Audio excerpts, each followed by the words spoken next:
Upon waking up, Lín Mù found himself in a strange world where everyone started with a randomly assigned vehicle and an unknown highway ahead of them. His mission was to search for survival supplies along this road and endure the hardships of survival. The journey was far from safe. It was fraught with natural disasters that humanity could not withstand, as well as unknown dangers lurking around. Each day, many people perish for various reasons. However, Lín Mù, blessed with extraordinary luck, opened an SS-level unique ability from a random treasure chest, unlimited modifications. As long as he had the right materials, even a car could be used to upgrade his vehicle. Collecting supplies? A simple task. Hunting beasts? Just a matter of moving his hands. Gathering fruits? Easy as pie. In short, as long as he made the right modifications, he could breeze through this so-called survival game, even while lying down. Chapter 1. Not afraid of my D-class vehicle, I have an SSS-level unique skill. On a massive planet filled with intricate asphalt roads, a melodious bell rang out. With that sound, white orbs of light fell onto every road. Lín Mù rubbed his temples and slowly opened his eyes. The blinding white light was a bit overwhelming. Where am I? Wasn't I supposed to be playing a game? Welcome to the highway survival world. Starting random vehicle assignment. Ding. Congratulations, you have received a D-class quality garbage truck. Ding. Random treasure chest distribution in progress. Ding. Random assignment complete. Wishing you a pleasant journey. In just 10 seconds, Lín Mù found a box in his hands, and then he felt a strong pull that seemed to draw him away.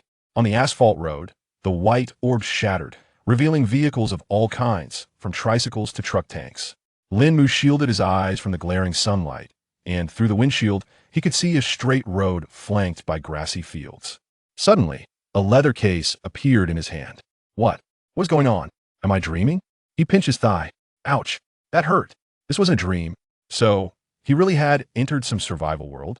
At that moment, a translucent light screen appeared before him, and a voice echoed in his ear, accompanied by scrolling text. Welcome, lucky players, to the highway survival game. Here are the game rules, please be sure to follow them. Driving well is your only option. To help players survive better, here are some friendly reminders. 1. Each player is randomly assigned an initial mode of transportation and a random treasure chest. 2. Various supply boxes will be randomly distributed along the highway and its surroundings, containing all the survival supplies you need. Remember, you must keep driving forward to search for more resources. The system will automatically identify what players obtain. 3. The supply boxes not only contain resources but also pose some unknown risks. Trust your luck and be brave in your challenges. 4. Please upgrade your vehicle as soon as possible. Higher level vehicles can help you withstand greater dangers. Your vehicle is truly important. 5. Driving at night presents more dangers, but there are also more resource crates available, twice as many as during the day. Opportunity comes with risk, so choose wisely. 6. The human heart is something worth exploring deeply. 7. A crisis will occur every 7 days, so please prepare accordingly before it happens. The first disaster is the fury of winter. 8. Don't take unnecessary risks, unless you have special items. 9. Only healthy adults of suitable age are allowed to participate in this game.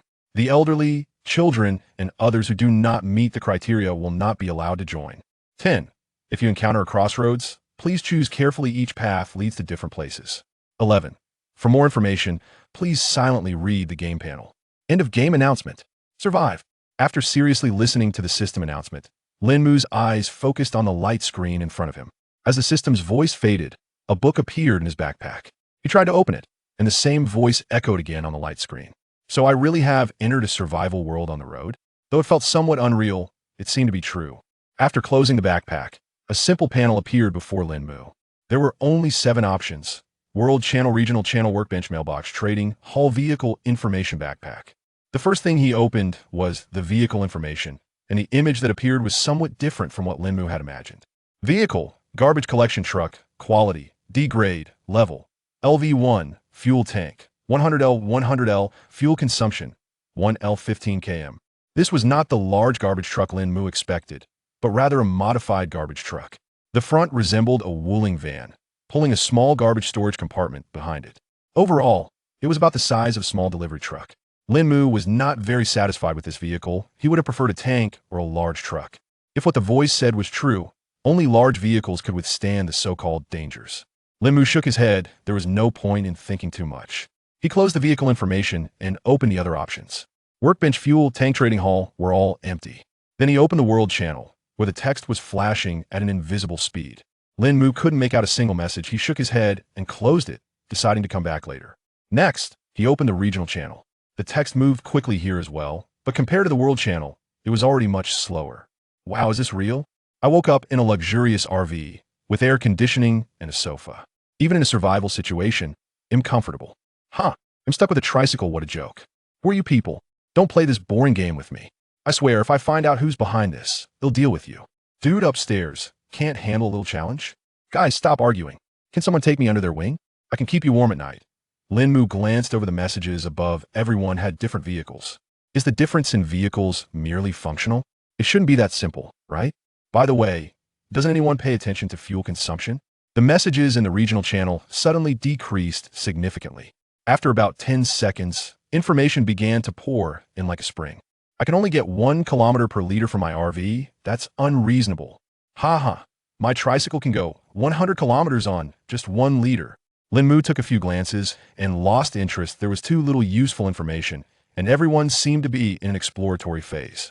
He observed the chat channel, where number 100,000 was displayed in the upper right corner, indicating the number of people in this area. The chat area showed a number 10. Lín Mù casually typed a punctuation mark, and the number changed to 9. He wondered how long it would take to send those 10 messages. It seemed there would be even fewer messages sent compared to the world channel. Lín Mù closed the panel and shifted his gaze to the black leather case in his hands. Random treasure chest, I wonder what's inside. He opened 2 locks and gently lifted the lid of the case, revealing 3 golden orbs before his eyes. Lín Mù cautiously placed his hand on the orb in the middle. An object resembling a token appeared before him, and information about the token surfaced in his mind. This function must be what that voice referred to as identification. SS level vehicle skill unique. Infinite modification. Absorbs various materials, items, vehicles, etc. for upgrades. Lín Mu's eyes widened. This is utterly invincible. Chapter 2 Upgrade. Mechanical collection device. And it's a unique skill, which means no one else has it. Lín Mù rubbed his overly excited face to calm his racing heart. There were still 2 golden orbs left to open. He reached into one of the orbs and pulled out an axe. Ordinary axe, quality, D, durability, 2020. Lín Mù casually tossed it aside. What use does he have for an axe? He turned his attention to the last golden orb. Give me something good, preferably another SS level. Universe dominating, super awesome skill. Lín Mù closed his eyes and reached into the golden orb. He felt something heavy in his hand, and when he opened his eyes, he looked at what he had with a face full of disbelief. What the heck am I supposed to do with this big chunk of iron? Iron ingot note. One of the important materials for vehicle upgrades and a fundamental material for many items. Disappointment washed over him. So disappointing. But still, that one skill is already enough. He clicked on the skill, and 2 slots appear below. He casually placed the axe into one of the slots, but there was no reaction at all.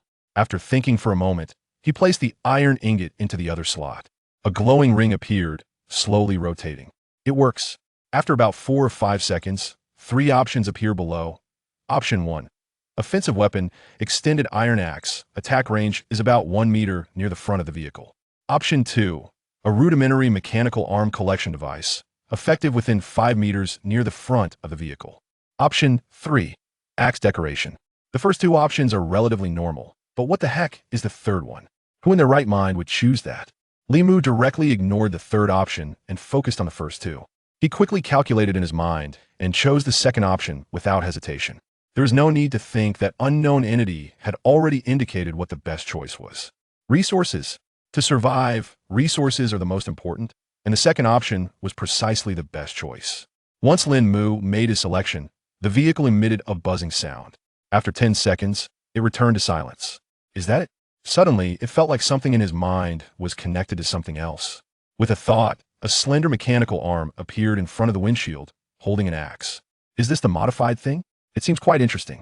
As he concentrated, the axe performed various movements, although they were somewhat slow and lacked agility. Lín Mù glanced around aside from the white snow and a road. There was nothing else. The resource box is probably ahead. It's time to move. But before taking action, he decided to check on what others were doing. He opened a regional channel and saw the number had changed to 99,753. Upon seeing this number, Lín Mù was taken aback. What's going on? It's only been a few minutes, and 250 people are already dead. Damn, you scared me. I opened a resource box, and a 1-meter-long rat jumped out, nearly biting me with those big teeth. Don't even mention it. I opened a resource box, and 3 snakes came out. If I hadn't run fast, I'd have been done for. I got lucky and found 3 bottles of mineral water. This water is really sweet. Hey there, can I trade you my black stockings for a bottle of water? How did you guys manage to go down there in this cold? I'm wearing a short-sleeve shirt and almost freezing to death. My car doesn't even have windows. Watching the continuous stream of messages, Lín Mù started to understand. People had more or less acquired supplies, and those who had died likely encountered creatures from the resource boxes that they couldn't handle. He glanced at his own vehicle, though it was a bit damaged. The glass was still mostly intact. As for himself, thankfully he hadn't changed into pajamas while playing the game, or it would have been disastrous. He turned the key and rumble. A cloud of black smoke spewed from the back of the car. Lín Mù glanced at the rearview mirror, feeling exasperated at how shabby it was. Let's go. The car slowly started and drove along the road. After traveling a short distance, Lín Mù tested the functions available in the vehicle. The radio was broken. There was no air conditioning. The hazard lights worked, but were useless, and there was nothing else of any use. He initially wanted to try the handbrake, but considering how broken the car was, he decided against it. He opened the instruction manual and silently wondered, how do I upgrade the vehicle? Please click on Vehicle Information Details for the answer. Lín Mù followed the prompt and opened the details. At the very bottom, there was a line of text. Upgrade materials.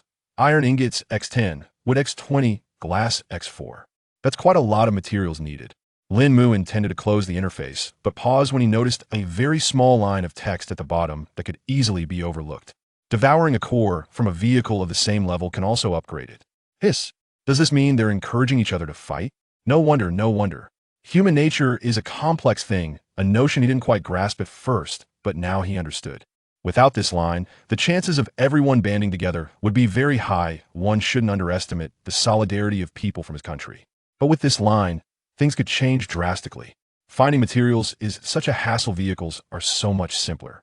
But where's the core of this vehicle? He looked around to observe the vehicle for any differences. Everything seemed to be standard equipment, and he couldn't find anything unusual. Ding! Something caught Lín Mu's eye.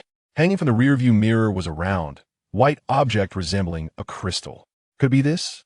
However, his appraisal ability didn't provide any hints until he placed his hand on the crystal, and the information about it appeared on the screen. Vehicle core, level, LV1, capacity, 1 person. Huh, capacity? 1 person? Does this mean that as the level increases, this vehicle can accommodate more people? With the ability to devour vehicles in front and possibly seat more people behind, what does this all mean? Confused, Lín Mù shook his head. This wasn't something he needed to worry about. If he didn't have that SS level ability, he might have considered cooperating with others. But now, with this ability, did he really need to partner up? Lín Mù closed the information panel and then opened the trading hall. Now, items were listed, but the prices seemed utterly outrageous. 500 milliliters bottled water X1. Exchange for 10 iron ingots. Iron ingot X1.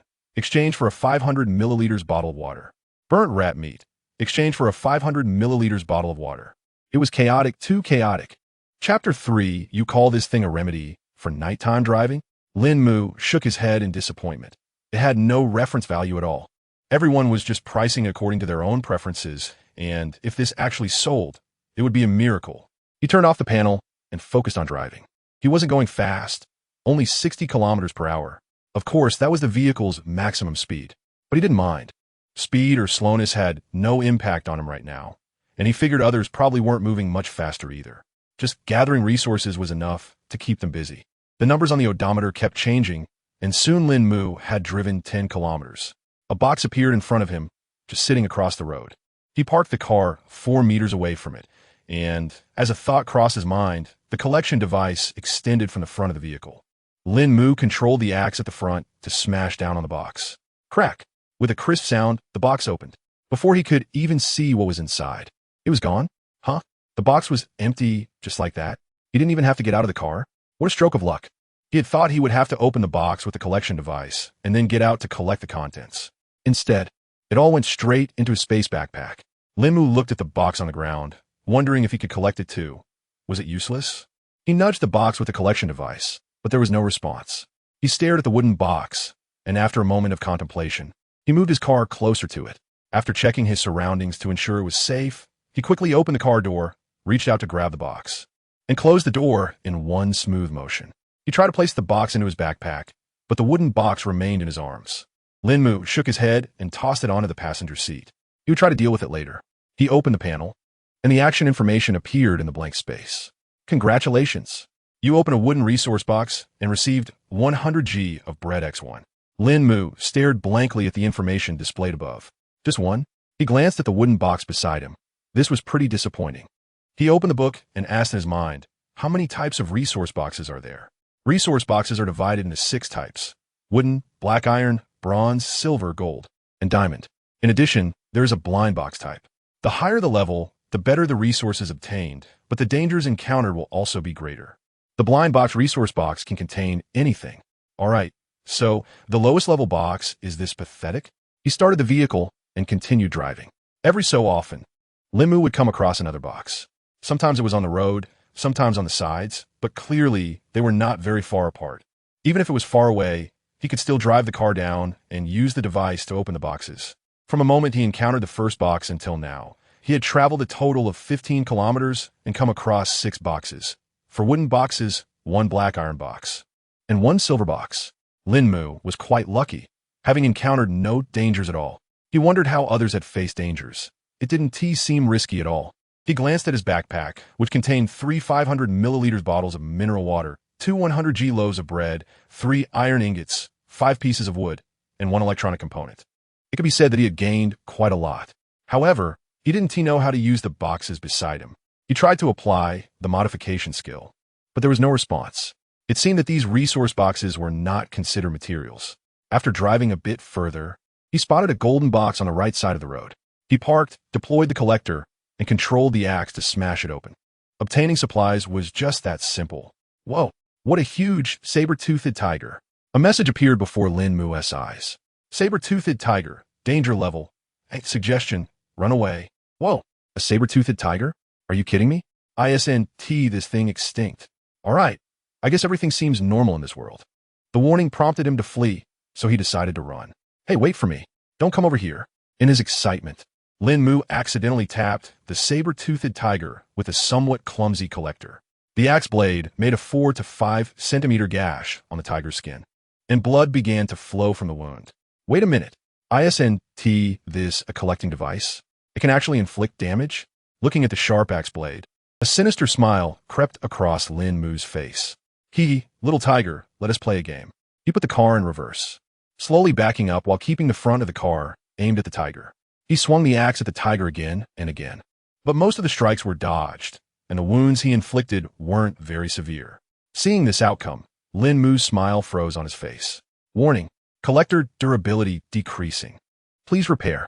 A holographic screen appeared before him, indicating that the durability was already below 10, and repairing it required 1 iron ingot. Lín Mù's eye twitched. He had finally obtained 3 iron ingots, and now he had to use 1. Oh right, he had iron ingots, so he could use wireless modification. Repairing could wait. As he continued to reverse the car, he opened the skill menu and placed 2 iron ingots into the slots. The speed this time was astonishing. The 3 options appeared almost instantly. Option 1, reinforcement, increases durability, pickup range remains unchanged. Option 2, distance, extends the connecting rod, allowing a pickup range of 10 meters. Option 3, sharpness, the collection device will have attack properties, sharpness 5, pickup range remains unchanged. 3. I choose option 3, Lín Mù said hurriedly. The tiger was right in front of him, who needed options 1 or 2. Buzz.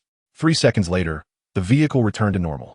The previously ordinary collection device now had an exaggerated semicircular blade at the front, reflecting the cold light of the giant python. Lín Mù controlled the blade and struck down at the tiger. He couldn't tell if the tiger was enraged or what, but it didn't even try to dodge. The axe easily sank 4 to 5 centimeters into the saw-toothed tiger's head. The tiger struggled a few times before losing its strength. Hiss! Wow, brother! Moments later, the original tiger vanished, replaced by 10 pieces of tiger meat, a tiger skin for tiger bones, and a whip? What the heck was that last one? Was it a random drop? What use would that be to him? Tiger whip. Take a bite for a 3-hour exhilaration effect with no side effects. A must-have remedy for night driving. 10:10. Lín Mù fell silent. It really had nothing to do with night driving, but he had to admit, it was indeed a good item. He could reluctantly take a bite when the time came. Lín Mù glanced at the number behind it, which indicated that he could only eat it 10 times. That completely eliminated the possibility of exploiting any bugs. As for the rest, they were just materials and food. Chapter 4. So many more dead? This isn't dangerous. After walking a few more kilometers, Lín Mù collected 4 more boxes. For the next stretch of road, he didn't encounter any more boxes. He glanced at his mileage. He had found a box every kilometer so far. This meant that he should expect to find another box soon, following the same pattern. Looking at it this way, it seemed that resource boxes weren't that hard to come by after all. He eyed the various empty boxes in the back seat and passenger seat. It felt like a waste to just throw them away. Lín Mù looked at his backpack. He was still a bit far from gathering enough materials for vehicle upgrades. After using 2 iron ingots, he only had 2 left. He had 4 pieces of wood and 1 piece of glass. At this rate, he should be able to gather enough by tomorrow. He adjusted his sitting position and casually opened the regional channel. The first thing Lín Mù noticed was the number displayed, 99633. Hiss, more people have died? He couldn't understand why. There didn't seem to be any danger at all. He had opened 10 boxes and had only encountered danger once.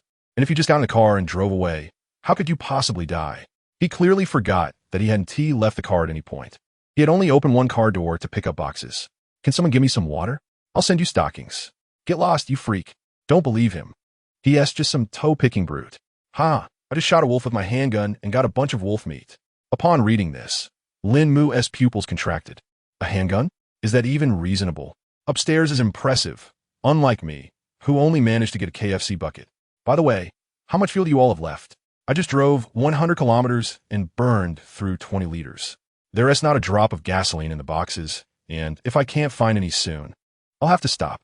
Lín Mù stroked his chin, realizing that he hadn't encountered any gasoline either. Most of the supplies he found were food and water, with very few materials. Did that mean there was more food available in the early stages? With that thought, he opened the trading hall.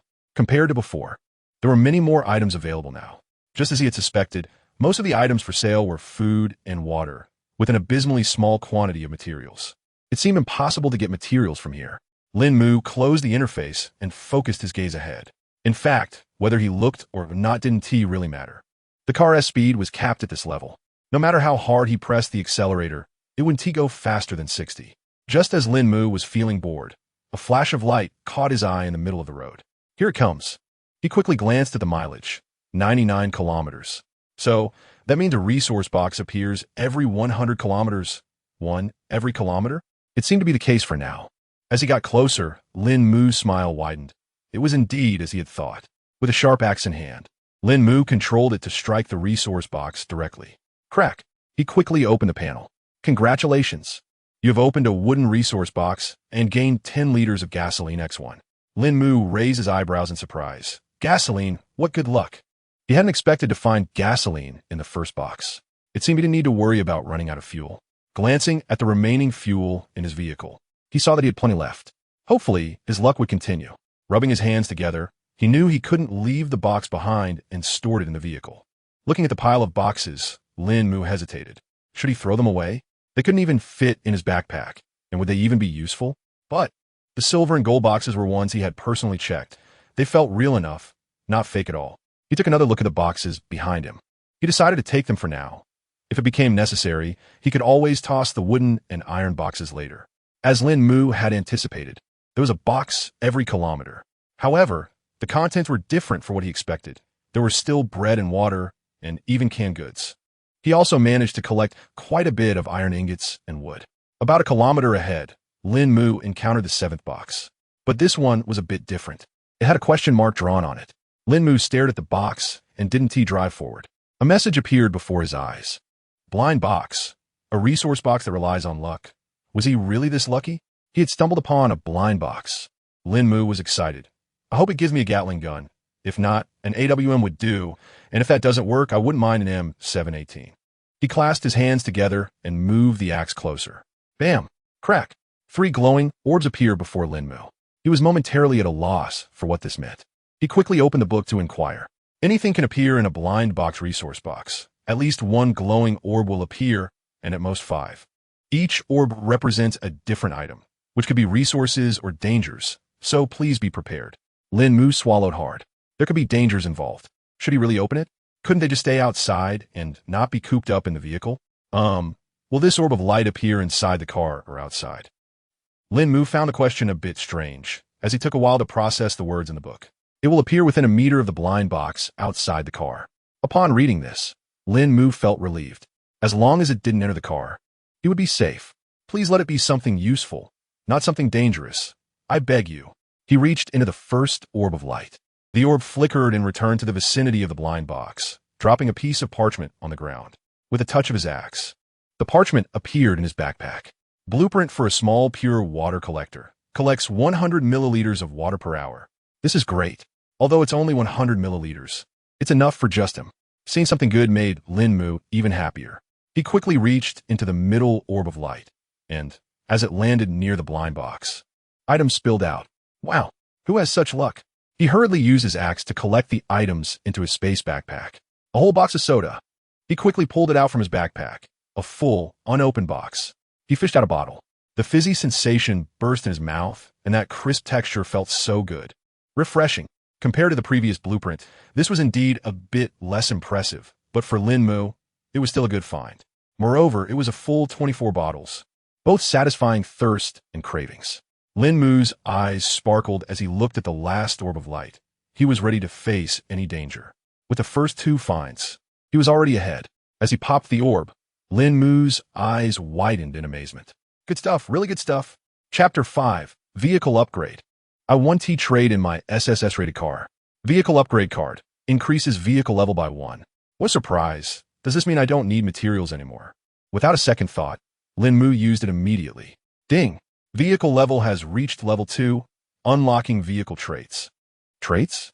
He quickly opened the vehicle information interface. Vehicle, garbage collection truck, quality, D-grade, level, LV2, fuel tank, 92, 9L, 100L, fuel consumption, 1L, 15 kilometers, function, slight cold resistance, thermal insulation, vehicle skill, SSS-rated vehicle skill, unique, unlimited modifications, traits, waste utilization. Waste can be deposited into the garbage processor through the rear seat recycling portal, allowing for the decomposition of corresponding items. Upgrade requirements. Iron ingots X15, plastic X20, electronic components X2. Wow, impressive. It turns out that leveling up the vehicle to level 2 unlocked 2 additional pieces of information. Moreover, this trait seems quite interesting. It appears that the type of vehicle determines the traits it unlocks. Waste utilization. Lín Mù stroked his chin and couldn't help but glance at the boxes beside him. Could these be considered waste? But how do I use this thing? After searching around without finding a method, he had no choice but to consult the panel. The player and vehicle are in a bound state. As long as the waste is placed in the vehicle, it can be transferred to the rear processor using thought. Rear processor? Lín Mù looked into the rearview mirror. It was indeed the garbage collection compartment behind, quite convenient after all. He attempted to place the boxes into the garbage compartment at the back, which opened a black hole in the back seat and sucked the boxes right in. Is that it? No. How long will it take for these items to produce results? The time varies according to the type of waste, ranging from 30 minutes to 24 hours. Lín Mù nodded. That seems reasonable. Reasonable, my foot. Here I am, participating in a survival road event, and I'm still thinking about what's reasonable. Lín Mù shook his head, and only then did he realize that the entire car had undergone a significant transformation. The once dull central control console was now completely revitalized, and even the radio had popped up. The worn-out, rickety steering wheel in his hands had turned new, and even the seats had been replaced with knitted ones. Wow, I didn't realize leveling up had such perks. Not only that, but an electronic thermometer had also appeared in the top left corner of the vehicle, displaying 2 temperatures. Outdoor, -5 degrees. Inside, 20 degrees Celsius. So this is what I mentioned earlier, trying to upgrade the vehicle as much as possible. However, it is indeed much warmer than before.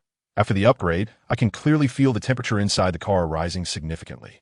Later, Lín Mù managed to gather a bunch of materials for 3 boxes. He tossed the 3 empty boxes into the waste disposal station at the back again. Time to fuel up and hit the road. Lín Mù whistled, pressing down on the gas pedal as he drove along the deserted highway. He glanced at the radio and reached out to turn it on. However, there was no sound at all, not even crackle. What a useless piece of equipment. There were still 90 kilometers to the next box location, which would take about an hour and a half to drive. During this time, Lín Mù opened the regional chat channel and looked at the conversations. He discovered that this semi-transparent interface could be resized and positioned freely in his view. It was like using a phone while driving. After all, there was only one car on the road, so what was there to be afraid of? Someone help me. I'm driving an armored vehicle, and 1 liter of fuel only gets me 5 kilometers. I'm stranded here. Wait a minute. Was he there a guy who said he could go 1 kilometer on 1 liter? How come I'm worse off? This is a survival game on the highway. It would be surprising if someone claimed they could travel 10,000 kilometers on 1 liter. What are they even thinking? Guys, have a heart. Just give me some fuel so I can make it another 50 kilometers. Messages flew up the screen, and from them, Lín Mù gathered a rough idea of everyone's locations. The farthest runner had already covered 200 kilometers, while the closest had barely made it 50 kilometers. Although he wasn't sure if there were any requirements for how far one should travel in a day, Lín Mù believed that the farther you go, the better.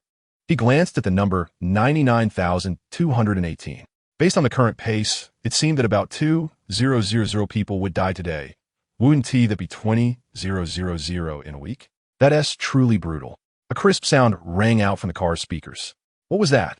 Lín Mù looked around, but didn't see anything. Ding! Ding! The sound continued to chime from the speakers. Furrowing his brows, Lín Mù noted that the radio was off, and nothing else was making noise. What could it be? After a few more chimes, the noise stopped. Lín Mù was puzzled but shook his head and continued driving, keeping an eye on the chat records in the regional channel. After 5 minutes passed with no new information appearing, he directly turned off the regional channel. The messages on the interface caught his eye, and he instantly widened his eyes in disbelief. It turned out to be the voice of the ability called waste utilization. But this was just too powerful. Successfully recycled a scrap wooden resource box, gained with X10. Successfully recycled a scrap wooden resource box, gained with X10. Successfully recycled a scrap wooden resource box, gained with X10. You call this a D-grade vehicle? Even if someone offered him an SSS-grade vehicle right now, he wouldn't trade it. Not to mention that SSS-grade skills. Would he ever run out of car upgrade materials in the future? Would he ever lack car modification materials? Lín Mù was so excited that his face turned red. His hands trembled, and his eyes sparkled. Just as he was calming down, he heard the chime from the speakers again. Successfully recycled a scrap black iron resource box. Gained iron ingots X5. Successfully recycled a scrap black iron resource box. Gained iron ingots X5. Amazing! After taking a deep breath to steady his emotions, Lín Mù opened the world channel. At first, he hadn't paid much attention because the information was scrolling too quickly. The first thing he noticed was the number 5 billion in the upper right corner. It seemed to indeed represent the population of the planet, excluding the elderly and children, which was quite accurate. Then he looked at the central chat area, where the barrage had stopped and only a few final comments remained. Kimchi Nation, unknown. What is this place and why am I here? Sakura Nation, unknown. Baka Baka. Who is playing this kind of joke on me? Eagle Sauce, unknown. Is this some kind of film crew? Lín Mù glanced at his text box when the number 1 was displayed. He casually sent out a question mark, and the number changed to 0. In the dialog box above, his highlighted text appeared. China, unknown. Chapter 6. Redeeming new blueprints. Lín Mù closed the world channel and opened the trading center. Now that he had gathered these items, it was time to purchase some goods, especially blueprints. Speaking of blueprints, he hadn't checked them yet. He opened his backpack, which was filled with a plethora of resources. Lín Mù was confident that no one in the world had more supplies than he did. He clicked on the blueprint. Would you like to use it? Of course, he would use it. After clicking confirm, the blueprint vanished, and his backpack automatically opened to the workbench. On the left side of the workbench, a list of craftable items appeared, and it included not just the small purified water collector, longbows, longswords, spears, axes, charcoal, and all the most basic items could be crafted here. As long as you had the materials, you could make them. However, Lín Mù wasn't particularly interested in these basic items. He clicked on the small purified water collector, and the workbench interface displayed the required materials. Iron ingot X2, wood X5, plastic X10. The requirements were quite minimal, and he had everything except for the plastic. It was just his luck to not find a single piece of plastic after opening 20 boxes. Others might say, unlucky? With a backpack full of materials? Is that even a real complaint? Lín Mù reopened the trading market. The number of items for sale had increased significantly. It started with just a few scattered items, but now was nearly overflowing. Moreover, the pricing seemed more reasonable.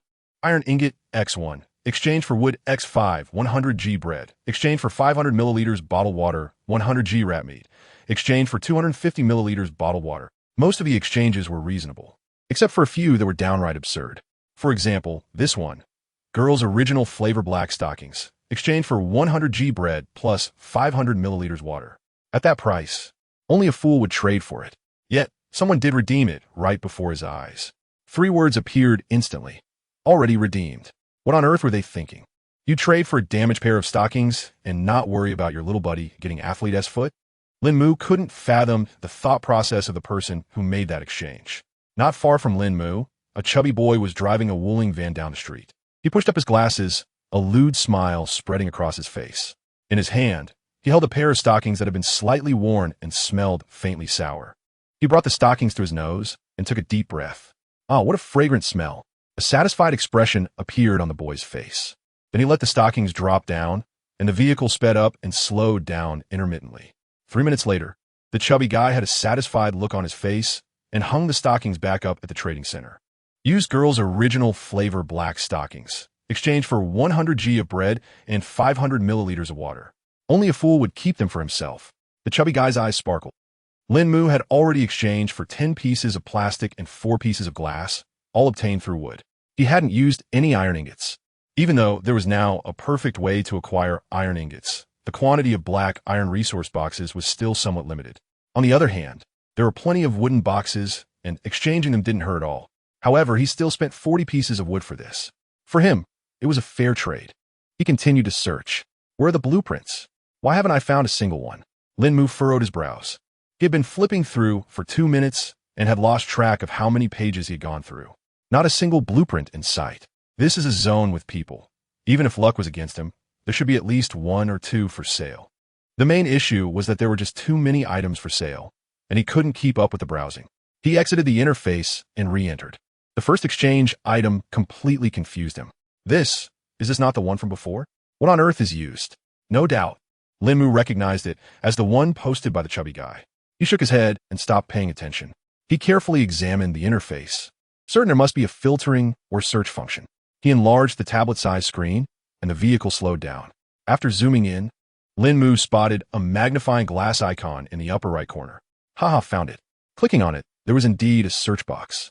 With his thoughts, he typed the word blueprint into the search box. The moment he hit search, all exchange options disappeared, leaving only 3 blueprints. Haha, I knew there had to be some. Common crossbow blueprint. Exchange for 500 milliliters of mineral water X4, 10 iron ingots, and 20 pieces of wood. Note, no poor folks allowed. A series of question marks popped up in Lín Mu's mind. Who gave you the courage to exchange for so many items? Without even thinking, Lín Mù guessed that the other party was just short of these materials to upgrade their car. But there were still 6 days left. Why the rush? He had all these items, but Lín Mù just didn't want to exchange them. He didn't want to be that sucker. Blueprint for a handgun. 5 bottles of 500 milliliters mineral water, 2 units of any food, 7 iron ingots, and 5 pieces of wood. Negotiable, serious offers only. Although this is quite a lot, it's a handgun we're talking about. Even double the amount wouldn't matter much. Lín Mù glanced at the last item. Blueprint for a small purification water collection device. 5 iron ingots, 5 pieces of wood, and 2 units of any food.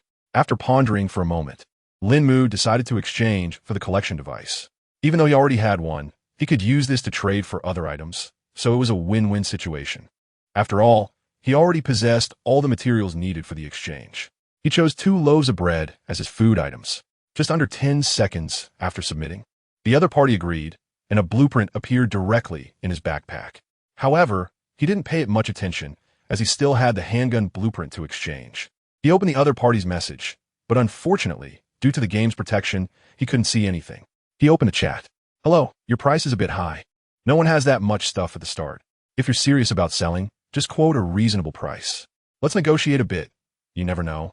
Lín Mù wasn't in a hurry and increased his speed again.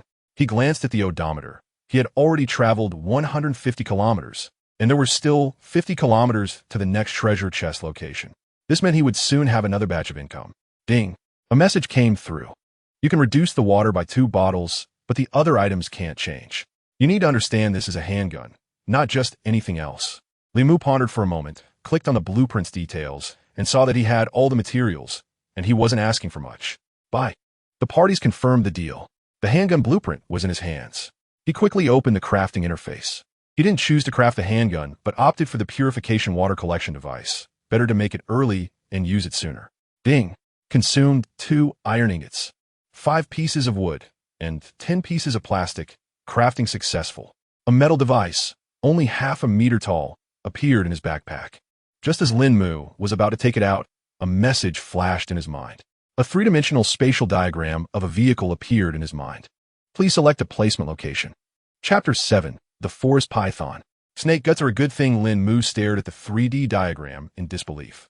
Where am I supposed to put this? Should I hang it from the ceiling? The front of the car was cramped, leaving almost no space to accommodate the freshwater device. He now wondered if the people who randomly ended up with sports cars were worse off than he was, given that those cars only had 2 seats. Lín Mù thought of a solution, but he wasn't sure if it would work. He envisioned removing the back seat in his mind. Suddenly, he saw the icon representing the back seat disappear from the 3D diagram. Lín Mù turned around in shock. No way. It really can be removed. Since it can be taken out, why wait? He not only removed the back seat, but also the front seat, leaving just a base. He then placed the freshwater collection device on the raised part of the passenger seat. Wow, this really opens up the space. However, one device was too few. He needed to make another one. When Lín Mù opened the workstation again, he realized he was out of materials. But how could this blueprint only be used once? He had intended to create several freshwater collection devices to sell at the trading market. And now he was told that one blueprint was good for only one use? This was ridiculous. Lín Mù took a deep breath, relieved that he had bought the blueprint earlier. Otherwise, he would have regretted it immensely. He opened his backpack and used the blueprint inside. This is so unreasonable, utterly unreasonable, he thought to himself. He glanced at the materials needed for the pistol. USP pistol. Iron ingots X2, plastic X2. The requirements weren't too demanding. It was just that he had no materials left. Lín Mù checked the mileage. He was less than 30 kilometers away from the next resource collection point, so wasn't he a big deal? As he approached a distance of 10 kilometers, a delightful sound chimed. Successfully recovered a scrap bronze resource box. Gained copper ingots X2. Successfully recovered a scrap bronze resource box. Gained copper ingots X2. He was taken aback. Copper ingots? That makes sense, considering it was a bronze box. So, does that mean a gold box yields gold, and a diamond box yields diamonds? He wondered how others managed to gather these resources. The 10 kilometers flew by in an instant. Lín Mù encountered his first box, and to his surprise, it was a black iron box. In the previous 2 resource boxes, the first had always been wooden.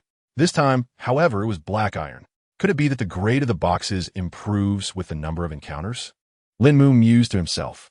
If that's the case, theoretically, as long as I drive fast enough, I could be the first to encounter a gold or even a diamond crate. Unfortunately, with this car speed, I can only cover about 720 kilometers in a day. Even if I drive for another 4 hours at night, that's just 860 kilometers. And that's if I don't stop at all. If I take care of a few things and waste some time, I'll be lucky to cover around 700 kilometers in a day, and that's being generous. The road ahead is long and challenging. I'll drive the car to within 5 meters of the crate, and then use the resource gathering device to open it. Congratulations. You have opened a black iron resource crate and received 50 L of gasoline and 2 by 500 milliliters bottled water. Wow, what a great start. I can't let this crate go. That's 5 iron ingots. The second crate is also a black iron one. The third one is a bronze crate. The fourth is another black iron crate. Huh, it's not a silver crate? Lín Mù opened the panel and checked the records of the resource crates he had opened before. It turns out they weren't always increasing in quality. There were indeed other tiers mixed in. Looks like he was overthinking it. The fifth crate is a gold one. Lín Mù looked at the crate in front of him and rubbed his hands together. Good luck is coming my way. All the luck is coming to me. Open up. Lín Mù swung his axe. A massive snake head burst out from inside, and its body continued to wriggle out of the crate. Hiss! What the hell? It's a python. Forest giant python. Danger level. Hey, advice, run. Why is it always telling me to run? The snake's head was coming closer, and its body was still partially stuck inside the crate. The python's vertical pupils locked onto Lín Mù, and then it slammed against the windshield. The whole car shook. Lín Mù quickly reacted and maneuvered the vehicle in reverse. then used the axe on the resource-gathering device to attack the giant python. Fortunately, the python was a large enough target that the axe could easily strike its body. The upgraded axe had impressive damage. Each swing created a wound. However, Lín Mù was still a bit nervous because the giant python looked to be at least 7 meters long. If he encountered it in the wild, he would probably be doomed. He now understood why so many people had died. Without his SSS tier skill, he might have met his end with the tiger. 3 minutes later, the giant python transformed into a stream of light. Lín Mù's eyes went blank and cold sweat poured down. Just before it perished, the python launched one last attack. With its mouth wide open, revealing sharp teeth, the snake lunged towards the driver's seat. Lín Mù could clearly see the snake's throat, and the sight was utterly terrifying. Thankfully, the vehicle had undergone an upgrade, enhancing its defenses a bit. Otherwise, Lín Mù would have genuinely worried whether the windshield could withstand such an attack from those deadly fangs. Taking a deep breath, Lín Mù opened the panel. Congratulations, player. You have killed a dangerous forest python. You have received Snake Skin X1, Snake Gallbladder X1, Snake Meat X10, Snake Fangs X4. Phew, that's quite a haul. He glanced at his backpack. The snake skin could be used to craft armor. Each portion of snake meat weighed 200 grams, which was definitely more satisfying than bread for hunger. The snake fangs weren't specified, but they could probably serve as weapons, given their length. As for the snake gallbladder, using it will permanently increase your constitution by 5 points. Note, must be ingested. Lín Mù felt puzzled upon reading this. What does 5 points of constitution mean? Is it quantified now? But there's no personal information panel here. Is there? Shaking his head, Lín Mù decided to put those thoughts aside for now. The sky was getting darker, and he needed to open the 5 boxes behind him first. The 5 boxes weren't of high level, containing black iron and silver. They mostly held regular materials and supplies, with no special items or dangers present. Lín Mù parked the vehicle and immediately tossed the boxes into the pit, using his recycling ability to convert them into materials. Afterward, he opened his backpack and nodded in satisfaction at the haul. It was time to make use of the modification feature. With so many items, it wouldn't he feel right not to upgrade his vehicle first? Since the back seat was no longer needed, he directly activated the modification skill and placed the back seat into the system. 2 options popped up immediately, leaving him no time to think. Lín Mù was quite puzzled. Could it be that just one item suffices? Is it merely a matter of materials? It certainly seemed possible. Chapter 8. What did I miss? Who leaves the good stuff for last? Option 1. Comfortable knit rear seat. Option 2. Comfortable short knit single bed. Lín Mù shook his head. Wasn't the first option just a waste of effort? As for the second one, what was the difference? Wasn't he just taking the backrest off? Lín Mù was speechless. This skill was good, but the results were a bit hard to understand. After thinking for a moment, he tossed the front passenger seat into the mix. The options changed to 1. A widened short bed. What the heck? I wanted you to widen it? He tried several different materials, with the base always being a bed, just varying in style. Putting in would turn it into a tatama mat. Using iron ingots made it a reinforced iron bed. Adding plastic resulted in a plastic ornament next to the bed. Lín Mù shook his head and took everything out. He began to try each option, since he had plenty of time. At 7 o'clock, the sun set, and Lín Mù had to slow down. He had no choice but to reduce speed because he didn't have high beams, only low beams, and his visibility was just 10 meters. Although it was a straight road with no traffic, who knew if a turn was lurking ahead? During this time, Lín Mù had used almost all of his materials. He could modify his vehicle, but it wasn't necessary. He only spent some copper and iron ingots to reinforce the car body. Successfully recovered a scrap silver resource box. Gained silver ingot X1. Successfully recovered a scrap gold resource box. Gained gold ingot X1. The last 2 types of treasure chests were also recovered. Now he just needed a diamond box, but unfortunately, he hadn't encountered a single diamond resource box. It seemed like the initial rules mentioned that supplies were richer at night, so perhaps he might still come across a diamond box. Lín Mù glanced at the distance. There were still 30 kilometers to go, and at his current speed, he would arrive in over 40 minutes. He activated the modification skill and casually tossed a silver ingot into the mix, but there was no response. He placed another silver ingot in the second slot. This time, a spinning icon appeared below, indicating progress. After about 20 seconds, 3 options popped up. Option 1. Increase vehicle speed by 10 kilometers per hour. Option 2. Increase headlight brightness. Option 3. Activate high beams. Lín Mù raised an eyebrow. It was indeed worthy of an SSS-level modification function to offer such options. He initially thought that features like high beams and speed would only be available after upgrading the vehicle or its core components. He didn't expect that he could simply modify it. Of course, it had to be option 3. With high beams, his speed would surely improve. Once selected, the vehicle shuddered slightly. Lín Mù tried to turn on the high beams, and to his surprise, they actually lit up. The brightness was nothing to write home about, but it would do for the time being in this environment. Then he placed 2 gold ingots into the system, and once again options appeared. However, this time he didn't rush into making a choice, as these materials were not easy to come by. It was better to save them for later use, just in case. After all, these weren't like iron ingots, which were relatively easy to acquire. So far, he hadn't found any in the storage box. He opened the trading center, and the available items had increased significantly. It was still the same assortment of goods, but the requirements for exchange quantities had also gone up. Considering his current resources, he had the most meat. Should he trade some for supplies? He browsed through the items, but didn't find anything particularly useful. Successfully recycled 1 plastic bottle. Gained plastic X1. It really worked. Half an hour ago, he had tossed an empty drink bottle into the processing unit in the back, and it actually produced something. So, this meant he could recycle just about anything. He quickly opened the workbench and crafted a stove. Then he used someone to make a few small sticks at the workbench. He lit the stove. In Lín Mù's view, a number appeared above the stove, indicating a countdown of 1 hour. After some thought, he tossed in a set of wooden sticks, and the time changed to 2 hours. He pulled out a piece of snake meat from his backpack and placed it directly on the stove. The meat also showed a countdown time of 15 minutes. This was truly fascinating. So, even if you didn't know how to cook, you just needed to put things on the stove and wait for the timer to finish before eating. This was incredibly friendly for those who couldn't cook. It really deserved to be called a game. As the fire blazed, he felt a noticeable increase in the temperature inside the vehicle. He glanced at the thermometer. Outdoor temperature, -1 degree Celsius. Indoor temperature, 24 degrees Celsius. Much better. It was quite comfortable now.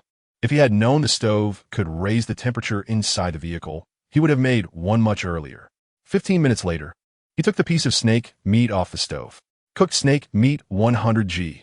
Consuming it grants 50 hunger satisfaction. I had 200 grams of snake meat, and after you cooked it, there was only half left? Is that really reasonable? Does it have such a high water content? And what is this feeling of fullness all about? Seeing this made him think of that snake gall, which also indicated a certain constitution. Lín Mù could only turn to that survival guide for help. What exactly is this feeling of fullness? And what is constitution? Personal information is still being generated. Please do not rush, players. At midnight, you can call up your personal information panel yourself. All right then, let me ask about the workbench. Are the blueprints only usable once? And can't be permanently owned? After the player opens the workbench, please scroll down the side menu to view it yourself.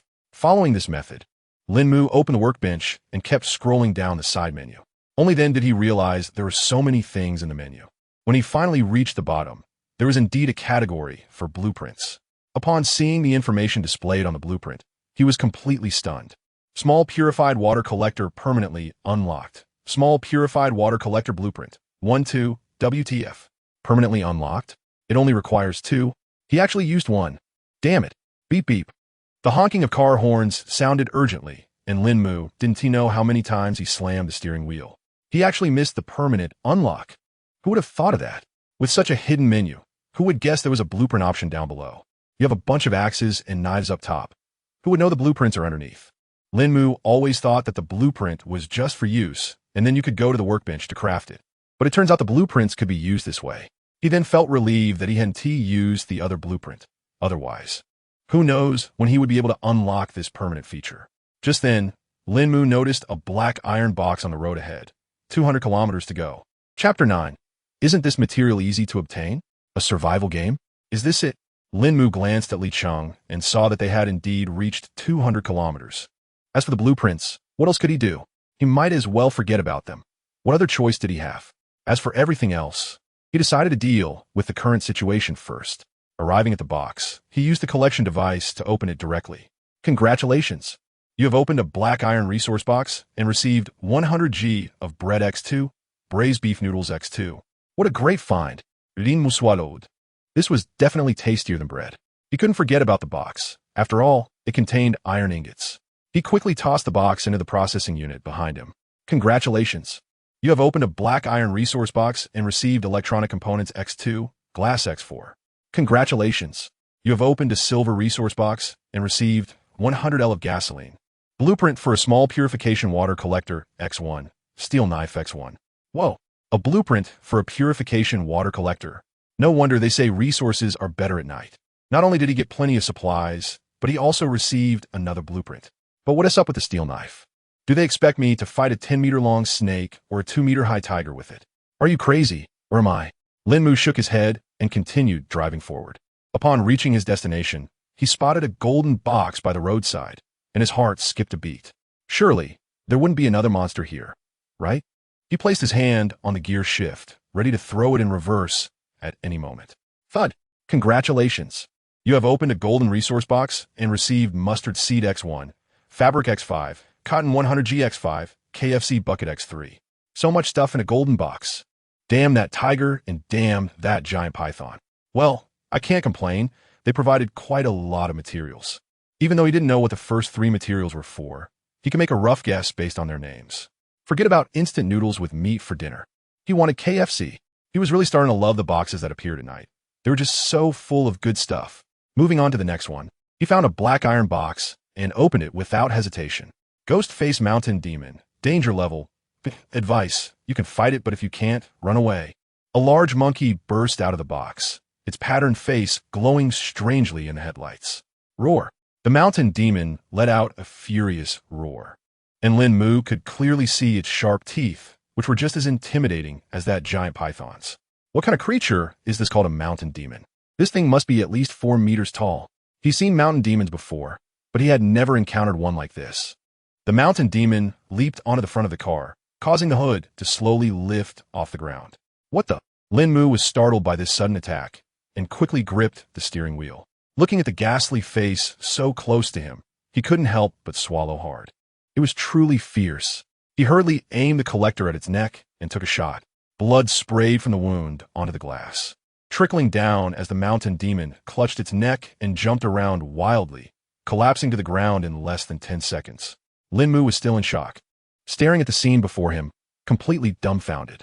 Wait, isn't your name supposed to sound intimidating? Aren't you classified as a B-level threat? Is that all it takes? He had expected it to be as difficult as dealing with that giant python, but it just dropped dead so easily. Congratulations, player. You have slain the B-level threat. The Ghost Face Mountain Demon. You have received Ghost Face X1, Fur X1, Thigh Bone X4. Huh? Where are these? Where's the meat? Where are the teeth? Just these 3 items? Lín Mù shook his head, realizing it made sense. After all, considering how easy it was to kill, he probably wouldn't get anything too valuable. However, he now understood what he was lacking: weapons. Although the collector could kill, its effectiveness was still lacking. He packed the items into the box and then opened the modification skill. He put in the almost useless steel knife along with a piece of iron ingot. Option 1.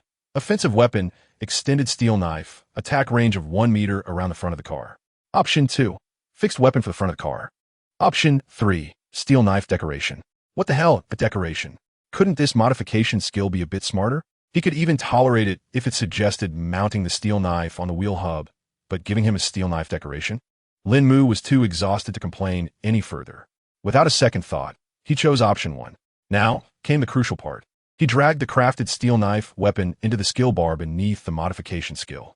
Yes, it was a drag-and-drop action, a phantom dragging motion. Anything present inside the car could be dragged. He later discovered this during his experimental session in the afternoon. He then placed the iron ingot inside, and sure enough, it extended the range. Perhaps due to the weapon's characteristics, it only extended by 1 meter. With the 2-meter range, plus the length of the steel knife itself, he had achieved an attack distance of 5 meters, which was already sufficient. Huh, come at me again, and let's see if I can't take you down this time. After pondering for a moment, he decided to experiment with various materials one by one. Putting in a silver ingot works. Option 1. Enhance weapon sharpness. Option 2. Increase weapon control sensitivity. He glanced at the attributes of his silver ingots. He wanted both, so he upgraded twice in a row. After the modifications, he tried to control the weapon, and its flexibility felt just like wielding it himself. Not bad, not bad. This is more like it. He started the vehicle, as there were still 5 more boxes to collect. From 4 boxes, he obtained iron ingots X4, wood X5, plastic X2, braised beef noodles X5, and a 1L bottle of iced tea, along with a down jacket X1. These items were surprisingly easy to get. Survival game. Is that all there is? What Lín Mù didn't expect was that he actually got a down jacket, considering the disaster he would face in 7 days. It seemed this was a common item for everyone. He could check the regional chat later. Just 1 more resource box to go, and then he'd eat. As for traveling, forget it. He'd rather get a good night's sleep first. After 1 kilometer, he spotted a box in the center of the road, larger than any he had seen before. A diamond resource box. Surely, such a resource box only appears at night, right? It better give me something good, or I might just lose it. Boom. Congratulations. You opened a diamond resource box and received mustard stone X2, rubber X5, and pistol bullet blueprint X1. Although there were only 3 items, 2 of them were excellent, and 1 was a blueprint. A pistol bullet blueprint. Lín Mù rubbed his eyes. He wasn't seeing things. It really was a pistol bullet blueprint. So, does that mean the pistol blueprint he exchanged for earlier was just for the gun? Without bullets, it's useless? Lín Mù suddenly understood. No wonder the other party was selling it. They had thought of this point. At the time, he thought they were foolish for not keeping such a good item and instead using it to exchange for materials. Turns out the real fool was him. Chapter 10. So many dead? Is it really that hard? As the last box was finished, it was already 8 o'clock. Lín Mù looked at the pitch-black road ahead and decided not to travel any further today. Ding! It was clear without thinking that it was a notification of a successful resource box retrieval. However, he needed to sleep soon, and this incessant ringing was not going to work. He checked the panel and found out that he just needed to turn off the sound of the player. After adjusting it, it was time to get down to business. He opened the workbench and glanced at the materials needed. Just iron ingots. Soon, 2 items appeared before him. 10 minutes later, Lín Mù was holding a bowl of noodles. Slurp. Ah, this is the taste. Authentic braised beef noodles. He casually added a few more sticks of wood to the stove. The remaining time for the furnace had reached 12 hours, and he couldn't add any more. On the stove sat the kettle he had just made, filled with boiling water. Oh no, the water is boiling again. He took the kettle down and poured half a cup of water into the iron cup sitting on the ground. In this weather, hot water is a must. What a pity, if only he had some tea leaves. Besides the water, 3 pieces of snake meat were roasting on the stove. This would come in handy. He then opened a regional channel and immediately noticed the number 97, 954. Lín Mù's eyes widened. What was going on? Didn't only about 800 people die in the afternoon? How did it suddenly jump to 2000? He quickly glanced at the dialog box below. Can anyone help me? A beast ate one of my legs. I was so scared. I opened a box, and suddenly a giant python came out. Luckily, I ran fast. Otherwise, I'd be done for right here. Wang Ziwen, I'm at Shudao Mountain. Come find me quickly. Have you all opened your boxes?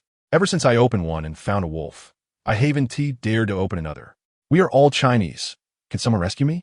Why should we help you when you're not even using the stuff in your box? Talk about having a big face.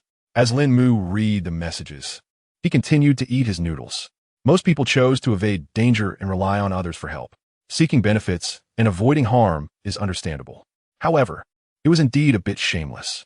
There were also some who chose to press on, but the outcomes weren't great. Many lost their lives, and quite a few were left missing arms or legs. A very small portion, like Lín Mù, chose to face the challenges head-on, whether it was difficult or not. Lín Mù wasn't sure. After all, he didn't have much of a feeling about it. He glanced at the thermometer. Outside, minus 13 degrees. Inside, 24 degrees. Isn't that nice? He couldn't understand why people kept complaining about the cold. If they were afraid of the cold, couldn't they just use some materials to keep warm? He closed the regional chat and opened the trading center. The trading center at night was clearly much better than during the day. Perhaps it was because there were fewer items available during the day. At night, the trading center even thoughtfully had pagination at the bottom of the interface. In addition, there were categories, materials, food, miscellaneous items, and blueprints, which made things much more convenient. There were tens of thousands of items for trade, but that wasn't what mattered. His goal was the blueprints. He checked the blueprint option, and the interface changed, instantly reducing the number of items significantly. The hand crossbow was still there, but it was much cheaper than in the afternoon. Lín Mù skipped over it. It was of no use to him. The remaining blueprints were few, and the exchange prices were high, which left Lín Mù in a bit of a dilemma. It was easy for him to gather materials, but that didn't mean he was going to be taken advantage of. Lín Mù shook his head and glanced at the snake meat on the stove. It would be ready in 5 minutes. He closed the interface and looked into the distance. Aside from the areas illuminated by lights, everything else was shrouded in darkness. Fortunately, his parents had him later in life. Otherwise, how could he survive here? He felt relieved that he could be carefree. Earlier in the chat, he had seen many people searching for their parents or children, and just thinking about that scene made his heart ache. 5 minutes passed in the blink of an eye. He stored the 3 pieces of snake meat and then opened the trading center again, activating the listing feature. Lín Mù rubbed his chin. How much should he set? He was just trying to trade someone else's unwanted junk. Should he just set it to 1G? He listed 1 piece of snake meat, choosing 100 portions. As for the trade items, what the heck? Why isn't there an option for plastic bottles? There was a search function, but he couldn't find anything. With no other choice, he had to close the listing option and turn to inquire about the game interface. I want to exchange for plastic bottles, instant noodle boxes, or bags, and any unwanted clothes or items. Why isn't there an option for those? Don't you care about the quality of this game? How can that be missing? He didn't want to trade 1G of meat for something good. But if the other party didn't want to do that, what could he do? On the interface, the person he assumed was an administrator or customer service representative fell into a prolonged silence. Lín Mù waited quietly. He had to resolve this today. Otherwise, how could he maximize the benefits of his recycling skills? How much trash can one person generate? And how much would a whole area produce? A world. It seems like there's still no open world trading. Just as Lín Mù was getting impatient waiting, the game panel finally displayed a message. Special characteristics of your vehicle detected. A new trading item, trash, has been added to your trading center. You can customize this trash, and the other party can see the items you need when they check it. Although it was resolved, Lín Mù was still angry. Wasn't this just a complete waste of time? Half an hour had already passed.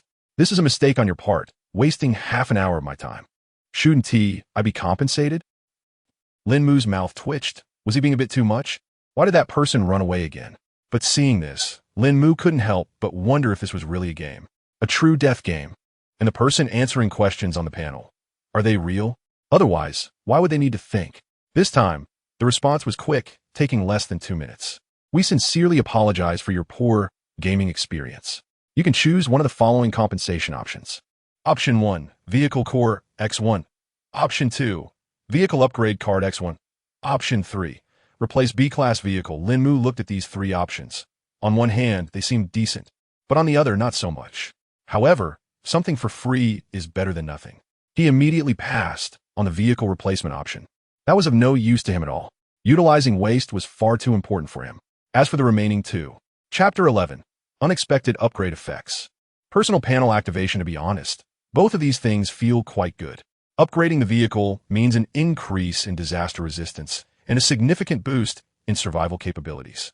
As for the vehicle core upgrade, it doesn't seem very useful to him internally. After all, upgrading just means it can carry more people, right? That doesn't feel particularly beneficial for Lín Mù. However, the name sounds important. He glanced at the materials needed for the vehicle upgrade. He was short by 12 pieces of plastic and 5 iron ingots. Give him one more day, and he believed he could gather them quickly. Hey, can I choose this tomorrow? Lín Mù asked weakly. Please make your choice within 1 minute, or it will be considered a forfeit. 59, 58. Are you sure you're not doing this on purpose? When I don't ask, there's no countdown, but as soon as I do, it pops up. What else can I do but make a choice? If I don't choose now, I'll have nothing to choose from later. In the last 3 seconds, Lín Mù finally decided to go with the vehicle core upgrade. After all, upgrading the vehicle only requires materials, which is too easy for him. But the vehicle core upgrade requires a heist, which can only happen when encountering vehicles. Who knows when he'll come across one on this endless highway. Congratulations, player. Vehicle core upgraded to LV2. Vehicle capacity increased by 1, and space doubled. The increase in capacity is whatever, but the expanded space genuinely shocked Lín Mù. Who would have thought that upgrading the vehicle core would also enlarge the space? He quickly looked behind him and found that there was indeed double the space now.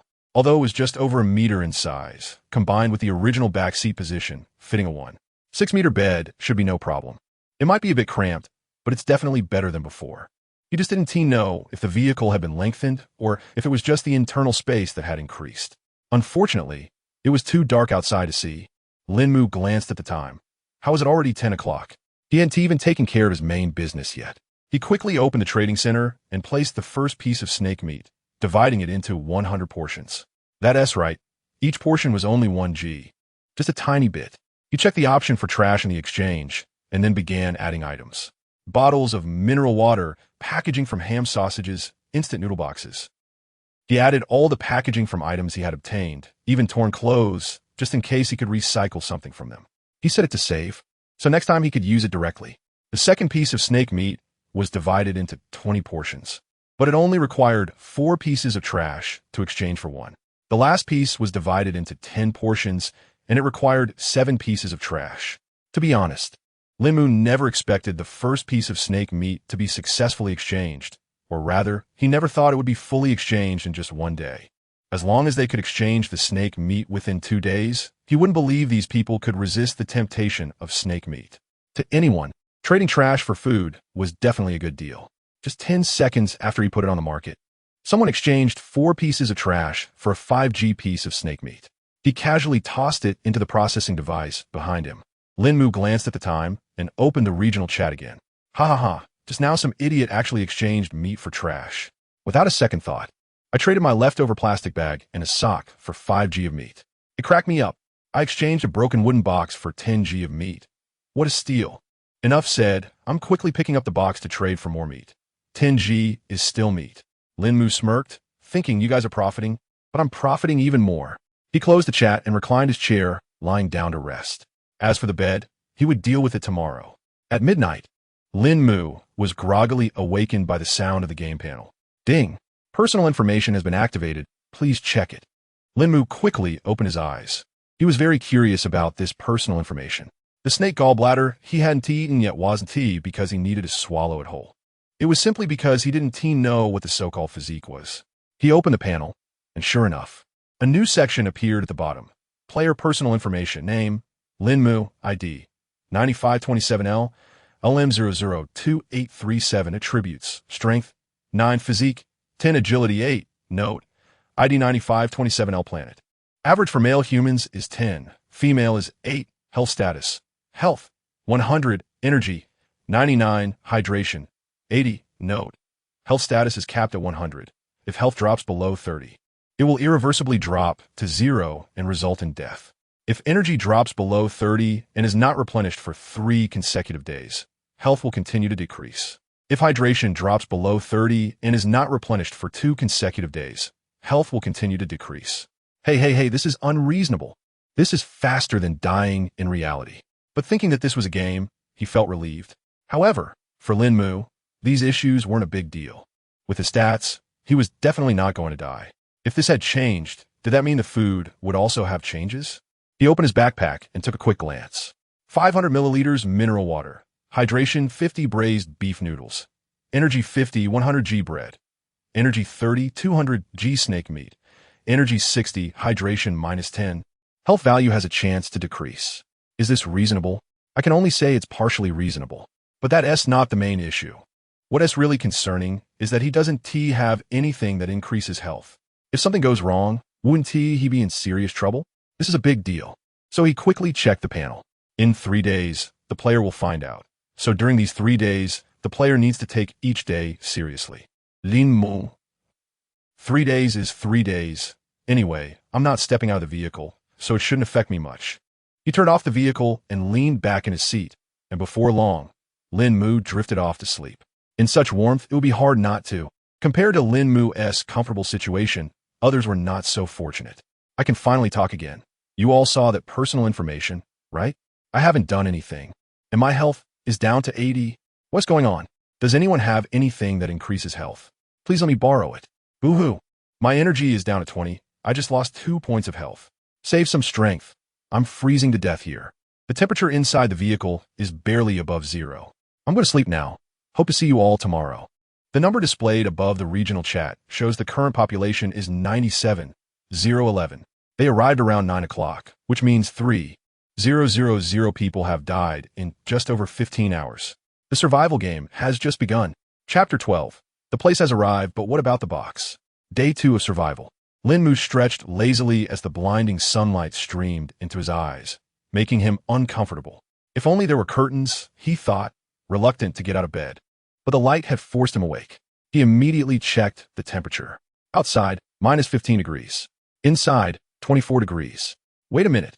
Something seems off with these temperatures. It might be just past 8 in the morning, but the sun is already up. Logically, it should be a bit warmer. Not that it needs to be a balmy 4 or 5 degrees, but surely it should be around -10. Could it be that the closer you are to the disaster, the colder it gets? That might actually make sense. Forget it, he thought. It's not worth pondering. He decided to tidy up first. He opened the freshwater collector, poured a bit into a cup, swished it around in his mouth, and then spat out the window. After that, he splashed some water on his face, having already used up half of what he collected. He grabbed a piece of bread to nibble on and tossed some sticks into the stove. Phew, all done. The entire process took less than 15 minutes. Speed is money now. Once he was finished, he checked the trade information. All the items he listed yesterday had sold out. His backpack now contained some useless junk that he tossed in without a second thought. Time to put it all to good use. He glanced at the freshwater collection device. 10 milliliters could be exchanged for one piece of junk, and he could directly list 300 milliliter bottles. Then he opened the regional chat. His eyes were immediately drawn to the number at the top. 95,632. What the hell? Nearly 2,000 people died overnight. That's terrifying. From yesterday until now, 400 have died. At this rate, we might lose 30,000 people in a week. The moment that number appeared, Lín Mù felt a chill run down his spine. In this world, it seemed that human lives were just numbers, ready to disappear at any moment. In the few minutes he spent contemplating, another 5 people had died. He looked at the chat box. My backpack is full. I can't fit anything else. How is that possible? I have a 40-slot backpack, and it's not even full yet. Huh, why do I only have 15 slots? Haha, I have 150, but my truck is out of gas. Can someone lend me some fuel? I'll pay you back once I get some. By the way, do trucks in this world run on gasoline? The chat continued in the same vein, as if no one was paying attention to the deaths. Or perhaps everyone was just more concerned about their own survival. Lín Mù started his vehicle and slowly drove away from the area. Once the car reached a speed of 60, Lín Mù gripped the steering wheel with one hand and opened the workbench with the other. The first thing he did was to turn the small freshwater collection device into a permanent one. The 2 blueprints in his backpack vanished, replaced by a permanent version. Perfect. However, when he saw the materials required, Lín Mù felt a bit embarrassed. He was short 2 pieces of plastic. But it wasn't a big deal. He could gather a bunch of materials in half an hour. He glanced at the odometer, which read 245 kilometers, noting that it would take another hour to reach the resource box. An hour was too precious to waste. Lín Mù closed the workbench and opened the modification skill, then placed the mustard seed stone inside. He had wanted to use it yesterday, but hadn't found the opportunity. As a Chinese person, the term mustard seed was all too familiar. However, the stone didn't react at all. In that case, he decided to put in another one. After 3 seconds, 2 options appeared. Option 1, double the length of the space behind the vehicle. Option 2, double the width of the space behind the vehicle. Lín Mù thought briefly and chose to extend the length. It would create a bit more space. After confirming his choice, the car shuddered slightly, and the area behind it began to expand. He quickly checked the rearview mirror. His car hadn't grown longer, even with yesterday's core upgrade. The vehicle hadn't increased in length. Wow, this was high-tech. The area behind had transformed into a space roughly 3 by 3.5 meters, almost the size of a small bedroom. At this rate, the car could potentially become as big as a house in the future. Lín Mù stroked his chin, wondering if it might even create a bathroom at some point. Speaking of bathrooms, Lín Mù suddenly felt a sharp pain in his stomach. Damn it, just as he thought of it. He slowly brought the car to a stop and opened the door. A gust of cold wind rushed in, causing him to shiver and nearly lose his composure. Lín Mù glanced at the space behind him, gritted his teeth, and crawled through. After 5 minutes, Lín Mù pinched his nose, looking conflicted. Soon after, a black hole appeared, and the yellow solid liquid mixture in the bag vanished before his eyes. He released his grip, and a foul odor shot up to his nostrils. Damn, why hadn't he realized how bad a bathroom could smell before? He quickly crawled back to the driver's seat, rolled down the window, and started the vehicle. As he drove, the smell gradually dissipated. Lín Mù let out a sigh of relief. During those 3 minutes, he dared to take a deep breath. He even wondered if the many deaths last night had anything to do with someone being ambushed while using the bathroom. The reason he didn't get out of the car earlier was that he saw a white figure flash by in the snow beside him. This was the real reason he stayed put. It turned out that the danger wasn't just from the resource boxes. There was danger outside as well. After the incident in the restroom, Lín Mù realized that paper was also a vital resource. The wooden stick he used earlier felt incredibly satisfying. He opened the workbench and searched for paper. Several types of paper popped up: toilet paper, tissue paper, plain paper. Among them, he spotted sanitary napkins. He thought to himself, after opening so many boxes yesterday, how come he didn't find any paper? Turns out it was here all along.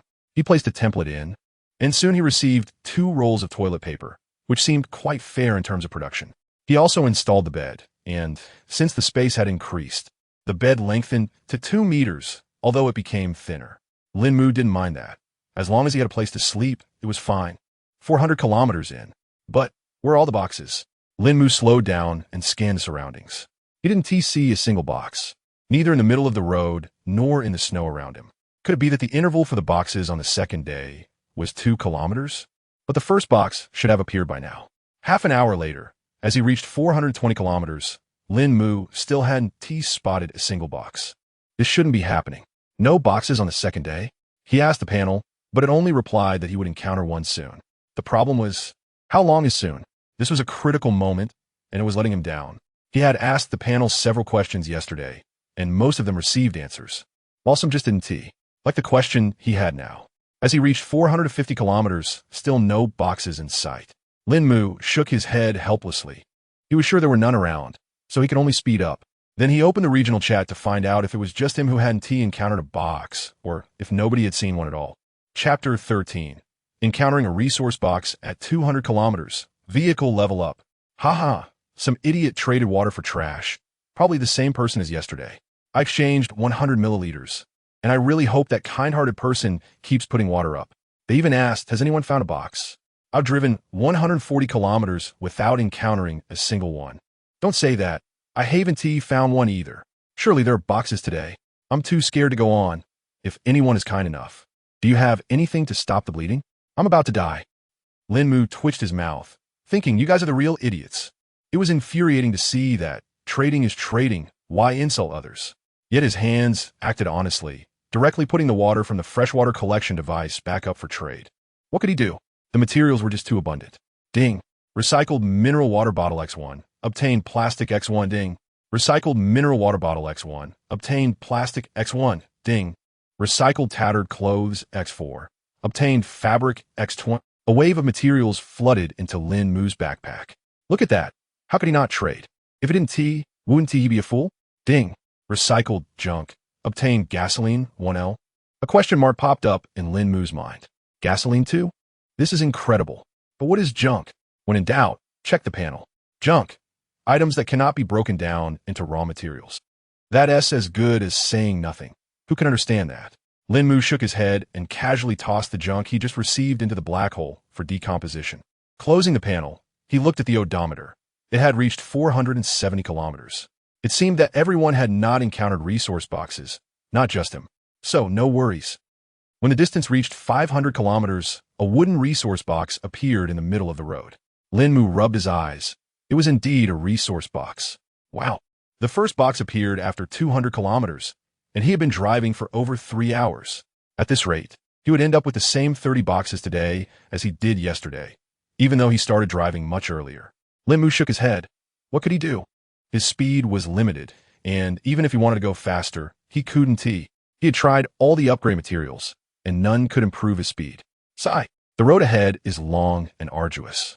When he was 10 meters away, Lín Mù stopped the car. A collector and a weapon extended out of the car window.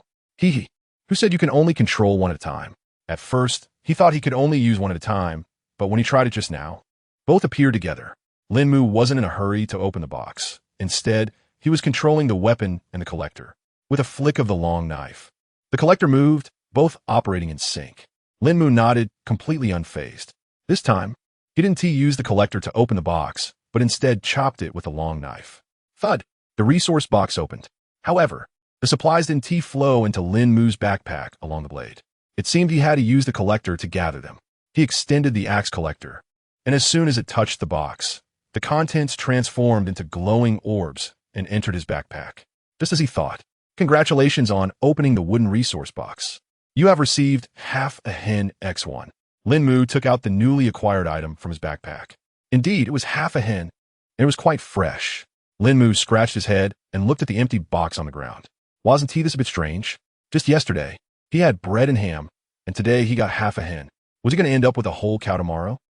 Congratulations on opening the silver resource box. You have received 2 pounds of beef brisket X1, a spice gift pack X1, and an ingredient gift pack X1.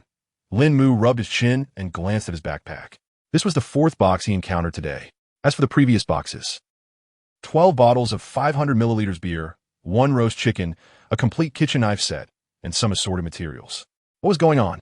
Were they preparing everyone for a feast before setting off on their journey? Lín Mù was utterly baffled by the initial items he received. With curiosity piqued, Lín Mù started the vehicle again and headed to the next location where a resource box appeared. This time, he encountered a silver box. Congratulations on opening the silver resource box. You have received plastic X10, iron ingots X5, stone X5, and universal materials X1. Was this what a resource box was supposed to look like? What were those previous ones all about? Were they testing the officials with such items? What would they possibly test? Then let us have more of it. From this resource box, it was evident that basic materials weren't limited to just those. 2 more had been added. Stone and universal materials were relatively easy to understand. He just wondered if gold and silver ingots would appear later on. He glanced at his backpack. He already had enough materials for the vehicle upgrade. So what was he waiting for? Time to upgrade. Ding! Vehicle upgrade successful. The interior of the vehicle flickered with light, and Lín Mù could clearly feel the seat changing. In just 5 seconds, the entire car transformed completely. The seats turned into genuine leather and even came with heating functions. The air conditioning indicator lit up, so it should be operational now. The dashboard became solid wood, and the radio upgraded to a multimedia system, giving it a much more upscale appearance. But what good is this thing for survival? Honestly, aside from the seats and the air conditioning, it's pretty much useless. He glanced at the multimedia system and hit play. A familiar soft melody started playing through the speakers. When he attempted to switch to a different track, a message appeared on the screen. Expanding music library requires 1 silver ingot. You've really got that corporate vibe, huh? Even this thing costs money. What a waste. Ding. Music library expanded by 10 tracks. You got to be kidding. I just wasted a silver ingot for this. Well, I guess it'll have to do for a little entertainment while driving. He opened the vehicle information to check what materials were needed to level up to the next tier. Vehicle, garbage disposal truck, quality, D-class, level, LV3, fuel tank, 52. 7L, 100L, fuel consumption, 1L 10 kilometers, speed, 80 kilometers hour, functions, basic cold resistance, basic heat insulation, slight increase in defense strength. Vehicle skill, SSS class unique skill, infinite modification, traits, waste utilization, allows the recycling of waste through the rear seat opening into the garbage processor, which can decompose into corresponding items. Upgrade requirements, iron ingot X20, glass X10, copper ingot X5, electronic components X2, vehicle core LV2. Note, multimedia consumes 1L 100 kilometers. Air conditioning consumes 1L 10 kilometers. The quality hadn't changed, but the vehicle level had increased, the speed was displayed, and several functions had improved. The most notable change was the upgrade requirements, which now included a new material, copper ingots. It seems this item is considered a basic material. However, the standout feature was the vehicle core. It turned out this was also a requirement for upgrading the vehicle. It looks like his previous choices were correct. After all this time, he hadn't encountered any other vehicles, so it must be quite challenging to upgrade this core. What Lín Mù didn't know was that in just a few days, he would come across other vehicles, leading to an exceptionally fierce battle. Chapter 14, Pictures. JPG. I'm so unfortunate that I can only eat junk food. I managed to get the last few boxes, and the best I got was a golden box. It seems the first wave wasn't that great. He glanced at the vehicle upgrade materials, and he had them all now. But he wasn't in a hurry. 1 water purification device wasn't enough. He planned to get another one. To reap rewards, one must put in the effort. At noon, he had covered 610 kilometers. Lín Mù parked the car by the roadside, leisurely took out a bottle of soda and a KFC family bucket. He decided to make do with this for lunch. It was the only thing he could tolerate. As he opened the bucket, the fried chicken was still steaming. 1 bite in, and it sizzled with oil. The taste was good. It reminded him of home. He casually opened the workbench and browsed through the items he could craft. Tools and everyday supplies took up most of the options, but the items Lín Mù wanted weren't there. This shouldn't be the case. Hey, panel bro. Why isn't their toilet? That S, right? He just wanted a toilet. He couldn't keep creating a box every time. Although the taste didn't matter, seeing it was a bit hard to accept. Please upgrade to unlock functional areas. Corresponding items will be unlocked. More upgrades? Lín Mù turned to look at what could temporarily be referred to as a bed behind him. Would the upgrades to the car lead to some changes in the modification skills? Currently, his modification skills had limited variation. There wasn't much change. So Lín Mù didn't bother to strengthen it, as these upgrades didn't significantly enhance the vehicle. He then opened the trading center and exchanged another batch of junk. He glanced at the water purification device, which now had 100 milliliters collected, and listed it for trade. After thinking for a moment, he also cooked 2 pieces of snake meat, planning to list those next. Ding! Successfully retrieved Diamond Resource Box X1. Obtained Universal Materials X5. Lín Mù looked at the sudden pop-up notification. It seemed that universal materials were quite hard to come by. Otherwise, they wouldn't only be obtainable from recycling diamond resource boxes. Soon, notifications popped up one after another, confirming the successful recycling of the junk he had previously invested. Watching his materials rapidly increase, Lín Mù felt exceptionally satisfied. There was no way he could use them all. The first thing he did with the materials at hand was to craft another water purification collector. With 2 working together, Lín Mù could exchange for even more items. After shutting down the workbench, Lín Mu's hand moved to the channel button. He twitched at the corner of his eye, knowing exactly what they were saying without needing to think, especially when he would soon be putting the snake meat on display. A bunch of fools. Thanks to the kind person who sent water, luckily, I didn't throw away my trash. I initially thought anything could be exchanged. So why can't my rice field be exchanged? You upstairs are going too far. Brother, I'm really short on water right now. Could you spare me a little to drink? I can send you a photo. A JPG image featuring a pair of long, snow-white legs, perfectly positioned just above his secret area, with weeds partially obscuring them. Lín Mù scoffed. What is so appealing about this? If you're capable, why not take a photo a bit higher up? One photo sparked a pack of wolves, but it seemed most had gone to private chats. However, through this information, Lín Mù also realized that this thing could send pictures too. He thought for a moment and then took a few photos. Anonymous image. JPG X3. So tragic. I can't get anything, just stuck eating this junk food my health. A bucket of KFC family meal, a bottle of happiness, and barbecued meat on the stove. Damn it. What am I seeing? Big shot. Throw me a bone. I just want to taste it. Even Geijai wants to eat KFC. Ding. A message came through. Lín Mù was a bit puzzled. Didn't he turn off the communication feature? He opened the message, and a blueprint popped up in the chat, asking if he needed it. Handgun bullet blueprint. Do you need it? Lín Mù raised an eyebrow and glanced at the previous message. He understood. This was the guy who sold him the handgun blueprint last time. But what did he miss? Lín Mù didn't reply immediately.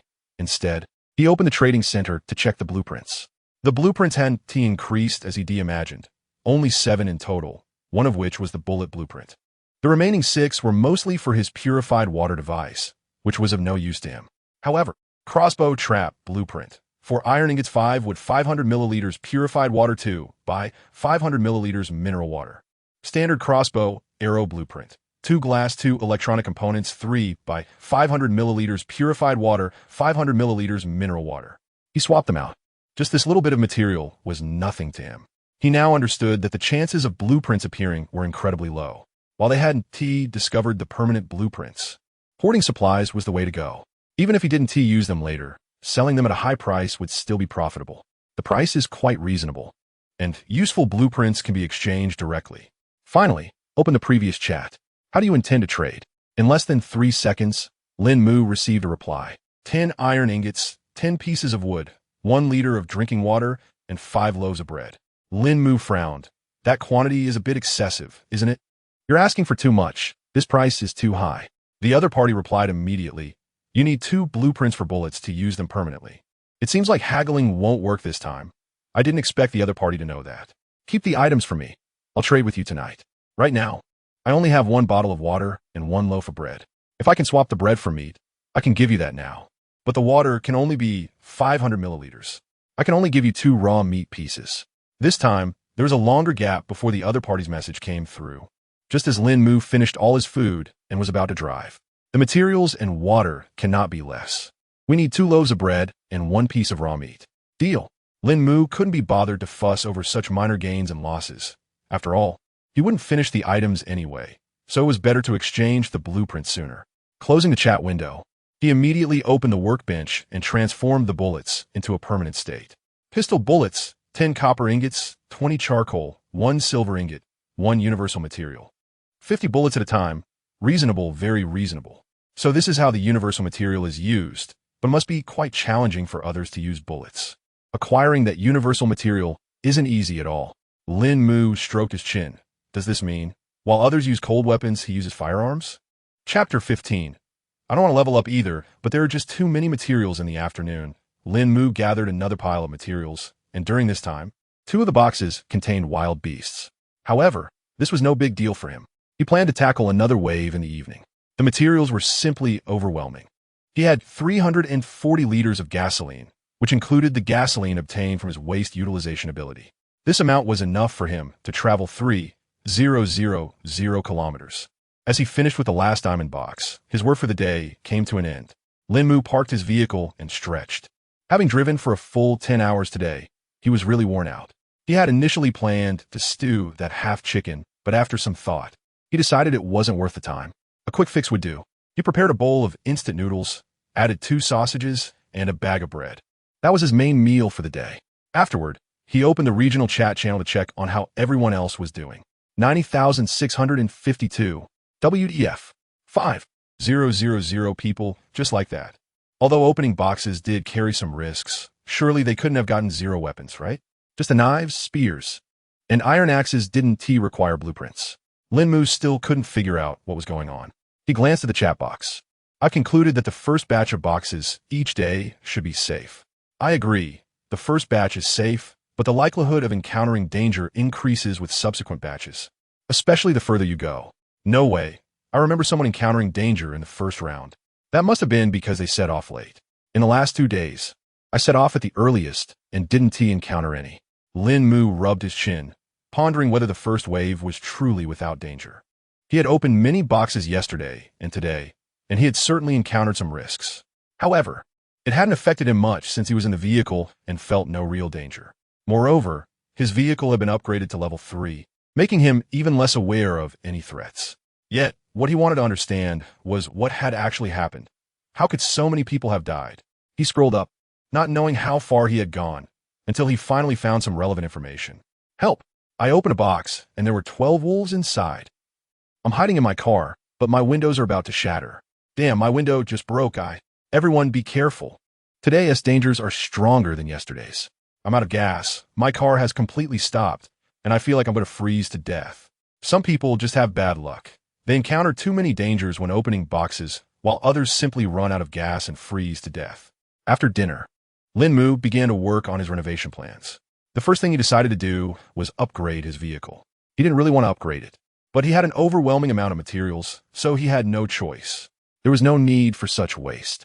Vehicle, garbage collection truck, quality, D-grade, level, LV4, fuel tank, 150L, 150L, fuel consumption, 1L 10 kilometers, speed, 90 kilometers h, functions, intermediate cold resistance, basic heat insulation, initial defense strength, vehicle skill, SSS-grade vehicle skill, unique unlimited modification, traits, waste utilization. Waste can be fed through the backseat recycling port into the garbage processor behind, which can decompose it into corresponding items. Upgrade requirements: iron ingots X30, silver ingots X5, copper ingots X5, mustard stone X1, vehicle core LV3. The fuel tank was larger, and the speed had increased a bit. The functions had improved, and the materials had changed, but it didn't seem like there was much of a difference. Lín Mù shook his head. This upgrade was pointless. He glanced at the upgrade requirements. He had all the materials except for the vehicle core. It seemed that relying solely on materials to directly level up was a bit naive. In addition to upgrading the vehicle, Lín Mù also built a freshwater collection device. Now he could gather 7L of water a day. Aside from not being able to take a shower, he no longer had to worry about the quantity of water. Furthermore, the amount of garbage he could exchange had significantly increased. Lín Mù opened the trading center and listed all the water he had. People might be cautious about exchanging materials, but no one will be careful about garbage, right? As for directly exchanging water for materials, could he really get a piece of plastic for just 10 milliliters of water? Obviously not. But he could exchange it for a mineral water bottle, which could then be decomposed into a piece of plastic. What a great deal. After dinner, he quickly washed up and climbed into his small bed, closing his eyes. This was much more comfortable than the chair from yesterday. The next morning at 7 o'clock, Lín Mù stretched and sat up in bed, looking at the ceiling that was almost touching his head, and shook his head. He wondered when he would be able to raise this shelter a bit higher. It was such a hassle to walk around. After quickly preparing some food, he sat in the driver's seat and casually glanced at the regional channel. 84,776. Over 5,000 people disappeared overnight again. In just 2 days, 16,000 had vanished. At this rate, wouldn't there be none left by the 7th day? Lín Mù shook his head, thinking it shouldn't be this dire. The number of deaths should decrease as time goes on. Those who survive are the true experts in survival. He started the vehicle and began today's treasure hunt. After 200 kilometers, the resource box had yet to appear. However, Lín Mù wasn't anxious. Reflecting on yesterday's events, he suspected that the resource box would show up at the 300-kilometer mark today. But surely, it wouldn't be at the 400-kilometer mark tomorrow, right? Not everyone upgrades their vehicles as quickly as he does. Running hard all day, he could manage 800 kilometers, which didn't seem impossible. At his current speed, 700 kilometers would take about 8 hours. If he managed to increase his speed later on, that time could be reduced even further. Damn, this road survival game really lives up to its name. It's all about driving from start to finish. He glanced out the window, the sun shining bright.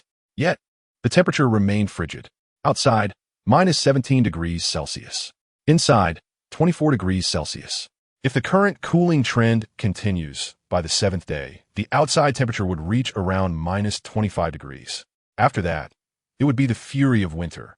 He couldn't imagine just how cold it would get. Around 10 a.m., Lín Mù encountered his first box. It was still a wooden box to start with. Congratulations! You have opened a wooden resource box and received sunglasses X1. What the hell? What good are sunglasses? Lín Mù took them out to examine. They were just ordinary sunglasses, not very useful at all. He pressed on. The second box turned out to be a silver one. Hey, I'm on a lucky streak. Bam! A pack of gray wolves, as if starving for days. Jumped out of the box. Lín Mù checked. There were 10 of them. Those people yesterday really knew how to mislead. They called the first wave of boxes safe. Lín Mù didn't even know how to respond. But what they said wasn't entirely wrong. On the first and second days, less than 0. When a people encountered danger during the first wave. Today was just different. The road survival game was merely exploiting human cognitive biases. Chapter 16. Without a refrigerator. This meat will spoil, right? With a knife and an axe extending from the front of the vehicle, Lín Mù didn't even reverse this time. He just charged right in. His vehicle had reached level 4, so what was there to fear? The wild wolves spotted Lín Mù's vehicle and all rushed to attack. However, the damage they inflicted on his vehicle was negligible. With each swing of his knife and axe, one wolf after another fell to the ground. 5 minutes later, not a single one was left standing. It seemed these creatures weren't all that dangerous. Their intelligence was quite low, and they only knew how to attack. Logically speaking, wild wolves should have a strong sense of danger and would run away if they couldn't win. Yet, these creatures had no such thoughts and only focused on attacking, even making a last-ditch effort to strike at his vehicle before they died. Congratulations, player, for killing 10 dangerous B-grade gray wolves. You have obtained 20 wolf fangs, 10 pelts, and 100 G of wolf meat. Looking at his haul, Lín Mù shook his head. Sigh, there is so much I can't possibly eat it all. He took out 100 pieces of wolf meat. While that number might not sound large, when piled together, it certainly had a visual impact, at least for people in the current world. Lín Mù glanced at the pile of meat and snapped a couple of photos. He then opened the regional chat. Unknown image, JPG image, JPG. Just took down a few little pets and ended up with this much meat. You guys think it LL spoil without a refrigerator? The chat, which had been buzzing with activity, suddenly went silent, leaving only Lín Mù's 2 images and his comment. Lín Mù stroked his chin.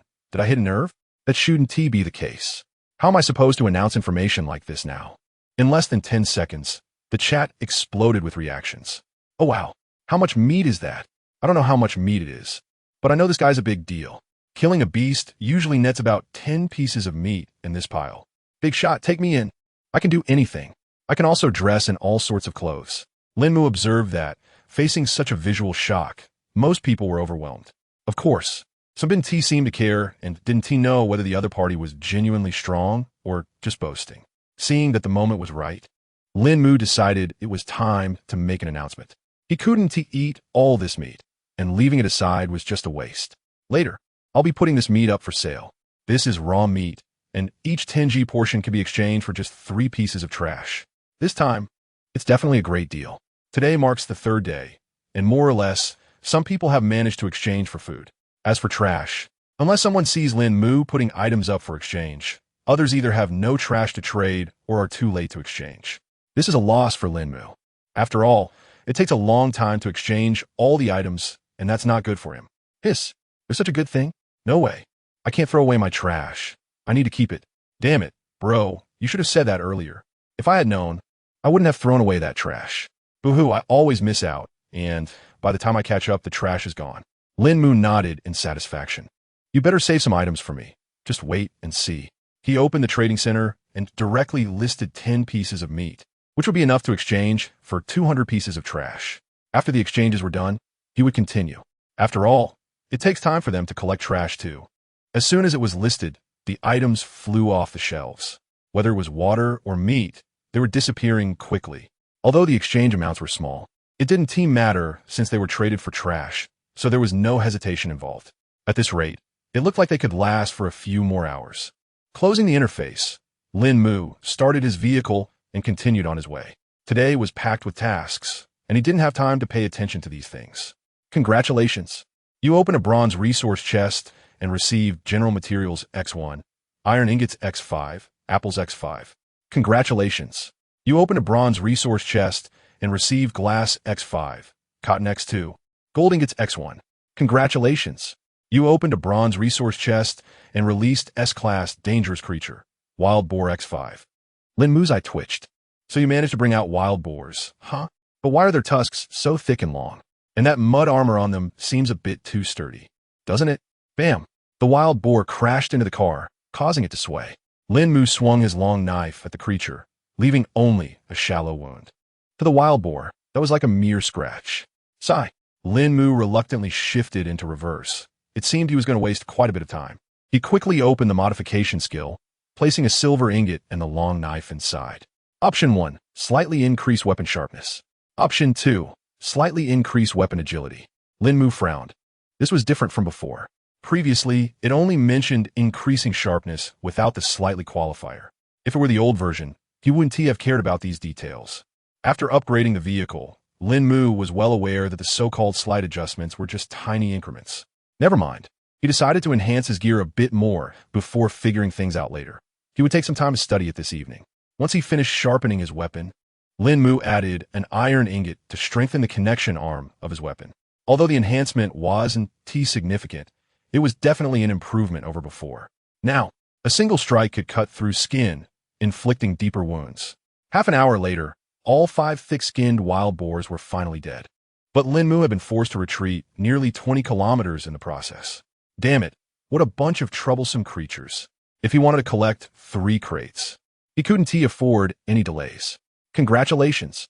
You have killed 10 dangerous S-level wild boars and received boar tusks X10, boar hides X5, 500G boar meat X10, 2M boar intestines X5.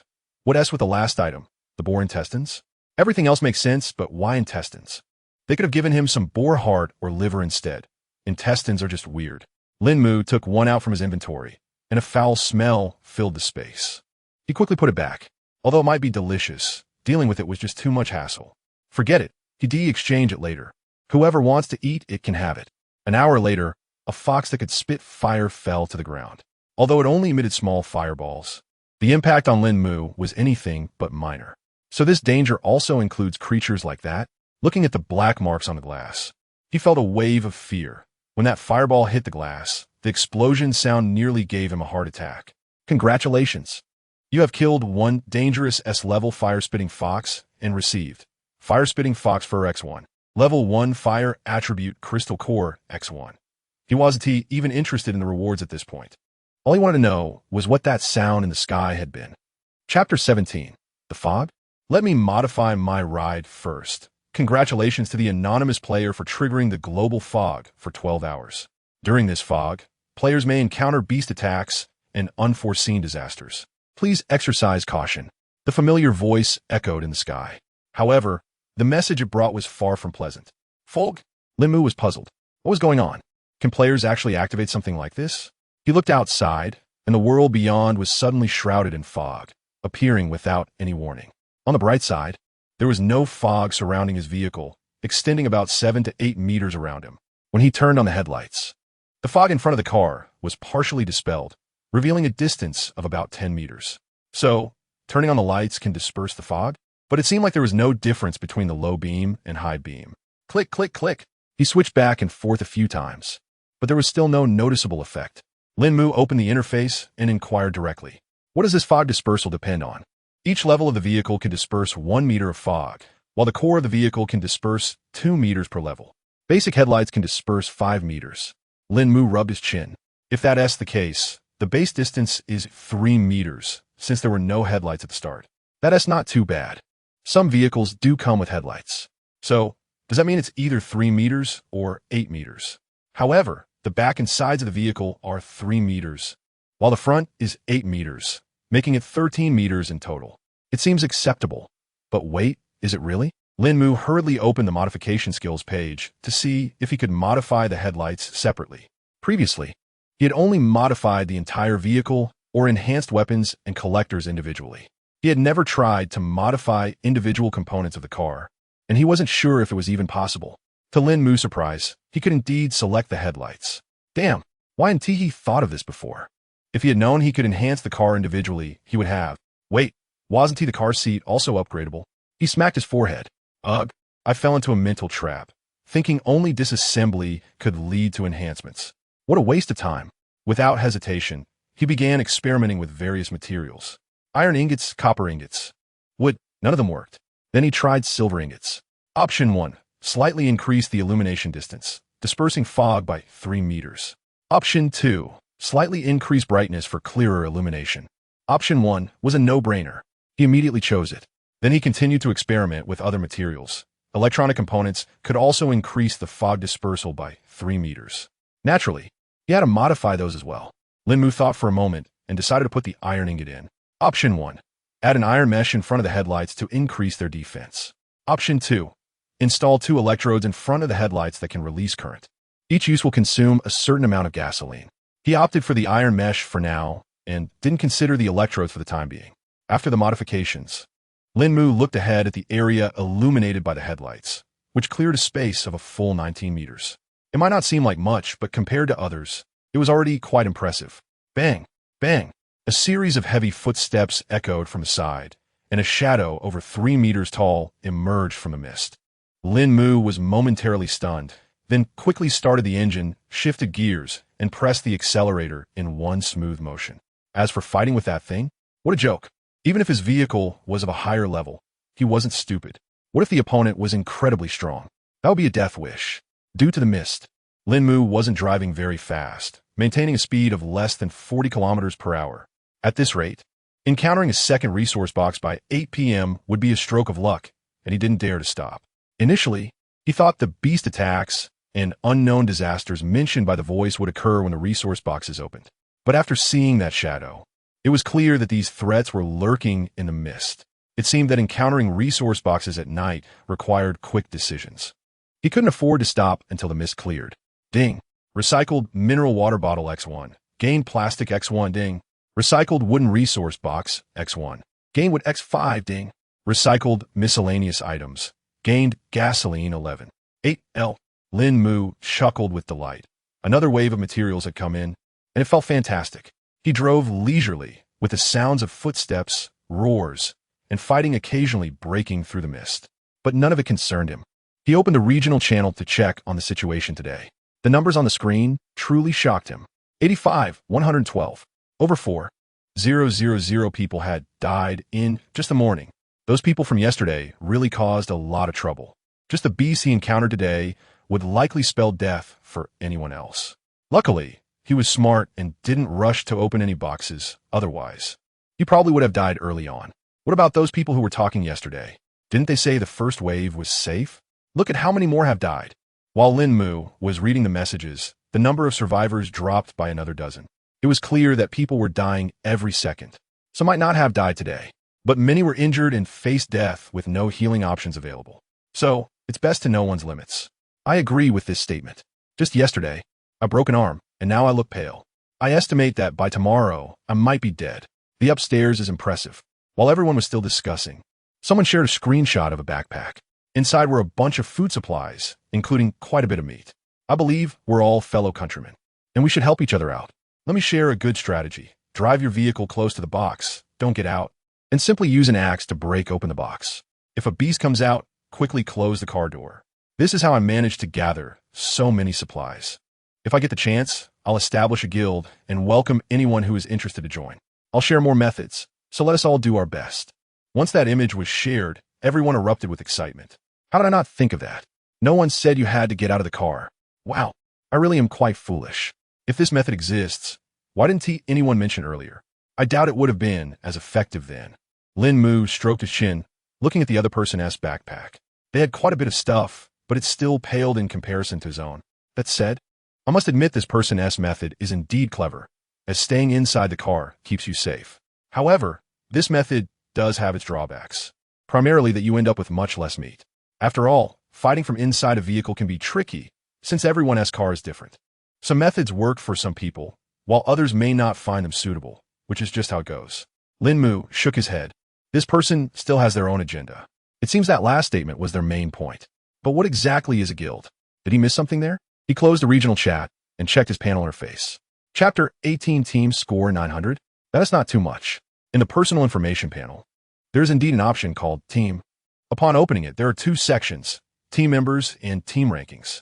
At this moment, a team has already appeared in the rankings, likely belonging to the person from earlier. However, it only has one member. The score displayed is 139. Lín Mù stroked his chin, wondering what this score meant. Is it resource points or something else? After some thought, he decided to create his own team. Please enter a team name. He randomly came up with one and then had the option to add a password. Of course, he chose to add one. After creating it, his team also appeared in the rankings, and it was in first place with a score as high as 914. He glanced at the score explanation and realized how it worked. Vehicles gain 20 points for each level. Vehicle cores add 50 points for each level. Basic materials are worth 1 point, blueprints are 10 points, and permanent blueprints are 20 points. There are indeed many ways to earn points. At this rate, my score of 900 is quite reasonable. He casually closed the interface. He really didn't need a team. The vehicle drove slowly as darkness fell, bringing him closer to the location of the resource box. Lín Mù couldn't help but complain. If it weren't for that fool who triggered the fog, I could have at least gotten a set of resource boxes today. The more he thought about it, the angrier he became. But then again, who would have thought there would be something like that inside? He glanced at the regional chat, noticing the number 81,223. Over 4,000 people are gone. This shows just how deadly the fog can be. Oh, he suddenly remembered that he hadn't eaten his snake gall. He opened his backpack and looked at the snake gall. Swallowing hard. This thing was really hard to get down. He had to swallow it whole. The main issue was that the gall was almost the size of his fist. Could he even swallow something that big? Lín Mù took out the snake gall and took a deep breath. It's just swallowing. Who is afraid of that?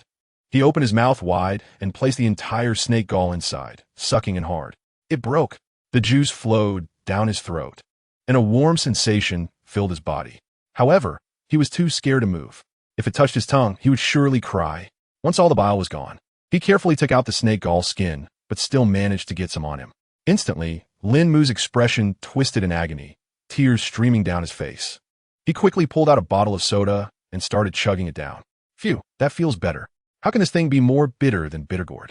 He swore to himself that he would never eat snake gall again, as this stuff was definitely not meant for humans. He hesitated to throw away the snake gall skin and instead opened his personal information to take a look. Name, Lín Mù, ID, 9527L, LM002837. Attributes, Strength, 9. Constitution, 15. Agility, 8. Health status, Health, 100. Energy, 68. Hydration, 92. His constitution had indeed increased by 5 points, which was definitely a good thing, as long as it was useful. Lín Mù casually tossed the snake gall skin into the recycling space. He didn't want to see it anymore. 9:30 a.m. The first chest appeared, and it was a silver chest. Whoa, not bad luck. The first one is a silver chest. Congratulations on opening the silver resource chest. You have obtained 100 G of bread X5, 20 L of gasoline, and universal medicine X1. Another new item. Universal medicine. Cures any disease and increases health by 20 points. Lín Mù rubbed his chin. This thing must have some limitations. He asked the panel directly, so if I lose an arm, will this medicine grow it back? It cannot. Perhaps considering Lín Mù's question a bit outrageous, the panel elaborated further. If a disability occurs, the body will automatically be restored upon entry. However, injuries that cause disabilities here will not regrow. Moreover, health limits will be deducted based on the percentage of loss. Players are advised to exercise caution. Wow, you guys are impressive. You can even restore people. That is pretty amazing. He continued on his quest for supplies. Congratulations on opening the silver resource chest. You have obtained glass X5, 20 L of gasoline, and electronic components X2. Congratulations on opening the silver resource chest. You have obtained universal materials X2, 20 L of gasoline, and a blueprint for a mechanical crossbow X1. As he moved along, every chest contained gasoline, and he hadn't encountered a single beast. Lín Mù scratched his head. Could it be that all the beasts were dealt with in that morning wave? Soon, the last chest appeared before him, and Lín Mù swallowed hard, his eyes gleaming. What a good find. A question mark chest was right in the middle of the road. Yes, it was the blind box resource chest he had encountered only once before. Bang, bang. Oh no, here we go again. Lín Mù hurriedly opened the chest with his axe, and this time there was only a glowing orb. He quickly opened the orb with his hands. A metallic chest dropped to the ground. He immediately put the chest into his backpack and drove off quickly. Through the rearview mirror, Lín Mù saw a pair of blood-red eyes staring at him. It scared the hell out of him. What on earth was that? Only after the eyes in the mist disappeared did Lín Mù finally relax. He opened his backpack and glanced at the metal box. Vehicle Modification Kit can be used to modify a vehicle once by adding the corresponding materials. What good is this? He already had an SSS-level infinite modification skill. Did he really need something like this? What a waste. He tried clicking to use it. Front metal mesh protection device. Iron ingots X10, silver ingots X2, copper ingots X2. Confirm. It's a directed modification, and it seems decent. At least he hadn't T-triggered this option with his modification skill yet. It was useless to keep it, so he decided to use it right away. Confirmed. A sturdy metal mesh enveloped the front of the vehicle, increasing its defensive capabilities once again. At midnight, the mist cleared, revealing the white snow surrounding the road, and a full moon appeared in the sky. Lín Mù stopped the car and took out a KFC bucket to have a bite. He added materials back into the stove, and the temperature inside the car began to rise again. Oh, this thing works wonders. While the air conditioning was sufficient, it dried out his throat after a while. Nothing compared to the warmth of the stove. He opened the trading center, put water and meat up for sale, and continued exchanging for junk items. After that, he swapped a few blueprints, including the USP handgun blueprint, which he upgraded to a permanent blueprint. This time his self-defense capabilities jumped up a notch. After finishing his meal, Lín Mù wasn't in a hurry to sleep. He opened the regional chat, adjusted his sitting position, and planned to see if there was any useful information. Chapter 19. The last day of the first week. You are invincible in the blink of an eye. It has been 7 days since Lín Mù arrived here, and tomorrow marks the so-called disaster day. However, it's uncertain how long this situation will last. Lín Mù opened his eyes and began preparing his meal as soon as he got out of bed. Once everything was ready, he immediately checked the temperature. Outside, minus 32 degrees Celsius inside, 20 degrees Celsius perhaps due to the extremely low outdoor temperature. Relying on just one heater was no longer sufficient to maintain warmth inside the vehicle.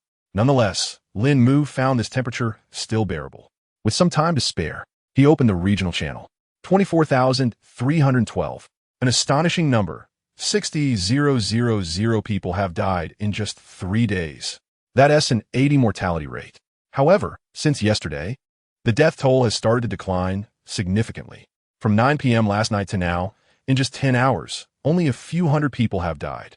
The remaining survivors are those who have figured out how to cope with the emergency. Does anyone have a spare long-handle weapon? I need one. Using a bow and arrow has proven effective. I've discovered that arrows dipped in gasoline and set on fire work exceptionally well, especially against hairy creatures. Fellow survivors, does anyone have extra cotton? Let us trade. And can someone from the Handsome Guy team contact me to share the password? I have some serious skills too. Today's communication has been significantly better than in the previous days. Thankfully, the group of fools seems to have dwindled. However, Lín Mù does miss those fools a bit, as they provided a wealth of useless resources. Since the number of people has decreased, the resources Lín Mù can trade for have also diminished. Next, he checked the information in his team. The number of teams has increased quite a bit over the past few days, with roughly 100 teams now. Some teams have already reached over 30 members, just a few short of the 50-member capacity. Yet it doesn't matter. Lín Mù's team is still in the top position. Handsome Guy team, ranked first with 4,478 points. Given this score, he has used up quite a bit of materials. Otherwise, his score could have been even higher. The second-place team barely exceeds 4,000 points, and that's the combined total of over 30 members. Lín Mù shook his head, finished his breakfast, and then set off in his vehicle. Since the fourth day, there's been a resource box every 400 kilometers. Considering the time spent opening the boxes and dealing with beast attacks or disaster events, he can encounter at most 2 waves of resource boxes in a day. After midnight, it counts as the next day. On the 5th day, Lín Mù drove an additional 200 kilometers in the middle of the night, but did not come across any resource boxes. The next morning, just 300 kilometers into the journey, they encountered the first challenge. To collect 3 resource crates, he would need to increase his speed a bit, but that was clearly going to be difficult. Over 5 hours later, Lín Mù finally spotted the first wave of crates, and it was noon. Luckily, the first one was a golden crate. He hoped nothing unexpected would happen. In the past couple of days, the first crate he opened had given him all sorts of animals, leaving him with a mountain of meat. He was almost sick of grilled meat at this point. Bam! Lín Mù rolled his eyes. This time there were no beasts, just a wild man. A beam of light flashed from the golden crate, and then a wild man appeared, dressed in animal skins, with messy hair and standing over 2 meters tall. He wielded a massive iron rod.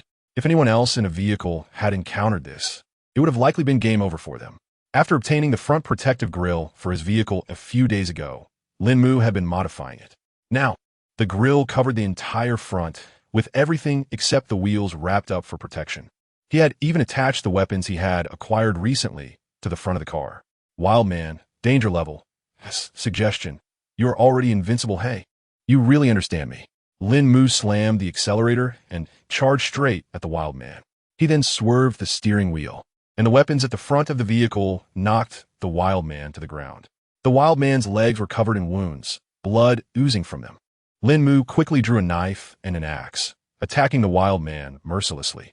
Just like that, he eliminated an S-level threat. At almost the same time, everyone else encountered the same wild man. However, they weren't as lucky as Lín Mù and were struggling to deal with the wild man before them. Congratulations, player! You have killed an S-level dangerous wild man and received a rough fur coat X1, iron rod X1. That's it? An S-level dangerous creature only drops 2 items? Lín Mù opened his backpack. Rough fur coat. If you don't have better cold weather gear, this can help you manage.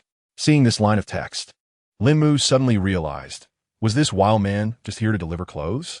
He then opened the regional chat channel and saw that everyone had encountered the same situation. What the hell, I almost died of fright. That wild man's teeth were really terrifying, like shark teeth. I just ran away and didn't even try to fight. Same here. No, have you all lost your minds? How are you going to survive the upcoming disasters without that rough fur coat? Most people have chosen to fight for survival. After all, those who are still alive are mostly the smart ones. Yet, there is still a small group of people who have made it this far purely by luck. Lín Mù suddenly remembered that he seemed to have initially obtained a down jacket and a pair of down pants. He quickly checked. Down jacket, a vital tool for warmth. It will protect you through the upcoming disasters. The description for the down pants was similar. It seemed his luck was indeed quite good. The next 9 boxes contained nothing but food, materials, and water, ordinary items with no surprises. Even the blueprints had been scarce lately. Lín Mù occasionally glanced at the trading center. It had been 3 days since any blueprints had appeared. This is bad. Those people must have figured it out. At midnight, Lín Mù was deep in sleep, with only a small oil lamp illuminating the inside of the vehicle. Meanwhile, significant changes were occurring outside. The road routes began to intertwine and merge. Some roads were converging into one, just 100 kilometers away from each vehicle. Snow began to fall from the sky. At first, it was just light flurries. But as time passed, the snowflakes grew larger. The ground gradually became blanketed in white. After one night, the entire planet was covered in snow. Oh, this feels nice. Lín Mù tossed aside his tiger skin blanket, and a chill instantly seeped into the bedding. Damn, why is it so cold? Lín Mù hurriedly put on his down jacket and pants, then quickly added wood to the stove and turned on the vehicle's heater. The temperature inside the vehicle began to warm up little by little, and he quickly glanced at the thermometer. When he saw the number displayed, he momentarily thought it might be broken. Chapter 20. The beginner's protection period is over. The fury of winter begins outside. Minus 55 degrees Celsius inside. 18 degrees Celsius. Wow. Isn't this temperature a bit excessive? It's only the first day, and it's already minus 55? No wonder it's so cold inside. Even his reinforced vehicle feels chilly, let alone others. I can't do this. I need to get another stove. He then opened the workbench and crafted another stove, lighting the fire. Gradually, the room's temperature began to rise, stabilizing at a cozy 26 degrees. It might seem a bit unreasonable, but this is a survival game. Just getting the temperature up is a win. Let us have something warm for breakfast. A bowl of instant noodles and a piece of roasted meat. Perfect with 2 stoves, one for boiling water and another for roasting meat. Lín Mù switched on channel 22,312. No wonder those who survive the first week are no pushovers. Even after a night of talking, so many people are still alive. Thank goodness I was smart enough to prepare a stove. Otherwise, I would have frozen to death last night. I just stepped outside for a moment, and it nearly froze me solid. The padded jacket is so warm. It's incredibly comfortable. Hey guys, does anyone have gasoline? I need to trade for 150 liters. Overall, it seems like everyone is taking the current situation in stride. It's just cold weather. After all, as long as you dress warmly, everything will be fine. At 9 o'clock, Lín Mù had been out for over an hour. With the heavy snowfall obstructing visibility, he wasn't moving quickly. Just then, he heard the first announcement from above. Surviving players. Congratulations on making it through the beginner's protection period. Lín Mù twitched his mouth. Nearly 80,000 people had died, and they call this a beginner's phase? Welcome to the fury of winter. Experience the joy of ice and snow. After 7 days, normal conditions will resume. And only those who survive the next disaster will be worthy of knowing what comes next. Joy. My foot. He opened his interface, and a countdown timer for 7 days was displayed. When the countdown ends, this winter will come to a close. As for what happens afterward, it wasn't shown.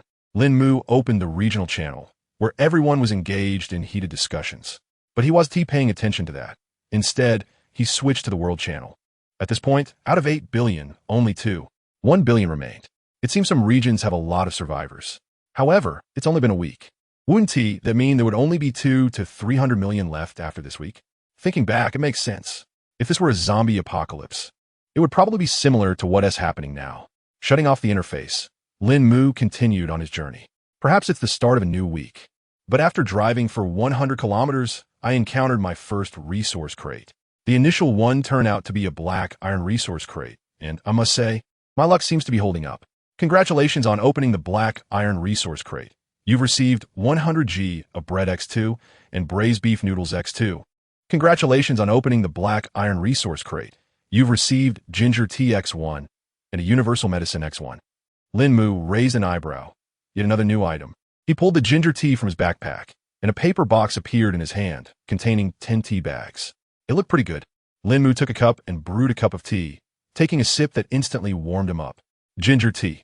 A cup can dispel the chill for 2 hours, keeping your body warm, provided you dress appropriately. The effect is really impressive. Let us keep going. Congratulations on opening the silver resource crate. You've received a wind turbine blueprint X1, a heater blueprint X1, and silver ingots X5. A generator? A heater? The number of blueprints is increasing. Soon, he had opened all 10 resource crates. Lín Mù didn't rush to drive away. Instead, he opened the trading center to check if anyone had listed new blueprints. Sure enough, he found 2 items. Ice Maker Blueprint. Exchange for iron ingots X10, electronic components X2, silver ingots X1. It seems to be from the same person, as the exchange numbers are identical.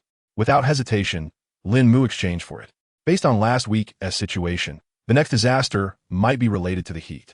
Regardless of whether it's connected or not, it's definitely a good idea to exchange it now. After all, he has resources that he can't even use up, and the only downside is that the number of people is dwindling. It would be great if global exchanges could be opened up.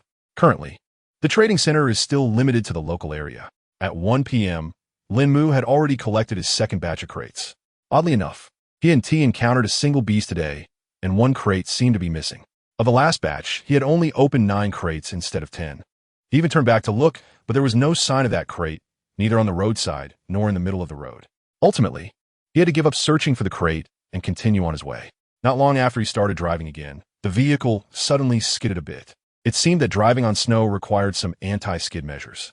Lín Mù slowly brought the vehicle to a stop, opened the modification skill, placing a tire in one slot and an iron ingot in another. Sure enough, the option for snow chains appeared. This skill is getting smarter. It actually showed up in one go. Spending 4 iron ingots to modify the vehicle with 4 sets of snow chains, he used another 4 iron ingots to reinforce them. After hitting the road again, he found that the vehicle no longer slipped. 10 minutes into the drive, Lín Mù squinted against the biting wind and snow, spotting 2 red lights up ahead. The speed was slow. Could that be another vehicle? Wasn't this road supposed to be a straight shot? Due to the limited visibility from the snowfall, Lín Mù hadn't noticed the convergence of the roads at first. In fact, it seemed almost everyone had overlooked it. Suddenly, Lín Mù realized, no wonder there were only 9 boxes earlier. One had been opened by the vehicle in front. But why hadn't the remaining 9 been opened? A smirk appeared at the corner of Lín Mu's mouth. Sorry, buddy, but my vehicle's core needs an upgrade, and you'll just have to bear the brunt of it. He slammed on the gas and crashed into the rear of the van ahead. Bang! The back window of the van shattered instantly. The driver inside was startled, cold wind rushing in through the broken glass. A chubby man with glasses turned around and exclaimed, "What the hell? How's there a car here?" He tossed aside the stocking he had in his hand and pressed down hard on the gas pedal. However, the road was extremely slippery and the speed wouldn't budge. Through the windshield, Lín Mù caught a glimpse of the driver inside. It was just a little chubby guy. Sorry about this. To upgrade the vehicle's core, he had to destroy the other vehicle. Even if Lín Mù didn't take action, the other party might. He couldn't gamble on whether the other person was a good person, nor could he put himself at risk just to avoid harming someone else. Call him selfish, or say he's inhumane. He simply wanted to survive in this harsh world. Chapter 21. Unlocking the second floor. This modified beast. The chubby guy's face twisted into a fierce expression as he casually pulled out an axe from his space, slammed on the gas pedal, and engaged the handbrake. With the brakes engaged, the vehicle's speed gradually decreased. Although it could still move forward under the push of Lín Mu's car, it was still on snowy ground. Even with the added anti-slip chains, it was still slipping a bit. Eventually, the vehicle's speed continued to dwindle. In Lín Mu's eyes, the chubby guy jumped out of the car, axe in hand, and charged towards the driver's side of Lín Mu's vehicle, raising the axe to smash down. Unfortunately, there was a protective mesh outside the car, and even without it, Lín Mu's upgraded vehicle wouldn't be so easily broken. A steel blade emerged from the roof of the car, striking down at the opponent's neck. 3 minutes later, Lín Mù let out a soft sigh, just as he expected. Congratulations, player, for killing number 9527L, WM 911277. Obtaining vehicle core LV1X1. Abandoned vehicle X1. But he wondered, could he directly seize the vehicle core? Lín Mù glanced at the vehicle core in the rearview mirror, reached out, and took the jewel off. If he could take it from someone else's car, wouldn't that count too? But this method was nearly impossible. Who wouldn't keep an eye on their vehicle? He pondered for a moment, then took the core outside. The biting cold wind hit him, making Lín Mù shiver. It was freezing, bone-chilling cold. Vehicle core has left the vehicle. Please return it within 3 hours. Otherwise, it will be considered as giving up the vehicle. Just as he thought, there wasn't even a tiny loophole to exploit. It was clearly impossible to carry the vehicle core around. Once he left the vehicle, the core had to stay inside. This also meant that ordinary people wouldn't leave their vehicles. To obtain the core, confrontation was inevitable. For anyone wanting to survive here, it was either you strike first or I strike first. There was no escaping it. Sitting in the chair, Lín Mù looked at the convoy information in his personal profile, wondering if it was permissible to engage with others within the convoy. He shook his head. That was a matter for later. Lín Mù rubbed his hands together. Now that he had the core, could he level up? He clicked on the vehicle core. Upgrade not possible. The 4 big characters shattered his hopeful thoughts. Upgrade requirements. Vehicle core, LV2 vehicle core, LV1X2. Are you kidding me? Just 1 vehicle isn't enough? You need 2. It's practically forcing everyone to fight each other. Lín Mù shook his head and then looked at the wreckage of the vehicle. Since it could be stored in space, could be utilized? He directly placed the wreckage into the modification skill box. The circular icon began to spin. 5 minutes passed, and the circle was still turning. 10 minutes went by, and it continued to spin. Lín Mù shook his head and said, "Take your time spinning. I need to drive off now." By the end of the day, Lín Mù had collected 5 waves of resource crates, which he considered a huge profit. It was the first day, and he had managed to secure 40 crates. If it weren't for the wild men who caused him to waste 10 crates, he could have gotten 50 today. The resources from the crates today were plentiful, especially the medicine. I have some medicine too, but unfortunately, I can't regrow lost body parts. As Lín Mù ate, he glanced at the chat messages in the chat box. It seemed everyone had gathered quite a bit, and the resources were fairly similar, especially in terms of blueprints. Everyone had at least a couple. Ding! A crisp sound echoed in his mind, and the modification skill interface automatically popped up. Option 1. Unlock the second floor. Option 2. Slight overall enhancement of vehicle attributes. Option 3. Add a small cargo compartment. Looking at the 3 options, Lín Mù rubbed his chin. He wanted the first 2 options, but the third one was also appealing. Attribute enhancement was beneficial for him right now. Even a slight increase is still an improvement. But unlocking the second floor? That seems a bit outrageous, doesn't it? To be honest, he was quite curious about what this second floor unlock meant. Without hesitation, Lín Mù chose option 1. As he made his selection, the vehicle began to shake violently, and Lín Mù quickly grabbed the handrails. Whoa, does it have to be this intense? Then, colorful lights started flashing inside the car. From the outside, the vehicle was enveloped in a rainbow glow, shaking continuously. But its size didn't seem to change. Just as Lín Mù thought the car was going to fall apart, it finally stabilized. Vehicle information popped up in Lín Mu's view. He took a deep breath and looked at the description above. It marked the spatial changes of the vehicle. The height of the first floor hadn't changed. It was still the same low height. However, a second floor had appeared on the interface, and its area was identical to the first floor. But since there was no driver's seat on the second floor, the usable area was actually larger. In addition to that, the ceiling height of the second floor reached 5 meters, which was much more spacious than the one below. After reviewing the entire change, Lín Mù gasped in awe, his eyes sparkling. If I could get more cars, wouldn't I be able to modify them into a building? Before going to bed, Lín Mù took one last stroll through the trading center, purchasing suitable blueprints directly and discarding the unsuitable ones. He glanced at the numbers in the regional chat and frowned. The number of people hadn't changed much, which shouldn't be the case. I've encountered other vehicles. Haven't others? He couldn't help but post a message in the channel. Have any of you encountered other vehicles today? I was driving when a car suddenly came up behind me and crashed into me. Luckily, I was quick enough to escape. Otherwise, I would have been done for. You encountered one too? I ran into 3, but we managed to coexist peacefully. I was wondering why I didn't find any boxes. Turns out there were people ahead of me. What is the big deal? I hit others too, but apart from scraping some paint, it wasn't too much of a problem. The cars that are still around are all fuel efficient and lightweight. What kind of damage can they do in heavy snow? Anyway, encountering them didn't waste my time. At most, it's just a hassle to grab boxes. Lín Mù stroked his chin, pondering how some people encountered 3 vehicles while others felt the damage was insufficient. Does that mean he can do whatever he wants at this stage? But how did he manage to run into 3 vehicles? He looked at the rearview mirrors, which reflected nothing but darkness, not a glimmer of light. The same was true ahead. Could it be that no cars were coming? As for further ahead, Lín Mù didn't believe there was anyone there. After all, he had taken all the boxes along this route. If there were cars ahead, he wouldn't have been able to get any boxes. Forget it. He'd deal with it when the time came. Who knows what other surprises might be waiting for him. Chapter 22. Wood? Not a chance.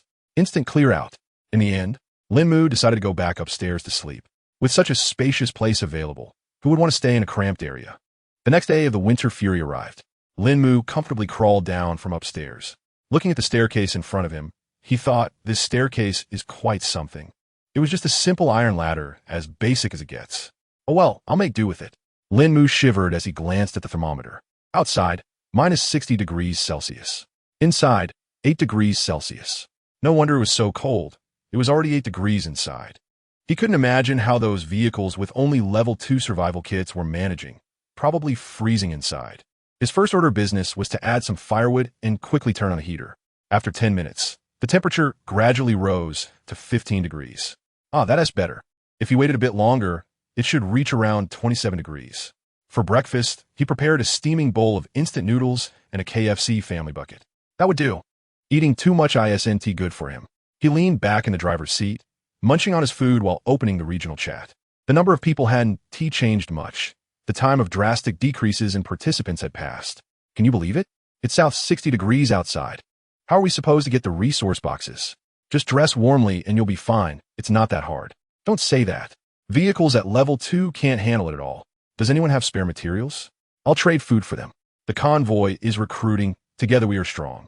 Let us share resources and thrive together. Everyone be careful. I almost got hit by a car just now. Most people were discussing the temperature, indicating that this frigid weather was impacting everyone quite a bit. Lín Mù glanced at the thermometer again. The temperature had already reached 25 degrees. He looked at his stove and couldn't help but type in the chat. Doesn't anyone want to light their stove? It's really warm when it's burning. Are you crazy? How much wood does it take to keep a stove burning? Who has that much material? It was clear that this was a wise observation. What was hard to come by lately? Who would waste it on a stove? Lín Mù's comment attracted a wave of ridicule. He opened his backpack and looked at his over 300 units of wood. Ding!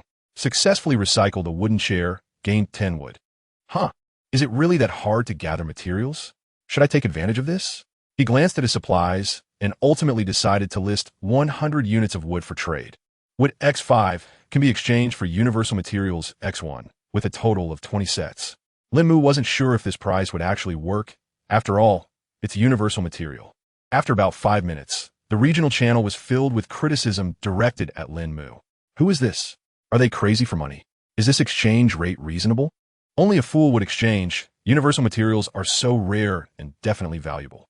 Right? Not even a dog would trade for that. In the trading center, the wood Lín Mù had just listed was almost instantly sold out. He was still browsing blueprints when suddenly his stock was gone. They said no one would trade. Looking at the extra 20 universal materials, Lín Mù felt quite pleased. Hey, these people are really foolish to exchange for universal materials. Vertical fan blueprint. Iron ingot X2. Wood X5. Small refrigerator blueprint. Wood X10. Wind turbine blueprint. Iron ingot X10. Copper ingot X5. Universal medicine X2. Without hesitation, Lín Mù made the purchases. He realized that the intelligence of those selling these items was somewhat questionable. Wouldn't it be better to keep these things? It was clear they would definitely be useful later.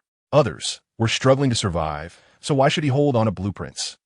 On another road, a van sped by. Sister, did that wind turbine blueprint really sell for such a low price? Shu Xin said, this kind of thing is just a piece of paper to us. You take this medicine. If you need it, use it quickly. Shu Yi had no other choice. Materials were already scarce, and getting another one would be even harder. All right, sister.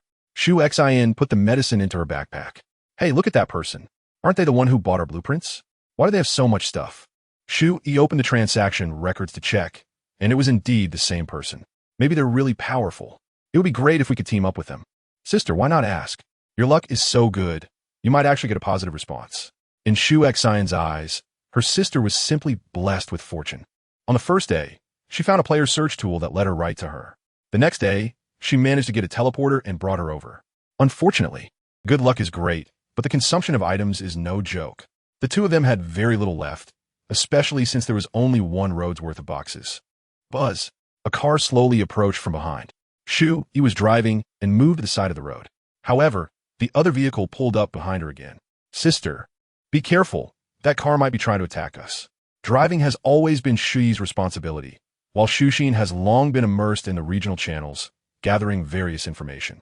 Upon seeing the other party's actions, she instantly guessed their intentions.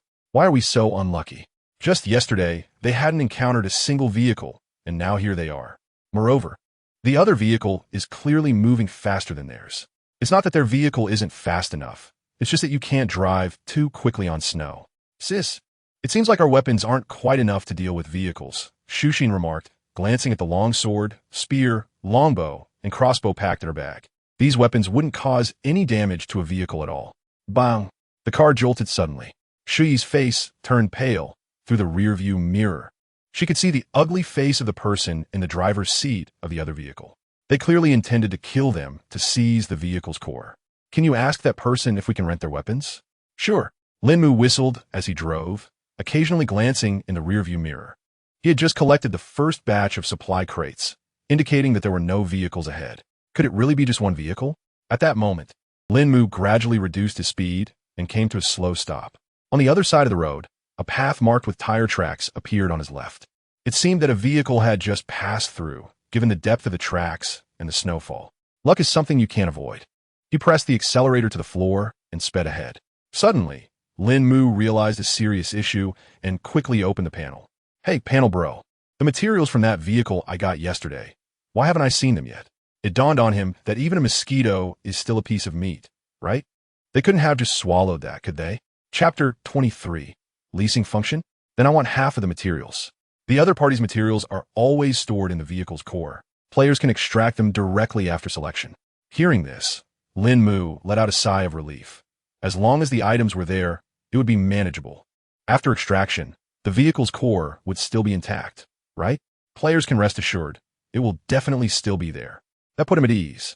But what if I choose to upgrade the core directly? The materials will simply disappear. He knew it. This was definitely a trap. Thankfully, the vehicle's core level was low. Had it been higher, he might have upgraded it without thinking. Lín Mù believed that most players would prioritize upgrading their cores as soon as they got them. After all, upgrading the vehicle requires certain levels of the core. Most players only had a level 1 core, and many were stuck with their vehicles at level 2. It would be strange not to upgrade when given the chance. Lín Mù held back his urge to complain and opened his backpack. He clicked on the core, and sure enough, an extraction button appeared. Extract. Ding. Extraction successful. It was almost instantaneous. The change in material numbers was minimal, and he didn't gain many new items. After all, when it came to material variety, no one could surpass him. However, looking at the items he received, Lín Mu's eyelids twitched. What kind of life do you want to live? You chubby guy with big eyes? What use are these items to him? Used white stockings, used letter pattern stockings, used original flavor underwear, a total of 12 items. All of them were like this. Lín Mù disdainfully pulled them out and casually tossed them into the waste recycling space. What a pervert!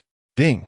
A crisp sound rang out, and Lín Mù curiously opened his panel, noticing a 1 displayed in his mailbox. Strange, someone actually sent him a message? He opened the mailbox file.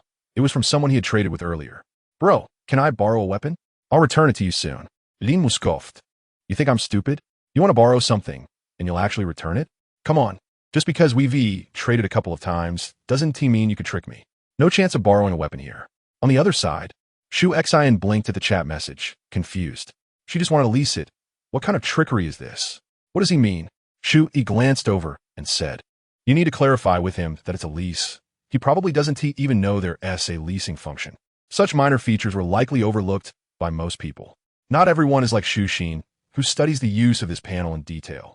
Brother, I just want to rent some weapons. 3 hours will be enough. You set the price. Ding! Lín Mù was irritated by the glaring reflection of the snow and the annoying sound of incoming messages.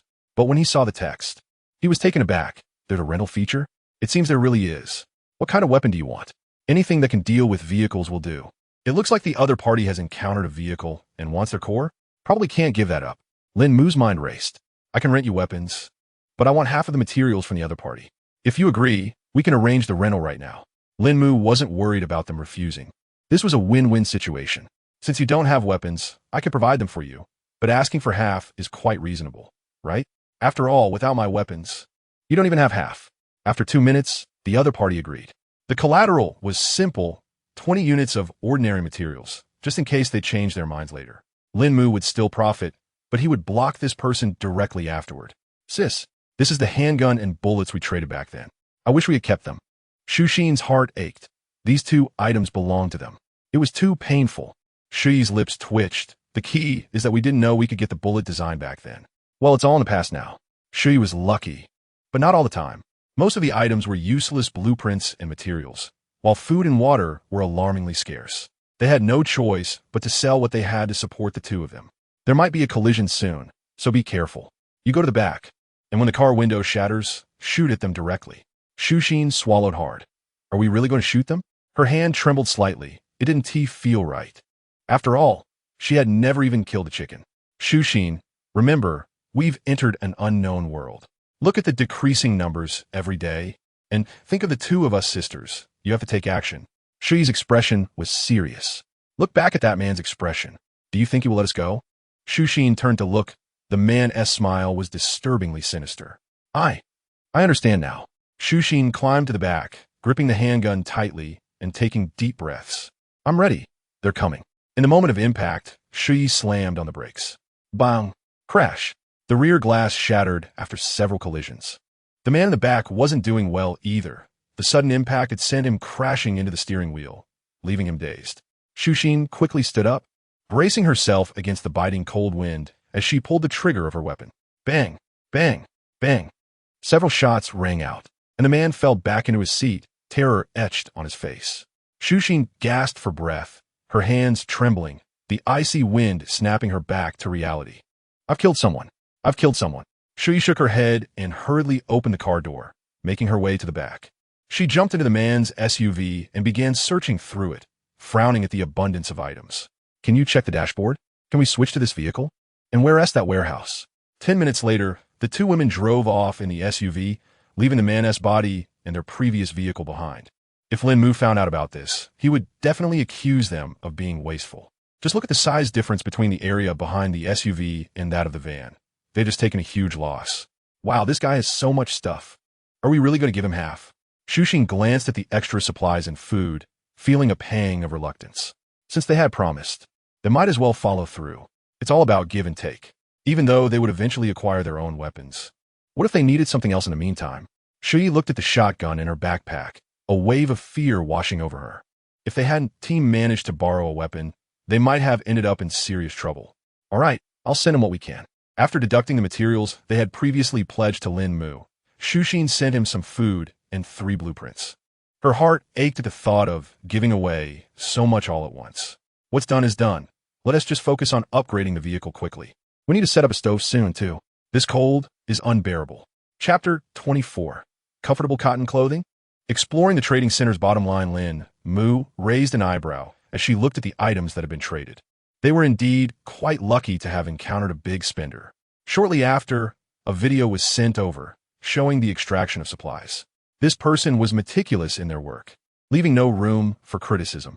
But can this thing even record videos? What else am I unaware of? The first time I learned about taking photos was through the regional channel, and now I've found out about videos through someone else. The rental feature was also something this person informed me about. Lín Mù shook her head, realizing how little she knew. But didn't tea really matter? What use were these features? Would they provide me with materials? Would they provide me with food? Lín Mù glanced at her vehicle and suddenly thought about its characteristics. She quickly sent a message to the other party. What are the upgraded characteristics of your vehicle at level 2? Shu Xin immediately looked at Shu Yi upon seeing this message. Sister, the other party is asking about our vehicle's characteristics. Should we tell them? Shu Yi thought for a moment and nodded. Let us tell them. Since they asked, it means this is something everyone has. We might as well ask them back. Okay. Shu Xin quickly typed a response. We previously had a Jinbei van with the characteristic large capacity, which has a storage space of 1,000 slots. We've now switched to an off-road vehicle with the characteristic sturdy, which increases its defense by 200, scaling up with level. Lín Mù rubbed her chin, feeling that this characteristic didn't seem very useful. A 1,000 slot backpack? She currently only had 55 slots. Yikes, that might not be enough. Lín Mù thought about the vehicle core, from which materials were extracted, indicating that if she upgraded the vehicle core, the backpack slots should increase. Perhaps for others, 1,000 slots might not be useful, but for her, it might just turn out to be insufficient. As for the so-called increase in defense, her modification skills were more than adequate. Not to mention boosting it by 200, she could probably achieve a 1,000 increase herself. This characteristic doesn't seem very useful at all. Hey, what is your vehicle's characteristic? Lín Mù casually replied to the message she received. My vehicle has the acceleration feature, which can increase the speed limit by 20. As for the quality of the vehicle, no one had mentioned it. At 5 p.m., Lín Mù encountered the third batch of boxes. As expected, just like before, the distance increased by 100 kilometers a day. It seemed that in the following 3 days, there would still be a wave of 500 kilometers each time. Lín Mù shook her head. If that's the case at his current speed, he could manage at most 1 wave per day. Bang! Congratulations on opening the black iron resource box. You have obtained 2 comfortable cotton jacket blueprints. Lín Mù raised an eyebrow. Can't cotton jackets be crafted at the workbench? Comfortable cotton jacket blueprint. Fabric X5, cotton X5, plastic X1. It seems a bit different. The materials required here are much more than those needed at the workbench. He was in a rush to find more resource boxes, especially since he now knew there were no vehicles ahead, so he took his time. Lín Mù opened the workbench and first crafted a basic cotton jacket using 2 pieces of fabric and 2 pieces of cotton. When he took it out, it was just a standard short cotton jacket, very thin. It would definitely keep him warm, but given its thickness, it probably wouldn't be very effective. The warmth it provided was even less than that of a rough fur coat. Next, he transformed the 2 blueprints into permanent blueprints, and then crafted a jacket directly.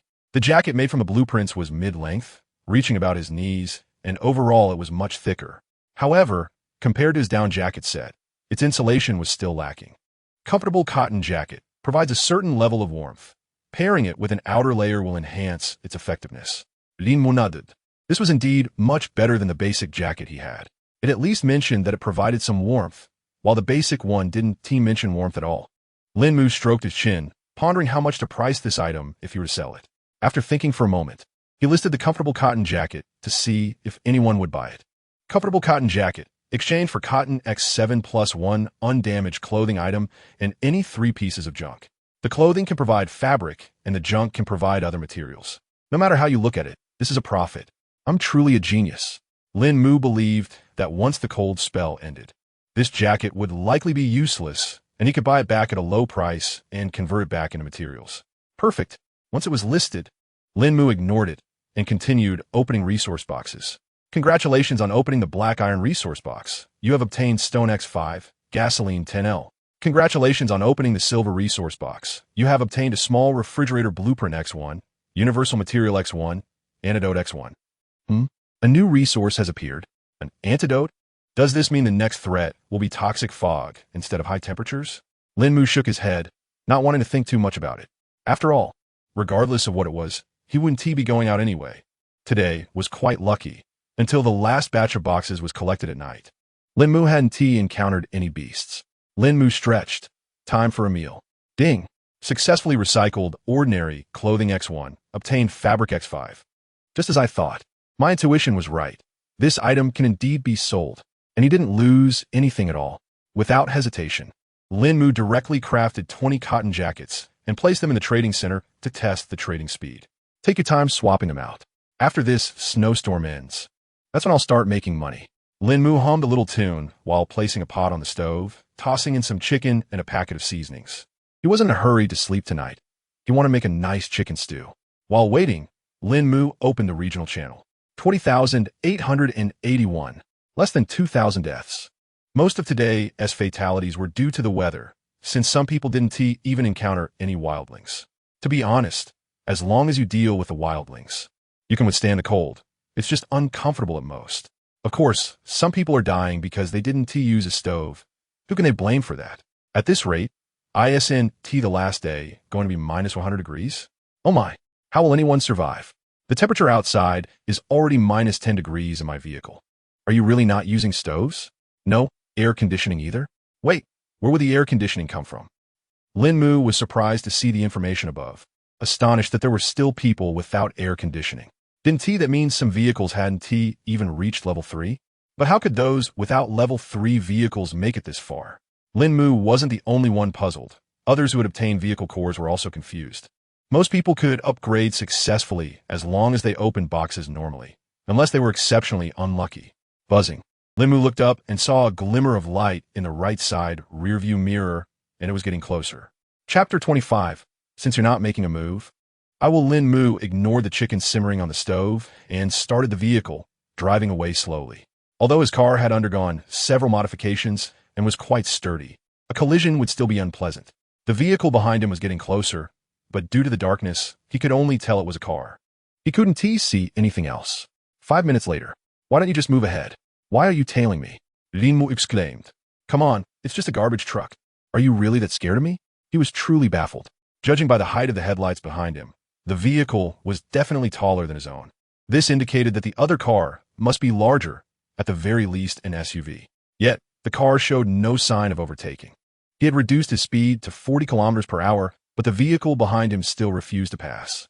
Lín Mù glanced at the chicken on the stove, which had a 10-minute countdown, still ticking away. "Aren't you coming up? Just wait until my chicken is done. You'll see how I deal with you." Lín Mù opened his workbench and crafted a spearhead. Then, he activated his modification skill. In one slot, he placed the spearhead, and in another, he added an iron ingot. Option 1. Install a fixed spear on the rear of the vehicle, length 2 meters. Option 2. Install an extendable weapon on the rear, controllable spear. Option 3. Install a multi-barrel weapon on the rear, increasing the quantity by 1. Option 3. The vehicle shuddered slightly before the modification was complete. "I'll make sure you enjoy this." Lín Mù continued using the modification skill to upgrade each spear a second time. Ding! After multiple uses of the infinite modification skill, the skill has leveled up. Lín Mù stared at the notification that suddenly popped up, somewhat bewildered. This thing can actually level up? He looked at the interface that had appeared, but it didn't seem any different. It looked just like before. When he opened the modification skill, he was taken aback. Originally, there were 2 slots, but now there were 3. Additionally, a new phrase appeared, and it was this phrase that elevated the skill to a new level. Players can provide a modification direction. That's right, a direction for modification. Isn't this way better than that smart system he had before? Every time he upgraded, there would always be some nonsensical modification options that left him speechless. Plus, even if he reinserted the materials, the upgrade options rarely changed significantly. After wasting quite a bit of material, he would finally achieve the desired effect. But why could this thing level up? He glanced at the rearview mirror again. The other vehicle was right behind him. Since they weren't coming up alongside him, he decided to do a bit more research. "Hey, can this skill be upgraded?" he asked the interface. "All skills can be upgraded, but it doesn't say anything about upgrades here, and I can't see any requirements. Skill upgrades are expected to be available in the 3rd week. Please be patient." "Wait, why do you guys update this every so often?" "Please remain calm, player. We didn't anticipate anyone would acquire skills, let alone use them so frequently. Just be patient. It will unlock when the time comes." Lín Mù scoffed. "So it's his fault then?" This was really the survival game's fault. According to their calculations, it was fine to unlock a feature every so often. They never considered that someone might acquire a skill right from the start. Even if someone did get the skill, who would waste time modifying things? After all, materials are precious, but they happened to run into Lín Mù, this extraordinary player. Regardless of what the creators of the game were thinking, Lín Mù knew the chicken stew was ready. He quickly stored both the pot and the chicken in his inventory. Since they weren't coming up front, he decided to take action. He slammed on the brakes, and a row of spears about 1 meter long extended from the back of his vehicle. The car behind him hurriedly hit the brakes, but without a protective chain and given the close distance, the 2 vehicles collided. Lín Mù felt a slight jolt, and the driver behind him felt the same. It wasn't too significant. The driver behind looked puzzled, wondering why they had collided yet felt nothing. A smirk crept onto Lín Mu's face as each spear extended barbed hooks, viciously snagging some components inside the front of the other vehicle. He shifted into gear and hit the gas, pulling the other vehicle along with him. The connection point between the front of the other car and Lín Mu's vehicle creaked ominously. Bang! A bunch of parts fell to the ground. The driver behind was startled, shouting, "What the heck is this?" He panicked, thinking he should have just overtaken Lín Mù instead. He was trying to figure out how to maximize his profit when Lín Mù made his move. However, Lín Mù wasn't going to give him a chance to escape.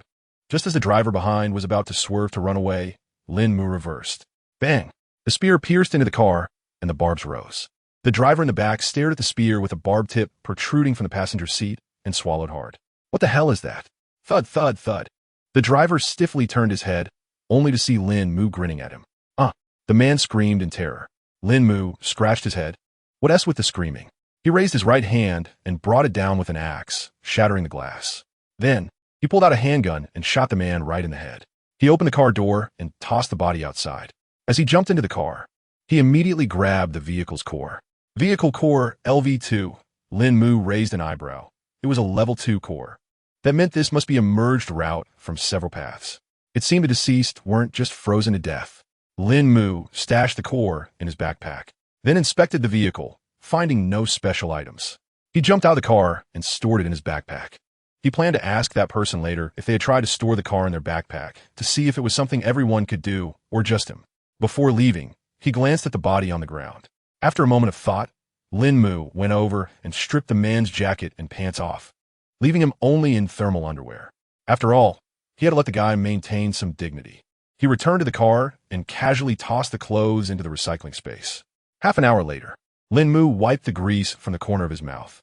He had to admit, this survival game really understood people's needs. With these items, even someone who couldn't cook could enjoy delicious food. His cooking skills were average at best. Whatever he made was edible, but not particularly tasty. But here, all he had to do was throw the ingredients into the pot, add some water, and not worry about anything else. When the time was up, there would be a delicious meal waiting for him. Next up was leveling up. Chapter 26, Vehicle Upgrade, Enhanced Features. Ding. Vehicle core upgraded to LV3. Capacity increased to 3. Backpack expanded by 100. Whoa, I didn't expect the backpack to actually get bigger. He opened the vehicle core data. Vehicle core, level, LV3, capacity, 3 people. It seems that for every level up, the capacity increases by 1. However, upgrading the core requires devouring other vehicles. Logically, everyone should be enemies. Yet, the increased capacity seems to encourage cooperation among players. This game really knows how to play with human nature. He couldn't help but recall the initial saying. Human nature is a complex thing. Perhaps it's about the weak banding together while the strong go solo. Lín Mù shrugged. This didn't concern him much, as he preferred being alone. In fact, if someone did team up with him, he would feel uneasy. He then glanced at the vehicle interface and checked the materials. Everything was there. Time to upgrade. The vehicle shook and sparkled with light. This time, the process took longer than any previous upgrade. 5 minutes later, the vehicle upgrade was successful. Ding! Vehicle upgraded to LV5, vehicle space doubled, unlocked free crafting mode. Feature effects enhanced. Lín Mù turned back to look at the vehicle. It had indeed grown larger, its length doubled. Free crafting. Players can create items based on their own ideas. Materials are related to the size of the items being crafted. Lín Mù stared at this feature, lost in thought. After a moment, he asked the panel, "Can I craft a Star Destroyer cannon?" "Yes, as long as the player crafts all the parts and assembles them. It can be used." All parts? As expected, this is going to be challenging. However, this is a huge benefit for those in the military industry. Crafting an AK should be no problem, right? Suddenly, Lín Mù felt that things were getting complicated. Fortunately, most players were still at LV2, and the better ones were only at LV3. At least for now, he didn't have to worry. It seemed he needed to hurry and continue upgrading his vehicle. Or else if someone created a sniper rifle later on, he would definitely fall behind. Lín Mù shook his head. It shouldn't happen that quickly. They would need at least a week or 2 to advance to LV4. Even if someone managed to level up, they might not be able to craft it, as ammunition is a major hurdle. Plus, even if he encountered someone with a powerful weapon, he would strike first. Lín Mù opened the vehicle information. Vehicle, garbage disposal truck, quality, D-class, level, LV5, fuel tank, 200L, 200L, fuel consumption, 1L 10 kilometers, speed, 100 kilometers H, features, advanced cold resistance, intermediate insulation, intermediate defense strength. Basic attack capability, vehicle skill, SSS-Grade vehicle skill, unique unlimited modifications, trait, waste utilization, allows waste to be fed into the garbage processor through the rear recycling port, enabling the decomposition of corresponding items with a 50 increase in decomposition rate. Upgrade requirements, iron ingots X50, silver ingots X10, copper ingots X10, glass X8, rubber X4. Vehicle core LV4, the functionality has improved somewhat, but what is up with this basic attack capability? He doesn't perceive any attacking power from the vehicle in his mind. The player's ability to modify the vehicle also counts as part of its functionality. So most of these features are self-created. Panel bro, what would the normal functionality data look like? Levels 1 to 2 only have basic cold resistance. Level 3 has insulation capabilities. Level 4 increases defense and attack capabilities. The specifics depend on the quality and type of each vehicle. He agrees with the last point. A tank definitely has maximum defense, but its attack power. Without shells, what kind of attack power is that? He has already looked at the skill upgrades and ISNT in a hurry to use them. As for the trait, a 50 increase means he can turn 8 pieces of junk into 12. But he still needs to ask, panel bro, if an item only decomposes into 5, how does that work with the increase? 7 pieces. That means 0. 5 is lost. ISNT that a bit unfair. 0. 5 is still a material. You know, panel bro, this ISNT reasonable. You need to round up, your math skills aren't great. Lín Mù stroked his chin. Although it's something that came for free, upgrading the vehicle is something he earned through hard work. He must strive for it. Panel bro, if I decompose 2 pieces of junk that yield 5 each at once, how many will I get? 15 pieces. Lín Mu's eye twitched. I almost missed that by not asking you. Thinking of this, he had an idea. Panel bro, how many vehicles share the same trait as mine? For what he has seen these days, he hasn't noticed anyone buying junk at the trading center. Only those who have used it know the terrifying potential of this vehicle. Even without his modification skills, he could still make a fortune by crafting items and selling materials. Upgrading vehicles was a piece of cake. Not at all. Huh? Lín Mù was quite surprised. Wasn't this just a D-class vehicle? A garbage truck merely a D-class. How could there be none? 50 players have C-class vehicles, 35 have B-class, 15 have A-class, while D-class only accounts for 0. 5. There are only 8 garbage trucks in this world, and 7 of them are already gone. Lín Mu's mouth twitched. So, my D-class vehicle is actually a rare species? He couldn't help but exclaim in disbelief that it could even compare to higher-tier vehicles. This was unheard of. Shaking his head, Lín Mù thought this was for the best. With only one such vehicle in the whole world possessing this ability, wouldn't that make him unique? Ha ha ha. From now on, he was determined to become the world's greatest garbage. King of the roads. He glanced at the final upgrade requirements. He had all the materials he needed, just missing the vehicle core upgrade. It seemed he would need to put in some more effort. Lín Mù realized that to elevate the core to level 4, he would need to defeat 8 vehicles. Ultimately, wasn't that just a matter of going head-to-head? Was there really only one way to obtain a vehicle core? No. He had also acquired some from the blind boxes before. Unfortunately, the chances of encountering blind boxes were too slim, almost negligible. He checked the panel, but it didn't specify how to obtain the vehicle core, only suggesting he explore on his own. Lín Mù glanced at the time. It was already 11 p.m. He opened the trading center and looked at the transaction records. Ever since he listed 20 pieces of clothing, almost every minute one would sell. It had taken him less than 20 minutes in total. Lín Mù rubbed his chin. It seemed everyone had quite a bit of material on hand. Chapter 27. Fleet teleportation function. He couldn't help himself. He tossed the clothes and trash he had acquired into the recycling device. After that, he crafted 20 pieces of comfortable cotton clothing and put them up for sale.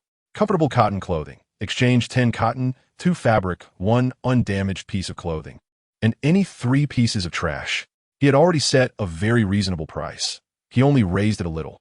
There aren't many merchants as conscientious as him.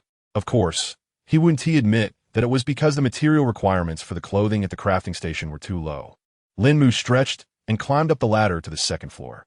After upgrading the vehicle, not only had it grown longer, but the ceiling height on the 1st floor had also increased to 2 meters, allowing Lín Mù to finally walk upright. Once he reached upstairs, he dove straight into his warm bed and fell asleep. He was asleep, but some others were still awake. I can't take it anymore. The temperature inside my vehicle has dropped to minus 15 degrees. There's no way I can sleep. Who told you to be stingy with the wood? 1 piece of wood can be split into 10 sticks. 3 sticks an hour is quite a good deal. Let me share a secret. Once the vehicle is upgraded to level 3, you get air conditioning. I have all the materials, but I just need someone to give me a vehicle core. The trading market had comfortable cotton clothing available again. That item was indeed better than what you could make yourself, so hurry up and grab it. However, moments later, some people made purchases, while others started to complain. This is so comfortable. It's way better than what I made at the workstation. I bet you need to wear 4 or 5 layers from the workstation to get the same effect, but that would be too bulky. Are you really buying it? The price is way higher than in the afternoon. We're all from Hua country. We should help each other out. Exactly. How can we only think about making money? To the 2 fools upstairs, who forced you to buy it? If you don't buy, plenty of others will. The next day, the 3rd day of the winter fury. Outside, minus 65 degrees. Inside, 18 degrees. The temperature had indeed dropped another 5 degrees, just as he expected. However, the temperature inside the room was well maintained and hadn't dropped much. Perhaps it was due to the upgrade. The vehicle's insulation was particularly effective. Lín Mù filled his basin with clean water, washed up, and then heated up breakfast on the stove.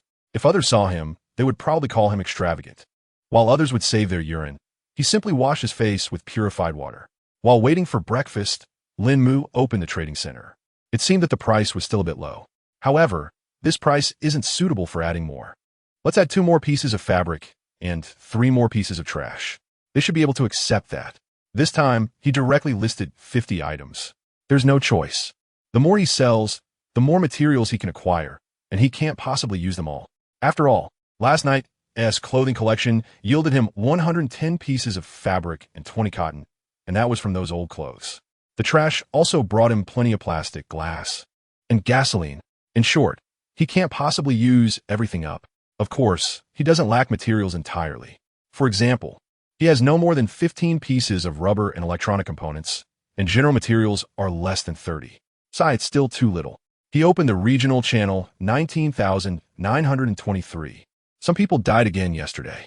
Lín Mù speculated that it might be due to the increased number of vehicles they encountered, leading to situations similar to what happened to him yesterday. After all, one of the deaths was due to his actions. Isn't it strange that today's prices are even higher than yesterday's? You all can think it's expensive, but I've already bought it. Come on, leave one for your brother. Don't buy them all. Hello everyone, I'm from the 8th ranked team. Welcome to our crew. Don't believe him. This guy's taken out countless vehicles, and his car is already upgraded to LV4. Lín Mù was taken aback. What does this mean? Seriously, can't this feature be explained fully? Why does it always include phrases he doesn't understand? By observing the chat box, he roughly figured it out. The team has a teleportation ability, allowing members to teleport together. When leaving the team, one can choose to teleport back to their original road. However, this feature only activates 2 days after joining the team. If someone dies unexpectedly during those 2 days, their vehicle becomes team property. That's right, unexpected death. And this 8th ranked team exploits various unexpected deaths to acquire a large amount of resources. Lín Mù stroked his chin, thinking about the resources gained from these 2 vehicle cores. The first one isn't worth mentioning. They're isn't much. But the second resource is quite substantial, with 200 iron ingots alone. While it may not be of much use to him, it indicates that this kind of plundering is indeed the best way to get ahead. Plus, the brother who rented his weapon last time only got half, but still managed to gather a lot. Killing, arson, and gold belts, repairing roads without corpses, diligently searching for resource boxes, yet in the end, it's not as fruitful as taking out a team member, and it's much less risky. Lín Mù opened the team standings. Handsome Team, 130, ranked first with 3,882 points. Invincible Team, 830, was in second place with 3,212 points. Unity Team, 530, was in 8th place with 2,016 points. TSK, he was still far ahead. However, he felt anxious now, as the second place was just over 600 points behind him. What did this mean? It meant he was low on resources and needed to keep pushing. His gaze inevitably fell on the Unity team. If he joined them, he could deal with those 5 people. Lín Mù quickly shook his head, dismissing this unrealistic thought. That would likely lead to an unexpected death, which would be quite troublesome. The main issue was that he couldn't guarantee he could handle all 5 of them. After all, taking out just 1 or 2 would be too much of a loss for him. He needed to eliminate all 5, or he wouldn't feel right. After finishing his meal, Lín Mù hit the road. The vehicle's upgrade speed had increased, but he wasn't driving too fast, given the snowy conditions. With a distance of 300 kilometers, he estimated it would take him about 5 hours to complete the journey, which was already a good estimate. Since he had some time to kill, he decided to check out the modification skills he had upgraded yesterday. Upon opening it, he saw 3 boxes and a message. But how was this supposed to work? There was no input area. Did he just think about it? Whatever, he would give a try first. He selected a snow chain, and a shadowy image of the chain appeared in one of the boxes. Then he placed 3 iron ingots inside, thinking to himself that this would enhance the anti-slip capability. Ding! Generating the optimal solution. Option 1. Upgrade the snow chain to 8 iron chains. Option 2. Upgrade the snow chain to 6 iron chains, each equipped with anti-slip spikes. Option 3. Combine 2 snow chains with 50 iron ingots for a direct upgrade to tracks. Chapter 28. Bargaining less and losing a bit. What did he just see? What on earth was that third option? Lín Mù rubbed his eyes, convinced he hadn't made a mistake. It said to place 50 iron ingots. He thought this upgrade would only add a frame and a directional upgrade option. Instead, it revealed that he could place more materials at once and even provided a new enhancement direction. Was this the true purpose of the modification skill? He decided to try placing an extra iron ingot in one of the slots, and it actually fit. Rubbing his hands together, he took one of the ingots out and replaced it with a set of anti-slip chains for the rear wheel. Then, he He placed 50 iron ingots in the back slot. Now, only one option remained: modify the tracks. What was he waiting for? Of course, he was going to modify it. Although the consumption was hefty, 50 ingots at once, he didn't lack materials. He had plenty. Just in iron ingots alone, he had nearly 400. Beep. Suggestion. Park to modify. Lín Mù slowly brought the vehicle to a stop and clicked confirm. The vehicle trembled. Moments later, he noticed in the rearview mirror that the left side of the vehicle had transformed into tracks, enveloping the two wheels and adding several support wheels within the tracks.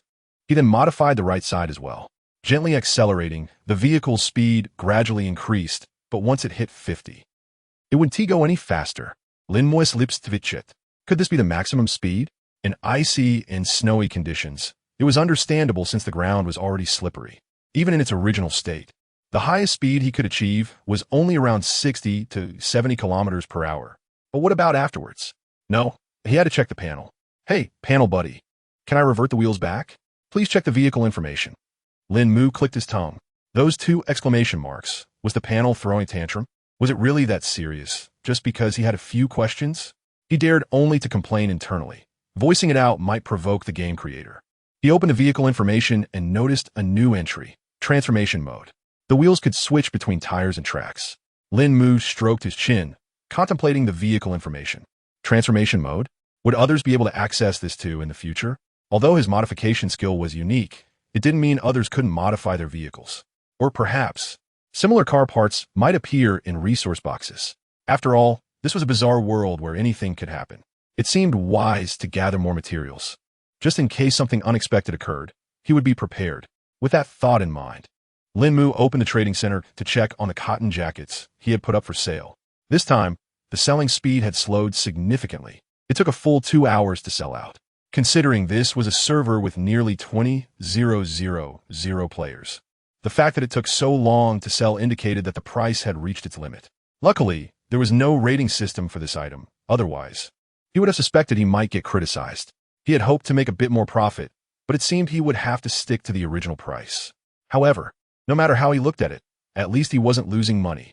Without hesitation, Lín Mù listed another 100 pieces. Given the large player base, this amount wouldn't even make a ripple. Ding! A message popped up. It was from the person who had rented firearms from him last time. Hey, do you want a small refrigerator blueprint? The price is cheap. Lín Mù raised an eyebrow. How many blueprints had this person sold? Did they really open every box?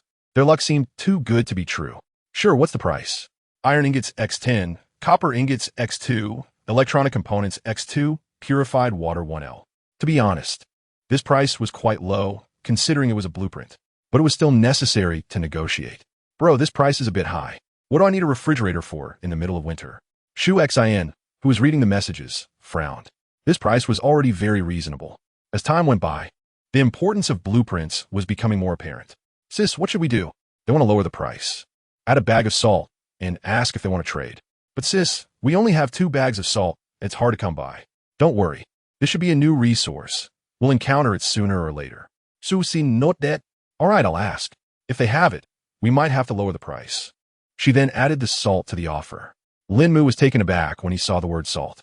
He had been wondering what was missing, and now he realized salt had not appeared yet. For a person, the most essential items are water and salt. You can go without food for a while. But without water, dehydration can set in quickly. The same goes for salt. Without it, one feels weak. Fortunately, he had been lucky, as many foods contain salt, so he hadn't felt the lack of it. All right, although his seasoning pack contained a bag of salt, it would eventually run out. After the trade, Lín Mù turned the small refrigerator into a permanent item. When the weather got warmer, he could sell it for double the price. He then took out the bag of salt, which had no patterns, just labeled with 250G. It looked quite fine, nice. The 300-kilometer journey took him a full 7 hours. Snowy days are truly a hassle, and soon it would be dark. Looking at the silver resource box in front of him, Lín Mu's eyes brimmed with tears. He had finally arrived. Thud. Congratulations. You opened a silver resource box and received 250G refined salt X2, heater blueprint X1, medium purified water collection device blueprint X1. He had lost out earlier. He should have bargained for a better deal. Oh well, let's just call it charity. It was still 1 box per kilometer. Lín Mù was quite pleased. The quantity of materials was impressive. Although he encountered blueprints later on, it was already more than enough. Thud! A golden resource box opened, and 3 figures emerged. Lín Mù's mouth twitched. He thought that in this kind of weather, such things wouldn't appear, but he was surprised to find out they actually did. Snowman, danger level. Hey, suggestion. A slight move is already their limit. TSK, TSK. He loved hearing that. He wished they would say more. Unfortunately, this was just a data panel. It wouldn't provide any extra commentary. A long knife appeared at the front of the vehicle, and with just a few swift moves, he took down the 3 snowmen. Ding! Congratulations. Player has killed A-level Danger Snowman X3. Received Snowman Skin X3. The newly enhanced weapon was excellent. Its agility felt just like his own control. He had strengthened the weapon using materials, but Lín Mù was still unsatisfied. Its lethality was too limited. If only he had firearms, but unfortunately, he didn't know how to craft them.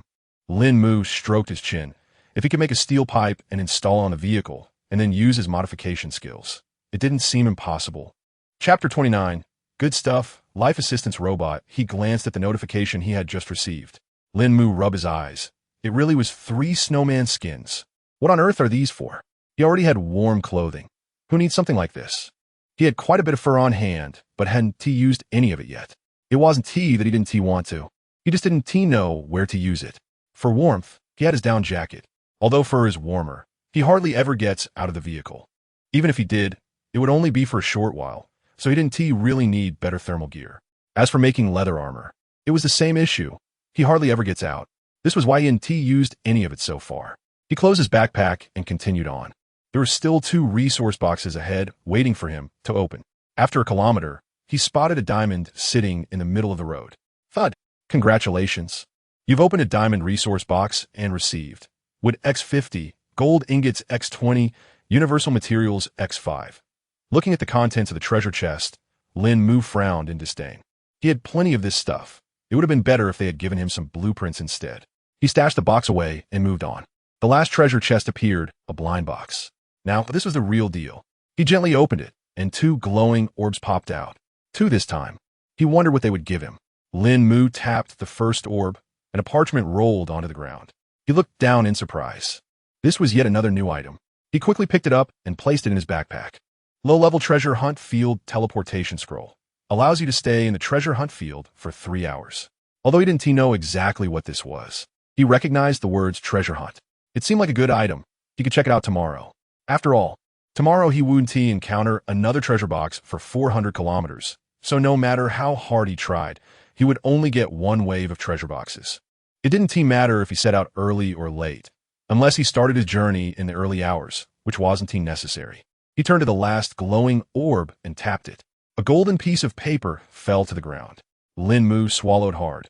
If he remembered correctly, this style of paper should be a design blueprint. He quickly used his axe to pick it up and checked it eagerly. Life Assistance Robot, one-time blueprint. Can help players with various tasks within their capabilities, including but not limited to laundry, cooking, purchasing items, collecting resources, etc. Hiss. Good stuff. Absolutely good stuff. I just wonder if it could drive. It would be great if it could.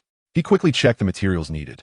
Life Assistance Robot. Iron ingots X100, copper ingots X30, silver ingots X30, gold ingots X10, universal materials X5, rubber X2, glass X1, electronic components X150. Lín Mù's eyelids twitched. He had plenty of the initial materials, almost all of them, and even more than he needed. But the last item, electronic components, he simply didn't have. After recycling so much junk, he had hardly come across any electronic components. He currently only had 38 electronic components in total. At this rate, he would need at least over a month to gather that many electronic components. No way. He needed to exchange for some electronic components. He quickly opened the trading market. All the listed items were sold out, and the speed was still incredibly fast.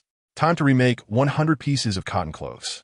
Comfortable cotton clothes. Exchange for cotton X10 electronic components X21 undamaged clothing item any junk X3. An undamaged clothing item can be decomposed into 5 to 10 pieces of fabric. So it's a break-even deal. 100 milliliters purified water. Exchange for electronic components X2 any junk X3. 50 g raw meat. Exchange for electronic components X1 any junk X2. As time went on, people generally didn't lack water, or rather, they could just boil water from melted snow outside. so he had hardly listed any water in the past couple of days. But regardless, there was still a market for water, especially for those resource-rich individuals who would still exchange for it. After all, snowmelt is still snowmelt. Why drink that when you can have purified water? The funniest part was when someone listed a bottle of iced tea. They clearly didn't realize that others could see the description when clicking on it. This feature was very user-friendly, eliminating concerns about purchasing the wrong item. Hopefully, there would be plenty of people with electronic components available since they weren't used that often. If Lín Mù only managed to get so few electronic components, one could only imagine what the situation was for others. After Lín Mù finished, he opened the regional chat to see if anyone was interested in his items. Wow, everyone look, the chat is updating. I see it too. It turns out that deaths can be quite varied. Just then, a red message appeared. Player 9527L ZM016131 was killed by an A-class dangerous snowman. Someone else has died. Can someone tell me what kind of chest this is? I'm standing in front of the first chest right now, too scared to open it. Who knows? These things don't appear consistently. A death notification? What is the point of that? 5 minutes had passed, yet no one had noticed the water he had put up for sale. How could that be? However, when he opened the trading center, he found that some of the water and meat had already sold, and even 2 of the down jackets were gone. Wow, it seems like everyone is quietly making a fortune now. He opened the regional chat channel again, and it was still filled with discussions about resources, weapons, and personal matters, with no one shouting about anything like before. TSK, TSK, these folks have certainly gotten a lot smarter. Closing the channel interface, Lín Mù started his vehicle and continued on his way. The next time he encountered a resource box, it would be nighttime. Big brother. There's a vehicle 4 kilometers ahead. A burly man picked up the walkie-talkie. Skinny monkey, are you sure? Boss, how could I be wrong? This is the radar talking. All right. No wonder we haven't seen any resource boxes for a while. There's a car up ahead. They accelerated, ready to ambush. Zhang Ba was visibly excited as he glanced at the vehicle ahead. His convoy had been together for 5 days, bringing in 4 vehicles to form a 5-person team. Once a convoy was formed, the game automatically equipped each vehicle with a walkie-talkie for communication. Just 3 days ago, they had acquired a blueprint for a small radar. This radar had a limited scanning range of only 5 kilometers, but it was more than enough for snowy weather. They had already used this radar to take down 2 vehicles, which not only leveled up their vehicle's core, but also netted them a good amount of resources. Now, whenever they spotted a car, the entire convoy would get excited. This meant they were about to gain more resources. Robbing was far more lucrative than opening boxes for resources. Moreover, there simply weren't enough boxes on the road to go around for 5 vehicles. Chapter 30. Encountering a convoy? Bring it on. Vroom vroom. The loud roar of engines filled Lín Mù's ears. He glanced into the rearview mirror and spotted a vehicle coming into view. Just as he felt a surge of happiness, another car appeared. Oh, 2 cars, looks like my luck. As the car on the side accelerated, another one popped up behind it, bringing the total to 5 vehicles. Lín Mù's joyful expression froze on his face. He had run into a convoy. He looked in a rearview mirror. 1 minibus, 2 sedans, 1 pickup truck, and 1 SUV. Seeing this configuration, Lín Mù let out a sigh of relief. As long as they weren't tanks or armored vehicles, he still had room to maneuver. He quickly activated his enhancement skills.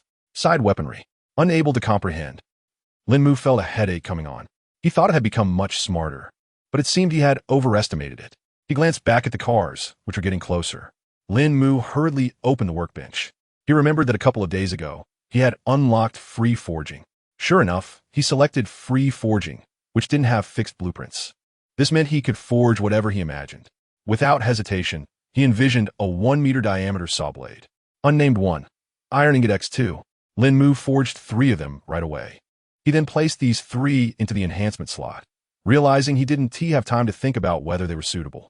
For the left side weapon of the vehicle, it would be best if it could retract like the front, so it wouldn't be in use all the time. Blade-type attack weapon lacks power. Suggests constructing a power generation device or a power storage device. Lín Mù's mount tvitchit. Can't you just use the car's power? He upgraded the wind turbine to permanent status. After this encounter, he was determined to turn everything he acquired into permanent assets and build them out. Once the wind turbine was constructed, he installed it directly on the roof of the car. Then, information about the modification skill began to emerge. Blade-type attack weapon. Iron ingot X3, silver ingot X3, copper ingot X2, electronic components X3. Seeing the electronic components listed, Lín Mù felt a pang of regret. This was the material he needed most, and it was being used here. You five are finished. Just wait and see how I deal with you. In a flash, the three saw blades were installed, and Lín Mù realized he could control their direction and rotation speed. At that moment, an SUV overtook Lín Mù and moved in front of him, while two other cars blocked his path from the side. The three vehicles slowly closed in on Lín Mù. Lín Mù curled his lips into a smirk. You think you can take me on? Three saw blades emerged from the left side of the vehicle, extending toward the adjacent car. Zzz. The blades effortlessly sliced open a gash on the right side of the other vehicle, cold air rushing in. Lín Mù hadn't intended to destroy the opponent outright. After all, the weapon was a last-minute idea, and didn't he have that much destructive power? He wished he had arranged the blades in 3 rows instead. Ignoring the car in front of him, Lín Mù glanced at the second car to the side. He slowed down and extended the saw blades once more, the zzz sound echoing continuously. Boss Ba, that car has weapons. What the hell is this? Inside the car with the gash, the driver was trembling from the cold, unable to endure the frigid wind even though he was dressed. Without any heating in the vehicle and with a minus 70-degree breeze pouring in, it was unbearable. Zhang Ba was also slightly bewildered. What was that thing coming from the other car? Why had he never encountered anything like it before? Meanwhile, the saw blade had already moved toward another vehicle. What now? Mingzi, just hit the brakes and force him to stop. My car behind. It won't be damaged, it's just a junk van. All right. The off-road vehicle in front slammed on the brakes, crashing into Lín Mu's vehicle, which then collided with the off-road vehicle behind it. He was completely trapped. Lín Mù wasn't too surprised at all by this. It would have been strange if they hadn't done that. Taking advantage of the situation, he smashed the windows of the 2 sedans on the side and then plunged a spear into the front of the car behind him. With a deft move of the long knife, he shattered the back window of the vehicle ahead. This series of actions was completed in mere seconds. Boss Ba, my window is broken. Boss Ba, my window is broken too. Me too. I think I'm okay.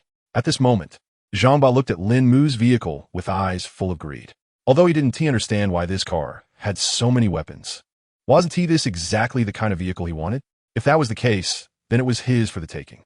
Grabbing a weapon, he prepared to get out and steal it. Amid Lín Mu's puzzled gaze, 5 men dressed in thick clothing approached his right side, murmuring among themselves. Boss Ba, this one's open, right? The thin monkey eyed the iron mesh wrapping around the vehicle, questioning his life choices. What on earth is this? What can't be opened? There's glass, just smash the glass.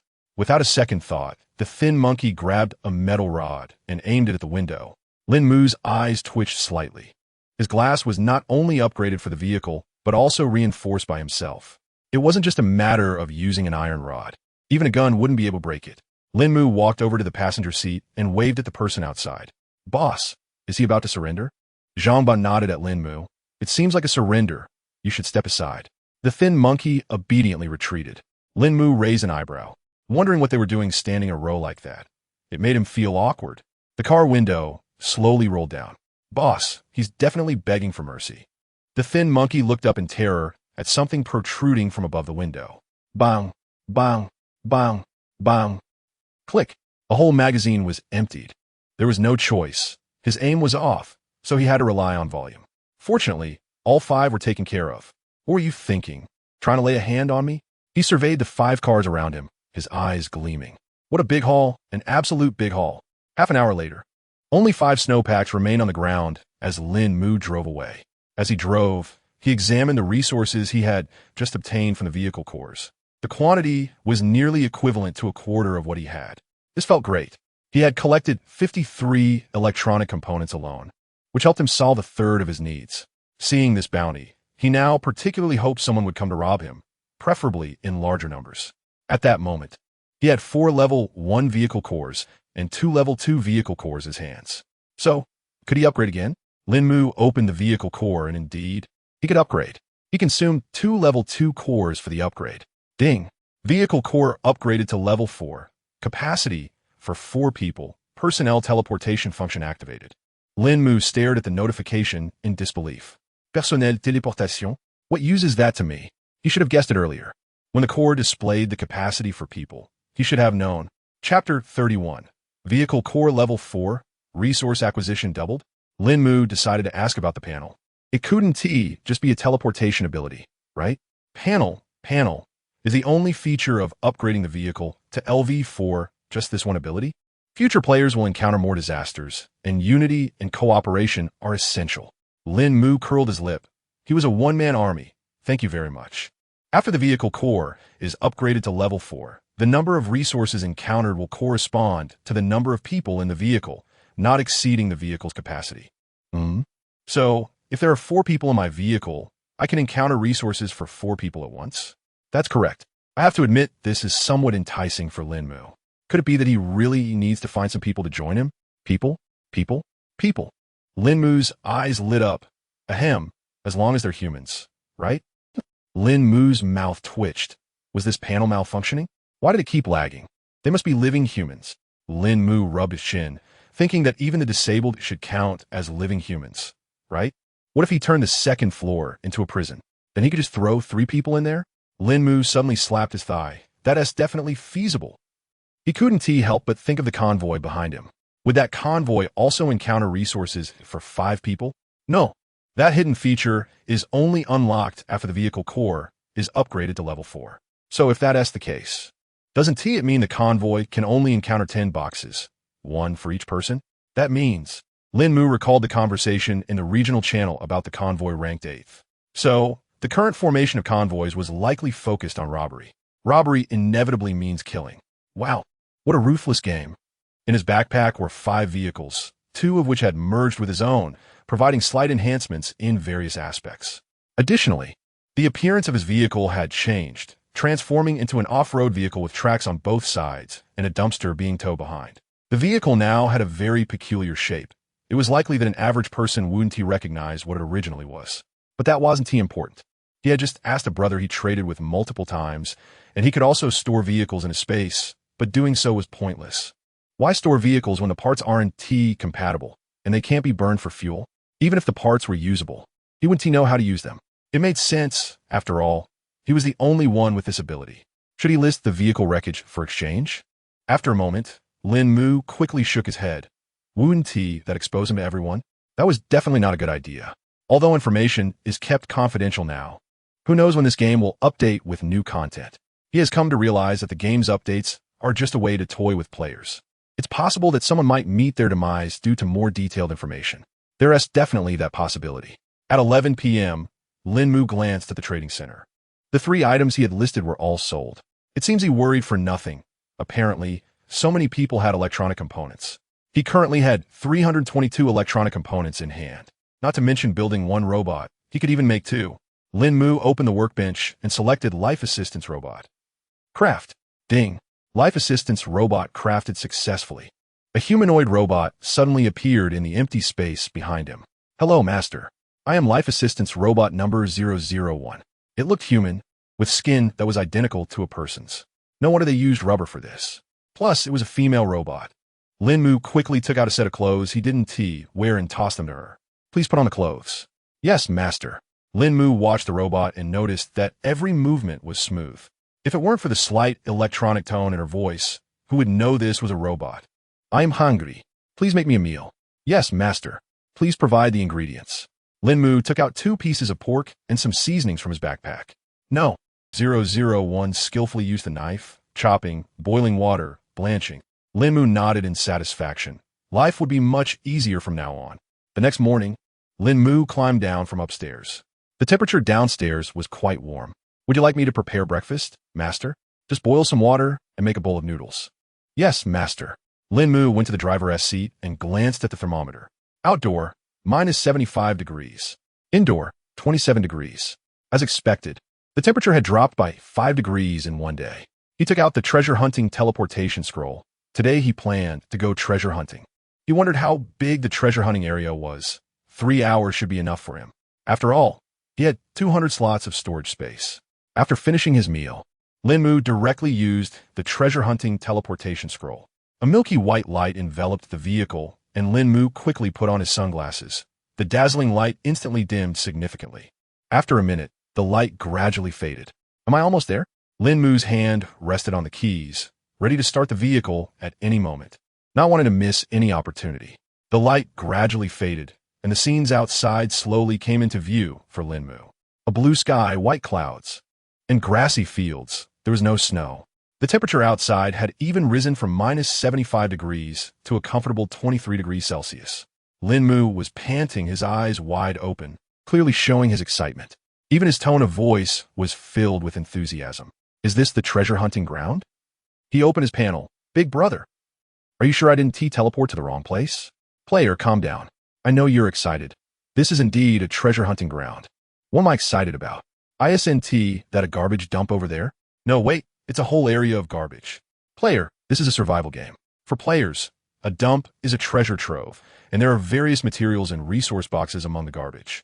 Lín Mù opened his mouth, realizing there was some truth to that. Besides, they mentioned materials and resource boxes here, so what else could he say? Moreover, for him, this place might be even more suitable than he had imagined. He thought there should be resource boxes everywhere to live up to the term treasure hunting ground. Reminder to the player, you have only 3 hours. Please allocate your time wisely. Lín Mù scoffed, 3 hours? I could clear this place out in no time. After driving his vehicle into the treasure hunting ground, he admitted that he had been too loud. The garbage piles seemed endless. Lín Mù directly opened the entrance to the garbage processing station above the dump. However, the scene he imagined of the garbage being sucked and didn't happen. No matter how hard he tried, the entrance just wouldn't work. Panel, why can't I get in? This is a treasure hunting ground. Players must do it themselves. Lín Mù twitched his mouth, realizing there were quite a few restrictions. He had thought he could quickly rake in a fortune, not to mention clearing everything. Taking out 10 or so garbage piles wouldn't be a problem. Now, he couldn't even manage one. Huh, you're still too young. 001. Here, SA shovel for you. See that black hole? Dump all that garbage on the ground into it. You might get tired, but the robot would definitely not. All right, Master. Chapter 32. Where's my stuff? The treasure maze. Lín Mù changed into a cooler outfit and began shoveling trash into a small black hole with a spade. You can't just suck it all in. I'll shovel it. After 10 minutes, he put down the shovel. Many items were too large to scoop up, so he had to switch to tossing them in by hand. Meanwhile, number 001 was tirelessly maintaining a steady pace, effortlessly handling even the heaviest items with a single scoop. Surprised, huh? I have a robot. While he might not be able to gather a million materials, collecting a few thousand should be easy. Another 10 minutes passed, and a wooden resource chest appeared before him. Lín Mù contemplated whether to open it. He had initially intended to pack the chest into his backpack, but simply wouldn't fit. So, he figured he would either leave or open it. What is there to be afraid of? I've got a handgun, after all. He chambered around and disengaged the safety. Lín Mù gave the chest a tap and quickly stepped back. The chest opened to reveal materials inside, with no beasts or anything dangerous lurking within. After securing the items, he continued his scavenging. Lín Mù was racing against time, constantly tossing items from the junkyard into the black hole. During this time, the recycling device kept providing updates, but unfortunately, he couldn't see them. Ding. Successfully recycled various wooden items X584. Gained wood X5840. Ding. Successfully recycled various odds and ends X232. Gained gasoline 112L. Lín Mù glanced at the time. Only 10 minutes remained. Finally, it was coming to an end. He sat down to take a breather. Just as he settled in, he spotted a mystery box with a question mark about 10 meters away. Wow, what incredible luck. He quickly got up and ran over to the box. A glowing orb appearing before him. Lín Mù held his gun in his right hand. Although he knew that mystery boxes usually didn't pose a threat, he instinctively kept his gun ready. After all, they were outside, and it never hurt to be cautious. When he popped the glowing orb, where's my stuff? What's in the orb? Aside from a popping sound, there was nothing at all. Just then, a voice echoed from the sky. Congratulations to the anonymous player for opening the ice and snow treasure maze for 24 hours. In 1 hour, all players will be teleported into the maze. Players within the maze can find more resource boxes than on the road, but they may also face attacks from beasts and unknown disasters. Please proceed with caution. Lín Mù looked up at the sky and then at his hands. Could the glowing orb he had just touched be this maze? No. He had opened so many blind boxes and had never encountered anything like this before. Where are all the good items? Was this really it? He hoped that what was inside was at least as good as it claimed to be, with plenty of resource boxes. Otherwise, he would be at a loss. 001. Back to the car. Not long after he returned to the vehicle, A flash of white light enveloped him, and Lín Mù found himself back on the icy, snow-covered highway. He had an hour left before being transported to the so-called maze, and even if he drove forward now, he wouldn't find any resource boxes. Given that situation, what was the point of driving? 001, do something. Never mind, you handle it. Understood, master. Lín Mù adjusted his seat to a comfortable angle and reclined slightly. He opened the regional chat, and the number of participants had decreased a bit, but not by much. The messages in the chat were just as he expected. Who's the idiot that created an ice and snow maze? Isn't this great? There are resource boxes everywhere, perfect for replenishing supplies. Ever since someone mentioned encountering other vehicles on the road, I haven't found a single resource box in 2 days. They don't mention the dangers at all. Have you not heard that there are beasts and hazards in there besides the resource boxes? Danger and opportunity coexist. What is the big deal? Isn't it the same now? Some people thought it was good, while others thought it was bad. But that didn't really matter. What mattered was why they were cursing him. Although he had also cursed the person who activated the fog last time. Well, forget it. He glanced at the World Channel, and there were plenty of complaints there too. Time to go, out of sight, out of mind. He opened the team information in his personal profile, and his eyes widened. Handsome Guy Team, 130. First place points, 17652. Invincible Team, 1030. Second place points, 5112. When did he accumulate so many points? He quickly checked his panel. It turned out that the items he had just obtained from a junk treasure hunting site had started to decompose. Moreover, it was still decomposing considering he had gathered resources over 3 hours, and there was still a lot left to process. Ding!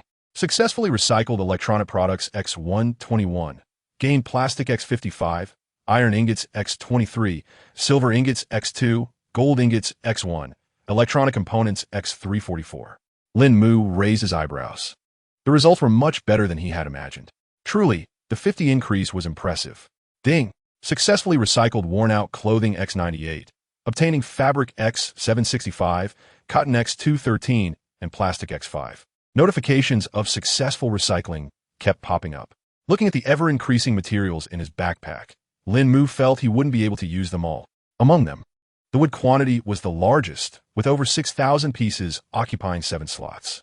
Each slot in the backpack could stack up to 999 items, and thankfully it was this number. If it had only been 99, he wouldn't have been able to fit so many into his 200 slots. It seemed that upgrading the vehicle's core was of utmost importance. He couldn't help but think about the upcoming ice and snow maze, where the chances of encountering vehicles would likely be higher. If he could tie up 3 more people, the more Lín Mù thought about it, the happier he became. Just 1 box would yield items for 4 people. As for food, that little bit was nothing to him. As the hour mark approached, countless beams of light lit up across the planet. With a shift of his gaze, Lín Mù found himself in a maze. Under the sunlight, the ground and walls reflected a blinding white light. Lín Mù quickly put on his sunglasses. When he first acquired these sunglasses, he thought they were useless. But once the snowy weather hit, they proved to be invaluable, especially on sunny days without snow. With the sunglasses on, Lín Mù could also see the path through the maze clearly. The ground was covered with compacted snow, appearing very slippery, and without snow chains. It would be difficult for vehicles to navigate. However, there were snow chains available at the workstation, which he had crafted using his modification skills. The walls on either side were also made of ice and snow. Lín Mù swung his long knife against the wall, and ripples appeared on its surface. It seemed that destruction was not allowed here. Lín Mù looked disappointed. He had intended to use his modification skills to create a powerful demolition tool. However, the game had swiftly extinguished that thought. Chapter 33. Where did you learn your skills? New team members joined. The walls on both sides were not only well protected, but also quite tall, reaching an estimated 6 to 7 meters. This height was clearly meant to prevent anyone from climbing up to scout the route. Lastly, the width of the road was less than 4 meters. Considering that even a standard vehicle is over 2 meters wide, this fundamentally eliminated the possibility of 2 vehicles passing each other. In other words, when 2 vehicles met, one would either have to backtrack to give way or destroy the other to make space. Lín Mù stroked his chin and opened the regional channel once more. Oh no, there's a vehicle chasing me from behind. Hey buddy, can we negotiate? Let's both back off a bit when we meet. I'm just a small van here. He had found a small space of about 200 square meters filled with resource boxes, and, judging by the quantity, there were probably around 40 to 50 of them.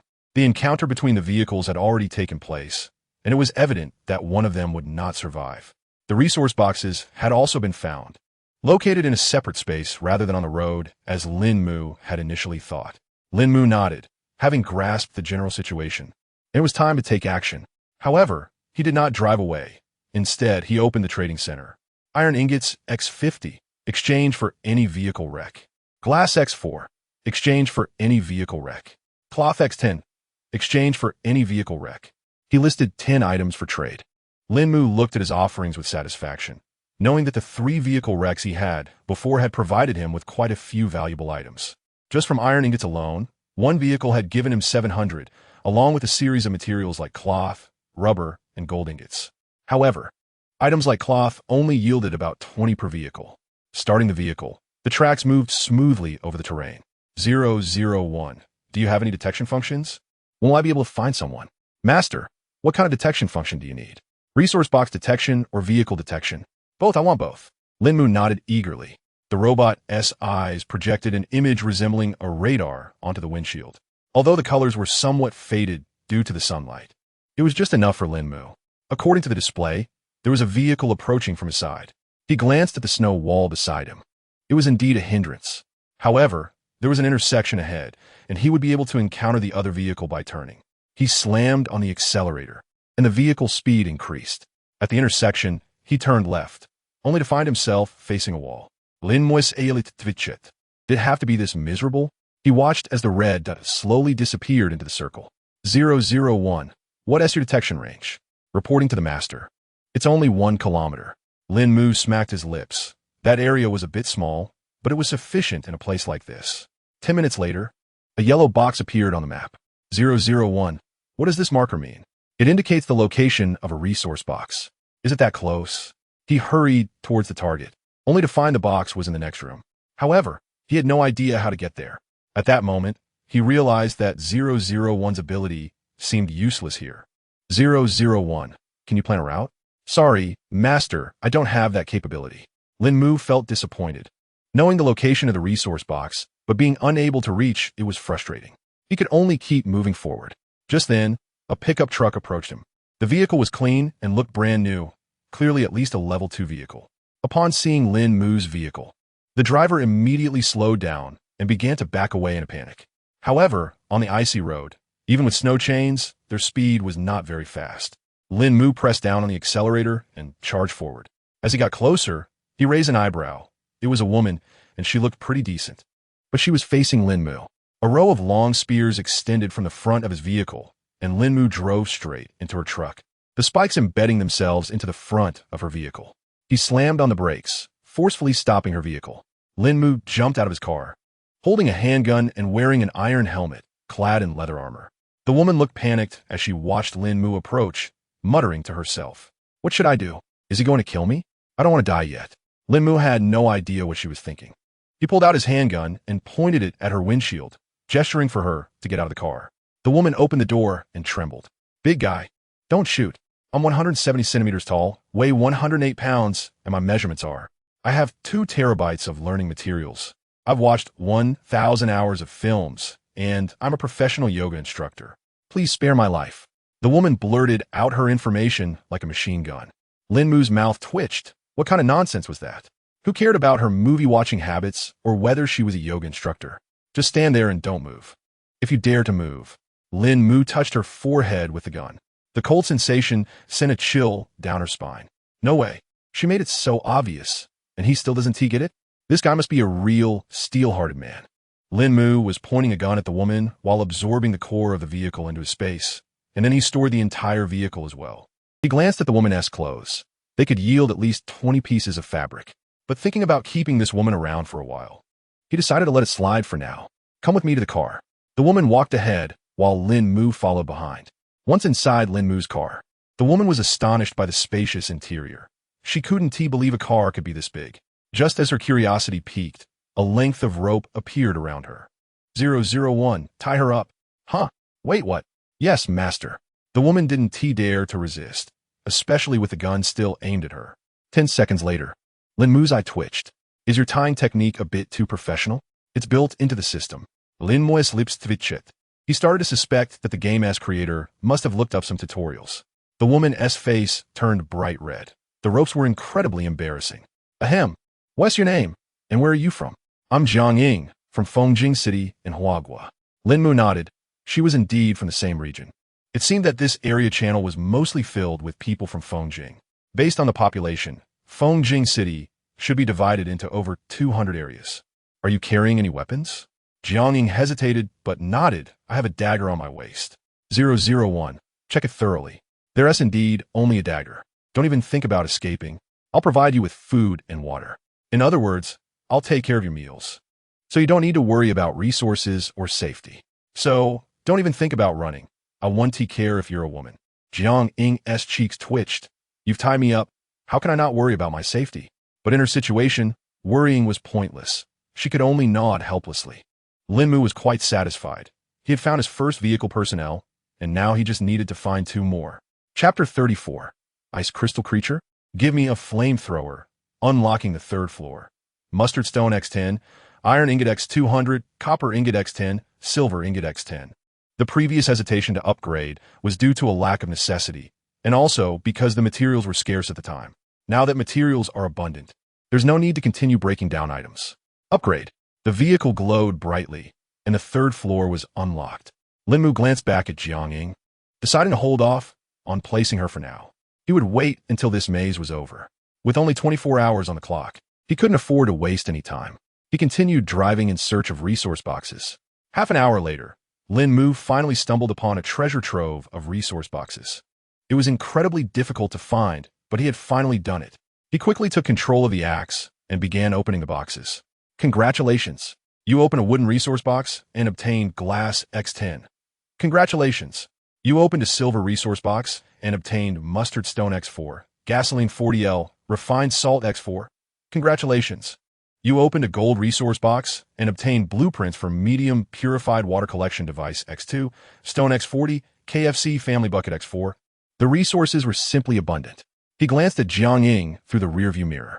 Indeed, having another person made a significant difference. The resources were doubling. He particularly hoped to encounter 2 more vehicles, so he could turn the occupants into teammates, which would yield 4 times the resources. Just the thought of it made him happy. Initially, he believed the resource multiplier referred to finding boxes with multiplied resources, but he didn't expect that the resources from a single box would double. This was fantastic. Behind him, Jiang Ying's eyes widened in disbelief. This person could open boxes and obtain resources while in the vehicle. This was way too safe. She recalled how every time she opened a box before, she had to worry about what might jump out. There was no need for that at all. Why was the gap between people so vast? Within the treasure trove of resource boxes, Lín Mù had already opened over 20 boxes, and he was struggling to keep track of the resources. Although it wasn't as much as he would get from breaking down items, many resources couldn't be broken down, such as food. During this time, he also acquired a set of thermal underwear, which added some warmth. Unfortunately, he was still wearing only a single layer in the vehicle, with his down jacket draped over the driver's seat. Bang! Ice Crystal Giant Bear. Danger level. This advice. I have no advice. Roar. The giant bear stood upright and let out a furious roar. Lín Mù stared in shock at the creature before him. The bear was covered in ice crystals. How could this possibly be a living being? But even if he didn't want to believe it, he had no choice now. It was already attacking. Jiang Ying's pupils dilated in shock as she saw the massive bear. They were doomed. Big brother, let go of me. If the 2 of us team up, we might stand a chance, but you going in alone. Just then, a row of long spears suddenly pierced through the air, striking the giant bear's legs and shattering a lot of ice crystals. Following that, a steel knife appeared, relentlessly attacking the giant bear. If one slash didn't kill it, then a few more would do the trick. Each strike chipped away at the ice crystals covering the bear. What do you want to say? Big brother is mighty, big brother is powerful, big brother is awesome. Jiang Ying's mouth twitched. You want to even get out of the car to open the resource box. And now you don't even need to get out to kill this creature. Hey, I think so too. With a spear over a meter long blocking the bear's advance, the giant bear couldn't inflict much damage on Lín Mù's vehicle. Moreover, the car was protected by a layer of iron mesh, and even the windows had a net. However, the long knife didn't seem to deal much damage to the ice crystal giant bear. Have you encountered this type of creature before? Lín Mù suddenly asked. Jiang Ying paused for a moment and then shook her head. No. Lín Mù stroked his chin, pondering ice crystals. Could this be a unique creature to this area? Looking at the giant bear outside the window, it seemed like the standoff would last a while longer. Let us check on the others. This is terrifying. I opened a box, and 7 ice crystal giant wolves, over a meter tall, jumped out. There's no way to fight them off. Don't even mention it. I encountered a giant goose, which was dangerous but not much of a threat. It just had a painful bite, and I couldn't kill it either. I gritted my teeth and opened a resource box. Big brother, does anyone know how to kill this thing? It's such a hassle. It seemed he was the only one facing this. Others were too, and the types varied. But his was just too massive. Why not give him an ice crystal giant goose instead? 5 minutes had passed since the giant ice crystal bear appeared, and after all this time, it seemed to have only slimmed down a bit without any major changes. Lín Mù opened his backpack to check the resources inside. Ice crystals should be afraid of fire, right? Time to act. He opened his workbench and first made a cylindrical pipe. That's right. He was preparing to create a flamethrower. Yes, he didn't understand the structure of a flamethrower, but he did understand modification skills. He placed the steel pipe into one of the slots. Let us modify it into a flamethrower. Unlike usual, this time it took longer. After 3 minutes, it finally provided the material requirements. Simple flamethrower, iron ingot X10, silver ingot X1, copper ingot X2, electronic components X5. Let us get to work. Installation location was chosen above the front of the vehicle. Simple flamethrower. Temperature can reach 3,000 degrees, consuming 20 liters of gasoline per minute. That's quite a hefty consumption, but if it proves effective, it might be worth it. Whoosh! A fire dragon appeared, spraying flames onto the giant bear. Crackling sounds echoed continuously. Roar! The ice crystal giant bear struggled violently, repeatedly slamming against the front of the vehicle, but it couldn't inflict any damage. 1 minute later, the ice crystal giant bear fell silent. Congratulations, player. You have killed an A-rank danger ice crystal giant bear. Well done. Where's the loot? Shouldn't defeating such a creature yield some rewards? Panel. What about the loot from this creature? Why did I get nothing after the kill? After all the effort, all I get is a well done? Ice crystal creature. A unique creature of the ice and snow maze. No rewards available. Fine, what else can he say? Lín Mù glanced at the boxes on the ground and continued on. Thankfully, no more ice crystal creatures appeared afterward. Otherwise, he would have started cursing. 6 hours passed, and Lín Mù had collected nearly 100 resource boxes, encountering ice crystal creatures only twice, while he had only come across Jiang Ying's vehicle. This made him feel like he only received half of his materials. He now realized that the maze was vast, and the chances of encountering vehicles were slim. Within the radar range of 001, the number of vehicle encounters was minimal. As for the ice crystal creatures, Lín Mù understood that a resource box treasure trove would definitely spawn one. There was no escaping it, unless you avoided opening boxes, but that was impossible. Chapter 35, Eat quickly, get comfortable, and tie up. Can I use the bathroom? Jiang Ying was feeling restless. She had been tied up for almost 4 hours and really couldn't hold it any longer. Lín Mù frowned. You still need to go to the bathroom? What kind of question is that? Jiang Ying shot him a glare. She was human, after all. How could she not need to go? But I don't have a bathroom here. Can you hold it a bit longer? He thought to himself. After so many upgrades to the vehicle, why was there still no bathroom? Please, let me go. I can't hold it anymore. Jiang Ying felt like her bladder was about to burst. 001, untie her. You go with her outside to the bathroom. Lín Mù waved his hand. Yes, master. Jiang Ying looked at him in confusion. Outside? But it's minus 75 degrees. I'll freeze. Just go. After we eat, I still need to tie you up again. Can I just use something in the back here? Is there a tool? Lín Mù raised an eyebrow. You want to do in the car? Isn't that a bit much? How long will that smell linger? The car was only for him. No one else was allowed.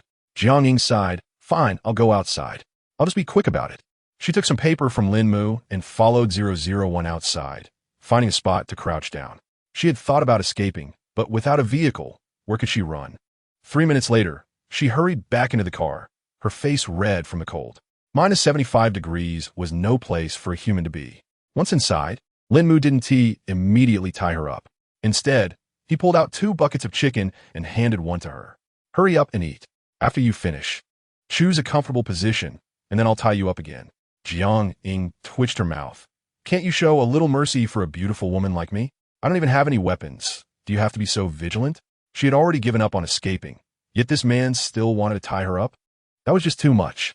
Lín Mù had no idea what she was thinking. All he knew was that tying her up was the safest option. Seeing the ropes appear around her again, Jiang Ying surrendered and laid down on the floor of the back seat. She slowly moved her body closer to the heater. This wasn't tea so bad. She had food, drink, and a warm room. After they finished eating, it was already 6 o'clock in the evening. Lín Mù didn't dare waste any time and quickly started the vehicle to continue looking for supplies. Half an hour later, they encountered a small car. Lín Mu's eyes sparkled with excitement as he slammed on the gas pedal and crashed into the obstacle. Bang! Jiang Ying, who was lying on the ground, rolled over and leaned against the stove. Ah! She quickly rolled back, glancing at her backside, relieved that it wasn't burned. Hashout startlet, Lín Mù. What are you screaming for? You scared me. Jiang Ying felt wronged. You're the one who tied me up, and you still have the nerve to complain. However, she dared not voice this thought, fearing that this straightforward guy might actually hurt her. Lín Mù turned his attention back to the small car in front of him. He hooked the spear onto it, pressed the gas, and sped straight towards the snow wall ahead. The car in front tried to turn, but it was futile. Bang! Another collision wedged the vehicle in place. Lín Mù put on his jacket, grabbed his gun, and jumped out of the car.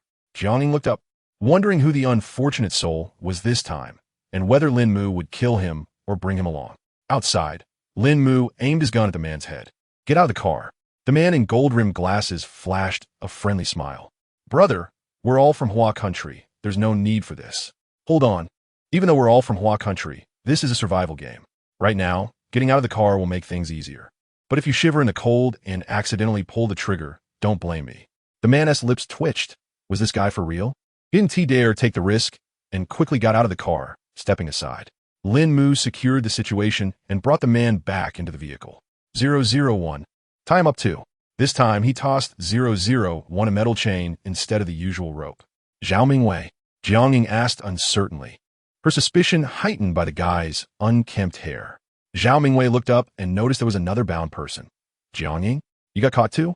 Jiang Ying was taken aback, realizing it was indeed this scumbag. Oomph. She turned her head away, refusing to look at him. Lín Mù observed the two, asking Jiang Ying what, you know him? He hadn't expected that the two randomly caught individuals would actually know each other. This was quite interesting. He's just a scumbag who deceived my friend into thinking he was a master of time management while juggling 6 relationships at once. In the company, he's just a sycophant and not a good person at all. Lín Mù looked at Zhao Mingwei in surprise, realizing that the seemingly refined man in gold-rimmed glasses was quite the player. Balancing 6 relationships at once? That was impressive. Hearing Jiang Ying expose all his secrets made Zhao Mingwei anxious. Would this guy really kill him? Unfortunately, he was overthinking it. Lín Mù had little interest in dating. If this were Blue Star, he might have humbly sought advice, but given the current situation, a comfortable life was his pursuit. The vehicle continued to drive forward. Lín Mù didn't bother to modify Zhao Mingwei's car. Instead, he simply tossed it into the waste disposal unit behind him.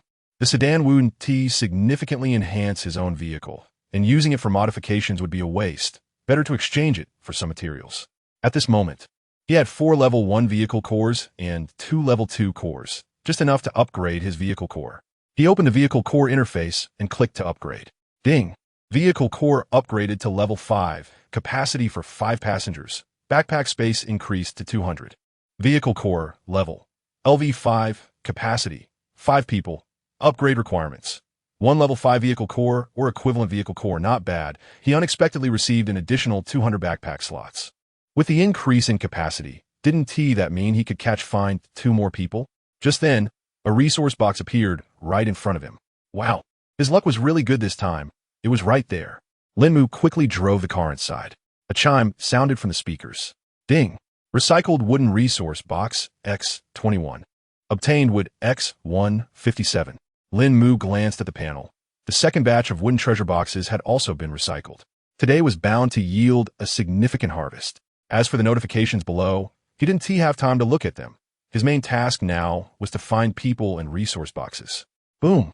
Congratulations on opening the silver resource box. Obtained iron ingots X60, gasoline 60L, and 500 milliliters bottled water X15. Triple rewards. Perfect. Chapter 36. For resources, eat up. Lín Mù watched as resources continuously appeared in the box, instantly feeling ecstatic. Congratulations on opening the silver resource box. You have received AK-47 blueprints X3, refined salt X6, and packaged ham sausages X15. Wow, an AK? This is amazing. However, if he could obtain it, that meant others could too, so this blueprint couldn't be sold. Congratulations on opening the gold resource box. You have received universal medicine X9, general materials X30, and vertical fan blueprints X3. Boom! 4 ice crystal wolves jumped out, and a burst of fire shot towards them. They quickly turned into a puddle of water. TSK, don't even mention 4 wolves. Even 4 bears wouldn't stand a chance against me. At 11 o'clock at night, Lín Mù finally parked the vehicle. He had gained quite a lot in just a few hours. You 3 stay put. I'll untie 001 and give you some bread and water. That night, he found another team member, this time a chubby kid. Thanks, Brother Mu. Lín Mù nodded in satisfaction. This little chubby guy was much more sensible than the other 2 and even knew how to call a brother. Jiang Ying rolled her eyes beside him, thinking that flattery was not a good trait. Lín Mù glanced at the time. Nearly 12 hours had passed since the start. In another 12 hours, this maze would come to an end. Time really flies. After dinner, Lín Mù immediately opened the trading center. 5 items he listed had already been sold. It seemed everyone was quite strong in combat. He retrieved the 5 vehicles and tossed them into the recycling station at the back. Then he looked at the item sales interface, checking the blueprints for sale first. Wow, are these people not selling blueprints? The number of blueprints available was minimal, and even those for sale were just some ordinary ones, which were of no use to Lín Mù. He couldn't find any good deals. As for other items, they were still mainly food and basic weapons. Even his vehicle, small purification water collection device, had no items for sale. Only finished products were being sold. Lín Mù closed the trading center and opened the regional channel 19423. Player 9527L, WL021131 was killed by an S-level dangerous ice crystal wolf. Player 9527L was killed by an S-level dangerous ice crystal giant bear. Player 9527L was killed by player 9527L. Almost every so often, red text like this would pop up. Lín Mù couldn't help but think about the items he was selling. It shouldn't be like this.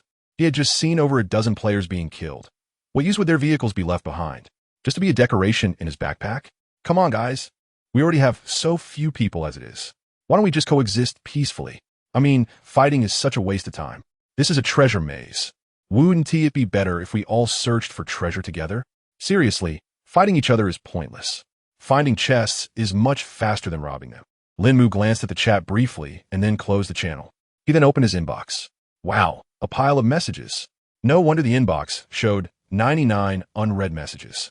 Lín Mù skimmed through a few chat messages, all asking him to put more materials up at the trading center. The more materials he listed, the more they could sell. Some even suggested he put up 100 iron ingots. Could he really do that? Absolutely not. Besides, he wasn't lacking in materials. If they were capable, they could hold on to them. At least for now, he wasn't worried.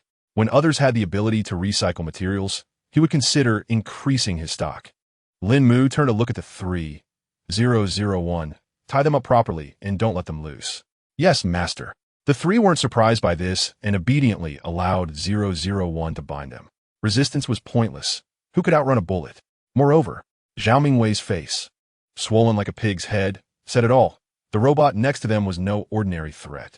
At first, they thought it was just a weak woman until they realized that her head could be removed and used as a projector. That when they realized it was a robot. Were they even in a survival world? How did you have so many good things? Lín Mù yawned and rubbed his eyes. With night falling, he wanted to continue searching for resource boxes and look for another team member. That way, he'd be at full capacity. He was so tired. Lín Mù opened his backpack and took out a long item, still dripping with blood. Could this thing really work? Tiger Whip. Take a bite. Increases excitement for 3 hours. No side effects. A must-have for nighttime driving. 1010. Maybe you should ask the interface first. This thing shouldn't need to be eaten raw, right? Can be cooked, but the effect will be diminished. Diminished or not. It was hard to imagine chewing on this thing raw. 001. Cook this for me. Yes, master. Half an hour later, a red, elongated item turned black. Lín Mu's lips twitched. Why does it feel even more like this? How am I supposed to eat this? Huh. A big yawn escaped him, and tears streamed down his face. It seemed like not eating was not an option anymore. Hey, panel brother, Could you please prepare something normal next time? Like some effective Red Bull or something. Now that would be decent. Suggestion accepted. Lín Mù raised an eyebrow. Is this really so humane? It must have been part of their plan all along. Otherwise, why didn't they take his earlier suggestion about preparing some heavy artillery? He looked at the tiger whip in his hand and steeled himself to take a bite. Surprisingly, it didn't taste bad at all. It had a nice chewiness to it. After swallowing it down, Lín Mù felt a wave of warmth spreading throughout his body. Hiss! It's so hot. He felt a surge of heat and immediately stripped off his shirt, driving with his bare torso. Instantly, he felt more awake, his focus sharpening. This effect is really intense. It's definitely exhilarating. As the vehicle moved, the vibrations began to take their toll. The three people in the back started to feel drowsy. The chubby guy had already fallen asleep, while Jiang found a spot away from the two and lay down, closing her eyes. Since it had come to this, why not just sleep? Zhao Mingwei also wanted to sleep, but with his swollen face, he didn't know how to lay down comfortably. So he could only lean against the wall for a short nap. At 2 a.m., Lín Mù stumbled upon another resource cache. Congratulations! You have opened a wooden resource chest and obtained 20 silver ingots. Congratulations! You have opened a silver resource chest and obtained 20 braised beef noodles, 20 rubber, and 12 electronic components. All materials multiplied by 4. I want teammates, I want teammates, I want teammates. Lín Mù muttered to himself as he opened the boxes. Chapter 37. Big brother, I can't be properly bang. The three people in the back instantly jolted awake. Bang! Another sound followed. They hurriedly looked out the window, and Zhao Mingwei's heart raced as he recognized the scene before him. Wasn't this the situation he had encountered earlier? Lín Mù was reversing, then shifted into drive and collided with the other vehicle. Bang! Another impact, and, as he reversed again, a bunch of parts came off the other vehicle. Jiang swallowed hard. Big brother was facing a small delivery truck. Wasn't this a bit reckless? But to Lín Mù, this type of vehicle had no defensive capabilities at all. If it had been an armored vehicle, he might have reconsidered, but there was no way a mere delivery truck would make him back down. The driver of the other vehicle was equally stubborn, clearly unable to harm Lín Mù, yet still insisting on the collision. After the fifth impact, the other vehicle's engine stalled. A man jumped out of the driver's seat. Lín Mù squinted. What kind of gun was that in the man's hand? It looked like a shotgun. Bang! A barrage of steel pellets hit the windshield, creating a loud noise but causing no real damage. The man outside was momentarily taken aback. He hadn't paid attention to the protective mesh surrounding the vehicle. Such a thing was only meant to guard against wild animals, not humans. As it turned out, Lín Mù's protection relied entirely on the glass itself. For a moment, the man was unsure whether to continue firing. Lín Mù wasn't going to give him the chance. A long knife shot out from the front of the vehicle, plunging directly into the man's chest and lifting him off the ground. Initially, Lín Mù had planned to use the flamethrower, but considering the shotgun in the man's hand, he decided that cold weapons were a better option. Why did you pull out a gun? You could have been my team member instead, Lín Mù lamented. He had already experienced the fourfold benefits and wanted to see what fivefold benefits felt like, but unfortunately, this man was denying him that opportunity. The three people in the back collectively let out a sigh of relief. Fortunately, they hadn't resisted at the time. Otherwise, this man's fate would have been theirs. Whoosh! A cold breeze swept in, and the three slowly regained consciousness. The sky outside had brightened. They saw Lín Mù leading a woman inside, while 001 skillfully bound her with chains. They would inform them of any precautions in this place. The woman looked resigned as she glanced at the three before finally sitting down beside Jiang. The cold wind had also awakened Jiang, who wondered if Lín Mù had been driving all night. He was really pushing himself too hard. Hello, were you also captured by him?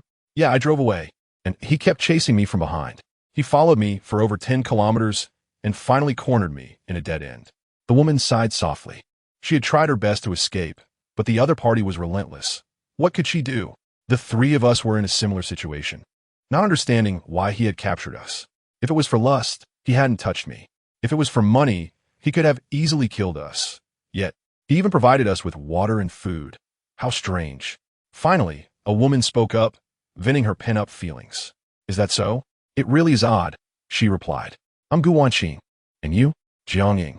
Knowing that they wouldn't die and were still alive, Gu Wanqing felt relieved. But this chain is a bit tight. The chubby guy looked at Gu Wanqing and swallowed hard. He realized that the robot's method of binding people was incredibly skilled. Who could withstand such a setup? You fat pig. What are you staring at? Keep staring, and I'll gouge your eyes out. Jiang Ying shouted at the chubby guy, anger flashing her eyes. Keep it down, or I'll throw you all outside for half an hour and then come back, Lín Mù said, glancing at the rearview mirror inside the car. Sorry, I didn't mean to be loud, Jiang Ying apologized sincerely. She had just noticed that the temperature outside had dropped to minus 80 degrees. Not to mention half an hour. Even half a minute out, there would be unbearable. Lín Mù turned back to focus on the road ahead. He glanced at the time. It was already past 10. In a little over an hour, they would be out. However, the radar on the windshield showed no signs of any vehicles or treasure nearby. This doesn't make sense. How long has it been without any sight of treasure? Unfortunately, until the maze ended, Lín Mù didn't see a single treasure. Yawning, Lín Mù let out a big yawn, looking at the half of the tiger whip left in his hand before tossing it back into his backpack. He had 5 uses left. He couldn't waste it. He took out some food and threw it in front of the others, then climbed up to the second floor. 001. Unbind them so they can eat. But remember to tie them back up after. If anyone dares to escape, let them go. Don't bother. Lín Mu's voice came from the second floor. He didn't believe these people would dare to run away. In this minus 80-degree weather, he wouldn't even want to stay outside longer. He hadn't taken away their thick clothing, but thinking they could survive outside with just those few pieces compared to what he was wearing was simply a pipe dream. The 4 of them looked at the opening in awe, surprised that the car even had a second floor. Why didn't their vehicle have such capabilities? Lín Mù, big brother, I need to go to the bathroom. Jiang Ying cautiously glanced at the entrance. She didn't really want to, but she couldn't hold it anymore. After a moment, 001 spoke up. If they want to go to the bathroom, let them. Okay, master. In response, Jiang Ying cheerfully grabbed 2 cups of instant noodles, 2 sausages, and 2 bottles of water before returning to her spot. Honestly, I think this is pretty good. At least we don't have to worry about running out of food. Gu Wanqing nodded in agreement upon hearing this. It did make some sense. However, she cast a worried glance at the entrance. What if the other side enjoyed some cruel games? It would be better to be dead than to face that. Zhao Mingwei's expression was dark and uncertain, but when he glanced at 001, those emotions vanished in an instant. He couldn't even bear to think about it. It wasn't until 4 p.m. that Lín Mù finally came downstairs. He stretched and settled into the driver's seat. Master, this is the meal prepared for you. Although it was just a bowl of ordinary instant noodles, it was packed with meat. Not bad, not bad. They didn't cause any trouble, did they? No. But this woman has been going to the bathroom a bit too often. 001 pointed at Jiang Ying. Jiang Ying was taken aback. She had only gone a couple of times. Surely that wasn't too much. Lín Mù looked at Jiang Ying, contemplating whether he should switch her out. Frequent bathroom trips were not acceptable. You, big brother, I just can't hold it. It's not my fault. Look, I never caused trouble. Unlike Zhao Mingwei, who was even thinking of escaping back then. Zhao Mingwei, with a bewildered expression, looked at Jiang Ying, completely at a loss. He wished she wouldn't bring him up at all. Chapter 38. This is just the beginning. Lín Mù glanced at Zhao Mingwei, realizing that this man was indeed overthinking things. Although the woman had been going to the restroom quite frequently, her thoughts were few and far between. Zhao Mingwei swallowed hard as he looked at Lín Mù. This foolish woman was going to get him killed. Bro, I have no thoughts right now. There's food and water here. How could I possibly think of anything else? Zhao Mingwei managed a grim smile that didn't quite suit him. He used to be quite handsome, but now, well, he looked like a pig's head. Better this way or else. Zhao Mingwei nodded vigorously. As long as he could survive, he would go along with anything. Jiang Ying pouted, feeling it was a shame not to have taken advantage of the situation. Gu Wanqing, who was nearby, quietly asked, "Did this guy offend you? I used to work at the same company as him. He.S. just a brown-noser. He.S. not good at anything but flattering the management." Jiang Ying began to vent her frustrations. Lín Mù, who was eating ahead of them, shook his head. He didn't like sycophants either, but what could he do? The boss liked them. He glanced at the thermometer. Today marked the 6th day of the harsh winter, and the temperature had plummeted to minus 80 degrees. Just one more day, and it would all be over. He wondered what would come next. He looked at his blueprints. Could it be scorching heat? It wasn't impossible. The next day, the 7th and final day of the winter fury, the 4 people behind him had been living quite comfortably over the past 2 days, with food and water provided. They didn't even have to search for resource boxes or worry about any dangers. Even if they were told to leave, they wouldn't want to. Lín Mù sat in the chair and immediately checked the temperature. Outside, minus 100 degrees. Inside, plus 24 degrees. Lín Mù was taken aback. This temperature was absurd. He opened the car door, and a bone-chilling wind rushed in, causing the room's temperature to drop instantly. The four people behind him looked at Lín Mù in horror. Bro, are you trying to freeze us to death? They weren't wearing thick clothes in the car. They had left them aside. Lín Mù didn't keep the door open for long. He closed it within a minute. The temperature inside the car dropped to -20 degrees. The four people in the back shivered uncontrollably, and Jiang Ying dove into her clothing. Unfortunately, her hands were tied behind her back. Otherwise, she would have insisted on putting on her clothes properly. As time passed, the temperature inside the car slowly rose again. Lín Mù opened the trading market. Over 20 units of the previous materials had been sold. It seemed those people had come to the conclusion that keeping these abandoned vehicles was less beneficial than selling them. Lín Mù had also gained a lot of materials from this. He looked at the panel. Ding. Successfully recovered silver resource box X35. Gained silver ingots X52. Ding. Successfully recovered abandoned cars X2. Iron ingots X600. Rubber X24. Glass X24. Plastic X52. Electronic components X88. Fabric X76. Copper ingots X4. Silver ingots X2. Universal materials X22. That's a lot. Way too much. He currently had over 9,000 iron ingots, taking up 10 slots. The wood count had reached 11,000, occupying 11 slots. Although the quantities of other materials weren't as high as these two, they were still more than enough for his needs. He opened the fleet information in his personal profile.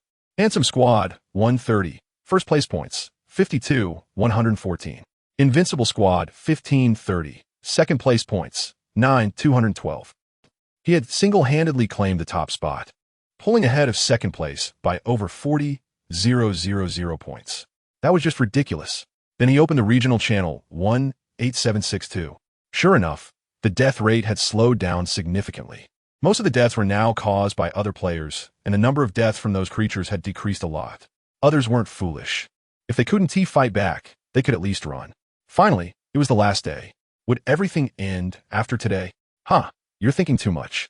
I estimate this won't stop for another year and a half. If it did, it wouldn't even be called a survival game. I don't care whether it ends or not. I just need to get through this harsh winter. I can hardly stand this weather. Even going to the bathroom has to be rushed. You all don't have to worry. I'll just do it in the car and toss it out once it's over. Lín Mù didn't see any useful information. Everyone was just eager to wrap things up. They could at least share something useful. He curled his lip and closed a regional channel. Covering 500 kilometers, Lín Mù drove from dawn until dusk, earning 5 times the resources from 10 boxes. The profits were simply incredible. All he needed to provide was some food and water, and those were the least of his worries. At midnight, the blizzard stopped, and that voice echoed in the sky again. Congratulations on surviving the benefit period. You will now enter the true road survival game. Lín Mù twitched his mouth. Last time it was the beginner phase. Now, it's the benefit period. What's next? A junior stage? The voice in the sky continued. The basic rules of road survival are a 14-day cycle, with the first 7 days free of disasters, followed by a disaster period in the last 7 days. Starting today, the benefits are canceled. What those benefits will soon be revealed to all players. In 7 days, you will face the next disaster, and that disaster will be unveiled in 7 days. I hope you enjoy the game. A beam of light enveloped Lín Mù's vehicle, making the interior as bright as day. Lín Mù shielded his eyes with his hand. After less than 5 minutes, the light outside finally faded away. Peering through the windshield, he noticed a change in the world outside. The snow-covered ground had vanished, revealing an asphalt road, and new plants had appeared along the sides of the road. The voice echoed again. Have you noticed the changes in the outside world? That's right. You've switched to a vibrant new planet. Are you excited? Are you happy? Now, pay close attention to what I'm about to say. The locations of the resource boxes will no longer be on the streets, but rather in a small town that measures 10 kilometers by 10 kilometers. Although the area has increased, the number of boxes has also doubled from 10 to 20. Additionally, the 5 nearby regional channels will merge into one. Enjoy your game and goodbye. Lín Mù waited for a moment, and the voice did not return. He stroked his chin, contemplating the words of that voice. A 14-day cycle had no impact on him. With his modification skills, he could handle any disaster that arose, except for situations that were guaranteed to be fatal. The main focus now was on what had been said since arriving in this place. Chapter 39, Jiang Ying. If you had pulled it out earlier, I would have gone. The first change is that resource boxes will no longer be found on the road. This means that you can't just pick up boxes while traveling as you do now. Instead, they will be placed in the town. A town of 100 square kilometers? To be honest, that's not small at all, especially with only 20 boxes available. If distributed evenly, that's one box every 5 kilometers. It seems like a lot, but in reality, it's not. However, he glanced at 001, who had a radar. This was actually good news for him. The second change is the merging of regions. He didn't care what others thought, but this was great for him. Due to the limited number of players, he had never dared to put too many items on the market at once. Scarcity increases value. If he listed too many items, prices wouldn't rise. But now it was different. 5 regions were merging into one, which was perfect for him. Even if the player count was low, it should still be around 80,000. The opportunity to make money was here. Lín Mù opened the regional channel, and new changes appeared. At the top, it displayed the region number, region 562. With a population of 118,621, the number was higher than he expected. He switched to the global channel, which showed a population of 188 billion. If we assume there are roughly 100,000 people per region, that should mean about 19,000 regions. Looking at it this way, it seemed like a lot. Back to the regional channel. Finally, it's over. Great. The temperature outside is actually 24 degrees. It feels so comfortable. You guys should go check the bushes by the roadside. There are plenty of fruits. Player Yulei has died from poisoning. Wait a minute. It even has a name? That is strange. We don't have names when we talk. What is going on? Lín Mù furrowed his brows. Will names be exposed? He quickly checked his personal information, and his ID was still there. Then he opened the trading center, and his information was still hidden. So it seems that names are only exposed upon death. That's a relief. Anyway, he wouldn't die. Could it be that the so-called benefits being cancelled means the hiding of IDs is lifted? Lín Mù shook his head, indicating he didn't understand. Forget it. He would look into it tomorrow. The next morning, Lín Mù came down from upstairs. It was only 6:30 a.m. The early bird catches the worm, and he didn't want to waste any time. However, when he saw the 4 people sleeping like logs, he couldn't help but feel a bit angry. Why should he be up working while these guys were still asleep? No way. Everyone has to get up. 001. Wake them all up. What are you all still doing asleep? Get out of bed. 2 minutes later, all 4 of them woke up. They had to, as this robot wasn't messing around. At that moment, there was a small handprint on Jiang Ying's face, and she looked aggrieved. I was only a few seconds late. Was it really necessary to be so harsh? Sister Gu, I don't have a disfigured face, do I? Gu Wanqing shook her head. No, it's just a little red. Lín Mù first glanced at the thermometer. Outside, 22 degrees Celsius. Inside, 26 degrees Celsius. He opened the car window, and a gentle, cool breeze flowed in. Ah, that feels nice. Lín Mù took out some food and water, tossing them to the back. 001 followed the usual procedure to untie them, took them to the restroom, brought them back to eat, and then tied them up again. Lín Mù opened the workstation. Now that they had arrived in a warm place, it was time to make fans and other things. Ice makers, fans, refrigerators, everything that needed to be made was crafted, and all the finished items were placed in the back. Benefits canceled? He hadn't found any issues so far. Lín Mù looked around, but found nothing. He glanced at the blueprints in his backpack. AK-47 blueprint, grade A rating? What does that mean? In addition to the blueprints, some other items also had ratings. Tiger whip, grade A. Snake skin, grade S. Tiger skin, grade S. Lín Mù shook his head. The new ratings didn't seem to affect him much. He decided to ignore it and directly started the vehicle. Creaking sounds filled the air as Lín Mù suddenly hit the brakes, realizing he had forgotten to change the mode. He quickly switched the tracks to tire mode and started again. This time, the speed picked up. The vehicle quickly reached 120 kilometers per hour, a result of his multiple enhancements. After more than 40 minutes, Lín Mù spotted a building in the distance, presumably the so-called small town. Zhao Mingwei glanced at the thermometer and then at the distant building, his eyes darting around. If the temperature dropped, they should be able to survive, right? But thinking about the voice that said there were only 20 boxes in a small town, it seemed escaping wouldn't be of much use. His restless heart calmed down again. Lín Mù didn't care about what the others were thinking. He just wanted to see what the small town was like. As he drove into the town, he slowed down the vehicle. Not long after entering, he came across a crossroads. Lín Mù thought for a moment and turned to the left. 001. Remember to activate the scan and tell me the location of the resource box. Yes, master. However, as soon as the vehicle turned, Lín Mù came to a halt. The houses in the small town weren't very tall, with most being 2 or 3 stories. Just as he turned, Lín Mù spotted a shop. Indeed, the sign above displayed the name of the store. Peering through the window, he could see various products neatly arranged on the shelves inside. What's going on here? There is no such thing as a free lunch. Lín Mù took a life-size doll out of his backpack and tossed it outside. Then, he pushed the door open with an axe and used a long knife to shove the doll inside. Nothing happened. Shouldn't there be? He pointed to Jiang. You. Come here. Jiang looked at Lín Mù with confusion. Me? Yes, you. Come here. She walked over to Lín Mù. In a moment, you're going to go inside, grab some food and run, got it? Upon hearing this, Jiang instantly sobered up. Big brother, aren't you setting me up? You're too scared to go in yourself, and now you want me to? Isn't that just asking for me to get killed? Lín Mù replied, Hey, I'm not trying to get you killed. Can we send someone else instead? Don't be so quick to refuse.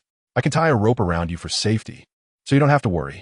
After saying that, Lín Mù pulled out a box of KFC and a bottle of soda. Jiang stared at the food, swallowing hard. I'll go. 001, untie her. Lín Mù holstered his gun. Jiang's eye twitched. You might as well have pulled the gun out from the start. After untying her, Lín Mù took out a metal chain and secured it around her waist. Don't go too deep, otherwise I won't be able to save you. When the time comes, protect your head. If you don't take care of yourself, and something happens, you can't blame me. Jiang's legs trembled. You really shouldn't have said that. Lín Mù parked the car across the road, with the axes protruding from the front, extending a full 10 meters. He secured the other end of the chain to one of the axes. Chapter 40. No money?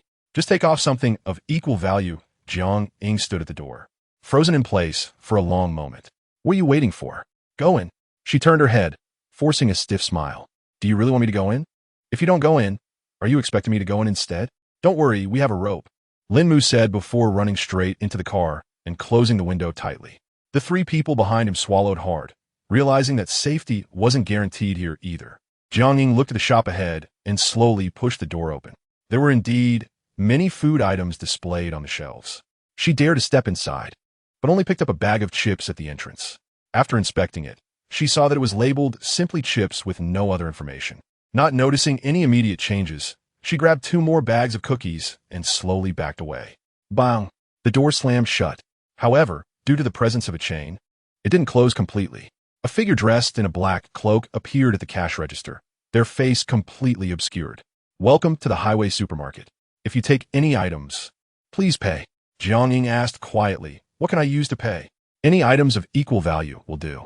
The total value of the items in your hands is 20 points. Please provide items of corresponding value. Well, if I don't have anything, then you'll need to take something of equal value from yourself. However, since this is your first time, you can have 1 chance to leave without penalty. A surgical knife was placed on the table by the cloaked figure. Seeing the knife, Jiang understood the implication. This was a place where they could take your kidneys. All right, I'll leave the items here. I'm going now, she said hurriedly, placing the products on the counter and sprinting out of the shop, jumping into the car as she opened the door. That was terrifying. The person in there wanted to take my kidney. Calm down. What happened in there? Jiang recounted her experience. A bag of chips and 2 bags of cookies cost 20 points. That means I would need 20 ingots to exchange for these 3 items. Isn't that a bit outrageous? In the trading market, a 100g loaf of bread can only be exchanged for 2 ingots. This is more than double the price. Such a scam. What is the purpose of this place? They say prices are supposed to be normal, but upon further reflection, it didn't seem entirely unreasonable. Through the window, she could see various products. There were dozens of drink options, including beer and spirits. Should we go in and take a look? Lín Mù hesitated for a moment. Let us go in. We have plenty of points anyway. We might as well exchange for something. He placed a humanoid doll in the driver's seat. Substitute doll, SS rank. When the player is threatened with death, they can instantly swap positions. This was an item he obtained from a diamond treasure chest, a thing that could save his life. Upon entering the store, Lín Mù didn't see the cloaked figure that Jiang had mentioned. He glanced around. The place looked just like a convenience store. He picked up a basket from the floor and began filling it with items from the shelves. Let us get 5 boxes of pickled vegetables, some chips, a few peanuts, and maybe a bit of beer. He initially tried to put these into his backpack, but was unable to select them. It seemed that exploiting loopholes wasn't going to be easy after all. Lín Mù didn't take much, just a few items. As he turned around, A cloaked figure appeared at the cash register, startling him. That LLB, 212 points. How many points is a piece of wood? 2 points. Lín Mù raised an eyebrow. It seemed the point system here was different from the team points, actually doubled. What about an iron ingot? Also 2 points. All right then, just doubled. And it didn't seem to matter what materials were involved. Looking at it this way, the prices didn't seem too high, considering they were all pretty useless items. After Lín Mù completed the payment, he could store these items in his backpack. Stepping out of the convenience store, he looked back and was instantly frozen in place. The entire store had transformed into an abandoned shop, covered in dust and littered with trash. Lín Mù returned to the car. Did you all see what the store looked like just now? The four of them nodded in unison. Yeah. It turned into this after a flash of white light. Lín Mù looked back at the store and noticed that it was somewhat different from what he had imagined. Initially, he thought the store would always be there, open for anyone to buy from.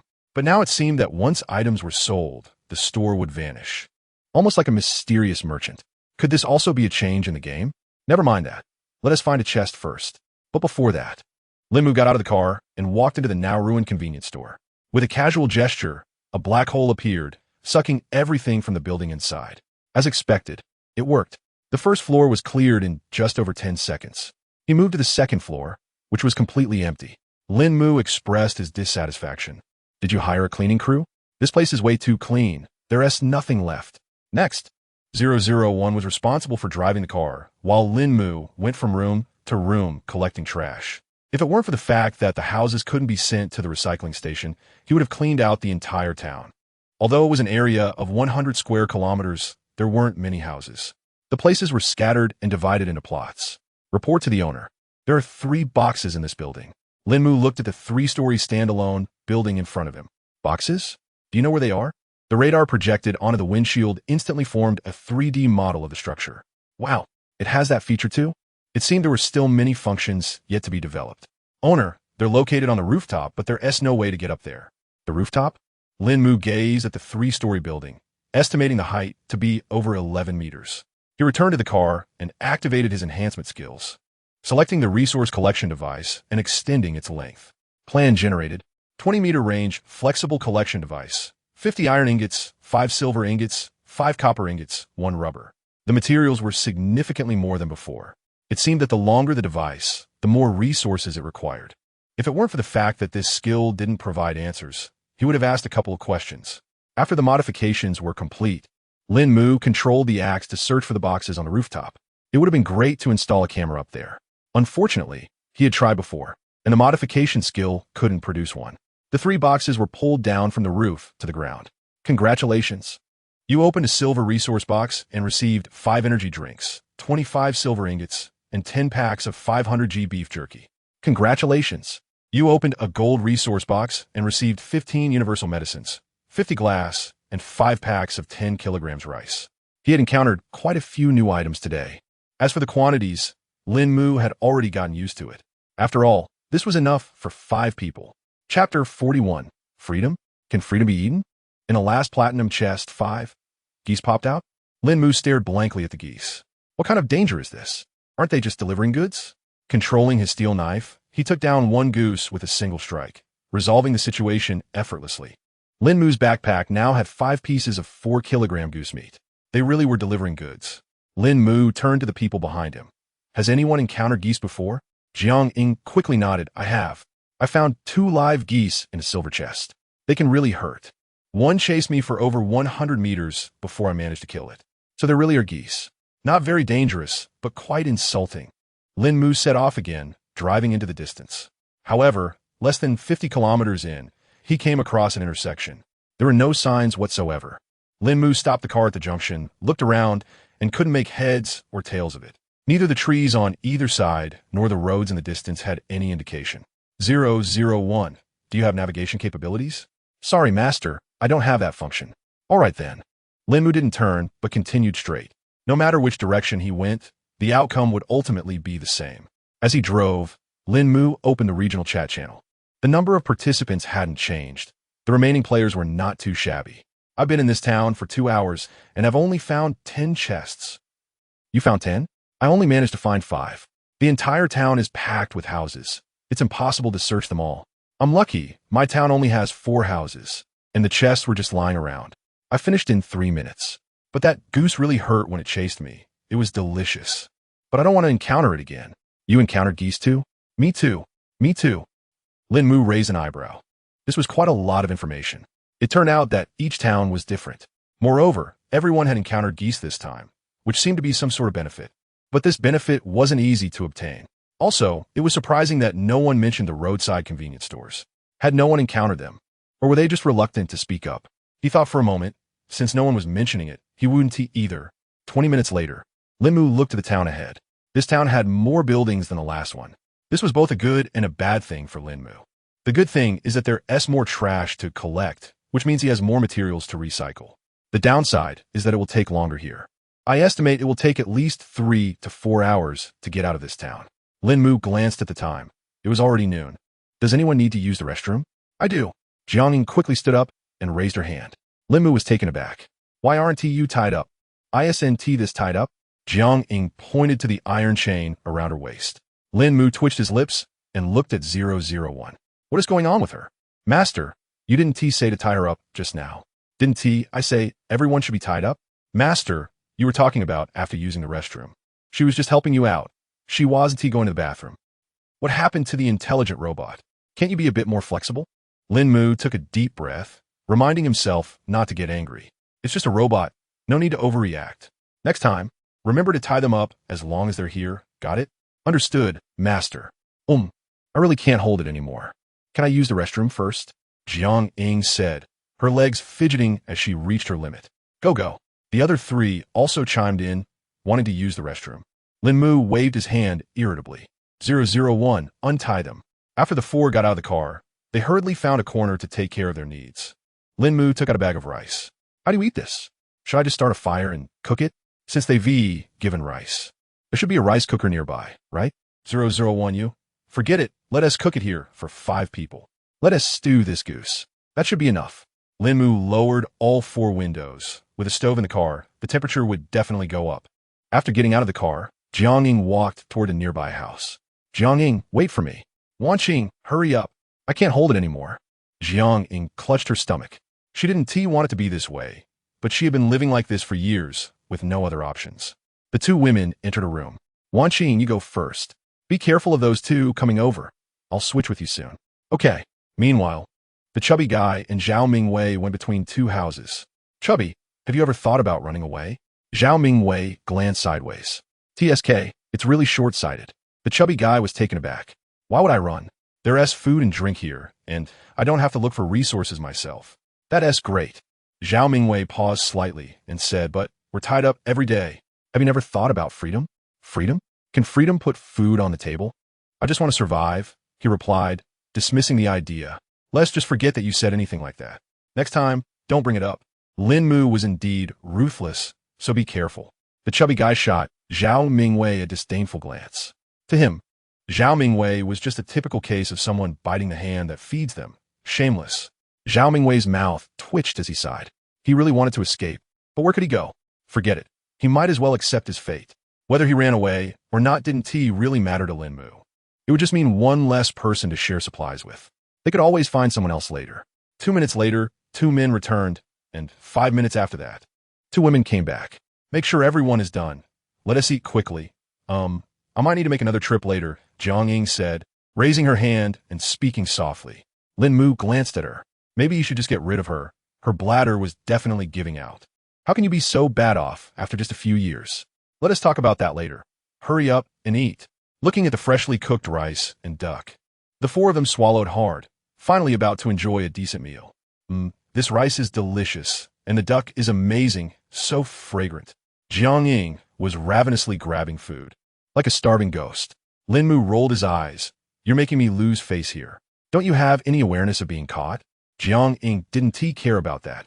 Having food and drink was enough for her. You could say that the 3 of them, apart from Zhao Mingwei, had already resigned themselves to their fate. Of course, Zhao Mingwei's earlier concerns had also faded away. Chapter 42, come on, baby. Don't come over here. After finishing his meal, Lín Mù put on his leather armor and grabbed his handgun as he got out of the car. The driver's seat was still occupied by 001. Sigh, there are just too many houses in this place. Looking at the dense cluster of buildings, Lín Mù felt a wave of frustration. If he were to ignore these houses and just grab the boxes, he would definitely be faster. However, that would mean losing out on a lot of materials. Just in that small town earlier, he had already collected over 600 iron ingots, more than 400 pieces of wood, over 100 electronic components, plus a bunch of miscellaneous items. There weren't even this many houses there. There was no way Lín Mù could give up. He could only continue to scavenge bit by bit. If he weren't worried about wasting time, he would have wanted to take the windows down one by one and store them.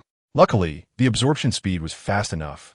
The left street was 5 kilometers long, and it only took him 20 minutes. Damn, how long is this going to take me? Lín Mù tugged at his hair, looking utterly distressed. But he had to admit that the haul from those 20 minutes was incredibly rewarding. If only he could just smash through the walls. He had thought about using a big iron ball, but the vehicle simply couldn't handle that weight. According to the skill display, it lacked the necessary weight and vehicle level. In short, there was no way to install it, and even a force modification wouldn't work. He had also considered having the 4 people in the car get out to help, but their efficiency would still be slower than his alone. After looting 2 streets on the left, Lín Mù accelerated. He charged in and started absorbing, ignoring anything that couldn't be sucked in, moving on to the next house.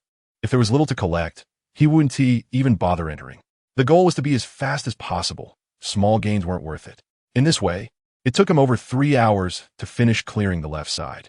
If he hadn't eaten a snake gallbladder to boost his constitution, he probably would have taken even longer. Report, Master, a vehicle has entered the radar range. Just a minute after Lín Mù got back in the car to rest, 001 spoke up beside him. A vehicle? Lín Mù instantly felt rejuvenated.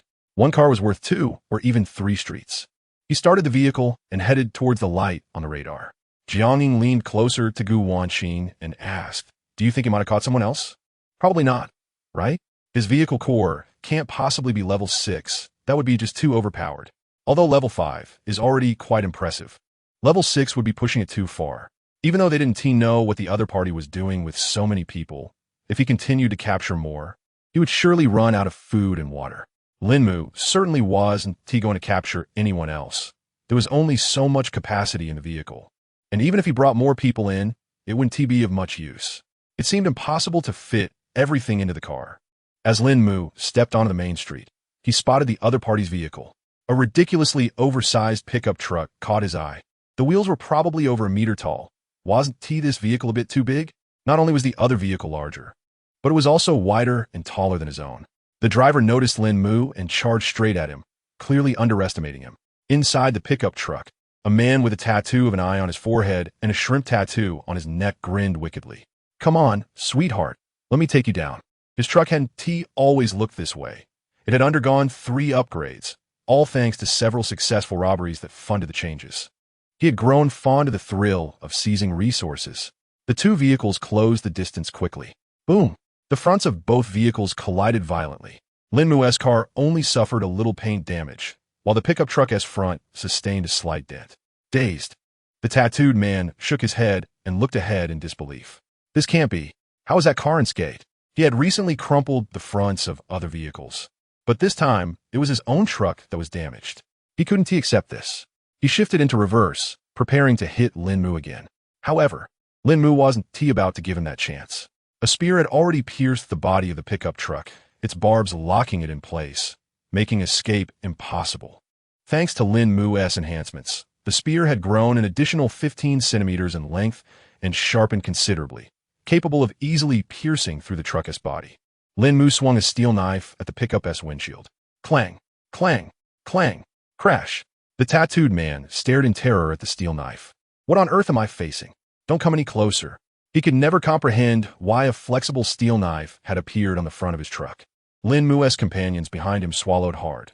That vehicle was far more formidable than all of theirs combined, and that man had just met his demise. "I'm so glad I'm still alive," Jiang Ying said, shifting her position slightly. Gu Wanqing nodded stiffly. She was the 4th person taken. If she had been the 5th, she might have ended up like him. She glanced at Lín Mù, realizing he wouldn't go easy on her just because she was a woman. Lín Mù retracted the spear and exited his vehicle.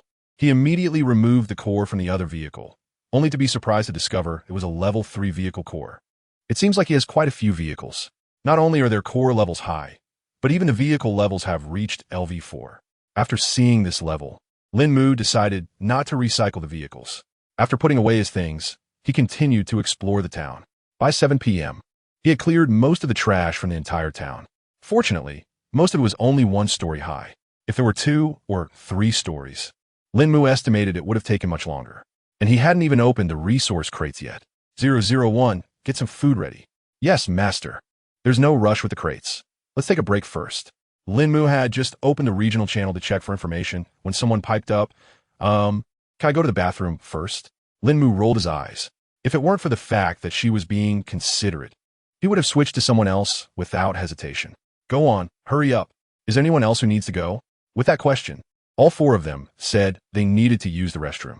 With 4 people out, Lín Mù continued to browse the regional channel. Zone 562, population 113,272. Lín Mù looked at the number above, puzzled. Wasn't today supposed to be the first day? How do we suddenly lose nearly 5,000 people? He quickly glanced at the chat box. Who the hell has a problem? Why are you attacking me for no reason? Everyone, be careful in the town. I encountered 4 vehicles, and at the intersection, you might just have one pop up behind you. Player Zhang Qian has killed player Wang Xuyang. A blood-red message popped up, and the population count decreased by 1. How on earth did this Zhang Qian manage to kill so many people? I've seen that name 3 times already. Everyone be cautious around women. None of them have made it this far without being tough. Lín Mù stroked his chin, genuinely curious about how this person managed to kill so many. He really wanted to meet this Zhang Qian. Chapter 43. I can tell at a glance that you're not human. In just 15 days, people's mental states underwent a significant transformation. In the first 7 days, people would still help each other out, shouting in excitement when they found something good. But in the last 7 days, it was all about survival, and people would do anything to stay alive. That's human nature. Lín Mù was no different. Who wouldn't want to be the last one standing? Zhang Qian. Lín Mù stroked his chin. Given the situation, this woman's vehicle core was at least LV3, and it could even reach LV4. The resources she had were certainly not lacking. What to do? He was feeling tempted. Suddenly, a piercing scream broke through the tension. It was Jiang Ying. Lín Mù, gun in hand, leaned out to sea. Unfortunately, it was too dark to see far ahead. He used a workbench to create a flashlight, illuminating the side of a building. He saw Jiang Ying rushing back in a panic, followed closely by Gu Wanqing. What's going on? There's something? Gu Wanqing stepped forward. There's a beast, a monster. We don't even know what it is. It just appeared suddenly, and it moves so fast. In the darkness, they could only catch a glimpse of a shadow darting past. Get in the car. The 2 women hurriedly opened the back doors and climbed inside, immediately feeling a sense of safety wash over them. As long as they were in the car, they felt secure. And what about the 2 of you? Lín Mù asked. The women shook their heads repeatedly. We don't know. We were in different places when we went to the bathroom. Help. This is terrifying. A chubby boy came running over, clutching his pants. He reached the car, flung the door open, and jumped in, slamming the door shut behind him. A foul odor began to permeate the air. The 2 women quickly moved away, covering their noses. Lín Mù frowned at him. What are you screaming about? I didn't see anything. Did you forget to bring toilet paper? The smell intensified, and Lín Mù quickly turned on the air conditioning to circulate the air. Due to their shouting, he had already closed the windows, leaving just a tiny crack. There was a monster. Sometimes it walked on 4 legs, sometimes on 2. It was terrifying. I saw it just now, but must have run away. What's that smell coming from you? The one that fell. I got a bit on me. Lín Mù twitched his lips. Throw your pants away. But I don't have any other pants. Lín Mù tossed him a spare pair. Hurry up and change now. The 2 women quickly turned their backs, saying it was something they couldn't look at. Lín Mù glanced at the rearview mirror. There was still nothing behind him, and the sides were clear as well. Where was Zhao Mingwei? He might have been eaten, right? Lín Mù furrowed his brow. Escaping was not an option unless one wanted to throw away their life. Nighttime was dangerous, as everyone knew. But if he was eaten, Lín Mù hadn't seen anything at all. Just then, Zhao Mingwei appeared in front of Lín Mu's window. I'm done in the bathroom, let me in, Zhao Mingwei said, wearing a perfectly normal expression. No matter how Lín Mù looked at him, he seemed just like a normal person. Had they all experienced some sort of hallucination? King of Heaven covers the Earth Tiger. Zhao Mingwei froze for a moment. Lín Mù, what are you talking about? Odd changes. Even does not change. It dawned on Zhao Mingwei that this was a code. His face turned pale as he suddenly felt his head split open, and a black entity emerged from within.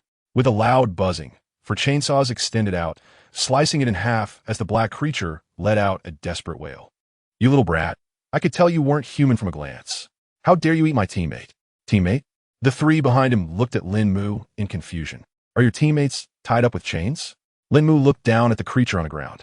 "Parasite beast, danger level. SSS recommendation. Do not approach it, or you will cease to be yourself." A steel knife fell, cleanly severing the parasite beast's head in two. Ding. Killed SS level dangerous parasite beast.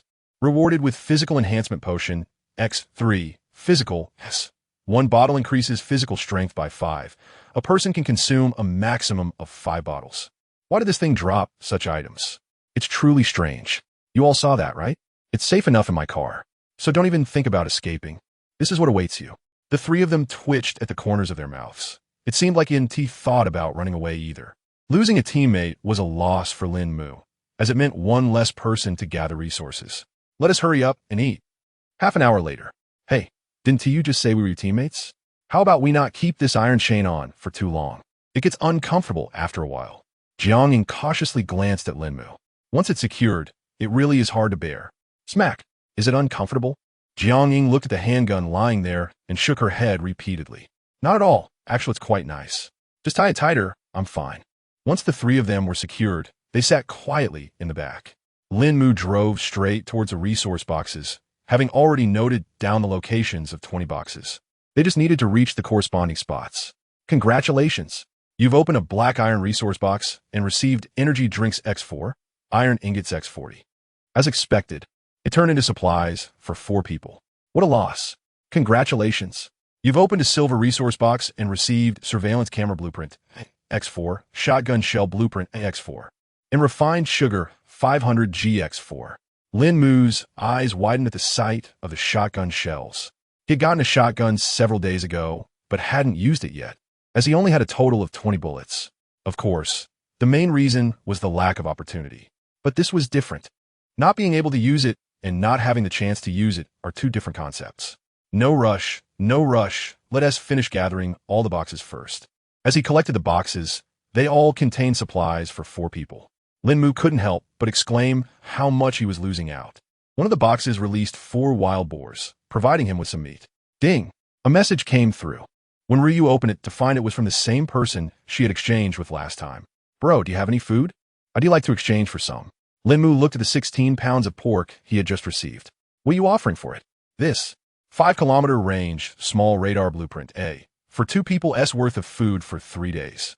A radar? And a 5-kilometer one at that? ISNT, that just too good of a deal?" Chapter 44. It seems like I got scammed, but maybe I made a profit, sis. Can the other party exchange it? Shu Xin looked anxiously at the chat window. Of course they can exchange it. It's super cheap, but it takes 4 A-level blueprints to become permanent. That's why I asked for food for 2 people for 3 days. If 1 blueprint could become permanent, I just asked for food for half a month. Susi note that, realizing that made sense. On the other side, Lín Mù glanced at his backpack. He had plenty of food. 3 days' worth was no problem. 18 loaves of bread and 9 liters of water. Bro, are you kidding me? 1 loaf is only 100 grams.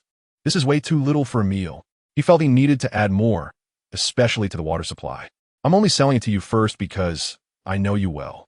Otherwise, I just put it up on the trading market and sell it for a higher price. Lín Mù opened the trading market. The blueprints available for sale were all pretty useless. He had no desire to trade at all.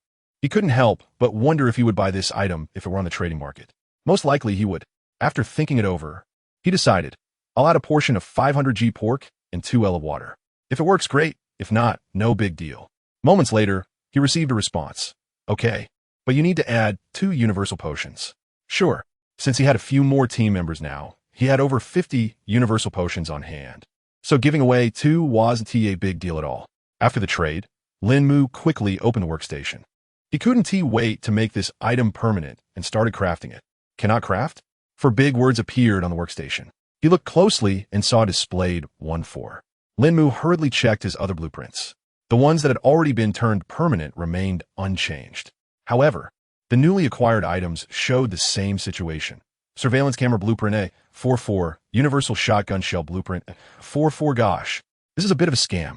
So this is how it works now? He immediately turned the 2 blueprints into permanent ones. and sure enough, he could craft them, or rip off.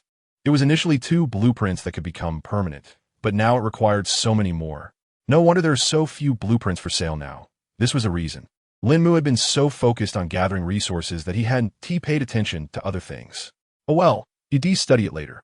As for the person he exchanged with, it wasn't really a scam. Lín Mù couldn't be bothered to dwell on it. He glanced at the time and decided to head to the next town first to gather the boxes. The resources in the boxes at night are richer than during the day. By 9:30 p.m., Lín Mù had collected 20 boxes and shut down the vehicle to rest. 001. If you spot any other vehicles, remember to call me. Understood, Master. Under the watchful eyes of the 3, Lín Mù made his way to the 2nd floor. Lying on the soft bed, he slowly drifted off to sleep. Jiang Ying sighed softly. When will I be able to get a good night's sleep? She shifted her body.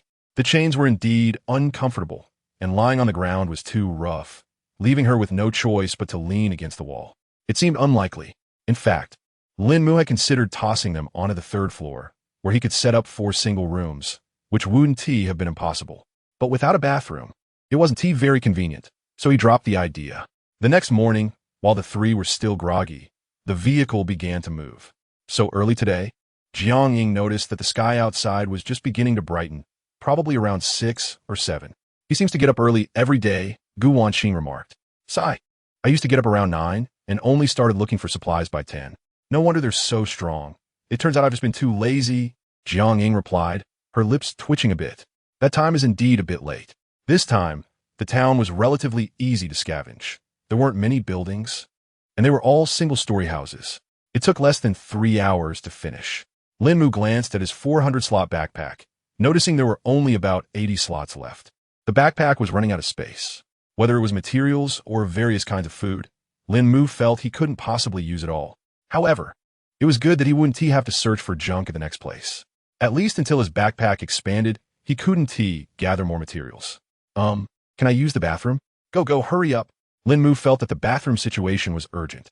While they were using the restroom, he opened the modification skill. Add a bathroom.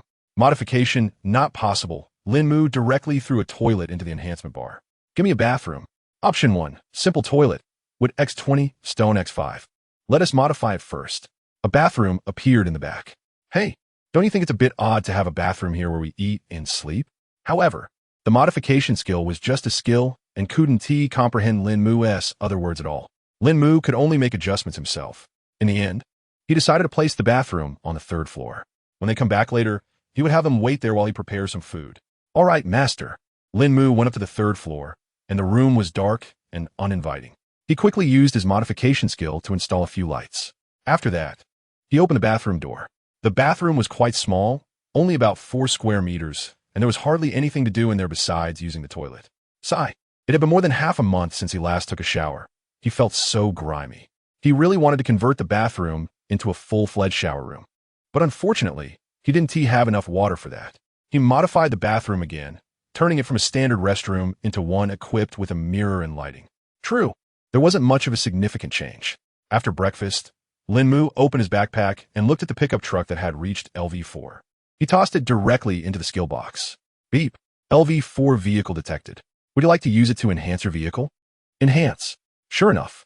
Only high-level items would be useful for his truck. He had seen that message in a long time.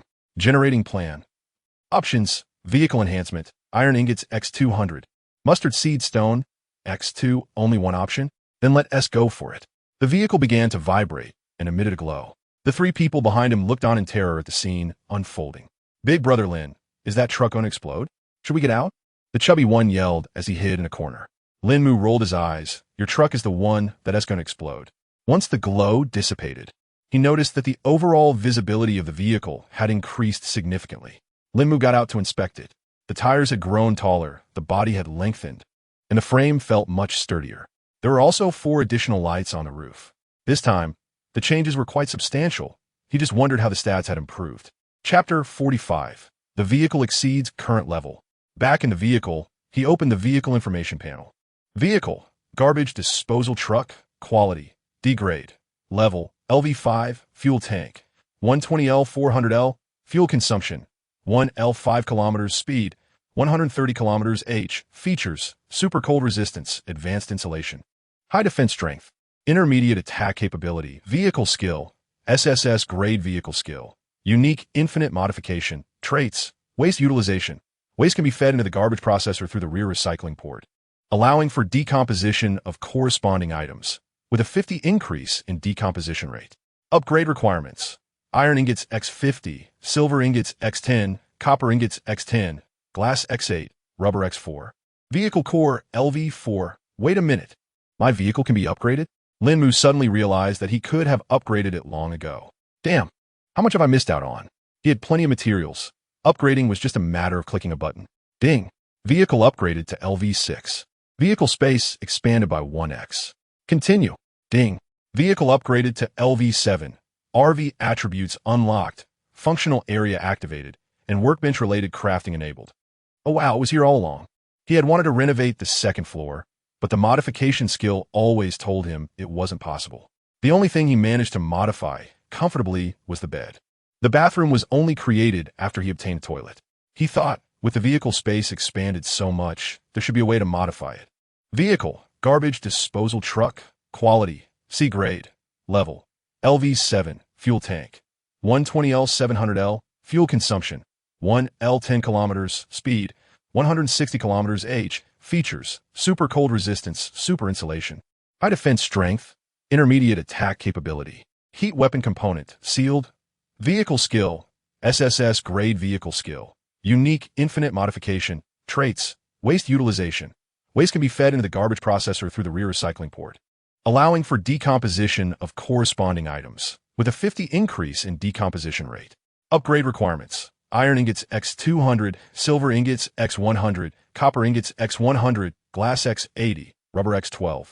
Electronic components X100, vehicle core LV6. He understood everything. Whether it was the level, fuel recovery, or anything else, it all made sense. The only thing he didn't get was what the sealed status of the heat weapon component meant. Hey, panel buddy, what does the sealed status of the heat weapon component mean? The vehicle level exceeds the current stage and cannot be used. Then you need to compensate me. No compensation is necessary. The hot weapon components have not yet appeared in the treasure chests. If you find it unappealing, I can remove the seal for you. Lín Mù stared at the text on the panel, realizing that this interface was quite difficult to fool. So, when will this hot weapon component feature be unlocked? During the next disaster, it is expected that some vehicles will reach LV7. Lín Mù nodded. That means in less than 14 days, which is acceptable. Jiangying, do you feel like the space has gotten bigger? Gu Wanqing was surveying the area behind them. It has seemed to have expanded. It must be due to the vehicle upgrade. But why is the upgrade making such a big fuss? I'm not sure. I remember my upgrade. Never mind. Mine is only LV2 and barely made sound. It's not comparable, not at all. This person's vehicle has surpassed common understanding. Do those powerful people's vehicles all have such high levels? Lín Mù closed the vehicle information and started the vehicle toward the next destination. The vehicle's speed had increased, so he was now heading to the next town faster. He opened the regional channel. Area 562, population 110, 111. That is quite a nice number. Has anyone here ever driven off the highway to explore the wilderness?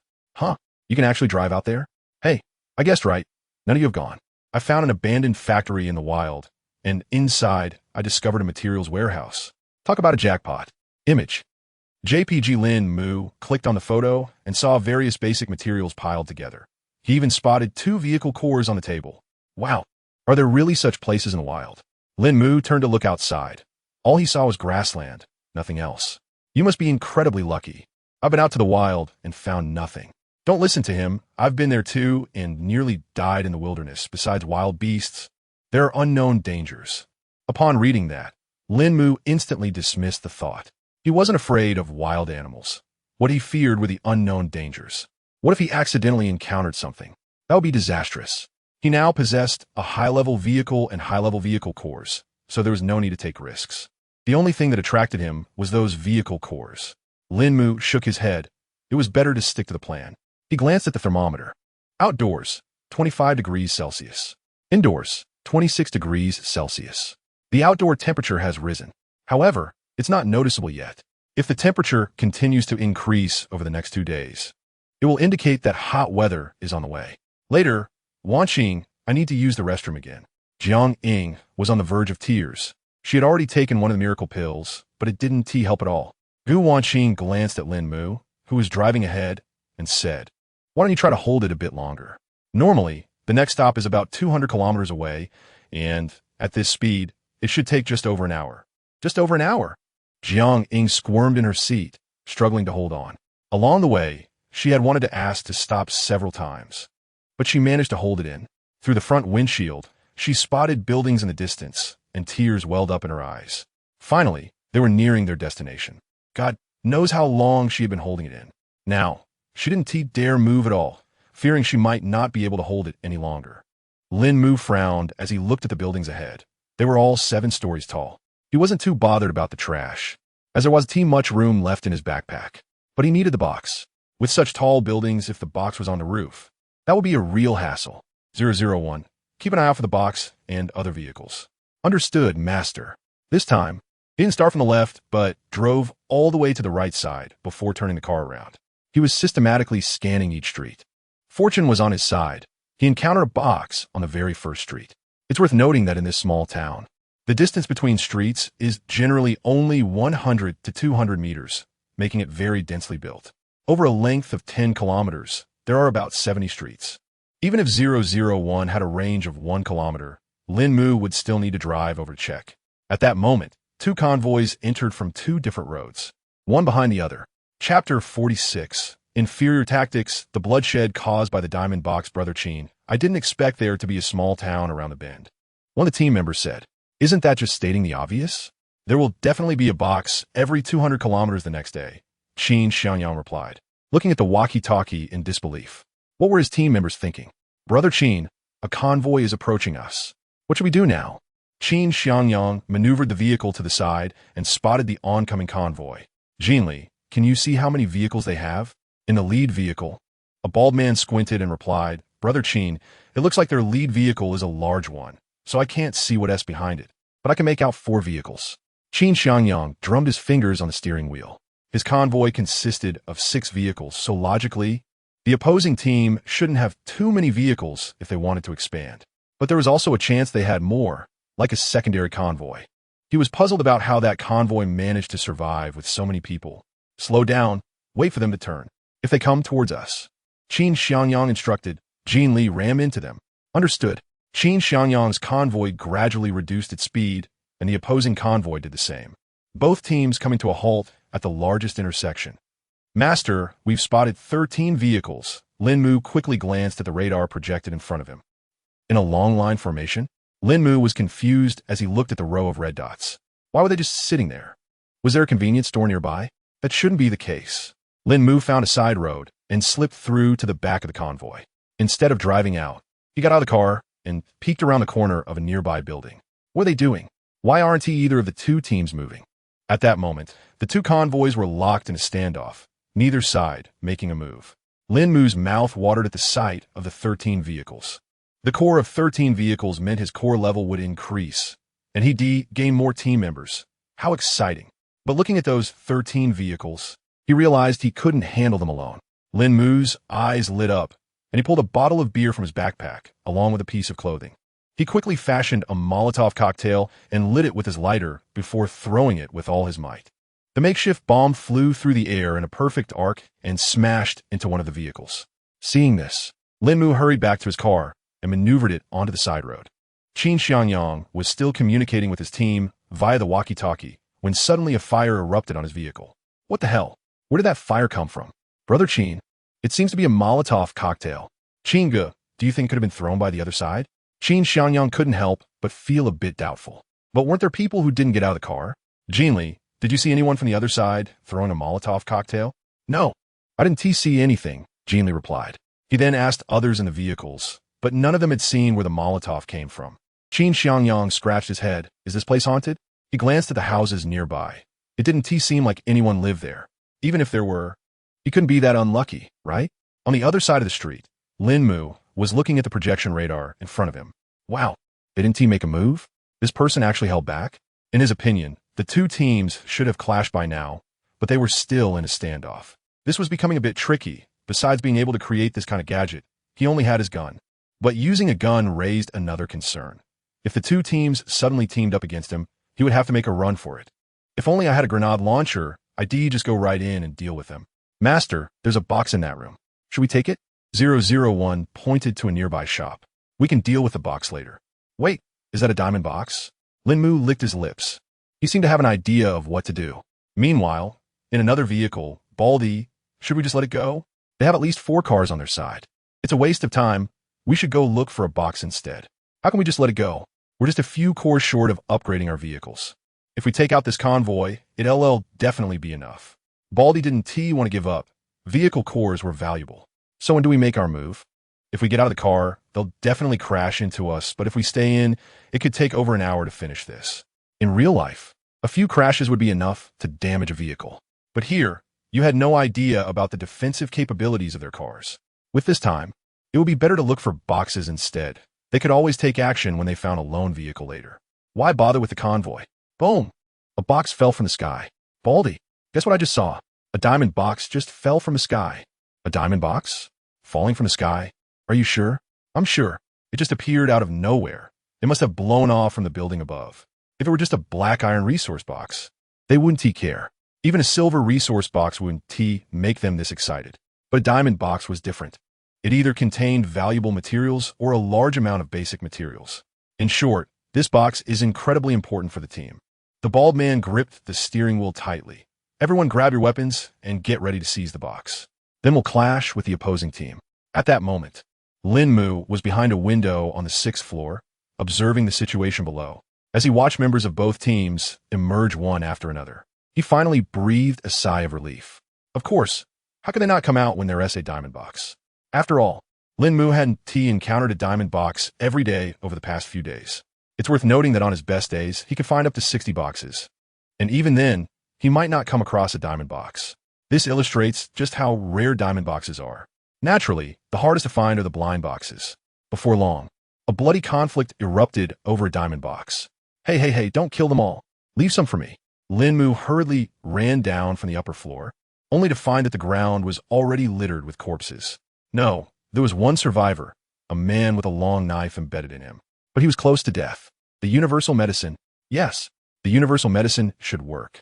Lín Mù approached and pulled the long knife out of the man's body. Puffed. Blood that had previously been contained within the wound began to gush out. Qin Xiangyang looked at Lín Mù in horror, wondering where this person had come from and why he had pulled out the knife right away. He collapsed to the ground, slowly closing his eyes. He was already at his last gasp. If he had pulled out the knife and had taken the medicine first, he might have survived. But Lín Mù thought that the knife being lodged in his body wouldn't heal, so he pulled it out first. At that moment, Lín Mù finally managed to find the universal medicine in his backpack. It was no easy task, considering how many slots the backpack had. This item was anything but smart. It couldn't just retrieve what he wanted on demand. Did he just die? Chapter 47. Zhang Qian? Don't kill me, it's useful. Lín Mù stared in shock at Qin Xiangyang, who was sprawled on the ground. Was it just 1 minute? How did he end up on the floor? He checked Qin Xiangyang's pulse. It was gone. My teammate is just gone like that. Lín Mù shook his head, feeling incredibly unlucky. Out of 13 people, he couldn't even keep one teammate alive. It was just too tragic. He glanced at the vehicle left behind. No teammates meant no hope, but at least there was a vehicle. After the core upgrade, his own car could be upgraded again. 1 hour later, Lín Mù returned to the vehicle, leaving behind a scene of bodies stripped of clothing at the intersection. In that hour, he spent 5 minutes collecting the car, and the rest of the time was spent looting clothes. Sitting in the driver's seat, Lín Mù began to tally his gains. 10 LV2 vehicle cores, 3 LV3 cores, and he skipped over the supplies. The basic supplies from the two teams didn't even compare to what he had collected, though the variety of food had expanded a bit. The biggest haul was the blueprints. Among them, the best one was the radar that Lín Mù had managed to gather enough parts for. Without hesitation, he crafted it and installed it in the car. Looking at the core in his hand, he confirmed it was ready for an upgrade. After the upgrade, there were still some resources left, but upgrading again would be challenging. Ding! Vehicle core upgraded to LV6 capacity. 6 people, backpack, 200, shelter mode activated. Lín Mù looked at the message in confusion. Shelter mode? What was going to happen next? It felt a bit dangerous. He quickly opened the vehicle core information. Vehicle core, level, LV6 capacity, 6 people, upgrade requirements, one LV-6 vehicle core or equivalent vehicle core. However, there is no mention of the so-called shelter mode here.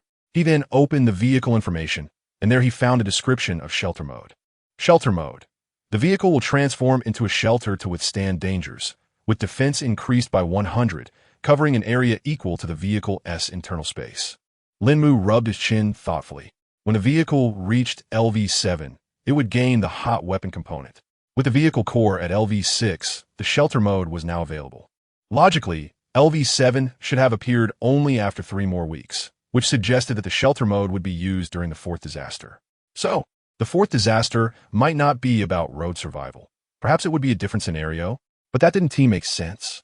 It was supposed to be about road survival. Why would it change? He thought for a moment and decided to ask about the panel, but he didn't want to come off as too obvious. Ahem, panel. Let me ask, do all disasters happen on the road? Yes. Since it's on the road, why is there a shelter mode? Lín Mù shook his head, unable to make sense of it. Forget it, whatever will be, will be. As long as his level increased quickly enough, his safety would be assured. Lín Mù also upgraded his vehicle by 1 level. There wasn't much of a change. The upgrade requirement just increased from vehicle core LV-6 to LV-8. It was intentional, definitely intentional. How many vehicle cores would it take to get the core to LV-8? Too difficult. Although his backpack had gotten bigger, Lín Mù had lost interest in picking up junk because collecting 13 vehicles was his biggest haul. After gathering the boxes, Lín Mù continued on his journey. Along the way, he crafted both a camera and a radar, installing one of the cameras at the rear. Through the car's multimedia system, he could directly see what was happening behind him. Hey, it was actually quite convenient. For 2 consecutive days, Lín Mù hadn't encountered a single vehicle, which left him feeling quite disappointed. Glancing back at the 3 people behind him, Lín Mù shook his head. They were still short 2 teammates, and without encountering them, he couldn't obtain their supplies. On the 6th day, outdoor temperature, 45 degrees Celsius. Indoor temperature, 23 degrees Celsius. Lín Mù looked at the fan that was still running and the air conditioner beneath his feet, letting out a sigh of relief. If it weren't for the rapid vehicle upgrades, he guessed he would have overheated. Thinking back to when he first got the vehicle, so many people were still at LV-2. He felt really sorry for them. At this point, the number of people in the back had increased from 3 to 5. Thanks to the new teammates Lín Mù had managed to gather over the past 2 days. To welcome their addition, Lín Mù had put in a lot of effort to bring 1 man and 1 woman into the car. However, the woman was missing 1 arm, and the man had lost both of his lower legs. Every time Jiang Ying saw these 2, her eyes were filled with pity. Why did you resist? Wouldn't it be better to cooperate? TSK, how tragic. The woman's eyes were filled with fierceness. Sister Wanqing, what is she saying? Do you understand? Gu Wanqing rolled her eyes. The woman's mouth was sealed shut. How could she possibly understand? Lín Mù glanced at the 2 people in the rearview mirror, shaking his head. Last night, at 10 p.m., Lín Mù had decided to rest when the radar emitted a beeping sound. He saw a red dot gradually approaching from behind, eventually stopping right next to him. A frail woman stepped down. Hello, can you help me? It seems there's something wrong with my car. Lín Mù looked at her pitiful expression, combined with her impressive figure, and immediately sensed something was off. What kind of decent person would be out here at midnight? Unafraid of danger? He gripped his gun and stepped closer, catching a glimpse of someone crouching behind her car. What is wrong with your car? He asked. I'm not sure. There's been a strange noise coming from the front. It sounds like it's broken, she replied. Let me take a look. But it's quite dangerous for a girl to be out here alone at this hour. How about you wait in my car for a bit? Lín Mù's gaze turned lecherous. The woman didn't seem to mind at all. Well, once it's fixed, I'm not in a rush. She even threw him a flirtatious glance. Lín Mù pretended to open the hood, but his eyes were keenly observing the surroundings. At that moment, 001 had already stepped out from the passenger seat, holding a shotgun and moving around to the back of the car. Hey, what is your name? Lín Mù asked. Zhang Qian, she replied. Lín Mù was taken aback. He expected her to be a big client. This was a golden opportunity. 001, don't kill him. I still need him. Understood, master. A voice suddenly rang out behind Zhang Qian and Lín Mù, startling them. A man charged at 001 with a long knife. Bang! A barrage of steel pellets struck below the man's knees, causing him to collapse to the ground. Zhang Qian was momentarily stunned, quickly drawing her handgun and aiming it at Lín Mù. But then she froze as a massive shield appeared right in front of her. What?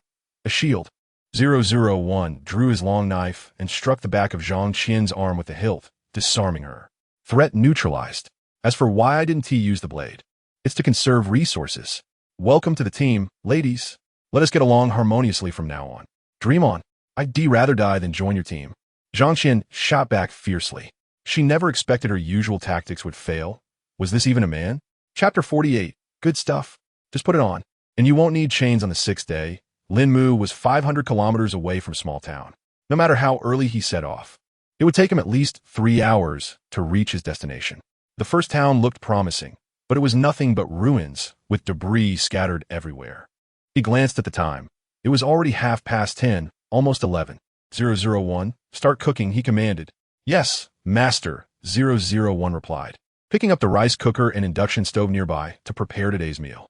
Perhaps it was because the upcoming disaster was the heat, but he had encountered an unusually high number of appliances in the past couple of days. He had managed to collect several rice cookers, induction stoves, and electric ovens. Some of them had already been sold for a substantial amount of supplies. Indeed, a lot of supplies. After all, it was scorching outside, and he couldn't dare to cook outdoors, so he was forced to do it in the vehicle. Once the stove was lit, the temperature inside the car shot up. Lín Mù leaned back in the driver's seat, checking Zhang Qian's vehicle core. To his surprise, it was still a LV5 core. This was the first time he had encountered such a high-level core. Jiang Ying, take off the tape from her mouth and pull out the sock she's got in there. He instructed. Ugh. Jiang Ying reluctantly moved. Once the sock was removed from Zhang Qian's mouth, she gasped for air, her eyes fixated on Jiang Ying. What is the big deal? It's not like I have water to wash my feet. So what if they smell a bit? It's not like I have athlete's foot, so stop looking at me like that. Jiang Ying retorted loudly. Anyway, everyone else, except for Lín Mù, had a bad odor. Zhang Qian's glare was sharp enough to cut. After a night of enduring, her mouth tasted both sour and salty, and even her nose was filled with the stench of socks. Ahem, your foot odor is indeed quite strong. Even the little fatty doesn't smell as bad as you. Lín Mù couldn't hold back any longer. He hadn't expected Jiang Ying's feet to smell so pungent. It seemed it was time to make some changes to the vehicle. Ever since the functional area opened, he hadn't explored it much, mainly because there was never enough time in a day, and he was always racing against the clock. Hey, Zhang Qian, did you get the core for upgrading this vehicle by killing others? Lín Mù asked. Zhang Qian looked at him defiantly. So what if I did? Lín Mù furrowed his brow.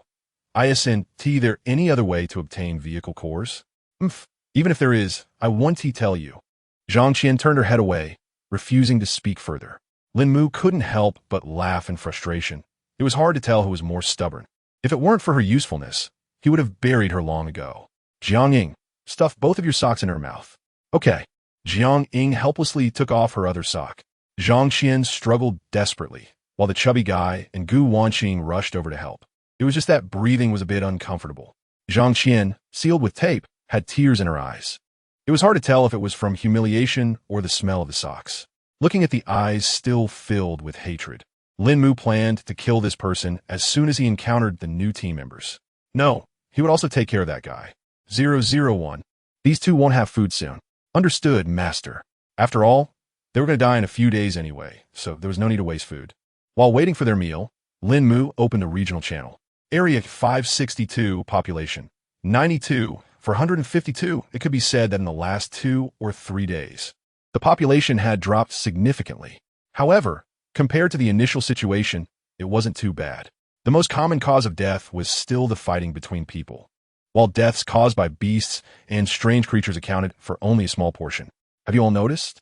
This town, each part is different. It's obvious, but makes things clear. Everyone knows that. Let's not dwell on that. Right now, due to the vehicle core issue, everyone just fights when they meet. Is there any other way to get resources?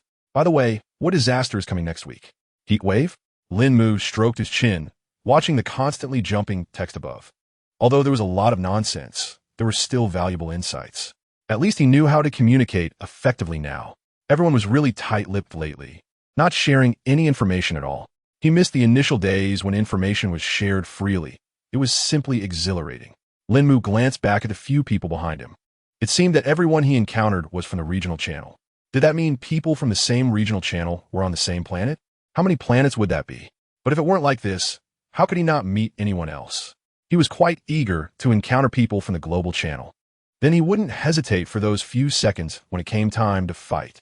After dinner, the three were tied up again. Even though they were now obedient to Lín Mù, he still remained vigilant. to loosen the chains. He needed to observe for a while longer and conduct a few small tests first. Looking at the town, which resembled a pile of ruins by the roadside, Lín Mù directly summoned a black hole to start absorbing. That's right, he didn't even get out of the vehicle, just drove alongside the road. All sorts of items, even stones, were sucked into that black hole. Comfortable. This was the most enjoyable city Lín Mù had been to. After the black hole consumed everything, the resource-filled boxes remained in place, and it was as simple as breaking them open to take what was inside. An hour later, a box with a question mark appeared before Lín Mù. He twitched his lips. Surely nothing strange would happen this time. He opened the box, and a glowing sphere materialized in front of him. This scene felt so familiar. The same pile of junk, the same box, and the same glowing sphere. It was almost identical. However, recalling his previous haul, he knew he had to open it. Even if it was some dangerous game, to him, it was just an ordinary amusement park. Pop! The glowing sphere shattered. Restraining collar, SSS. Once worn, it would punish the player for any negative thoughts directed towards them. Lín Mù's eyes brightened as he looked at the collar in his backpack. Through the rearview mirror, he glanced at the 5 people behind him. You want to untie yourselves? Right? Just wear this. Lín Mù held up a silver collar, made of leather with a small metal piece attached. This isn't right. I'm not that kind of person. Jiang Ying looked at the collar, her face flushed with shyness, her mind clearly racing with thoughts. Lín Mù couldn't help but twitch his lips. What on earth was this girl thinking every day? Coughing, he added, once you wear it, you won't need the ropes anymore. This is a one-time opportunity. Jiang Ying immediately stood up. I'll wear it. When there's a chance, you have to seize it. Gu Wanqing and the chubby guy nodded in agreement. 001 helped them put on the collars, and the 2 on the ground received theirs as well. Moments later, all 5 of their ropes were untied. Jiang Ying moved her body, exclaiming, this feels amazing. I'm finally free. Zzz, a sound of electricity crackled from Zhang Qian, making her tremble slightly. Lín Mù smiled at the remaining 5 collars in his backpack. They were truly perfect items. Chapter 49. If you have the ability, keep shocking me. Jiang Ying glanced at Zhang Qian lying on the ground, and then touched the collar around her neck. It seemed that this thing was even worse than a chain. She quickly sat down next to Gu Wanqing and whispered, do you think her behavior just now was because of this collar? Gu Wanqing nodded. It should be, but shouldn't be a big problem. Lín Mù wouldn't shock someone for no reason, right? Should it? Right? The 3 words made Jiang Ying shiver all over. At 8 p.m., Lín Mù finished up his task for the day. He sniffed the smell on his body and quickly opened the car's functional area. Each level now had a space of over 40 square meters, which was quite ample. He immediately divided the 2nd floor, allocating half of the space for sleeping and the other half for bathing and using the restroom. Single bathtub, stone X20, iron ingot X2, copper ingot X2, plastic X2. Build. After the construction was completed, Lín Mù couldn't help but feel troubled. He didn't have enough water. The small pure water collector could only gather 100 milliliters of water, and the intermediate one only managed 500 milliliters. A bathtub needed to hold at least 200 L of water. It seemed he needed to make more pure water collection devices, preferably a large-scale one, or something even bigger. Otherwise, it would be too troublesome. Intermediate pure water collector, iron ingot X5, plastic X10, charcoal X20, electronic components X4, glass X2. Directly manufactured 10. One machine after another was produced and tossed into the bathroom, which would be the designated bathing area. He also placed a water storage tank in the restroom. As for Jiang Ying and the others, they could just use his bathing water. Making another one would waste too many materials. Lín Mù's eyes twinkled as he went to the 2nd floor and took a photo of the bathtub and the 10 freshwater collectors. He returned to his seat and opened the area channel. Anonymous, I can finally take a shower. It's been 20 days since my last one, and I feel terrible. This time, I'm going to scrub thoroughly. I can't stand it otherwise. By the way, how often does everyone shower? Image, JPG. What am I seeing? So many pure water collection devices. You did all this just for a shower? Come on, man. Is it really that extravagant? Do you sell the bathwater? I'm not asking for much. Just keep it at 38 degrees. Regarding Lín Mù's wasteful behavior with water, people expressed strong condemnation. Watching the messages continuously pop up in the chat box, Lín Mù chuckled to himself. Who says life here is boring? It's actually quite nice. He then played a piece of music, ready to relax for a bit. Holding a steamed bun in his hand, he noticed there wasn't much in his dish. Change the song. We have to change the song. The loneliness of being alone. Change it, change it, change it. Nothing can stop your desire for freedom. Lín Mù nodded. This song was not bad. At least it was much better than the first two. The next day marked the last day of the week. At noon, everyone was having lunch when a voice echoed from the sky. Congratulations to all players for making it through another week. The number of remaining players is even higher than I expected, which makes me quite sad. Lín Mù twitched his mouth, glancing at the number on the regional chat box. Region 562, players. 85, 116, is that really a lot? But don't worry, everything is part of the plan. Starting tomorrow, the second disaster will begin, the fiery hell. I remind all players to upgrade their vehicles to level 4, or else you might really end up dead. Have fun, players. The voice faded away. Sigh, when will this end? I want to go home. Jiang Ying ate her meal, looking distressed. Who doesn't want to go home? Even Lín Mù wanted to go back. After all, here, they faced the constant threat of losing their lives. While at home, the worst they face would be the risk of unemployment. I've got an idea for you. Why not try committing suicide? Maybe at LL send you back, Lín Mù suggested. Jiang Ying twitched her mouth and glanced at Lín Mù. Come on, I'm not that foolish. Lín Mù looked at the thermometer. Outdoor temperature, 50 degrees Celsius.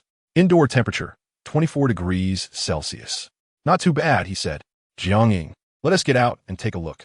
Jiang Ying shook her head vigorously. No way. It's so hot down there, I'd cook. Cough, cough. You would want to get electrocuted, right? Lín Mù lightly coughed. He released a small electric current towards Jiang Ying.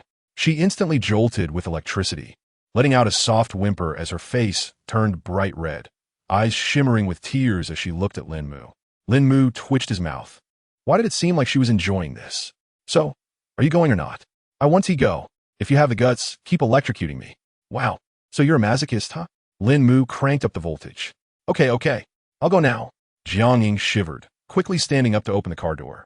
A wave of heat rushed into the car, and the thermometer began to slowly rise. After getting out of the car, Jiang Ying felt as if she were in a furnace, her arms burning like they were being roasted. Big brother, is this enough? If it goes on like this, I'm really going to be cooked. Jiang Ying looked at Lín Mù with a pitiful expression. What does it feel like? It's a fiery sensation. If it lasts too long, my skin will definitely turn red. Come back.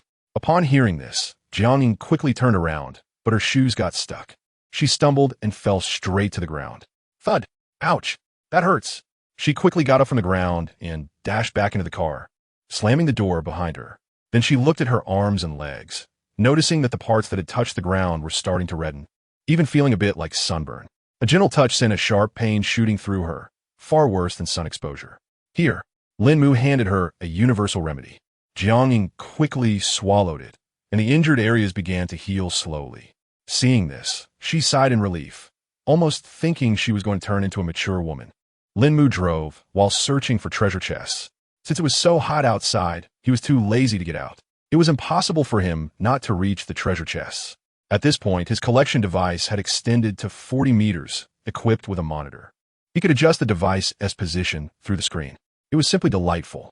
001. Please get me a bottle of soda from the fridge. Yes, master. A bottle of cold soda, glistening with condensation, was handed to Lín Mù. This weather calls for something chilled. So refreshing. Jiang Ying watched, swallowing hard. She wanted to drink some too, but didn't dare to ask. She felt uncomfortable and wanted to cry. Lín Mù glanced at the three of them through the rearview mirror and couldn't help but chuckle at their pitiful expressions. 001. Give each of them a bottle. The three of them brightened up. Thank you, big brother. The little chubby boy, Ngu Wanqing, followed Jiang Ying's lead and started calling him big brother too. Lín Mù found this amusing. It was just a few bottles of soda. Was it really that big of a deal? He casually glanced at the backpack, which contained over 200 bottles of soda. Talk about extravagant. Chapter 50. You call this a minor surgery? Happy New Year, of course.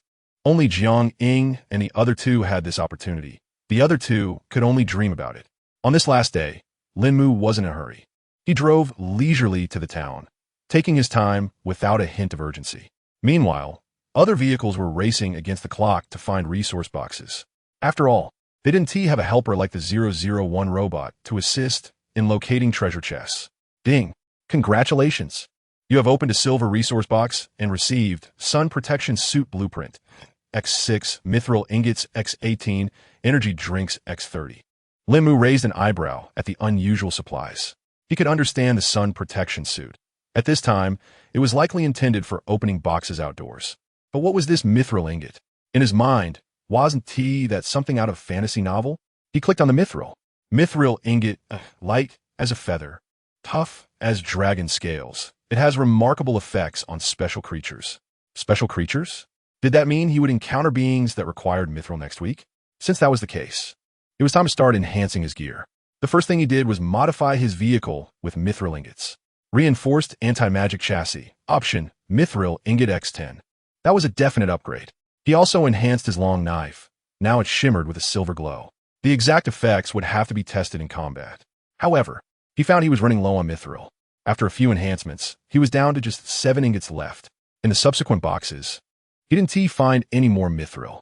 With a thought, he opened the trading center.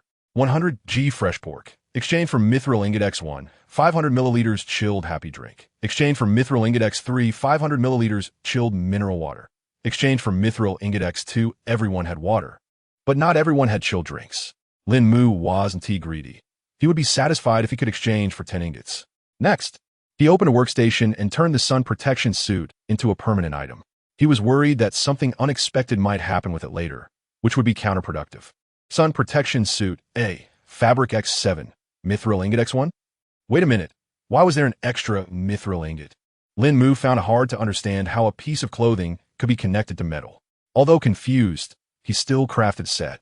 Looking at the suit that appeared in his hands, it included clothing, pants, a hat, and a mask, along with a pair of gloves as thin as a cicada's wings. It almost covered every inch of skin.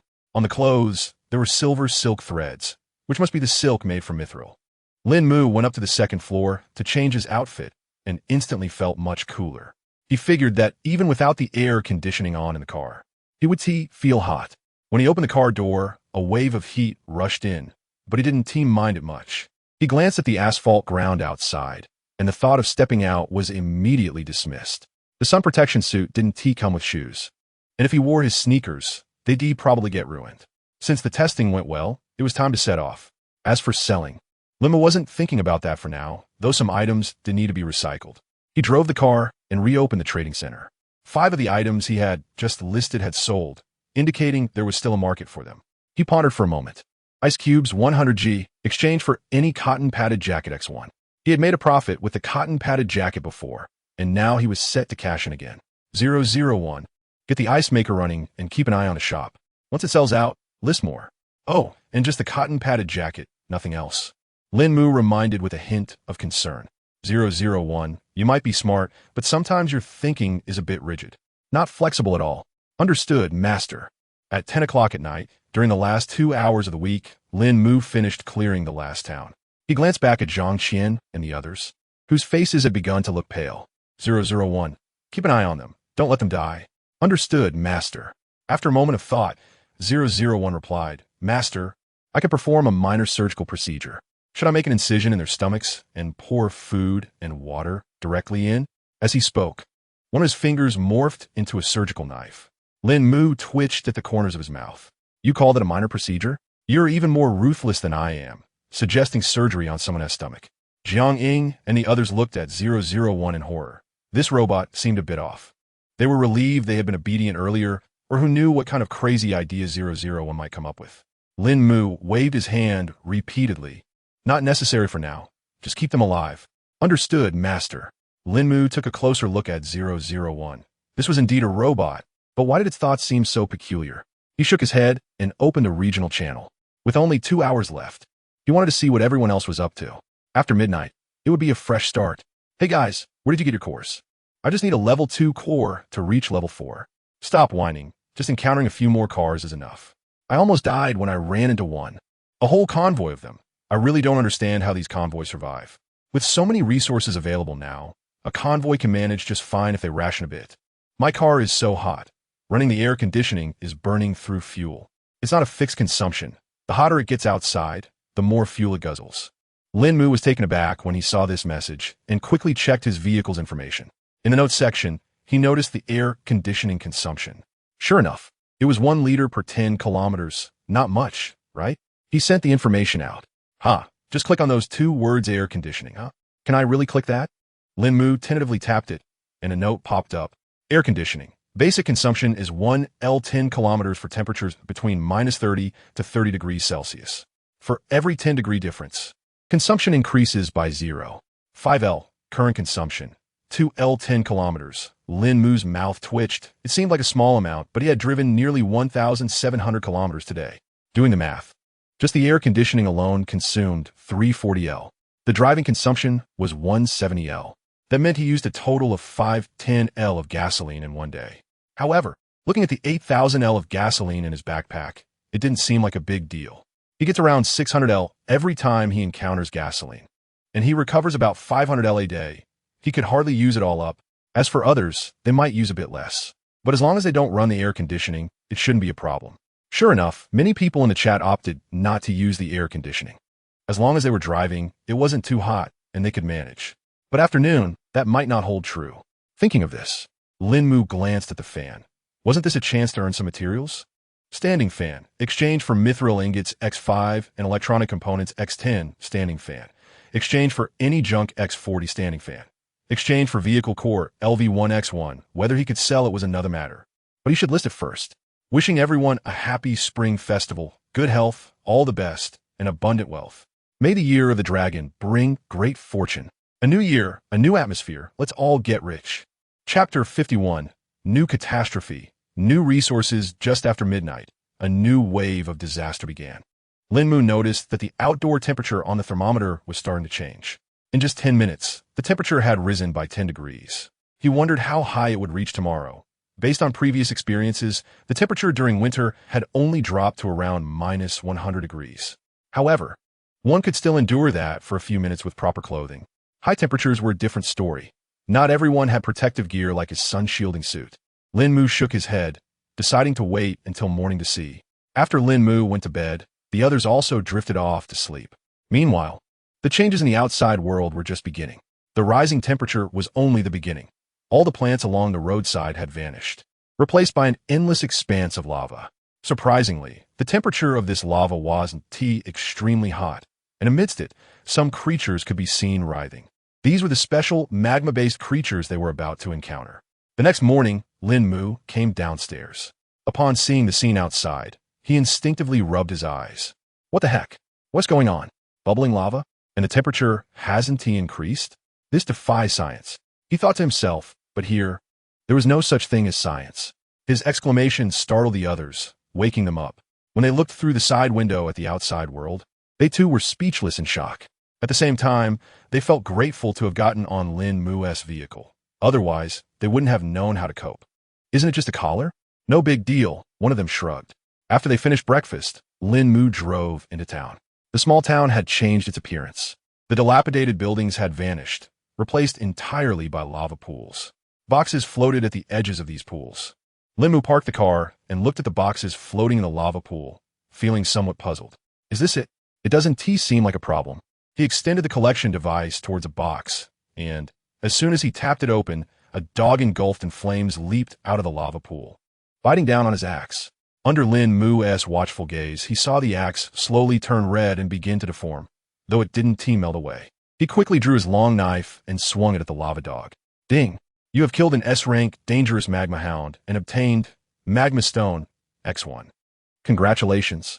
You have opened a silver resource box and received Mithril Ingot X18, Gasoline X950L, Mithril Longsword X6. Lín Mù didn't rush to find the next box. Instead, he checked the new items he had just acquired. Magma Stones, 1, can be used directly to form a protective shield for 1 hour, reducing outdoor temperature by 50 and mitigating 80 of damage from magma-based creatures. 2, Weapon Enchantment, reduces the risk of weapon melting and increases damage to lava-type creatures by 5. Can stack up to 5 times. Lín Mù stroked his chin, thinking to himself that there must be a way to counter such creatures. However, obtaining this lava stone is no easy feat. It requires defeating the creatures first. He then glanced at the Mithril Longsword. Mithril Longsword A weapon infused with mithril, increasing damage to special creatures by 50. So, do I need to acquire the weapon first and then hunt the lava beasts? That doesn't sound impossible. After some contemplation, he took down the long knife that had been enhanced multiple times. Although the steel knife was also infused with mithril, It clearly wasn't as effective. But that wasn't the end. Using his modification skill, he upgraded the longsword further. He used 6 pieces of mithril just for that. The longsword underwent a noticeable transformation, now emanating a white glow, making it look extraordinary. Mithril Longsword S, a weapon infused with a large amount of mithril, increasing damage to special creatures by 100. As for sharpness, Lín Mù didn't feel the need to enhance it. It seemed unnecessary. He also modified his gathering device, now making it resistant to high temperatures. Upon arriving at the second chest location, there were no lava creatures in sight this time. To be honest, Lín Mù felt quite disappointed. After all, he found a lava stone quite intriguing.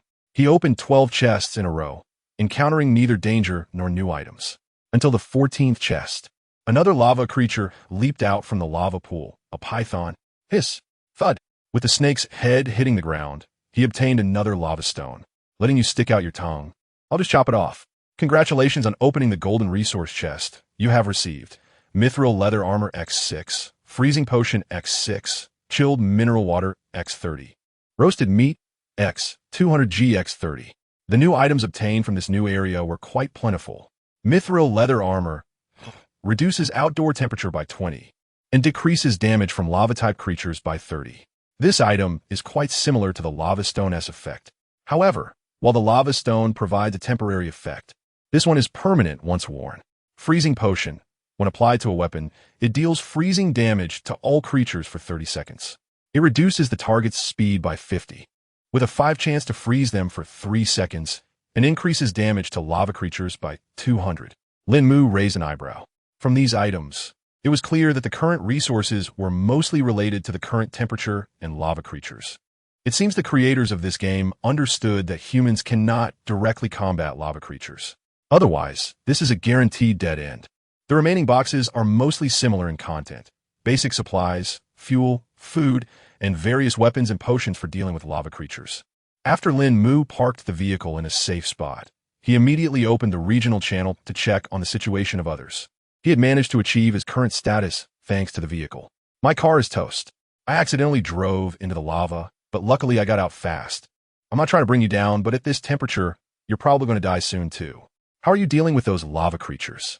I'm hiding in my car and don't dare to go outside. The workbench has basic mithril weapons. Just make one and take them on. Damn, I traded my mithril for food and a fan. So was this person who bought so many items. Thanks. This one person contributed 8 mithril ingots. Definitely a good Samaritan. He glanced at the numbers above. Area 562, population 72, 116. It's safe to say that over 10,000 people have died in just this short time. As expected, the death toll is lowest on the first day of any disaster. But what exactly is this workbench they mentioned? Lín Mù opened the workbench, and in the side menu, there was a new mithril option. Clicking on it revealed a few items that, while limited, were still useful in the current situation. Mithril bows, mithril crossbow bolts, mithril spears, mithril longswords, all offensive weapons, and not a single one for defense. It offered a glimmer of hope for survival. But it seemed like it didn't provide everything needed. Chapter 52. What a lovely bunch of people, everything sold out. Lín Mù began to pick up the pace, with boxes appearing every 100 kilometers. What a thrill! And to top it off, there were 20 boxes, enough for 6 people. In just one day, Lín Mù made a fortune. He set out around 8 a.m. and worked until 9 p.m., collecting a total of 10 waves of boxes. That's right, a full 10 waves of 200 boxes. Just from the frozen potions alone, he gathered 60, along with over 30 lava stones. Of course, he also acquired quite a few mithril gear, with more than 10 swords and leather armors. There was just one regret: the S-class mithril sword mounted on his vehicle. He discovered that he couldn't use the weapon after it was modified.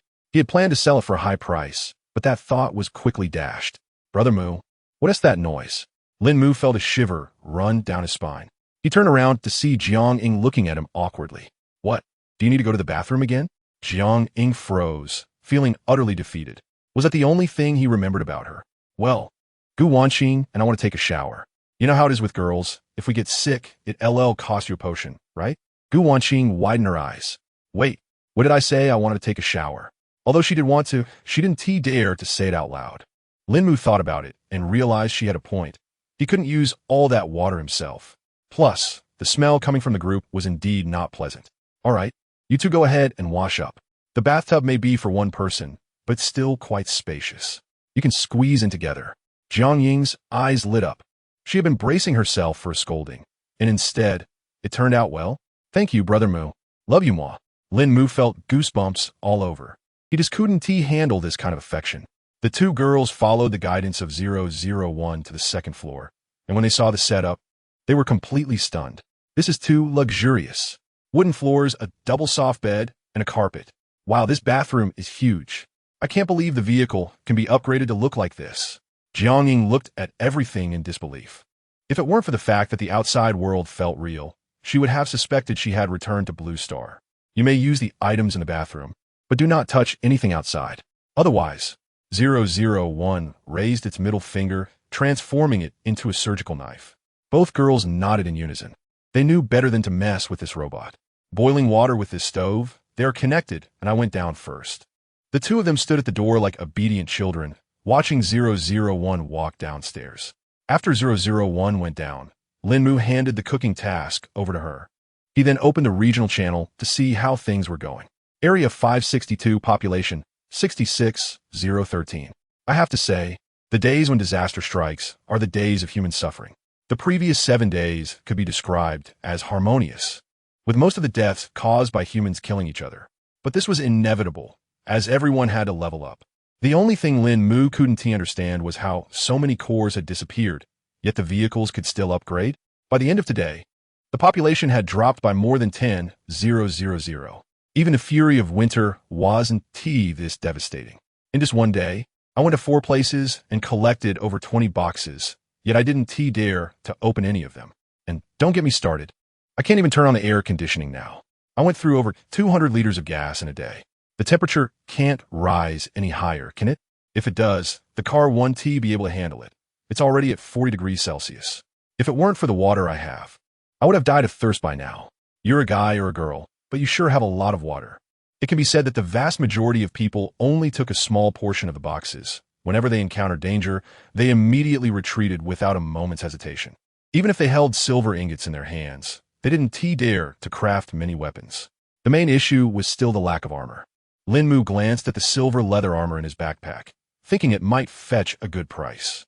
He opened the trading center, and almost all the items he had listed were sold out. What a lovely bunch of people. I hope we can unlock world trading someday, probably during the next disaster. Lín Mù had started to notice some patterns. Every time a new disaster was about to begin, there was always a period of comfort preceding it, followed by the unlocking of certain functions. Silver leather armor, A. Exchange for 8 silver ingots, 2 lava stones, silver leather armor. A. Exchange for 8 silver ingots, 2 freezing potions, silver leather armor. A. Any 4 blueprints related to firearms. There weren't many items listed, with only 3 of each available. While 8 silver ingots might seem like a lot, the number of people who actually had them was small, as there were generally 3 to 5 in each box. If you didn't have silver ingots, you could exchange blueprints related to firearms instead, for the sake of survival. What use is it to keep the blueprints? He then took out a lava stone, looked at it in his hand, and, after some thought, he opened the modification skill to increase resistance to heat or against lava creatures. After finishing this thought, Lín Mù saw a luminous ring spinning. This is promising. Normally, if it couldn't be done, the interface would display a failure message instead of spinning. But as long as the spinning occurs, it means there is hope. Half a minute later, the options appeared. Option 1. Increase temperature resistance of shield. Lava Stone X6, Freezing Potion X2, Universal Materials X10. Option 2. Enhance defense against lava creatures. Lava Stone X10, Mithril Ingots X10, Universal Materials X2. Let's cool it down first. After the glow faded, Lín Mù controlled the camera on the collection device to inspect the vehicle. He noticed that the originally black body had turned a light red, adorned with mysterious white patterns that looked strikingly like a formation diagram from a novel. He then modified it again, this time to enhance defense, which required 2 fewer lava stones. After the upgrade, the vehicle's color shifted from light red to red, with even more white patterns added. Initially, the white was pure, but this time it had a silvery hue. The white formation style was only present at the front of the vehicle, while the silver threads ran throughout the entire body. It actually looked quite nice. After dinner, Lín Mù headed to the 3rd floor. At this moment, the 3rd floor was still quite empty. Should he set up a prison here? or would transform it into something else. With the collars around Jiang Ying and the others' necks, Lín Mù wasn't worried about them causing trouble. As for the other two, they would disappear sooner or later. He could only wait to meet new teammates. How about creating 2 bedrooms? One for males and one for females? Then he could make a small prison for those who misbehave, just to toss them in there directly. Chapter 53, as the saying goes, a short pain is better than a long one. The next morning, after breakfast, Lín Mù hit the road. He glanced at the thermometer. Outdoor temperature, 65 F. Indoor temperature, 26 F. The outdoor temperature had only risen by 5 degrees, so at this rate, in 6 days it would only reach 30 F, and on the last day, at most 90 F. Goodness, that's hot enough to brew tea. Fortunately, he didn't have to get out of the car. Otherwise, he wouldn't be able to handle it. Even with various protections, he was fond of such high temperatures. As for the indoor temperature, it was quite pleasant, and that was without the air conditioning, just the natural temperature inside the car. He had to thank his sudden idea from yesterday. It was the modifications he made that kept the temperature so low inside. By the way, I prepared accommodations for you 3 on the 3rd floor, but you've delayed me from driving here. Especially you, Jiang Ying. This time, there's a bathroom on the 3rd floor. Jiang Ying's face turned red as she lowered her head. Why are we still talking about this? But she didn't dare to retort because Lín Mù was speaking the truth. Thank you, Lín Mù. Thanks, Brother Mù. All right, you guys go check it out. The 3 of them climbed up to the 3rd floor and immediately spotted the bathroom. For some reason, Jiang Ying suddenly felt an urge to go. You guys go ahead. I'll use the bathroom first. The chubby boy's face twitched. This person really couldn't hold it in. Without saying a word, the 2 of them headed to the door. The rooms were easy to find. They had big letters on them. Upon entering, they found a large bed that could comfortably accommodate 3 people. Lín Mù kept it simple, since they were teammates. Having a place to stay was enough. No need for anything fancy. This bed was specially made, measuring 2.5 meters wide. Not to mention 3 people. Even 4 or 5 could fit, just a bit snug. Wanqing, I'm back. Wow, this bed is huge. Seeing the bed, Lín Mù's eyes lit up. It was definitely much more comfortable than sleeping on the hard floor downstairs. Gu Wanqing shook her head. It looks big now, but may not be later. Huh? Why not? Right now, it's just as few people. What about later? In her heart, she longed for freedom, even if it was just the freedom to stay inside. Gu Wanqing touched the collar around her neck, but unfortunately, that was never going to happen. If she were Lín Mù, even with a collar, she would definitely attach a chain to prevent any unexpected incidents from occurring. Jiang Ying and the others came down from upstairs and quietly sat back on the ground. Why'd you 3 come back down? Oh, it was too boring up there. It's more interesting down here. It seems like you might have developed Stockholm Syndrome, willing to come down here. Well then, let's give these 2 some food and water. Lín Mù tossed a bottle of water and 2 loaves of bread. Zhang Qian and her companion had their mouths sealed and had missed several meals. And they hadn't had a drop of water either. He certainly didn't want them to die now. That would be a significant loss for him. Oh, fine, Jiang Ying said, glancing at her bare feet. Could you give me a pair of socks, Brother Lín Mù? Lín Mù's eyelid twitched. If you keep talking like that, do you believe I'll just throw you outside? Oh, I thought guys liked this kind of high-pitched voice. Lín Mù rolled his eyes. Listening to someone else's high-pitched voice is enjoyable. Listening to yours is torture. He walked over to the workbench, crafted a stack of socks, and tossed them behind him. You all can share these. I have to say, there are quite a few useful items at the workbench. As long as you have materials, you can craft these not-so-valuable things at will. But for something like a cotton jacket, you need a blueprint that really makes things clear-cut. Jiang Ying approached Zhang Qian and pouted, placing her hand on the tape, covering Zhang Qian's mouth. Is it better to tear it off gently or with force? It should be gently, right? Gu Wanqing said uncertainly. It should be gently. As the saying goes, short pain is better than long pain. A quick tear is the short pain. Lín Mù twitched at the little chubby girl's words. Is that how you explain it? You've really elevated that old saying to a new level. Oh, now I understand. As women, why should we make it hard for each other?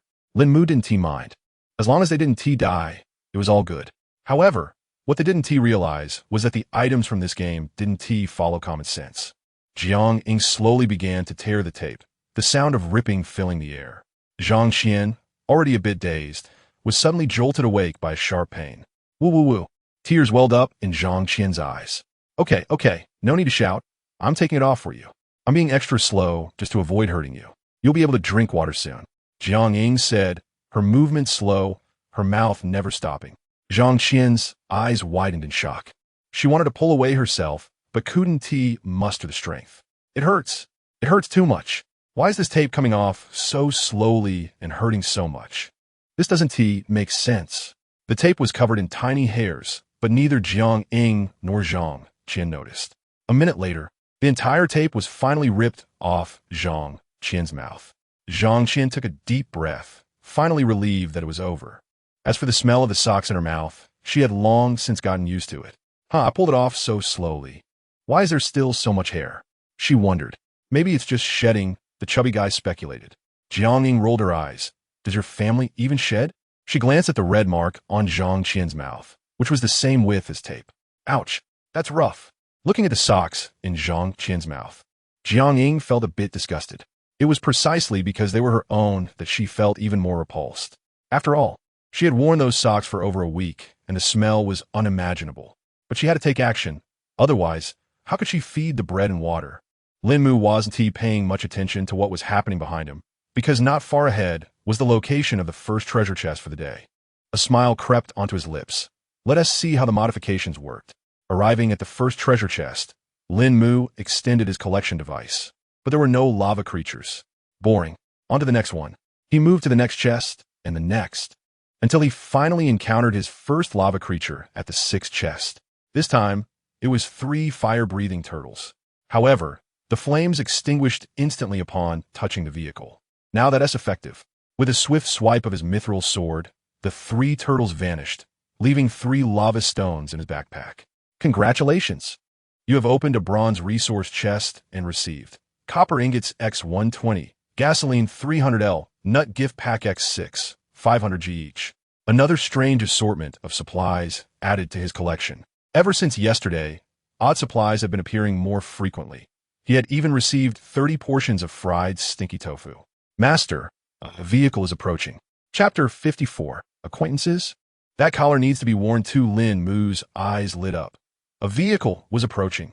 This meant he could finally change teammates. He had been worried about taking care of Zhang Qian and the other person, fearing they might die of thirst or hunger. He was tired of it all. Lín Mù glanced at the radar on the glass. They had just entered range. It seemed this place was an intersection. He decided not to bother with the resource box and drove straight toward the vehicle's location. Sis, we're almost there. I wonder if we'll encounter that lava creature this time. I really want to test out the new weapon, Shu Xian said, wearing leather armor and holding a longsword. This gear was exactly what Lín Mù had provided. Having equipment was good, but they still needed to be cautious and not let overconfidence get the better of them. Come on, sis, we're here now. Can you stop lecturing me? Shu shot her a glance. If you do well, I won't say anything. Shu Xian pouted. She really couldn't argue with that. Hey sis, there's a strange vehicle over there, Shu Xian pointed out. Shu looked over. It seems like a garbage truck. But why does the front look like an off-road vehicle? That shouldn't be right. Should we go in? Should we throw it? It's 200 kilometers to the next place with a resource box. If we miss this one, it'll be another 200 kilometers, which is a huge waste of time. But if we don't go, will they attack us? An off-road vehicle looks tough to deal with. After all, she drove an off-road vehicle herself and knew how challenging these models could be. Let us check it out. If we can't win, we'll run. Everyone has the same type of vehicle. If we can't win, we can still escape. The only difference was that the vehicle she encountered was somewhat unusual. Lín Mù happily maneuvered around to the back of the incoming off-road vehicle. Shu also tried to circle around to Lín Mù's rear, but unfortunately, the area was surrounded by lava, and she couldn't afford to go too fast. Lín Mù slammed into the vehicle, causing the rear of Shu Yi's car to crumple immediately. The spear hooked onto it, tearing the opponent's vehicle apart. Shu Xian, quickly send that person a message. It seems we can't handle this vehicle. Okay. Shu didn't want to linger anymore and drove outward, not wanting to navigate this small town. Seeing this, Lín Mù smirked. Aren't you just sealing your fate by going out? You should know my speed can reach 160. Most people can't match that. Ding! A message appeared. Lín Mù glanced at the vehicle in front and casually opened the message. He set it up so that only people who have made transactions with him can send him messages. Big brother, help me. I need to rent a weapon. Someone is chasing me. All right, what do you want to rent? A handgun. That person's car is too powerful. He had no idea what was going on with that car. It just zoomed past, and Lín Mù found it increasingly strange. He then stepped on the gas and rammed into it. knocking off quite a few parts. Big brother, hurry and rent it to me. My car can't hold on much longer. I can give you half of the resources later. I don't need to give you everything. Lín Mù twitched his mouth. To be honest, the stuff was originally mine. I don't need you to share anything with me. He turned off the chat and looked at the car ahead. He didn't expect to be so lucky to run into the person he had sold things to before. Bro, since we've met, I'll definitely help you out. Come on, be my teammate. Lín Mù glanced in the rearview mirror and decided to throw Zhang Qian out first. The guy could stay for now. He could just keep quiet for a day. That would be fine. Bang, bang. Sis, this person isn't replying to me anymore. What do we do now? Use this revolver. He handed a handgun to Shu Xian. Will this work? Let's give it a try. If not, She never expected the other car would be so fast. After all, her car could reach a top speed of 145. Yet, they still couldn't escape. Shu Xian looked at the revolver in her hand and ducked behind the car. Please, 6 bullets, I must hit something. This handgun was one they had stolen from someone else, originally with 20 bullets, but they had almost used it all up. Shu Xian smashed the back window with an iron rod and extended the handgun out. Lín Mù was taken aback. How could it be a woman? And there are 2 of them. From the start, Lín Mù had assumed he was dealing with a man, given the tone of the conversation. He never expected it to be women. He didn't know if the one driving was a man or a woman. But unfortunately for them, they encountered Lín Mù, a man who didn't play by the rules. In his eyes, it didn't matter if they were men or women. There were only teammates and non-teammates. Bang, bang, bang. 3 shots rang out, all hitting Lín Mu's car. However, they didn't cause any damage. The bullets were all deflected by the glass. Shu Xian watched this unfold, rubbing her eyes. Sis, something seems off. Their glass is bulletproof. They know that their vehicles are quite advanced now, but they still aren't bulletproof. Bang! A car crashed into them, and Shu Xian could clearly see the grinning man inside. It was really disgusting. Lín Mù said, what? Should I cry instead of laugh? Let's see how an axe works. All right. Shu Xian pulled an axe from his side.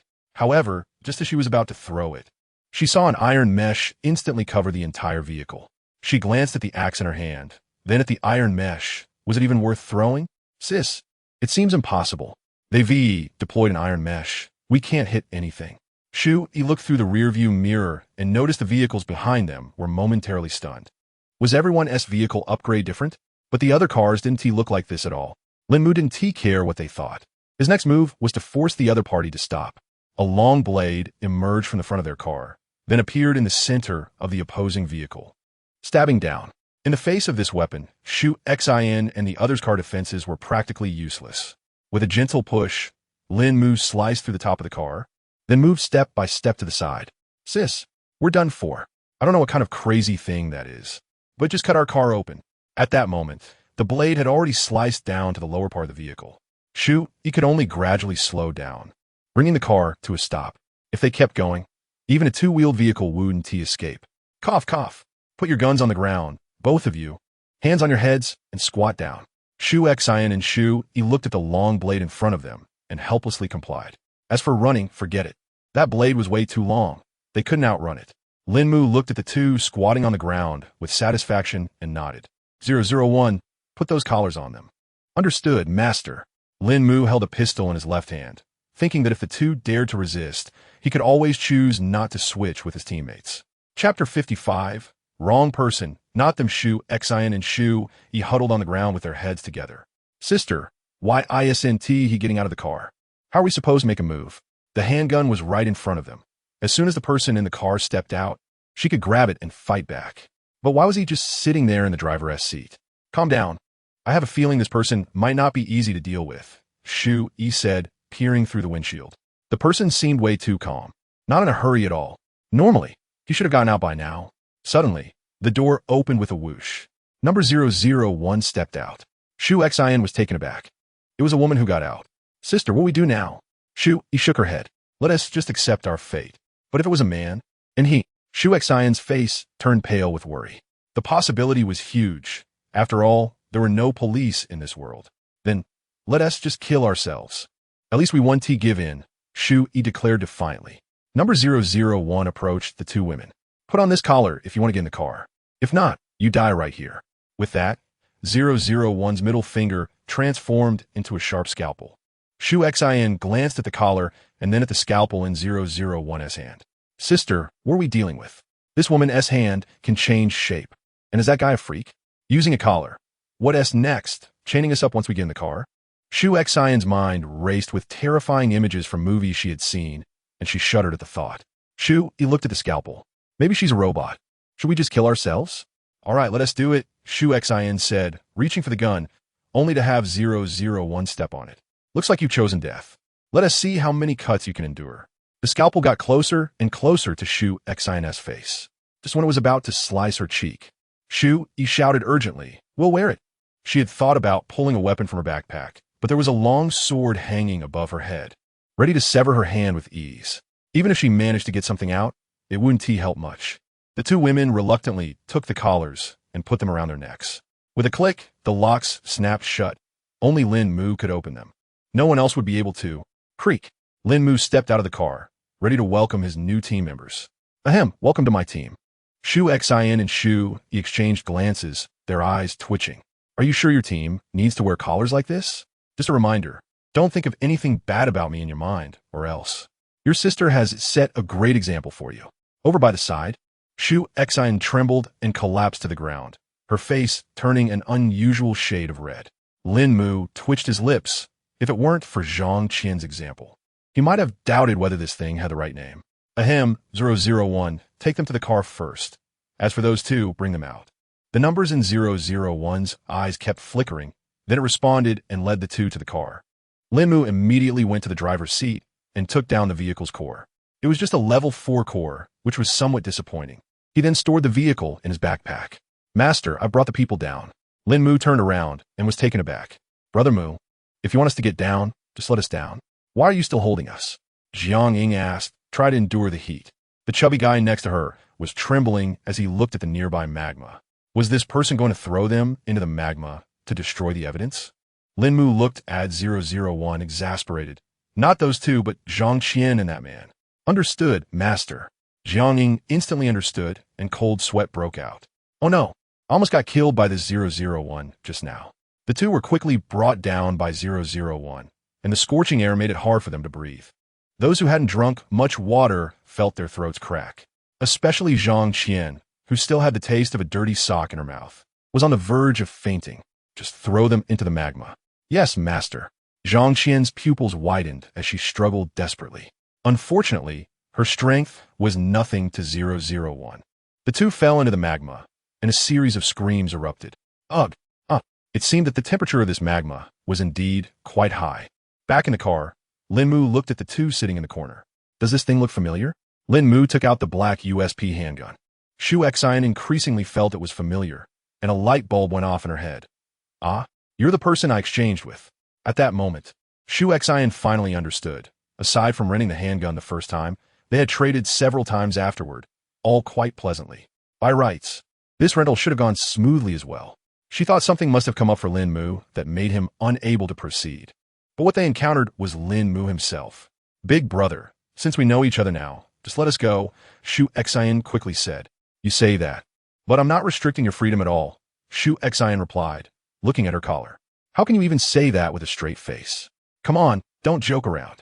Considering how many times we've traded, just give us back the car. I promise to sell you good stuff at a low price in the future, Lín Mù said, looking at her with a strange expression. The core of the vehicle is in my hands. Why would I give back to you? He replied. Shu Xian opened her mouth, sighed, and sat down in defeat. Shu, he turned to Lín Mù. I can give you all the supplies we have, given our past transactions. Can you let us off this time? Plus, you can have your way with us once.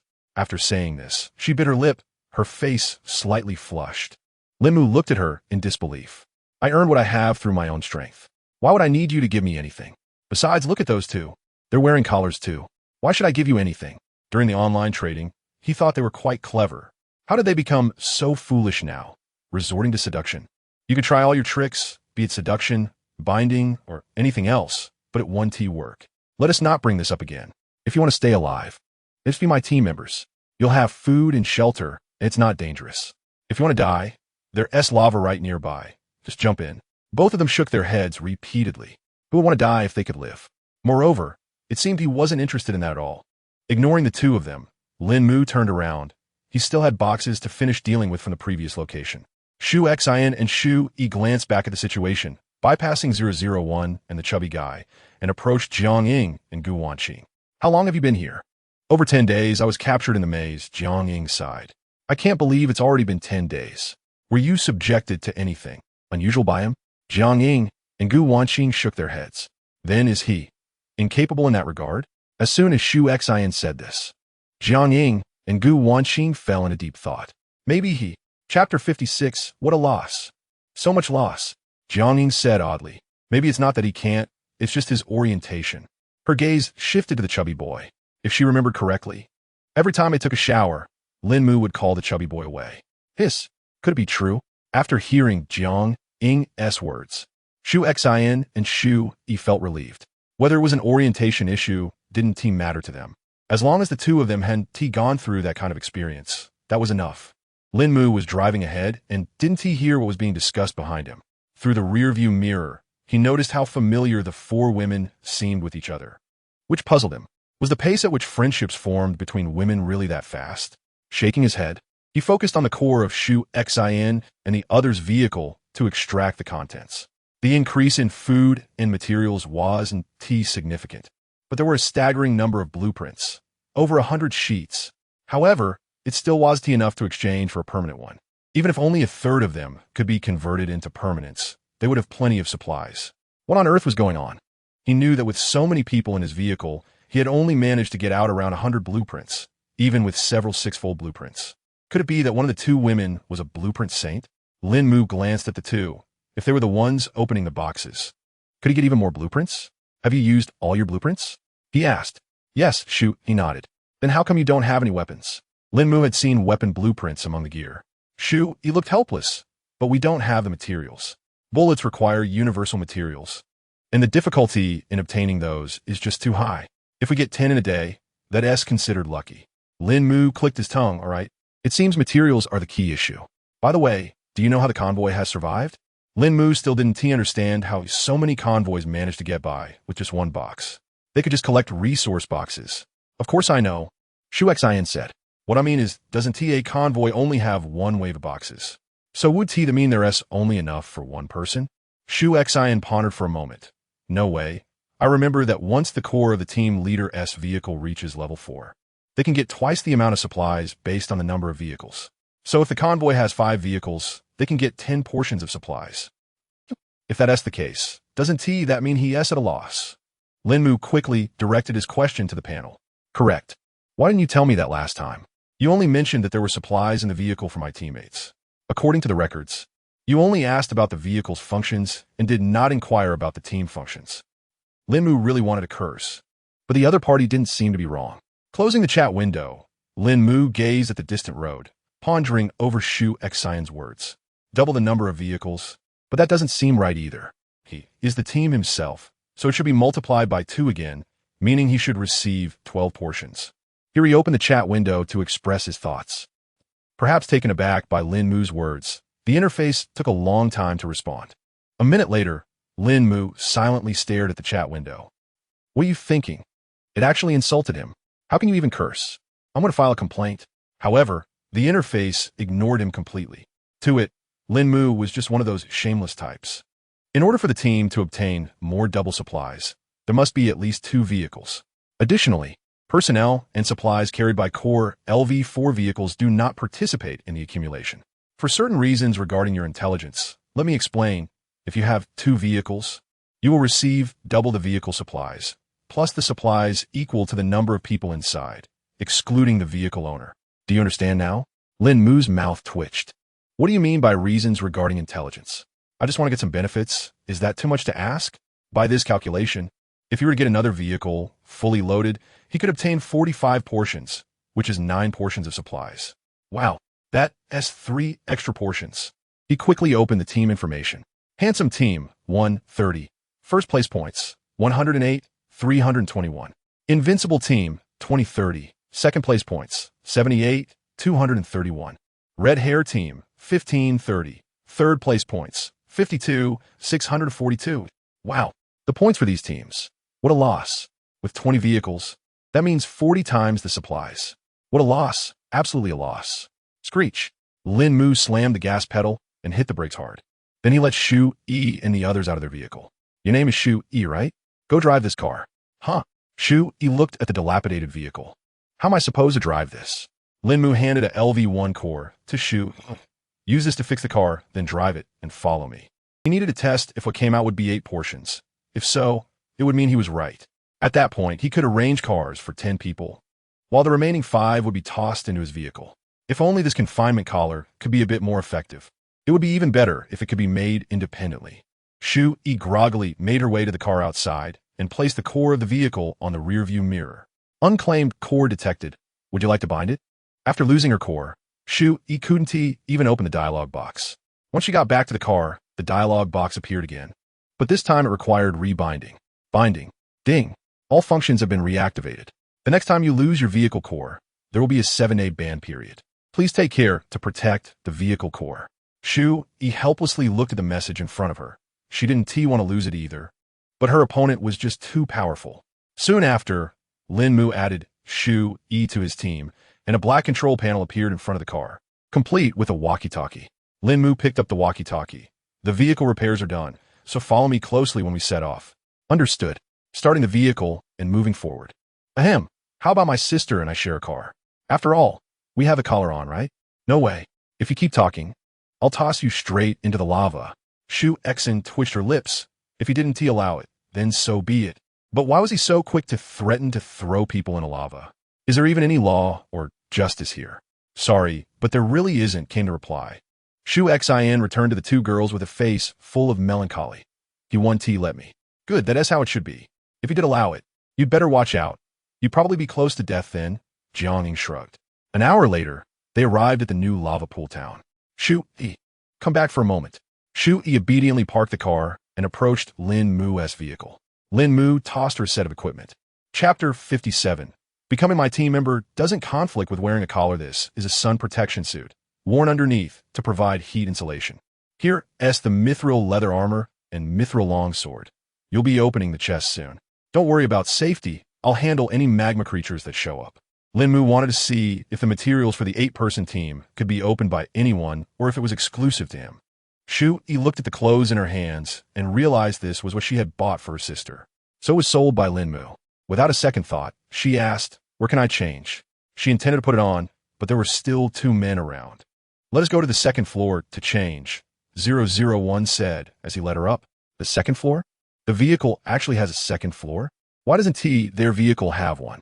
Confused, Shu, E followed 001 to the 2nd floor, and upon seeing the decor, she was left speechless. This was practically a spacious loft. Are you sure this is inside a vehicle?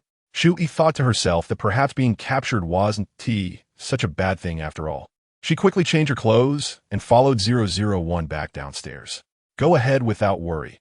I'll take care of any dangers, Lín Mù assured her, patting his chest. For him, finding a suitable team member wasn't easy, and he certainly didn't want his teammates to die. Shu, E stepped out of the vehicle and felt the temperature. It had indeed dropped significantly. The temperature she could feel was around 35 degrees Celsius, comfortable for humans. Taking a deep breath in front of the chest, she used a long sword to open it and quickly stepped back. Only after confirming there were no magma creatures did she collect the items inside. As for the chest, she didn't bother with it. Back in the vehicle, Shu, E sent Lín Mù the details of the materials she had just obtained. Congratulations on opening the black iron resource chest.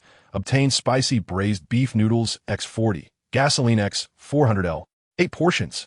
The reason she could guess that was because 1 portion would definitely not be that much. She moved on to the next chest. As for the empty treasure chests, Lín Mù naturally collected them. Arriving at the next location, he said, Chubby, you go open the chest. Okay. The chubby guy, now in gear, wasn't afraid and headed straight for the treasure chest. A magma dog jumped out from the lava pool, but the chubby guy didn't even flinch. The long sword fell from the sky and effortlessly took it down, courtesy of Lín Mù. Back in the vehicle, the chubby guy said, Brother Mù, I can open the resource chest, but I can't take the items inside. Lín Mù slapped his forehead, having forgotten that the chubby guy didn't have his own vehicle. No worries, I'll collect it myself. Congratulations. You have opened a silver resource box and received 24 mithril ingots, 8 liters of cooking oil, and 8 antidotes. As expected, even the boxes opened by vehicle squad members still yield 8 times the rewards. However, the efficiency is still too low. Due to the need to be cautious of magma creatures, both Shu, Yi, and Xiaopeng have to be careful, which leads to decreased efficiency. Ultimately, Lín Mù has to handle things himself. But it's not a big deal. Once they switch regions, he can let them take over. At 8 p.m., after collecting the last wave of resource boxes, Lín Mù parked the vehicle. It was time to eat and to celebrate the new team members' arrival. He decided to treat them to something nice. Lín Mù took out a bunch of ingredients: chicken, duck, fish, meat, and a big bundle of vegetables. He had acquired all of these a while ago, and there was no shortage in quantity. Shu Xin and Shu Yi stared wide-eyed at the feast before them, thinking it was quite extravagant. They might not even encounter one of these types of food in a day, let alone this much. As expected, opening all the boxes is the way to go. Do you usually eat like this? Asked Jiang Ying, puzzled. Every day, Lín Mù replied with a smirk. Isn't this just ordinary food? Shu Yi shook her head. We can't open boxes directly from the vehicle like you can. Many boxes outside are inaccessible due to guardian creatures. Guardian creatures? You mean magma creatures, right? No, I mean when you open boxes, some wild beasts might come running from the wilderness. Lín Mù blinked, confused. What kind of creatures are those? Have you never encountered them? He shook his head repeatedly, then looked at the others. Have you guys seen them?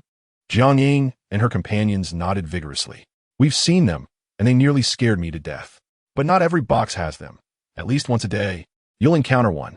Really? I've never come across that from the beginning until now. Plus, no one in the chat has mentioned it, so I had no idea. Shu Yi thought for a moment and said, maybe it's because you don't get out of the vehicle. That was the only explanation for why Lín Mù hadn't encountered them. As for the chat, it was discussed early on, but once it became common knowledge, no one brought it up anymore. Lín Mù rubbed his chin, reflecting on how he had interacted less in the chat at the beginning. He probably just glanced at it a few times and closed it without paying much attention. Enough about that. 001. Please prepare the meal so we can celebrate properly. Regardless of whether the team members want to celebrate or not, he certainly does. After all, he has discovered another way to increase resources. How could he not be happy? Shu Xin and Shu Yi exchanged a glance, feeling both relieved and helpless. As for Jiang Ying and the little chubby guy, they were already used to it, happily pitching in to help. Gu Wanqing felt the same way. 2 hours later, the meal was ready. Jiang Ying took some beer and drinks from the fridge. Feel free to grab whatever you want. Sounds good. Hearing there were drinks, Jiang Ying's face lit up with joy. For this meal, Lín Mù had even used the workbench to make a large table and 17 chairs. Although 001 didn't need to eat, Lín Mù still invited them all to the table. First, let us celebrate that we're now teammates. You can trust that as long as you follow me, you will definitely survive. You won't have to worry about food and drink, and your lives will be better than most others. Upon hearing this, Jiang Ying and the others instinctively touched their necks. Being a teammate was indeed a bit challenging.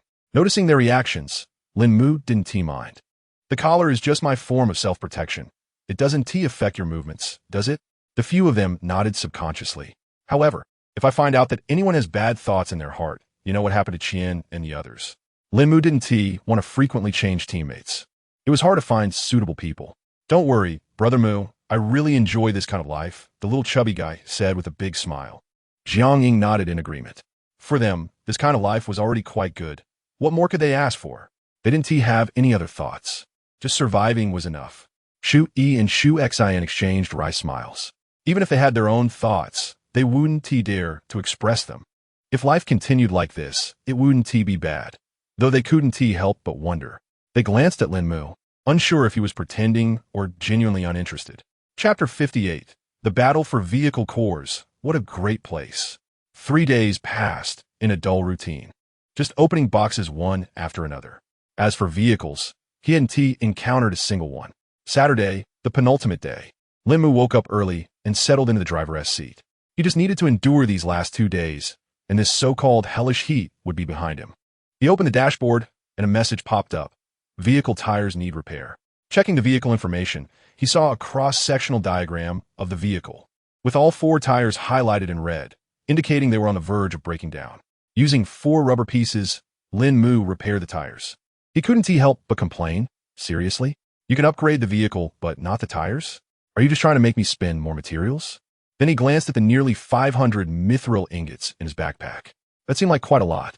Repairing the tires only cost 1 mithril ingot and 1 lava stone, which was pretty minimal. He looked at the temperature in the upper left corner.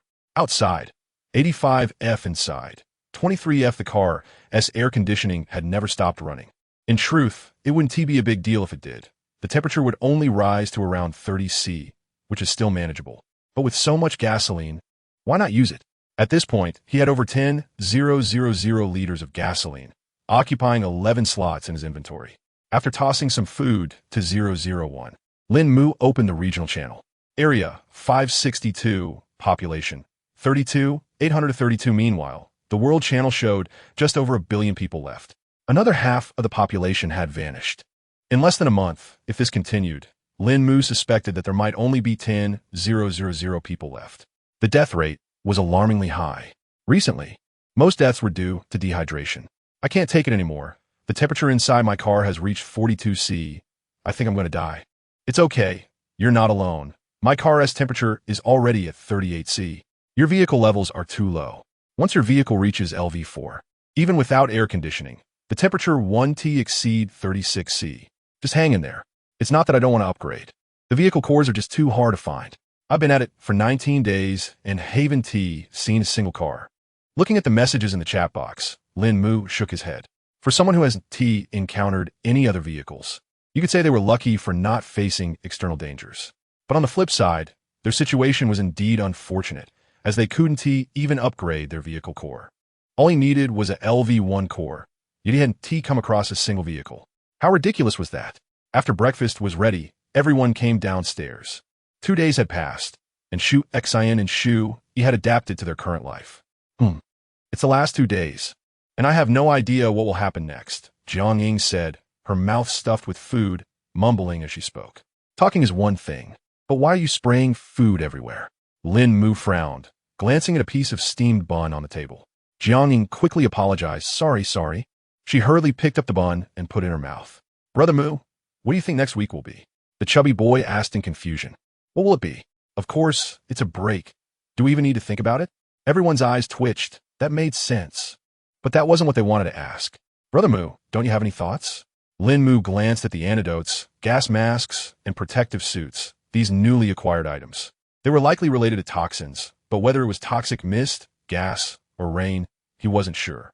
Shu Yi recalled the items obtained from the chest that day and nodded slightly. The possibility was high. Thinking of those items, Lín Mù couldn't help but look at Shu Xin. The boxes she opened truly contain a lot of good stuff. He couldn't help but wonder if Shu Xin had some ability that influenced her luck. However, she indeed didn't have any such powers. Unfortunately, he couldn't share control of the vehicle collector with Shu Xin, otherwise he would definitely pass it on to her. That would elevate the quality of his resources significantly. Master, the sunscreen suit has sold out. All right, I got it. Lín Mù quickly finished his meal and rushed back to the driver's seat.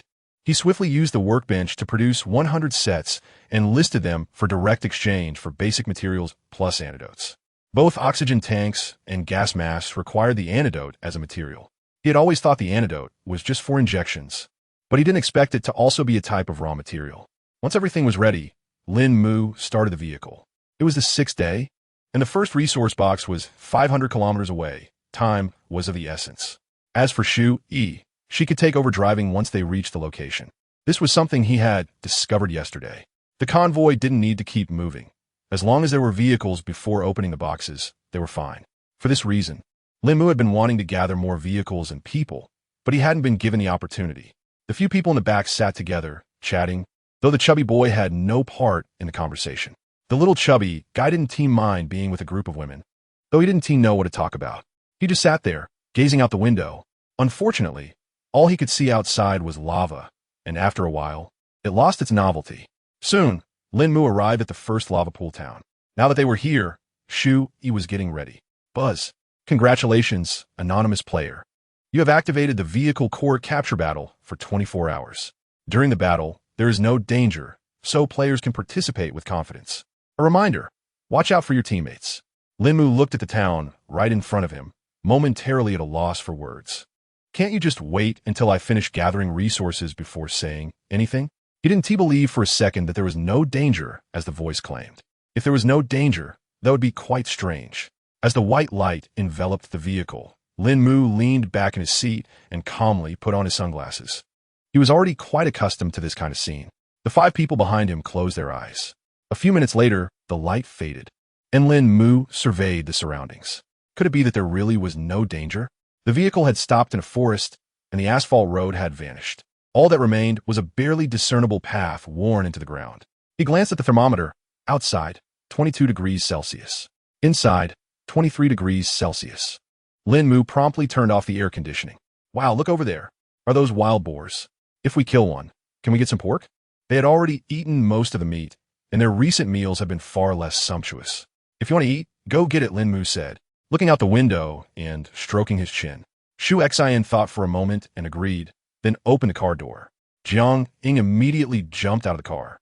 But Xu Xian froze in place. Something was off. It definitely didn't feel right. After Jiang Ying had walked out about 5 or 6 meters and didn't hear any voices behind her, she turned back to look. Didn't they say they were going to hunt wild boars? Why wasn't anyone coming down? Chapter 59. What have you experienced? This is a symbol of identity. Xu Xian twitched the corner of her mouth as she glanced at Lín Mù, who was deep in thought in the driver's seat. And then at Jiang Ying. Do you have any other feelings? Jiang Ying looked at Xu Xian with confusion. What other feelings? The air is quite fresh, and the temperature is nice and cool. Gu Wanqing sighed. How could this girl be so clueless? How did she even survive to this point? Do you have any discomfort? Discomfort? Jiang Ying froze, looking through the car window at Lín Mù. His eyes were fixed on her. The two locked eyes for 10 seconds, and Lín Mù continued to stare at her. If she still didn't understand what was going on, she would truly be a fool. She quickly jumped into the car and slammed the door shut. Bang! Are you trying to break the car? Why are you using so much force? Lín Mù said with a hint of amusement. You are using me for an experiment. Don't put words in my mouth. It was Xu Xian who opened the door. You jumped out on your own. Besides, even if I were experimenting on you, would you dare not participate? Jiang Ying's face stiffened. That was a valid point. She was left speechless. Lín Mù stroked his chin, observing Jiang Ying's condition. It seemed there was no immediate danger outside. He had expected the next encounter to involve some kind of poisonous disaster, where related elements would appear. To his surprise, it was a false alarm. Since there is no danger outside, why don't you all go take down that wild boar? The group exchanged glances and sighed. All right, let us go. Jiang Ying glanced toward the front of the car. Why not just drive up and stab it to death? But she didn't dare to ask. Once the 5 of them got out, armed with weapons, they approached the wild boar. Perhaps sensing the danger, the boar lifted its head, glaring at the intruders in its territory. It snorted twice, lowering its head and aiming its tusks at them. This is going to be tricky, after all. It's a wild boar, Jiang Ying thought, her grip on the long knife tightening, her knuckles turning white. She swallowed hard, her anxiety reaching a peak. No witties. As long as we cooperate well, it shouldn't be a problem. Meanwhile, Lín Mù in the car was filled with question marks. How did they end up outside while he was just looking for weapons? They had firearms available, yet they chose to use melee weapons. What kind of hobby was that? After thinking it over, he grabbed a shotgun and got out of the car. In the distance, the battle had already begun. Jiang Ying was screaming and running frantically, the wild boar chasing her. The others looked on in astonishment. Why was the boar chasing Jiang Ying? Help me. Hurry, don't just stand there. I can't run anymore. Jiang Ying shouted as she ran, her speed far surpassing her athletic performance from school days. She was way ahead. The others quickly chased after her. Slow down, turn around. Xu Xian shouted, realizing they couldn't keep up with her pace. Jiang Ying quickly turned and ran back with the wild boar. The chubby boy tied a rope to a tree, the same one that had once held him captive with iron chains. He wrapped the rope around the tree, and as soon as Jiang Ying passed, he would pull it tight. Jiang Ying dashed past the chain, and the chubby boy immediately yanked the rope. The wild boar stumbled and fell to the ground. The others rushed forward, attacking the boar with their weapons. Lín Mù, who was almost to the front, suddenly heard a noise behind him and saw 001 stepping on a man. He quickly ran back to the car. Boss, this guy slipped over from that side. The man under 001 was still struggling, but each time he moved, pain shot through his back. After several attempts, he resigned himself to his fate. Lín Mù squatted down, looking at the balding older man in front of him. Dude, you're over 40, almost 50. Why are you still doing sneaky stuff like this? If you were hungry, you could have just asked me. I might not give you anything, but at least you should ask, right? The man on the ground was taken aback, then retorted with an ugly expression, I'm only 30 this year, not in my 40s. Who are you calling, dude? Just because he looked a bit haggard and had thinning hair, was that his fault? Lín Mù stared in shock at the older-looking man. You're telling me you're only 30? Who would believe that? What have you been through? The man rolled his eyes. This is a symbol of my status. You wouldn't understand. Lín Mù suddenly realized. You're an IT, aren't you? The man's lips twitched slightly. Is the stereotype really that obvious? Putting aside the topic of professions for a moment, Lín Mù asked, Where's your car? Are you alone or part of a team? The man didn't say a word and turned his head away from Lín Mù. He glanced at the gun in Lín Mu's hand. Are you blind or something? Click. Feeling the coldness above his head, the man quickly put on a smile. Hey, big brother, don't get excited. Just ask me anything. Tell me your situation, Lín Mù demanded. My name is Wang Changjun. I'm 30 years old. I work in IT. And I like women. Stop. I don't care about your hobbies. Just tell me where your car is and whether you're alone or with a convoy. Lín Mù pressed the gun against the man's forehead. Wang Changjun swallowed hard. I'm alone, no convoy. My car is just a short distance away in the woods. Just then, the 5 of them returned with a wild boar. Huh, is the wild boar just coming back like that? What they brought back was an entire wild boar. Yeah, it might be because we don't have a vehicle. Lín Mù looked at Shu Yi. Shu Yi shrugged. The core is with you. And you haven't given it to me today. Lín Mù tossed the core to Shu Yi, who stepped in front of the wild boar and placed a hand on it, then froze. No, it's still just a wild boar. Shu Yi released the boar, and it remained a whole pig. Lín Mù, not believing it, stepped forward and stabbed the wild boar with his knife. But it still turned into a pig in his storage space. Could it be that the creatures killed here won't decompose?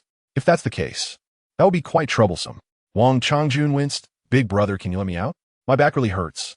Throw 01, put a collar on him. Then you can let him go. Yes, master. 001 lifted its foot, revealing Wang Changjun's bloody back, with a clear bloody footprint visible to everyone. Lín Mù glanced at 001. Your foot. Master, to prevent him from escaping, I covered the bottom of my foot with small spikes. Lín Mù Isn't that a bit too much? Each spike was only about 3 to 4 millimeters long, but they were all over 001's foot. Now he understood why 001 was always reluctant to wear shoes. It was a weapon. Wang Changjun touched the collar, standing up in confusion. However, as soon as he took a step forward, he trembled and collapsed to the ground. Lín Mù raised an eyebrow, seeing the effect. What he was thinking was not simple at all. Chapter 60. Not fatal, just maiming a moment later. Wang Changjun slowly regained consciousness. Ouch! It hurt so much.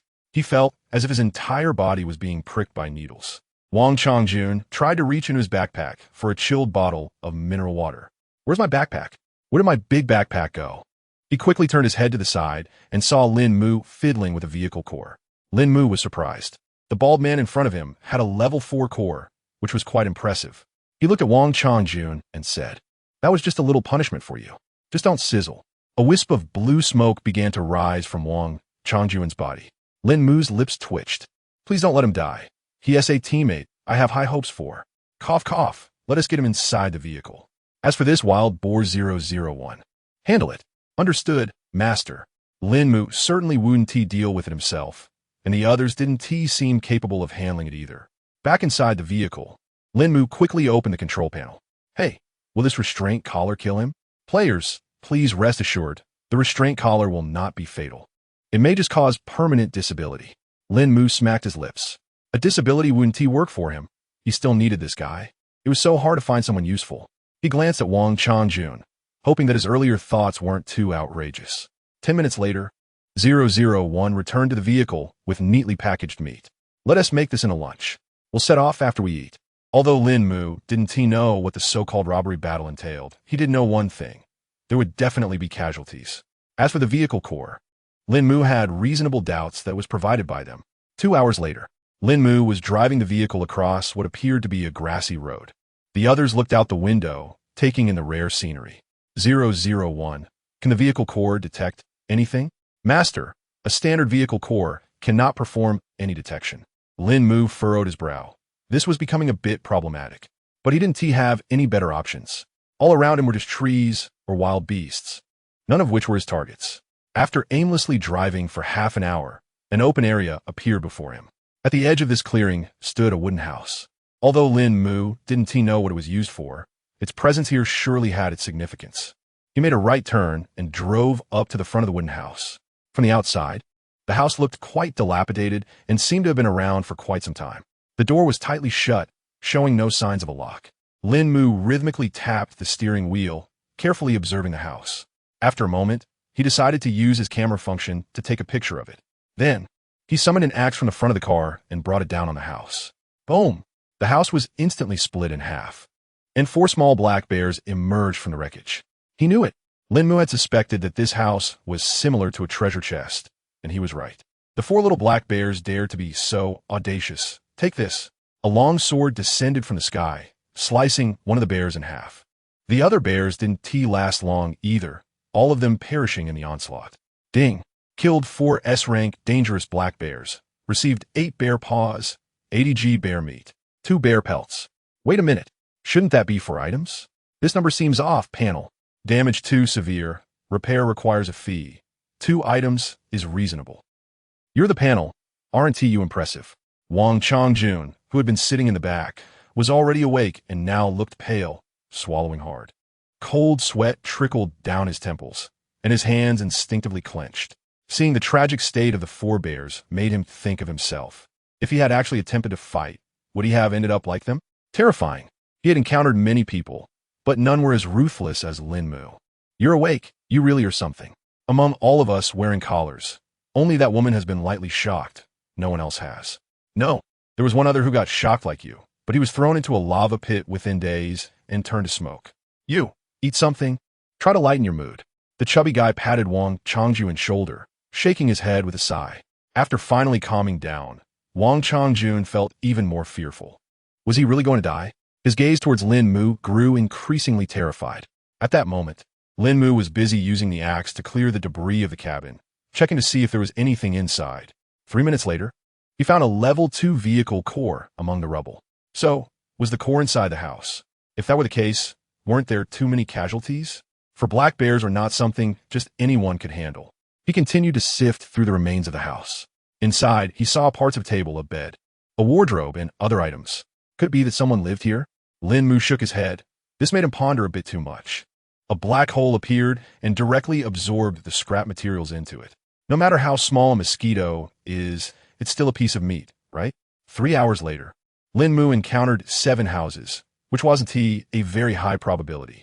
After all, there were no roads, so finding them was a matter of luck. Among these 7 houses, only 3 posed any danger, and even that was minimal. He ended up with a total of 6 level 1 vehicle cores and 1 level 2 core. The haul was decent. Master, the radar shows 2 vehicles, someone said. Lín Mù quickly glanced at the radar. On the edge of the screen, 2 cars were moving one behind the other, about 3 kilometers away. What are we waiting for? Let us chase after them. The vehicle instantly accelerated from 0 to 100 kilometers per hour, causing the others in the back to tumble to the ground. Jiang Ying rubbed her backside and glanced at Lín Mù, whose lip was split, and promptly closed her mouth. Life is tough. As the distance to the 2 yellow dots decreased, a patch of woods blocked Lín Mù's path. Damn it, after just 2 kilometers, how could he hit another forest right after passing through one? With a helpless expression, Lín Mù turned to the right. The further he went, the more exasperated he felt. The 2 yellow dots had already turned a corner, and he still hadn't found a way to follow them. Then, he spotted a left turn ahead. After making the turn, he found himself still surrounded by woods, with a road wide enough for 3 cars running through the middle. The more he looked, the more something felt off, but with the yellow dots on the radar, he didn't have time to ponder it. After driving just 100 meters, he encountered another left turn. One more turn, and another patch of woods blocked his route. But it was okay. If he turned right, he could end up right behind those 2 vehicles. Sis, don't you think this feels a lot like that ice maze? Shu Xian commented, looking at the scenery on either side. Shu Yi nodded. It does resemble it, but that was a maze made of snow, while this is a map made of trees. Chapter 61. The maze? What's your weight? So, do you think this map will be as big as the last one? Jiang Ying suddenly asked. It's worth noting that Lín Mù had spent an entire day and night in that maze before. Shu Yi shook her head. I'm not sure about that. After all, the vehicle was outside the maze for a long time, and this area shouldn't be too large, right? She wasn't very certain, especially since they hadn't started in the maze from the beginning. Lín Mù quickly spotted a vehicle ahead, his eyes lighting up. Cough cough. Finally found you. He was a good person, so he couldn't just smile like that. Cough, cough. He had to maintain his persona. Bang. The spear plunged in, the barbs rising. Gotcha. Normally, he would slow down and damage the other vehicle. But there was still another car ahead. And Lín Mù didn't want to let it escape. He slammed the accelerator to the floor, the vehicle speeding up relentlessly. The speed began to climb, 70, 80, 120.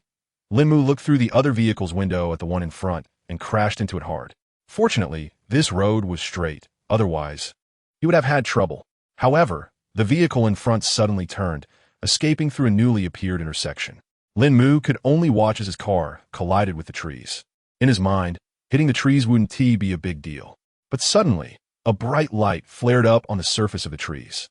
There was only a 10-centimeter gap between the vehicle and the trees, and the front of his car had already crumpled. Lín Mù's car slammed tightly against the other vehicle. The rear windshield of the front car shattered. Crash. Bang. Lín Mù's car was forced to a stop. Thanks to his seatbelt, he was unharmed. But the people in the back were not so lucky. The sound of crashing continued. The worst off was Wang Changjun, who flew into the passenger seat and hit his head directly against the armrest. Bang! He passed out again. Hiss! Hiss! Sounds of gasping for air echoed from the back. Lín Mù didn't have time to pay attention to them. He only wanted to know if the person outside was dead or alive, as they would be a member of his team in the future. 001, get out of the car with me. He held a thin shield in his left hand and a gun in his right as he slowly approached the driver's seat. Upon seeing the scene in the driver's seat, Lín Mù shook his head. Sigh, the losses are too great. Blood flowed continuously from the door seam, forming a small pool on the ground. The person was definitely not going to survive. Even if I survive, I'll be left useless. The universal remedy may be powerful, but it can't cure disability. Lín Mù reached into the driver's seat and measured the distance just below the other person's nose. The breath was so faint it was almost undetectable.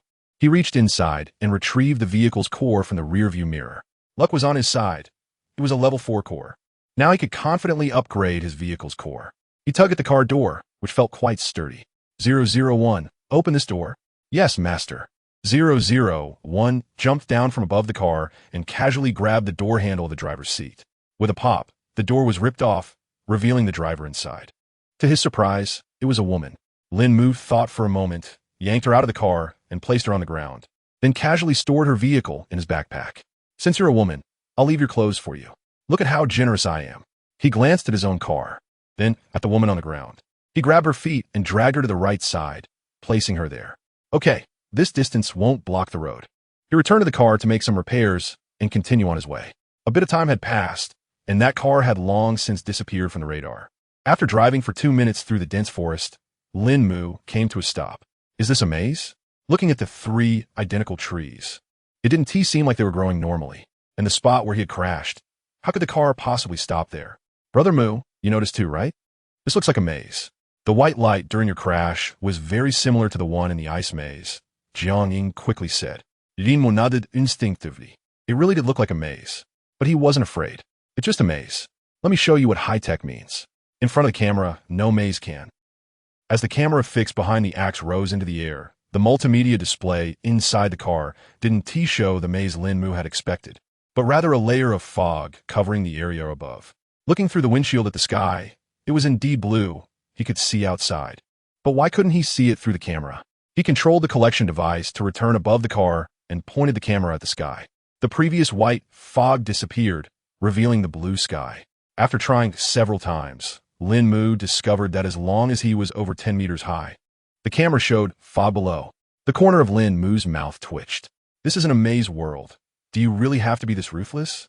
He glanced at the sky again. What if we put someone up there? Lín Mù looked into the rearview mirror at the others. How much do you all weigh? Huh? Everyone stared at Lín Mù in surprise, wondering what he meant by asking about their weight. Just tell me how much you weigh quickly. Em 115. Shu, he said helplessly, clearly not thrilled about sharing her weight. 113, Gu Wanqing said, lowering her head after answering. 108, Shu Xim pouted. 180. The chubby boy raised his hand. As for Wang Changjun, he was still feeling faint. Jiangning looked around, smiling. I'm 93 pounds. 001 thought for a moment, unsure if Lín Mù had asked it, but it answered anyway. 180 pounds. Lín Mù ignored the others and focused directly on Jiangning. Are you really only 93 pounds? Jiangning puffed out her chest, Of course, exactly 93 pounds. I haven't weighed myself recently, but I shouldn't be more than 2 pounds heavier. Lín Mù pondered for a moment, then opened the workbench to find a scale. After having everyone weigh themselves again, Jiang Ying was still the lightest at only 90 pounds. Jiang Ying glanced down. No wonder I felt a bit smaller lately. Turns out I've lost weight. Lín Mù nodded. 90 pounds seemed about right. I say chain for you. Tightened up a bit later. Okay, master. Jiang Ying, come with me. Lín Mù waved his hand. Jiang Ying's expression stiffened as she looked at the familiar chain in 001's hand, as if she understood something. Wait, you didn't just ask about weight, because... Jiang Ying truly hoped it wasn't what she thought, but looking at the white expanse on the multimedia screen, Lín Mù smiled. It's pretty much what you're thinking, but don't worry, it's very safe. Chapter 62, if it's not visible. I can extend it further and go outside. Jiang Ying looked at the connector in front of her, which was still no thicker than her small arm, and wondered if it was safe. In fact, I don't think it's necessary. We could just go out casually. Besides, if the camera can't see me, then I won't be visible either, right? Jiang Ying was almost in tears. She knew all too well how dangerous this was. That box on the 7th floor could reach her. Just imagine how long it was. If she fell from up there, it would be a miracle if she survived. Lín Mù shrugged. But you're the lightest one here, aren't you? Jiang Ying glanced back at the others. Shu Xin and the others wore awkward but polite smiles. She felt relieved that her weight was enough. Otherwise, just looking at the thin rod made her shiver. 001, tie her up. Make sure it's secure. It's not easy for me to find a teammate, Lín Mù said. Teammate? Jiang Ying wanted to retort. Is this how you treat a teammate? You throw them out in the heat to feel the temperature? You don't remind them of unknown dangers? You hang them in the air like a human camera? Jiang Ying sighed. What's the point of thinking about all this? She was bound to the rod anyway. Indeed, while she was thinking, 001 had already tied her tightly to it. You better hold on to the axe. If you fall, it's not my problem, Lín Mù reminded her. After all, the iron rod connecting the axe was very smooth. Even though she was tied up, it only meant she would slide down the rod if she fell. However, 001 had wrapped the rope around the axe a couple of times, so it shouldn't be too big of a problem. Jiang Ying wanted to come down, but she knew that was impossible. The others looked at the scene before them and felt a sense of relief. As long as it wasn't them, that was good enough. While it was certain that she would fall, what if? How long can extend? Su Xin wouldn't, Since the two of them hadn't joined yet, they were not very familiar with this thing. The chubby guy beside them thought for a moment. About 30 meters? I guess. It's definitely much higher than 7 floors. Shu Xin and Shu Es lips twitched, once again grateful for their heavier weights. Sister, I think we should eat more in the future, even if we can't finish it. Otherwise, next time, it might be our turn. As for Gu Wanqing, she just needed to maintain her original weight. In truth, the girls weren't actually overweight. It was just their height that made it seem that way. As for Jiang Ying, she was genuinely thin, and there was nothing to be done about that. It seems that if something like this happens again in the future, she will likely have to step in. Once everything was secured, Lín Mù directly controlled the collector to ascend. With an additional collector for Jiang Ying, Lín Mù felt no discomfort. However, Jiang Ying in the sky was feeling uneasy. As she looked down at the ground getting further away, she felt completely numb. This was too high. That's enough, stop rising. At this point, they were already 20 meters off the ground, and the collector came to a halt. The surrounding trees were not very tall, probably just over 10 meters. 20 meters was enough to get a clear view of the nearby situation. Hey, can you find a way out? Lín Mù shouted from below. Jiang Ying looked stiffly into the distance, unsure how to respond. Lín Mù had driven too far, almost to the center of the maze. From her vantage point, Jiang Ying could see dense clusters of trees surrounding her, with no end in sight. Moreover, being only slightly higher than the tree walls made it hard to see anything at all. But she didn't dare voice that concern. Saying it out loud would only make things worse. Actually, there was no need for her to say anything, as the collector continued to ascend. Seeing her silent, Lín Mù figured she couldn't see anything. If that was the case, he might as well go a bit higher. If that still wasn't enough, they could make some adjustments and go even higher. Besides, since she hadn't said she couldn't see, it meant her eyes were still able to perceive something. Lín Mù shook his head, lamenting the lack of a walkie-talkie. If only they had one. Walkie-talkie? Everyone get in the car. We're moving out. Lín Mù returned to the driver's seat and looked at the multimedia system. He recalled that the camera seemed to have a sound function. When he had attached Jiang Ying to it, the camera was positioned directly above her. He controlled the camera to turn, and her pale face filled the screen.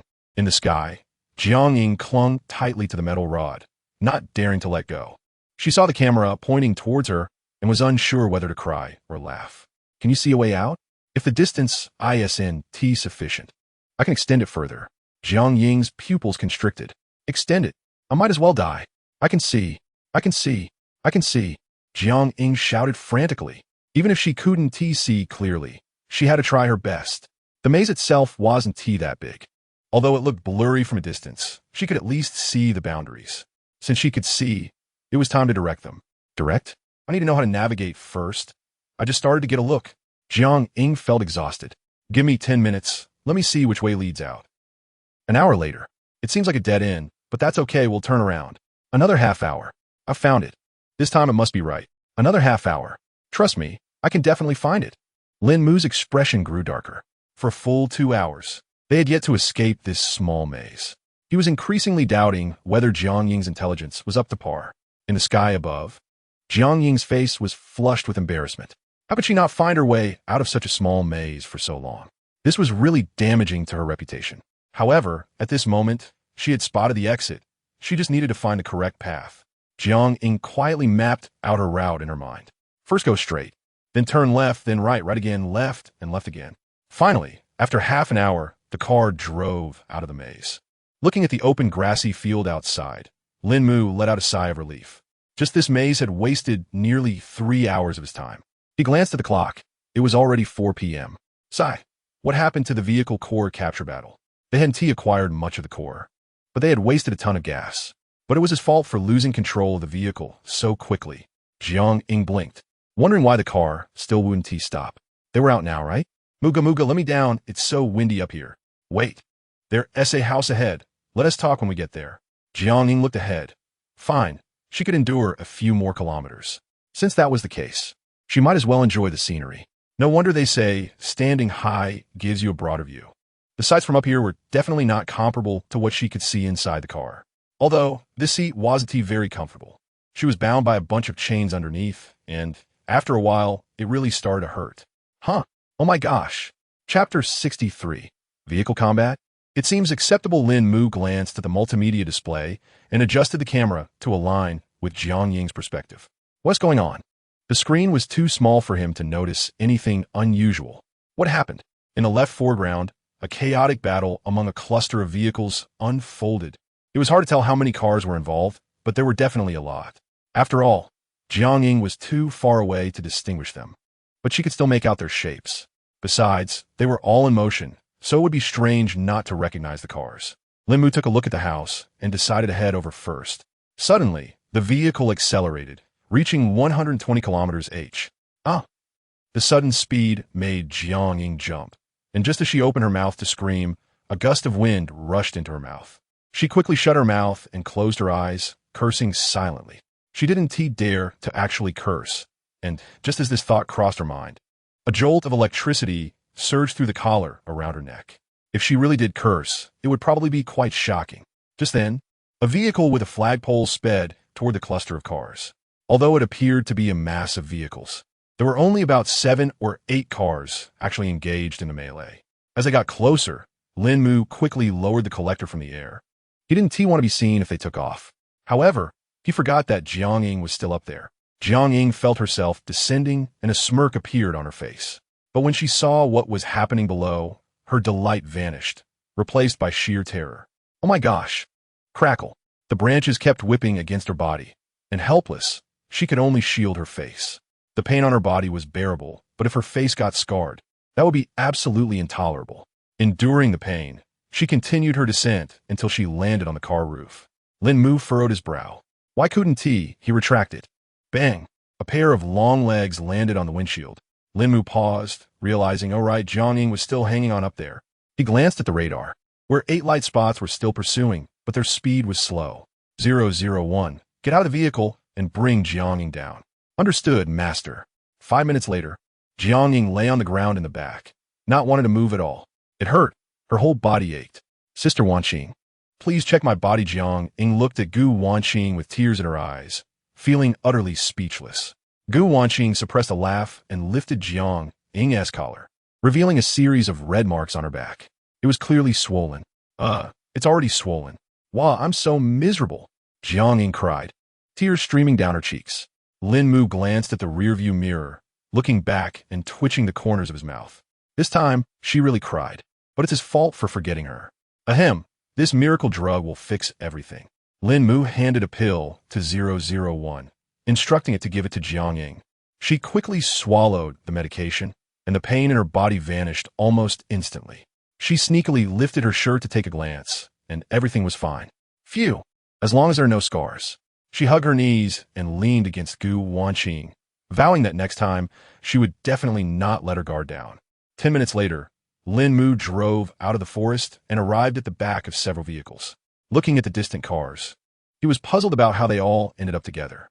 After all, throughout the day, he had only encountered 3 cars, one with Wang Changjun, one that fled, and another that was destroyed. So how did these 8 cars come together here?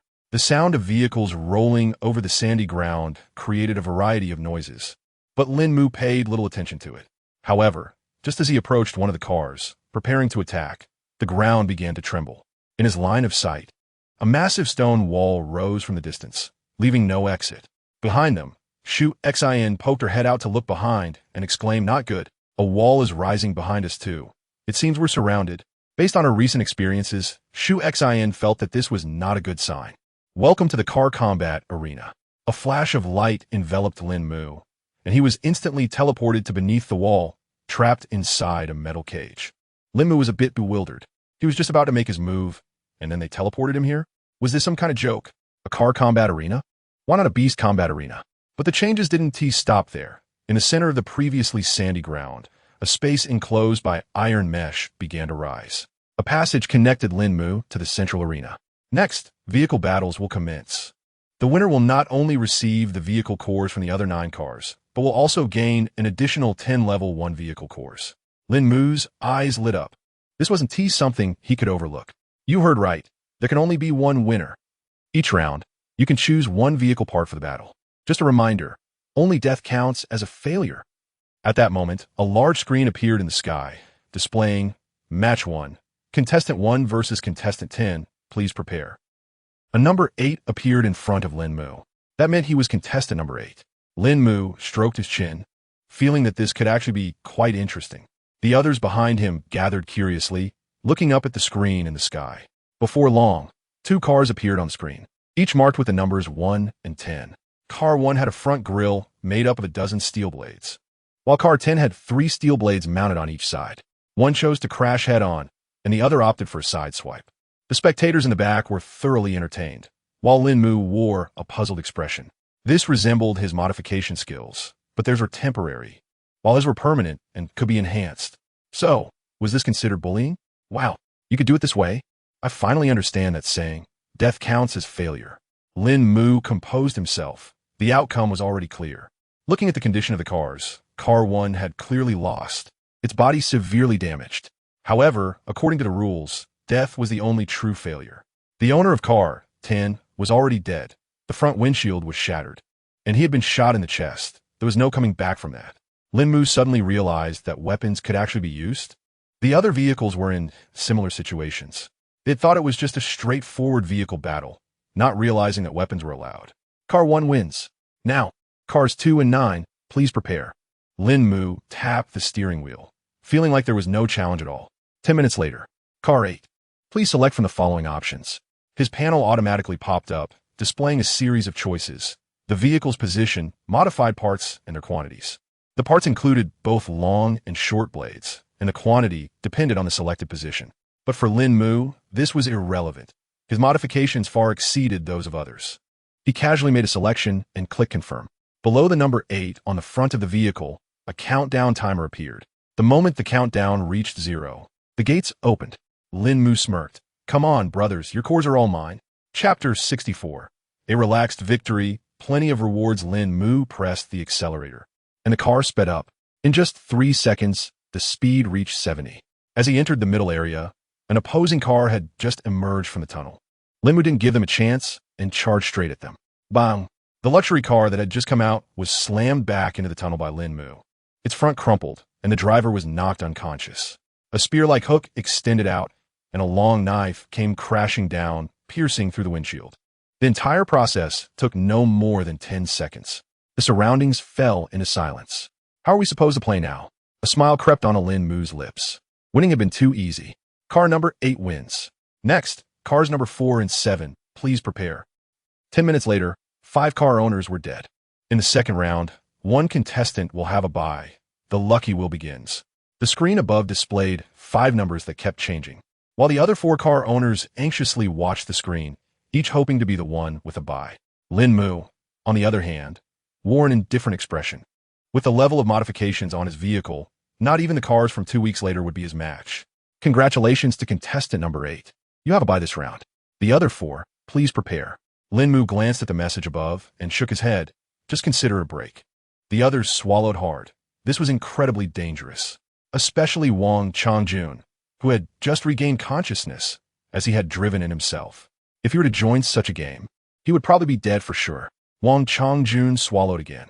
Has Lín Mù always been this fierce? When the collision happened, he noticed that Lín Mù's expression didn't change at all. Even when they crashed, his eyes didn't even blink. Well, it seems like he's always been this way. Jiang Ying recalled and realized she had never seen him scared. A shiver ran down her spine. Thinking about it was indeed terrifying. Beside them, Xu Xian and Xu Yi wore worried expressions. Recalling when they were captured, it felt similar. Especially Xu Xian, whose memory was the most vivid. Lín Mù had been smiling so happily then. She almost thought he was a psychopath. He seemed a bit twisted. Another 10 minutes passed, and only 3 cars remained on the scene. Lín Mù stretched. He shouldn't have a bye this time, right? He settled in his seat and looked up at the screen. Congratulations to the 3 who made it to the end. In the final round, it will be a free-for-all. Remember, there can only be one winner. The screen went blank, and Lín Mù's car slowly moved forward. It wasn't the car that he drove, but the ground that brought him inside. The barriers outside began to close in, ultimately transforming the area into a circle with a diameter of only 100 meters. The battle commenced. As the sound faded, the fence surrounding the 3 of them disappeared. Lín Mù's lips curled up as he gazed at the 2 cars right in front of him. In an instant, his long sword shot out, piercing through the driver's seat of one of them, ending the fight in one stroke. He didn't want to resort to violence, but the rules dictated otherwise. The other player beside him was stunned. Had one of them already died? He quickly shifted into reverse, trying to distance himself from Lín Mù. But it was all in vain. The space was so small that there was nowhere to escape. After dispatching the last opponent, the surrounding walls vanished, and the central barrier disintegrated into light particles. From the ground, a wooden resource box slowly rose from beneath. Lín Mù glanced around at the changes. Was it finally over? Approaching the resource box, he activated the collection device and opened it. 19 cores entered his backpack. 10 of them were prizes, while the other 9 belonged to the other vehicles. Lín Mù took a look. 5 LV4 and 4 LV3. A solid profit. However, how did those LV3 vehicles survive in such an environment? He shook his head, thinking they must have endured somehow. He couldn't come up with any other explanation. After all, human potential is limitless. There's always a way to survive. He tried clicking again, and Lín Mù's eyes lit up. To his surprise, he not only obtained vehicle cores, but also resources contained within them. Indeed, this was the secret to sudden wealth. It was just a shame about the vehicles. Lín Mù looked up at the sky. The sun was nearly setting. Let's have a meal first. I think it's pretty safe here. Do you all want to get out of the car? After staying in the vehicle for a long time, people began to feel a bit numb. Sure. Jiang Ying quickly nodded. The air inside the car wasn't fresh, and the others had long wanted to get out. They just hadn't had the opportunity. How about we cook ourselves? Xu Xian suggested. Since they were already on Lín Mù's ship, running away was not an option. It would be better to build good relationships and make themselves more comfortable. She subconsciously touched her neck. Lín Mù shrugged. I don't mind. But can you cook anything edible? Who do you look down on? My barbecue is the best. Lín Mù twitched his lips. Barbecue? If you consider just cooking the meat thoroughly and sprinkling some seasoning as good cooking, then it seems anyone could do it.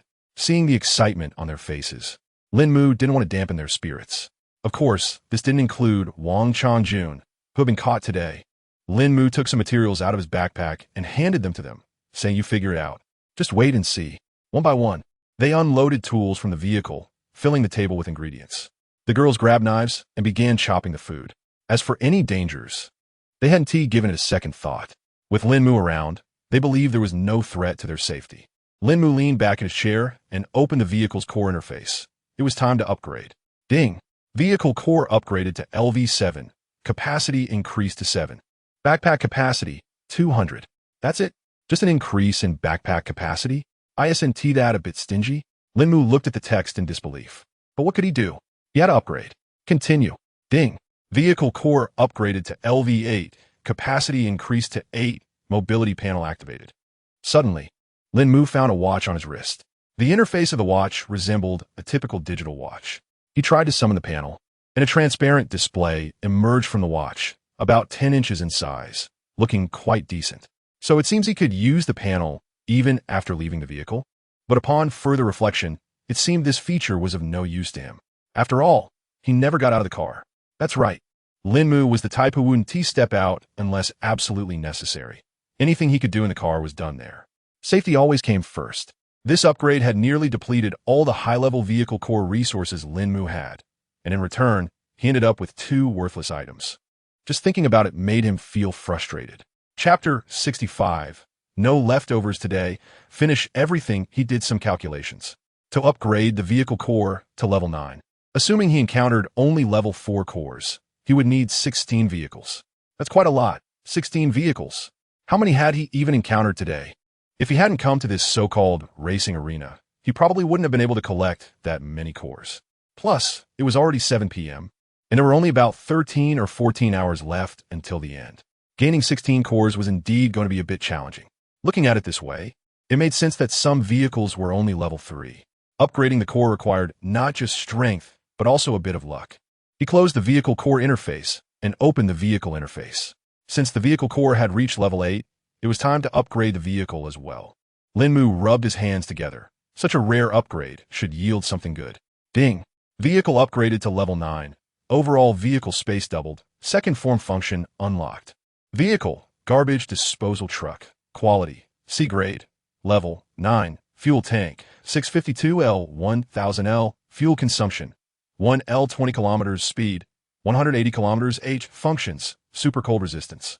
Super insulation, super defense strength, intermediate attack capability. Heat weapon components, vehicle skill, SSS-grade vehicle skill. Unique infinite modification, traits, waste utilization. Waste can be placed into the garbage processor through the rear seat recycling port, allowing for the decomposition of corresponding items, with a 50 increase in decomposition rate. Upgrade requirements, mithril ingots X500, universal materials X500, iron ingots X2000, glass X40, electronic components X1000, vehicle core level 10. Looking at the materials required for the upgrade, Lín Mù frowned. Was this for real? Were the requirements a bit too high? 2,000 iron ingots? Seriously, does anyone even have that many? After thinking for a moment, he decided to consult the interface. Please check the second form before proceeding. Right? He hadn't looked at the second form yet. Could it be related to this? A new option appeared below the vehicle panel. Second form. After clicking it, 2 options appeared. Form 1, flight mode, high fuel consumption, fast speed. Form 2, aquatic mode, low fuel consumption, average speed. Lín Mù monte tvichet. Was that it? Just 2 sentences about speed and fuel consumption? This is a bit too lackluster, wasn't it? Lín Mù stroked his chin as he looked at the 2 options, which were actually quite simple. It was just a choice between a plane and a ship. It seemed that he might face one or the other in the future, or perhaps a combination of both. With this in mind, he decided to ask about the panel first. Will the vehicle form always be usable? In other words, will the roads always be there? The vehicle form can be used indefinitely. Survival on the road primarily relies on the roads themselves. Upon reading this, Lín Mù fell into deep thought. This meant that, no matter what, the roads would always exist. However, having 2 forms was definitely useful, and there might even be a 3rd form in the future, which was a shape that hadn't been chosen this time. Given that, it was clear he should choose the flying form without a second thought. Who said a plane couldn't be used as a ship? Isn't a seaplane still a plane? With his modification skills, it didn't matter whether there was an option or not. He could create one himself. A smirk appeared on Lín Mu's lips as he clicked on option 1. A flying vehicle interface appeared, displaying a basic propeller plane before his eyes. Plane form. After activation, the vehicle will transform into plane mode in 1 minute. Specific values will unlock after the first use. Note, there's a 48-hour cooldown period after each form transformation. Please use cautiously in case of insufficient energy. A 48-hour cooldown? Lín Mù squinted. This second form didn't seem so simple and might even be a trap. If we looked at it from a real-world perspective, the fuel consumption would definitely be enormous. It was not just a matter of the high fuel consumption described in the options. Dinner's ready. Muga. Jiangning waved at Lín Mù. Coming. Lín Mù got out of the vehicle and walked over to the table, surprised by the spread of food. You guys did pretty well, and you even made so much. It was all home-cooked dishes, but they were definitely styles unique to Blue Star. Although 001 could also prepare some stir-fried dishes, it didn't have nearly as many varieties as now. It just cooked the food, using various seasonings in proportion, resulting in the same taste every time. Come try this cucumber salad. It's absolutely delicious. Jiang Ying eagerly pushed a plate of food in front of Lín Mù. If she could please Lín Mù, she might even get some snacks in return. Perfect. The more she thought about it, the happier she became. Looking at the plate, which had somewhat darkened cucumbers and a black sauce, Lín Mu's mouth twitched. Is this your first time cooking? Have the others tried it? How do you know? They haven't even tried it. Aren't they just waiting to let you have the first bite? After all, we're the ones relying on you for our meals. There's really no need for that. He dipped the tip of his chopsticks into the broth, looking conflicted. As expected, with such a dark color and that flavor. It must be dark soy sauce. Where on earth did they learn to make cucumber salad? Ahem, I prefer meat dishes. You all can handle the vegetarian ones. Lín Mù put down his chopsticks and added, by the way, there better not be any leftovers today. Everything must be finished. No waste allowed. If you really can't finish it, then you'll just have to eat what you made. What? Does that mean I'm going to burst from overeating? Shu Xin said with a frown, knowing that half of what was on the table was her cooking. There was no way they could finish it all without bursting. Beside her, the chubby guy patted his stomach. Don't worry, Shu Xin, I'm here to help. Shu Xin rolled her eyes. Oh, please go away, kid. This isn't your business. Wang Chongjun stood to the side, his eyes darting around at everyone. The electrical current in his collar was fluctuating, and he occasionally lifted his arm, his eyelids twitching. Why is this thing so intelligent? The moment he thought about doing something to Lín Mù, the collar would send a jolt of electricity. The more harmful his thoughts about Lín Mù, the stronger the current. In the end, because he was overthinking, every time Lín Mu's name popped into his head, he did get shocked. Wang Chongjun was starting to suspect that this thing was broken. Seeing Wang Chongjun's left hand twitching, Lín Mù remarked, "You're not still thinking about how to mess with me, are you? I have to respect you for being a real man." Wang Chongjun was almost in tears. This thing seems broken. The moment I think of your name, it shocks me. I swear I'm not thinking anything. I give up. Chapter 66. Chattering nonsense. Good selling like hotcakes, really? Wang Chongjun nodded while tugging at his arm, occasionally twisting his neck, making his mouth crooked and his eyes squint. He looked like he was about to be driven mad by this collar. Lín Mù opened the panel to inquire about the situation with this thing. If it broke, he had to make sure the panel compensated him with 10 of them.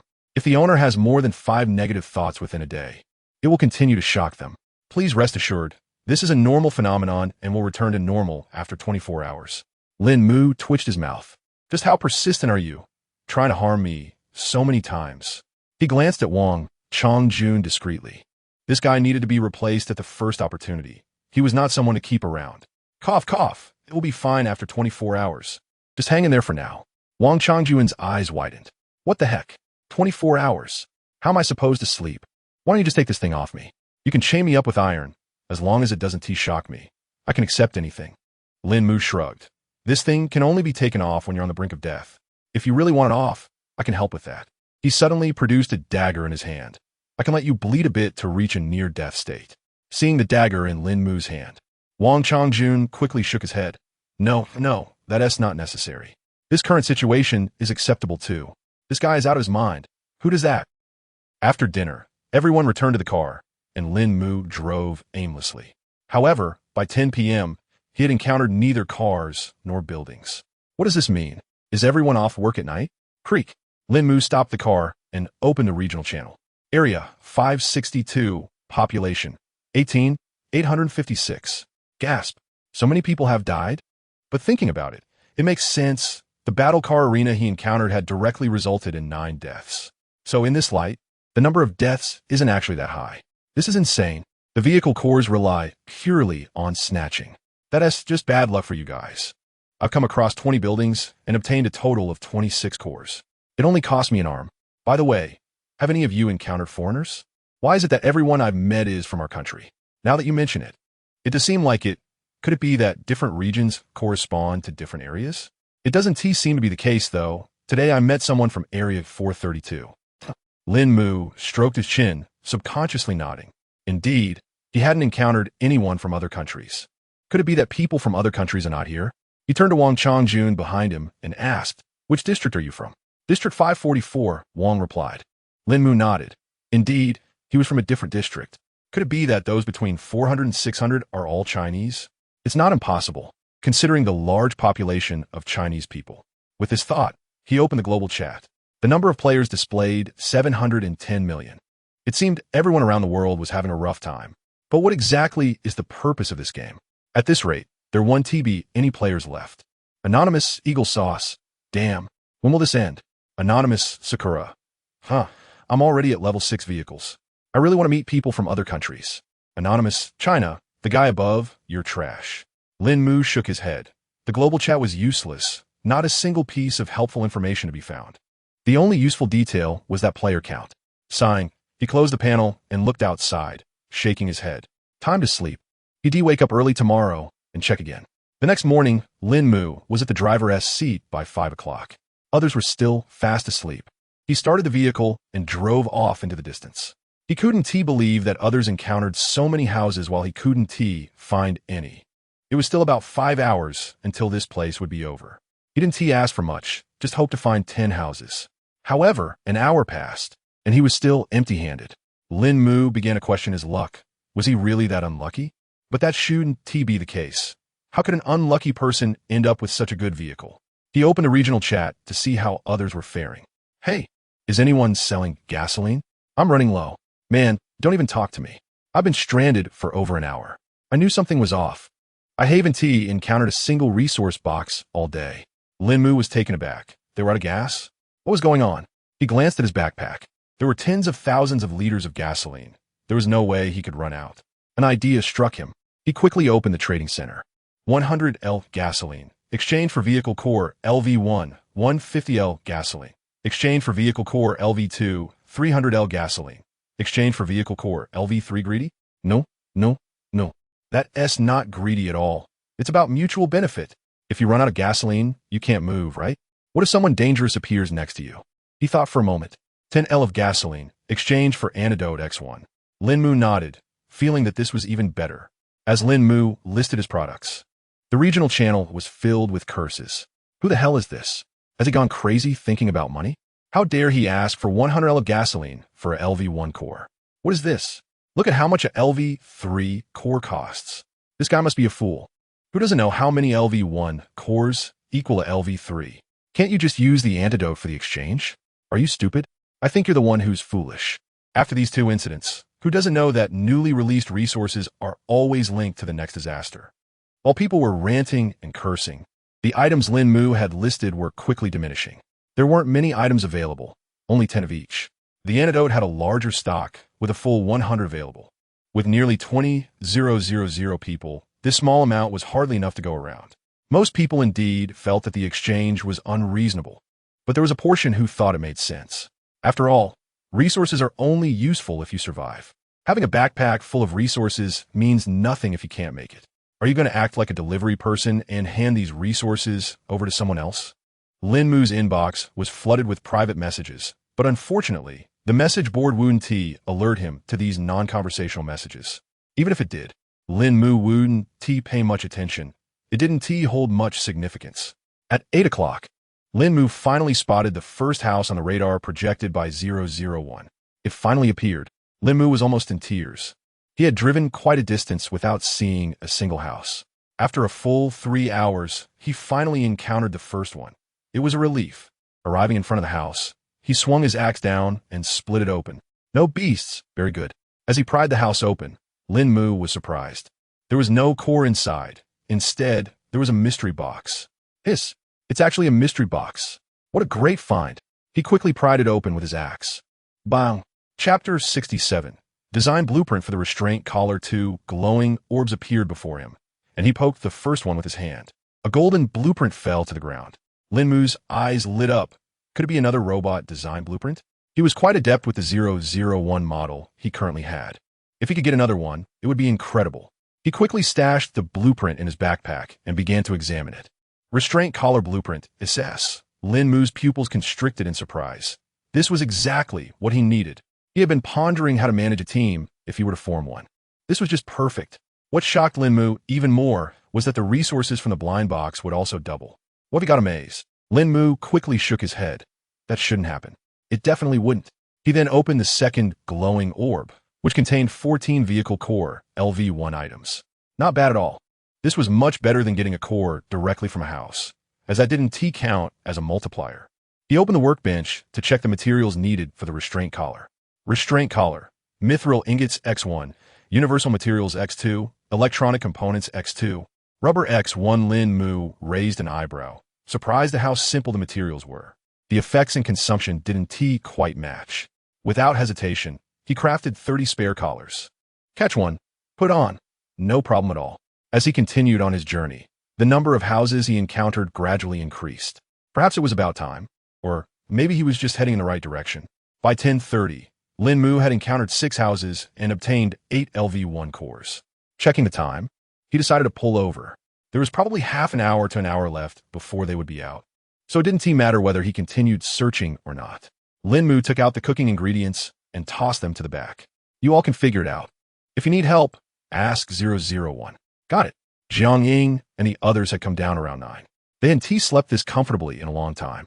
In just 2 days, Shu Xin and Shu Yi had already adjusted to their new lifestyle. Not to mention Jiang Ying and the others. As for Wang Changjun, he was yawning continuously, occasionally twitching a bit.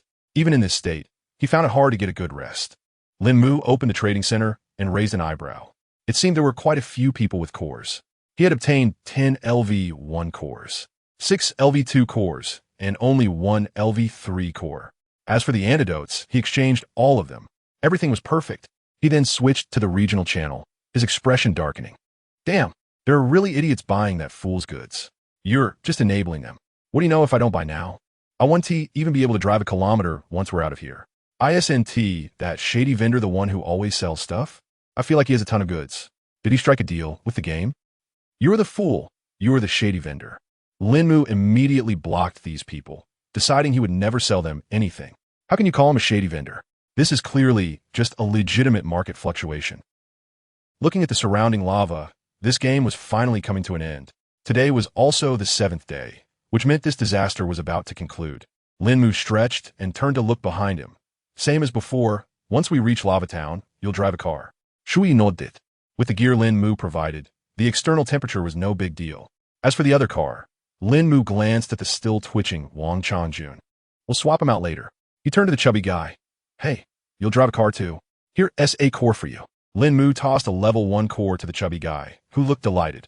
Okay, brother Mù. Lín Mù smiled and shook his head, wishing everyone could be as easygoing as the chubby guy.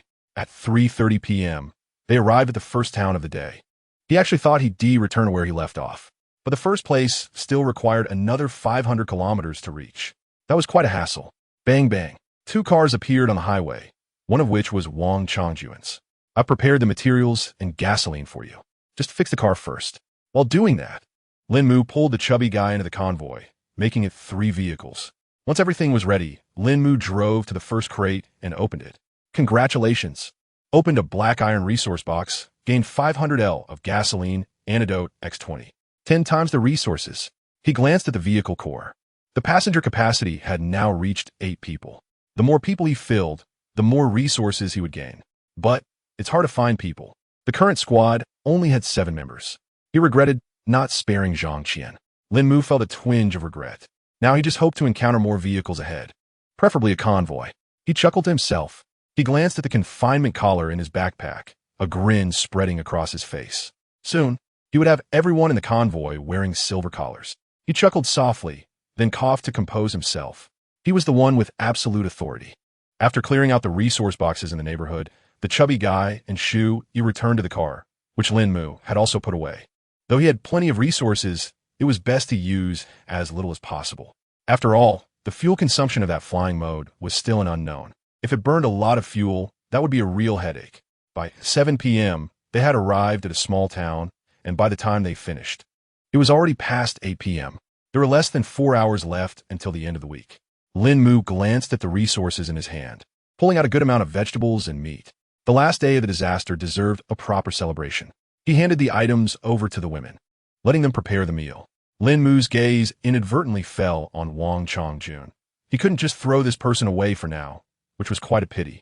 If it weren't for the high demand for people, he would have definitely taken him out. At 11:30 p.m., the others had already headed to their rooms on the third floor, while Lín Mù stayed in the cockpit with 001. He was looking at the chat records in the regional channel, waiting for midnight. If that voice didn't sound at 12 a.m., he would go to sleep. He had already experienced both low and high temperatures. Normally, the next would be an earthquake, tsunami, or perhaps polar day and night. You must be joking. You got the antidote and the gas mask blueprint, so what else could it be? I really don't know how you managed to survive this long. No need to think about it. Next week is a break. As time passed, midnight arrived. Congratulations to all players for surviving until now. It brings me great comfort. Are you curious about what you'll experience next week? Don't rush. I'm here to tell you now. The disaster you'll face next will be. I'll notify you tomorrow morning at 9 a.m. Ha ha. Lín Mù twitched at the corner of his mouth. This person must be seriously delusional. This is what you come out to say? Lín Mù shook his head. 001, I'm going to sleep. Chapter 68. The Misty Maze? Its impact on him is almost zero. A new day has begun. The sweltering hell ended at midnight last night, and the temperature has returned to normal. The surroundings have also changed. This time, it seems everyone has been transported to a new location. Lín Mù glanced at the temperature. Outdoor, 26 degrees Celsius. Indoor, 25 degrees Celsius. This is the benefit of the upgraded vehicle. It always maintains a comfortable temperature inside. Even in high heat, the interior remains pleasant, eliminating the need for air conditioning. Today, others have also come down relatively early. After all, it's a new day, and under normal circumstances, the voice will surely explain this disaster. Could it really be poison? Poisonous mist or gas? Jiang Ying sat cross-legged on the ground, her face filled with curiosity. Of course, it was just curiosity. She couldn't help but glance at Lín Mù in front of her, hoping he wouldn't lead them into trouble again this time. Jiang Ying shuddered. This free food and accommodation aren't something to take lightly. It could be deadly if mishandled. At 9 o'clock, a voice echoed from the sky. Congratulations, players! You've survived a minor disaster. However, the number of deaths among you has increased once again, which troubles me greatly. Therefore, I must merge your groups once more. No need to thank me. It's my duty. Lín Mù rolled his eyes. Could you please get to the point? Time is money, you know. He imagined some people must be anxious. But the voice continued, but don't rush. Things must unfold gradually. Welcome to the third disaster, the Misty Maze, a rather intriguing little invention. You're sure to enjoy it. Here's an important hint. Antidotes are a crucial resource, one that has been around since the first disaster. But that's not what's important. What matters is this time as highway terrain maze. You can choose to walk on the road or take a shortcut through the grass. How you decide is entirely up to you. Oh, and to help you survive, I'll give you a little tip. Resource boxes will appear on the road. The distance depends on the path you choose. This time, there are a total of 30 resource boxes, but 15 of them will be within 500 meters in the grass near where the boxes appear. See how generous I am? Survive, players. Next time, you'll experience what true highway survival is like. Lastly, remember to make good use of the first 7 days. The voice faded away. Lín Mù stared out at the gradually rising white mist, stroking his chin thoughtfully. He roughly guessed that the mist was likely toxic, but he couldn't tell whether it was currently harmful or would become so in 7 days. However, he was completely unprepared for the concept of a maze, which was different from any maze he'd encountered before.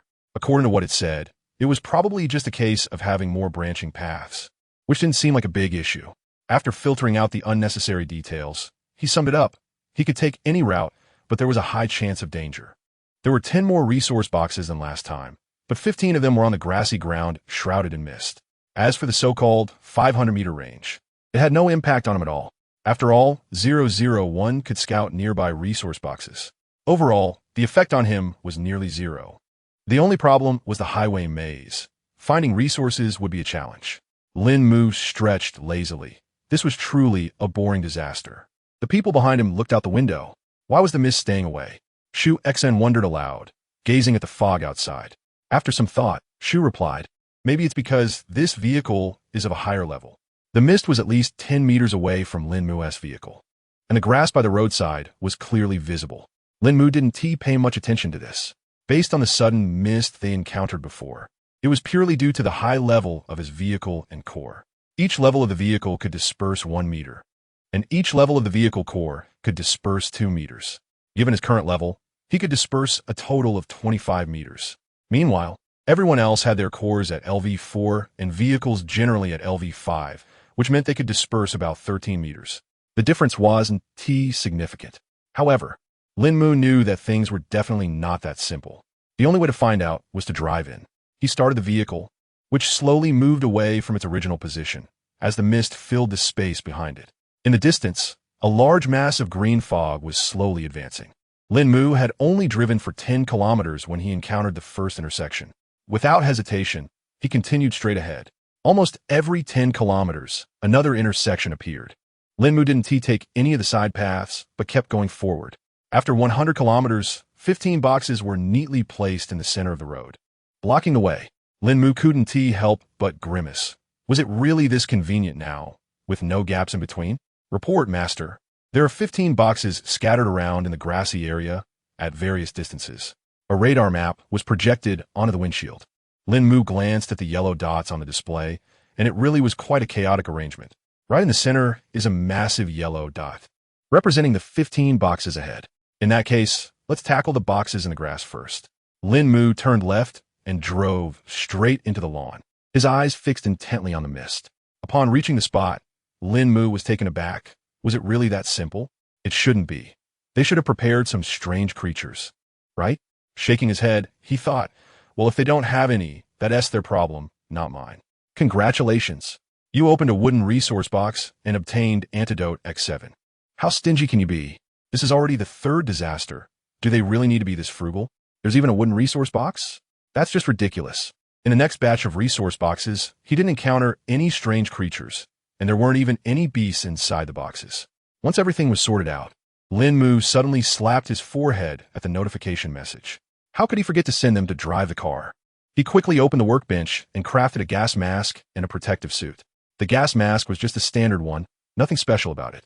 The protective suit, however, required an oxygen tank to make.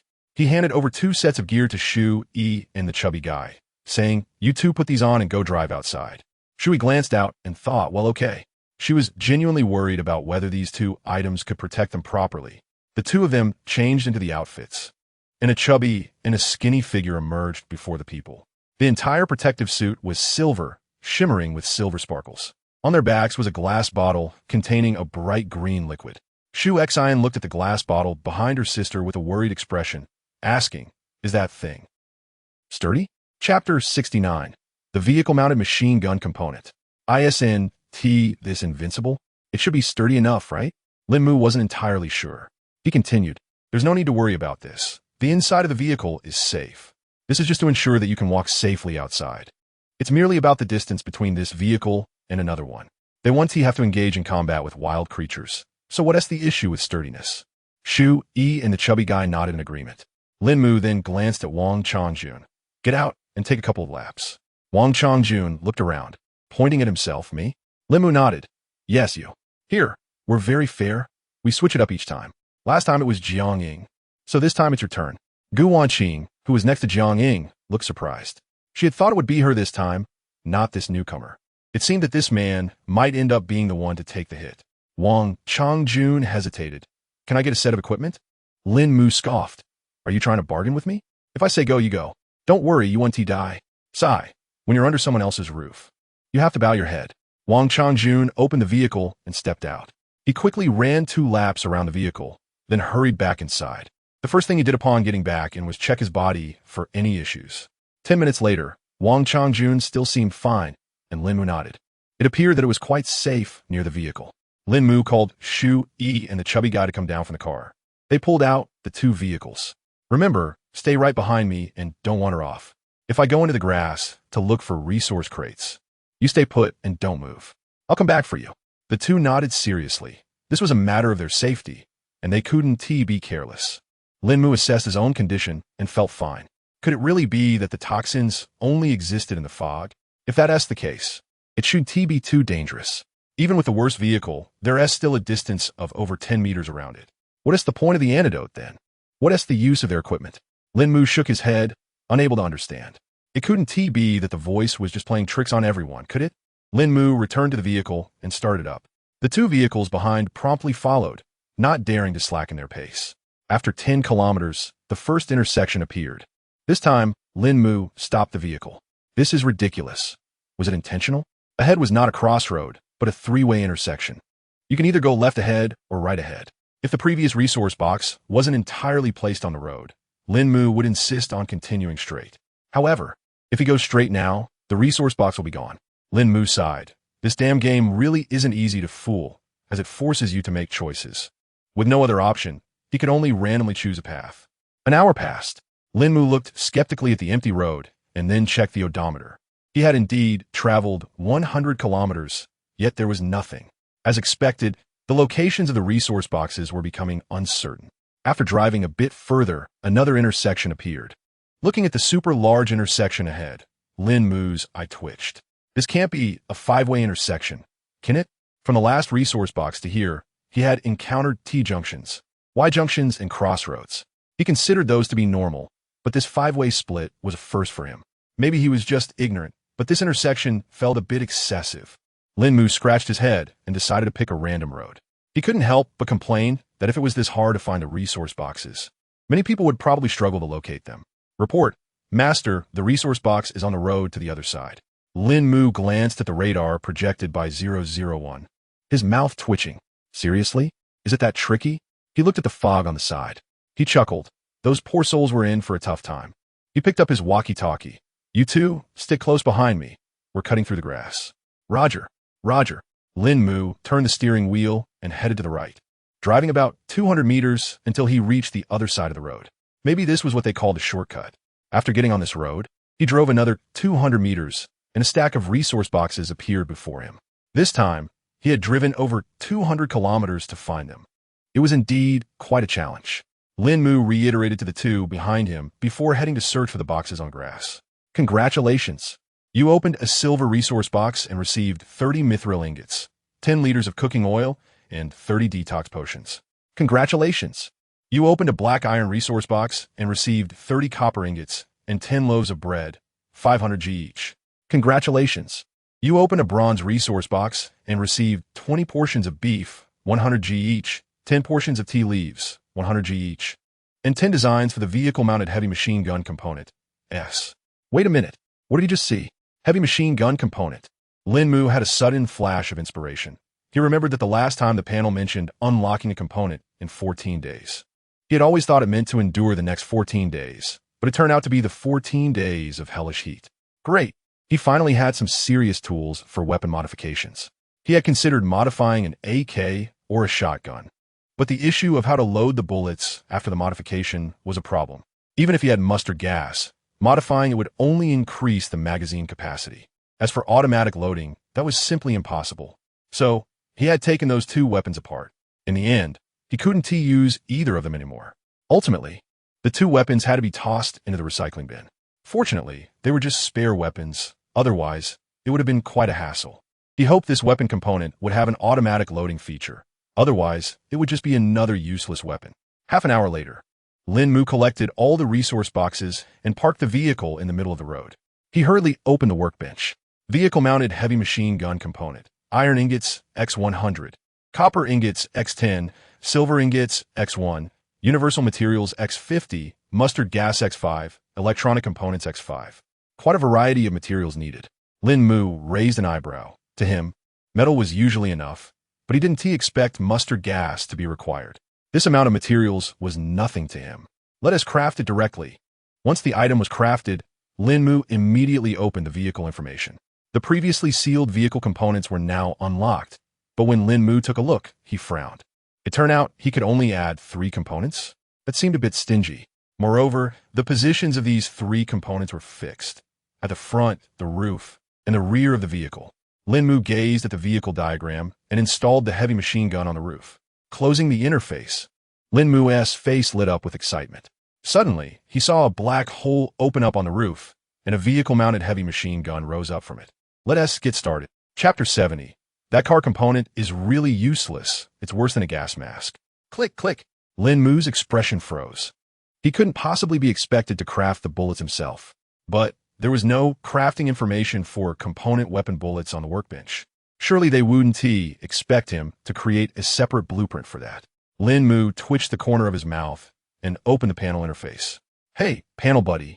This weapon component doesn't have a separate bullet blueprint, right? Congratulations, you're correct. Lín Mù stared at the words on the screen, feeling speechless. What is there to congratulate about? However, glancing at the two people behind him and the two vehicles, he thought it shouldn't be a big problem. He couldn't help but think of those convoys. Their resources would be much more abundant. But this time might be different. In a place like this, even finding resources was a hassle, let alone for others. At 8 p.m., the last wave of resource box collection wrapped up. Lín Mù glanced at the time, called the two portly guys to the car, and then stowed away the two vehicles. Today's mission was considered complete. After dinner, around 9 p.m., Lín Mù opened the regional channel. It was time to get a grasp of the situation. Zone 62, 233, 000. Lín Mù raised an eyebrow. How many zones were merged together for this? 10 or 20? More people would be good. It would make selling his items easier. After some digging, he found out that this zone was a merger of all districts in Fengjing City. But wasn't the number a bit low? He didn't know about the overall count, but he did know he had collected 30 boxes today alone. Not to mention, he had burned through quite a bit of gasoline, and he didn't have much to show for it. Speaking of which, what exactly was this car component? When he saw someone mention the car component, a light bulb went off in Lín Mù's mind. Right? These people probably had no idea what vehicle components were. After all, this item only unlocked when vehicles reached level 7. And right now, the highest level vehicles were only level 6. That was the best they could manage. Honestly, having a level 5 vehicle would be impressive. This meant he had a great chance to acquire components through the trading center. The more he thought about it, the more feasible it seemed. But how could he go about it without attracting attention? Looking at the resources in his possession, Lín Mù pondered for a moment before opening the trading center. Sometimes losing something can be a blessing. You have to risk something to gain something. Antidote X1. Exchange for trash X10 or any blueprint X1. 500G pork. Exchange for trash X50 or any blueprint X2. 250G refined salt. Exchange for trash X100 or any blueprint X3 gas mask set. Exchange for quality blueprint X3. Lín Mù put all his surplus resources on the shelf. Some of them would definitely be exchanged for trash items. While he would incur some losses, it wouldn't be too much. As for the blueprints, if he had extras, he could just sell them off, or if that didn't work, he could recycle them. He just wasn't sure what kind of items could be recycled from them. But that wasn't enough. Lín Mù opened the regional channel again. The car components were utterly useless, incompatible with other bullets, and not even as good as the shotgun he had on hand. In the end, he traded them for the gas mask set, which was a steal. I must say, this gas mask set is really good. It offers no sensation in the fog at all. Lín Mù looked at his overly exaggerated words and nodded in satisfaction. With over 200,000 people, there are bound to be a few who fall for it. Don't say that everyone who has survived until now is smart. If that were the case, there wouldn't be highly educated people getting scammed. Moreover, this isn't even a scam. The items are right there, and if you want to exchange, just go ahead. Closing the panel, Lín Mù stretched lazily. Looking at the pitch-black environment outside, he shook his head. There shouldn't be any problems in the first week.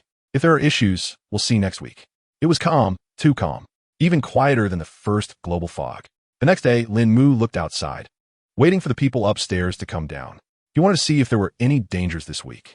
Around 8 o'clock, everyone came down from upstairs. Lín Mù turned to the few people behind him. I've always been fair. Now we need someone to go out again, and this time it's your turn. Gu Wanqing.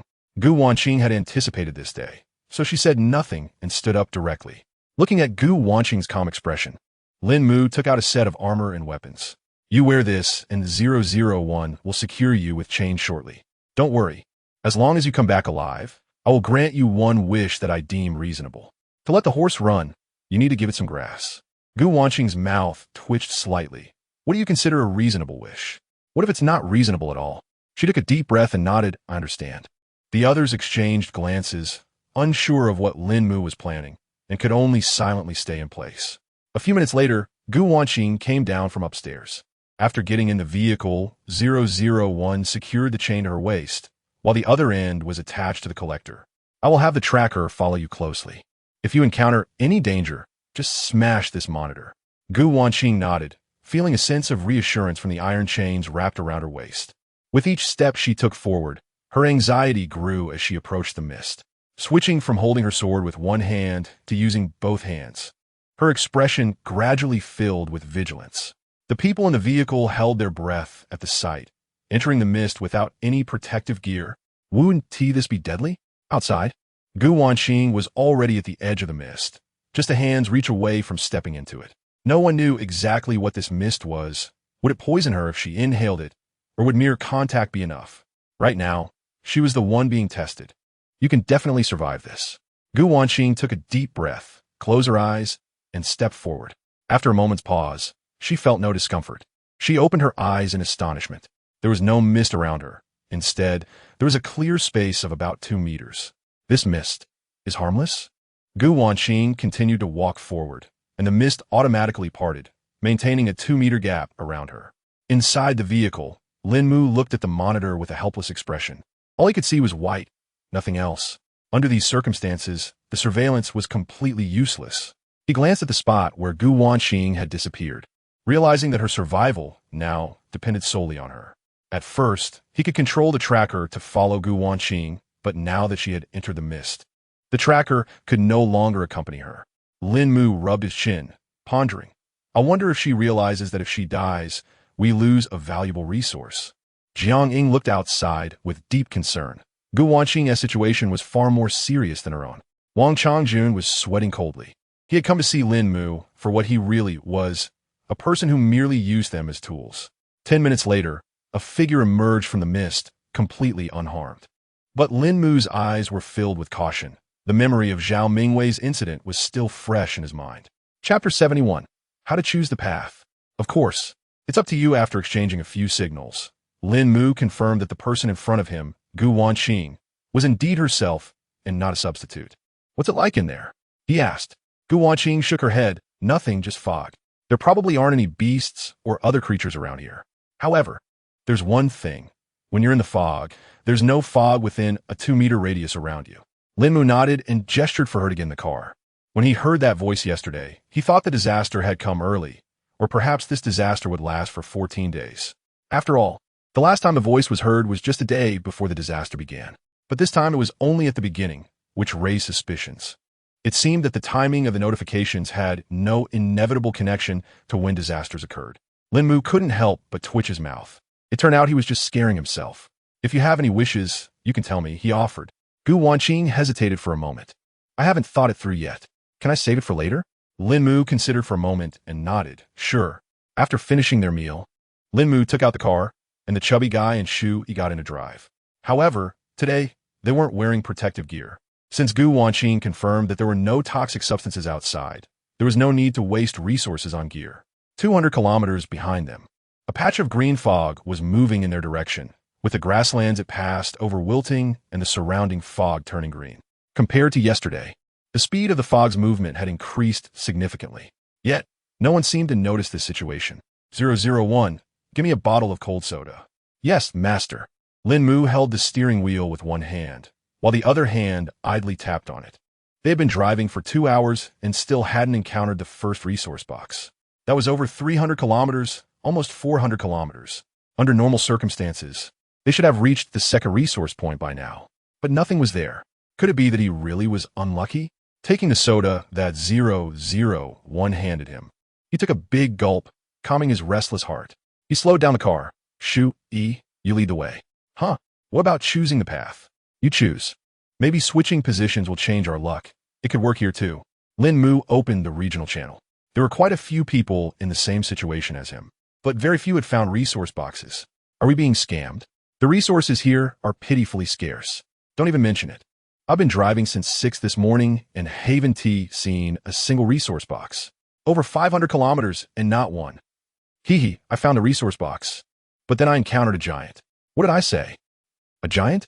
Am I going to face danger today? Let's not talk about danger for now. I need to focus on the resources first. 10 minutes later. Master, a resource box has been detected ahead.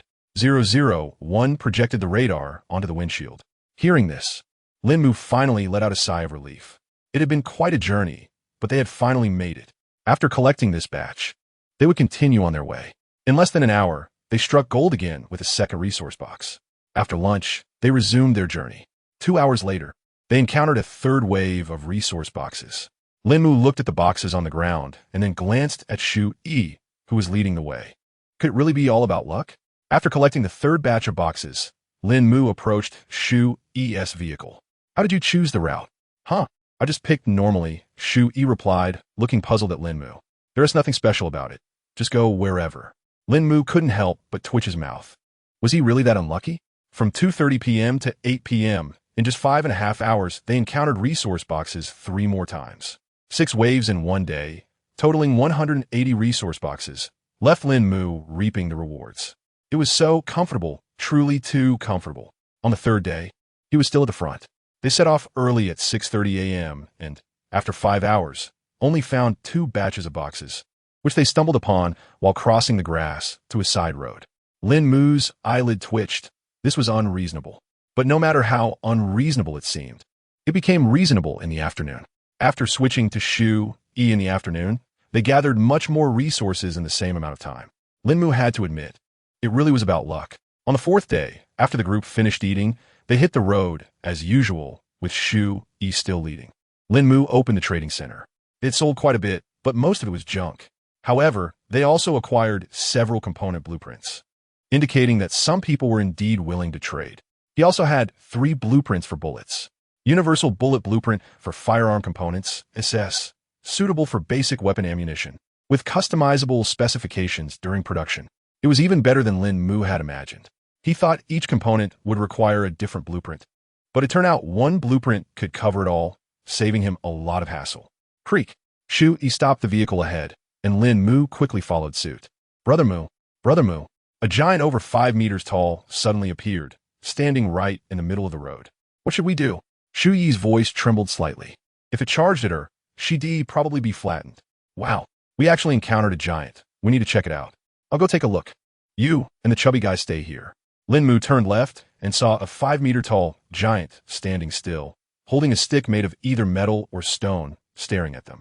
Mountain giant, danger level, SS, recommendation. Use your sword to cut down, huh? Something that can be killed with 1 strike is rated SS for danger. Suddenly, a silver longsword shot out from the front of the vehicle, accurately piercing the giant's neck and slicing to the left, causing it to fall. The entire process, from the sword emerging to the giant hitting the ground, took less than 2 seconds.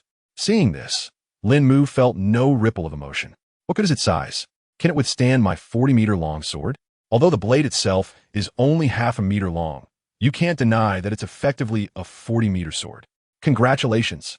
Player has killed an SS-level mountain giant, earning giant heart, SS, X1, giant eyeball, X2, giant weapon, X1. Looking at the items he just received, Lín Mù felt utterly confused. What on earth are these? In the past, when he defeated monsters, he at least got some fur or meat. This time, it was just a bunch of scraps. Giant weapon, a heavy stick weapon weighing 500 pounds, a good choice for bludgeoning. Lín Mù twitched his mouth. What kind of nonsense is this? 500 kilograms? Even if it were 500 pounds, I wouldn't be able to use this thing. He casually tossed the useless weapon into his storage space, where such worthless items would just turn into raw materials. As for the other 2 items, they were simply labeled as materials, and he wasn't quite sure what they were for. But why did that giant not move when it saw them? That's really strange. Chapter 72. The convoy, ranked first in the region and the world. Lín Mù shook his head, speculating that perhaps the rules didn't allow it, or he glanced around at the surrounding fog, wondering if there was some danger lurking within. After all, a normal person would instinctively want to steer clear of such giants, leaving them with only one option, to drive into the grassland. The vehicles continued onward. Brother Mù, we've spotted a resource box ahead. Copy that. Lín Mù checked the radar on the windshield, realizing he still had to let Shu Yi lead the way. Their luck was truly remarkable. Upon reaching the location, Lín Mù prioritized searching for the box hidden in the grass. Not long after entering the grassland, a gray bear suddenly appeared in Lín Mu's line of sight, charging straight towards his vehicle. Damn! He panicked, and the flamethrower on the front of the vehicle erupted in a burst of flames. Roar! The gray bear rolled on the ground, and Lín Mù quickly reacted, bringing down his knife. Congratulations, player has killed an S-ranked dangerous gray bear, earning 500 Jeep Bear Meat X20, Bear Paws X4. Not seeing any bear skin, Lín Mù didn't mind. After all, it had been burned to a crisp. It would be strange if it gave him anything more. Thud. Congratulations, open black iron resource box. Earning 500 gramos Bread X10. Universal Ammunition Blueprint SSS-Grade. Lín Mu's eyes lit up. This was a great find. He never expected to get a blueprint from a black iron resource box, especially one for ammunition. The only downside was that he didn't have any artillery weapons. If only it had been a bullet blueprint, he could use that machine gun right now. Thinking of this, Lín Mù couldn't help but wonder about those convoys. There should be quite a few players with their vehicle cores at LV4, which meant their supplies would be even more abundant. He opened the convoy leaderboard. Handsome Guy Convoy, 330. First place points, 171, 652. Red Star Convoy, 1830. Second place points, 21, 191. Invincible Convoy, 1230. Third place points, 14, 842. What happened? Did the second convoy change members? How come the Invincible Convoy has so many fewer members now? Not only that, but their points have dropped significantly as well. For someone like him, who didn't pay much attention to the regional channel, he felt completely in the dark about the developments outside. This wouldn't do. Just then, he noticed a new option on the convoy interface, Global Convoys. Upon clicking it, he saw a list of the top 100 convoys worldwide. Lín Mù couldn't help but smirk. It felt like one of those mini-program games where you have top guilds. China, Handsome Guy Convoy, 330. First place points, 171, 652. Team Eagle, Edwards Team, 2830. Ranks second with 32, 492 points. Team Hans Cuters Team, 2230. Ranks third with 27, 841 points. There are only 2 teams from Huagua in the top 10. Lín Mù shook his head, truly unexpected.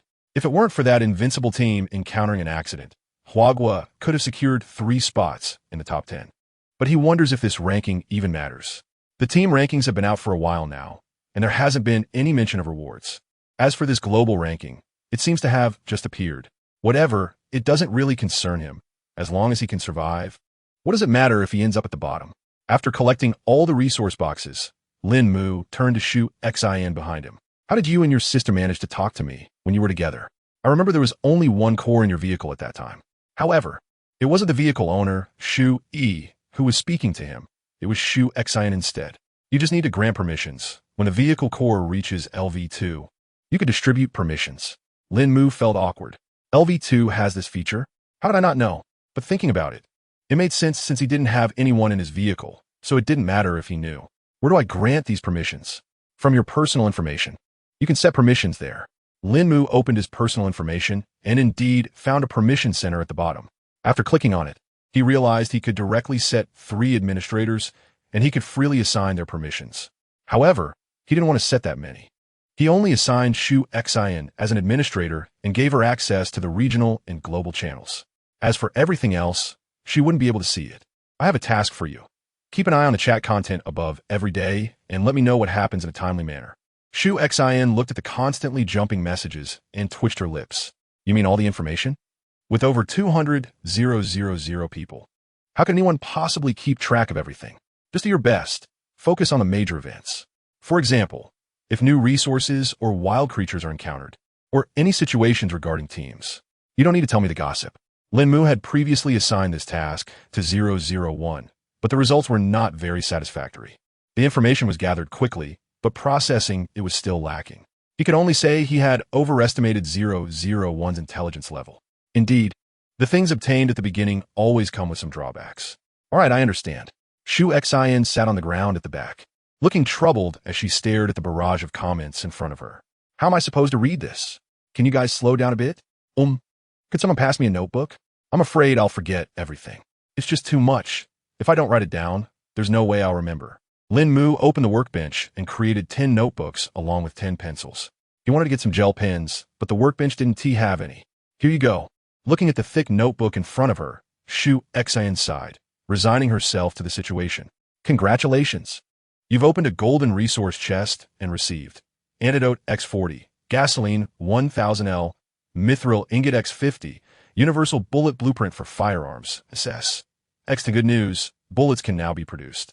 Bad news, there are a bit too many blueprints. What does he need all these blueprints for? To sell them?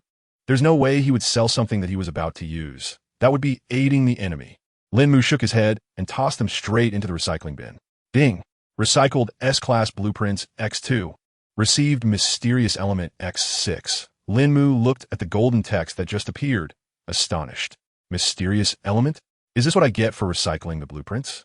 He had thought that recycling those blueprints would yield some basic materials like gold or silver ingots, but instead, he got a new resource. A resource he had never encountered before. However, when he saw the description, Lín Mù felt a bit perplexed.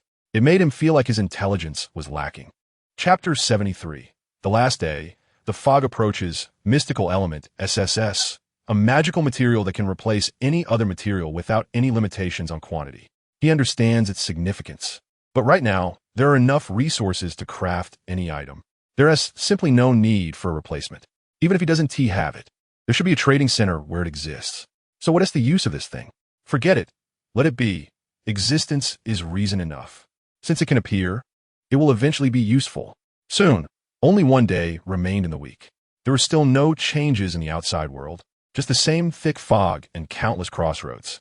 The only change was that Lín Mù now had an overwhelming amount of resources. So much so that their meals over the past couple of days had become extravagantly indulgent. Is it really okay to have this much meat for breakfast? Looking at the mountain of meat dishes on the table, Shu couldn't help but grimace. At first, she craved a bit of meat every day, but now, she found herself really missing vegetables. Having something to eat was good enough. Why be so picky? Lín Mù shot her a look of disbelief. Did he want to eat this much meat? It was only because there was an abundance of it and not much else. Otherwise, he would have switched to something different long ago. Cough. How about you let me take some of this and turn it into jerky? Shu Xian suggested, staring at the table with a pained expression. Eating so much meat wasn't just about gaining weight. It was uncomfortable for her stomach too. That smell was becoming unbearable.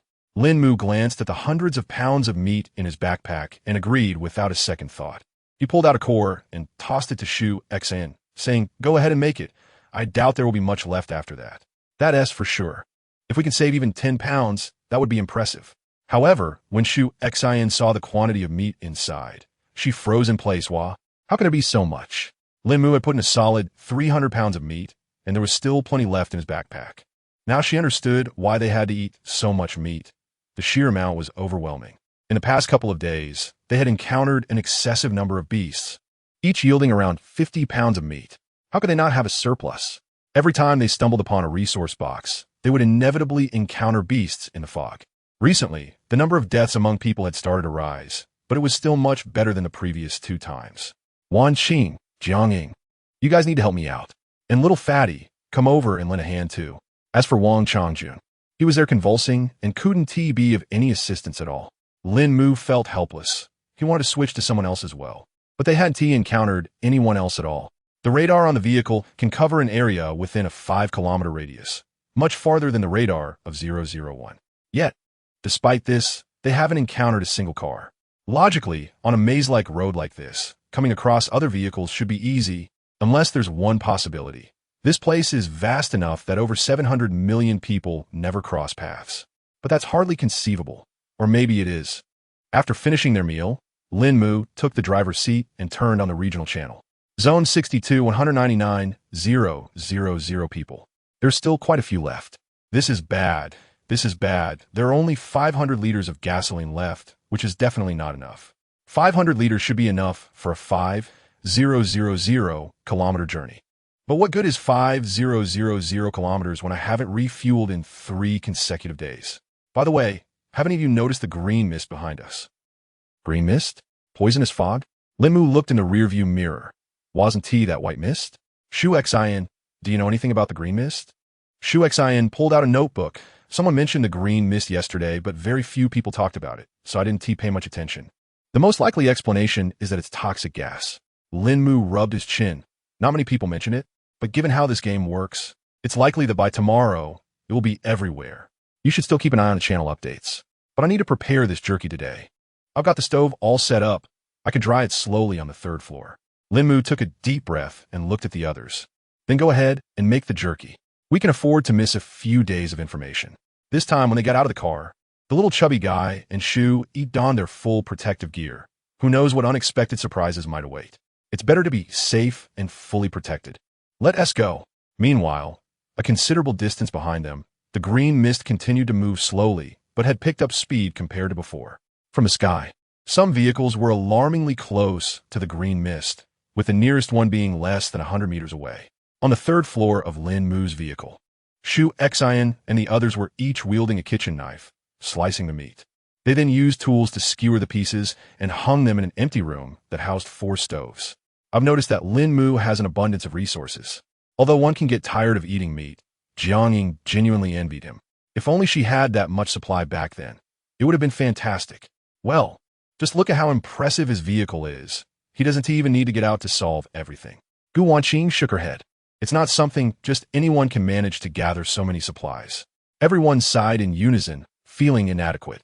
Lín Mù was driving, occasionally glancing at the side. 001. Do you feel like the fog outside is getting closer? 001 looked out the window, its eyes emitting a faint blue glow.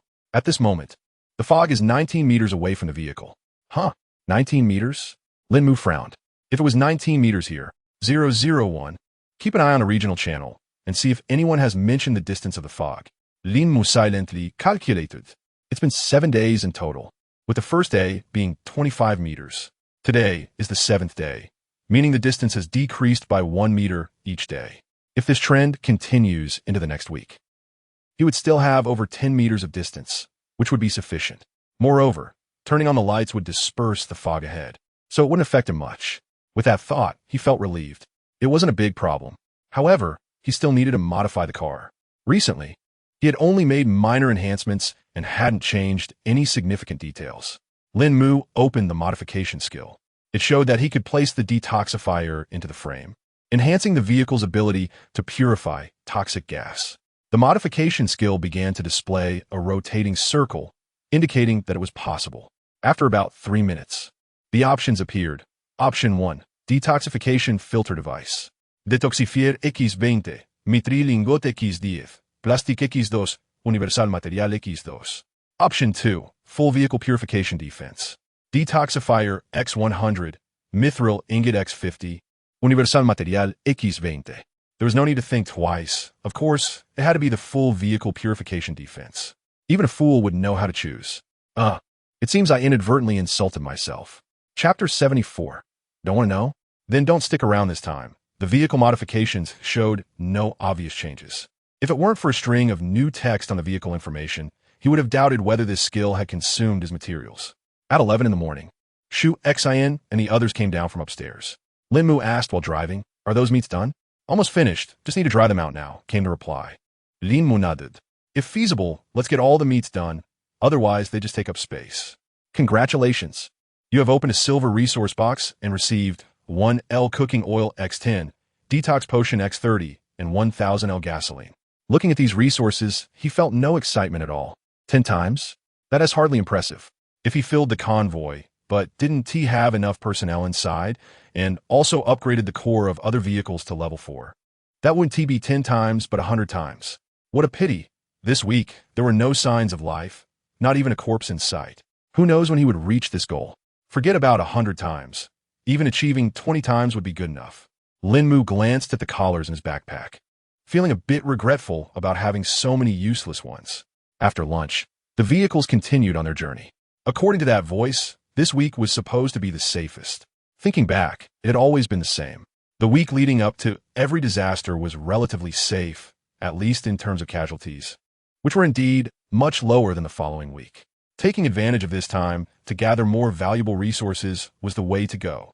At 7 in the evening, after finishing the last batch of resource boxes, the convoy came to a halt. Shu and the chubby guy returned to the vehicle.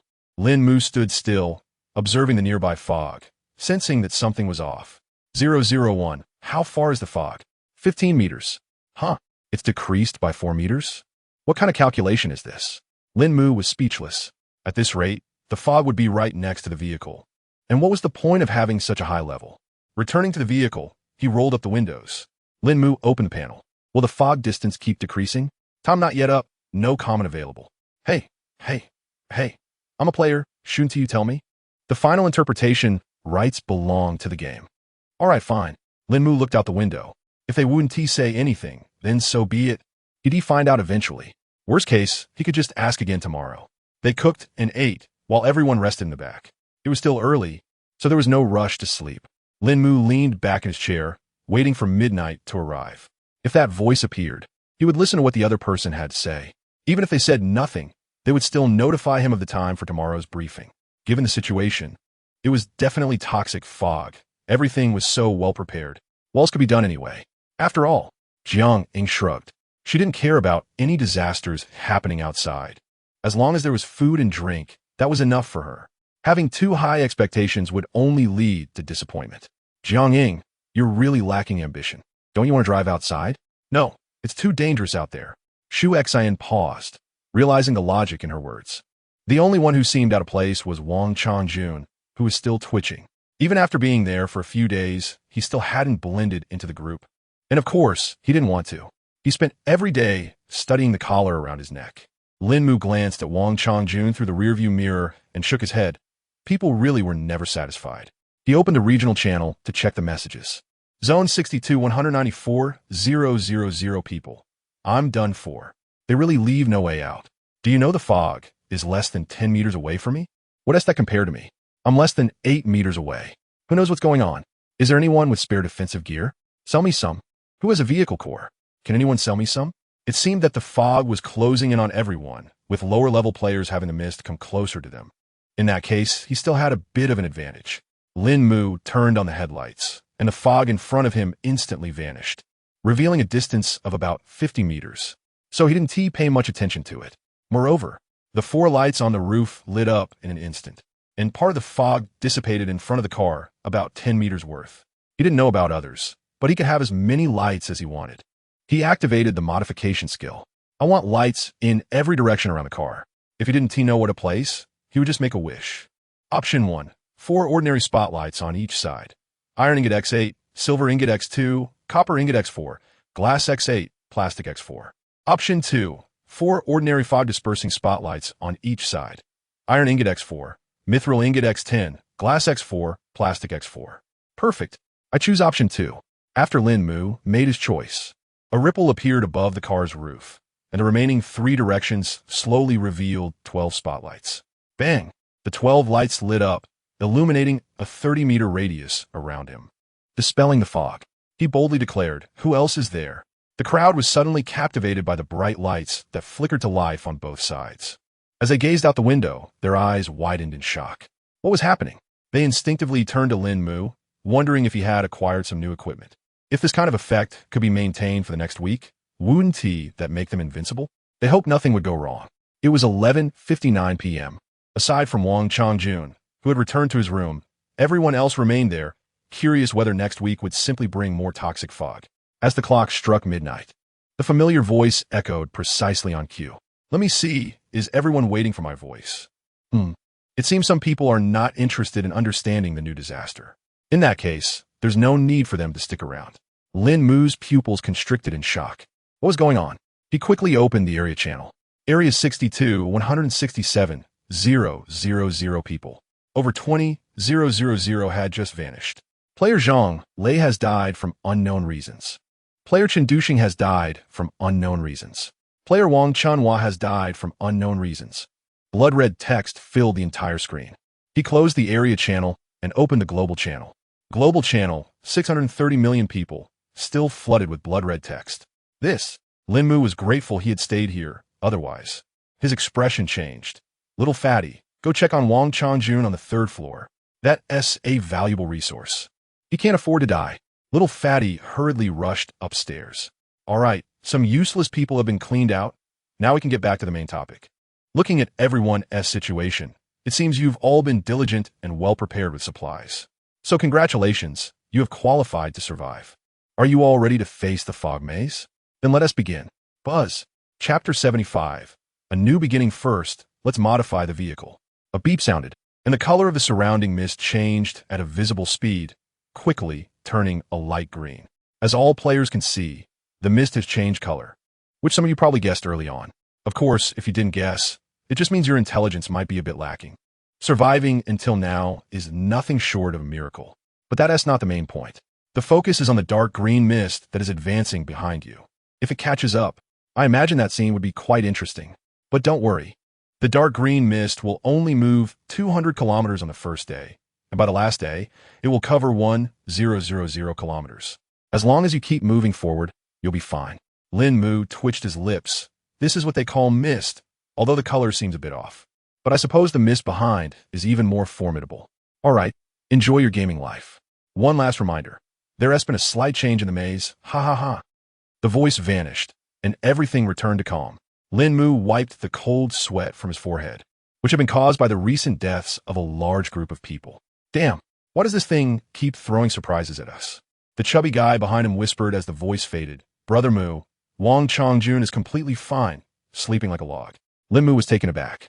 He is actually unharmed? Then what about the others who died? Could it be that the vehicles had owners? That actually seems quite plausible. All right, a new disaster has begun. You should all go get some sleep. Once everyone left, he opened the panel. How is the mist dissipated by vehicles calculated? Lín Mù initially intended to ask about the dead, but thought better of it. Moreover, he decided never to mess with the panel again. This thing is truly lethal, and it kills for no reason. What if he angered the panel in that voice? From today onward, he resolved to be a morally upright person. Of course, this morality only applies to the panel. As for others, that is a different matter. Vehicle level X0. 5. Vehicle core level X1. Lín Mù suddenly understood. So that is how it works. Given this, his vehicle's base level has turned into 12.5 meters. However, he has added quite a few lights, so under the current circumstances, 25 meters should be relatively assured. If he continues to modify and strengthen it, 50 meters ISNT out of the question. Lín Mù looked out the window at the spot illuminated by the overhead lights. Should he modify it now? However, it's best to check the vehicle's information first, just in case there are any unusual resource consumptions. Upon opening it, there was no indication of what resources the car lights would consume. Instead, it turned out that the power was insufficient. He proceeded to build 2 more wind turbines and place them above the garbage storage box at the back. Fortunately, he had these items. Otherwise, there wouldn't have been enough space. Initially, he intended to place them on the roof of the car, but the panel indicated that it was not possible to do so. The only available location was at the back. He lamented, "It would be great if we had a fusion power generator." The next morning, Lín Mù arrived at the driver's seat. During the day, he could clearly see the fog outside. If yesterday's fog was a light green, today it was a deeper grass green. Lín Mù thought for a moment and took half a chicken from his backpack, handing it to 001. He instructed it to tie the chicken to the collector. Okay, master. Once secured, Lín Mù controlled the collector to slowly extend the half chicken into the green fog. 5 minutes later, looking through the car window at the unchanged chicken, Lín Mù fell into deep thought. It seemed that this toxic fog only affected living beings, acting like an inhalable poison. He wondered if breathing through pores counted as breathing. He had 001 throw the chicken far away. He certainly didn't dare to eat it. Half an hour later, the vehicle started, and a convoy of 3 cars slowly drove away. The half chicken left behind began to change color, turning black on the surface before rotting into a puddle of black water. As they drove down the road, surrounded by green fog, Lín Mù calmly turned on the headlights. Watching the dissipating green fog, he felt much more at ease. Brother Mu, there's a situation ahead. What should we do? Lín Mù controlled the collector to extend into the air, and the newly installed surveillance captured the situation ahead. Looking at the multimedia display, Lín Mù was speechless. What the hell is this? In front of them appeared 2 forks in the road, but unlike the previous forks, these 2 paths resembled the upper half of an M. Other areas were obscured by fog, and even with Lín Mu's current headlights, he couldn't see whether these paths led backward or forward. He knew that behind them was the so-called dark green toxic fog. Who knew where that dark green mist was now? What if this road continued backward? Lín Mù activated his modification skill to enhance the illumination range. After thinking for a moment, he placed an antidote on one of the options, using it as a basis to prompt the skill for choices. Less than a minute later, 2 options popped up. Option 1, Standard Mist Liquid Energy Spotlight. Antidote X5, Mithril X10. Note, consumes 1 antidote per hour, with a constant range of 50 meters. Option 2, Enhanced Mist Solid Energy Spotlight. Antidote X10, Mithril X10. Note: consumes 1 antidote paste per day, adjustable range of 50 to 200 meters. What on earth is antidote paste? When in doubt, consult the interface. It's always reliable. Antidote paste is an alchemical product. Please go to the workbench to access the alchemy interface for more information. Lín Mù suppressed his urge to complain as he opened the workbench. Why is it that every time something new appears, they never give a heads up? It's always at the moment of need that this happens. Upon opening the workbench, he noticed the alchemy option had indeed appeared in the lower section. The previous interface was called manufacturing. On the side of the interface, there was a recipe for antidote paste. Below the antidote paste, there were many other recipes: life potions, stamina potions, lightning elixirs. He could only understand the initial few. The rest were completely foreign to him. Antidote paste, antidote X20. Effect: apply after poisoning to prevent spread. In severe cases, it can be ingested for powerful detoxification. Lín Mù raised an eyebrow. What does this mean? Apply after poisoning? Does it mean the toxic gas inhaled could also affect the skin? Or does poisoning not lead to immediate death? He shook his head. This stuff seems quite useful. Better make some and stock up. With nearly 2,000 antidotes on hand, Lín Mù decided to craft 20 batches for now. Once done, he immediately upgraded to the enhanced mist solid energy spotlight. A silver cube inscribed with mysterious patterns appeared in the empty space on the roof of the vehicle. Chapter 76. Strange Supplies. The game components become more complex. The spotlight on the roof began to change. The casings of the 4 sets of lights transformed into bright-colored housings. Subsequently, light silver tubes extended from the back of the 16 spotlights and all converged at a silver cube in the center of the roof. Inside that silver cube was the antidote paste. By heating it, the antidote could be vaporized and channeled through the tubes into the spotlights, allowing them to disperse the fog. Once the modifications were complete, Lín Mù immediately set the spotlight power to maximum, clearing the fog within a 200-meter radius. The people inside the vehicle widened their eyes in disbelief. What had just happened? Where did the green mist go? Lín Mù glanced at the roads on either side. One path was slightly turning backward, while the other slanted upward. He picked up the walkie-talkie. Shoot, take the right path. Received. An hour later, Lín Mu's concerns had not materialized, but the situation was somewhat different from before. Looking through the windshield, it was clear that there were indeed a considerable number of boxes ahead. But what happened to the piles of boxes that used to be in the middle of the road? Where did they go? Shui, how many boxes do you see ahead? Just one? Shui looked at the single box in front of her, puzzled. Wasn't there supposed to be 15? She was equally confused. Lín Mu's mouth twitched. Could this supposed change be the reason? He counted and found a total of 22 boxes, but he was still missing 8. Unfortunately, the headlights only illuminated 200 meters. If only they could reach 500 meters even then, it would be too far to see anything. He took a deep breath. The fact that there were only 22 boxes within a 1,000-meter range indicated that there should still be at least 30 boxes, just spread out over a larger area. Sigh. This is so frustrating. You two stay here. I'll go look for the boxes. Lín Mù drove off, starting with the boxes on the left. Congratulations. You opened a silver resource box and received 1 L of cooking oil X10, antidote X30, 1,000 L of gasoline. Congratulations. You opened a silver resource box and received yellow paper X50, 10 G of cinnabar X50, exquisite cross blueprints X10. Lín Mù stared blankly at the contents of the second box. What on earth was this? Yellow paper? Cinnabar? What's going on here? Are zombies going to appear in the field soon? And this cross? Are they trying to bring vampires into the mix? This was supposed to be a road game. Why did it suddenly become so complicated?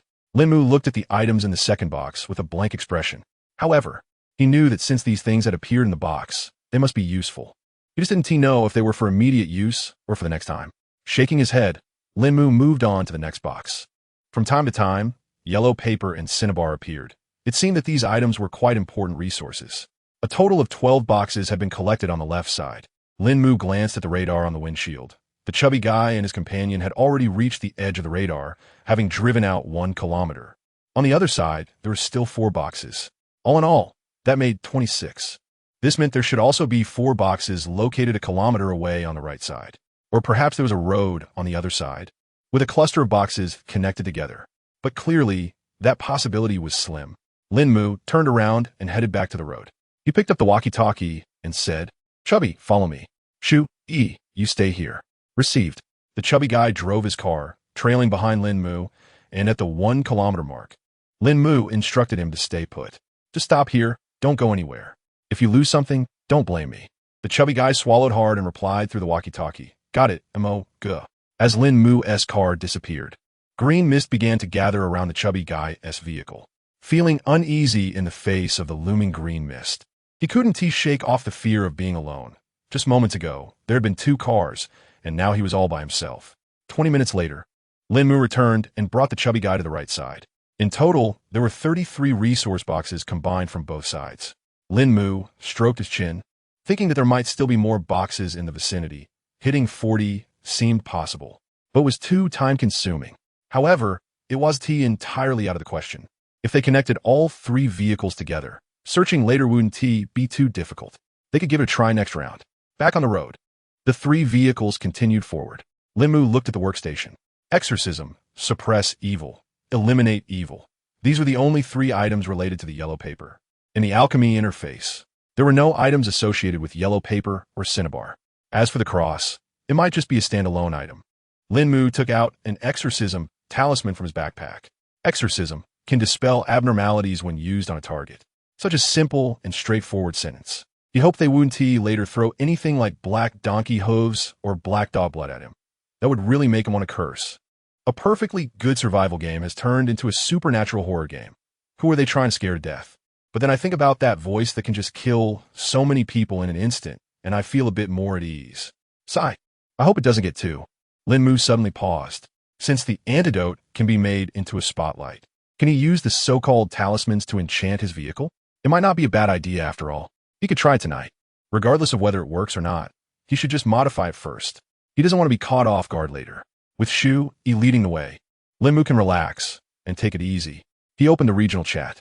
Zone 62, 164, 000 players. Compared to the previous 2 times. The death toll this time, ISNT2 high. Hey guys, have you found any chests yet? I've only found 1 so far. Don't even mention it. I've only got 1 too. Last week on the road, I had 15, and now I'm down to 1. This is just ridiculous. Come join my convoy. We could just steamroll through. At this stage, lone wolf players are finding it really tough to survive. This is clearly pushing everyone to team up. Lín Mù couldn't help but admire that the steamrolling method is indeed the best approach. While not all resource boxes can be obtained, getting half of them is definitely possible. Plus, with the double rewards, it's enough for a convoy to survive. He opened the convoy interface. Handsome Squad, 330. First place points, 211, 172. Red Star Squad, 1830. Second place points, 15, 216. Invincible Squad, 1230. Third place points, 9, 142. But compared to him, they are still far behind. As for the global ranking, there's no need to look. He won't encounter anyone anyway. Report to the Master. A vehicle has been spotted. Chapter 77. Don't shoot. I've already surrendered. Lín Mù quickly glanced at the radar on the windshield. Where is it? Where is it? Master, it's the one below. He hurriedly looked at the onboard radar, where a total of 12 light spots appeared at the edge of the screen. Judging by their position, it seemed the other party had also noticed him. Should he go through? It didn't seem impossible. It would be a shame to let a convoy slip by after finally encountering one. Lín Mù picked up the walkie-talkie. I'll take the lead. You all stay close behind me. Be careful during the fight. Received. Received. A fight? Could there be another convoy nearby? Lín Mù's vehicle was equipped with radar, and she knew that. But the 2 of them didn't have much combat power. Could Lín Mù handle it alone? Not only could Lín Mù handle it, but he could also completely overpower them. A heavy machine gun slowly rose from the roof of his car, making the entire rooftop feel cramped. Lín Mù looked at the approaching light spots, a smile creeping onto his face. Good little babies, I'll take good care of you.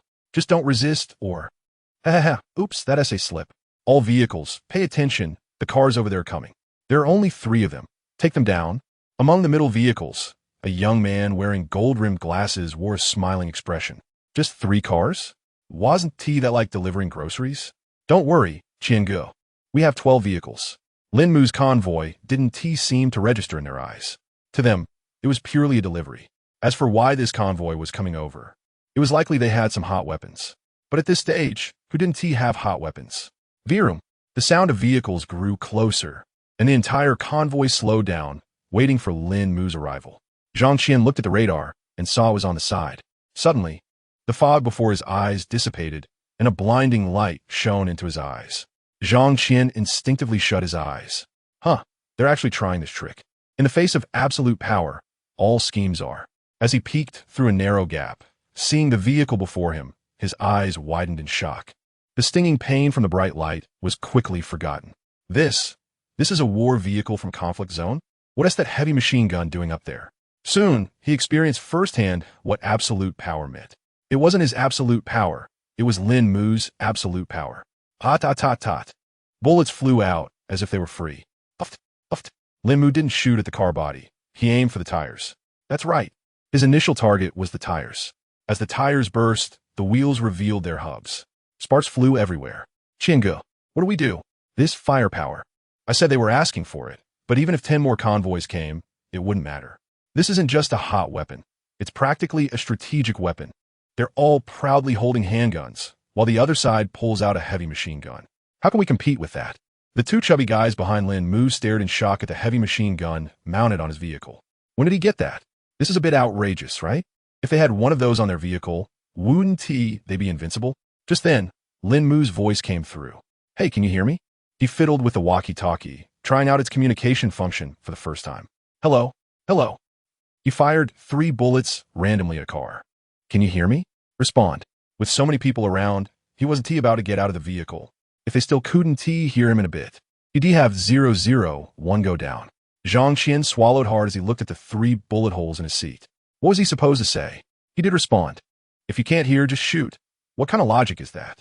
Zhang Qian had no choice but to use exaggerated gestures to signal Lín Mù. Boss, you might not have activated the sound function. 001 pointed at a red symbol on the screen. Lín Mù took a look and realized that was the issue. No wonder he hadn't been able to hear anything from outside. The red symbol turned green, and a voice came through. Big brother, can you hear me? I surrender. Don't shoot. I surrendered a long time ago. I gave up when you shot the tires.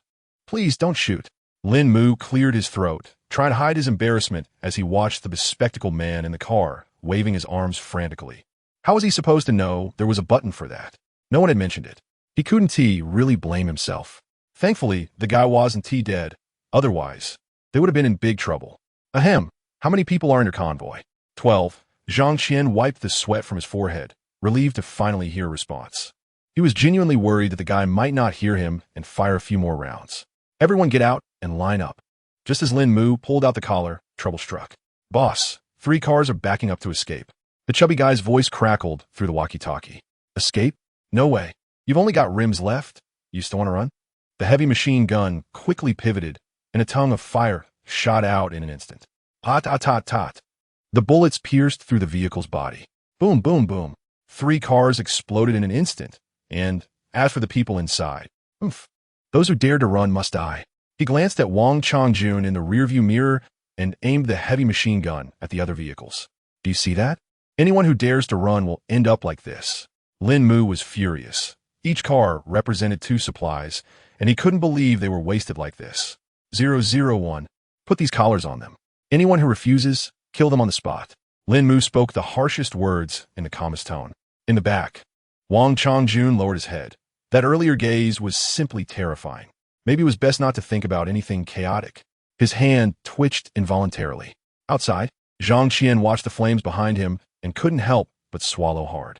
The firepower was just too intense. Run? Only a fool would run. The remaining passengers quickly got out of their vehicles and lined up. Then a woman stepped down.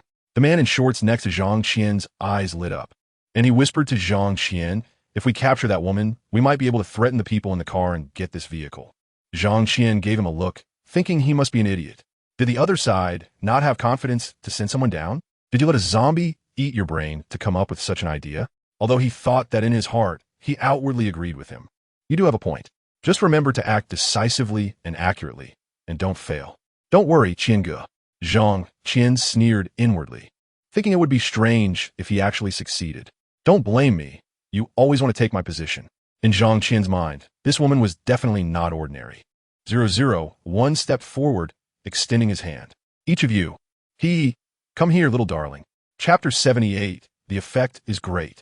But how to act is a problem. The man in shorts wore a sinister grin as he grabbed 001's slender wrist. Success. Huh. The man in shorts froze, realizing he couldn't pull her at all. No matter how hard he tried, he couldn't budge 001. Could she be a martial arts expert? The man thought for less than a second, and since he couldn't move her, he decided to just go around and take her hostage instead. He pulled a handgun from the small of his back and rushed forward to choke 001 while turning his body. Of course, this required 001's cooperation. Where 001 had just been, there were small holes everywhere. "Listen up down there. Get out of the car, or I'll blow your woman's brains out." The shouting from outside made Lín Mù feel perplexed. Could this guy really be that foolish? To dare take 001 hostage? "I admire your courage, buddy." Lín Mù gestured to his own neck. In an instant, 001's right hand transformed into a sharp scalpel, sliding towards her own neck. The man in shorts felt a chill at his throat and looked at the woman in front of him in shock. "If I die, you won't survive either." Bang! A gunshot rang out. The man in shorts died in shock. Zhang Qian beside him trembled. What did he just witness? The bullet hadn't even penetrated. 001 turned her head, handing the collar in her hand to Zhang Qian while effortlessly flicking the bullet away from her temple. The damaged skin repaired itself instantly after the bullet hit the ground. Zhang Qian looked at the collar and obediently put it around his neck without needing any prompting from 001. As soon as he wore it, the green light on top lit up. Others began to follow suit. Bang! Once everyone had put on the collars, Lín Mù stepped out of the car. Although 4 had died, the remaining ones were still sufficient. 8 vehicles equated to 12 shares of supplies. A perfect haul. From now on, you be my team members. I'll bring you into my convoy. Don't worry, as long as I have food, you will too. You won't starve here. The 8 quickly nodded. At this moment, who would dare to say otherwise? They were probably afraid this woman would kill them. Teammates? Just looking at the name of this collar, they knew it wasn't anything good. Do you need to be wary of your teammates? Lín Mù didn't care what they thought. He was just happy. Half an hour later, the convoy was back on the road, now transformed into a large convoy. Inside the vehicle, Lín Mù looked at the newly acquired core with satisfaction. 2 LV4 and 10 LV3. Quite a good haul. As for the vehicles behind, they've all been upgraded to level 1. They just need to be functional. There's no need for anything higher. When it comes to vehicle durability, right now, it's just poison. Having a full protective suit is more than sufficient. Besides, under Lín Mu's headlights, there's no fog within a 200-meter radius, making it quite safe. Zhang Qian was driving closely behind Lín Mù, feeling dejected. How'd he end up so unlucky? He had gone from being the captain of a convoy to just another team member, one wearing a restraining collar, no less. Through the rearview mirror, he looked at the collar around his neck. Where did this thing even come from, and why was it so strange? At 11 o'clock, the second wave of crates appeared. Congratulations! You have opened a silver resource box and received mithril ingots X130, detox potions X78, and 2600 L of gasoline. Awesome! A 26-fold increase in supplies. Although other teams had similar results, none came close to the amount of resources he obtained. At least for now, these treasure chests were not accessible to everyone. Just as Lín Mù was happily collecting the treasure boxes, a panicked voice came through the intercom. "Brother Mù, a green giant has appeared. What do we do? Can I escape? Help! It's really a green giant." The vehicles on the highway remained stationary, not daring to move. It wasn't that they were scared of the green giant. They simply didn't have the courage to act. Who knows what effects this collar could have? "I got it. You all head left and take it slow. I'll be there shortly." Shoot, he was the first to start the vehicle, turning left. One by one, the vehicles behind followed suit. The green eagle soon disappeared back into the fog. Before long, they encountered Lín Mù. "Brother Mù, listen to the sounds. It's almost here." In the light green mist 200 meters away, a tall shadow emerged. Looking at the silhouette, Lín Mù couldn't help but recall the mountain giant standing in the middle of the road. But the mountain giant had gray skin. What was this green giant? Soon, the figure stepped out of the mist. Hiss! It really was a green giant. With massive pectorals and an 8-pack, it was incredibly muscular. Poisonous fiery giant. Danger level. SSS advice. Be very careful of its nails. However, your weapon should be sufficient, so don't worry. Nails? Lín Mù extended the collector and, through the multimedia display, saw that each of its fingernails was over 20 centimeters long. A flickering emerald light shone above, clearly indicating that it was not to be trifled with. So, from now on, would all the creatures they encountered be this green and slimy? Could this thing even be eaten? At that moment, Lín Mù felt a twinge of regret. He had turned 2/3 of his meat into jerky, and if he ran out of fresh meat later on, he would have no choice but to resort to eating the jerky. Roar! The green creature suddenly spread its arms wide and let out a furious roar. Tot-tot-tot-tot. A tongue of fire shot from the top of Lín Mù's vehicle. What on earth are you roaring about? Lín Mù pinched his ears and quickly turned down the external volume. That roar nearly deafened him. Bang! Congratulations. Player has killed an SSS-level dangerous toxic blaze giant. Awarded toxic claw, SSS, X10, toxic sack, SSS, X1, giant whip, S, X1. Did something just get mixed in? He hurriedly opened his backpack, hoping it wasn't something he had to deal with. Lín Mù twitched the corner of his mouth. Who would dare use this? Giant whip, S, rare alchemical material, can be cooked and eaten directly. Each pound increases strength by 1 point, for a total of 10 points. But the allure of this effect was undeniable. With a current physique of 35 points, he felt his physical condition had improved significantly. If his strength increased by another 10 points, he would definitely surpass the average person in physical prowess. However, it was somewhat hard to swallow. After pondering for a moment, he decided to take it out. Hiss! It was even skinned. The color of the meat was somewhat greenish. Holding the half-meter-long piece of meat in his hands, Lín Mù fell into deep thought. Meanwhile, the others in their vehicles had fallen silent. A creature that stood 5 or 6 meters tall had just been taken down with a single shout. They all thought of the heavy machine gun on Lín Mù's vehicle and realized that hot weapons were indeed essential. Chapter 79. 3,000 cards? Why don't you go steal them? The vehicles hit the road again, but this time there were 3 more cars. Jiang Ying and the other 2 women were thrown out by Lín Mù. 15 vehicles represented 30 times the resources, and with Wang Chongjun in the car, that made it 31 times. Perfect. As for Wang Chongjun, he might as well stay in the vehicle. By 8 o'clock at night, after a full day, Lín Mù had once again obtained 3 batches of resource boxes. The largest haul yielded a staggering 44 resource boxes. It was clear that the quantity of resource boxes this time was not fixed. Whether this was friendly to others is uncertain, but it was certainly friendly enough for him. Ding! Toxic fiery giant recycled successfully. Gained 300 L of gasoline and 500 milliliters of fiery toxic liquid. Lín Mù raised an eyebrow. New materials had appeared from the recycling. Fiery toxic liquid, S. A fire poison that causes decay upon contact. So that was the nature of the green giant's attack. Looking at it this way, the so-called anti-poison gear didn't seem very useful. Its claws could easily penetrate defenses. Lín Mù realized that while the toxic mist was indeed poisonous but could be defended against, this type of creature relied solely on weapons. There is no need to depend on vehicle-mounted weapons. Ordinary firearms would suffice. With that in mind, Lín Mù opened the regional channel. Zone 62, 151,000 people. On the first day, more than 10,000 had disappeared.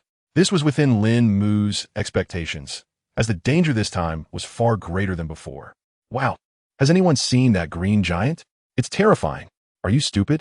Just use firearms. Any one of them can take it down. I'd love to use them. But the key is actually having some. Not everyone has firearms, and even if they do, bullets are a significant expense. Look, this is where the business opportunity comes in. Lín Mù opened the workbench and immediately began crafting weapons and ammunition. He may not have much, but he had plenty of basic materials.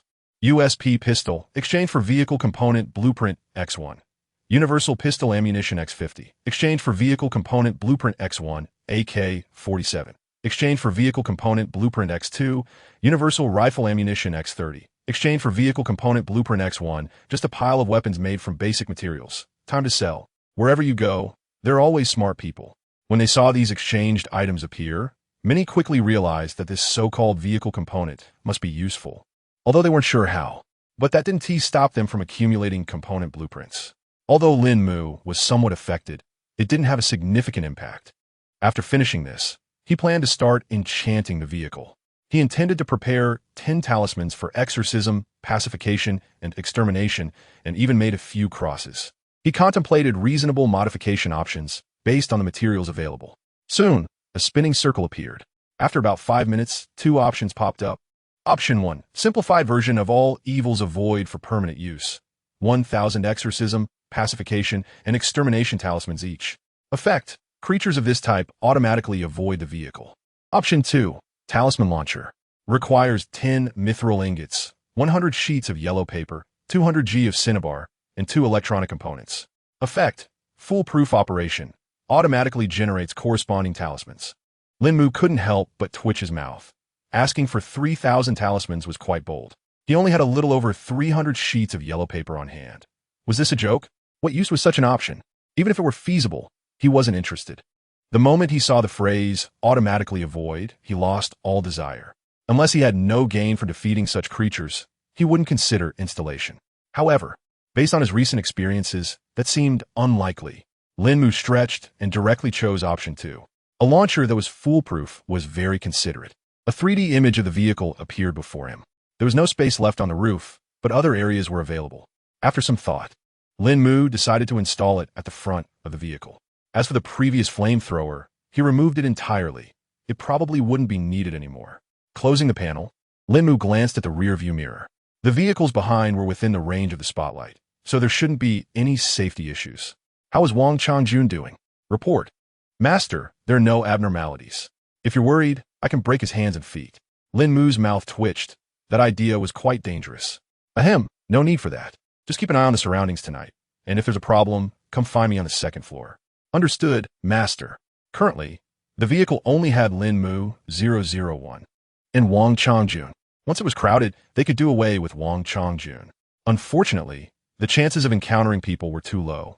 Lín Mù went to the bedroom, took a nice hot bath, and then lay down on the soft bed, drifting off to sleep. In the comfortable vehicle, a voice suddenly came through the intercom. Ah, sister, we can't get back in the car. It was Shu Xian wailing. Well, if you don't want to go, then don't. Weren't you worried about what Lín Mù might do to us back then? Shu, he said with a helpless expression. But I really missed that bed. Shu Xian sighed as she lay back in her chair, feeling uncomfortable.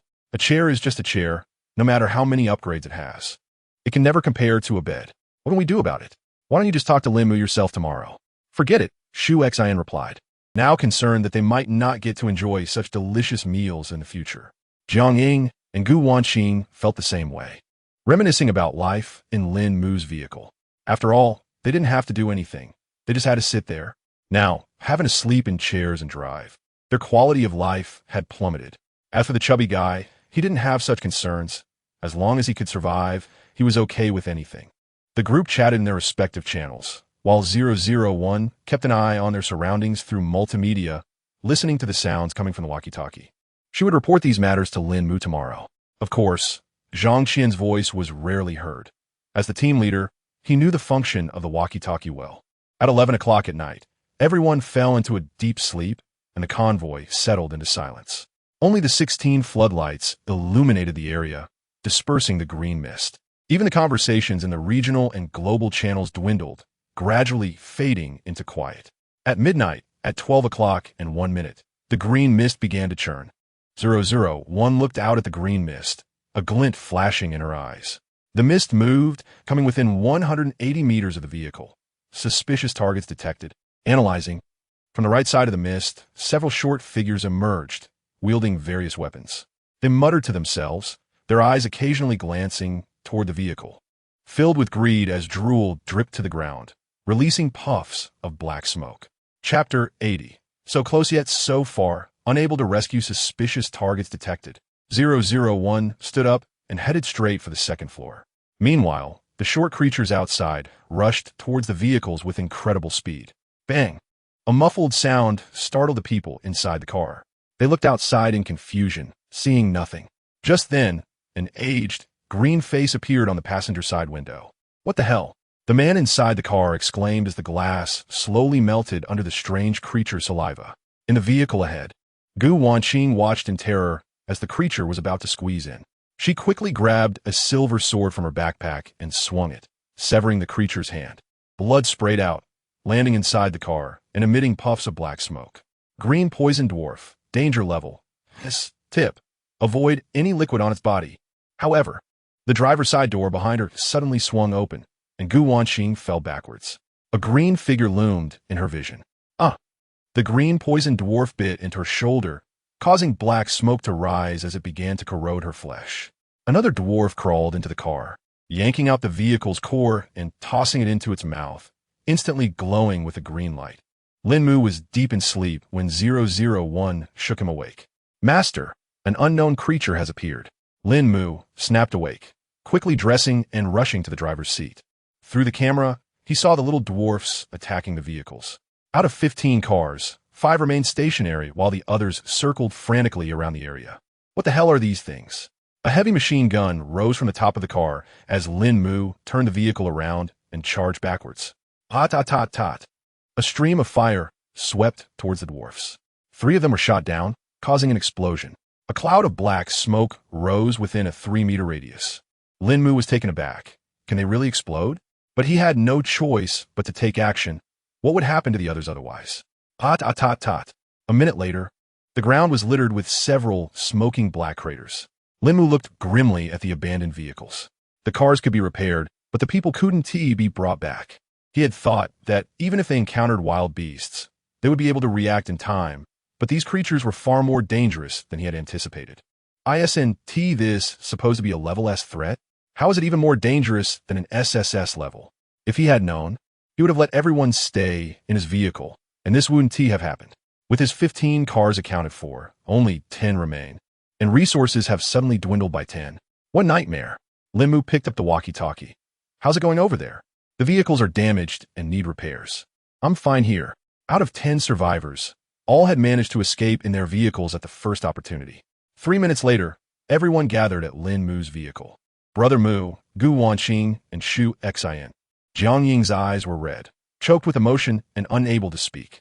Shu Xin's sister was in tears, unable to contain her grief. Their 2 vehicles had been parked right next to each other, and when she realized something was wrong, 2 creatures had already entered her sister's car. She could only watch helplessly as her sister met her end. This was a survival game, and death was an unfortunate reality. You all go sleep on the 3rd floor. I've set up 2 dorms for boys up there. Little Fatty, you handle the assignments. Little Fatty nodded and led the group upstairs.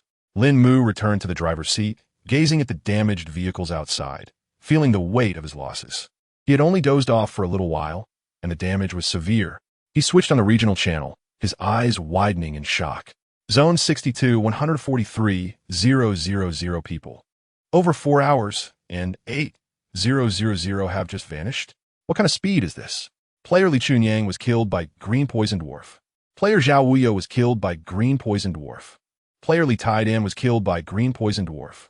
The blood-red messages scrolled incessantly, and very few were speaking. Even those who did were merely asking what was happening. Lín Mù glanced at the global channel. The situation was similar there. After 10 minutes, the red messages in the regional channel began to decrease, while the black messages increased.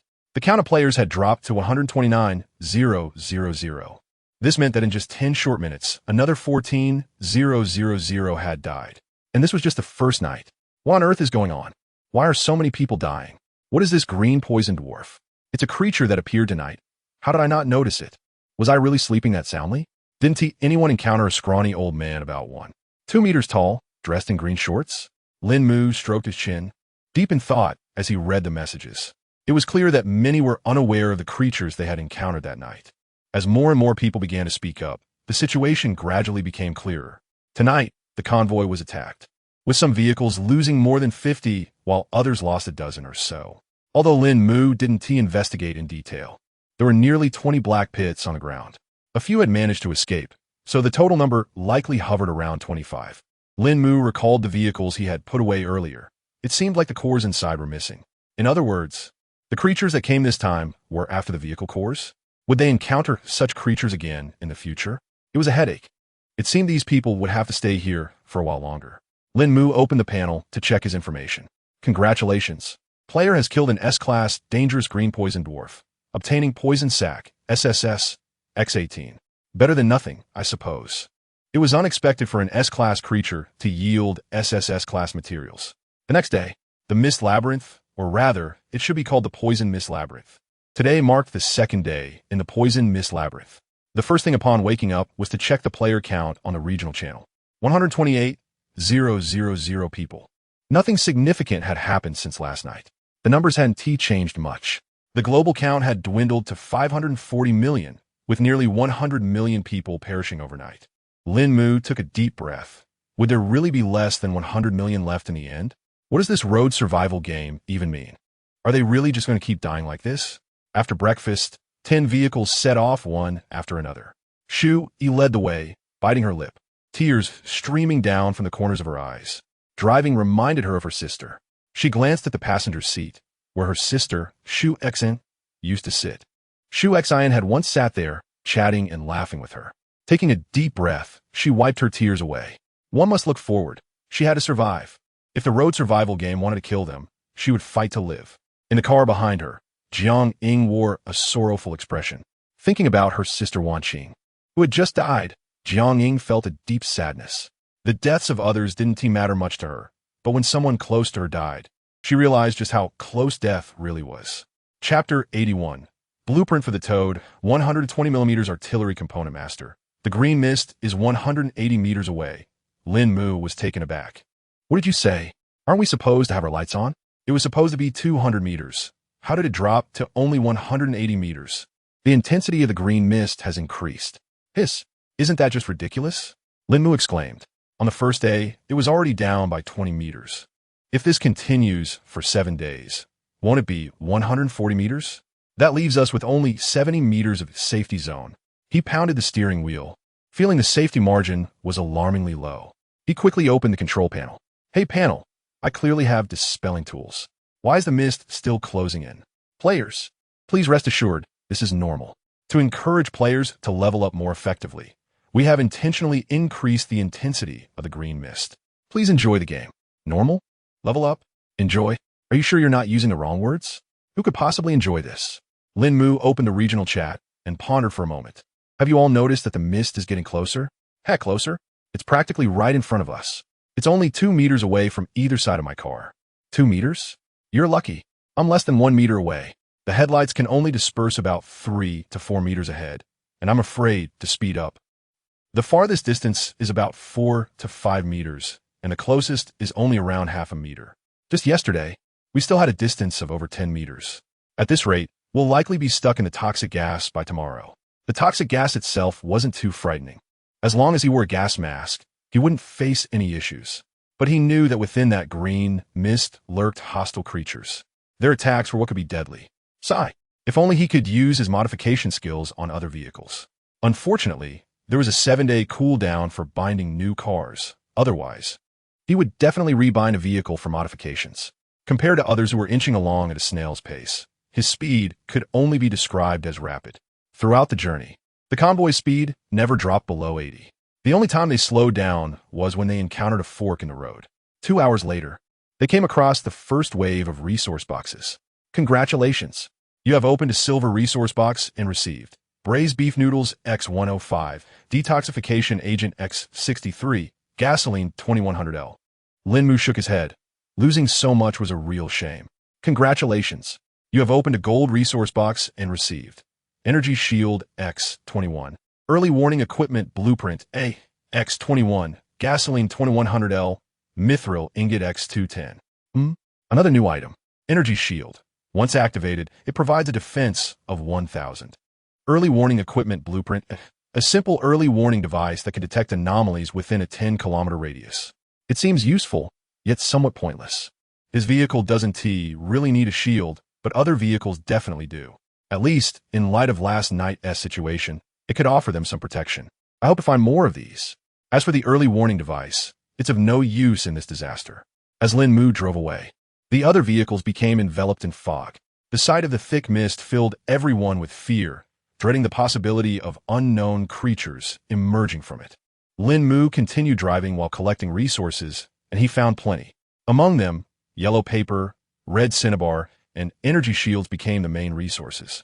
Watching the increasing amounts of yellow paper and red cinnabar, Lín Mù couldn't help but wonder if there might really be zombies or something similar. After all, zombies are also toxic. Congratulations! You have opened a diamond resource box and received energy shield X105, towed artillery component blueprint SS, X21, and 10, 500L of gasoline.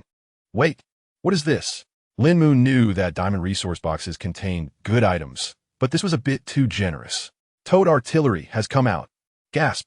Lín Mù unfaded sharply. This definitely isn't something for immediate use. Those creatures are quite agile, and using artillery would be ineffective. The only explanation is that this is something to be used later. What on earth is the next disaster going to be? He quickly set the towed artillery to permanent status and tossed the remaining blueprints into the recycling bin. Lín Mù spent a full hour searching for boxes nearby before returning to the convoy. The people in the convoy were nearly experiencing claustrophobia. Report. The oxygen tanks are almost empty. Report. So am I. 5 voices chimed in one after another. Lín Mù's mouth twitched. What have you done to the oxygen tanks? Didn't we just change them this morning? How would they be used up so quickly? Regardless, he had to provide more. So through the convoy's built-in features, he directly sent oxygen tanks to the teammates who needed them. After all, these people are his assets. Nothing can go wrong. As for tonight, let us give that shield a try. Over the course of a day, he encountered 6 waves of resource boxes, not to mention various toxic creatures. Even the geese they encountered were toxic geese, which was absurd. At 8 o'clock at night, the convoy came to a halt. Each person was allocated 2 shields. And remember to activate one while you sleep. Don't say I haven't provided you with protection. Just be a bit more clever on your own. Got it. Thanks, big brother. Thank you, boss. Lín Mù thought for a moment and decided to create a warning device. Although the range was only 5 kilometers, it would still have some effect, right? After finishing the device, Lín Mù clicked to use it, and a map automatically popped up on the screen. In the center of the map was his convoy, represented by small car icons. A road ran through the middle, with a white circle at the center and green surrounding it. He dragged this circle, which represented the warning device, to encompass the vehicles. As Lín Mù clicked confirm, small iron rods with flashing red lights began to emerge from the green mist, sticking into the ground. These rods were connected by a very thin wire. The warning device would rely on this to determine if anything approached. After setting everything up, he distributed a loaf of bread and a bottle of water to each person. He didn't particularly like bread, but he had plenty of water. Ahem. It's not like he wanted to waste resources. He pulled out a steak and tossed it to 001, saying, I don't want fried steak. I want braised beef over rice. Understood, master. 001 went to work, while Lín Mù took a chilled soda from the fridge and reclined on the sofa. That's right. After they left, he had transformed the back into a living room. As for Wang Changjun, he was locked up on the 3rd floor, which had facilities for bathing, using the toilet, and sleeping. Perhaps for him, this life was better than the carefree existence of Jiang Ying and the others. As Lín Mù sipped his chilled soda, he opened the regional channel. Initially, this task was supposed to be handled by Shu Xin, but unfortunately, Lín Mù shook his head, lamenting how such a useful tool could have such bad luck. District 62, 126,000 people. The death toll, isn't high. But Lín Mù knew that when midnight struck, a low death toll would really mean something. No more talking. I want to be sleeping tonight. Don't just say you want to sleep. None of us in the convoy will sleep. Yesterday, we lost 12 vehicles. Chapter 82. Why look safe? Game on. Lín Mù didn't plan to go to bed too early. It was precisely because he went to sleep too early yesterday that he ended up losing 5 people and directly forfeited 10 supplies. He opened the team rankings. Handsome team, 1030. First place points, 224,019.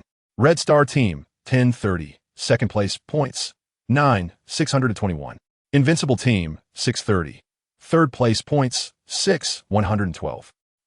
Not only were their vehicles reduced, but their points had also taken a significant hit. It was like going back to square one. TSK, how tragic. The supplies in other teams were likely distributed with the team leader taking the lion's share while the others got less. So, after losing their core members, these teams saw a substantial drop in points. However, Lín Mù was unaffected, as the vehicles below had hardly any supplies at all. The global team rankings reflected a similar trend, with all teams experiencing a decrease, just varying in degree. Time ticked away, and the vehicles around him occasionally flickered with the light of their shields. Lín Mù drummed his fingers on the steering wheel, waiting for midnight to arrive. When midnight struck, there was no sign of that little dwarf from yesterday, not even a peep from the alert system. Could it be that it only comes once?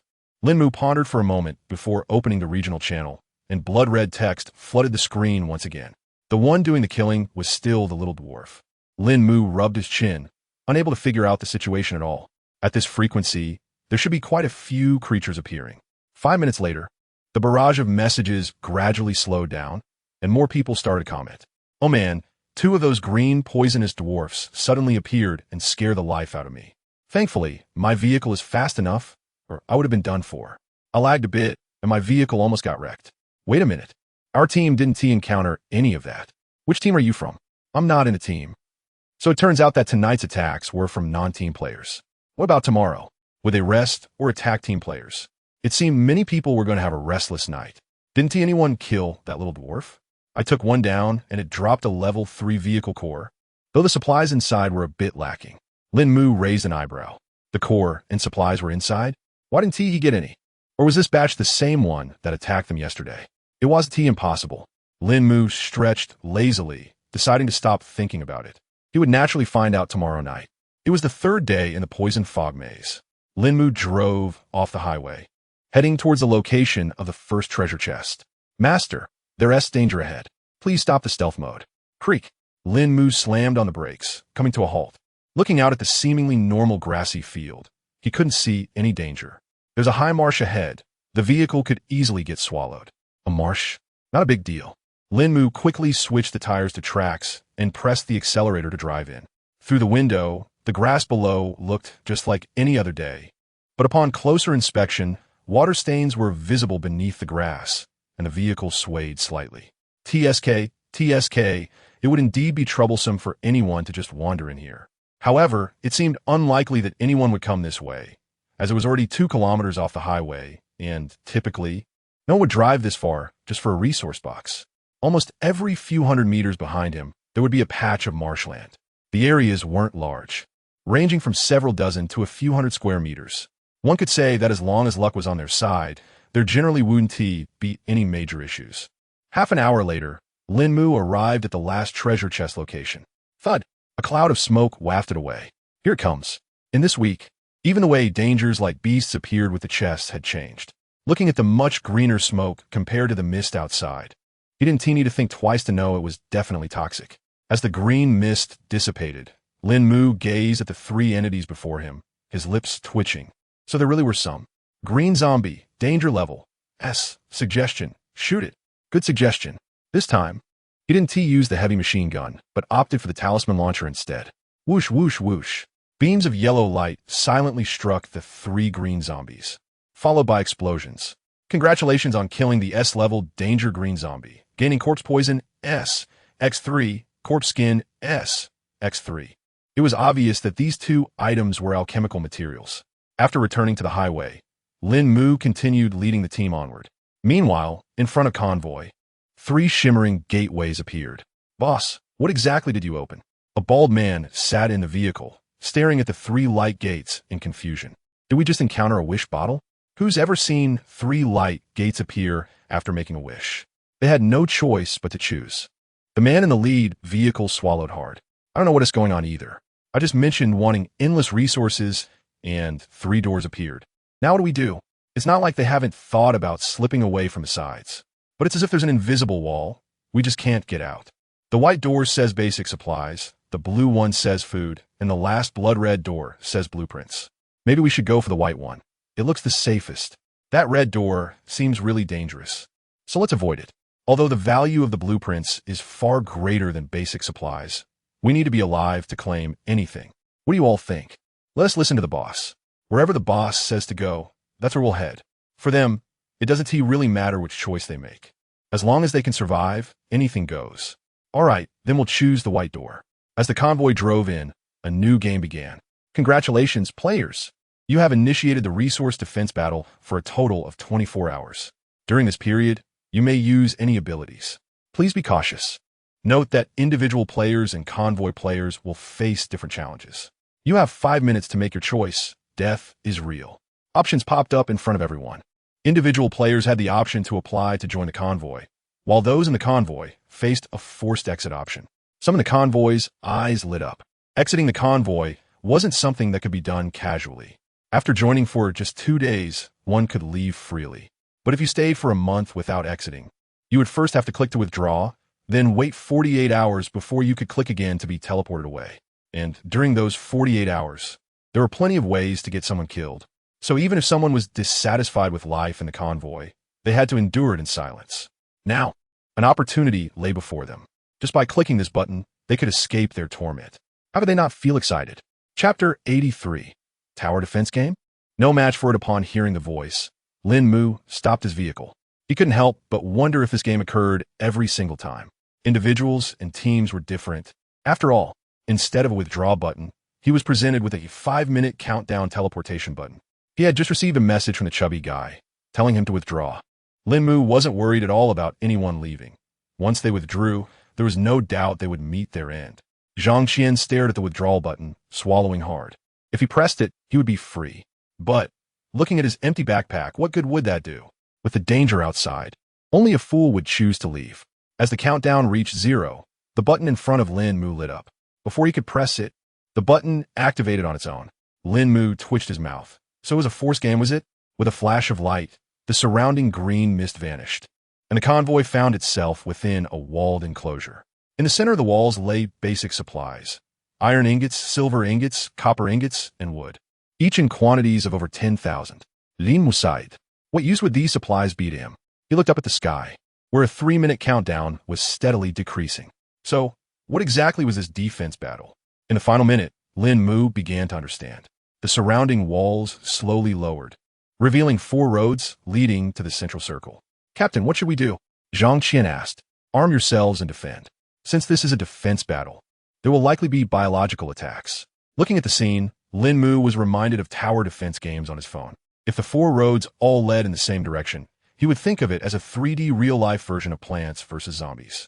Lín Mù crafted a bunch of AK-47s and over 10,000 rounds of ammunition, distributing them to everyone. He then created 4-toed artillery pieces. Although these were component equipment, they were area-type components, meaning that the higher the vehicle's level, the greater the radiation range. Lín Mu's vehicle had a radiation range of 20 meters, enough to accommodate 8 of these towed artillery pieces. This was something he had just discovered. The only explanation was that he had the shelter mode. After all, at the very beginning, the voice had stated that all abilities could be used. The gray shelter mode transformed into green. Let's see what this so-called shelter mode really is. Shape transformation. Lín Mu's vehicle began to change. 4 tires vanished, and the entire vehicle began to expand, its size and internal space becoming consistent with one another. The vehicle transformed into a 3-story, 8-meter by 7-meter metal house. On the roof, a medium machine gun stood guard, with 16 spotlights scattered along the eaves of the 3rd floor. 4 cannons were positioned at the front, back, left, and right of the house. As for the collection tools and long swords, they remained hidden in an alternate dimension. Zhang Qian watched as Lín Mu's vehicle changed. Slap. He gave himself a hard smack. That hurt. This was supposed to be a road survival game, not a metal house transformation. Are we even playing the same game? The driver's cabin became more high-tech. Instead of a windshield, there was a curved screen that allowed Lín Mù to view his surroundings at will, though only within a 50-meter radius. But that didn't seem matter. Lín Mù created 4 monitors and placed them in the corners of the rooftop, further expanding his visual range. He believed that in this game, his line of sight was the best. After completing all this, the countdown on the screen reached its end. The numbers transformed into text. Round 1, Gray Wolves, 100, 1-5, 100, 5 rounds, 10 vehicles, 10 wolves per person. Lín Mù stroked his chin, realizing he could observe a few more times. If that were the case, it seemed like he wouldn't even need to lift a finger to resolve this.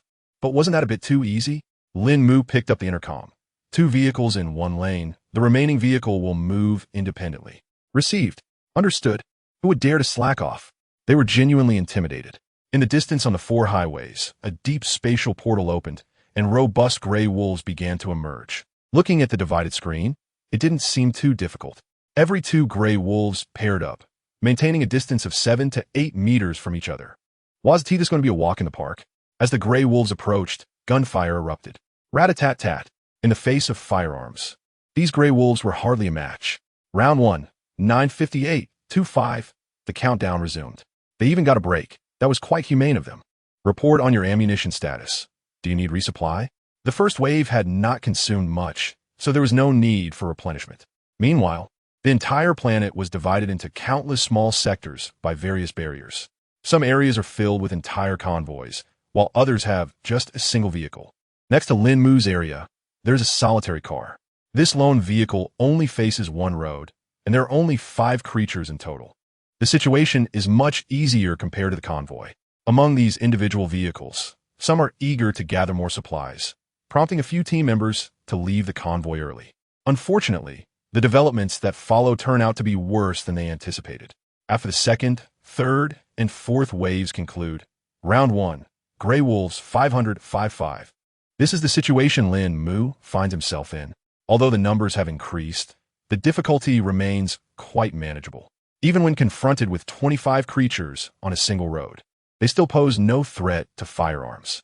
In contrast, the neighboring area, while only having 25 creatures, requires facing 5 at a time, significantly increasing the difficulty. After this round, it's uncertain how many people have perished. Once the first round ends, a countdown appears, providing a 3-hour break. Lín Mù strokes his chin, estimating that it takes about 4 hours, which means 6 rounds. He opens the regional channel, and red subtitles quickly fill the chat box. After scrolling up 3 or 4 times, he still can't see the end. He glances at the number of participants. Zone 62, 108, 000 people. Lín Mu's mouth twitches. In just 1 hour, nearly 20,000 have vanished. That's ruthless. But there must be some who wish for even more deaths. With each loss, the quantity of supplies increases, with numbers both in tens and hundreds. 876 is the highest number for basic supplies. Meanwhile, figures for electronic components, rubber, and glass range between 500 to 800. 4 hours later, the second round begins. As new creatures appear, the people below are momentarily stunned. Can this gun still work? Lava creatures. Mithril weapons are their nemesis, but firearms are not. Chapter 84. Is that it? This is too easy looking at the lava creatures on the 4 paths. When Ryu was momentarily taken aback, the transition was just too abrupt. The last wave was Grey Wolves, and now they were ramping up the difficulty? Was this some kind of joke? Fortunately, the first wave had very few creatures, only 4 in total. Let's try shooting them first. If that doesn't work, I'll step in. Hearing the sounds coming from the vehicle, everyone focused their minds. One could argue that Lín Mù was unreasonable, but his strength was something everyone acknowledged. Since he would be stepping in later, they didn't need to worry too much. Tot. Bullets rained down on the lava creatures from all 4 paths. However, the bullets passed right through their bodies, causing no damage whatsoever. Or rather, they did absolutely nothing. Even targeting their heads was futile. A long sword extended from above the house. Swish, swish, swish. The heads of the 4 lava creatures dropped to the ground, resulting in their demise. But Lín Mù looked at the panel that showed no reaction and then glanced at the countdown in the sky. Had they really died? Where are my rewards? Upon checking the panel, he found that no items would drop in this game. All the items were limited to the basic supplies behind him. Fine, if they're nothing, then they're nothing. After all, he wasn't in dire need of extra items. In the 5th round, Lín Mù easily eliminated 20 lava creatures. Is that it? Really? Leaning back in his chair with his legs propped up on the control panel, he thought this was far too easy. Watching the resources steadily increase, Lín Mù shook his head. This so-called survival game was merciless. It seemed they intended to wipe out everyone before they were satisfied. However, when he saw the creatures in the 3rd round, Lín Mù was somewhat puzzled. What kind of game was this? The 3rd round was almost like a reward. It turned out to be poultry, giant geese, armored with metal plating. Even with armor, they were just geese. What kind of damage could they possibly inflict on humans? Yet, the bullets ricocheted off the armor. Only shots that hit the unarmored area on their heads could bring these geese down. As for the internal injuries supposedly caused by bullets hitting their bodies, those didn't exist for these geese at all. Were the goose heads big? Quite large. Were they easy to hit? Not at all. The entire metal armor extended from their bodies up to their heads, with only a 5-centimeter gap right at the forehead where a bullet could pass through to secure a kill. The first wave consisted of a staggering 1,000 geese. As they drew closer, everyone became anxious. They had taken down quite a few, but the sheer numbers were overwhelming. Although the geese can't kill anyone, they can be quite unbearable when twisted a bit. Lín Mù stared at the screen, his left hand continuously tapping away. What kind of strategy is this? Sure, with armor they become harder to kill, but a goose is still a goose. 1,000 geese are still geese. After the first round, the team members were bruised all over, with not a single good spot on their bodies. One team member even lost his chance of having descendants. How tragic. As a mobile little chubby guy, he secretly felt relieved that he was a support unit and didn't have to face these geese head-on. Jiang Ying and Shu stood together. Sister Shu, what is going on? Last round it was lava creatures, and this time it's just geese? I guess this game doesn't want everyone to die, so quickly. He glanced at the co-pilot, shaking her head. There's another possibility. They might be holding back something big, a creature capable of inflicting serious injuries on all humans. The second wave brought 2,000 geese, and the third wave had 3,000. When the fourth wave began, Lín Mù took over the battlefield. At this rate, the people below would soon be haunted by geese. The heavy machine guns spun back and forth, bullets raining down. The armor that ordinary rifles couldn't penetrate was nothing but a joke in front of heavy machine guns.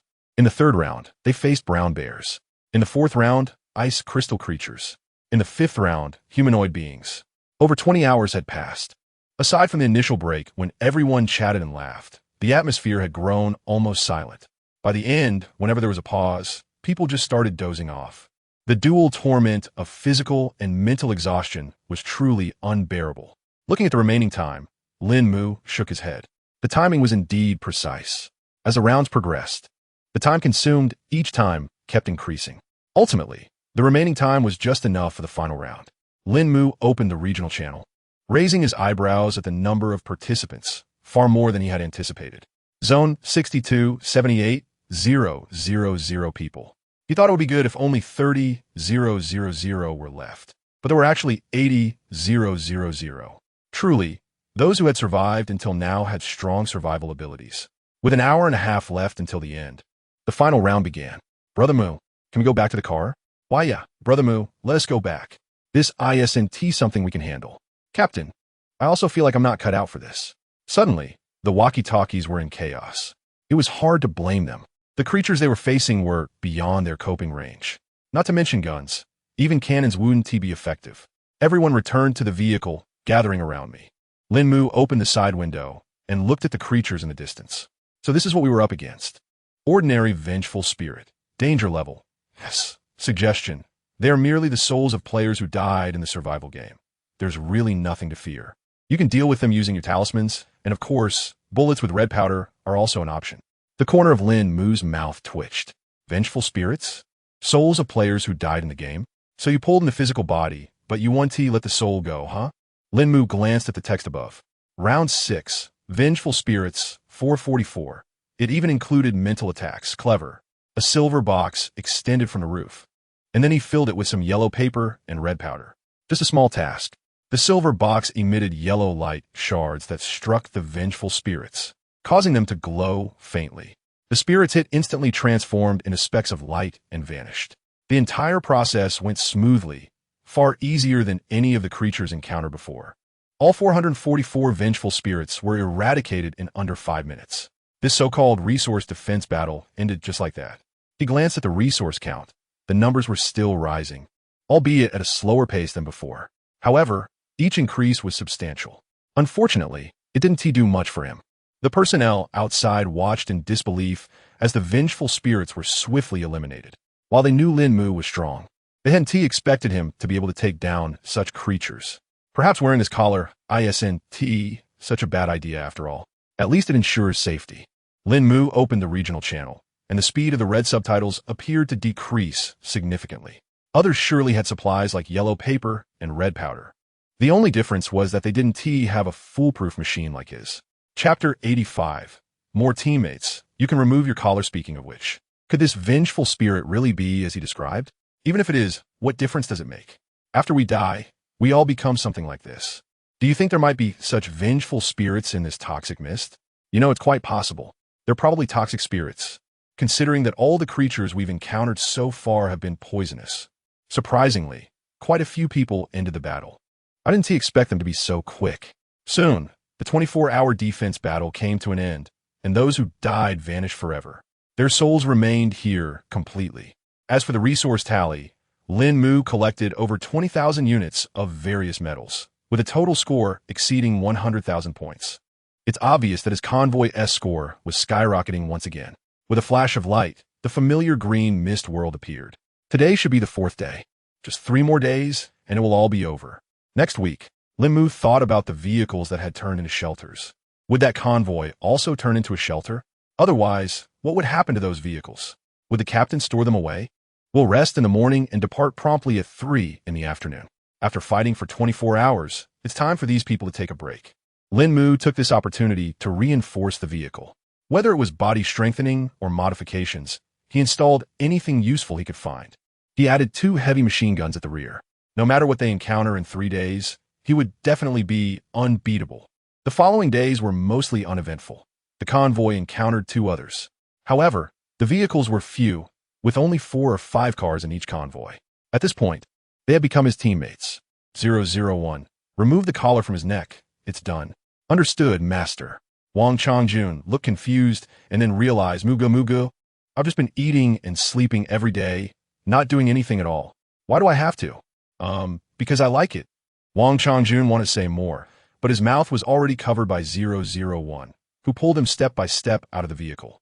Moments later, 001 placed a confinement collar in Lín Mù's hand. Looking through the rearview mirror at the convoy behind him, Lín Mù nodded in satisfaction.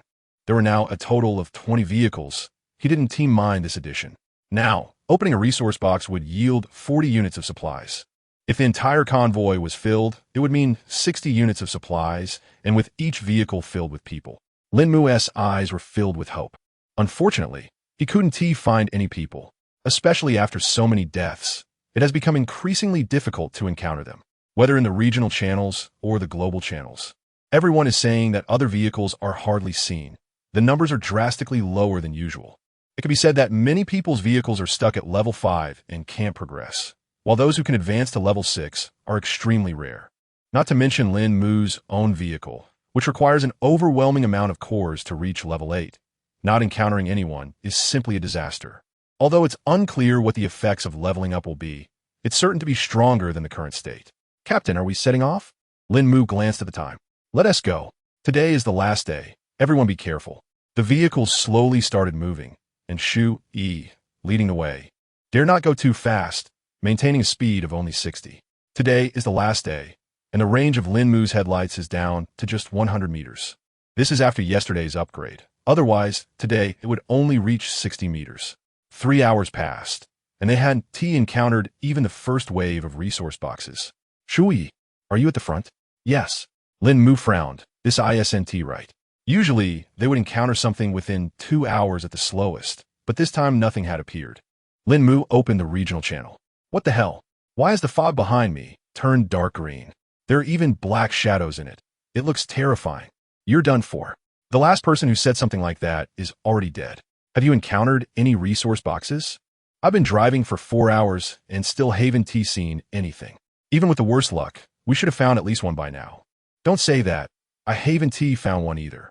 It turned out he wasn't the only one. No one else had encountered anything either. On this last day, they couldn't possibly go without seeing a single resource box, could they? Just then, an image was posted. A 10-meter tall figure in the dark green fog. It looks somewhat like a giant. Player Tian Jintao has been consumed by the toxic fog. A red message popped up, like flipping a switch. The same message appeared every few seconds. Lín Mù didn't close the interface. He continued driving while watching. In 1 minute, 6 messages flashed by, which was still somewhat acceptable. But at this rate, the death toll wouldn't be low. At 10 a.m., after finishing lunch, they continued on their way. Brother Mu, do we still need a rush? We haven't encountered a single box this morning and have wasted quite a bit of ammo and gasoline. They hadn't found any resource boxes, but they had encountered plenty of wild beasts, even facing 4 or 5 batches of vengeful spirits. Fortunately, Lín Mù had enough yellow paper and red cinnabar on hand to equip the entire team. Otherwise, who knows how many of the 19 people would have survived. Of course we have to go. How could we not? He said. Just look at the regional channel and see that death toll. The chubby guy glanced at the regional channel and swallowed hard. This is forcing people to run for their lives. The convoy quickly left the spot, not daring to slow down at all. It could very well be a matter of life and death. Lín Mù didn't care about that. He just wanted to know if there really wouldn't be any resources today. Whoosh! Congratulations on killing an S-class dangerous vengeful spirit, gaining soul essence, X1. That was already the 22nd vengeful spirit killed today. Sigh, not a single resource. It was now 5 in the afternoon, and the convoy hadn't stopped since noon. Yet, they hadn't encountered a single resource box. Had Shu Yi's luck finally run out? But everything was fine yesterday. It seemed today was just not meant to be for finding resource boxes. At 7 in the evening, the convoy came to a halt. It was time to distribute supplies and hand out food. Cars 15 to 20. Check the surroundings and pay close attention to the color of the poison fog. Yes, they couldn't forget the early warning devices. They were quite useful. Once everything was arranged, Lín Mù leaned back on the sofa at the back of the vehicle. 001 brought the prepared food to Lín Mù and got him a drink. TSK 001. We can't keep eating like this with all the rich dishes every day. Let's have something lighter tomorrow. Make that lobster. Understood, master. Lín Mù enjoyed his meal while the others had instant noodles and hot dogs. It wasn't that he didn't want to give them more. It was just that there weren't enough resources. He only had about 100 pounds of beef on hand, so there was no way everyone could have some. Chapter 86. A new disaster? It doesn't seem like one until 11 o'clock at night. They hadn't encountered any of the ominous green toxic mist. However, they did come across various poisonous creatures. During this time, Lín Mù didn't intervene. The team members handled it all on their own. They had guns and plenty of ammunition. If they couldn't handle it now, it would be quite embarrassing. Leaning back on the couch, Lín Mù held a bottle of chilled soda in his hand, casually checking the regional channel. Zone 6275. 000 people. The number was still decreasing, but the death toll wasn't too high. At this rate, even by midnight, it was unlikely to drop below 70. 000. I ran like crazy for 1,000 kilometers. There's no way that toxic mist could catch up to me. Guys, stop chatting. Who has extra gasoline to sell? I'll pay a premium. 1 antidote for 1 liter of gasoline. You're a heartless merchant. Lín Mù stroked his chin, realizing that this business opportunity had come a bit late. However, he had already stocked up on gasoline. Those sales have been slow. 100L gasoline, exchanged for any junk X10 plus any blueprint. The slow sales weren't without reason, but he wasn't going to change it. After all, he didn't need too many resources at the moment. In a leisurely manner, Lín Mù waited until midnight. This time, no one dared to sleep. Even if they were tired, they had to wait. They didn't want to die without understanding why. As soon as the clock struck 12, a voice echoed. Congratulations to everyone for surviving until now. You truly are the lucky ones I have chosen. Lín Mù rolled his eyes, thinking that he'd never want to come to a place like this if he had a choice. He couldn't believe no one had fallen asleep this time, which took away some of his amusement. But that's fine. You'll have plenty of fun next week. With 3 disasters behind you, you've all become competent players. The next 14 days will have no safe period. All 14 days will be your disaster days. Don't be sad, since disaster has arrived. There will surely be benefits for you. The first benefit is a loan. You can upgrade your core to LV6 in advance to unlock a new mode. As for the interest, it starts at 500 points of resources per day, then 1,000 on the second day, 1,500 on the third, and so on. If you can't cover the interest, you know what that means. The interest will end once you make up for the missing core. Of course, you can choose not to take the loan and remain a vehicle instead. Finally, this disaster will be a team war, or you could also call it a team game. You'll like this. From now on, all channels are closed and will reopen tomorrow at 9. After the voice faded, chaos erupted in his intercom. Captain, how do we choose? That loan upgrade just popped up. Yeah, do we even need this level 6? They definitely wanted it, but they couldn't afford the points, let alone the core. Whether it was materials or core components, everything was in Lín Mù's hands. All they had were some gasoline and a few supplies for vehicle repairs. As for the core, it was the same story. You don't need to choose.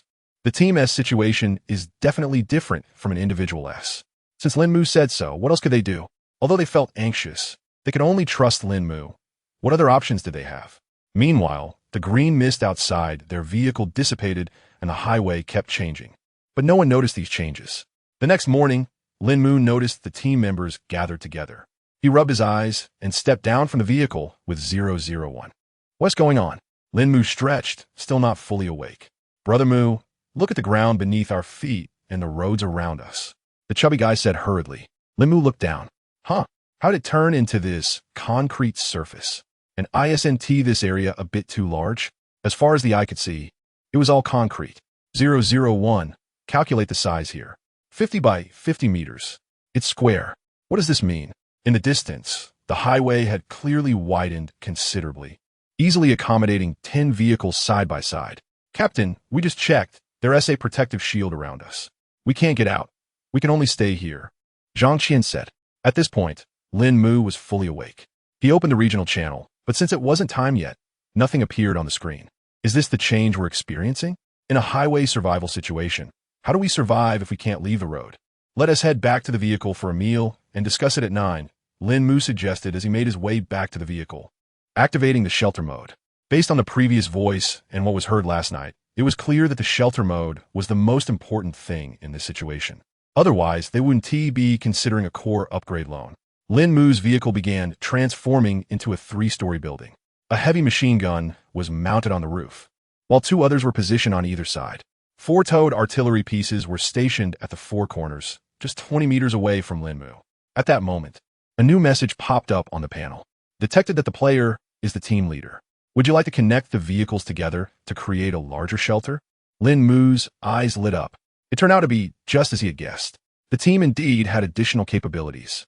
Soon, a transparent map appeared before him, showing 4 boxes surrounding his vehicle where the team vehicles could park and connect. Shui, Xiaoping, park on either side of me. Got it. The 2 drove their vehicles to the left and right of Lín Mù. Then, 2 connector-like appendages extended from the first floor of his vehicle, linking it to the other 2 cars. As the connection was made, the shapes of the vehicles transformed. However, the area was much smaller than Lín Mù's first floor, probably only about 20 square meters. The items inside vanished one by one, leaving just a workbench and a simple bed. Shui looked at the changes before her, feeling somewhat bewildered. Where's her steering wheel? What happened to her dashboard? Why had the windshield turned into a window? She remembered Lín Mù's house and wondered if her vehicle had also become shelter. Meanwhile, the other 17 vehicles transformed into houses around them. Unfortunately, these houses could only be arranged in a cross pattern around Lín Mù's vehicle, which was quite different from his idea of building a 3-story structure. Despite the limitations, everyone was still quite happy to see their vehicles turn into houses. At least they now had beds and could finally get some decent rest. Additionally, Lín Mù discovered another advantage. Through the team interface, he could view the floor plan of their shelter. From this plan, he could place weapons on the rooftops of these houses. In other words, he could set up heavy machine guns on the roofs of these 19 vehicles. He could choose to control them himself or allow others to take charge. Without a doubt, he decided to let them handle it. After all, who else had firepower as strong as his? Chapter 87. A new mode of mobility looks pretty good. Let us not even mention Team Wars. In terms of national wars, he is undoubtedly the best. As soon as the clock struck 9, the regional channel was unlocked. On the roof of Lín Mù's house, a flagpole suddenly appeared. This wasn't his own item. It was something added by the system. At this point, Lín Mù was still unaware of this. He was just staring blankly at the regional channel. China Region 88. 42 million, huh? China Region? This national zone? Lín Mù initially thought this was a merger of several regions, but to his surprise, it turned out to be a merger on a national level. Could it be that the so-called team wars are actually national wars? If that's the case, then he wouldn't have any psychological burden at all. Although he didn't feel burdened before, now he felt even less so. He didn't rush to check the chat box. Instead, he opened the global channel, which showed a population of 450 million. This meant that the number of people from China accounted for nearly 1/5. China, unknown. Haha, we actually occupy 1/5. You guys can't compete with us. China, unknown. Cherry Blossom, don't let me run into you, or I'll chop down your national flag and wipe out your whole family. Cherry Blossom, unknown. Just look at the team rankings. How many people do you have in China? A bunch of trash. A national flag? Lín Mù frowned. He opened the team information, and on the map of the shelter, there was indeed an additional symbol on his roof. This must be the national flag. He pointed the camera at the roof, and sure enough, there was a Chinese national flag. Was victory achieved by defeating the opponent or by removing the national flag? Lín Mù pondered for a moment and decided to check the panel. Defeating the opponent or removing the national flag both count as victory. Lín Mù stroked his chin. If removing the national flag also counts as a win, then other teams might leave behind some vehicles to launch a strong attack on the opponent as shelter. However, against a heavy machine gun position like his, they wouldn't gain much. And if removing the national flag was the goal, Lín Mù thought of his 40-meter-long sword. Ahem, the sword with a 40-meter connecting rod. Removing the national flag should be quite simple. Report to the captain. The ground is starting to move. What should we do? What does that mean? Lín Mù quickly turned to the monitor. The entire road was moving forward like a conveyor belt, pushing the entire area where the shelter was located. The speed wasn't very fast, probably around 10 kilometers per hour. Just observe the surroundings closely. No need to worry about anything else. Report any resources found. Yes. All right, we haven't even talked about the resource boxes yet. Lín Mù looked at the monitor, unsure of how these resource boxes would appear. He opened the regional channel and glanced at the chat box. The current divisions were based on countries, and excluding some smaller nations, there were probably over 100 regions. Maybe even 200. Those smaller countries were weak in terms of military strength, but in this early stage, military power wasn't what mattered. Regardless, we were now encountering people from abroad, which was fine. For those who hadn't joined the convoy yet, hurry up and join. Well, I should have had any expectations from the start. There was a single useful message here. Lín Mù could only helplessly lean back in his chair, watching as the shelter slowly moved. The speed couldn't be controlled. He could only observe its movement. An hour later, a crossroads appeared ahead, and the shelter came to a stop. Roads stretched in all 4 directions. Report. Resource boxes have appeared in the sky, but they're landing quite far away. Upon hearing this, Lín Mù quickly controlled the camera to survey the surroundings. Indeed, variously colored resource boxes were visible in the sky, falling approximately 50 meters away. Based on the situation of other convoys, it was likely that some vehicles would be dispatched to retrieve them, but he wouldn't resort to such primitive methods. If the distance was insufficient, he would just extend it. Although the area appeared completely safe, Lín Mù believed that the tall grass below definitely posed a danger. Otherwise, how could weeds grow 3 meters high in a good place? Everyone, stay still and wait. After some thought, Lín Mù opened the workstation and crafted a batch of cameras. Here, install these on your rooftops to monitor the surroundings. Shui, you're in the innermost position. Keep an eye on the global and regional channels, and make a note of any useful information. Hearing this, Shui paused and glanced at the empty chair beside her. Sigh, it's still hard to forget. Got it. Jiang, you're in charge of monitoring the trading hall. Let me know if you come across any suitable blueprints. Understood. Little fatty you. He delegated some tasks, allowing him to simply wait for reports. Lín Mù enhanced the collector to a range of 100 meters, waiting for the resource boxes to drop from the sky. He wondered what resources would appear this time. The previous yellow paper and vermilion seemed utterly useless to him. Aside from being usable in toxic fog, they had no value at this stage. In a team battle, everyone is human. What is the point of using charms? As for the next time, Lín Mù already had a guess in mind, but he wasn't sure what it would be. Would it be air-to-ground missiles? Shipborne cannons? Or perhaps something else related to naval and aerial equipment? A resource crate dropped to the ground, its attached parachute vanishing. Under everyone's watchful eyes, Lín Mù extended his collector and moved directly to a spot over 60 meters away. He effortlessly opened the crate. Previously, amidst the fog, the newcomers had no idea how Lín Mù had managed to open the crate. Now they understood. The mystery that had puzzled them was solved. How could their captain acquire so many crates without any issues? It seemed impossible. How could there be any problems from such a distance? Congratulations on opening a bronze resource crate. You have received 500 G of beef X80, bottled mineral water X400, universal rifle ammunition X1200. Congratulations on opening a bronze resource crate. You have received universal shotgun ammunition X400, copper ingots X200, universal rifle ammunition X1200. The resources in the crates on this street contained everything, but the essentials were bullets. It could be said that regardless of whether it was a gold crate or a wooden one, there would always be ammunition inside. Bullets had become a necessity this time. Lín Mù was speechless. Shouldn't these be crafted by oneself? Was there really anyone who didn't have bullets? However, thinking it over, he realized he had obtained many bullet blueprints. Perhaps they were available earlier, but not anymore. With so many bullets, they would be of no use to him. Selling them might be a better option, but before selling, he needed to understand the market. He picked up the walkie-talkie. Jiang, check the trading hall for the bullet trading situation. Shui, take a look at the chat channel and see what weapons everyone has, and casually inquire in the regional channel. Everyone else, please cooperate and act as a decoy in the regional channel. Chapter 88. Encountering the first convoy to sell things well. Having a bit of a gimmick is essential. Just like how bars have their drink promoters, real estate offices have their property promoters, and even performances have their atmosphere creators. So what's wrong with having a sidekick to help sell something? At least I'm not implementing an auction system to drive prices up. Perhaps that's why this game doesn't have an auction mode. The other team members started to get busy, while Lín Mù found himself the most relaxed of them all. It should have been this way all along. Delegating tasks is the right approach. He stretched his legs over the control panel, humming a little tune while occasionally glancing at the screen. It was quite enjoyable. Half an hour later, Boss Mu. From what we understand, the demand for bullets is still quite high. Even the demand for firearms is significant, as it seems not many teams possess the blueprints. Even those who do aren't equipping everyone. I can't imagine how many team leaders have been taken out, only to be replaced by their subordinates. Because they rose to power this way, they guard their weapons closely. Some teams have even run out of bullets and arms due to the death of the person holding the blueprints. Jiang Ying, how's the sale of weapons and bullets going? Jiang Ying looked at the trading hall and replied, prices are steep. 50 rounds of ammunition cost 20 copper ingots, 10 wood, and 5 universal materials. That's the general exchange rate.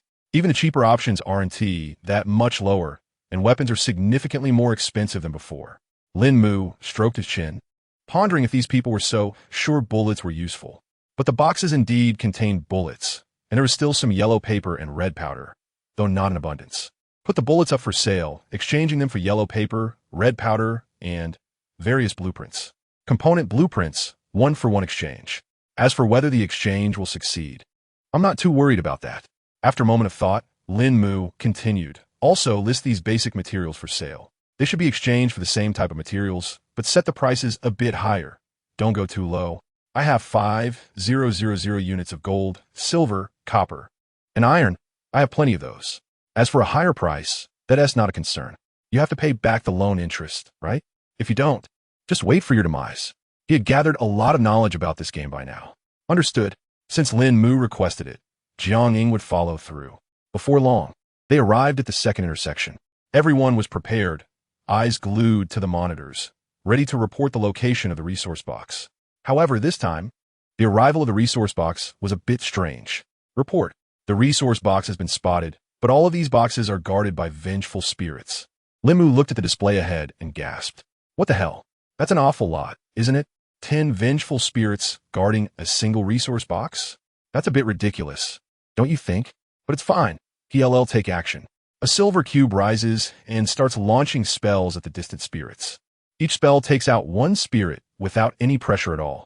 An hour later, he has collected a wave of resource boxes, but Lín Mù isn't happy at all.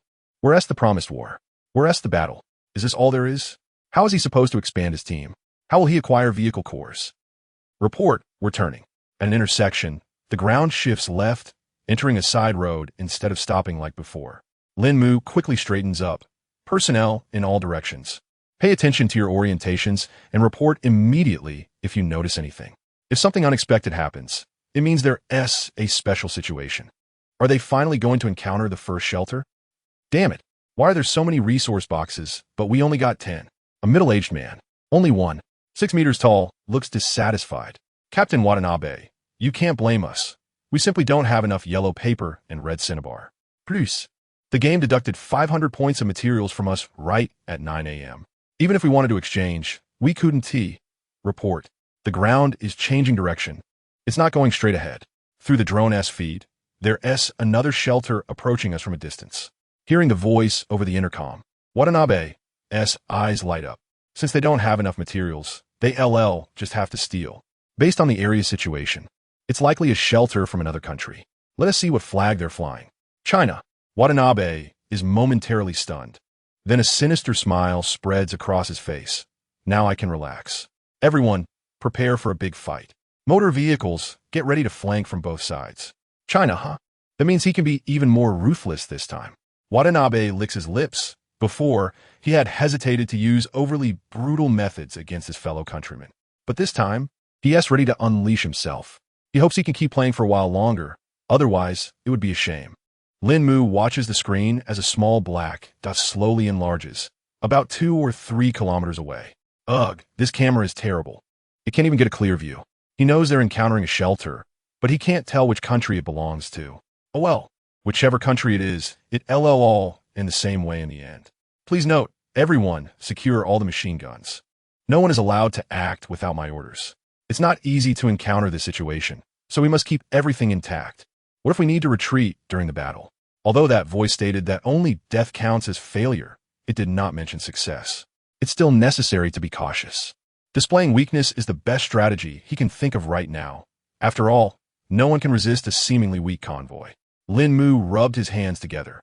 It would be perfect to send in a motorized team. This time, it's just the opportunity to test what so-called team warfare really means. When the two teams were about a kilometer apart, both sides came to a halt. For a moment, everyone was stunned, including Lín Mù. Captain, what do we do now? The heavy machine guns have a range of 1,500 meters, so they could definitely reach the other side. However, the firearms they have wouldn't be able to hit anyone. After all, heavy machine guns are controlled by the brain, while regular guns are manually operated. Lín Mù stroked his chin and said, Zhang Qian, take two people and circle around in the middle, then come back and report on the enemy's weaponry. We definitely can't use the heavy machine guns right now. It's not that we can't, but we can't take them all out at once. As both teams appeared, a panel popped up, displaying a 5-minute countdown. When time is up, we can choose to flee, but half of our supplies will go to the enemy. 5 minutes? That's doable, but it depends on what happens afterward. He wants both the supplies and the people. Chapter 89. Full channel notification. Actually, I don't want this. Watanabe, the other side has 2 cars approaching. Should we take action? Smack. Watanabe, slap the person on the back of the head.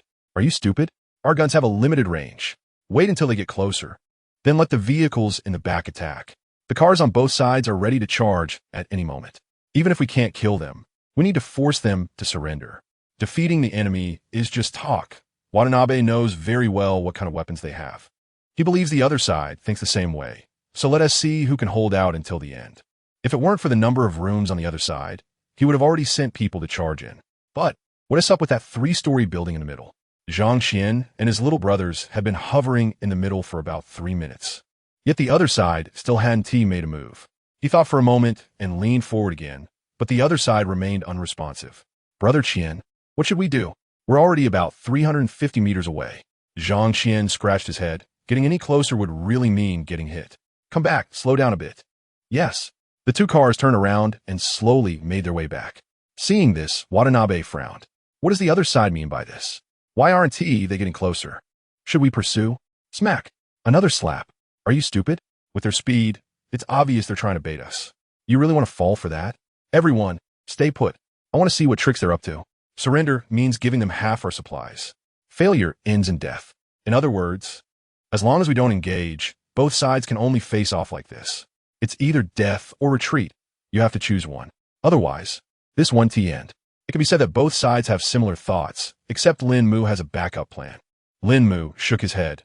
It seems we can only obtain supplies. We won't get any people. You 2 speed up and come back. The rest of you, get ready. The moment they return, I want the heavy machine guns set up and aimed at that shelter in the middle with the flag. He wanted to lure the enemy in, but they weren't taking the bait. Won't be done. Since that's the case, the problem can only be solved with violence. It would be a waste of these people otherwise. He just didn't know if the others could escape if the captain died. If they can escape, then this round will be a huge profit. Otherwise, he'd lose half his supplies. Zhang Qian stepped on the gas and sped back to the base with the other car. In reality, the entire process had only taken about 3 minutes. Ka-ka-ka. Heavy machine guns emerged from both sides and above the house directly in front of me. The machine guns on the front house were positioned higher and higher as they went back, completely avoiding interference with each other. Open fire. Watanabe, inside the house across from me, narrowed his pupils as he stared at the screen. What the hell is this? Heavy machine guns. How can this be happening? In an instant, bullets struck the house, creating ripples across its surface. A shower of bullets rained down onto the ground. Watanabe sighed in relief. Though he didn't know what this was, at least it could defend. Crack. The protective shield shattered in less than 3 seconds, and a barrage of bullets obliterated the wall, smashing everything within. The flag fell. Ding. Congratulations to Chinese player Lín Mù for killing Sakura player Watanabe Haru, gaining 80 of the opponent's supplies and 80 of their convoy supplies, as well as capturing 12 prisoners. Prisoners were a valuable asset, but that could wait. Why was it only 80? What about the remaining 20? As for the convoy, that wasn't a big deal. But what was up with that 20? Panel. Why can I only receive 80 of the supplies? To support a battle, we need to incur quite a bit of debt, so a 20 service fee is reasonable. Isn't it? Lín Mù twitched at the corner of his mouth. Was that even reasonable to say? To prevent you from asking again later, that 20 also includes the core of the vehicles. Please be aware. Lín Mù opened his mouth, struggling to suppress the urge to curse. He took a deep breath and put on a calm expression. Where are these items? They are in the opponent's base. You only have 30 minutes to collect the supplies, or they will belong to the game. Thanks a lot. Everyone, get the vehicles and bring the supplies back to me. Even the vehicle scraps, bring them all. Since they were charging me a 20 fee, there was no way I would leave anything behind. The defeated shelters all turned into regular vehicles. Towing them back was quite simple. As for the people in the vehicles, they were all in a state of unconsciousness at this point. Lín Mù, I suggest you check the regional channel. It seems you become famous. Shoot, he reminded him. Famous? Regional channel? Lín Mù quickly opened the regional channel. There, at the top of the chat box, golden letters proclaimed, Chinese player Lín Mù kills Sakura, player Watanabe Haru. The entire chat box was buzzing about it, though the messages were scrolling slowly. Wow, Lín Mù is awesome. Is this the awakening of bloodline powers? Everyone is just getting started, and you're already done? If it were me, I could be that fast too. It's not just the regional channel. Even the global channel is filled with golden text, and it's even larger than the regional channel. Lín Mù couldn't help but twitch his lips. What is this nonsense? Can't we hear his opinion on this? Even in games, you can choose to report anonymously, but you've just made it public like this. Thankfully, his chat is anonymous. Huagua anonymous. Amazing. The text he sent is actually in gold. After he sent that message, the number of comments surged instantly. People from Huagua are praising him, while those from Sakura are cursing him and even threatening to kill him. Lín Mù helplessly closed the panel. Whether they curse or not doesn't really matter. He can deal with them later. It's just that the golden comments are a bit too eye-catching. Hey, panel guy, what is the deal with this golden text? Can it be canceled? It can be canceled. It will disappear after midnight. You can rest assured. The first killer of the day gets golden text, the second gets silver, and the third gets yellow, lasting for a day. You're really good to me. Thank you. Luckily, the text is just golden, but the messages are still anonymous. That has somewhat of a comfort for him.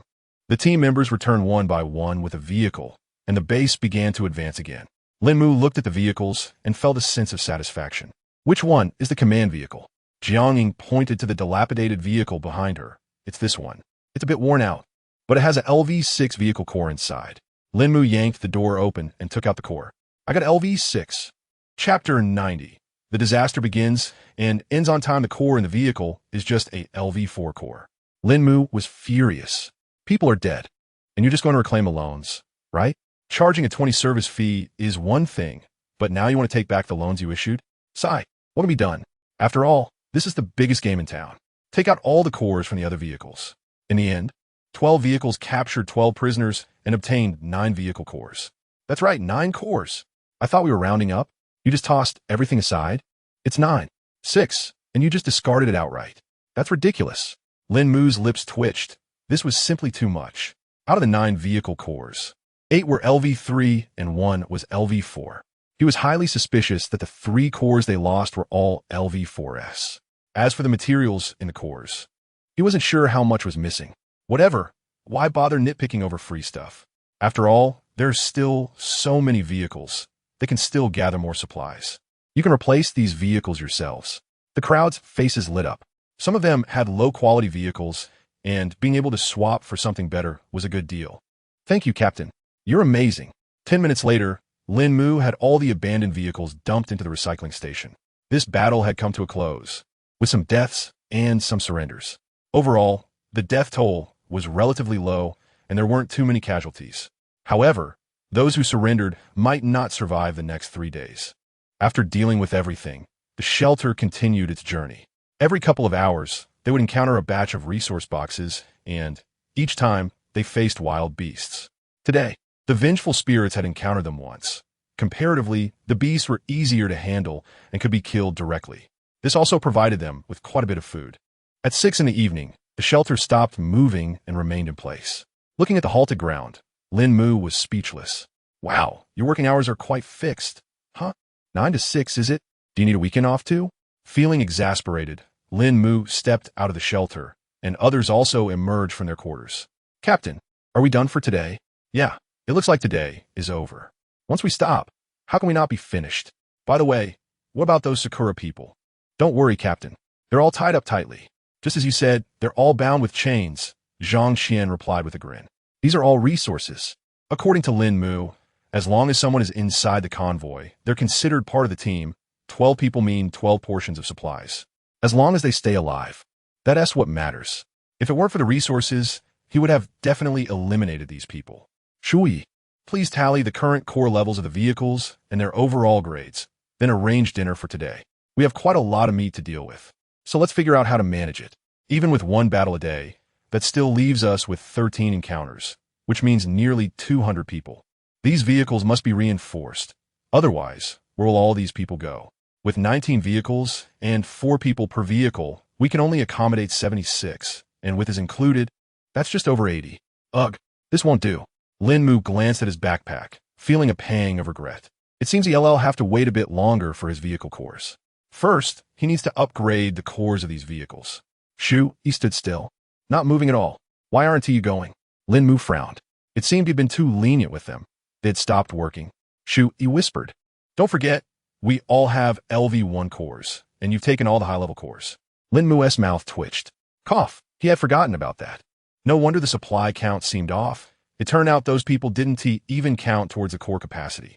Cough, distribute these supplies, and ensure everyone's core is upgraded to LV4, with the vehicles upgraded to LV6. He handed over 19 cores of each LV1 to LV3 to Shu Yi.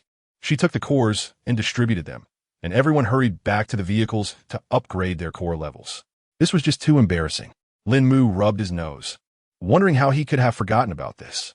Whether it was the batch of vehicles from Zhangxian or the later ones, he had replaced their cores with LV1 ones. At that time, he was focused on upgrading his own vehicle cores, needing a lot of high-level cores, and he actually forgot this crucial detail. Looking at the remaining cores, Lín Mù sighed. The quantity was still too small. Hopefully, they can have more battles each day. The next day, the shelter began to move. And today's pace was slightly quicker than yesterday. It really felt like a 9 to 6 job. Hopefully it's not a 5 on 2 off schedule. Or that would be a waste of time. While others hoped for fewer battles, he was wishing for more. At the first intersection today, they made a sharp turn. Given this situation, Lín Mù suspected a battle was imminent. Sure enough, not long after turning around, Lín Mù spotted the enemies building through the drone. The drone had been taken from their backpack and was just right for use. Upon seeing the flag, Lín Mù raised an eyebrow. Orange, white, and green, with a wheel in the center. If he wasn't mistaken, this should be the flag of the third brother. Lín Mù didn't recognize many national flags, only those of the more well-known countries. It didn't take long for him to confirm that this was indeed the third brother. After all, which family could fit so many people in one car? In the footage, a sedan approached. Lín Mù couldn't identify the people inside, but there were 4 doors with 3 individuals perched on top. Even that was a conservative estimate. If this were on Blue Star, it would be a shame not to have at least a dozen people crammed in for a vehicle with such a reputation. Captain, it's definitely people from the third brother. Should we engage directly? Let's engage directly and aim for their shelter with the flag. Tot, tot, tot, tot. In less than a minute, a notification chimed in. Ding. Congratulations to Huawei player Lín Mù for killing ASIN player Raj, acquiring 80 of their supplies and 80 of their convoy supplies, and capturing 33 individuals. Huh, how many? Lín Mù rubbed his eyes, confirming he hadn't misread. A total of 33 captives. But this position doesn't seem that large. How could there be so many people? Brother Mù, your name is up there again. A voice came through the intercom from Shui. Lín Mù opened the regional channel to take a look. He was used to it by now. If it was going to show, then so be it. There wasn't much he could do. This was automatic, and he didn't want to draw attention, but his strength didn't allow for anything less. Before long, the vehicles were brought back. Report, Captain. There are a total of 8 vehicles, carrying 33 people. That's a lot of capacity. Chapter 91. Who else is there? 8 vehicles? 33 people? Truly impressive. A Sangul. Lín Mù took down the core from the 8 vehicles and couldn't help but exclaim in amazement. How did these people manage to carry so much? 6 cores, all at level 3, not a single level 4 among them. They're all tough cookies. The supplies within the cores were pitifully scarce, with some even containing less than 20 slots. It's tragic, so tragic. You guys divided among yourselves. The crowd looked at each other, unsure. One team member whispered, how about we take them out? We might encounter others in the afternoon. True, we're limited in how many we can take, so we could easily fill the slots. Lín Mù understood their thoughts. Just hold on for a bit. There will definitely be more supplies coming in. The more people we have, the more supplies we can gather. That is settled then. Let us execute it quickly. After saying that, Lín Mù went straight back to his house. He sat down in a chair and pulled out the tissue stuck in his nostrils. The smell was overwhelmingly strong. How could they even be eating curry in this game? Every vehicle was filled with the scent of curry, and it clung to those people as well, quite potent. Even with his nose pinched shut, he could still catch a whiff. It's no wonder they didn't want to keep these people around. Once they got them into the vehicles, in less than 10 minutes, the entire vehicle would be engulfed in that smell. This time, the base stayed for a full hour and a half. Lín Mù opened the regional channel. Why did it take so long this time? Didn't it move quickly yesterday? It must be based on the time the last battle ended. Otherwise, how could they consistently meet at the same spots? I've already surrendered twice, and I still can't pay off my loans. Is there a big brother who can help a sister out? I can come over. Image. JPG, upstairs is older than all of you. I have to say that person made a good point. Observing through the drone, it was clear that when both sides met, they were at similar distances. It's likely that the shelter only starts moving after the last person finishes. Soon, the shelter began to move again, continuing forward.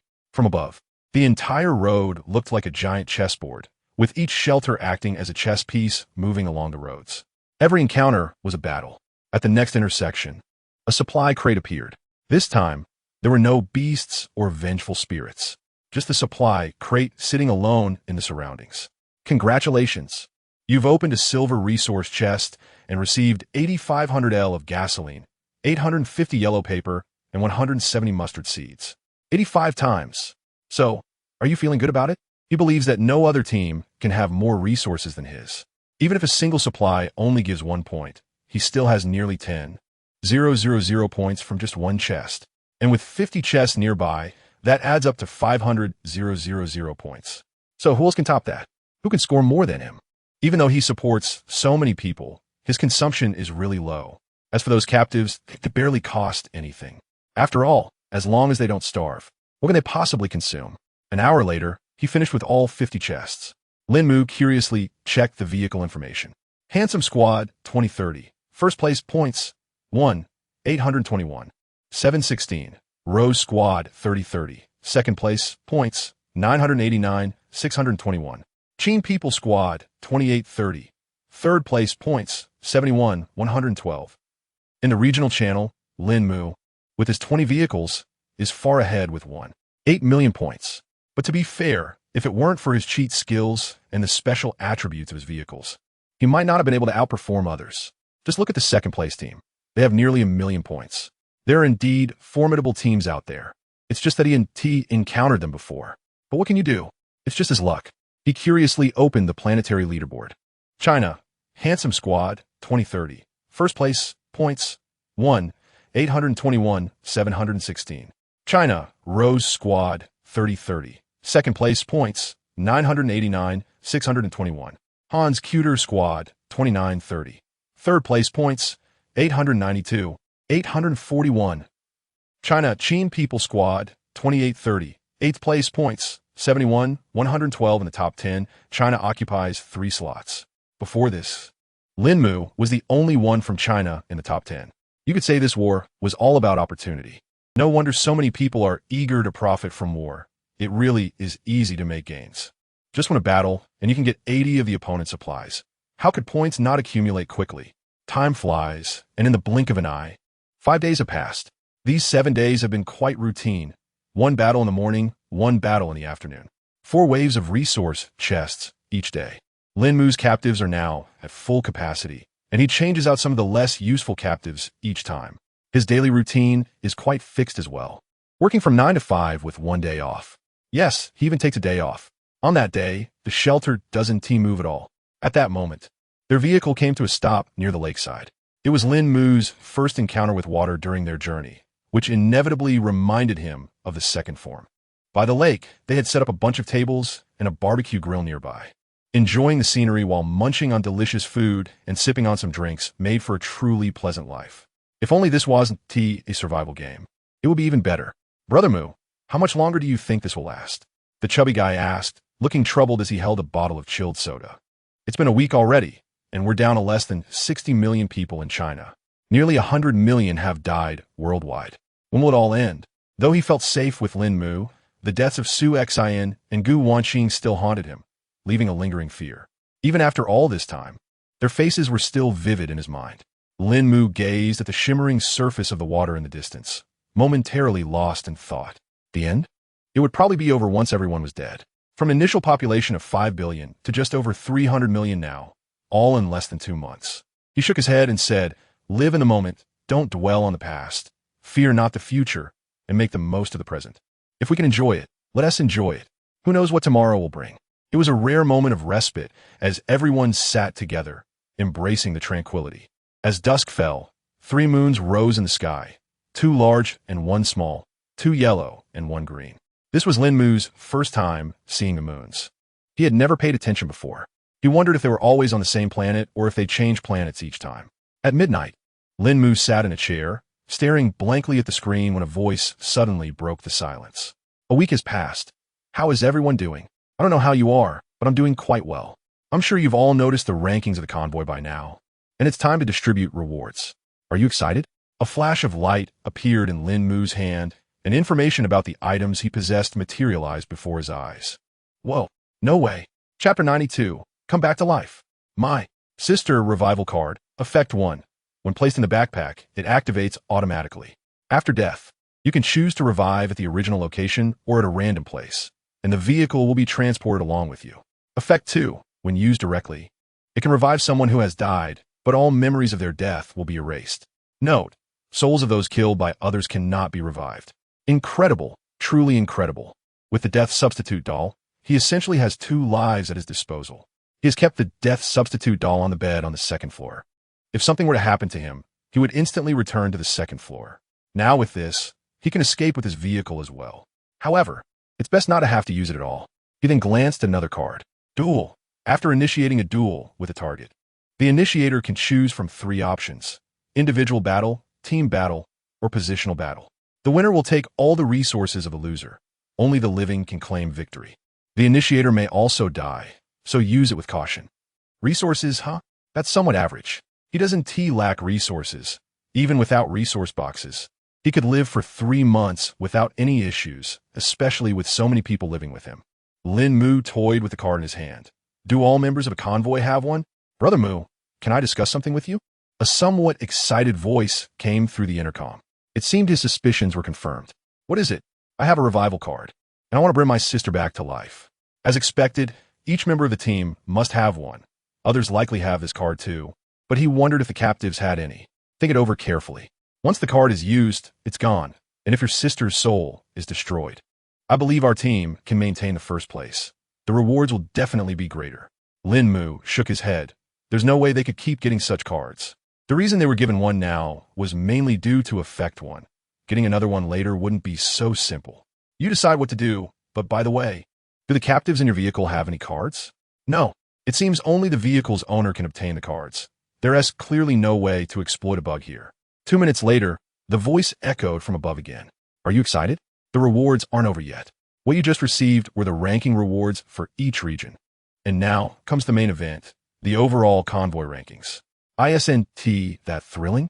The planetary rankings still only reward the top 100. The rewards are generous, so get ready to receive them. After that, the weekly rankings will be automatically sent to you via email. This time, Lín Mù had 3 more cards in his hand. Vehicle Core Upgrade Card bound, Vehicle Level Upgrade Card bound, and a Fleet Upgrade Card. Huh, is that it? The Vehicle Core can upgrade with just a little effort. As for the vehicle level, that's a piece of cake. It's just materials, and he has plenty of those. He could never use them all. Lín Mù instantly lost interest. The Fleet Upgrade Card is somewhat useful, but not by much. Should he save it for later? He couldn't help but think that upgrading this vehicle in the future would definitely be challenging. It's not that these 2 cards are useless. They will definitely come in handy later. However, when he saw the card information, he realized he had no choice but to use them. Vehicle Core Upgrade Card bound can only be used to upgrade this vehicle core from LV8 to LV9. Well, so that's what it was waiting for. He wondered why it said bound. He initially thought it meant only he could use it, but it turns out it meant he had to use it right now. With no other option, Lín Mù used it. Vehicle core level upgraded to LV9, backpack capacity 500, load capacity for 9 people. Such a plain notification. Vehicle level upgraded to LV10, overall vehicle space doubled, effect of waste utilization, increased by 50, second trait, turning waste into treasure unlocked. Lín Mù raised an eyebrow. This time, the rewards were quite generous. The waste utilization effect is useful to him, but its practicality is limited since he has more resources than he can use. Turning waste into treasure consumes a certain amount of materials to restore any item to perfect condition. Lín Mù stroked his chin. It sounded impressive, but he didn't have anything that needed fixing at the moment. Another effect he could only admire from afar. There was only one card left, so he might as well use it. Ding. Fleet level upgraded to LV2. Capacity increased to 50 people. Unlocked 1,000 slots in fleet storage. Resource acquisition X1. Sigh. Totally useless. Not helpful at all. Yet, Lín Mù's smile grew wider, his disdainful words contrasted by his genuine excitement. He rubbed his slightly stiff cheeks and picked up the walkie-talkie. What'd you all get?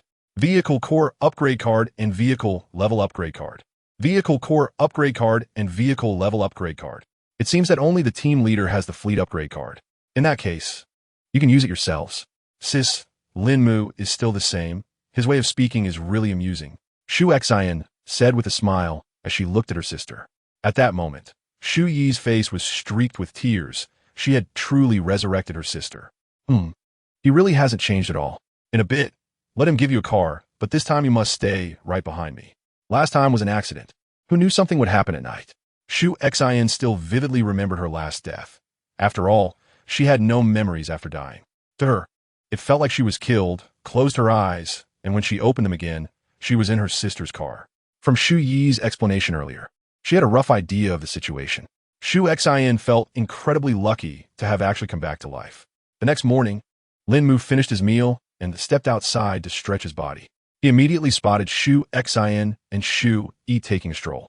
With some time left before 9 o'clock, everyone was free to move around in the area. Wow, Brother Mu, long time no see. Yes, it really has been a while. How does it feel to be resurrected? He was quite curious since he had never been resurrected himself. Pretty good, no strange feelings at all. In fact, I feel stronger than before. As she spoke, Shu Xian hugged Shu Yi's legs and picked her up effortlessly. What the heck? Lín Mù was taken aback. Did she just lift her up so easily? Did she die once and come back as a powerhouse? Cough, cough. Lín Mù instinctively took a small step back and moved closer to 001. Have you checked your personal information? Shu Xian shrugged. I don't even have a vehicle core. How can I check it? Chapter 93. The core of the vehicle is gone without hesitation. Lín Mù took out a level 5 core in a vehicle. Take a look at this. Don't tell me this thing is permanent. If it is, should I try dying just to see? Lín Mù quickly shook his head. That was a life-saving item, and he couldn't afford to waste it carelessly. If worst came to worst, he could just consume that giant's whip. After Xuxin finished her work, she shared the information with Lín Mù. Name, Xuxin, ID, 9527L, SX021131. Attributes, Strength, 23, Constitution, 20, Agility, 18. Seeing these attributes, Lín Mù let out a sigh of relief. It turned out to be just double the male values, which was within acceptable limits. It seemed he wouldn't need to try dying after all. If Xuxin had attempted to lift the car with one hand just now, he would have committed suicide without a second thought. Not bad. With these attributes, you don't have to worry about getting killed again, Lín Mù remarked. Xuxin twitched her lips. You really know how to talk. Jiangying. Xuxin waved to Jiangying. Although it felt like just yesterday in her memory, it had indeed been a long time since they last met. Jiangying was momentarily taken aback upon seeing Xuxin, then forced a rather unpleasant smile. You're back to life. Yeah, what is wrong with you? You look unhappy. Jiangying glanced at Lín Mù, wondering if she would blame him for using the resurrection card. I used the resurrection card, but Sister Wanqing didn't come back. Her soul must have been destroyed. Although it was written as a possibility, she still found it hard to believe when it actually happened. But that was the reality. Though they had known each other for a short time, Xuxin and Jiangying had formed a really good bond. Sighing, Lín Mù shook his head, unable to understand these people as thoughts. He could understand Xuxin. After all, she was her sister. But Jiangying? They had only known each other for a few weeks, and there was no blood relation. It was puzzling that she would use such an important card. He simply couldn't comprehend that kind of relationship. Lín Mù glanced at the time. It was about time to head back to the vehicle. Xuxin, you can stand between your sister and the car in front. Got it. Back in the car, Lín Mù waited for departure. As soon as it hit 9 o'clock, the entire base began to move. With nothing better to do, Lín Mù opened the global vehicle ranking. He still had a dual car that he hadn't used yet. although he had more supplies than he could ever need. It didn't hurt to keep an eye on what he could use. After all, he was dealing with people from abroad, and he wouldn't hold back when it came to taking action. If it were people from the country, there would still be a hint of regret. Huagua, Handsome Squad 2050, is ranked first with 762 points. Eagle Sauce, Night Squad 3050, is in second place with 812 points.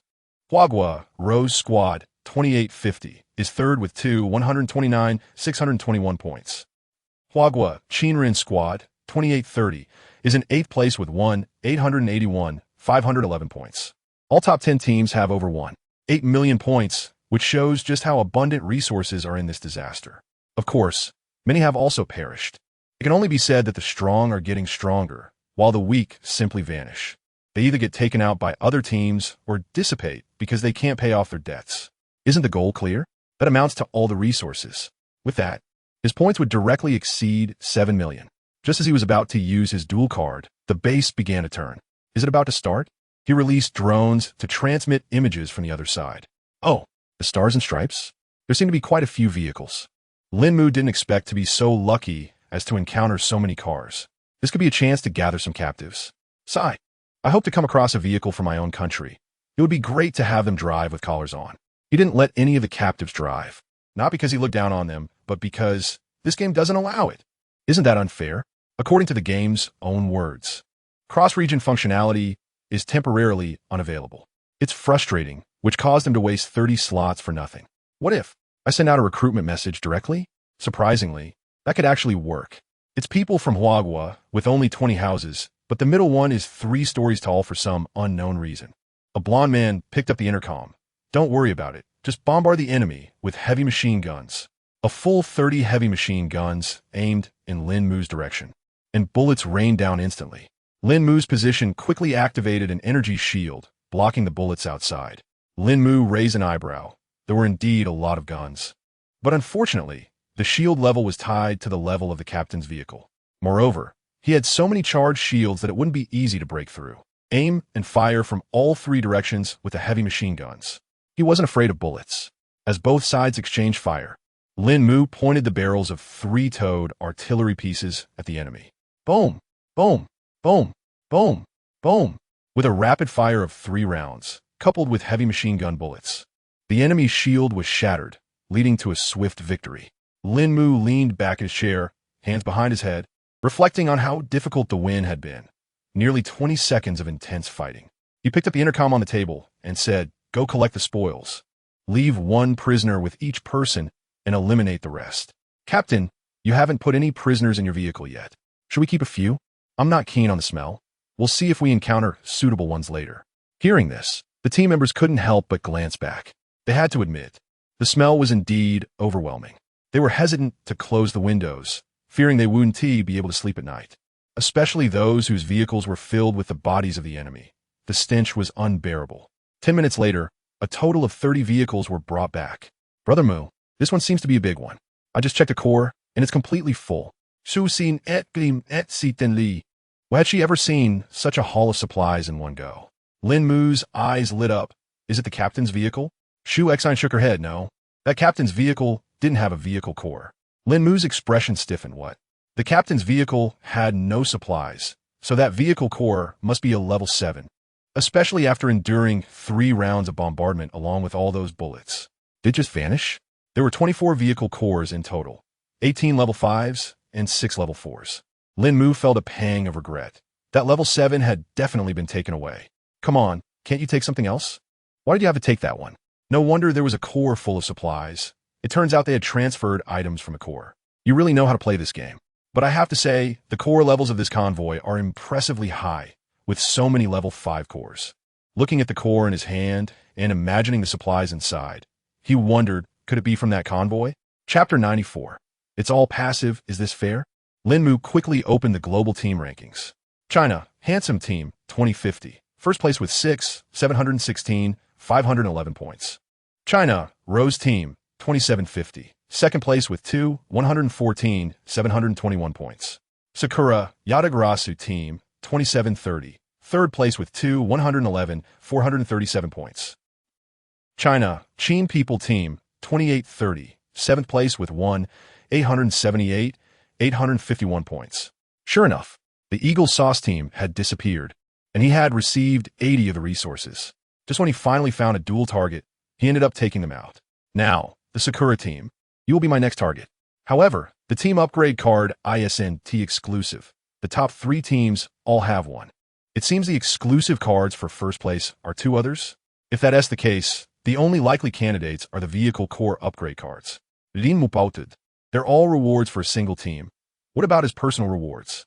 Forget it, more is better, and he is fine with just enough. Congratulations! You have opened a silver treasure chest and received 15,000 L of gasoline, 750 mithril ingots, and 500 iron ingots. Whoa, 150 times. The team upgrade card is awesome. So, does that mean the other 2? Wait, that team has been taken out by him. No doubt about it. The Rose team's points are skyrocketing. Lín Mù swallowed hard. He was really tempted, although resources were of little use to him now, having more wound tea hurt. But the Rose team is one of his own, at least for now. Yatagarasu, who else will you choose if not you? Just hold off on the dual card a little longer. But what if the other side gets defeated? It's not impossible. If they run into the Rose team, there is a real chance they could lose. Then what would happen? Even though they're all teams from China, it's still better to keep the resources in his own hands. After all, no one can guarantee that in future disasters, they won't turn into enemies. Snapping back to reality, Lín Mù couldn't help but think about the next battle. Hopefully, the next one will be a personal duel. Otherwise, he would feel a bit embarrassed. After collecting a wave of resource boxes, the base continued to move forward. Lín Mù felt uncertain about the current situation. According to past experiences, the second week should be harder than the first. But this time, the fighting started from the first week. So, past experiences seem somewhat inapplicable. If it's going to be the same as last week, then this time it will be the simplest disaster. Lín Mù propped his legs up on the control panel and leaned back in his chair. 001, bring me a bottle of chilled soda. And wash some fruit while you're at it. Yes, master. It was exactly 12 o'clock. Special battle initiated. Please make your selections. A yellow coin appeared in the air, and 2 options materialized before Lín Mù. For and against. What does that mean? The option representing for dimmed. Both sides have made their choices. The coin is flipping. Huh? Lín Mù stared at the disappearing interface. Wait, was that a forced choice? Captain, there's a golden coin in the sky. Did the vehicle just turn? Lín Mù furrowed his brow.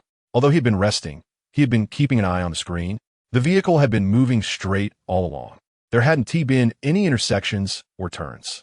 Normally, a battle or resource box would only appear in an intersection. Why is it starting now? And, without even knowing what the opponent looks like, the coin is 4-4. Please select the battle mode. Lín Mù twitched his mouth. Is there no option for being passive at all? Is this fair? Please confirm. What do you mean confirm? The team battle will start in 5 minutes. This will be a 3-person team battle. Both team leaders should select 2 members to participate. Any available weapons can be used in this battle. And the map is a circular area with a radius of 1,000 meters in a city wasteland. Anyone who leaves the area will be eliminated. A countdown appeared in the sky. Fine, if I have to be passive, at least I'll have something to work with. Lín Mù picked up the intercom. Shu XN, come my vehicle quickly. Who among you has the best combat skills? There is a reward. Captain, me. I can take on 4 grown men by myself. Not you. Captain, pick me. I run really fast. You're running away? Captain, I'm super obedient. Listening to the noisy chatter on the intercom, Lín Mù felt speechless. He chose Shu Xin because he valued her physical capabilities. Her agility could be crucial in a tight spot. While it might not always be useful, it's definitely necessary. All right, enough noise. Zhang Qian, come to my location now. He wanted them to come themselves. He didn't know how long this would take. Creak. Brother Mu, I'm here.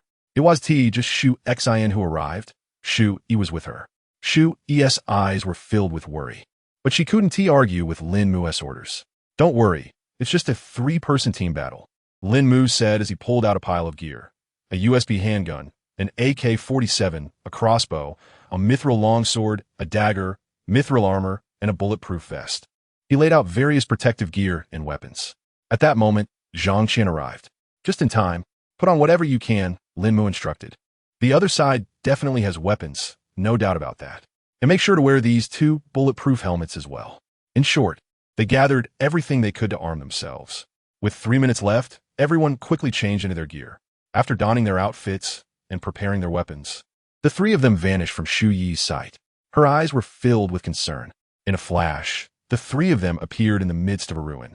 "This looks a lot like our blue star," Shu Xian remarked as she surveyed the dilapidated buildings.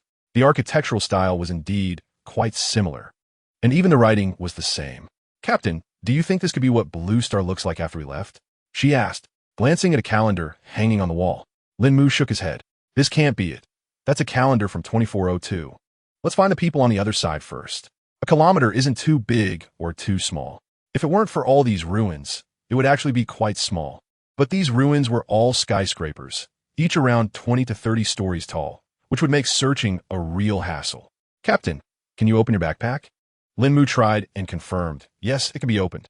Zhang Qian then asked, "Do we have any explosives? We could just blow the place up." Lín Mù raised an eyebrow. "You're a genius, but unfortunately, we don't have any bombs. We do have plenty of grenades, but they wouldn't be enough to take down buildings. Looks like we'll have to search bit by bit. As for the shells, they can't be detonated anyway. I've tried, and it just doesn't work." But they didn't need to search too meticulously. Lín Mù pulled out a device, an infrared detector. "This should speed up the search. You're the fastest, so take this," he said, tossing it to Shu Xian. She was quick and agile, making her perfect for the job. Chapter 95. Do we really need to act so quickly? A distance of 1,000 meters is roughly equivalent to 5 city blocks, and there are certainly a lot of buildings within those blocks. After searching for 5 minutes, we still hadn't spotted the enemy. "Captain, this seems a bit tricky.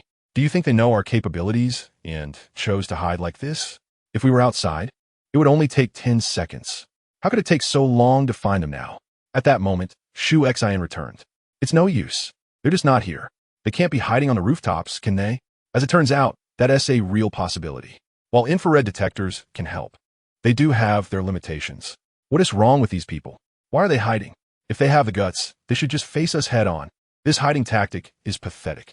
Let us just throw grenades. If one doesn't do the trick, I don't believe 101 work. Lín Mù started pulling boxes of grenades out.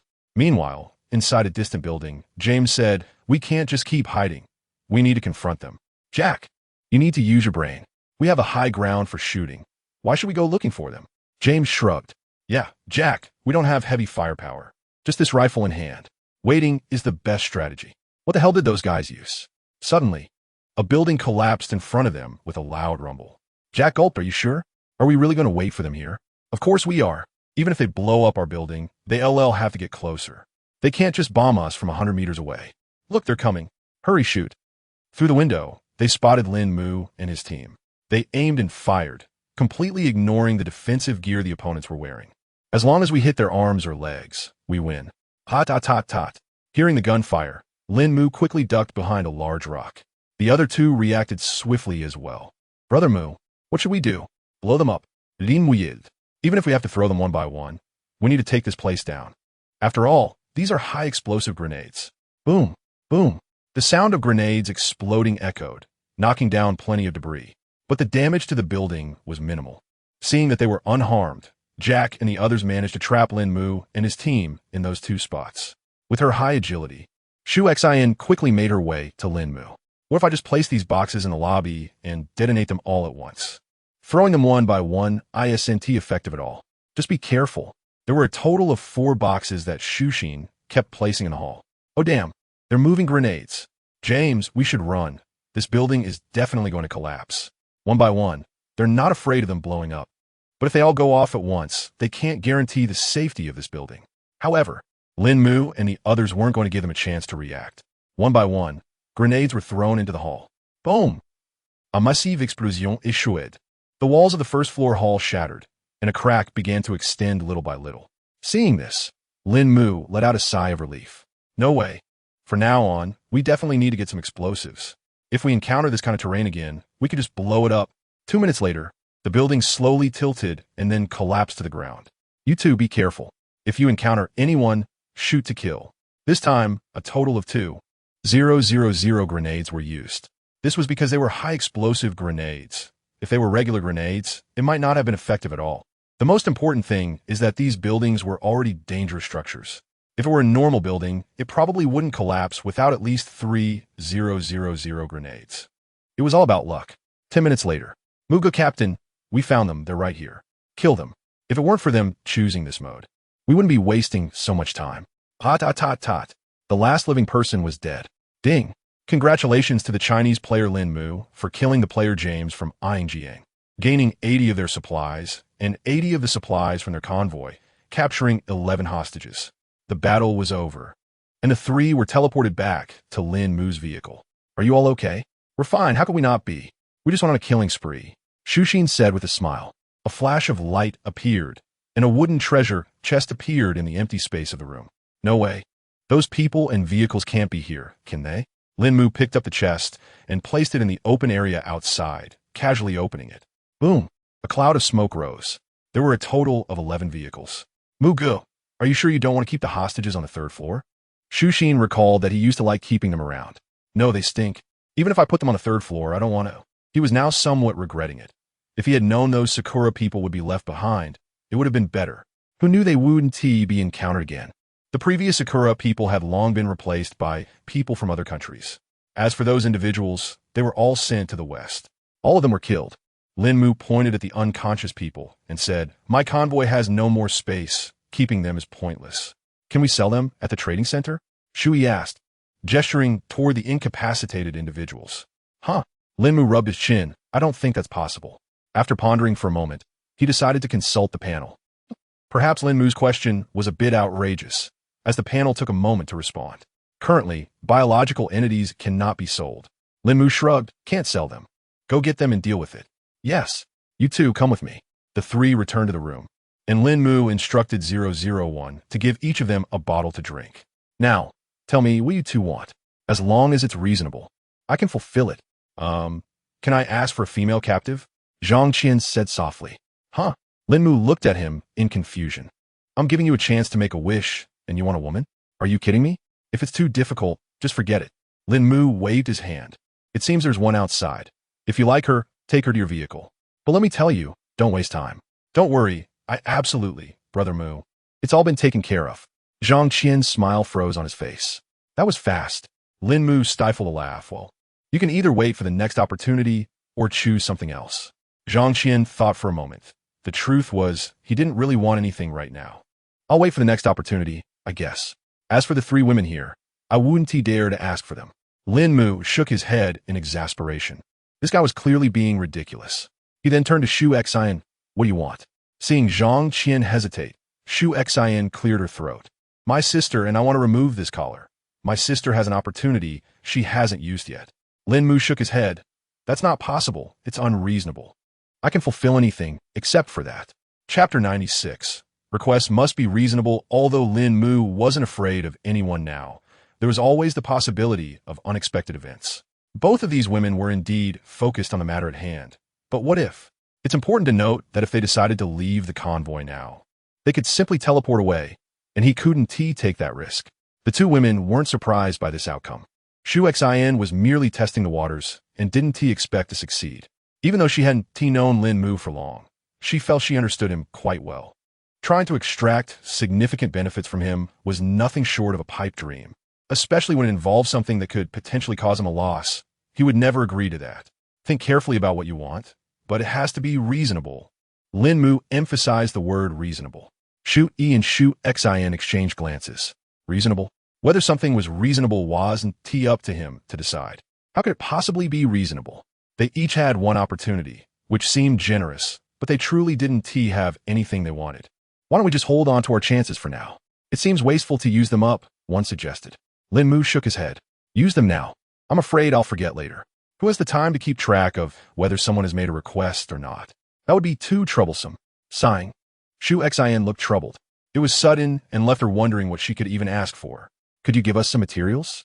We want to make some women-esque products. Also, could you set up a bathing area for us? Since we left here, bathing has become a problem. She looked at Lín Mù with hopeful eyes.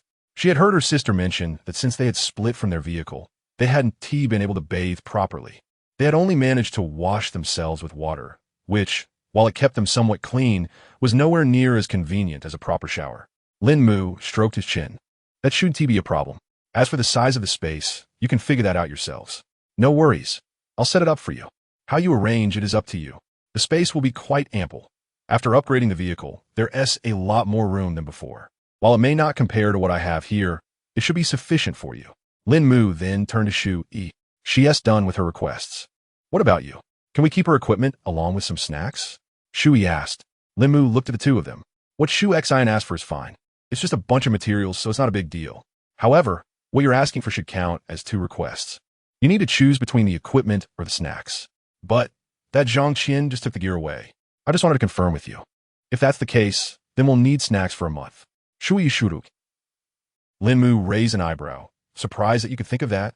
Fine, I'll get you your snacks and this outfit too. He had originally planned to save this set of gear for Shu Xian. Not just her, but he wanted to provide for the whole team.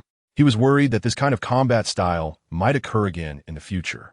In the afternoon, Lín Mù made sure to deliver everything the other side needed, even providing plenty of snacks for both of them. If they rationed it, it would last 3 months. At 5 o'clock, they encountered the third base, and, just like before, they resolved the battle in 10 seconds. This time, there was no choice in combat style. They went straight to battle. Once the battlefield was cleared, Lín Mù looked at his already full backpack with a helpless expression. This was already the 4th backpack from the vehicle cores. He rubbed his chin, wondering if the storage box could be upgraded. Since the largest storage box only had 50 slots, he had never even considered it before. But now, it was a different story. There was simply too much material to fit. If beds could be upgraded, there was no reason a storage box couldn't.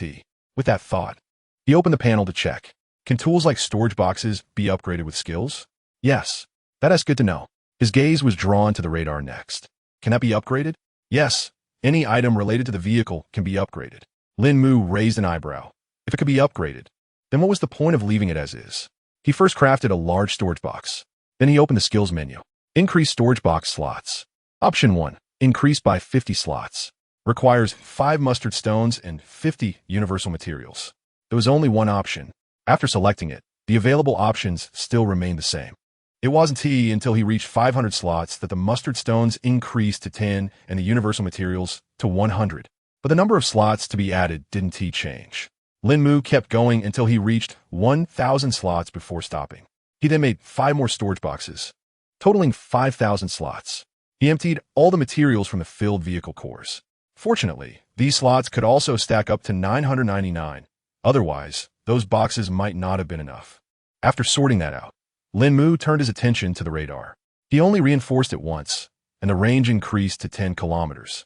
For Lín Mù, that was already sufficient. At last, Lín Mù turned his gaze to 001, who was standing nearby. Anything related to cars should count, and since 001 was an auxiliary robot, it could be considered related to cars, right? He wasn't entirely sure, but it was worth a shot. He selected 001 and placed it in the modification skill box. And to his surprise, it actually worked. After pondering for a moment, he took out a crafted heavy machine gun and put it in. He would use the machine gun as a weapon. When he saw the familiar spinning circle appear, Lín Mù let out a sigh of relief. The appearance of that circle meant that modification was possible.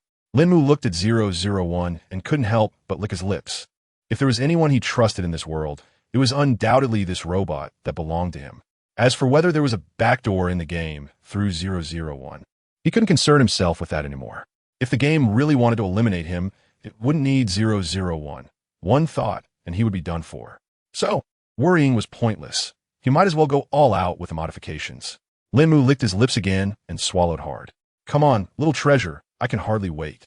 Perhaps the skill found it a bit odd to involve a robot, but this robot did indeed belong to the car. So he could only find a way to merge the two little by little. 5 minutes passed, and finally, the options popped up. Option 1. Mithril Ingot X1, Silver Ingot X1, Universal Material X5, Mustard Seed Stone X5.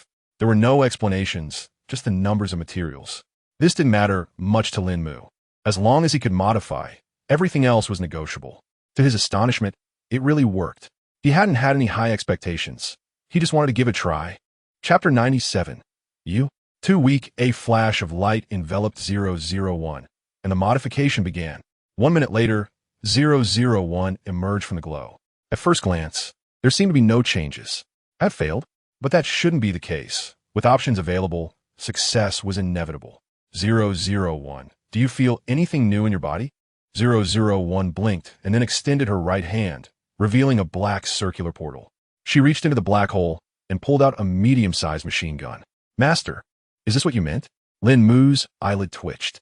Are you sure this is a modification? Or did you just equip 001 with a backpack? If that's the case, I could have just given her a ready-made one, right? Isn't that a bit of a scam? He thought for a moment and took out a new heavy machine gun from his backpack, placing it on the ground. 001 could easily pick it up, but he couldn't. Take this and see if he can use it. 001 obediently picked up the weapon, then shook her head. I can't use this one, Master. So that was it. It turned out that this vehicle component needed modifications to be functional. Taking it directly wouldn't work. Thud, thud, thud. A figure of Shu Xan appeared on the screen. Mugu, the food is ready outside. Do you want to come over for a meal? I'll be right there. Lín Mù brought 001 outside. In the center of the area, a bonfire was burning. Wow, did you guys set the materials on fire? Looking at the scale, it was quite a lot. Of course not. We just chopped down some trees from outside, Shu Xan replied, pointing in the direction.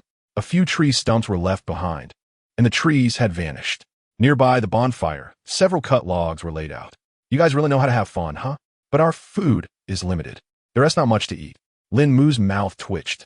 So you're just waiting here for me, huh? They indeed had a pitifully small amount of food. Each person had a piece of bread and a cup of instant noodles. And the only thing they cooked over the bonfire was a piece of roasted meat. Lín Mù reached out, and various vegetables and fruits appeared on the table, along with cooked dishes like roast chicken and sauce beef. Make sure to get some rice. Just eating this one tea fill us up. Oh, and those captives? Don't let them go hungry. Just keep them at about 3/4 full.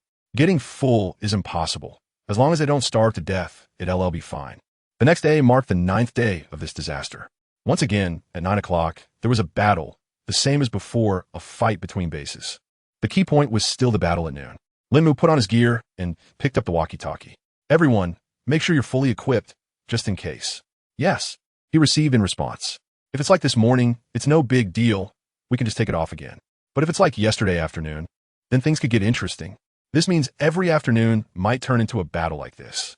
For me, it's not really dangerous. It's mostly just a waste of time. Lín Mù looked at the screen in front of him, where 4 displays showed nothing but blue skies. As soon as the clock struck noon, a golden coin appeared on the screen. Special battle starting. Please make your selections. I'll go first, heads. Both sides have made their choices. The coin is flipped. The coin on the screen began to spin and then came to a halt.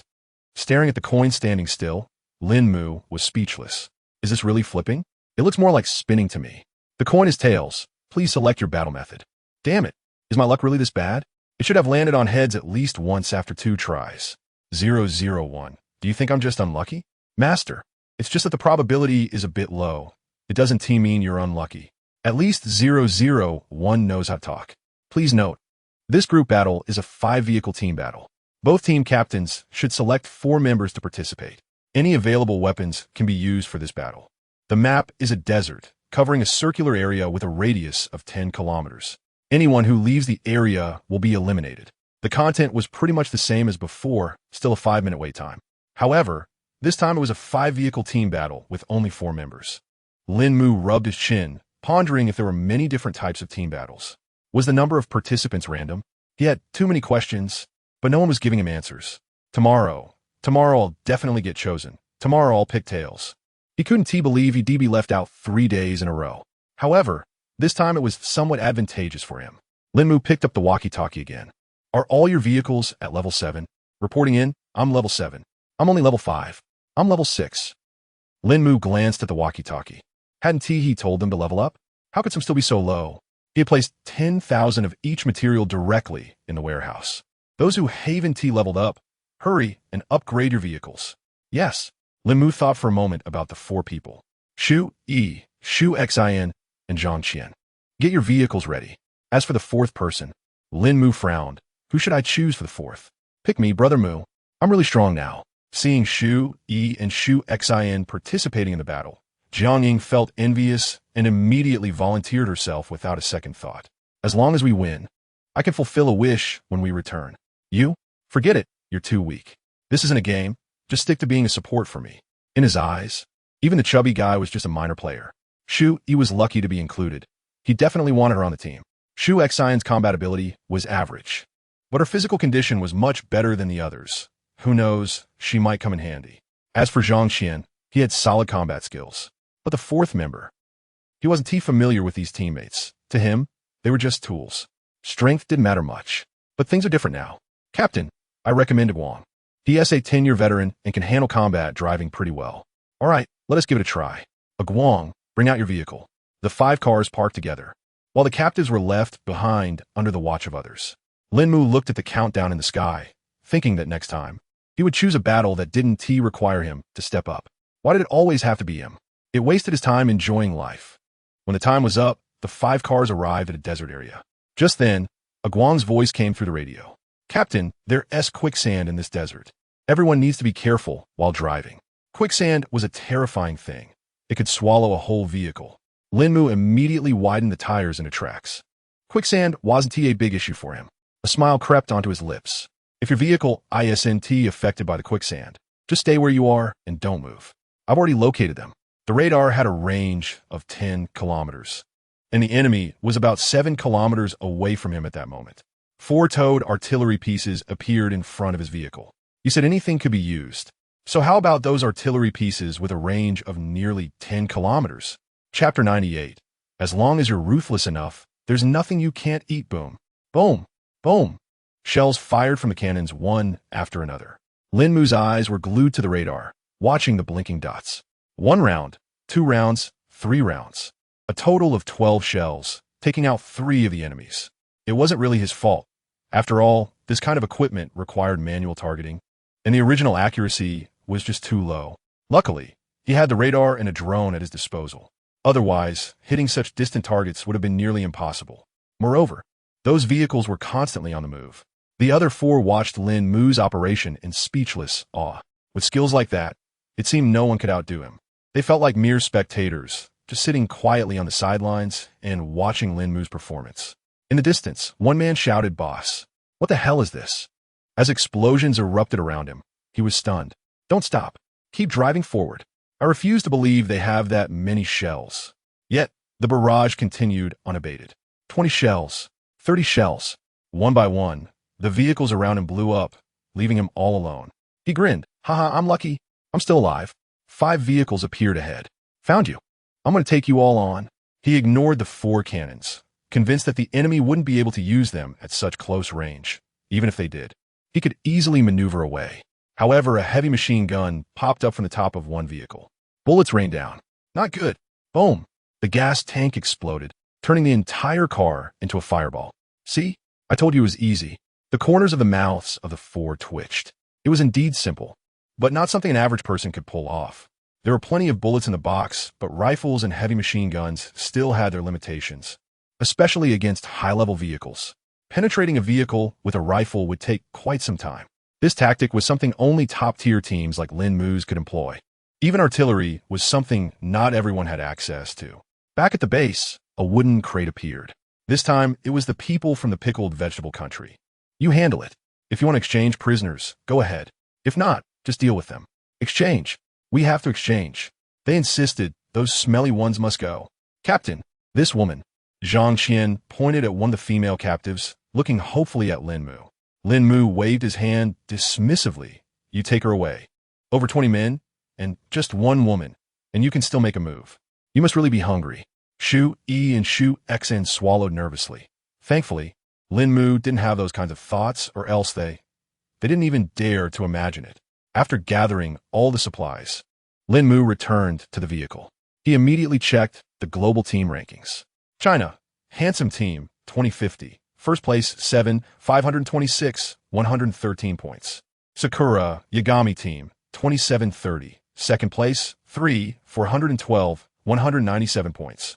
China, Rose Team, 2750. Third place, 3, 301, 521 points. The 2 teams he encountered this time were really terrible, with resources only in the hundreds of thousands of points. His attention was drawn to the Sakura team. He didn't expect them to have already amassed 3 for million points. "You've accumulated so much, it'd be a shame not to take it, right?" Lín Mù took out a dual card from his backpack. "Use. Please choose a battle type. Individual battle, team battle, siege battle." Team battle was immediately ruled out. He could accept both individual and siege battles. "Can I ask how the choice affects resource acquisition?" When in doubt, consult the panel. In an individual battle, The team leader can either participate personally or designate a team member to compete. The winning side will receive 80 of the opponent's resources, 80 of the team's resources, all vehicles and all captives. Isn't that the same? The winner of the individual battle can also choose to designate the opponent as their affiliated team. And 50 of the resources acquired by the affiliated team in future victories will be turned over to the winner. Affiliated team? What is that about? But it sounds interesting. As for what opponents the affiliated team might face down the line, that is definitely beyond his control. If they encounter a team from China, then that would just be their bad luck. I choose individual battle. Please designate a participant. That would obviously be himself. Please choose weapon usage. No weapon. Some designated weapons. Unlimited weapons. Let me ask, does no weapon mean that offensive weapons cannot be used? Yes, all weapons intended for attack are not allowed. Lín Mù nodded. There was no need to think further.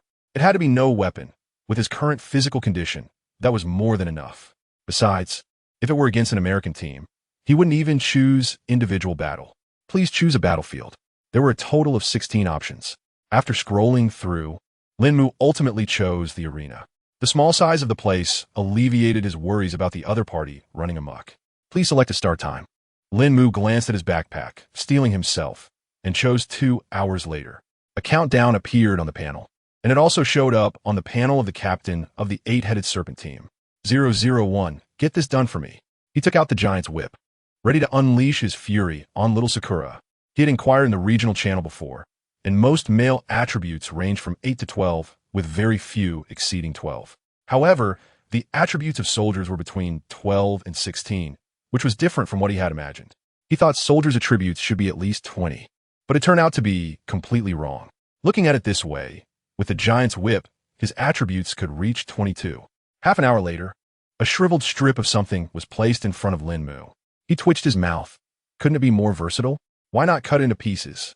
What kind of bite is that supposed to be? 001, chop it up. Understood, master. Moments later, a large basin of meat pieces was served. Now that looked more like it. Strength 1. 1 pound gives 1 point of strength, and he had eaten a full 4 pounds. Burp. Lín Mù let out a long burp, putting down his drink. Looking at the remaining large basin of meat, he was speechless. Can a person even eat that much? He should have just started eating from the beginning. After thinking for a moment, he took out a capsule from his space. Energy absorption potion, after use. It accelerates food absorption for 10 minutes, with a chance to gain attribute points. An alchemical potion. He had consumed dozens of these potions, but unfortunately, it only increased his agility by 2 points, which could be said to have a very low probability. For this, he had cleared out hundreds of pounds of meat. After taking the potion, he continued his assault on the basin of meat in front of him. Strength 1. After finishing, he continued to take out food and eat, until the effect of the potion wore off, aside from the attributes provided by the giant's whip. He did not gain any additional attributes. Lín Mù was not surprised by this outcome. Chapter 99. Is this how we're playing? I might as well just end it all. Dressed and ready, Lín Mù sat in a chair, waiting for the time to come. He opened his personal information panel.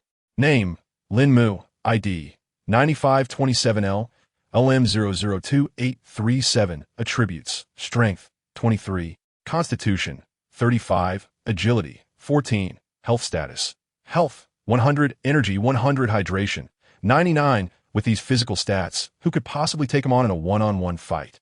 Without any techniques, it would just be a matter of punches landing on flesh. A beam of light enveloped Lín Mù, transporting him to the arena. Above the arena, a screen appeared, broadcasting the scene below. Was there a golden coin just now? How do you get back in? There shouldn't be any coins. Maybe it's just a battle between captains. Perhaps, but how strong is our captain really? If it comes down to weapons, they absolutely believed that Lín Mù would emerge victorious. Shu Xin watched the screen, her lips twitching. I don't think we need to worry at all. Just look at his gear. The opponent probably can't handle it. Lín Mù indeed wasn't carrying any weapons, but there were no rules against wearing defensive gear. In the arena, the 8-headed serpent team sent in a bald man with tattoos on his head, exuding a fierce aura. However, upon seeing Lín Mù, he looked bewildered, then shouted loudly. He has got weapons.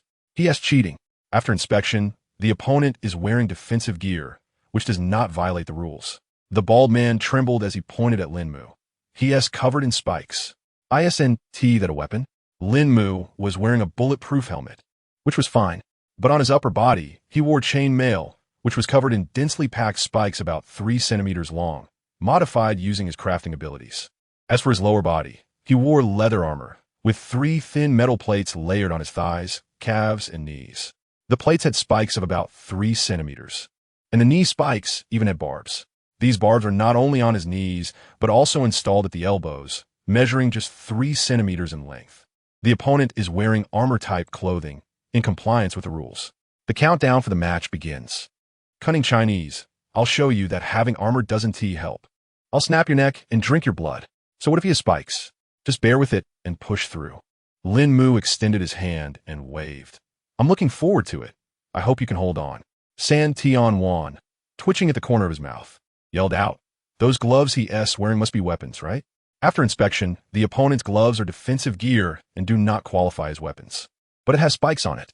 The part that increases friction is not classified as a weapon, and it's only 1 millimeter long, making it impossible to identify as a weapon. Oh, so that's how we're playing, huh? Then let him just kill himself. Sonamaru really wants to cry. How are we supposed to fight like this?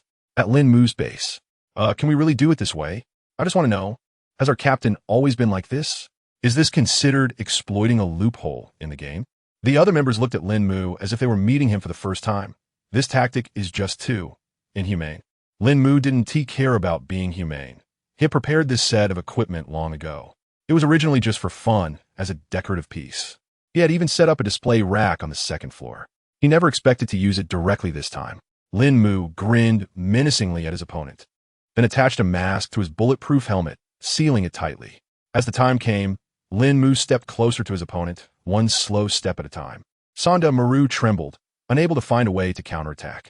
He could only watch helplessly as Lín Mù reached out with his poisonous hands.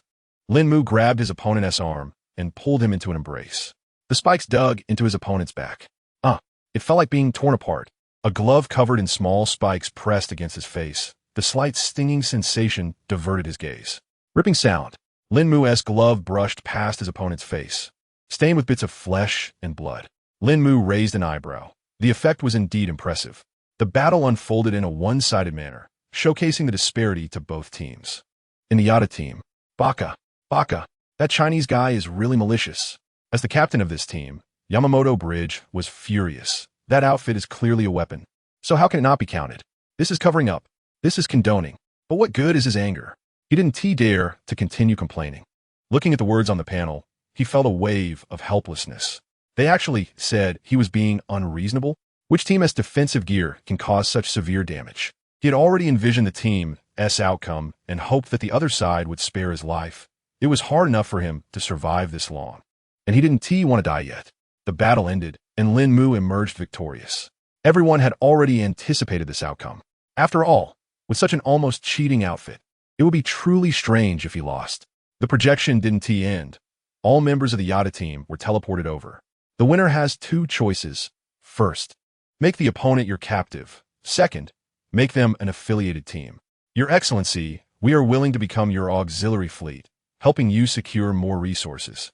Please trust in the strength of our convoy. Yamamoto knelt on both knees, prostrating himself on the ground, too afraid to lift his head. The others mimicked him earnestly. The captives, they left not a single one alive. Once those captives were used up, they were discarded in the wilderness. For them, it was satisfying to see those people in such a helpless state. But when it was their turn, they truly felt fear. Lín Mù had originally intended for them to become his auxiliary fleet, and once they were of no use, he could simply eliminate them. No problem from today on. You're my auxiliary fleet. Choice successful. Both parties leave the battlefield. Please select your spoils after returning. A flash of light, and Lín Mù found himself back in his vehicle. A panel appeared in front of him.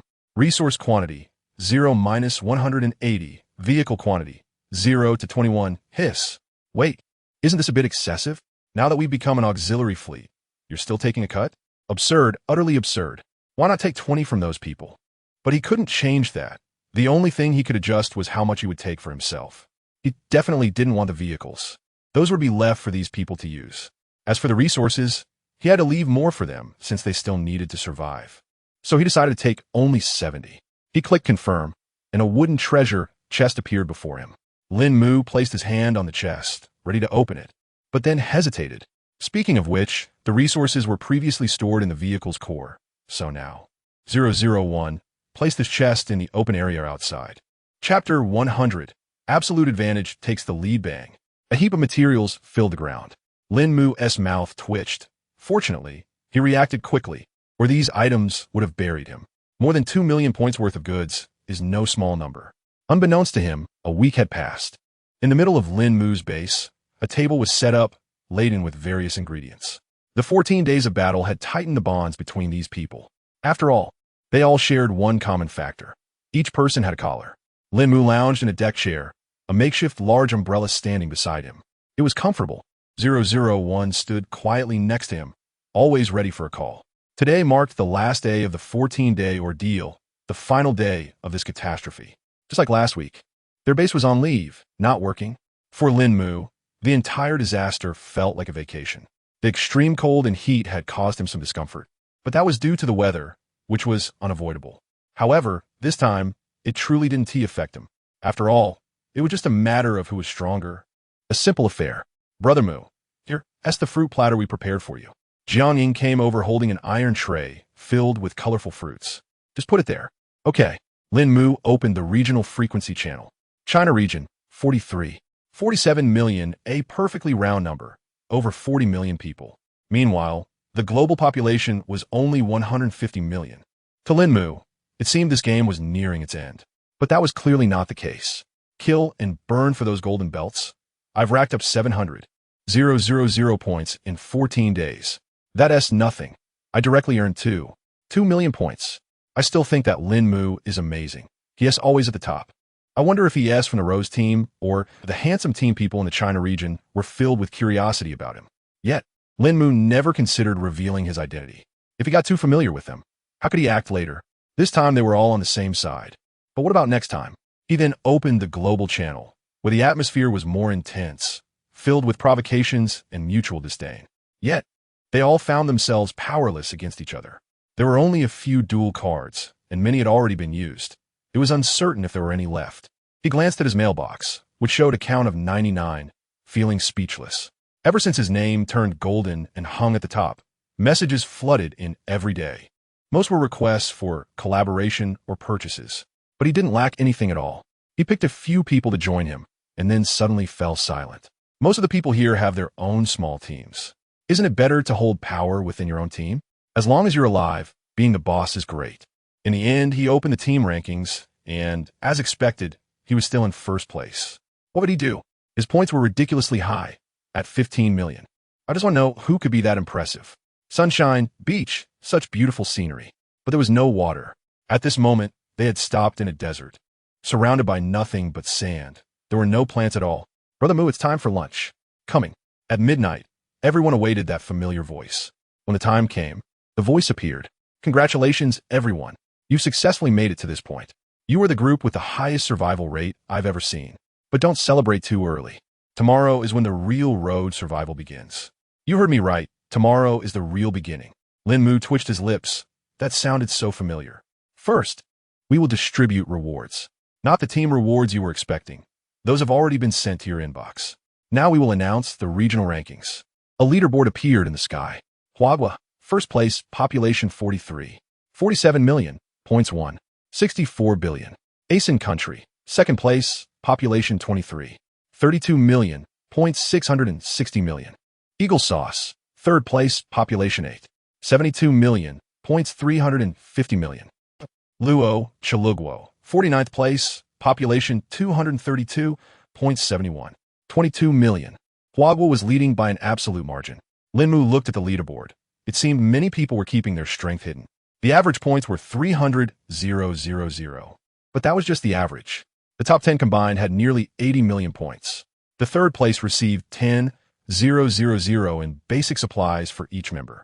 The second place received 50,000 in basic supplies for each member and one vehicle upgrade card.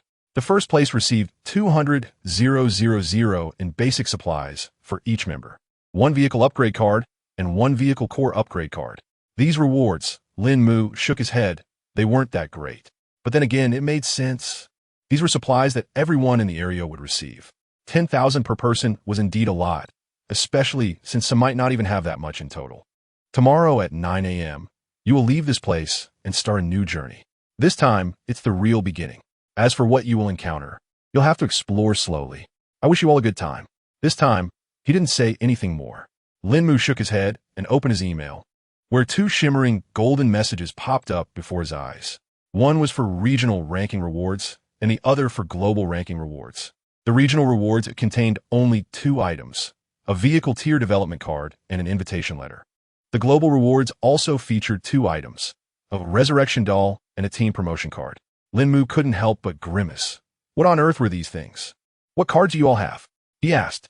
Vehicle promotion card, vehicle core promotion card, vehicle tier development card, and a resurrection doll. It was obvious that all these items were bound. Otherwise, he could imagine the scene if he had over 20 resurrection dolls. Quite a sight indeed. Cough, cough. Everyone has used their cards. After using them, you'll all be among the top players in the game, second only to me in terms of vehicles. Vehicle core at LV7. Vehicle level at LV9. You'll be absolutely ahead of the rest of the world. Even the second and third ranked teams might struggle to reach those numbers with everyone on board. Lín Mù also upgraded his vehicle. Vehicle core upgraded to LV10, backpack capacity 500. Passenger capacity 10, resource exploration function unlocked. Resource exploration function unlocks resource radar, capable of detecting various resource deposits within a 100-kilometer radius. Lín Mù stroked his chin, confirming that this was a road survival game, not an exploration survival game. But for now, it didn't matter. The vehicle reached the 4th tier, just a regular room. Vehicle level upgraded to LV11. Cloaking ability unlocked. Cloaking can visually deceive lower-level creatures. After using the team card, the team size reached 100 members.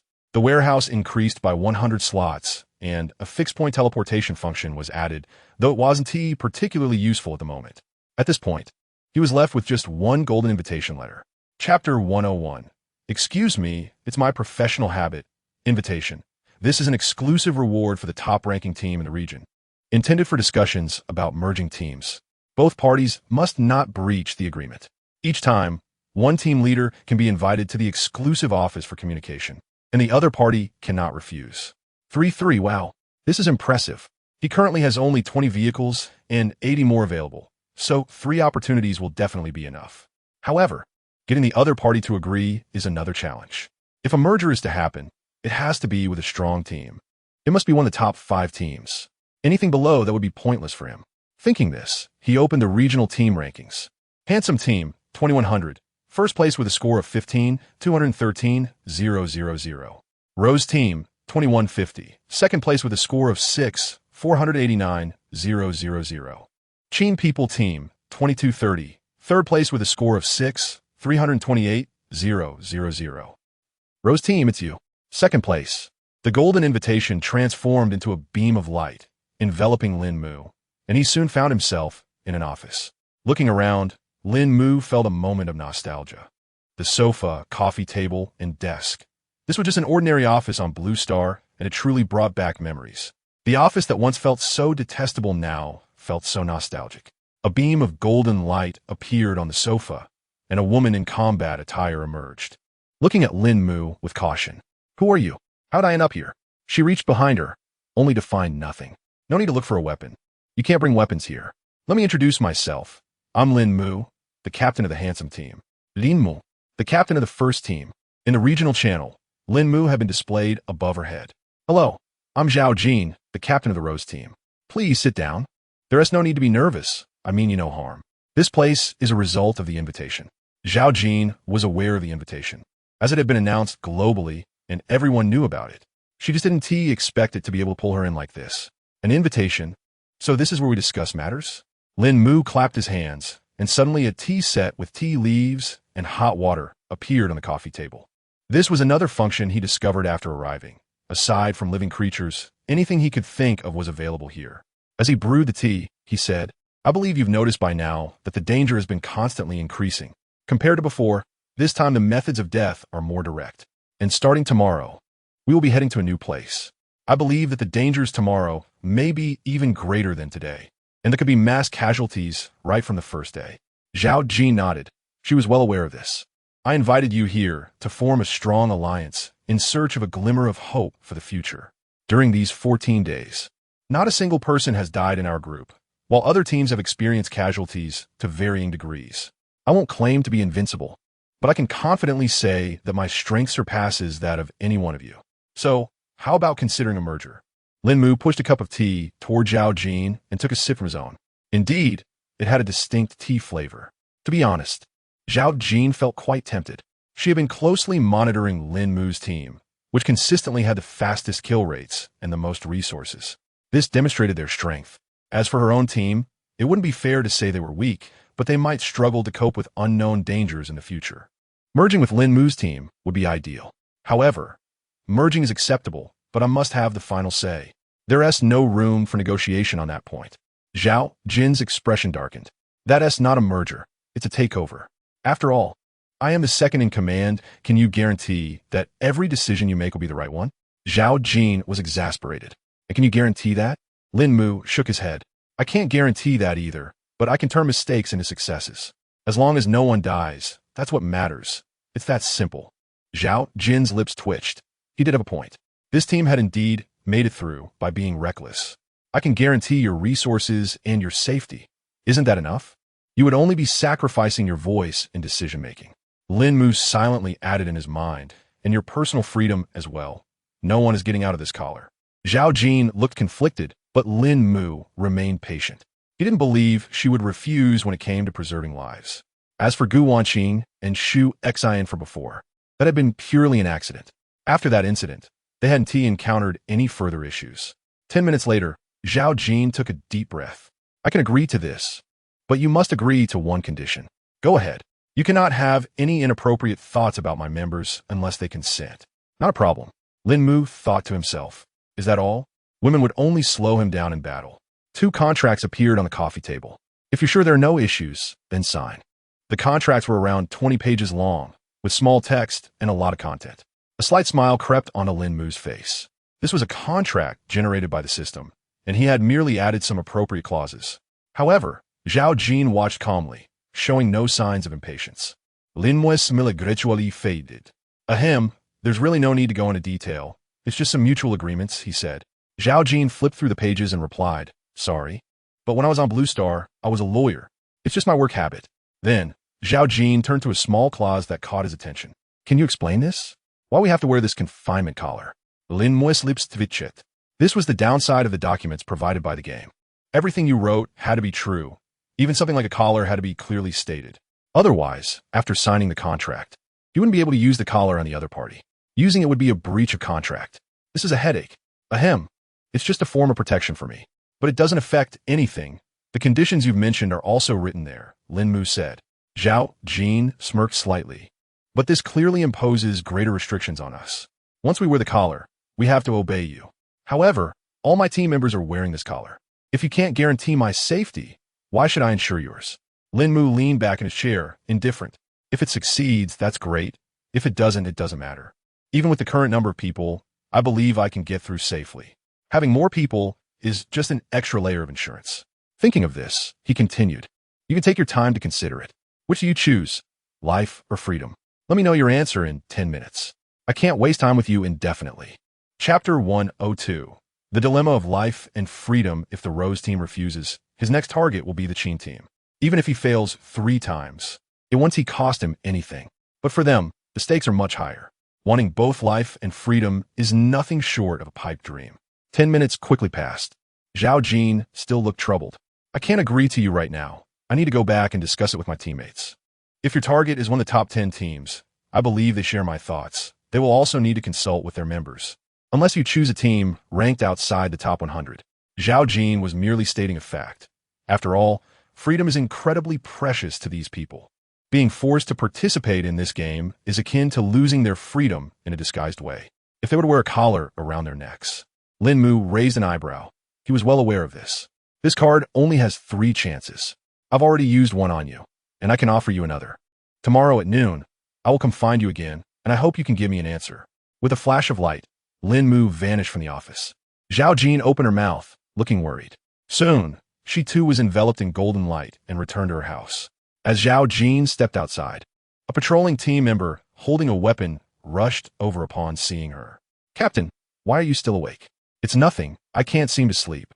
Just needed some fresh air. By the way, have they gone to bed? Zhao Jin rubbed her forehead and asked casually. They're all asleep. You should go patrol. I'll take a stroll on my own. Understood. Zhao Jin walked around the base. Once there were 30 vehicles, but now only 21 remained. Life and freedom. It truly is a tough choice. Yawn. Lín Mù struggled to sit up in bed. Waking up early every day was indeed a killer. But he had no choice. He had to get up. Only an hour and a half remained until 9 a.m., and he needed to prepare quickly.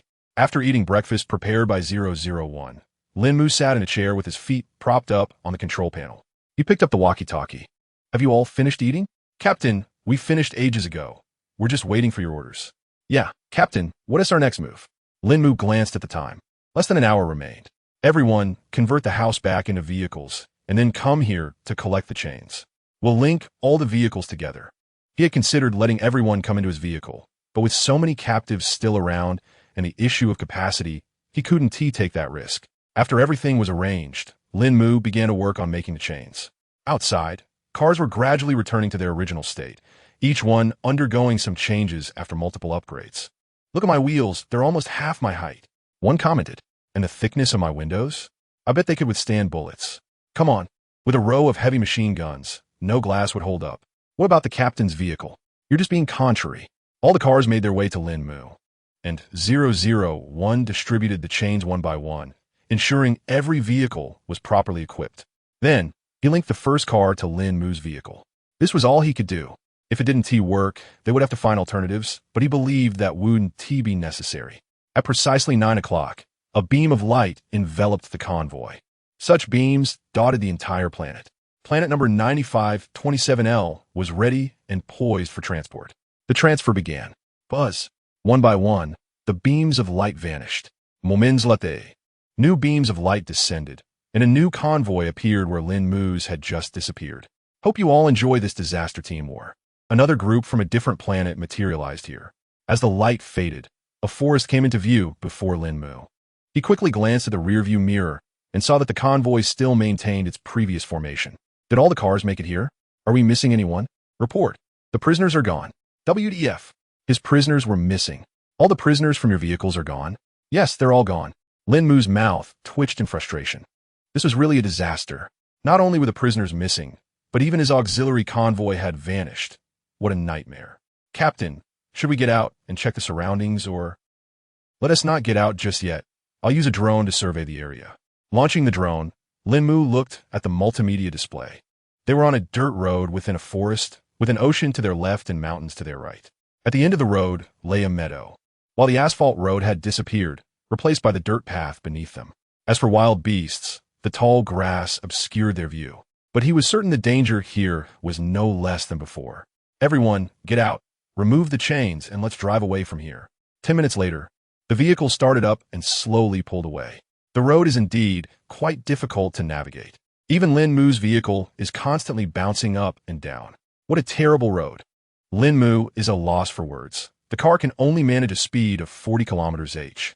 How miserable is this road? Sometimes, the vehicle barely moves at 20 km/h. At 11:30, Lín Mù and his team finally emerged from the forest and arrived at the grassland. Looking at the road ahead, Lín Mù was speechless. Is this really a road and not just a path worn down by cattle and sheep? The road is barely visible. One moment of inattention could lead them off course. Brother Mu, do we really have to stick to this road? Surely we can take another route? After hearing Shu Xian's words, Lín Mù found some truth in her suggestion. Let's stop and rest for a bit. We can continue our journey in the afternoon. After pulling over, Lín Mù handed the drone to Shu Xian. Use the drone to scout the area. I have something to take care of for a while. Zhang Qian, you handle the defense arrangements. Once everything was set up, Lín Mù returned to the vehicle and utilized the invitation letter. This is the situation, and we must make a decision. Zhao Jin rubbed her temples. After being transported here, she led the convoy to find a safe place to hold this meeting. Lín Mu's words had a significant impact on her. Perhaps their convoy could survive for a long time, but inevitably some would die, and that was not something she wanted to witness. This convoy was a product of her hard work, and everyone here was handpicked by her. She didn't want to lose any of them. Captain, of course, we would be happy to survive, but losing our freedom. That word carries immense value. Chapter 103. Could this be a perk from the captain? A short-haired, capable woman spoke up. I think the other side's perspective isn't entirely wrong. We want to survive while also enjoying freedom without constraints, which is clearly impossible. Just imagine if we had that ability. Wouldn't we impose restrictions on the other side to protect our own safety? The room fell silent. If they were to follow her reasoning, they would definitely impose restrictions. Perhaps even more than what Lín Mù and his team were asking for. Zhao Jin glanced at the time. They were running out of it. Everyone, let's make a decision quickly. We need to meet soon, and if we're uncertain, let us vote, Captain. Zhao Jin nodded. Those in favor of this merger, please raise your hands. Out of 21 people, 11 agreed. Whether Zhao Jin agreed or not was irrelevant at this point. Since that's the case, I agree to the merger. Rest assured, I will fight for more rights for everyone. The right to freedom. As for the rights of the convoy, Zhao Jin knew, without a doubt, that they would be taken away. Well, if they take it, then so be it. As long as we can survive, that's what matters. Every time she saw the numbers dwindling on the channel, Zhao Jin felt a chill run down her spine. For her, every day lived was a day gained. A golden light enveloped Zhao Jin, disappearing before everyone's eyes. The women looked worried. Do you think the convoy will do anything to us? In this game, whether male or female, the weak were ultimately bullied. Not only were women's purity at risk, but even handsome men couldn't escape this fate. Probably not. Didn't Zhao say that the contract isn't very binding? Given the nature of this game, it's hard to say. So what? If it comes to that, we can always drag someone down with us. Back in that office, Zhao Jin faced Lín Mù. Isn't it written in the contract that once you touch it, you should understand its effects? I'm just worried and hope you can deliver. Lín Mù shrugged. If you don't even trust this contract, I don't think there's any point in continuing our conversation. For me, this invitation is just something I want to use. Whether it succeeds is not that important. Seeing Lín Mu's nonchalant expression, Zhao Jin's heart sank. Could it really be useless to him? I made up my mind. I'll sign it now. Zhao Jin picked up the pen on the table and signed her name along with her team's name. A smile crept onto Lín Mu's face, perfectly resolved. The next target, the Qin Rin convoy. With the contract signed, let's wish for a pleasant collaboration. Zhao Jin forced a smile, saying, from today onward, you are my captain. I hope you can truly lead us to survive. Don't worry, I can offer you more than you imagine, came the reassuring reply. After both parties departed, Lín Mù inquired about the situation around Shu Xin, and so far, nothing unusual had been detected. This was the last chance for an invitation, directly summoning the captain of the Qin team. As he looked at the familiar setup, Captain Jiang Han of the Qin team quickly settled in. I've long admired you. I didn't expect to meet you today, he said. I've been wanting to meet you for a while, and I finally got the chance through this invitation. Lín Mù responded. The obligatory exchanges of flattery followed. So, what brings you to me? Jiang Han asked. Team merger, Lín Mù replied. And who will be the captain? Of course, it will be me, he asserted. Jiang Han squinted. Isn't that a bit inappropriate? How about we set it up as parallel teams? Lín Mù leaned back in his chair, tapping his nails. The Rose team has already merged with us. My team now has 41 members, a level 3 team, and our points exceed 20 million. Do you think parallel teams are feasible? Without needing to elaborate further, Lín Mù knew this time would truly be about survival, pure survival. He had realized this after over 2 hours without seeing anything. But with water, mountains, and trees around, wouldn't those resources need to be gathered? Though he hadn't tested it yet, it was likely true. Jiang Han appeared thoughtful. Merging with this team could be beneficial, but it meant relinquishing some of his power. Take a look at this contract. If it suits you, we can sign it. If not, we can discuss it later. We can exchange contact information, and you can apply to join our team directly. However, if my team reaches full capacity, I might have to decline. With the addition of the Rose team, Lín Mù was not in a hurry for the second team. There would be plenty of opportunities in the future. Given 4 chances, Lín Mù might have fought for a spot, but not now. He figured it would be easier after the other party experienced a few reductions in members. When Jiang Han flipped to the back and saw the collar, his eyebrows raised. Isn't this collar a bit excessive? Lín Mù shrugged. It's for my own safety. What if you decide to replace me? Such things are not uncommon. They happen quite often on Blue Star, especially in places where there are no laws. Yang Hanu did. I can understand that, but I can't accept it. Moreover, we are all from the Hua country on Blue Star, and we shouldn't deceive our own people. This can be written into the contract. Lín Mù twitched his lips slightly. There's no need for that. Let's just see how it goes in the future. I believe with your strength, you should be able to hold out for at least a month. I'm quite confident in our team. We have 100,000 rounds of rifle ammunition alone. Oh, That's not a lot. Lín Mù replied. I won't even mention heavy machine guns, towed artillery, or howitzers. A flash of light signaled Lín Mù's return to his vehicle. Tiang hen skoft at Lín Mù is disappearance, towed artillery. Why not say you have an aircraft carrier? After fighting so many battles, he hadn't seen much artillery at all. Lín Mù arrived at an open area and summoned Zhao Jin's team over. Rays of light fell before him, revealing several vehicles. Upon seeing the women in the cars, Zhang Qian and the other's eyes lit up. Brother Qian, do you think this is a perk from the captain? I don't know, but it seems like our captain might not be able to perform, someone said. Didn't they say he couldn't get it up? That his, was broken? Shu Xen stifled a laugh and quietly said to her sister, how did these rumors get so outrageous? Maybe this was just the impression Lín Mù left on people. But for Shu Yi, that was fine. At least the three of them were doing well.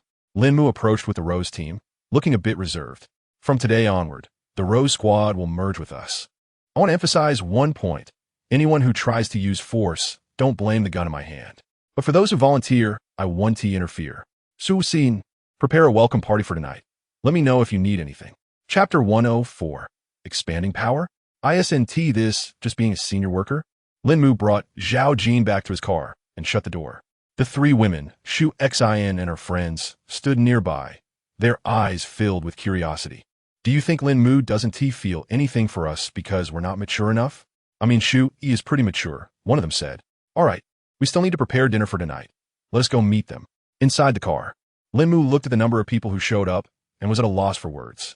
You're only 21 people? Isn't this just a complete waste? In Lín Mu's view, this small team should have had at least 80 members, yet this was all there was. I wish there were more of us. But you know how it is, human nature is easily tested in this game. Zhao Jin replied with a bitter smile. At their peak, their team had reached 120 members. The outcome was simple. A third of them were insatiable. They wanted resources, but didn't want to work. Where in this world does such a thing happen? In the end, out of those 120, only about 40 were left. After going through several battles here, this is all that remains. Lín Mù nodded. That part made sense. If he didn't have the collar to restrain them, he wouldn't have dared to take such risks. Now, back to business. Starting today, you will be responsible for all matters concerning the entire convoy. Just come to report to me daily. Wait, did she hear him right? You mean I'm in charge of the whole convoy? You're not keeping the power for yourself? With the collars on, isn't it normal to delegate authority? Besides, if I can enjoy the benefits, why should I take on the burdens myself? Zhao Jin couldn't help but twitch her mouth. His reasoning was quite solid. Lín Mù waved at 001, who approached Zhao Jin and handed her a collar. Zhao Jin looked at the collar in front of her, took a deep breath, and then put it on. So from now on, it's up to you. By the way, our team previously had 3 people each responsible for different tasks. You can communicate with them later. Of course, those tasks are quite simple, but if possible, you can go into more detail. Zhao Jin nodded helplessly. After chatting with Lín Mù, the power of being a team leader didn't seem so daunting after all. In the end, she still couldn't escape the fate of being a worker. When Lín Mù and Zhao Jin came out, everyone turned to look at them, eager to find a clue about what had transpired between them in the room. However, when they saw the two of them dressed neatly, their interest quickly faded. 001 will assist you with the collar issue. I hope you won't disappoint me. Lín Mù patted her shoulder and walked towards Zhang Qian. Watching Lín Mu's retreating figure, she let out a deep sigh. I hope my choice is the right one. Captain, we've been out for 2 hours and covered 300 kilometers. We haven't found a single resource box. Are we going to run out of resources? Zhang Qian and the others looked out the window, their eyes scanning constantly. Creak. Lín Mù stopped the vehicle. Standing on a rock, he surveyed the surroundings. After 2 full hours, they had crossed the grasslands and forests to arrive at a small lake. Not a single resource box in sight. Go chop down that tree over there. Lín Mù tossed an axe to Zhang Qian.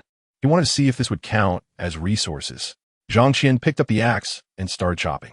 Thwack, thwack. Each swing dug deeper, and he moved forward. Lín Mù sighed lightly. There are 3 trees here. Couldn't you pick a smaller one? Why did you have to choose this giant tree that would take 2 people to hug? You might not even finish chopping it in a day. Zhang Qian looked embarrassed and quickly changed positions. This tree was much smaller, only the thickness of a thigh. In just a few minutes, he had chopped it down. Lín Mù approached the tree, placed his hand on it, and stored it in his backpack. Inside the backpack, the tree retained its original form. Chop down another small tree to check, and you two don't just stand there. Take this tool and look for stones to bring back. Half an hour later, Lín Mù looked at his backpack. Trees didn't stack, and neither did stones. He stroked his chin, sensing something was off compared to his expectations. Get in the car. We're going back.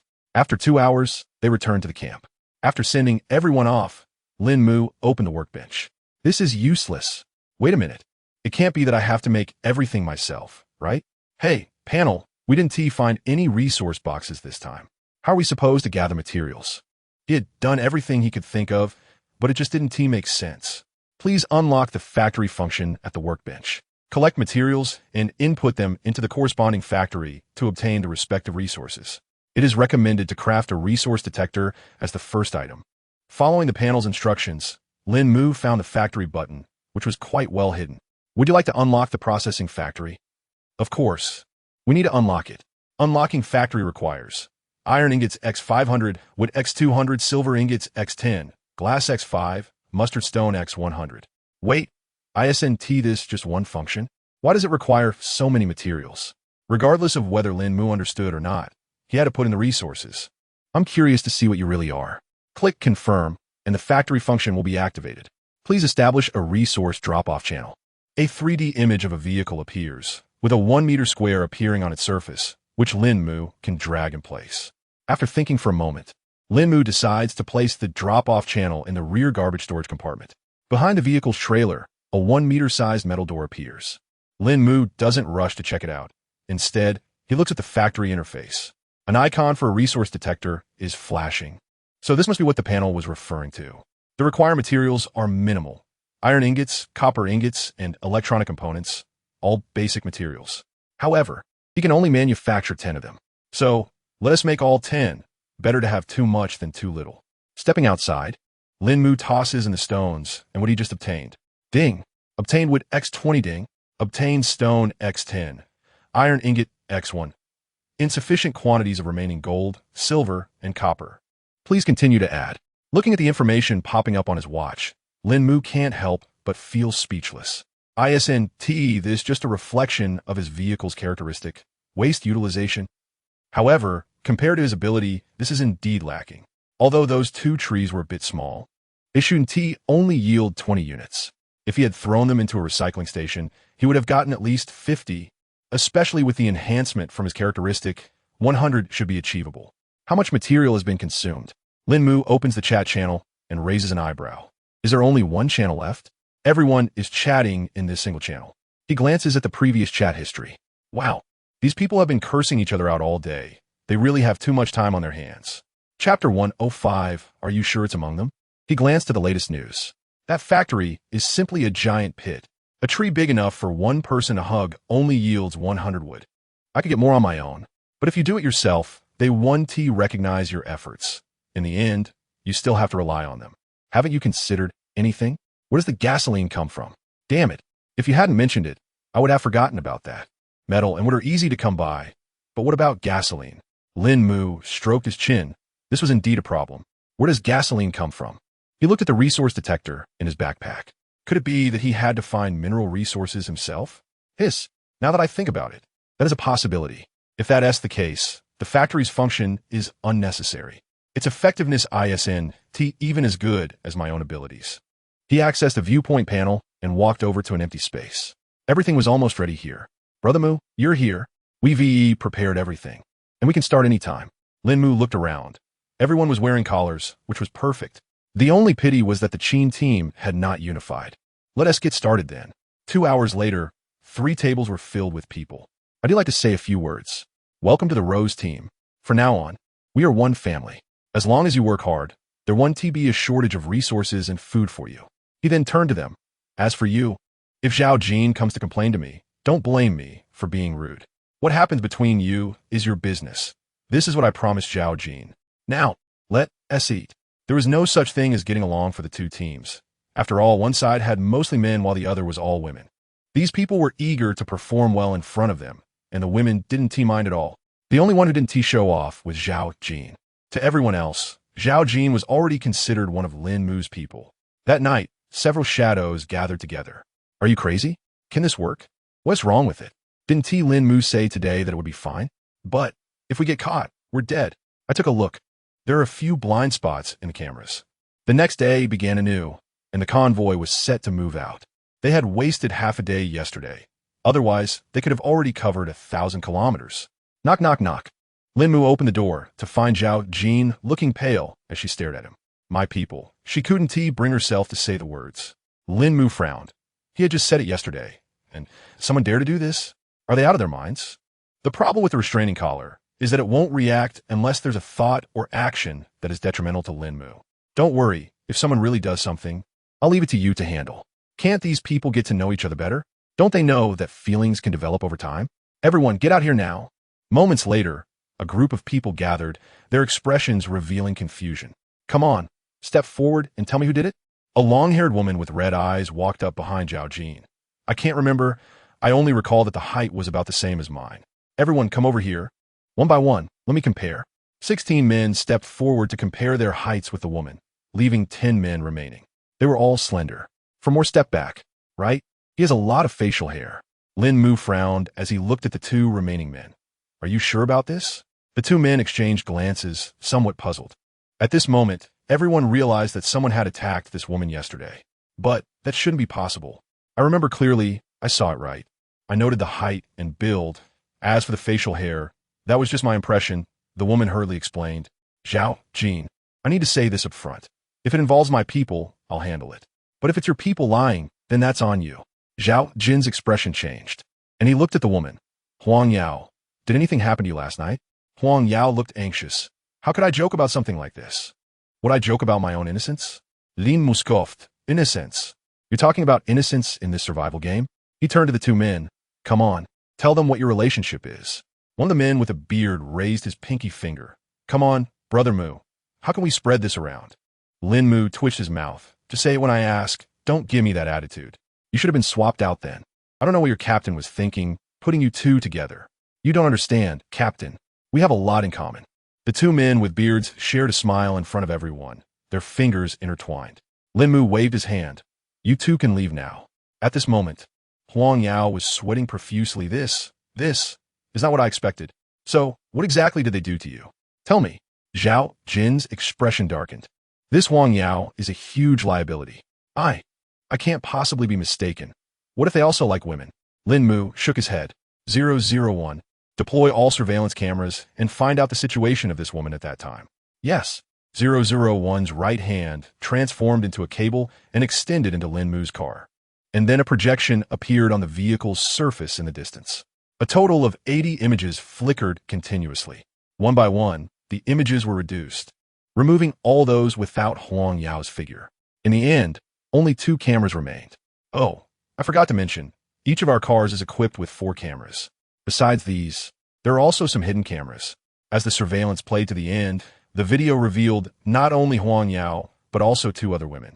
Seeing the 3 figures on the screen, Zhao Jin's expression grew increasingly grim. Can you really fabricate something out of nothing? Just stick to your story. As for this collar, it harms others, not Lín Mù, so there shouldn't be any issues. The faces of the 3 women were magnified infinitely. Huang Yao trembled and hurriedly explained. I really didn't want to do this. They forced me. You were the one who wanted me to help you. I was just offering a suggestion. Yeah, how can this possibly involve me? The 3 women began to argue and even got physical. Lín Mù looked at Zhao Jin with a smile. Isn't your team a bit too messy? If I were you, I'd just get rid of these 3. Keeping them around is just asking for trouble. The collar isn't foolproof. In situations like this, it's utterly useless. The 3 women continued to fight, with the collar showing no reaction at all. But that was fine. It would be strange if it were truly all-powerful. Lín Mù, you can have these 3. That contract doesn't apply to them. Chapter 106. Finally encountering humanity as the signatories of the contract, as long as both of them simultaneously excluded a person from the contract scope. That person would receive no protection from the contract. In fact, the contract provided Zhao Jin and her group with only that single clause. Lín Mù nodded. Take these 3 away and kill them. Can we make use of that captain in some way? One teammate looked at Lín Mù cautiously. Lín Mù glanced at Zhao Jin, and seeing no reaction from her, he waved his hand. The teammate was overjoyed and hurriedly led the others away with the 3 women. The 3 women struggled desperately. Captain Zhao, save me. I want to do it again. Captain Lin, I was wrong, please spare me. No matter how they cried out, no one spoke up for them. Once their voices faded away, Lín Mù clapped his hands. I don't know what motivations led them to act this way, and I don't wish to know. I'll tell you one thing. As long as you work properly, everyone will receive the same resources. Even if there is only one person in the convoy. The resources are fixed, and 1T change based on the number of people. To be honest, Lín Mù didn't quite understand such absurd operations either. He had never stated that resources would be allocated based on the number of people. But upon reflection, it made sense. These individuals had just arrived and didn't know him well. However, now that they understood, they surely wouldn't make such mistakes again in the future. The vehicle set off, and today's goal was to explore what their current situation truly meant. Lín Mù's vehicle was currently under the control of 001. While he sat on the sofa in the back, munching on snacks and checking the chat content on the channel, there really isn't a single resource box left. I can't even find the location of the highway. Let alone the highway, I haven't seen any wild beasts either. What is going on? I don't know. It was supposed to be highway survival, so why has it turned into wilderness survival? After more than a day, everyone was in a state of confusion. No one knew what the purpose of being brought here was. Building a beautiful planet? When they asked the panel, it provided no information. Lín Mù leaned back on the sofa. He too was unsure about what this all meant. Through the side window of the vehicle, Lín Mù looked outside. They had now found a dirt road with the ocean on one side and weeds on the other. What a monotonous view. Buzz. A strange sound rang out, and Lín Mù's eyes widened in an instant. What did he just see? A massive fish leapt out of the water. Lín Mù quickly rushed forward to grab the walkie-talkie. Look at that fish in the sea on the left. Wow, it's huge. It must be a whale, right? Do whales have horns on their heads? Maybe it really is a whale. That could be barnacles stacked up instead of horns. Lín Mù moved to the back window and leaned against the glass to watch. The massive creature submerged, creating a splash in the water. Its length must be over 100 meters. It certainly looked like a whale, but unfortunately, it was too far away to tell. Didn't matter. What was important was that this planet definitely harbored life.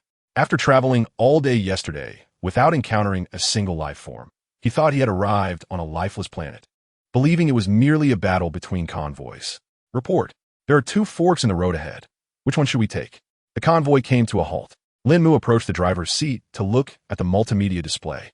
The left side showed a road that had been pressed down, while the right side was a dirt road similar to the one they were currently on. You choose. When faced with such a decision, Lín Mù preferred to leave it to to handle. Looked helplessly at the 2 paths before her. Without a resource box, why was she being asked to choose? After a careful look, she ultimately opted for the dirt road, and the convoy continued forward. Lín Mù returned to the chat on the channel.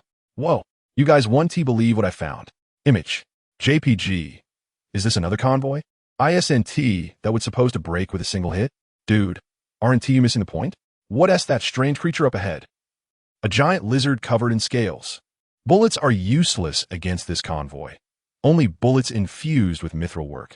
So I suggest everyone coat their bullets with a layer of mithril. Lín Mù felt a headache coming on. What on earth was going on? How could such bizarre creatures appear? And weren't the other party's vehicles just ordinary carts? How could their defenses be so strong?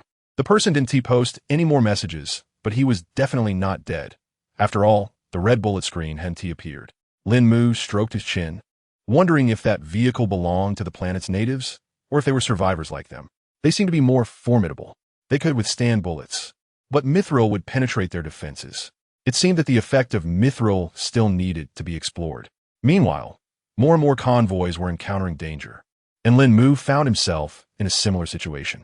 Brother Mù, we've encountered. Well, it should be a convoy, but their attire looks somewhat medieval. What should we do? A convoy of 10 appeared on the screen. Lín Mù sat in the driver's seat and said, "Clear the way for me. I want to take a look." The vehicles around him quickly moved aside, allowing Lín Mù's car to move to the front. Who are you? The people in the opposing line exchanged glances and shook their heads. Seeing this, Lín Mù squinted at them, wondering if they couldn't understand or simply didn't want to respond. At that moment, a blonde woman in a blue robe jumped down from a carriage, holding a crystal ball in her hand. "Hello, can I ask who you are?" Lín Mù raised an eyebrow, surprised that he could understand her words. He glanced at the crystal ball in her hand, wondering if that was the means of communication. "What are you?" "We are travelers from afar, on our way to the Shio's manor." "Do you know where it is?" "Manor? You must be kidding me. Are these people for real? Without any display panels, he wasn't sure. We don't know where the manor is either. Could you clear a path for me? Lín Mù picked up his walkie-talkie. Everyone, get your heavy machine guns ready.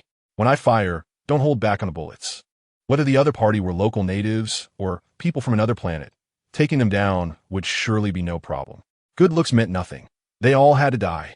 Mainly, this person was too strange. In this desolate area, where could there possibly be a manor?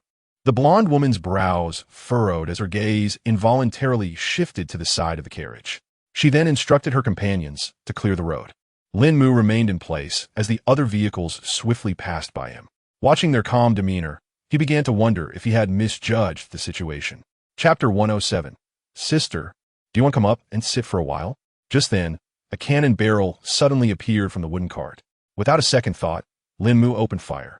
The heavy machine gun struck the cart, creating ripples, and of course, the woman didn't go unscathed either.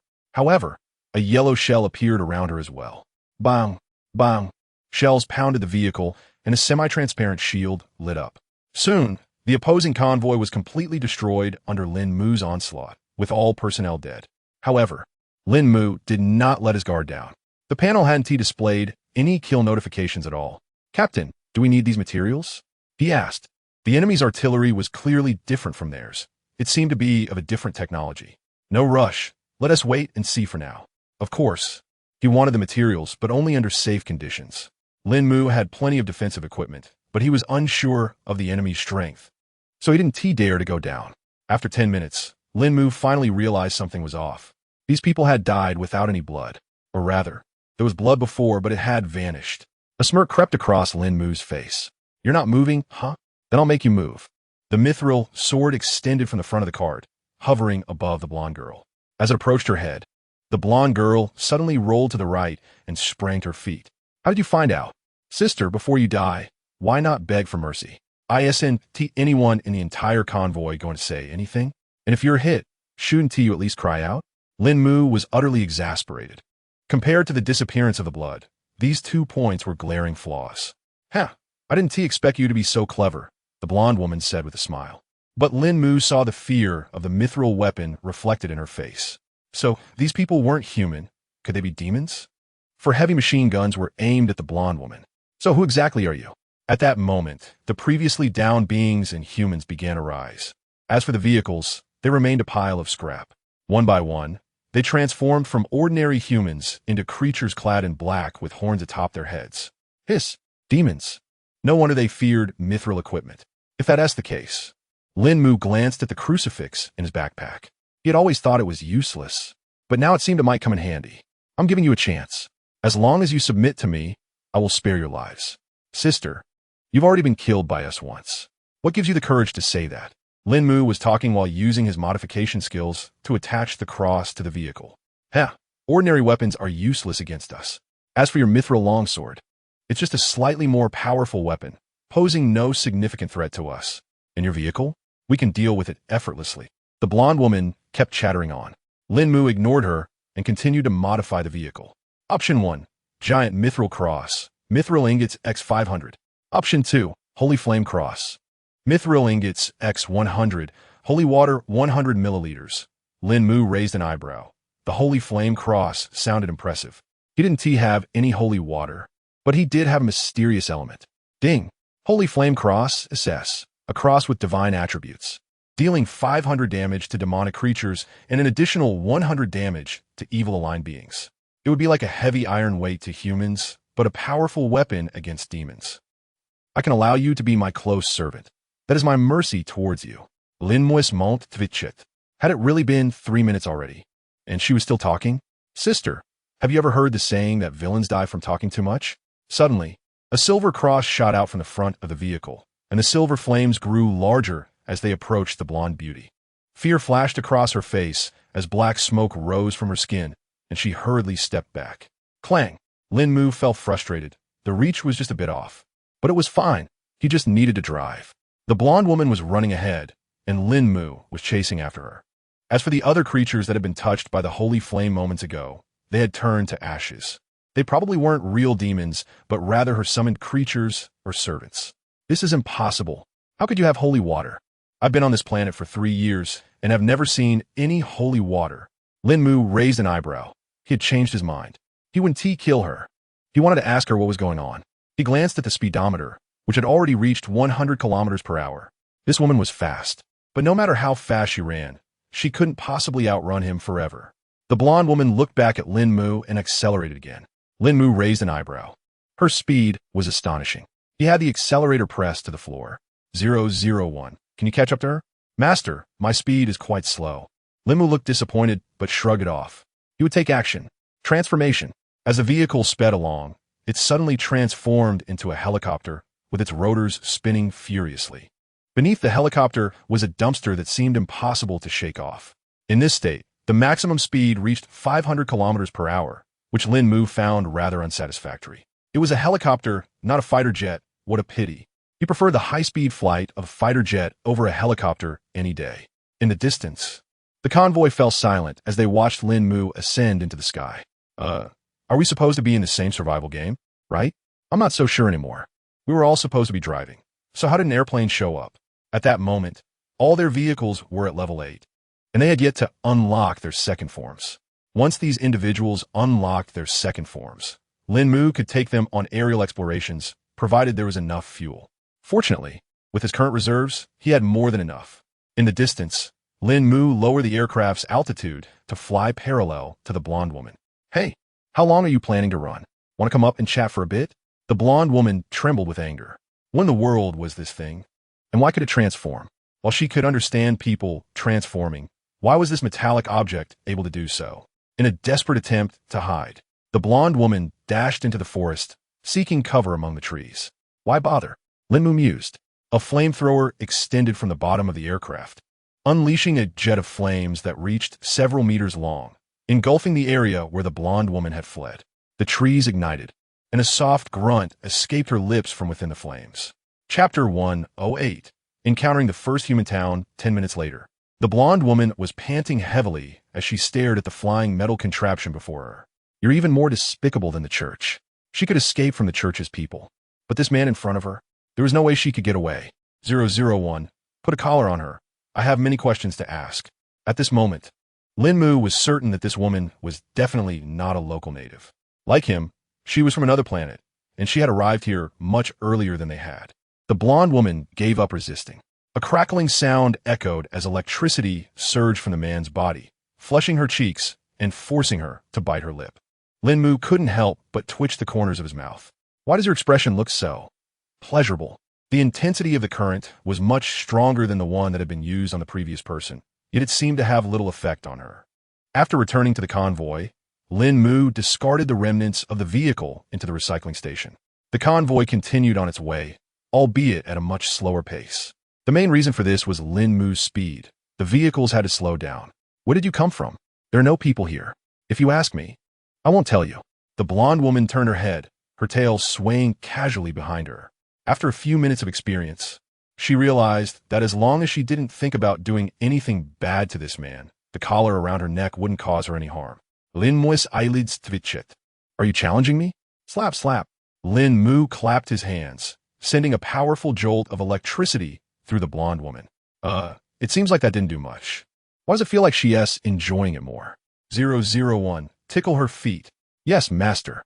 The blonde woman looked at Lín Mù in terror. You're going too far. If you have the ability, keep using that. Just don't touch me. Haha, no, haha, I'm ticklish.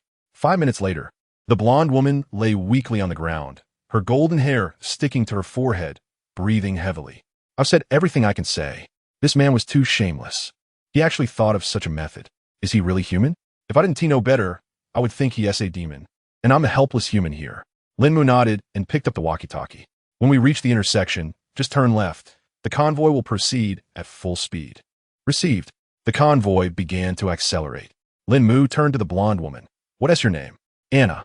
How did you come to this planet? At this moment, Anna took a breath and sat up straight. 5 years ago, our entire planet was thrown into a game called Survival Island. After 2 years, we were dumped onto this planet.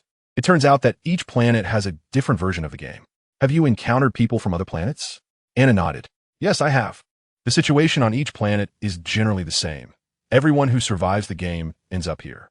She paused for a moment and continued, this planet is infinitely large. I flew for a year without returning to the starting point. A whole year, and she wasn't slow at all. Lín Mù stroked his chin thoughtfully. So, does that mean there are people from various planets here? Is this still considered a highway survival game? In fact, Lín Mù had been pondering this since they arrived. After all, the roads had changed and the environment was different.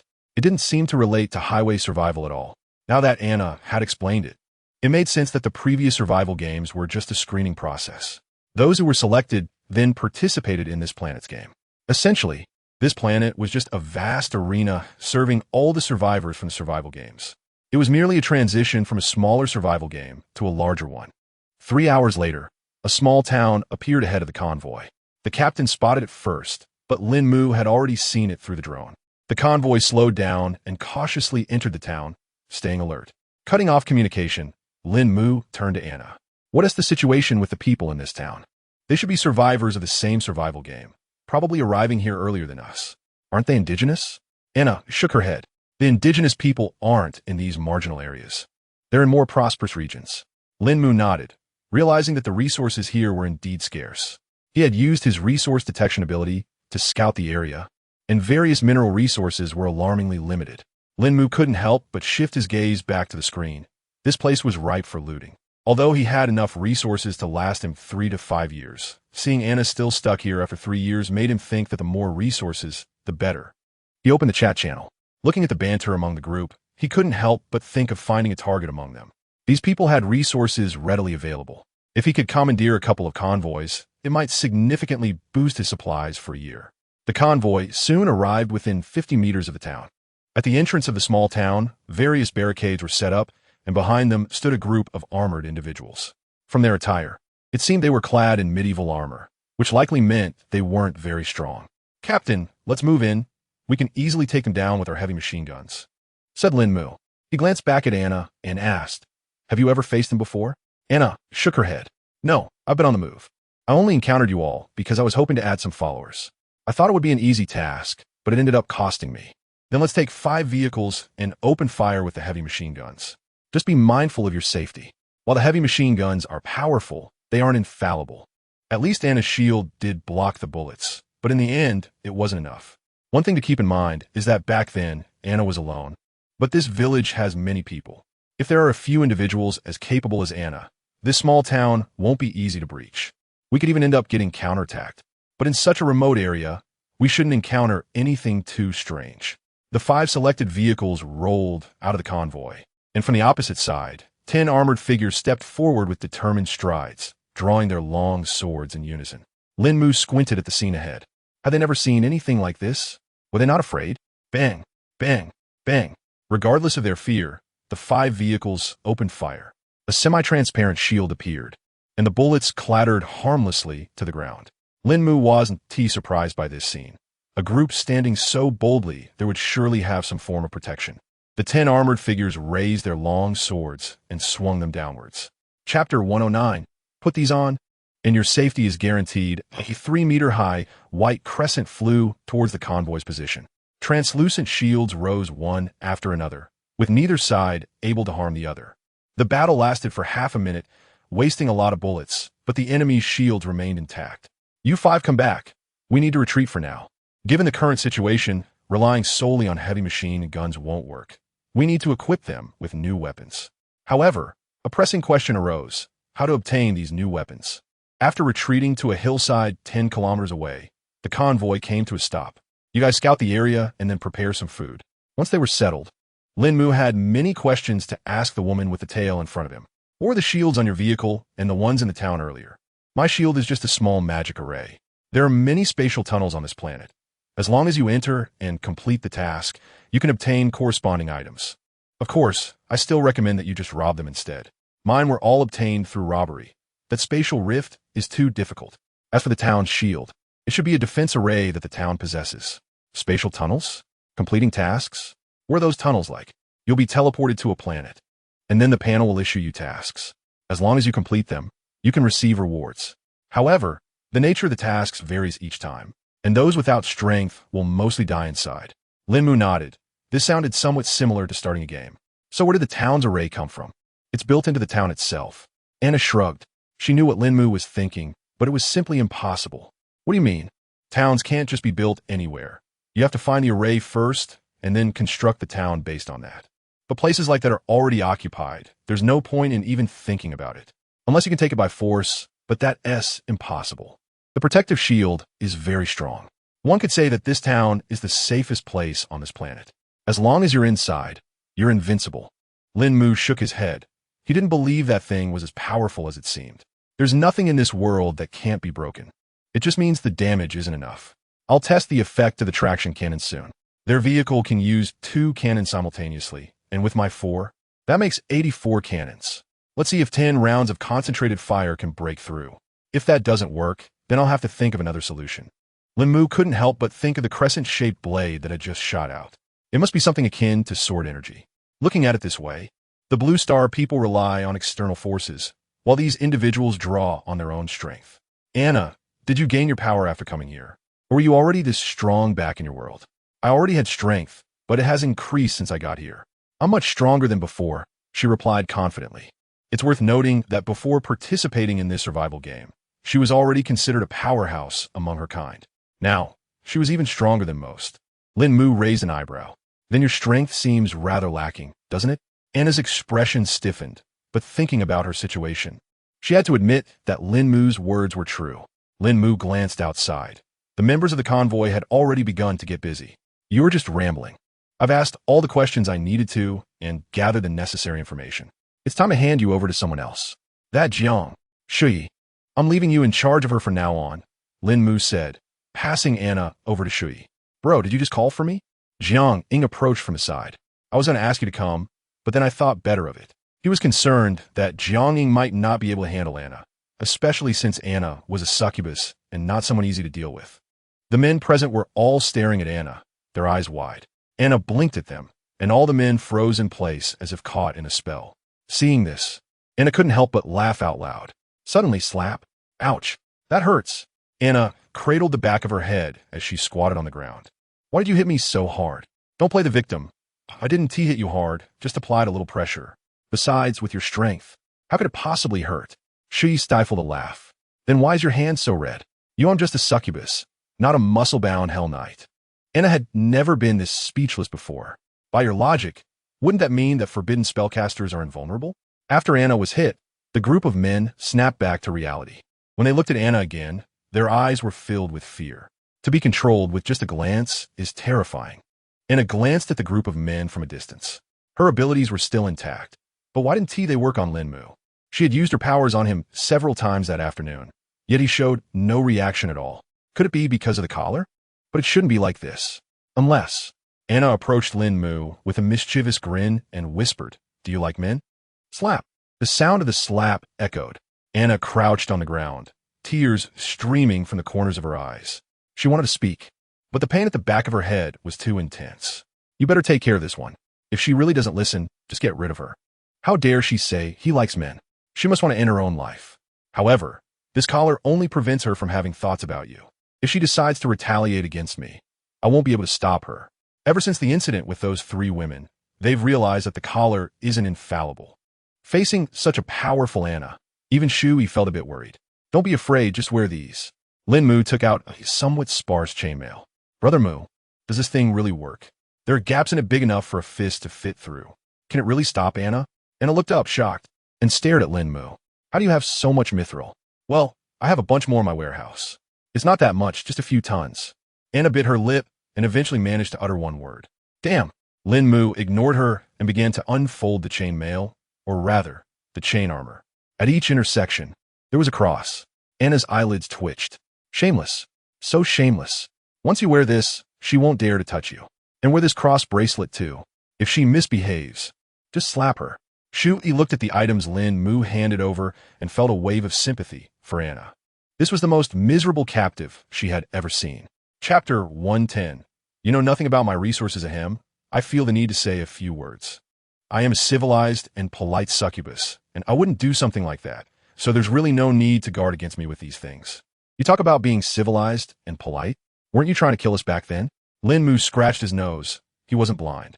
With that thought in mind, Lín Mù called everyone over and handed out a cross to each person. You all hang this on yourselves. Don't say I didn't warn you, without a cross. She could kill you as easily as stepping on an ant. Lín Mù wasn't wrong about this. To Anna, these people were just ordinary humans with no strength of their own. They relied entirely on external objects. On her planet, they would simply be commoners. Yet, the commoners she looked down upon had weapons that could kill her, which was quite absurd. After dinner, Lín Mù finished preparing the traction cannons and distributed them to everyone. For now, you can move freely. We'll prepare to attack that small town at midnight. You're dismissed. After arranging the others, only Shu, Yi, and Anna remained. I have one more thing to ask you. What kind of abilities were those people in the town using today? Lín Mù had a certain guess in his heart, but he was somewhat uncertain. He just didn't know if they could cultivate such abilities. Oh, that? If it were on our planet, that would be fighting spirit. As for them, it should be something similar. It's really just a way of using energy. It's enough to deal with you, but it's a bit lacking against me. Anna shrugged. She thought for a moment. Given the current situation, it seemed she would have to stay here for a while. Building good relationships was important, at least to avoid being attacked by that mithril cross. On this planet, there are many people from various places, each with different ways of utilizing energy. Of course, there are also those like you who rely on external objects, but their technology is just more advanced. So, you don't have to focus solely on them. You could try targeting someone else as well. After all, people are different, and an energy cultivation method that suits them may not necessarily be suitable for you. Lín Mù nodded. He had actually thought about this a long time ago. However, he trusted his own weapons more. As long as you're not cultivating immortality, he didn't believe anyone could withstand aircraft and artillery. It seemed he should establish some connections with those people from Blue Star. It would be great if he could find a weapons expert. As long as you belong to the human category, there is a way to take you down. And tonight's artillery shells are just a test. If the 120 caliber doesn't work well, what about the 350 caliber? Or the 1000 caliber? If regular shells won't do, what about a laser cannon, a dark matter bomb, or an annihilation particle cannon? In short, as long as it doesn't surpass human capabilities, Lín Mù truly believes that no one can stand against technology. However, if it's possible to cultivate, he wouldn't mind improving his physical condition as well. As the clock struck 12, everyone took their positions in the cockpit. Adjusting the angles, they set it to left 10 degrees, up 30 degrees, with a maximum range of 5 kilometers. Everyone prepared for a simultaneous barrage of 15 rounds. Are all the ammunition supplies sufficient? Sufficient. He didn't believe that the shield could withstand 15 rounds. Fire. Boom. Boom.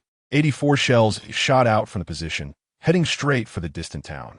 Before those 84 shells even landed, another 84 shells were launched. In the town, after experiencing Lín Mù and the others' attacks that morning, the patrol numbers had significantly increased. Buddy, those people's weapons are really strange. Such tiny iron lumps can actually make the defensive array ripple. Jess, you have to understand that there are many odd things on this planet. That is true. But what about those people who left? Boom, boom, boom. A series of massive explosions erupted. With 84 shells firing simultaneously, the sound was continuous, resembling an extended roar. My goodness, what is that? Why is the array reacting so violently? What are you still doing? Sound the alarm. Jess hurriedly scrambled up and rushed to a brass bell, shaking it frantically. The urgent ringing echoed repeatedly. Hearing the sound, people rushed out of their rooms. The booming continued. The protective array above them lit up. Boom, boom, boom. Wave after wave of shells kept bombarding the area. In the distance, Lín Mù monitored the situation through multimedia, wondering if this would work or not. The light screen was indeed responding quite significantly, but it showed no signs of breaking. He picked up the intercom. Shui, having to come find me. After all, there was a professional on hand. It would be better to ask her directly.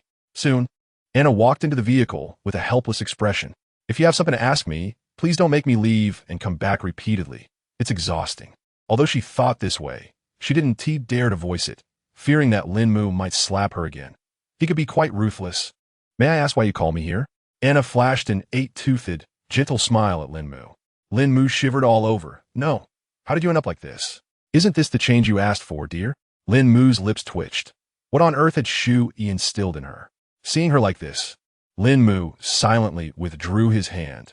There was no reason to strike. Look at this pale yellow light screen. Should we break it or not? At this moment, 15 rounds of cannon fire had already passed.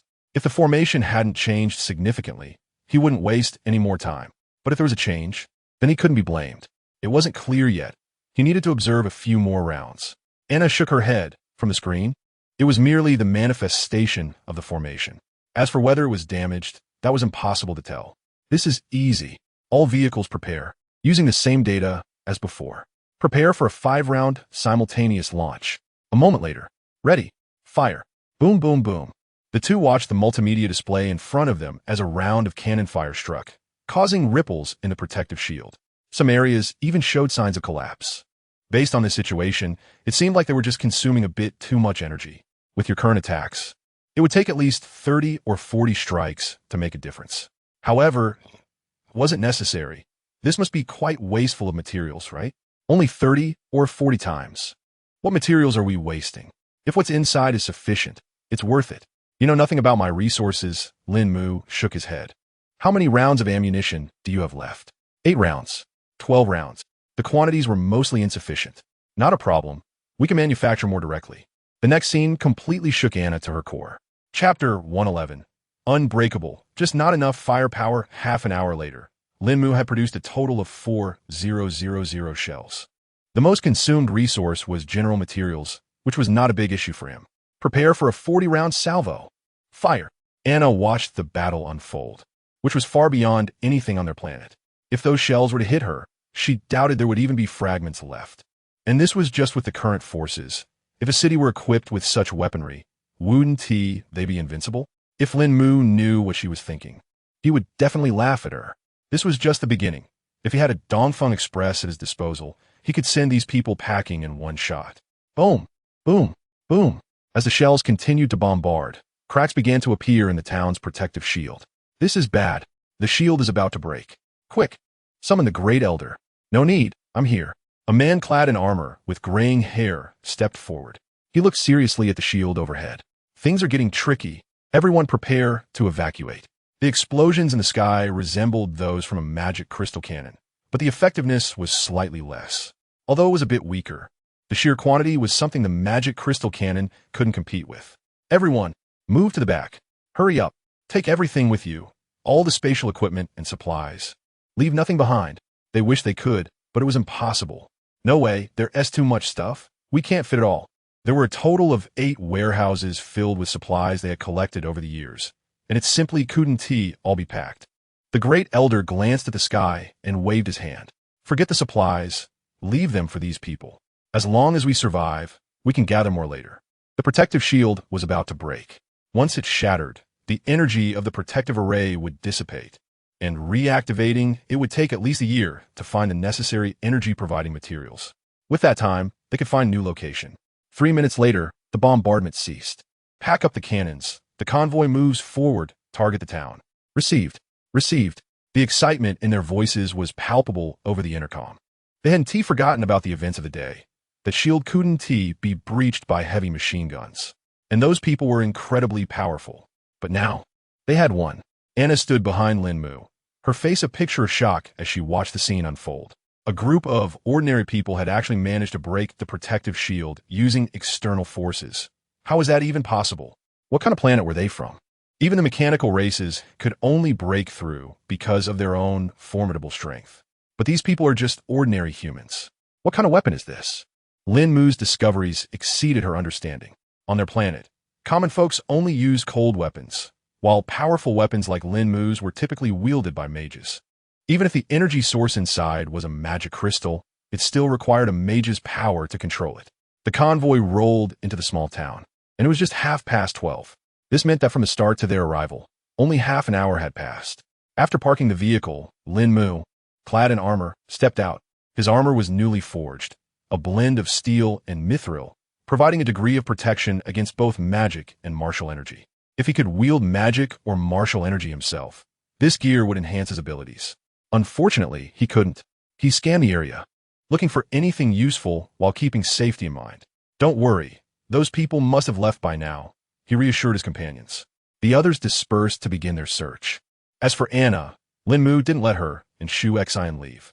He thought it would be easier to ask her about any unfamiliar items they might encounter later.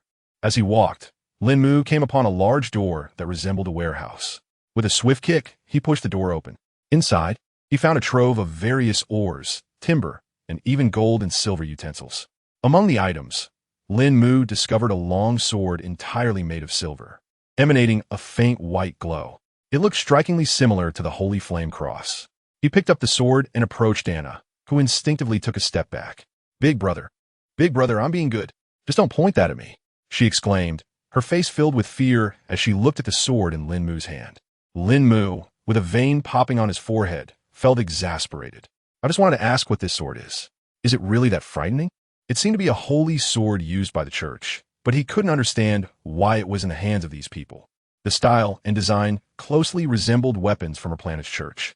However, Anna could confidently assert that the people of this small town were definitely not from their planet, given their attire, gear, and language. So how did these items end up here? Lín Mù had only encountered this one small town and a handful of people. It seemed a bit far-fetched to think that they had stolen it. If they truly had such power, they wouldn't have come here. The mystery remained. Anna shrugged. In her opinion, this thing was definitely stolen. Lín Mù stroked his chin, unable to help but recall the novels he had read before. People from various realms all worshipped a single god, who descended to manifest divine signs in order to seize their faith. Is it possible that the people of this planet and those from Anna's planet are ruled by the same god? The more Lín Mù thought about it, the more reasonable it seemed. It might even be that this game is orchestrated by the god. The search for supplies was a long one. An hour later, everyone gathered again. Captain, there are at least half of the supplies spread across 8 warehouses. Some have probably been taken, but there is still a lot left. Captain, we found several offices in the houses at the center of the city, filled with handwritten notebooks and books. Captain, there isn't a living soul left in the entire town. They must have fled. Additionally, we discovered a passageway, but we didn't dare send anyone inside. Lín Mù nodded. For that passage, gather some stones and block it completely. The best way would be to blow it up, but I want to leave it intact in case it's useful later. Discuss among yourself how to take shifts. And if you spot any enemies, sound the alarm. Yes. Under the guidance of the chubby boy, Lín Mù arrived at the so-called offices. They were quite simple. Just a bookshelf, a desk, and a chair. There were 4 offices in total, 2 upstairs and 2 downstairs. The largest office was at the back on the 2nd floor. Lín Mù sat down in the chair and opened a notebook on the desk. Inside were characters he didn't recognize, yet somehow he understood their meanings. This must be one of the game S features. On the 2nd day of the 6th month of the 3000th year of the new God era, when I awoke, I found myself in a tall building. Chapter 112. Vehicle protection array. The buildings here are not from my hometown. I wonder how those towering structures, over 100 meters tall, were constructed. On June 5th, 3000 of the new divine era, it was my 4th day in this place, which is called the survival game. Everyone must scavenge for supplies to stay alive. I lost track of the date, but I know today marks my 10th day here. Our team has grown to 4 members, and we've faced 5 attacks, yet we've managed to survive. On the 20th day, I can't believe we encountered a living dragon today, and our mission is to use various tools to stay alive. 2 years and 2 months later, our ruined survival game has come to an end, but I feel like the real survival game is just beginning. By the 6th year, this world has its indigenous people, and they are strong. Those incredible machines are terrifying. No, perhaps they're just survivors of the same game as us. On the 10th year, we faced a powerful enemy. I have no idea which planet they are from or how long they have been surviving here. Lín Mù casually flipped through the diary in his hands and could tell that this notebook did not belong to anyone from this small town. Otherwise, it would have been left behind. The last page of the notebook was dated the 20th year, and there was nothing written afterward. I wonder if the owner died or simply chose not to document anything further. 20 years. Lín Mù rubbed his temples. It was even worse than he imagined. To have lived here for 20 years without returning to his home planet. Was it because he couldn't meet the conditions to go back? Or was it that returning was impossible? Would he really have to remain here for the rest of his life? Concern filled Lín Mu's eyes. If he were to truly stay here, he would need to plan carefully. He couldn't afford to be so casual anymore. Anna, do you have a communicator too? Are you talking about this? Anna pulled out a necklace from deep within her clothing, which had a red spherical bead hanging from it. Aside from the color difference, it looked identical to the core of Lín Mu's vehicle. Exactly, you can contact others, right? How many of you are left? Of course I can contact them, but I rarely do. After all, I'm a succubus, part of a rather despised race. As for our numbers, there are now less than 1 million of us left after all these years. The death rate is quite high. We once had 1 billion people enter. Lín Mù's lips twitched. A billion? How many people did you start with? He walked to the second-floor window and looked outside. Under the moonlight, the entire town was enveloped in a serene atmosphere. If this weren't a world of survival, living here for a lifetime wouldn't be so bad. But obviously, that's impossible. The next day, Captain, we've discovered mysterious rune stones, and we suspect they are part of the city's protective formation. Zhang Qian exclaimed excitedly as he rushed over. If we can fix this, wouldn't it be great for them to stay here? As for driving, who needs a vehicle? Under Zhang Qian's guidance, the group made their way to the town center. In the center, there was a small pool, and indeed, there was a stone slab in the water, adorned with intricate and mysterious patterns. It's a protective formation, but unfortunately, its energy has already been depleted. Anna shook her head. This won't be usable anytime soon. Oh, how do we obtain its energy? By entering the space tunnel and participating in missions, we have a chance to acquire mysterious elements. Wait, what did you say? Lín Mù raised an eyebrow. Mysterious elements. 4 of them can support a protective formation. So, it's mysterious elements.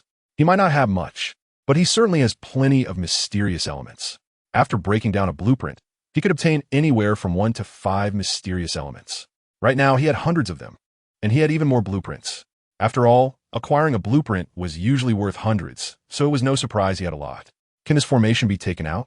It should be possible, Anna replied uncertainly, as she had always acted alone. She had learned about this only through the chat channel. Lín Mù stroked his chin, thinking of a plan, unsure if it would work. Given that the entire convoy's vehicles had activated shelter mode, weren't those vehicles essentially a small town? So why stay in this little town? Zhang Qian, take out the formation from inside. Okay.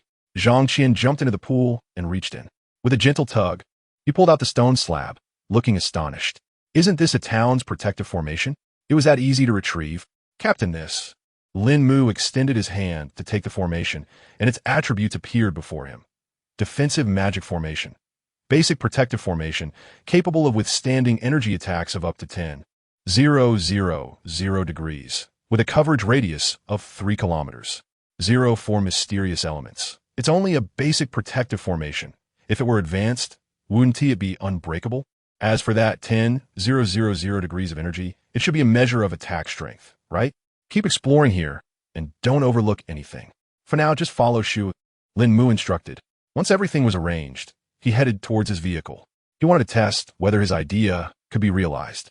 Upon returning to the car, Lín Mù directly activated his modification skill to install a defensive magic array, equipping it with the corresponding capabilities. This time, the process was remarkably quick. Vehicle-mounted defensive magic array, array stone X1, mithril X1, mysterious element X4. Lín Mù raised an eyebrow. Was it really that simple? While it was easy for him, it would be quite challenging for others. After all, most people could only use this kind of thing fixed in one place. But he had managed to create a mobile version. It's not that the array stone couldn't be used in another city. Rather, it was the intricate patterns that needed to be laid out beneath the stone that would stump 99 of people. Even though they were on the same planetary system, there were distinctions among them. Moreover, considering the items provided by the game, those differences were even more pronounced. Lín Mù's skill, however, bypassed this hurdle and automatically resolved it for him. Transformation.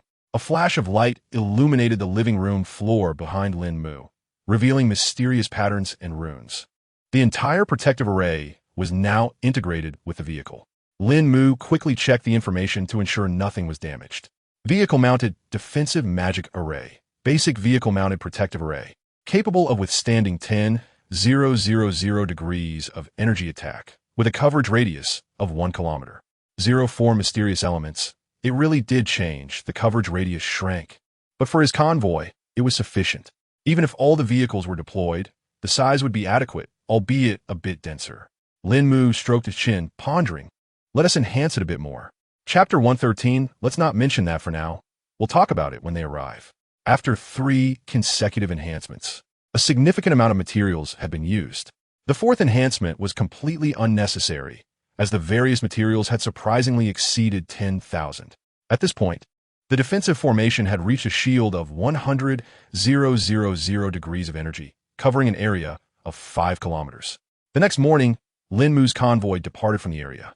Anna, sitting comfortably in the car, occasionally turned to glance back at the town, her eyelids twitching uncontrollably. She noticed that the once quaint little town had vanished entirely. All the houses were gone, and even the small pond in the center of town had been removed. "Is this how you've always been?" Anna asked. Shuyi's lips twitched slightly. "It wasn't always like this. There used to be some remnants left behind. I don't know why it's different this time." She recalled that during the early days of the hellish inferno, those small towns had not faced such a fate. Who knows what the situation is now? Anna, sitting in the passenger seat, said with a hint of melancholy, "Did you know there's a race on our planet called the Tabuk, a half-beast race? They have a rather detestable trait. When they visit a place, they leave nothing behind. They take everything they can carry and destroy whatever they cannot take." Cough, cough. Shuyi nearly choked on her own saliva. "Aren't you just describing us? I advise you not to say such things, especially in front of Lín Mù. Otherwise, you're as good as dead."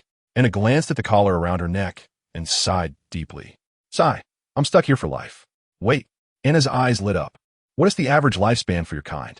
On their planet, humans had an average lifespan of only 45 years, with only cultivators seeing an increase in their longevity. "Well, if one stays healthy, it should be over 80, Shuyi thought for a moment and replied. Anna's eyes brightened. "So, she could leave in 60 years? For her lifespan of over 500 years, that was still quite acceptable." Instantly, her mood lifted. It was just a few decades. It would pass before she knew it. A cheerful whistle escaped her lips. Shuyi looked at Anna in surprise. How did she suddenly become so happy? Though she didn't recognize the tune, she could feel Anna's joyful mood from the cheerful melody. Shuyi shook her head and continued driving. In Lín Mù's vehicle, he was driving while poring over a notebook in his hands. He had brought all the notebooks from the office, hoping to find valuable information among them. Sure enough, he had pulled out 2 useful notebooks. However, he found that he couldn't understand a word of them. On the first page of the notebook in his hands, it read, "Dueling Energy Cultivation Method of the Ophanos Family." However, for someone who had never encountered such things, it was undoubtedly like reading a foreign language. Lín Mù thought for a moment, activated his transformation skill, and tossed the book into it, hoping to transform it into an automatic cultivation device. Ding! Transformation failed. Sigh. After finally obtaining a notebook capable of cultivation, he couldn't even use it. He couldn't help but glance at the detailed magical explanation, which he also couldn't comprehend. Lín Mù began to doubt how those who had crossed over into the Western fantasy world managed to cultivate. It was simply incomprehensible. Could it be because he didn't have a teacher? That seemed to be the only explanation. "Master, do you wish to cultivate?" Lín Mù looked at 001 in surprise. "What? Do you have a solution?" "I'm not sure, but I can assist you with analysis. The effectiveness is uncertain." "Then give it a try." Lín Mù had no expectations and handed the 2 notebooks to 001. He opened the chat channel to see how everyone else was faring. When he saw the numbers, he realized the situation was dire for everyone. 98 million. In just 2 days, over 60 million people had died. What on earth had happened? "Oh, guys, who pulled me into the convoy? I need to teleport ASAP." A group of armored people riding horses can reach speeds of 140 kilometers per hour. Who would believe that? "Help! We're surrounded by ogres. There's no way to escape." It was a 5-meter tall ogre. "It's a death sentence. Everyone is in such a bad situation." "Then I can relax. I'm dealing with a 20-meter tall mountain giant. I feel like I'm already dead." "A mountain giant? That's nothing. I encountered a dragon." "No, it should be called a Western lizard dragon, and it can breathe fire." Lín Mù stroked his chin, pondering how unfortunate these people were to encounter such bizarre creatures. He couldn't help but think about what he would do if faced with such things. Well, it seemed that aside from the lizard dragon, he could handle everything else. With that thought, it didn't seem like a big deal. "Brother Mu, there are many people in the chat channel wanting to join the convoy. What should we do about them?" Shu Xian's voice came through. "Right. How could he have forgotten about that?" He quickly replied, "Shu Xian, discuss this matter with Zhao Jin. And remember to choose those with good personal conditions. The hard requirement is that their vehicle's core must reach LV6. The rest, you two can negotiate." "What about the collar?" Lín Mù pondered for a moment and decided to put that aside for now.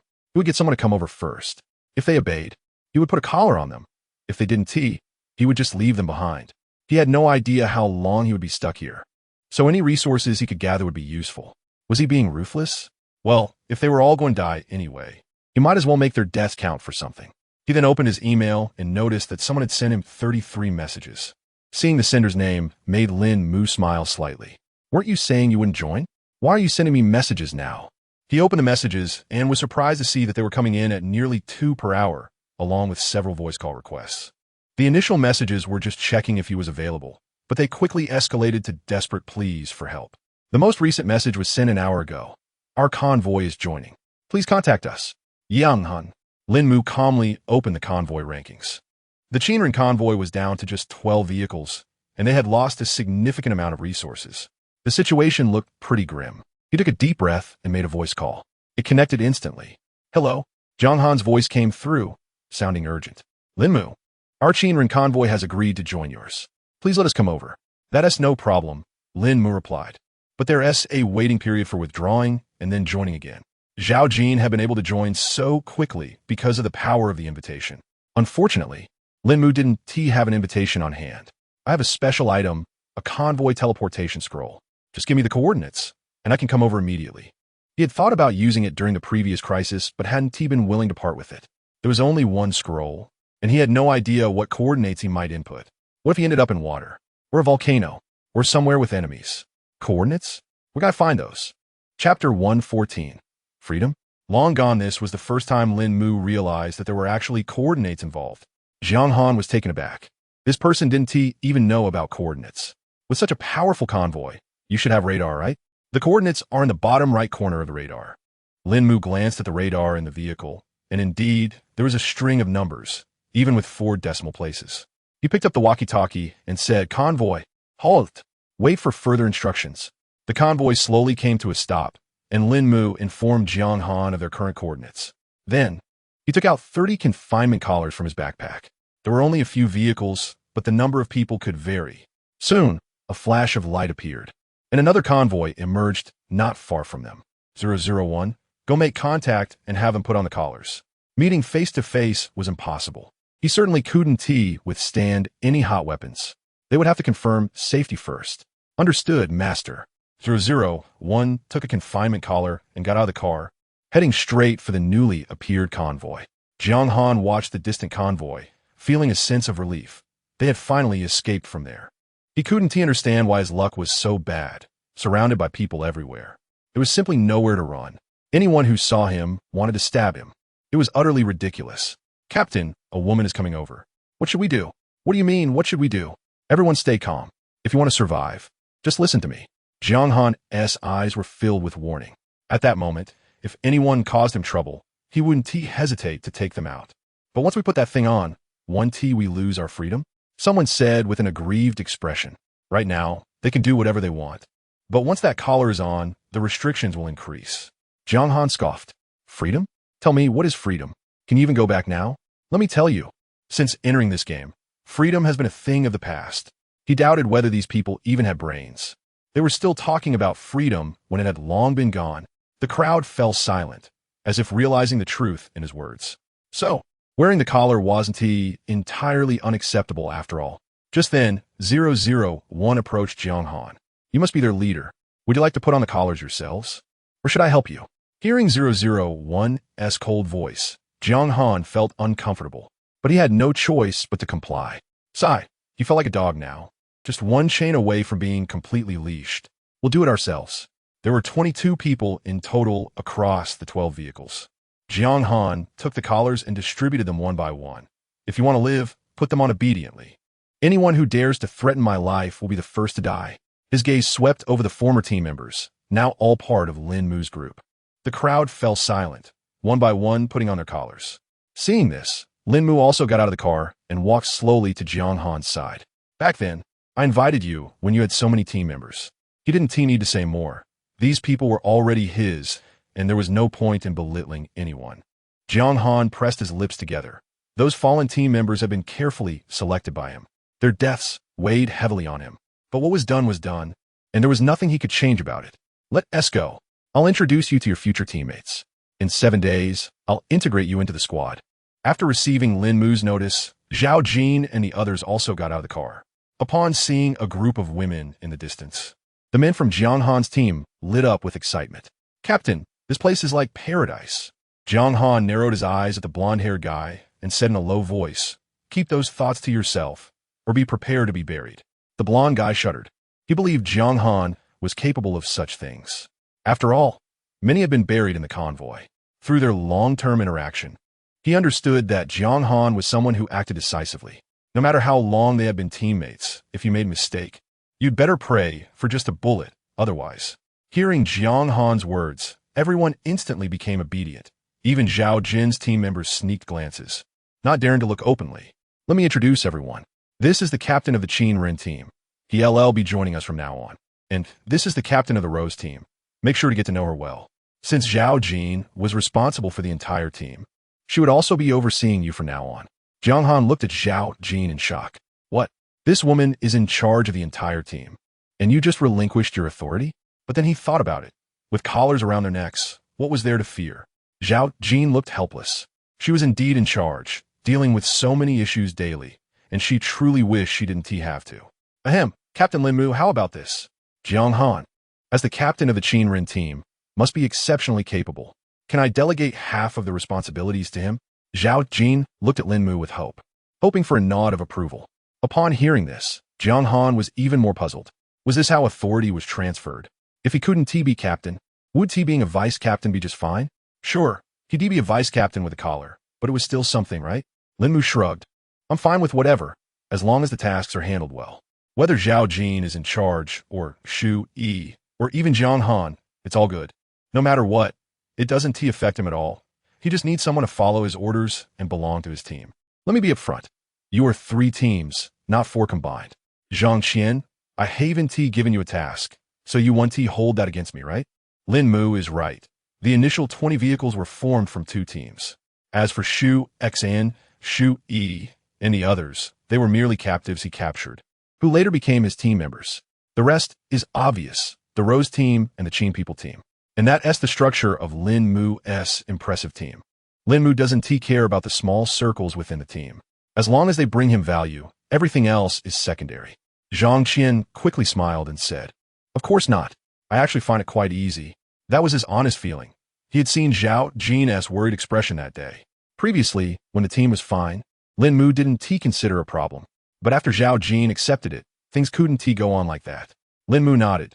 The team is complex, with each having its own small circles, and I can understand that. But let me say one thing, I don't mind the circles, but if conflicts arise, then that's a different story. Whoever is at fault will face the consequences. Don't think that next time you dare to do it again. I don't have time for that. So think carefully about the consequences before you do anything. He is not a judge, handing out sentences of 3, 5, or 7 years. When trouble arises, there are only 2 choices. Either you live or you die. At most, you can squeeze out any remaining value before you go. Everyone agreed with Lín Mù's words, mainly because they didn't dare to disagree. Chapter 115. Luck? What he has in abundance is, he has Xu. A week later, Jiang Han and the others officially joined Lín Mù's convoy. The convoy now consisted of 53 vehicles, and the personnel were nearing 100. However, in Lín Mù's mind, the term convoy had become somewhat irrelevant. Resource multiplier of 3, but there needed to be resource boxes for that. Yet a week had passed, and they hadn't encountered a single resource box, let alone resources. The resource detection skill had shown plenty of resources, but either the quantity was small or they were difficult to gather. Anna leaned against the passenger seat, staring blankly into the distance. Ever since yesterday, Anna had been like this, and Xu Yi hadn't disturbed her. However, he couldn't help but feel a bit worried. After spending so much time together, Xu Yi felt that although Anna wasn't human, she didn't have a bad heart. Anna, what's wrong? You've been zoning out for 2 days straight. Anna continued to gaze out the window, not turning her head as she replied, Do you see that endless mountain range on the side? Inside there are small towns and cities. People are constantly fighting each other, all for resources. While there are wars here too, they're nowhere near as frequent as inside. Anna had escaped from there, and she hadn't expected to see the mountains so soon. Xu Yi looked through the car window at the black mountains that stretched endlessly. The peaks disappeared into the dark clouds, and red lightning flickered within them. Xu Yi swallowed hard. It looked very dangerous. Report, Captain. The mountain over there is where I was before, and it's very dangerous. Should we steer clear of that area? Xu Yi's pupils constricted as he looked at the walkie-talkie. The voice of Jiang Han came through, Big brother. Are you crazy? If you tell Lín Mù this. He'll definitely want to go. She guessed correctly. Lín Mù began to inquire. What's the situation inside? There are various teams inside. constantly fighting and robbing each other for resources. We were targeted back then and suffered heavy losses. Lín Mù, sitting in the driver's seat, stroked his chin, calculating that following their current route, they would definitely reach the foot of those mountains. They had encountered this mountain yesterday, and it was still there today, indicating its length. It seemed endless. Shu, do you know about this mountain? Anna asked. Shu, helplessly picked up the walkie-talkie. Yes, I understand. Move forward at the fastest speed. He was curious to see what this mountain was like. Over the past week, they had traveled thousands of kilometers each day. However, aside from the initial small town, they hadn't encountered a single human. It was just wilderness after wilderness, with even the wild beasts being pitifully scarce. Lín Mù had long since grown tired of this place. If this continues, the resources will eventually be depleted. Lín Mù couldn't help but gaze at the distant mountains. If they truly were as Jiang Han described, it wouldn't be impossible to venture inside. As for the danger, he wasn't afraid. Back in that small town, Lín Mù had left a resurrection card in a basement. Even if something unexpected happened, he could resurrect back in the town, safely away from danger. Yesterday, he had placed a death substitute doll by a pond. He was well prepared, so he wasn't too worried. He still had another substitute doll on him, which he planned to take inside to see what would happen. Lín Mù opened his mailbox. The messages were still the same, with no changes. The anticipated team ranking rewards had not appeared. Had the game designer forgotten, or was there some other issue? Shu Xian asked in the channel if anyone received the team rewards. A moment later, some people received the team rewards, while others did not. However, the rewards seemed quite mediocre, not comparable to the previous ones. Lín Mù frowned deeply. What was going on? He had placed first and received no reward, while others had. As night fell, the convoy came to a stop. The mountains loomed closer than ever. Up close, the heights of these mountains were imposing, giving off an oppressive feeling. Lín Mù called Anna over to the vehicle. How do we get through? Fly over or take a small path up, but it's dangerous inside. I wouldn't recommend going in. Even forbidden spellcasters face the risk of death. It's not suitable for those with lower strength. Lín Mù shook his head. Humans are humans, and machines are machines. As long as the life within still falls under the category of humanity, I'm not afraid. That black dragon doesn't belong to the human realm. Anna sighed deeply as she sank into the sofa. Aren't we in a survival game? The inside is like the combat zone of the game, while the outside is akin to a safe zone. And this mountain range is the isolation zone. It's not just a single layer of mountains, but 3 layers spanning hundreds of kilometers. This mountain range is long. I've been circling it for half a year and still haven't seen the end. I suspect it's a loop. After escaping, Anna never returned. Her strength wasn't strong enough to survive long inside. However, survival outside was quite simple. Lín Mù stroked his chin, deep in thought. If that's the case, everything makes sense. Why are there no people outside? Why are resources so scarce? Why is it so safe? But why are we in the safe zone? That was the one point he couldn't understand. Anna shrugged. Maybe it's because you're too strong that you're kept out of the game in the safe zone until your resources run out and you die. Lín Mù's lips twitched. What a cunning game developer. How was he strong? Even if he was strong, it was only under normal game circumstances. He hadn't exploited any glitches or used cheats. Why should he be allowed to participate? No wonder he couldn't see a single team. It turned out his was the only team in the safe zone. What about that little town from before? They must have escaped from there, and it seemed likely that many of them had perished. The mountains weren't just mountains. They were also a playground for all kinds of fierce beasts. If it were that easy to escape, everyone would have run away long ago. Lín Mù gazed at the mountains in the distance. Since that's the case, I have to go in and take a look. After all, I don't know how long I'll be stuck here, and if I don't prepare early, I won't survive. Anna wasn't optimistic about Lín Mù's chances. She continued, don't forget, there are many people from different planets inside. Generally, people of similar strength are grouped together. But if you cross the mountains, you might encounter powerful enemies. It all depends on your luck. Good luck means clear waters and beautiful mountains. Bad luck means a resting place for the dead. Luck? That was the one thing he had in abundance. He had Shui. Lín Mù couldn't help but consider whether he should improve Shui's treatment. And then there was his sister. He wanted the horses to run, but also to graze. Lín Mù looked at the distant mountains, taking his time. No rush. He would run for a while longer and see how things unfolded. Chapter 116. Directly passing through another week has passed, and the convoy has finally approached the mountains. During this week, not only humans, but even other creatures have been rarely seen. The resource forest that Lín Mù relied on has barely provided any supplies. and they have been living off their reserves. The mountain he is on is quite large, with not even a peak crumbling away. Looking at the towering mountains from the side, Lín Mù believes Anna's words. The outside world is indeed a safe zone, but the survivors either died or fled far away. Now, it's time to venture inside and take a look. Everyone parked the vehicles, taking a day to rest before heading into the mountains tomorrow. The convoy came to a halt. Those responsible for food began preparing, while explorers got ready for their tasks. Anna sat nearby, gazing at the distant peaks. A look of worry etched on her face. If given a choice, she would never have provoked Lín Mù, this madman. Indeed, in her eyes, Lín Mù was a lunatic. While resources in the outside world were scarce, it was still possible to survive with some effort, albeit with more hardship. But if they went inside, one could die in an instant. She had a long life ahead and didn't want to die so soon. As for what Anna thought, Lín Mù couldn't care less. Since they couldn't go back, why not live life to the fullest? They ate, rested, and prepared to set off. An hour later, you can distribute your cells however you like. The first 3 floors are enough to accommodate all of you. Lín Mù stored all the vehicles into his backpack, while the people settled inside the cars. Only Lín Mù, Shu Yi, and Anna remained on the first floor. The vehicle transformed, changing directly into a helicopter. Why you? This. Anna was baffled by Lín Mu's actions. She had been wondering how he would manage to get so many people and vehicles across. To her surprise, there was still space above the vehicles, and he managed to gather everyone into one place. Isn't this cheating? What's wrong? Didn't you say we could either fly over or take a small path? I chose to fly, so what's the problem? Anna's mouth twitched. No problem. Absolutely no problem. But passing through like this, he had no idea what they would face.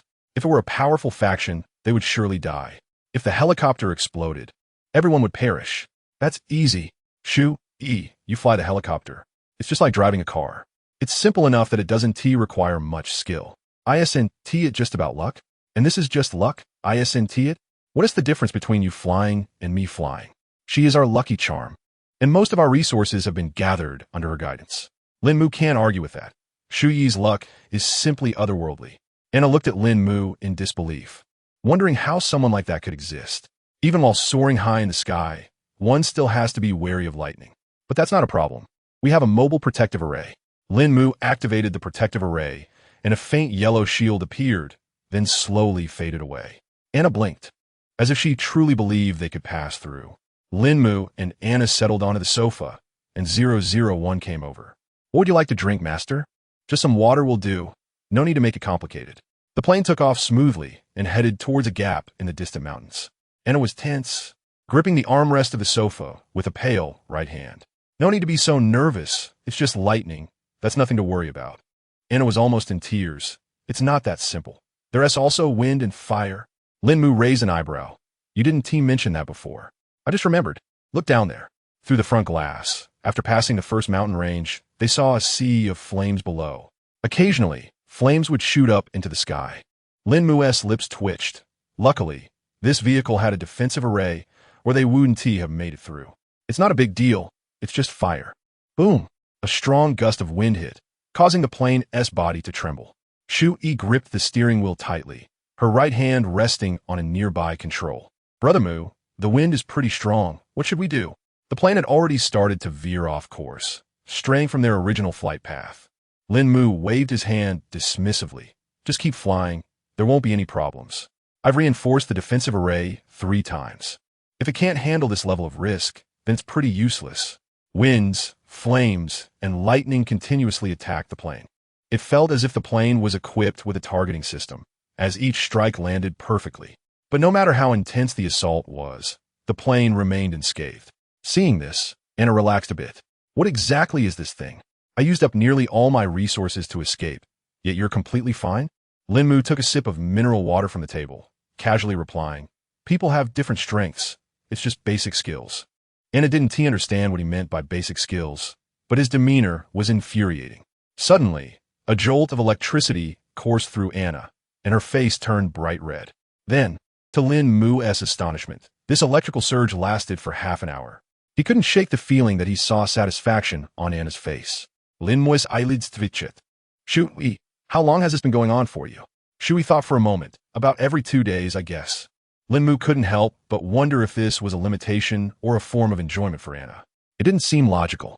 After half an hour, the plane reached the third mountain range. They just had to get through it to reach the other side.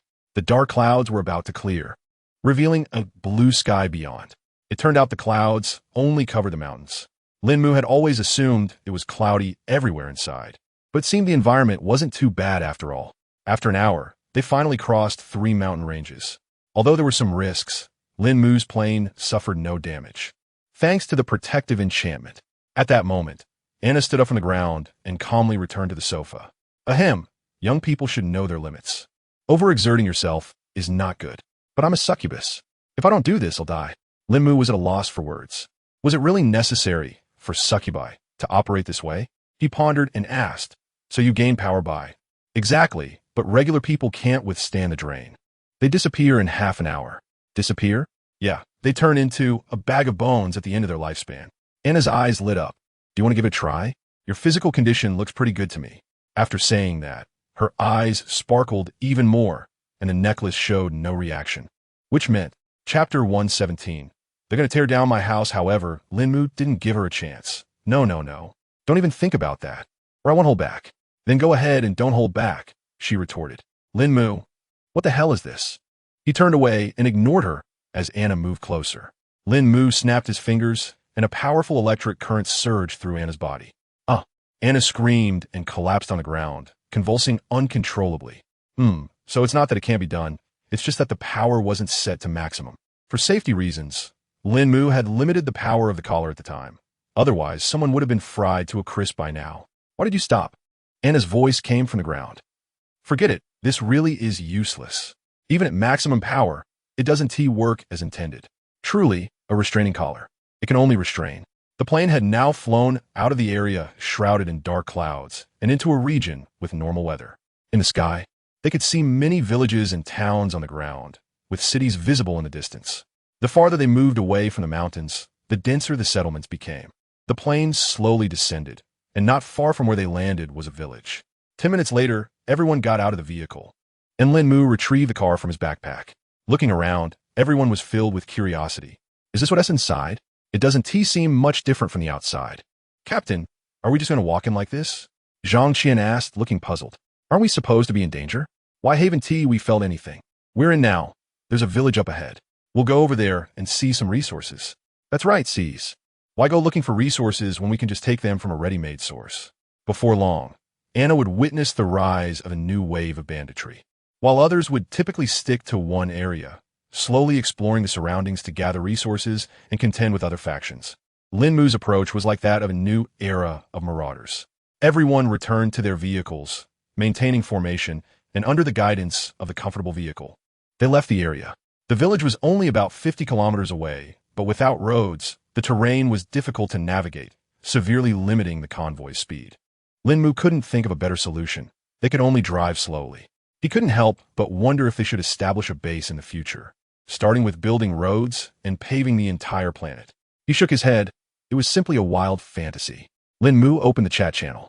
After not checking it for a while, the number of people had sharply decreased again, dropping to 50 million. This clearly showed how dangerous this world was. Our 3 teams have established a village. Do you want to join us? We Blue Star people need to unite to stand a chance against the others. Forget it. My enemies don't even fear bullets, so what is the point? Are you kidding? What kind of magic skills are you looking for? I can already cast Fireball. Wow, you're impressive. I wonder if you could take a bullet for me. Someone actually learned Fireball? Is this for real? He still hadn't figured out how to cultivate that fighting spirit. 001 had analyzed it for him and explained how to operate it. But knowing how to do it wasn't enough. No way. He needed to start researching it too. Having good equipment was great, but he also needed to become stronger himself. After arriving at the village, Lín Mù took a look at the situation inside. Captain, why do all these people look so dark? They aren't Blue Star people, just kill them. Facing numerous heavy machine guns, the villagers armed only with cold weapons were no match. Get out of the car and tear down all the houses. Don't leave behind anything useful. Half an hour later, the entire village was left with nothing but corpses. Over the next week, Lín Mù destroyed more than 30 villages. That's right, destroyed. Everything that could be dismantled was taken apart. Since the corpses were all humanoid, Lín Mù couldn't bring himself to be that ruthless, so he left them behind. In a flat area of space, Lín Mù set up a protective array. Zhao Jin began preparing today's meal. Lín Mù approached Anna. What you taught me is wrong. I can't learn it. He had been studying with Anna for a week, yet he hadn't made any progress at all. Anna rolled her eyes. You know that fighting spirit is something you have to practice from a young age. How could you possibly master it in just a few days? What kind of dream are you having? It was unreasonable for Lín Mù to expect her to teach him to learn it in just a few days. Are you sure it's not? Because if I learn it and my lifespan increases, you wouldn't be able to escape. So, you're not teaching me? Lín Mù looked at her suspiciously. Given her character, it wasn't impossible. Anna rolled her eyes again. Cultivating this thing requires talent. Even if you could learn it, how far could you actually get? Reaching the 3rd or 4th tier has minimal impact on lifespan. Would she really care about that? For decades, it had little impact on her. Moreover, she didn't want to leave now. To Anna, this convoy seemed quite safe.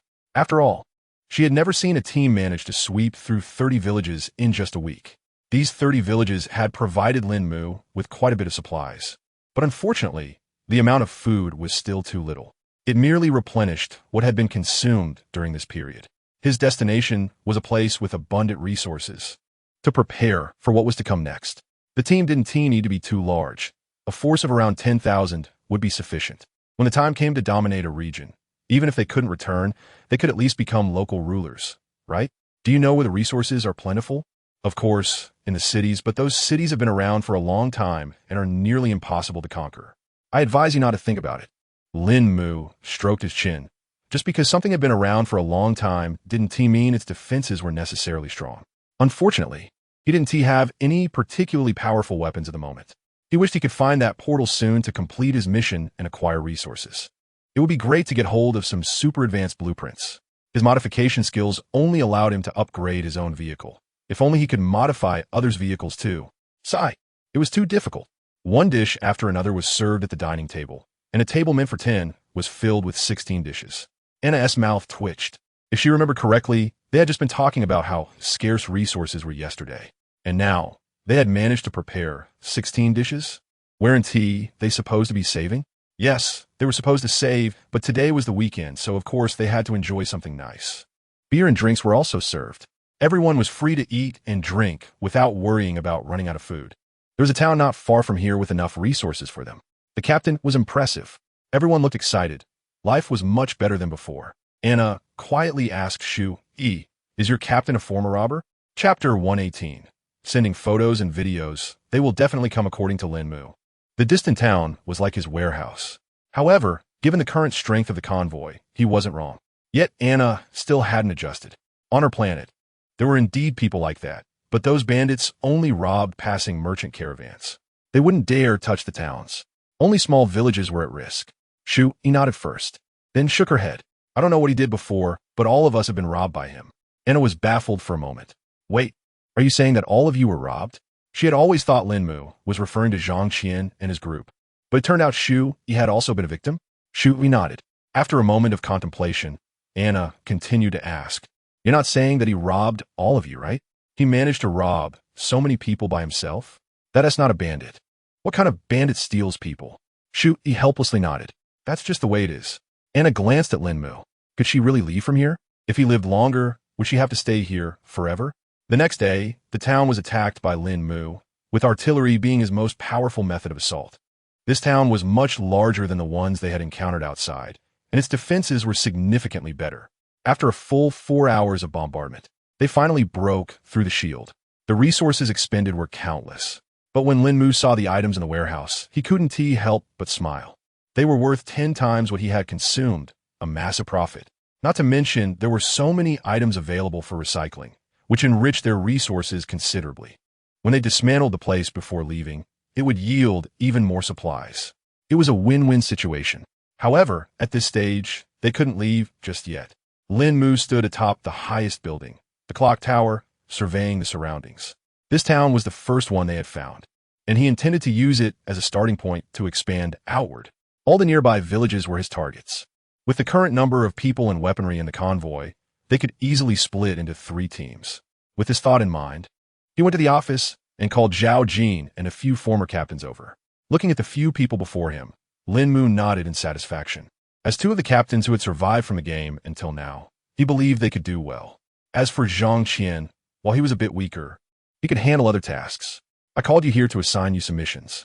Starting today, this town will serve as our base. A few people paused, unsure of whether to continue. Has Lín Mù changed his ways? What about the resources? The reason I called you all here today is to discuss the issue of resources. Jiang Han, take your team and search for smaller villages. Destroy them all and bring back every resource you find.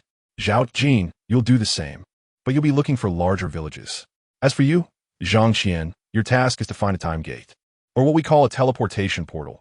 Basically any door that has a mission associated with it. But remember, do not enter. Just notify me as soon as you find it. Zhang Qian's face flushed. Captain, I know how to prioritize. You don't need to emphasize it so much. No, I'm just worried that if you die, I'll lose a valuable asset, Lín Mù replied. Zhang Qian's mouth twitched. His straightforwardness remained unchanged. Of course, if either of you find something, make sure to inform me right away, and I'll head over with the team immediately. If we want better weapons, we need blueprints. I've mentioned before that the modification skill can only be used on me. I want the whole team to be strong, not just myself. If I want to be a bandit king, a local emperor, I must have a powerful team. Everyone nodded. After all, this was beneficial for them too. Lín Mù had never shortchanged them. He always ensured they had access to resources. Being able to survive and live well was definitely better than before. After watching them leave, Lín Mù felt a sense of relief. With them around, things would be easier. Having capable people made all the difference. He thought for a moment, then raised his wristwatch and sent messages to Shu Xin and Shu Yi. Moments later, the two arrived at the office. Your current task is to recruit team members. I need to fully utilize the quota of 100 vehicles. Calculating the time, tonight marks almost a month since the last rewards were given, and we haven't offered any in the past few weeks. It's about time we did, right? Although I'm unsure what rewards we'll get today. A vehicle upgrade card is definitely on the list. Who knows, maybe the fleet size will increase to 200 vehicles. Brother Mu, I've sent out the information long ago, but very few people have shown interest, Shu Xin said helplessly. Lín Mù furrowed his brows. That shouldn't be the case. Given how strong our fleet is, why would anyone want to join? We're the top fleet. Even foreign teams can't compete with us. The vehicles that meet your requirements are already in their own teams, so they don't want to come here, Shu explained. Lín Mù tapped the table. Realizing this was indeed a problem, it was quite frustrating. Seeing him lost in thought, the two didn't disturb him and simply stood by, waiting. At that moment, an idea flashed through his mind. You two go find 001 and ask for some food and materials. Let's make gourmet dishes and beautiful clothes. Whatever is luxurious, bring it on. As for weapons or anything else you need, I can make that for you. If you don't know how to cook, just let 001 help out, and you can coordinate with them later. 001 nodded, understood, master. The two sisters, Shu Yi and Shu Xin, exchanged glances, puzzled by the whole situation. Brother Mu, what are you planning? Lín Mù smirked slightly. Aren't they refusing to come? Don't they think their lives are great? Then let us show them what a good life really looks like. You don't need to contact them for now. Just post photos and videos in the channel every day. It'll all be a bit of hard work for you, but coordinate well when the time comes. Lín Mù had already thought of a series of measures, and now it was up to the two girls. No, he also needed to include Jiang Ying. Although she might not be the brightest, her figure was definitely better than the two girls. Remembering Jiang Ying, Lín Mù said to the two sisters, make sure to invite Jiang Ying too. I'll prepare dozens of swimsuits for the three of you, with all sorts of styles. Huh? What is this about? They were taken aback. Are you seriously thinking about having them wear swimsuits for photos? That would be so awkward. But facing Lín Mu's orders, they had no choice but to comply. Oh, and get Anna involved as well. Adding a succubus will definitely make things even better. The more Lín Mù thought about it, the more excited he became. He stood up abruptly. Let us get to it right now. You two go get the food, and I'll set up the pool for you. With that, Lín Mù dashed outside. Shu Yi and Shu Xin stood there, exchanging another glance, and sighed deeply. It looked like they were about to start showcasing their talents. Chapter 119. The fleet upgrades again in the vehicle. Lín Mù activated his modification skills, rubbing his hands together. The fourth floor had just been left untouched, making it the perfect time for some upgrades. First, he envisioned a standard swimming pool, then worked on the ceiling, arranging various lights. He wanted sandy beaches on both sides of the pool to give it a more upscale look. He was quite satisfied with the newly created pool, but that wasn't enough. He needed lounge chairs and large umbrellas to make it even more luxurious. He input a large quantity of gold bars, silver bars, and diamonds. The more extravagant, the better. Lín Mù headed to the 4th floor and nodded in satisfaction at the golden decorations. Now, this looked impressive. In the afternoon, Lín Mù called the 4 women into the vehicle. Have you sent out the photos yet? We've sent the food ones, and the reaction has been quite strong. Hearing this, Lín Mù opened the chat channel. What the heck? We're stuck eating dry bread and hard-to-swallow roasted meat. And you guys have stew? Is that fair? And what else with those fresh vegetables? Did you notice the person posting the photos is a beauty? A beauty doesn't help. I just want something delicious. I'm tired, bread. Lín Mù raised an eyebrow. Bread was indeed a problem. He had less than 10 tons of rice left, and if things continued like this, it would last long. He had around 20 tons of flour, but he wasn't keen on eating bread. Can rice be grown here? The others shook their heads. They were good at eating, but when it came to farming, they were lost. Who knew how to grow rice? Theoretically, rice is a seed, but after processing, Lín Mù wasn't sure if it could be planted. How about we give it a try? If it works, we could be self-sufficient. He just was sure if the environment here was suitable. Farming was something ingrained in the Chinese culture. However, that was a concern for later. He needed to focus on the immediate tasks at hand. Have you prepared your outfits? The women nodded. Anna appeared calm, while the other 3 flushed with embarrassment. Anna didn't understand. The clothes were quite nice, so why were they shy? Go change into your outfits, then take photos and record videos. All 3 of you should post them. He was confident that with this combination, people would come flocking. If that wasn't enough, Zhao Jin had over 20 team members as well, many of whom were quite attractive. Besides, at this point, he figured even a pig would look good. With that thought, Lín Mù squinted his eyes and smiled. To the 3 girls, this scene was terrifying. Why was he smiling so? Lewdly, I have to say, your description is spot on. The 3 girls shook their heads and went to the nearby changing room with Anna to put on the outfits they had prepared. Wow, how do you eat to look so majestic? Jiangning stared at Shu Yi with admiration. Don't even mention it. This thing is just a burden. I don't want it anymore, Shu Yi said helplessly. What did she do? Jiangning looked at Shu Exine in confusion. Aren't you 2 sisters? How come there's such a noticeable difference? Shu Exine's mouth twitched. I'm not that bad. At least I'm a bit better than you. Just then, Anna stepped out of the changing booth. I heard you guys were comparing figures. How do I look? The 3 girls were left speechless. Wow, that's so huge. This isn't scientifically possible. Who can grow like this? 96, 90, that's already absurd. And now, it's almost 100. Anna shrugged. The succubus clan is born this way. It's fine. I don't envy it at all. It's easier for me to work like this. Soon, the 4 girls emerged from the changing room. Our outfits should be okay, right? Upon hearing their voices, Lín Mù turned around. This isn't. Why are you 3 still wearing one-piece swimsuits? How is that supposed to shock those men? Anna's outfit was the only one that looked decent, a genuine minimalistic bikini that definitely had a visual impact. But, Anna, tone it down a bit. Seeing Anna posing and flirting, Lín Mù felt speechless. I'm just checking if the clothes look good. Is there a problem with that? But seeing Lín Mu's gloomy expression, she decided it was better to behave. Under Lín Mu's supervision, the group played in the water, taking turns to snap photos and videos to post in their channel. Lín Mù watched the excited people in the channel and nodded in satisfaction. In just a week, they would definitely gather a large group of followers. By then, they would equip everyone with various weapons. His territory would be his. At midnight, an email arrived in his inbox right on schedule. He guessed correctly. The rankings were updated monthly. Other races probably had similar systems too. Monthly team ranking has been sent. Please check. Ding. You have received Team Upgrade Card X1, Adjustable Laser Emitter Blueprint SS, Permanent X1, Small Plantation X1, huh? Is that it? What about the Vehicle Upgrade Cards? What about the Core Upgrade Cards for the vehicles? Why haven't these 2 been given out? Among these 3 items, which one belongs to the team member? The Small Planting Area? It seems like that's the only thing that fits. Small Planting Area allows for a dedicated planting space of 100m x 100m inside the vehicle, requiring only planting without any additional needs. With a plant growth speed of 3 times normal, Lín Mù is quite satisfied with this item. He mentioned that if he couldn't farm, how would he solve the food issue later?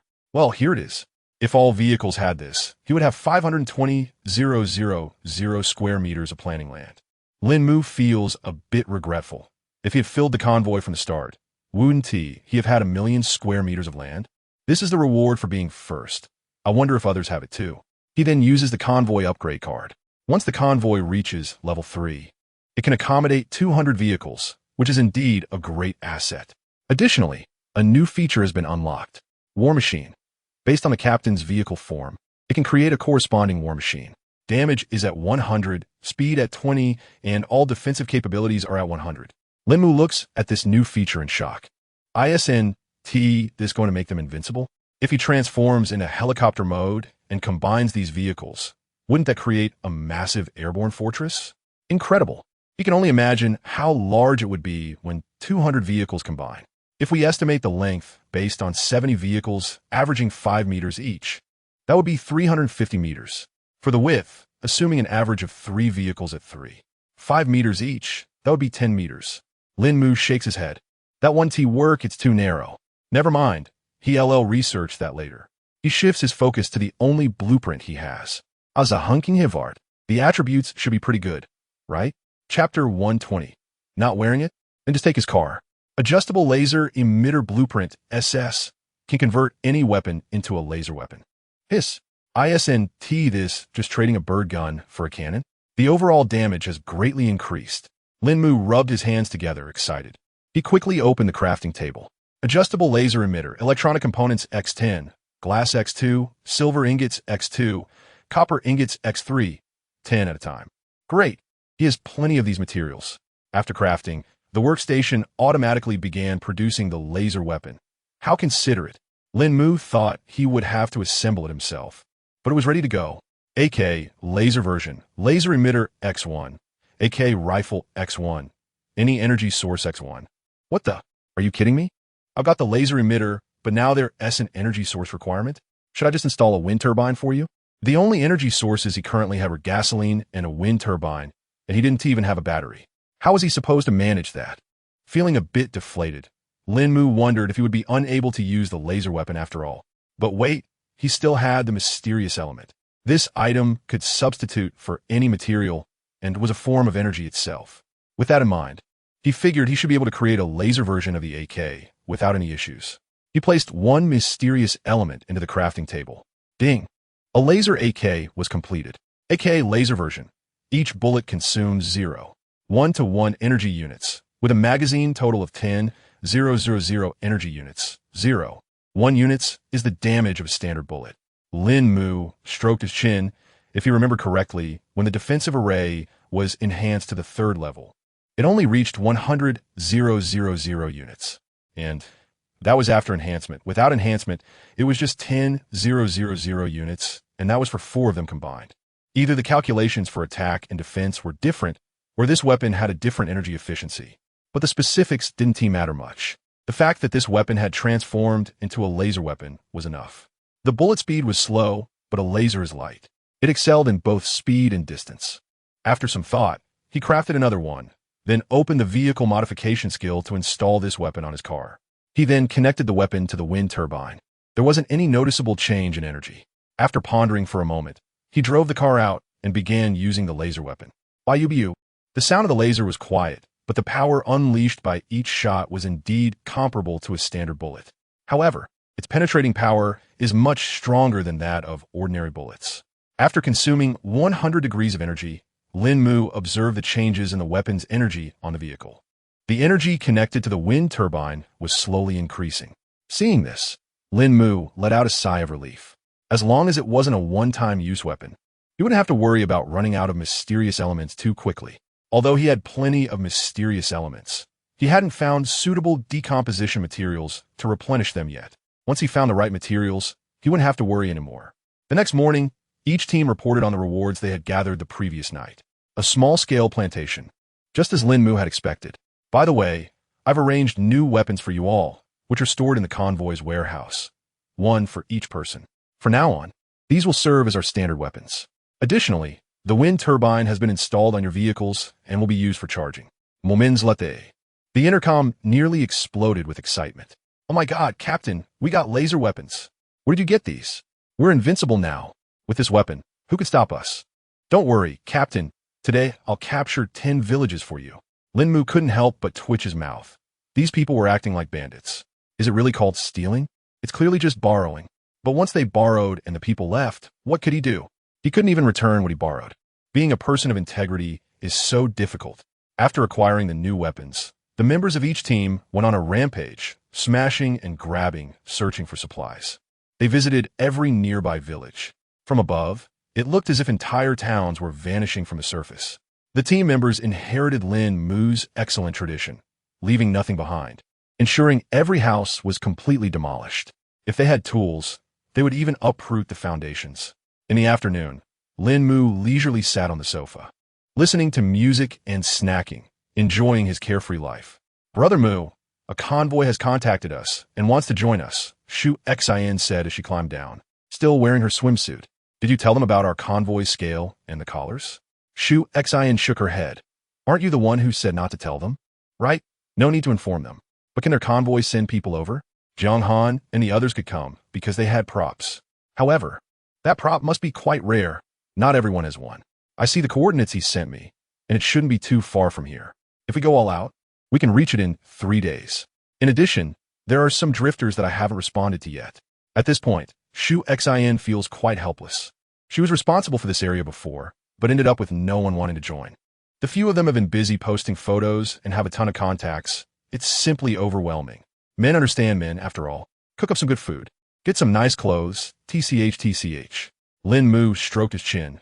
The convoy would be ready in 3 days, and there's still time. As for those drifters, tell them they can join the team, but must follow the captain's orders.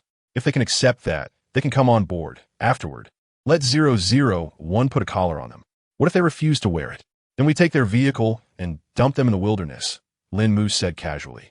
He currently has over 50 vehicles, but more than 70 people. They're short on cars, so if they don't want to listen, they shouldn't stick around. By the way, here are some weapons for you. You can demonstrate the weapon situation to them later, and then discuss the collar issue. There is a grace period for those who just joined the team. Otherwise, he just forced them to wear it. First, control the vehicles, then the people, and everything else will be easier to manage. Soon, some drifters used the convoy's teleportation ability and arrived. When the drivers saw Shu, E, and the 5 women, their eyes went wide in disbelief. 001 was with them, while Lín Mù observed through the screen. Bang! 3 men in their 20s jumped out of the car and rushed toward Shu, E, reaching out to touch her face. Bang! 001 stepped in with a shoulder throw and promptly placed a collar around one of their necks. The man who was thrown was dazed. How'd he end up on the ground just like that? He reached out to feel what was happening. Chapter 121. You wear it, you wear it. Even if you don't want it, the scene fell silent. The other party looked at 001 in confusion, wondering why this woman was so fierce. It wasn't just them who were stunned. Shu, E, and the others were also bewildered. Weren't they supposed to refrain from using force against team members for the first 3 days? How did it come to this shoulder throw? Was it because she didn't intend to kill him? Lín Mù paused with his cup in hand. Was it really that easy to put it on? Did wearing this thing not count? Or was it Lín Mù picked up the walkie-talkie? 001 put on the other 2 as well. Understood. 001 strode forward, and the 2 men swallowed hard. Why you can't come over here? We're team members. You can't use force against us. However, 001 ignored their protests and directly grabbed one of them, placing the collar around his neck. Then she did the same with the other. Shu Xin turned to Shu, E. Sister, is that it? Shu, E instinctively nodded. It seems so. Lín Mù scratched his head. Did that mean only team members couldn't use force, but non-team members could? Or was it because 001 was a robot that she could do this? With this experience, the next time would be much simpler. They would still stand outside to welcome anyone who arrived. Those who were cooperative would wear the collar willingly, while those who were reluctant would have 001 help them put it on. In short, whether you wanted to or not, you were wearing it. Of course, there were still some who resisted during this process, but that didn't affect Lín Mù much. He was rather grateful to these people for bringing their vehicles. In the distance, those who had already become new members of Lín Mù's convoy stood together. Are we not walking into a bandit den? This should be the 4th vehicle we've taken down, right? 5th, actually.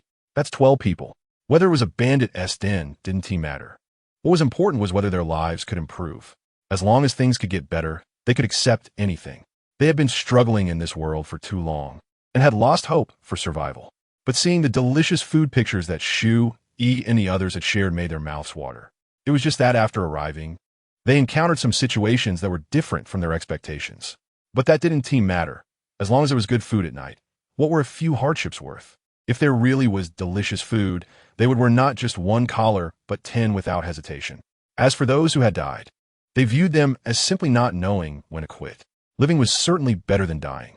It wasn't until dinner time that Shu, Yi, and the others stopped receiving new arrivals. They had acquired a total of 27 vehicles and 33 people. In total, Lín Mù now owns 79 vehicles and has over 100 people. He is quite satisfied with this, especially with the cars that came in this afternoon. He is very grateful to those who didn't cooperate, as they practically gifted him so many vehicles. It's simply perfect. For dinner, Lín Mù didn't prepare anything extravagant. It was just plain rice and stir-fried vegetables. However, these ordinary dishes were devoured ravenously by the people, as if they hadn't eaten in hundreds of years. Is life outside that miserable? Why does everyone look so pitiful? Isn't there any food out there? Haven't we encountered plenty of wild beasts? Wouldn't it be delicious to roast a few? Shu, Yi, and the others were a loss. Once everyone finished eating, Lín Mù decided to keep them behind. Don't you have food to eat outside? The crowd exchanged glances, and one man replied, "It's not that we have no food, but it's just too terrible.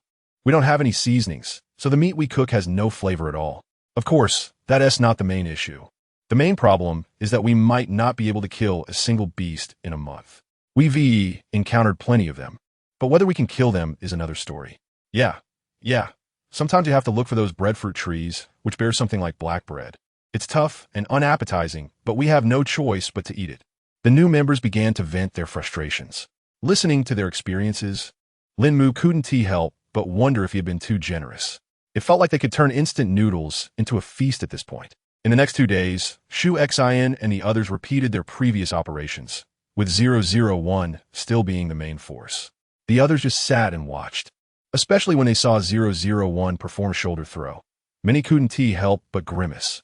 About 90 of them had experienced that move themselves.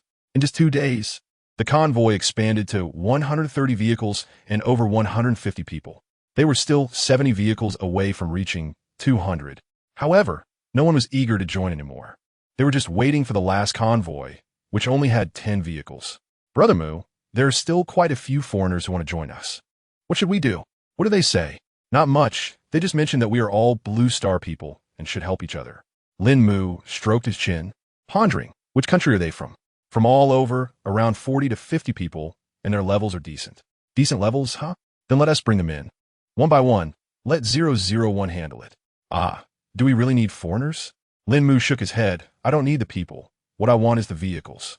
After Lín Mù finished speaking, he turned and returned to the vehicle, signaling for the other teams to come back. Shu Yi watched Lín Mù leave, her lips twitching slightly. He was indeed ruthless. However, it sounded quite promising. At the beginning of the game, those foreigners had hurled all sorts of insults, but now it was time for retribution. In the following half-day, the team members grew increasingly excited, with some even eager to step in for 001. Noticing this, Lín Mù assessed the two individuals. Average character, poor temperament. He chose not to intervene, and the two immediately broke into smiles. After being suppressed for so long, they were finally able to let loose. But as soon as they started fighting, both of them ended up dead, bleeding from every orifice. Lín Mù nodded. It was indeed true that team members couldn't fight among themselves for the first 3 days. Only 001 was exempt from this rule, which was quite perfect. At 6 p.m., Jiang Han and Zhao Jin's convoy returned. "Captain, hurry and collect the supplies. We can hardly fit everything," Jiang Han exclaimed, looking delighted. During this time, Lín Mù had been quite generous with their food, far better than what they had when they were on their own. He really couldn't be stingy with snacks either. "Captain, I have some too." The two quickly transferred the supplies to Lín Mù. Taking a deep breath, Lín Mù asked them one question, and they froze in place. "Why aren't you using the convoy's warehouse? You could have stored the items there, and I could have taken them directly from there." Lín Mù had been keeping an eye on the convoy's warehouse and was puzzled as to why it was filling up so slowly. It turned out they had been putting everything into their own cores. He didn't even know what to say at that point. Chapter 122, Discovering the Mission Gate. Setting off, the two exchanged glances and sighed deeply. Suddenly, they felt quite foolish. The only team that hadn't returned yet was Zhang Qian's. "Shui, when is that squad arriving?" According to their information, they should arrive around 9 a.m. tomorrow. Lín Mù nodded. "At that time, you'll be in charge, and 001 will assist. Jiang Han and Zhao Jin, you two come with me." Lín Mù led the two into the vehicle, leaving the others outside for Shu Yi to manage. How is it going outside? Have you come across any difficult teams? Lín Mù opened the fridge, looked at the drinks inside, and after a moment, took out 2 bottles of mineral water and placed them on the table. It's about the same here. The village's strength isn't very strong. A single convoy is enough to handle it. With a dozen heavy machine guns, how could they not comply? Moreover, I provided them with laser weapons, making it nearly invincible. Are those people really that weak? The two nodded in unison, very weak. They only use cold weapons. We didn't see any firearms at all. Jiang Han continued, if we had to mention a strong group. I encountered one team that could cast magic and use fighting spirit. However, in the face of heavy machine guns, it didn't seem to matter. Their magic shields and fighting spirit barriers barely lasted 5 seconds. How could they possibly lose? Lín Mù nodded, realizing that their landing location was quite good. With no powerful teams nearby, Shu Yi's luck was still holding strong.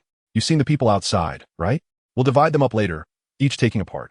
Captain, our team consists entirely of girls. Why don't we let the other teams handle these? Jiang Han quickly chimed in, yeah. Maybe it's better if Zhang Qian and I split them instead. Lín Mù looked at Jiang Han with some confusion. He could understand Zhao Jin's perspective, but Jiang Han's suggestion puzzled him. However, he didn't dwell on it. After all, these people would eventually form another team. 10 vehicles in a convoy was just right for the current situation.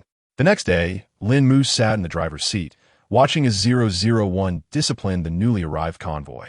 As expected, everyone seemed eager to bother the few girls. Before long, this convoy of 10 vehicles was brought to heel. With these 10 vehicles, he now had a total of 140 vehicles and over 180 people. This allowed him to split into 18 teams, with 10 teams designated for combat and the remaining 8 to search for the time gate to carry out their missions. Lín Mù glanced at the backpack and once again thanked his foreign friend for sending the vehicles. He hoped for a few more shipments. Throughout the morning, Lín Mù managed to ensure that everyone had their own vehicle.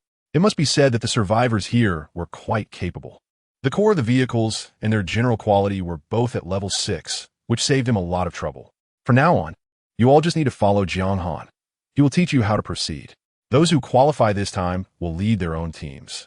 So make sure to put in the effort. If I catch anyone trying to take advantage of the situation, don't blame me for being harsh. Understood? Under Jiang Han's leadership, over 100 vehicles drove out of the town. Watching the convoy, Lín Mù nodded in satisfaction. Captain! Lín Mù quickly grabbed the walkie-talkie. What's going on? We've found a blue portal in a valley. It should be the mission gate Anna mentioned. Wow, they really found it. Send me the coordinates and secure the area. If anyone enters the warning zone, take them out immediately. It's hard to come across something like this. No one can take it from us. Understood. Lín Mù put down the walkie-talkie and stepped outside. He looked around the empty town and felt a twitch in his cheek. Where's Zhao Jin? He remembered that Zhao Jin was around just moments ago. She just left, saying no one had gone to the other side yet. So, she was going to check it out. Tell her to come back quickly. If she doesn't return soon, we might have to give up on this place temporarily. 10 minutes later, Zhao Jin returned with the convoy. Captain, what happened? Your team is responsible for guarding this town while I step out for a bit. Anna, get in the car. You're coming with me this time. You have some knowledge about entering that gate. As for Shu Xin and the others, they would stay here to assist Zhao Jin.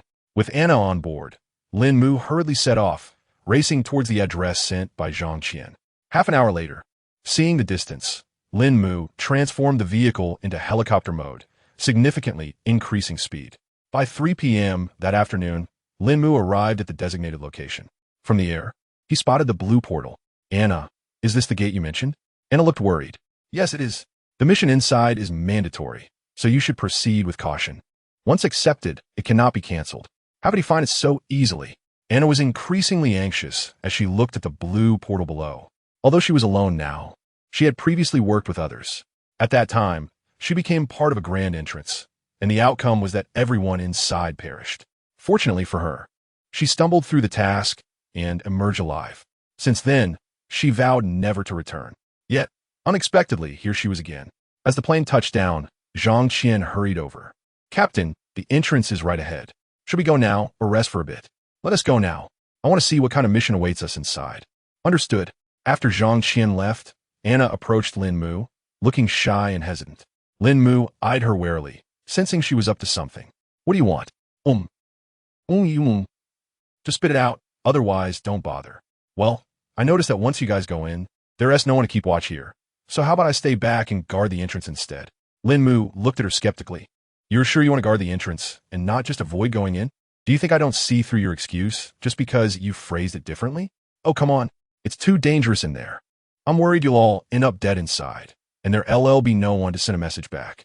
Well, thanks for your concern. But there's no way you're getting out of this. You have to come in with us. Lín Mù started the vehicle and drove up to the entrance, followed closely by a convoy of vehicles. As they drove through the gate, a flash of light enveloped them, and the vehicles arrived in a vast white space. Welcome to the mission space. Please select the task you wish to undertake. 3 cards, each marked with a number, appeared before Lín Mù. He stared at the cards, lost in thought. Chapter 123. Speak nicely. Don't force me to slap you. Please choose a task. Lín Mù ignored the voice and looked at Anna. Have you been here before? Has it always been like this? He pointed to the 3 blank cards in front of him.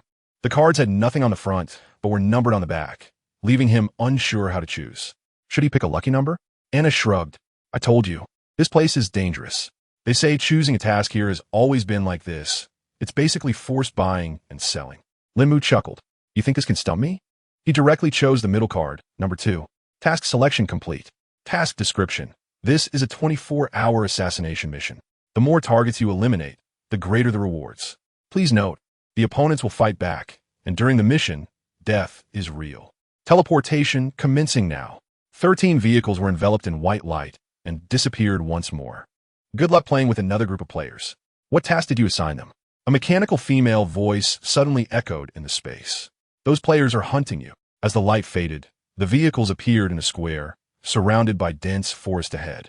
Lín Mù quickly activated the camera to survey the nearby terrain. Great. It's all forest. This will make chasing down targets a bit challenging. In that case, he had no choice but to activate his war machine form. Everyone, get close and confirm. Lín Mù's vehicle transformed into a helicopter, and a series of connecting structures appeared around it.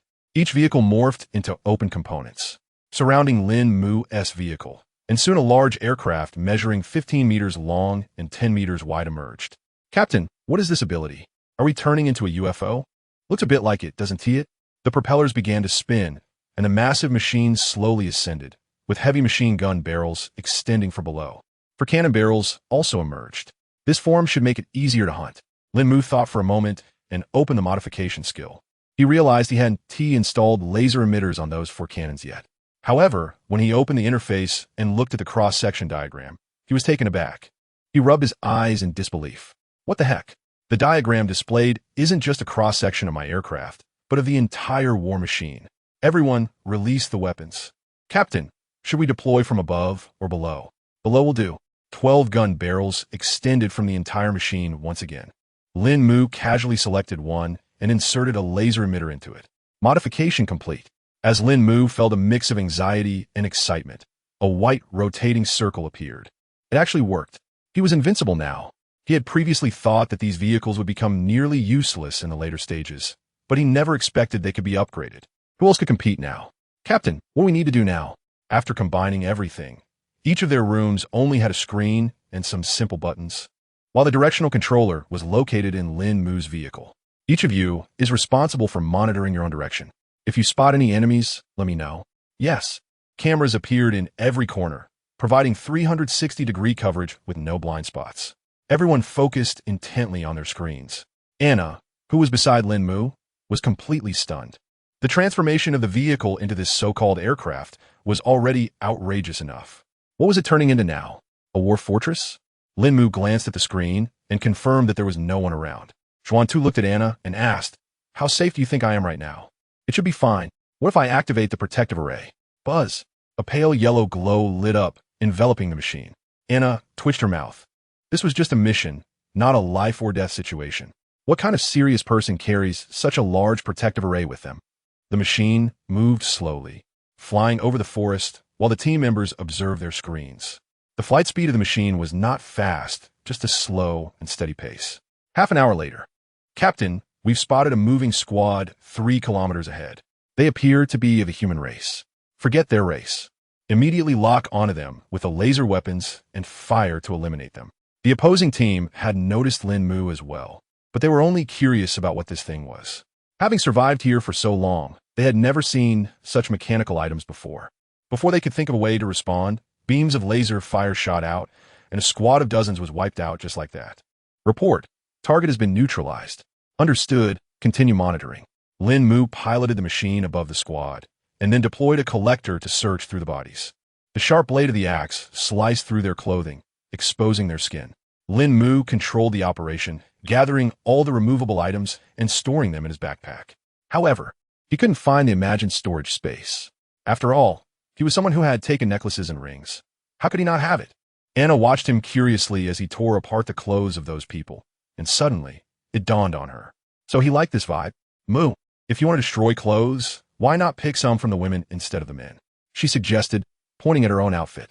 Lín Mu's mouth twitched. Speak nicely, or I might be tempted to slap you. Do you know why they don't have any storage items on them? Anna quickly returned to a serious demeanor. Not all planetary teams have storage spaces that exist in the form of items. Some use their own bodies as storage spaces, but the specific parts vary for each person. Lín Mù looked at the corpses below. Could it be that these people's storage spaces were within their bodies? But it didn't seem like there was much of a difference. Should we cut them open to see? Under Anna's watchful gaze, a head soon appeared in Lín Mu's hand, which he then tossed into a black hole. One by one, he retrieved the left hand, left foot, and right foot. Anna's eyelids twitched. Although their kind were demons, they were beautiful demons, and Lín Mù was acting even more devilish than a demon. Looking at the scattered bodies on the ground, Anna was left speechless. Indeed, each one was different. Lín Mù casually pulled out a cloth to wipe the blood off his hands. The blood had been there for a while, and wouldn't clean up properly. He simply tossed the cloth aside and summoned another left hand. This hand contained hundreds of supplies, just enough to replenish his resources. This is what you call multitasking, getting tasks done while gathering resources. How great. What a pity if there were just a few more of these people. Anna swallowed hard. You might want to stop saying you're human from now on. Chapter 124. If we can't find them, then let's set fire to it. The task was a hunt. And for Lín Mù, it posed no challenge at all. Whenever he encountered someone, he would simply eliminate them and then collect the resources from their space. After he left, the ground would be littered with dismembered bodies. Half a day had passed, and Lín Mù had gathered nearly 1/10 of his total resources. His eyes lit up at the sight of these resources. If only there were more tasks like this. Anna's eyelids twitched. You're dreaming too big. It's rare to come across a task like this even once a month. Just encountering one is already a stroke of luck. Luck. Anna couldn't help but think of Shu-yi. If that woman went out searching, she might actually find something. Could it be that there are truly people in this world with extraordinary luck? Captain, we haven't encountered anyone within a 5-kilometer radius. Have we really killed them all? Yeah. There's a square in the distance that looks just like the one we were in before. Could be another teleportation point like ours. Lín Mù zoomed in on the camera and indeed saw a square. It reminded him of their previous experience in that highway world, where they occasionally came across a game. Back then, however, they only encountered wild beasts. Never mind, let's keep searching. This area is large enough. There should still be some targets around. The large helicopter continued to hover in the sky, scanning for targets. In a hollow below, a group of people peered through a gap at Lín Mu's aircraft. Isn't our mission supposed to be an escape? How could we possibly defeat that iron monster? A man in his 40s, clad in armor, wore a frustrated expression. Their mission was utterly ridiculous. Who knows? You know how bizarre the tasks in this game can be. Just don't know how many people have entered this time. For such a difficult task, there must be at least 10,000 people involved. Let us just hide until it's over. As for the rewards, let us forget about that. We can't take on something like that.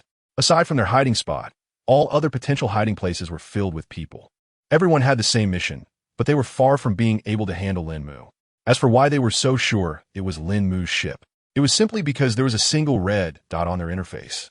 Lín Mù had been flying for 3 hours without seeing anyone. How strange. Could they really all be dead? That shouldn't be the case. If they were all dead, the mission should have ended. Anna, have you ever encountered a situation like this? Anna shook her head. I'm not sure either. We only go out when the time is up for each mission. Maybe our current situation is similar. She had never experienced such a crushing victory before. It was unimaginable. Lín Mù smirked. Clearly this so-called veteran was still a novice in some ways. He glanced at the screen, where a dense forest below sparked an idea. Lín Mù hovered in the air and activated his modification skills. Clank, clank, clank. The mechanical devices hanging above him left the hidden team below puzzled. Captain, is that thing broken? Should we shoot it down? Shoot it down? With what? Have you ever seen such steel constructs on our planet? With no other options, the team could only remain hidden. 10 minutes later, the machine powered up and began to descend. Captain, that thing seems to be coming down. Should we rush out? Rush out? Are you crazy? Let us wait and see. Only a fool would charge out. Just then, a squad suddenly dashed out from a nearby corner and attacked the iron contraption. However, no matter if they used bows or combat energy, all their efforts were thwarted. The hidden team could only watch in disbelief. What is the point of this? We can't even fight back. In the void, two figures observed the game. What's going on with that gate? How are we supposed to fight? How would I know? Logically, the creatures near that gate shouldn't be this strong. Every game was meticulously arranged. Both sides entering had their own characteristics, but their strengths should not differ too greatly. Otherwise, what was the point of such one-sided slaughter? Could it be that people from the core area have come out? Impossible. Absolutely impossible. Those from the core area are too busy leveling up to run to some remote corner. Could it be that the people you picked are just too weak? As the two figures debated, Lín Mù had already begun his counterattack. Thick tubes extended from below, and flames began to engulf the forest. The aircraft's speed increased as well. Within just an hour, a vast area of the forest was ablaze. Perfect, let us keep it going like this. At this rate, I estimate in 3 hours we'll burn down all the trees here. If no one shows up by then it's likely there is truly no one left. Everyone, stay alert. If you spot a target, open fire immediately. Anna watched the situation on the screen and couldn't help but shake her head. This is disastrous. If there were really people here, they'd probably be turned to ash. No way, what kind of serious person would use this method? Even a magician wouldn't be able to set an entire forest ablaze. Before long, someone finally couldn't hold back and made a run for it. What greeted him was a barrage of lasers that took him out on the spot. The people in the distance seized the opportunity to flee as far away as possible. Every step away was a step closer to victory, as long as they could endure the final hours. As for the reward, at this point, staying alive was the real prize. Just as the 24-hour mark hit, Lín Mù was whisked away by a beam of white light. He felt a pang of regret. He had just spotted a group of dozens of people slipping away right in front of him. What a waste. Meanwhile, those who survived in the ruins of the forest breathed a sigh of relief. It was finally over. They no longer had to live in fear. In the white space, Lín Mù stared at the rewards in contemplation. Was this it? After taking down so many people, he only received this meager amount? Basic supplies package. 100,000 iron ingots. 100,000 gold ingots. 10,000 electronic components. Just some basic supplies. He had pillaged, had friendly exchanges with so many villages and got more than this. 100,000 liters of gasoline. 10 mysterious elements. Lín Mù shook his head. This was disappointing. If this was all he got, then this whole endeavor felt lackluster. There were 4 glowing orbs in total. He didn't like 3 of them. If the 4th one turned out to be something similar, he might never want to come to a place like this again. Vehicle Component Blank Design Blueprint, SSS, Permanent, allows for the design of reasonable vehicle components and once finalized, cannot be altered. Lín Mù raised an eyebrow. This one seemed somewhat useful. He just wasn't sure what reasonable specifically entailed. Chapter 125, of no use at all after stepping out of space. The door in front of Lín Mù vanished. He looked at the design blueprint in his backpack, deciding not to use it for now. This was a blueprint that could be designed independently, and it should only be used at a critical moment. At this stage, he couldn't think of what to design it into. But one thing was certain. This design would ultimately be a weapon. Besides weapons, he didn't really need anything else at the moment. Captain, should we head back now, or continue searching for other doors? Let's head back for now. We can take our time looking for the doors. There's no rush. After extensive exploration, Lín Mù found that this area was mostly villages, which weren't suitable for him. The main reason was that there were too few items in the villages. Moreover, the number of doors was astonishingly low. In fact, there were virtually none. After all these days, they had only discovered one. Anna, when you were here, were there really so few doors? Pretty much. From what I've heard, only large teams tend to find more. Generally, finding one in a month is considered good. Hearing this, Lín Mù couldn't help but frown.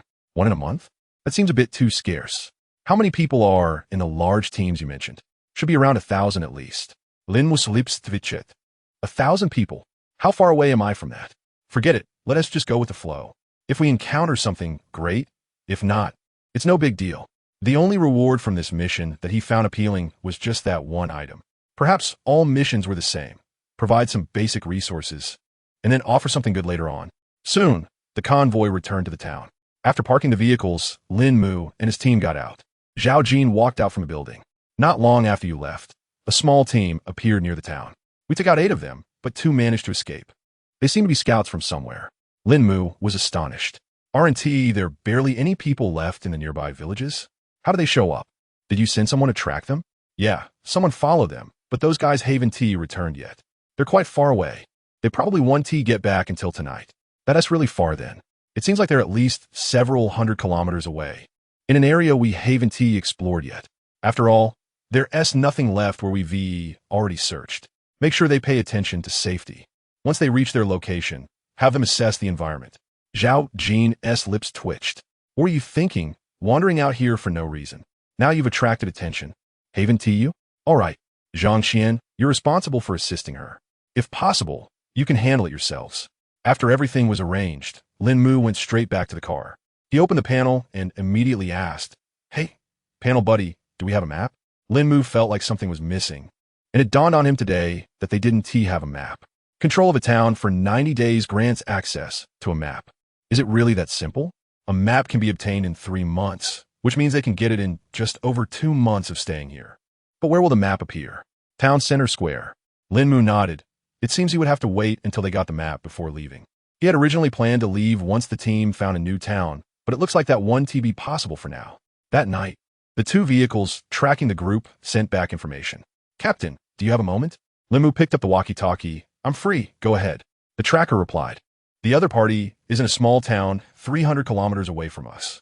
The town is about the same size as ours, but we're unsure how many people are there. It looks like around 70. The number of people wasn't important to Lín Mù. What mattered was the resources inside. "Just fire a couple of shots to draw them out, and we'll know," he said.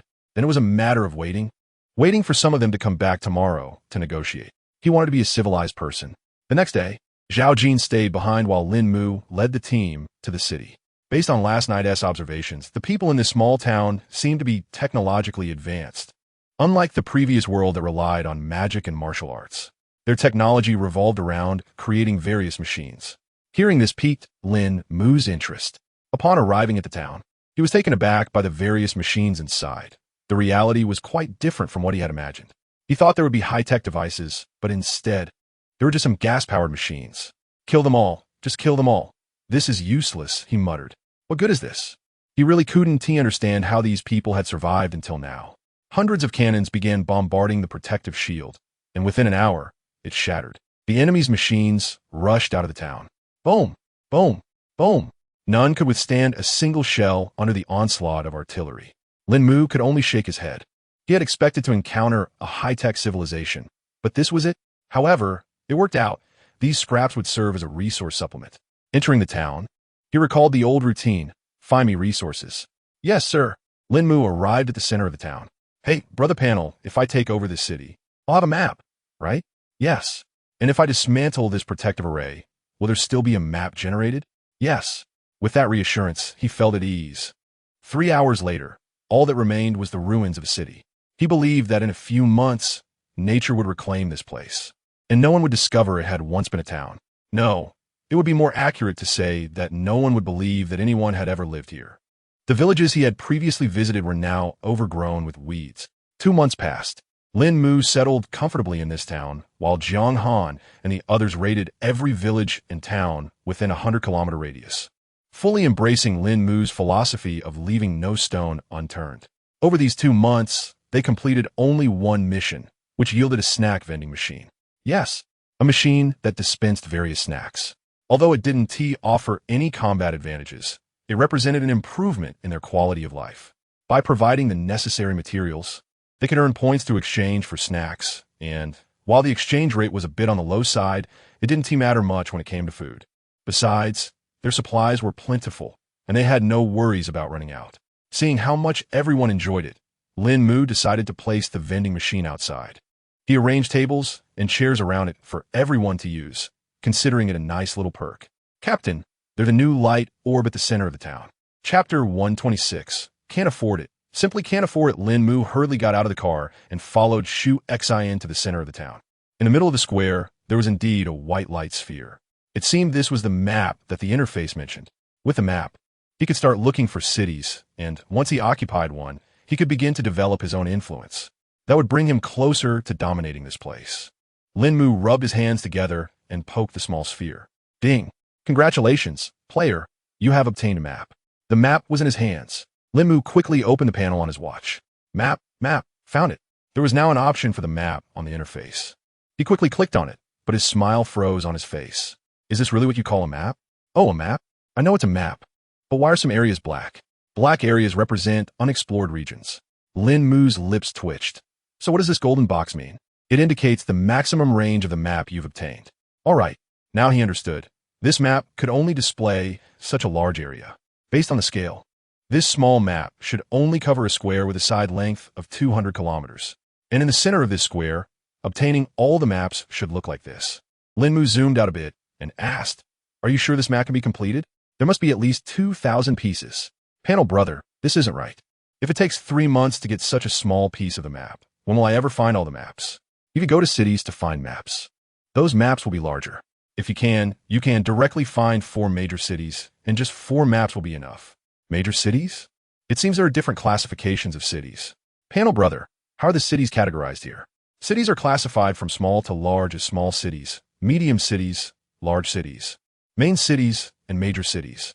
Just a reminder, the place you're currently in is a small city, with map acquisition valued at 1 unit. Central cities are valued at 5 units, large cities at 50 units, main cities at 200 units, and major cities at 1,000 units. Lín Mù smacked his lips. For some reason, he felt like he had some misunderstanding about cities. This tiny place, and you call it a small city? I'd call it a town, and that would be generous. But he had no choice. If they called it a small city, then it was a city. As for why there were no villages, it might be because villages simply weren't part of what was offered here. On the map, there are no markings for villages in the explored areas. It's possible that those villages were constructed by individuals. After all, the buildings are made of wood, so it makes sense that they wouldn't be displayed on the map. Instead, towns that have been visited by Lín Mù are noted, indicating small cities. However, they're marked with the number 88.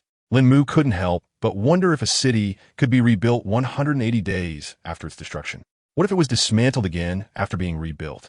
Unfortunately, he didn't have time to investigate these matters. From the current position on the map, he was located towards the middle of the lower left section. According to the panel, there were 4 giant cities. This meant that from the center as the origin, each of the 4 regions had 1 giant city. If distributed evenly, Lín Mù drew a circle on the lower left section of the map, indicating that the approximate location should be here. And now that was his target. He just didn't know what kind of forces were inside the giant city and whether he could defeat them. Let's go back. Back to the vehicle. Pack up. We're getting ready to depart. Understood. They gathered their things, and of course, they couldn't forget to destroy this town. After they left, 2 figures in black robes appeared out of thin air. Number 36, this should be your assigned planet, right? One of the dark-cloaked figures said. Yeah, it's indeed our assigned planet. No, the planet you're responsible for is a den of thieves. Why is there so much destruction? Not a single living creature within 100 miles, and all the buildings have been destroyed. Number 36's mouth twitched. He has an exception. Everyone else's way of life is perfectly normal.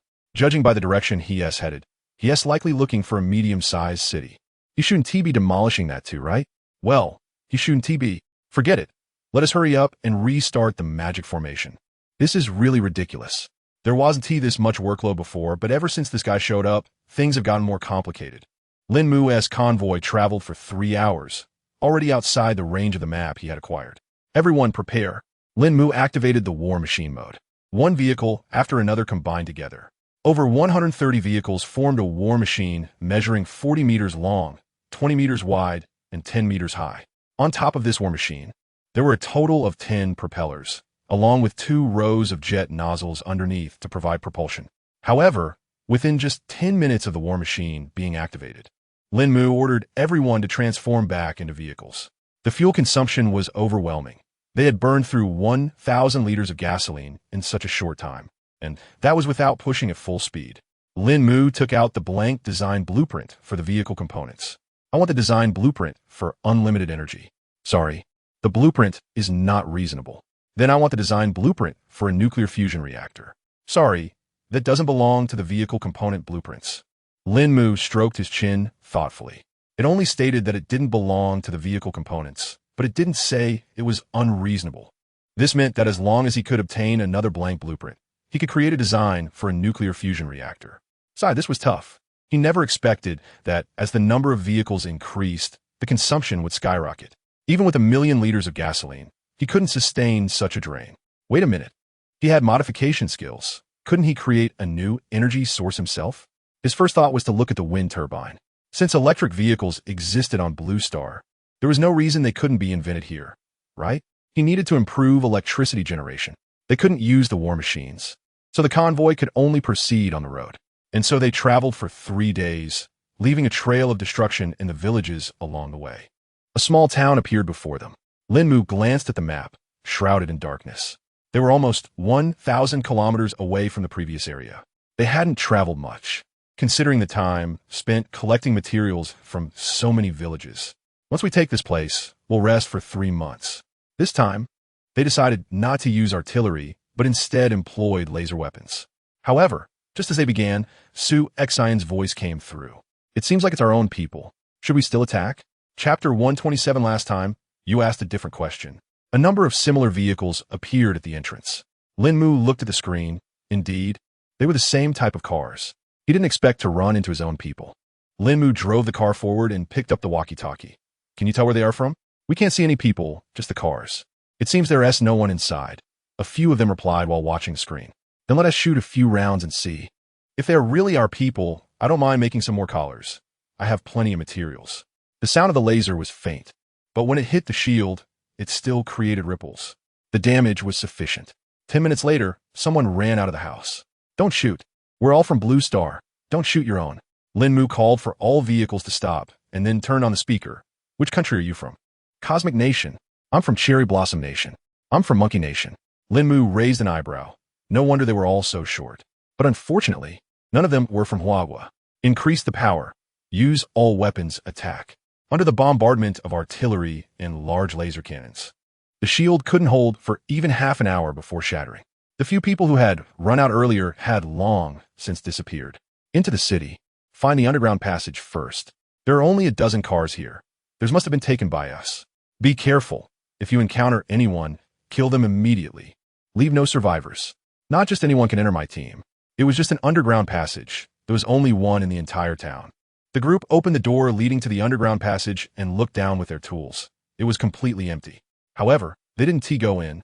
Instead, they took hay from their backpacks and threw it down, then poured gasoline on it and set it ablaze.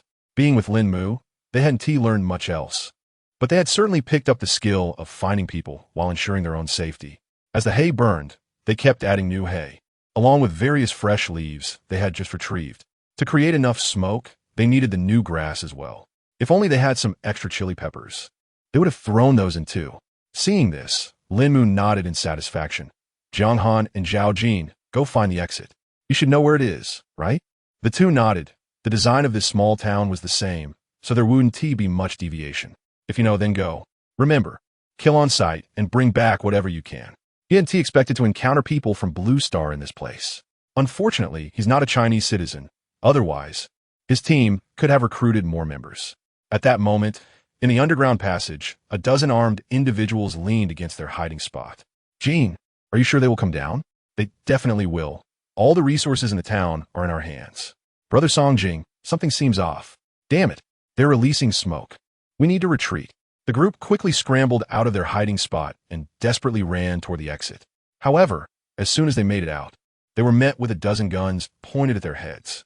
We bang, bang, bang. Just as they took a breath of fresh air, all of them collapsed to the ground. Jiang Han stepped forward and extracted the cores from their bodies. These must be materials. These guys are really crazy. Only thinking about supplies and not about vehicles. Jiang Han was puzzled. In a place like this, wouldn't it be impossible to move without a vehicle? Perhaps there were spare vehicles among them. After all, their captain, Lín Mù, was known to engage in such activities. It's worth noting that part of their current fleet was acquired from these foreigners. Having a few spare vehicles wouldn't be unusual. The group drove back to the town. Upon receiving the news, Lín Mù immediately ordered them to stop the fire. The usual protocol was to search the warehouses to see if anyone else was around, as that passageway was blocked off. All right, once everyone had left, Lín Mù made his way to the center of the square. Panel brother, isn't there a quicker way to get the map? Waiting 3 months each time is just too long. Players can obtain maps and corresponding resources by initiating a defense battle and winning. The activation point is on the desk in the city office. Lín Mu's mouth twitched. Why didn't anyone mention this sooner?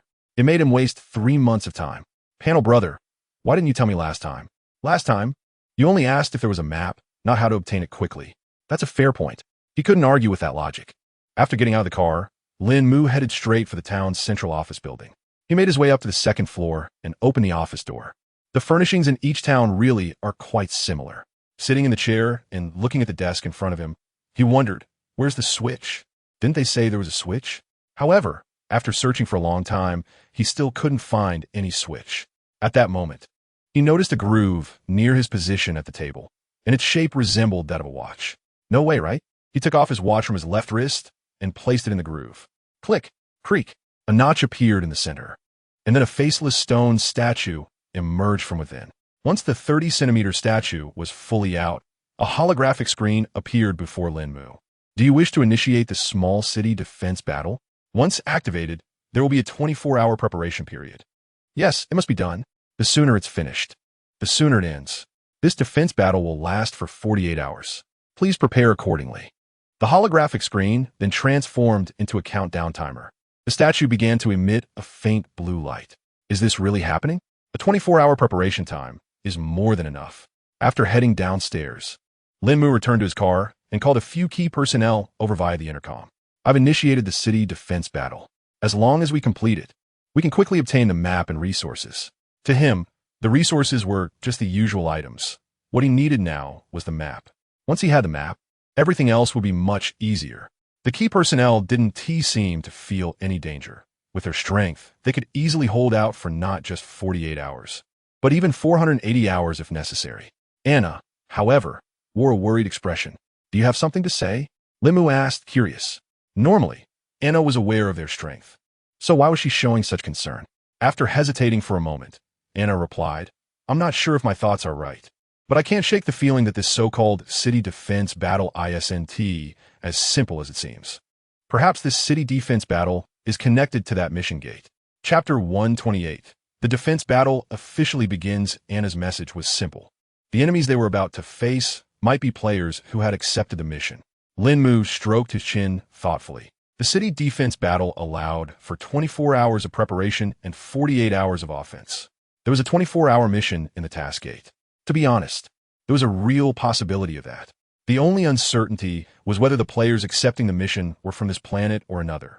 Lín Mù shook his head, saying, regardless of the connection, with our strength, we should be fine. Even if the opponent is stronger than us, we can always retreat. And even if we can't escape, I've left 3 respawn points outside. It shouldn't be a problem. With that, Lín Mu's workload increased. He took a convoy of vehicles into the wilderness and directly activated their war machine form. All the vehicles transformed into parts of a war machine, creating a massive mechanical entity lying in the open. Lín Mù glanced at the fuel tank, a smile creeping onto his face. Just as he had thought, transformation required no energy. As long as they weren't activated, there would be no consumption. Now, it was time to witness a miracle. Thousands of materials were continuously fed into the modification skills, and all the vehicles received varying degrees of enhancement. Next came the installation of various weapons, both melee and ranged. Even some vehicles that hadn't activated their component functions were outfitted with weapons by Lín Mù. For a solid 6 hours, Lín Mù focused entirely on the modifications. This round of upgrades consumed 1/5 of his materials. Modifying was indeed a bottomless pit to max out upgrades. He estimated that even half of his materials might not be enough. As the vehicle levels increased, future consumption would be even greater. From now on, he couldn't afford to waste any resources or he would truly run out. Meanwhile, the other team members waited in their rooms, watching as their spaces gradually transformed. Although they didn't know what these changes meant, they were certain it had something to do with their captain. Mechanical disassembly. Xu Yin, Yang Han, arranged the positions of these people according to the situation in the town. I want a thorough defense. Time is running out. Understood. With just 10 minutes left before the defense battle commenced, Lín Mù controlled a drone to check on everyone's status again. The town was filled with makeshift shelters created from the transformed vehicles, with laser and ammunition weapons all activated. He was quite satisfied with this situation. 001. Prepare more meals. We have a total of 48 hours. Let us hope the attackers aren't too strong. Jiang Han and the others prepared 3 plans. If the attackers are weak, then we can implement a 3-shift system. If they're of average strength, we'll go with 2 shifts. But if they're very strong, then everyone has to be on deck. Anna sat in Lín Mu's car, her face filled with worry as she stared at the screen. Aren't you a succubus? Why do you look like a sorrowful saint right now? Lín Mù had initially felt confident, but seeing Anna's expression made him feel like he was going to lose. I'm just worried. What if my concerns turn out to be true? That would be dangerous. Lín Mù sighed. Have you ever participated in a defense battle before? This is my first time. Lín Mù frowned. Haven't you thought about something like a map? A map? Shouldn't it be hand-drawn? As she spoke, Anna pulled out a piece of parchment, which had lines and city names sketched on it. However, it looked quite messy, and it was hard to tell where anything was. Lín Mù twitched his mouth. Haven't you thought about asking the panel service, that voice that gives you hints in your communicator? Anna froze for a moment, then turned to the voice. After a while, she looked at Lín Mù, embarrassed. So that's how it works? I had no idea. Maybe others have activated the defense battle before, but I definitely haven't participated. Lín Mù shook his head and glanced at the time. We'll find out what a defense battle is like soon enough. He picked up the walkie-talkie. Attention, all units. There are 30 seconds left. Report on the situation from all 4 directions. North, south, east, and west. Jiang Han, Zhao Jin, Shu Yi, Zhang Qian, make sure to manage your respective areas. Received. Understood. The 30 seconds flew by in an instant. Large black spatial portals opened in the 4 cardinal directions. Beasts began to emerge from them. They were beasts, approximately 7 kilometers away. We'll engage them once they get closer. Anna shook her head as she watched the screen. These aren't just beasts. They are magical beasts. They can cast spells, so we need to be cautious. Lín Mù relayed the message. In fact, whether they were magical beasts or regular beasts, as long as they were physical, it was manageable. The 4 portals continuously spewed forth magical beasts. If it were anyone else, they would have been terrified by such a scene. Altogether, there were about 30 to 40,000 magical beasts from the 4 directions. But for Lín Mù, these are all resources. Not to mention, turning these into jerky would be enough for them to eat for a long time. 5 kilometers for kilometers, 3 kilometers. When a magical beast were just 1 kilometer away from the town, the 4 directions launched a counterattack simultaneously. The high-powered laser bullets can easily pierce through the bodies of the monsters. The modified artillery, firing laser cannons, can clear a 10-meter radius of creatures with a single shot. With forces converging from all directions, no monster can approach the town. Lín Mù watched the situation on the screen and casually remarked, "See, what you thought was useful is irrelevant. In the face of absolute power, they all have to kneel. However, these monsters are only around level 4, and their strength is not particularly formidable. If a level 9 creature were to come, we might not be able to hold them off." To Anna, while the weapons are impressive, they still fall short when compared to the physical bodies of the beasts. She acknowledged that Lín Mu's weapons are powerful, but they haven't reached the level of invincibility. Lín Mù shook his head, stating that as long as it falls within the realm of biology, technology will always surpass physical strength. If it can't win, then it simply means the weapon is lacking. I'll ask you this. Can the level 9 creatures be killed by humans? Anna nodded. Of course they can be killed. Anyone with level 9 strength can do it.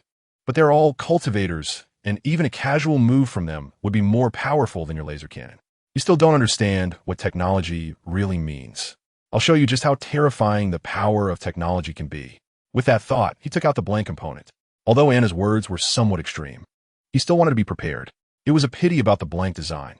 He had hoped to think it over more carefully later, as his knowledge about weaponry was still quite limited. But for the sake of safety, he decided to use it anyway. Chapter 129. Congratulations. You got it right. Giant electromagnetic cannon vehicle component. Reasonable. Since it's reasonable, let's proceed with the creation. As for other ideas, we can verify them one by one later. Lín Mù quickly opened the crafting table. Giant electromagnetic railgun. Iron ingots X500, copper ingots X100, silver ingots X10, universal materials X100, electronic components X200. What a behemoth. Let's manufacture it. A black object resembling a massive cannon appeared in Lín Mù's backpack. However, this thing was so large that he couldn't even install it on the roof. It seemed he would have to place it on the ground. As he clicked to use it, a 10-meter-tall black gun platform emerged.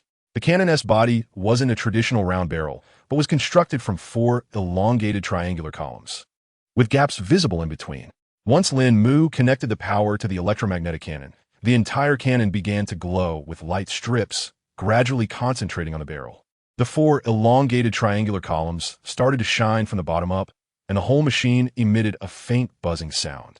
Lín Mù licked his lips, eager for a super powerful enemy to see what kind of weapon damage could theoretically reach near light speed.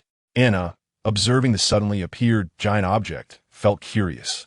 She had seen large objects before. Catapults were much bigger than this, but for a 9th-tier creature, this was hardly anything significant. Anna, do you think that creature counts as a giant? Lín Mù excitedly pointed at the 2-headed creature appearing in the sky. It's a chimera. How did this creature end up here? Anna looked puzzled. What tier? It looks like it should be 8th tier. Just watch. The newly installed electromagnetic railgun turned to aim directly at the chimera in the sky. A 20-centimeter diameter iron ball appeared within it. Buzz. Whoosh. A barely audible sound flashed by, and the energy in the cannon dropped by 2 bars.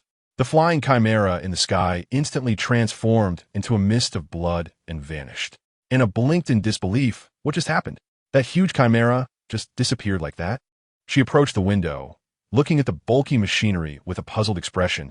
You can't be saying that the chimera was destroyed by it, right? Congratulations, you got it right. But unfortunately, there's no reward. Lín Mù was very pleased with this outcome.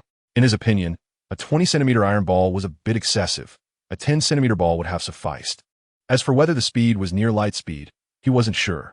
From the current perspective, the speed is certainly not slow, but it's hard to say how far the range actually extends. With the addition of the electromagnetic cannon, some large creatures can be dealt with in just one shot. This significantly reduces the difficulty for others defending the city. 2 hours have passed, and the 4 black spatial portals have closed. The number of monsters hasn't increased by much. It remains about the same. However, a 10-meter-high path of corpses made from the bodies of the monsters has appeared along their route. Surrounding are small hills formed by bodies of varying heights. During these 2 hours, the spatial portals have delivered 10 waves of monsters, totaling around 100,000. It seems the first wave of city defense is coming to an end, so everyone needs to pay attention. Let's try to use the laser cannons and avoid using machine guns, Lín Mù said as he looked at the screen and picked up the intercom. Received. Understood. This should be the last batch. These monsters are generally a bit larger in size. They're 9th-tier beasts. Anna frowned deeply. She was increasingly confused about the situation with these monsters. How could there be so many? If there were magic crystals among them, it would be possible to make some magic crystal cannons. She thought of the electromagnetic railgun outside, realizing that the magic crystal cannon seemed rather useless. The damage from the magic crystal cannon didn't even compare to that of the electromagnetic railgun. Buzz, buzz, buzz. With each shot from the electromagnetic cannon, a string of monsters vanished at an astonishing speed. However, after 10 shots, the cannon needed to recharge.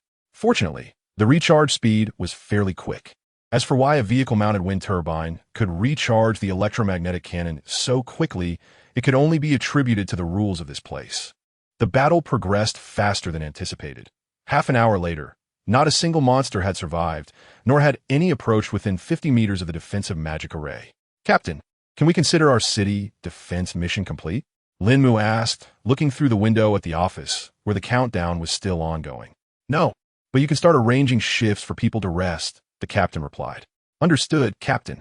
Anna, standing nearby, looked at Lín Mù with a puzzled expression. What about the monster meat? Some of it may not taste great, but some is still quite decent.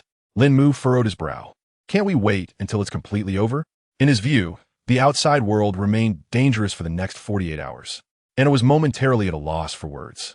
Indeed, they were still in the midst of the city defense mission.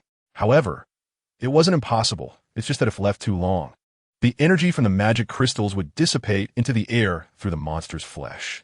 The quality of the magic crystals obtained will be significantly lower by then. Lín Mù waved his hand dismissively. It's fine, we aren't relying on this type of energy anyway. Besides, they can be recycled. If it comes to it, we could just toss them in the back for collection. The corpses lay there, and from a bird's eye view, The small town resembled an abandoned settlement surrounded by bodies. Time passed slowly, and the outside world remained unchanged. Lín Mù glanced at the office next door, where the countdown was still ticking away. What's going on? Shu-yi, could you prepare today's meals? I suspect it'll be a while before the next battle. Lín Mù speculated that the monsters they faced earlier were the attackers from the last 24 hours.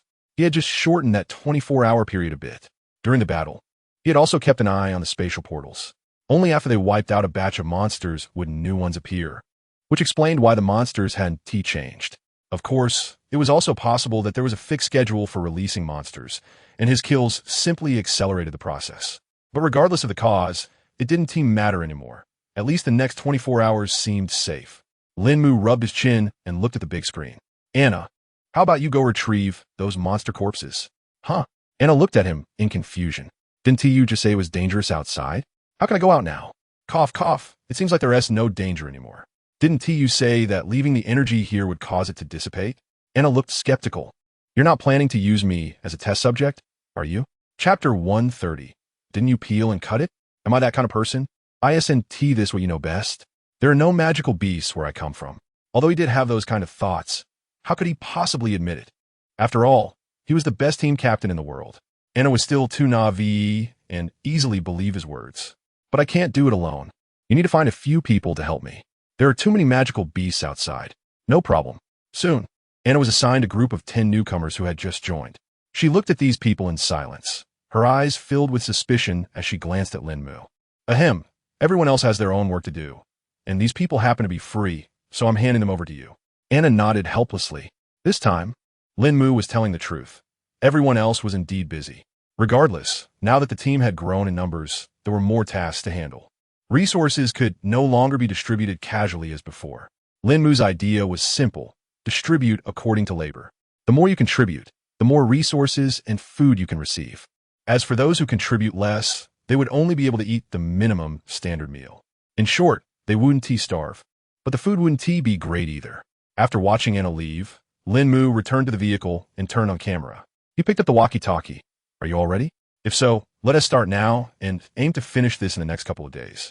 The reason Lín Mù wanted to do this was still about resources. Although he was currently acquiring a lot of resources, most of it was basic supplies. The resources related to food were still quite limited. At present, they were in a balanced state. However, if the sources of food decreased, the food available for distribution would drop significantly. Of course, the most important thing was to establish a hierarchy. Although Lín Mù didn't like this aspect, he had to admit that this method was indeed effective. Just then, 4 figures appeared on the screen. Who would have thought this monitor could be used like this? He looked at the 4 figures on the screen, somewhat surprised. Yes, it can actually make video calls. After all, they had always used these cameras to monitor the outside and had never thought of using them for video communication. Lín Mù quickly waved his hand, realizing the topic had strayed. So, do you all have a policy in place? These few people, aside from Zhang Qian, aren't very useful. The others each have their own skills. Zhao Jin is a prime example. Before coming here, she was an ordinary lawyer. According to her, she wasn't considered a senior lawyer, but she could earn around 20 to 30,000 a month. He is a lawyer capable of taking on cases. Jiang Han, an executive from one of the top 10 companies in Fengjing, has a decent understanding of regulations. Xu Yi, on the other hand, is a seasoned worker. As for Zhang Qian, he is a social drifter, only here because he leads a convoy. I think we can use the sales department's reward and punishment system as a framework and adjust some details based on the current situation. There's no need to complicate things too much. I agree with that, but we need to be more rigorous to avoid any conflicts. I suggest establishing KPI evaluations. The 3 of them exchanged ideas, building the framework together. With so much experience from Blue Star, how could they not understand this? Lín Mù felt a surge of anxiety. It seemed like the convoy was about to turn into a shell company. Basic meals became a fixed salary, drinks turned into bonuses, and various essential materials were transformed into commissions. This was turning a survival game into a desperate effort for the company. These 3 were terrifying. I hope those outside don't recall any bad memories when they see these rules. As for the KPIs mentioned by Xu Yi, Lín Mù outright rejected them. That's enough. Adding more of this will only confuse people. Team member, thank you, Captain, for sparing us. At 8 o'clock that night, Anna returned with her team. Just as Lín Mù said, There was indeed no danger outside. Many of the monster meats were inedible, but I brought back the magic crystals. However, some of them are too small because the monsters were too low level. You can handle that as you see fit. With hundreds of thousands of monsters, even after removing the inedible ones, there are still tens of thousands left. Lín Mù took the core of the vehicle and frowned. Didn't you skin and cut them? Anna looked puzzled. There are only a dozen of us, and this is the carcass of tens of thousands of monsters. You expect me to skin them? Cough, cough. I meant you should organize some people to cut and preserve them. That sounds better, but it will take some time. Just a heads up. Then let's just do part of it first. We can handle the rest while eating. Are they good to eat? Anna thought for a moment. Most of them aren't. Lín Mù nodded. Then let us save them as rewards for everyone. After all, this is all meat, high-protein food. The next afternoon at 1 o'clock, Lín Mù glanced at the countdown in the office. It was about to reach the 24-hour mark. He picked up the walkie-talkie. Attention, all departments. Attention, all departments. The 24-hour mark is approaching. Be aware of the situation in all directions. North, south, east, and west. Do you copy? Copy that. All the cameras positioned at the corners of the makeshift shelters began to rotate, while a larger device, bigger than the usual cameras, extended from the center of some buildings to scan the surroundings. With these cameras in place, it was nearly impossible for anyone to get in unnoticed. However, as the countdown ticked down to 23:59, no signs of life had been detected. Captain, is it over? One of the team members asked. Yeah, Captain. There are no signs of life within a 5-kilometer radius. That shouldn't be right. It can't be that there are only so few beings after 48 hours. Bruce, the countdown hasn't ended, which means this defense operation isn't over yet. But where are they? Are they invisible, or are they just not here yet? Split up a portion of the team and activate the thermal imaging. If they're invisible, they can't hide their body heat, unless they're cold-blooded. Over 20 shelters activated their thermal imaging mode. Report, we've detected activity. There are signs of life 20 kilometers south in the woods. The voice belonged to the operator using the large camera, which had been enhanced by Lín Mù to magnify images from 20 kilometers away to normal size, allowing for clear identification. Even at a distance of 2 or 3 kilometers, a rough outline could still be discerned. We've also got sightings in the west. There are indications in the east, though the shape is different from that of a human, but it is indeed a bipedal creature. No findings in the north so far. Lín Mù breathed a sigh of relief. This was more like it. As long as they could detect people, everything else could be managed. The most frightening scenario was not knowing where the enemy was. Chapter 131. The war begins. Attention, all departments. Do not act rashly. Wait until the enemy is within range. Understood. If we're going to strike, let us take them all out at once. Besides, this time we're dealing with humans, so we should treat them well. Who knows if they have any storage spaces on them? It would be like receiving a ready-to-go delivery right to our doorstep. In the southern forest, the mission has begun. A faint blue light shield disappears, revealing tens of thousands of humans. Wow, there are so many of them. This quest is quite large. Not just large, but it's a mandatory mission. We're actually going to lose 50 of our backpack items. Thank goodness I'm a bit of a miser. Otherwise, I'd be in tears. And there's no chance of resurrection? This difficulty is a bit too much. The crowd expressed their dissatisfaction. When have they ever undertaken such an outrageous mission? After all, only seasoned players of the game Sky Domain can accept these kinds of tasks. Well, the rewards aren't too shabby either. If we capture the city, we can earn Sky Domain crystals, which can be exchanged for a divine weapon. That's a fair point. The group looked towards the distant town, excitement evident on their faces. It's just a small town. They've captured plenty of those before. In the western forest, a group of half-orcs, holding sticks, gazed around in confusion. Suddenly, a voice echoed in their minds. All the half-orcs fell to their knees in reverence, murmuring, "Thank you, Beast God, for your blessings." Mysterious runes appeared on their bodies. They were boiling with excitement. The half-orcs roared, their bodies enveloped in a pale yellow, translucent flame. They began to grow taller. Their muscles became more defined. One by one, they transformed from 2 meters to 2.5 meters tall, taking giant strides forward. In a low valley to the east, tens of thousands of strangely shaped creatures stood ready. The deity proclaimed that food would be found in the city. If they could breach the walls, food would be theirs. Roar, roar, roar. A group of crocodile men, covered in scales and sharp teeth, waved their weapons, exhilarated. Food. They were finally going to have food. This was the result of their prayers to the heavens. Onward. One battalion after another marched towards the town where Lín Mù was stationed. Lín Mù looked at the large screen, raising an eyebrow. What is this? Anna, do you recognize this? During the city defense battle, Anna would be stationed here for a while, as she had experienced such events before. It should be an orc, but taller than the orcs on our planet? Anna looked puzzled. Although orcs are indeed quite tall, this is a bit absurd. How come they're all so big, with some even looking over 3 meters? Fortunately, they're just ordinary orcs. If a behemoth were to show up, well, it doesn't matter too much. The electromagnetic cannon outside will teach them a lesson. Beast or not, it's all the same to me. Lín Mù picked up the radio. West team, be alert. Engage the enemy only when they are within a kilometer. East side, keep an eye on that crocodile head over there in the south side. Watch out for that group of humans. All retaliate within a kilometer. As for the north side, just leave a few people to monitor the situation. The rest assist with the other 3 directions.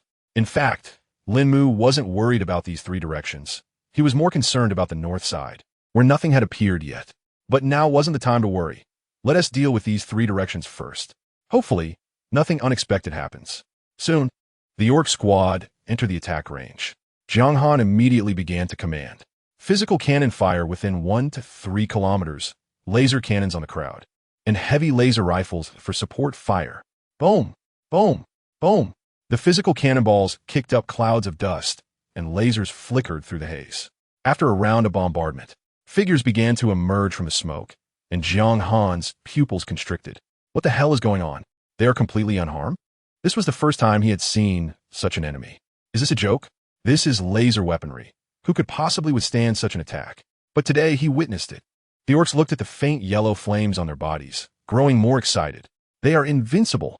The humans in the south, still on the move, stared blankly at the deserted town. How does the enemy have laser weapons?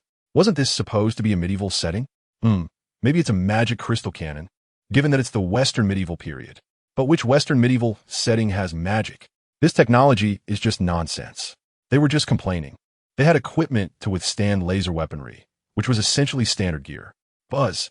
A 5-meter-wide clearing appeared in the orc camp, and the orcs in that area simply vanished into thin air. Lín Mù nodded in satisfaction.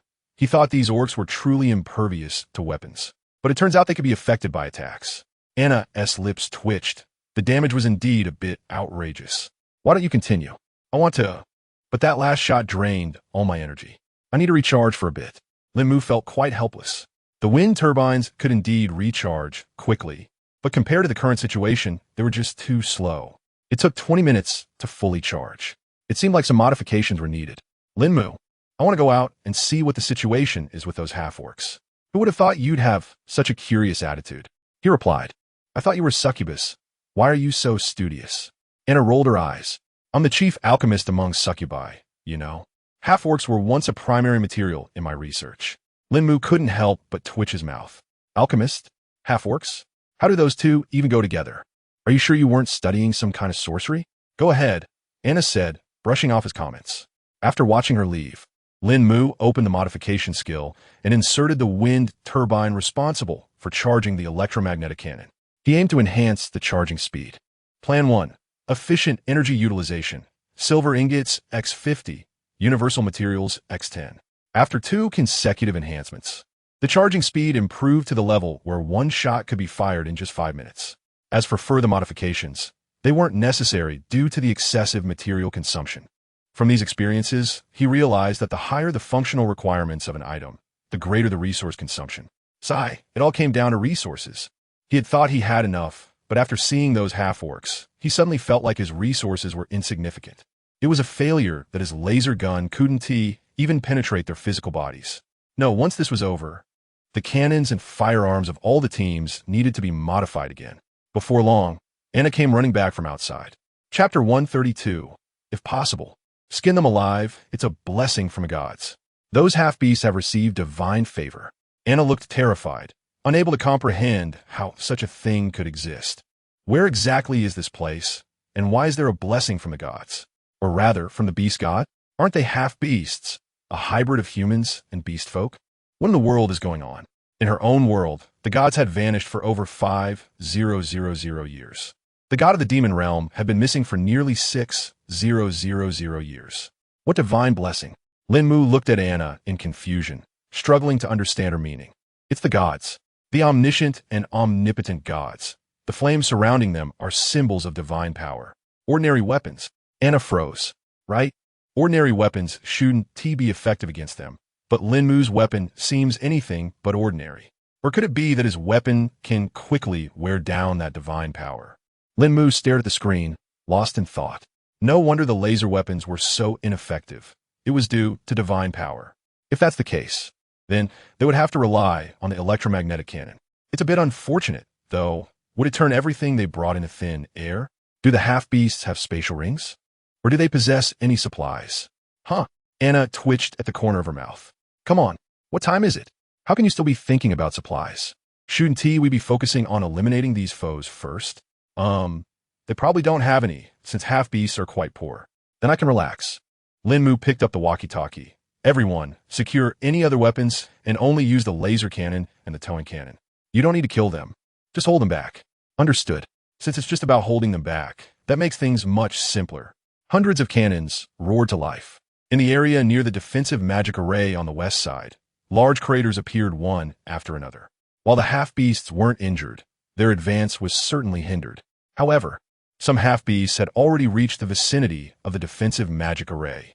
Under Lín Mù's watchful gaze, they picked up various weapons and began to strike violently at the magic array. As he observed the energy levels of the array decreasing, Lín Mù let out a sigh of relief. At this rate, it shouldn't be a big problem. Report. The crocodile men on the east side are 2 kilometers away from the designated position. Report. The humans on the south side are still 3 kilometers away. All right. Their speed is quite impressive. It seems everyone is on their way. As for the southeast sides, the old rule applies. Let them in to fight. And the rest is up to you. He needed to focus on resolving the immediate threat in front of him, taking advantage of the current time. Let's produce 3 more electromagnetic cannons and dismantle the useless traction cannons. 1 for each direction should be just right. And let's prepare 3 generators as well. We need to upgrade wherever we can. Watching the supplies dwindle by nearly 1,000th, Lín Mù felt a pang of heartache. If this doesn't pay off, there's nothing he can do about it. With 4 massive electromagnetic cannons ready, 3 were aimed at 3 different directions, while the 4th stood by for support. Suddenly, a blank area appeared in the southern human camp. What the hell? How is this mission supposed to be completed? How are we supposed to fight? Who has weapons like this in the medieval era? This mission's level is definitely inadequate. We need to complain to the game. We might end up losing our equipment this time. It's a waste. The human camp was on the verge of giving up. There was simply no way to fight back. 5 minutes later, another blank pathway appeared. Scatter. Scatter. Don't stand together. Listen, there's no need for us to huddle together. And we don't have to charge in from one spot. We just need to break through that shield. Upon hearing this, everyone realized the logic behind it. Under Lín Mù's watchful gaze, the people in the south quickly dispersed. Lín Mù smacked his lips. As expected of the human race, their reactions are quick. He had already anticipated this situation. Although they weren't from the same planet, judging by their equipment, it was clear they weren't from the cold weapon era. If you're on the outside, he would choose to scatter as well. While it might not guarantee success, the chances of being targeted would be considerably lower. However, did they forget about the laser guns? Lín Mù picked up the walkie-talkie. Everyone in the south, use your laser guns to greet them. The cannons in the south and west will bombard the half-orcs, while those in the east and north will target the crocodile people. The crocodile people had slightly weaker defensive capabilities than the half-orcs. While the laser guns couldn't penetrate their scales, the laser cannons and shells could. The outcome of the city defense was already determined. Lín Mù just needed to fire a shot every 5 minutes. 3 hours later, the city defense concluded. Countless corpses piled up outside the city. Ding! Congratulations to the player for successfully defending the city. Basic supplies gift pack X1, city development gift pack X1, map fragment X1, victory dinner X1. Lín Mù glanced at the rewards and picked up the walkie-talkie. Send someone to check on the situation of these 3 races and see if there are any supplies. Dismantle anything that can be taken apart. As for their clothes, he stripped the humans of their garments, but the same couldn't be said for the other 2. The half-orcs and crocodile people were barely wearing rags. There was no use in taking those. By the way, if we could skin the crocodile people, I think their hide would offer excellent defense. Anna's mouth twitched uncontrollably. They're dead, and you still can't leave them intact? You want to skin them? Even bandits wouldn't be this ruthless. The subordinates were very obedient. When told to skin, they got right to it. This led to the crocodile people sending the most reinforcements, with a full 80 of them arriving here. Each one wielded a large knife, starting to cut into the scales. While it was a bit disgusting, this stuff could really save lives. At 7 in the evening, darkness had fallen. Bang, bang, bang. High-powered light bulbs lit up, illuminating the surroundings brightly. Anna's mouth twitched again. How long had they been working, and they still weren't done? Lín Mù would certainly let them off. But he wanted to finish today's work first. Hey, hey. From above an iron rod in the town center, a loudspeaker blared Lín Mù's voice. It's 7 o'clock now. Everyone put in some effort. If we work until 8, we'll start preparing dinner. Upon hearing this, the crowd became even more motivated. Lín Mù sat in a chair, eyeing the victorious dinner in his backpack. He initially thought there wouldn't be much, but it turned out there was enough for all of them to eat for 4 or 5 meals. It's possible that the city defense game calculated resources based on the population of this small town. According to the situation with this dinner, the standard capacity for houses in this town is 500 people. As for the remaining supplies, they were quite simple. The basic supplies gift pack included 500,000 units of each essential resource. Even gasoline was provided at 500,000 liters. Just the gasoline alone was incredibly generous. As for the city development package, Chapter 133, Letting Loose to Feast, City Development Package. Mixed vegetable seeds 100 GX20, mixed fruit seeds 200 GX20, permanent cement blueprint X1. Permanent asphalte blueprint X1, permanent internal combustion engine blueprint X1. He could understand the first 2 items. After all, city development relies heavily on food, which is quite normal. But the last 3, are these meant to help him build a modern society in this world? Are the materials allocated based on their races? Compared to these 3 blueprints, a cultivation speed-up card would be much more practical. Even now, he only had a basic understanding of fighting spirit and knew nothing about magic. His physical abilities hadn't improved at all. He couldn't help but glance at Anna beside him. Her physical condition was impressive. She had been badly injured before, but now seemed perfectly fine. Lín Mù thought about this and turned directly to Anna. Is it true that all succubi have great physical condition?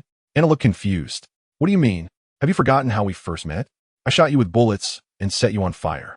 You were seriously injured, but you seemed to bounce back right away. So that's what he meant by good physical condition. Luckily, Giedti said anything foolish just now. Our succubi have average physical strength in the demon realm. There are many others stronger than us. It can only be said that the physical strength of humans is quite poor, even those who practice fighting spirit. Purely physical capabilities are lacking. Is there any way to enhance physical strength? He only needed a succubus-level strength to ensure he wouldn't die so easily. Anna shook her head. No, there are many types of demons, but the methods for enhancing physical strength are certainly not suitable for humans. Moreover, there is no demon realm here, so even if there were methods, you wouldn't be able to find the materials. Lín Mù looked disappointed. It seemed he would have to continue down the technological path. The war machines were his last line of defense. At 8 o'clock, everyone returned. The southern human area had been cleared out, and leaving a bit there should pose no problems. However, the crocodile men on the eastern side were much more troublesome. Their scales were hard to cut through, even after death. Half a day had passed, and they had only managed to complete a third of the work. To finish everything, they would need at least another day. Zhao Jin and Shu Yi, I'm leaving these things to you. Use as much as you see fit. 3 large metal boxes appeared before the 2. Shu Yi opened one of the boxes, revealing a variety of fresh fruits and vegetables. Is this all? These are fresh vegetables. We haven't had any in a long time. Shu Yi was doing well. She had eaten this a few times before. But Zhao Jin and the others had never had it at all. Since coming here, Lín Mù hadn't been able to replenish his supplies, so he wasn't distributing much. He even kept some of the food for himself this time. After all, it was his own stuff, and he could keep as much as he wanted. Most of the things he liked to eat were set aside, while the ones he didn't care for were left behind. Of course, what he liked was relative to what he didn't like. Wow, this whole box is seafood, and this one is filled with various meats, Shu Yi exclaimed. Brother Mu, do they cut corners? Where are the chicken wings from these chickens? And look, there's a whole section here that's empty. It looks so odd. Brother Mu, did someone eat the rewards? It must have been arranged like this. After seeing Lín Mù's expression, Shu Yi quickly changed her tone. If she remembered correctly, Lín Mù had done something similar before. What was she thinking asking about this? Ahem, maybe they just ran out of stock. You guys should hurry and get to work, she said.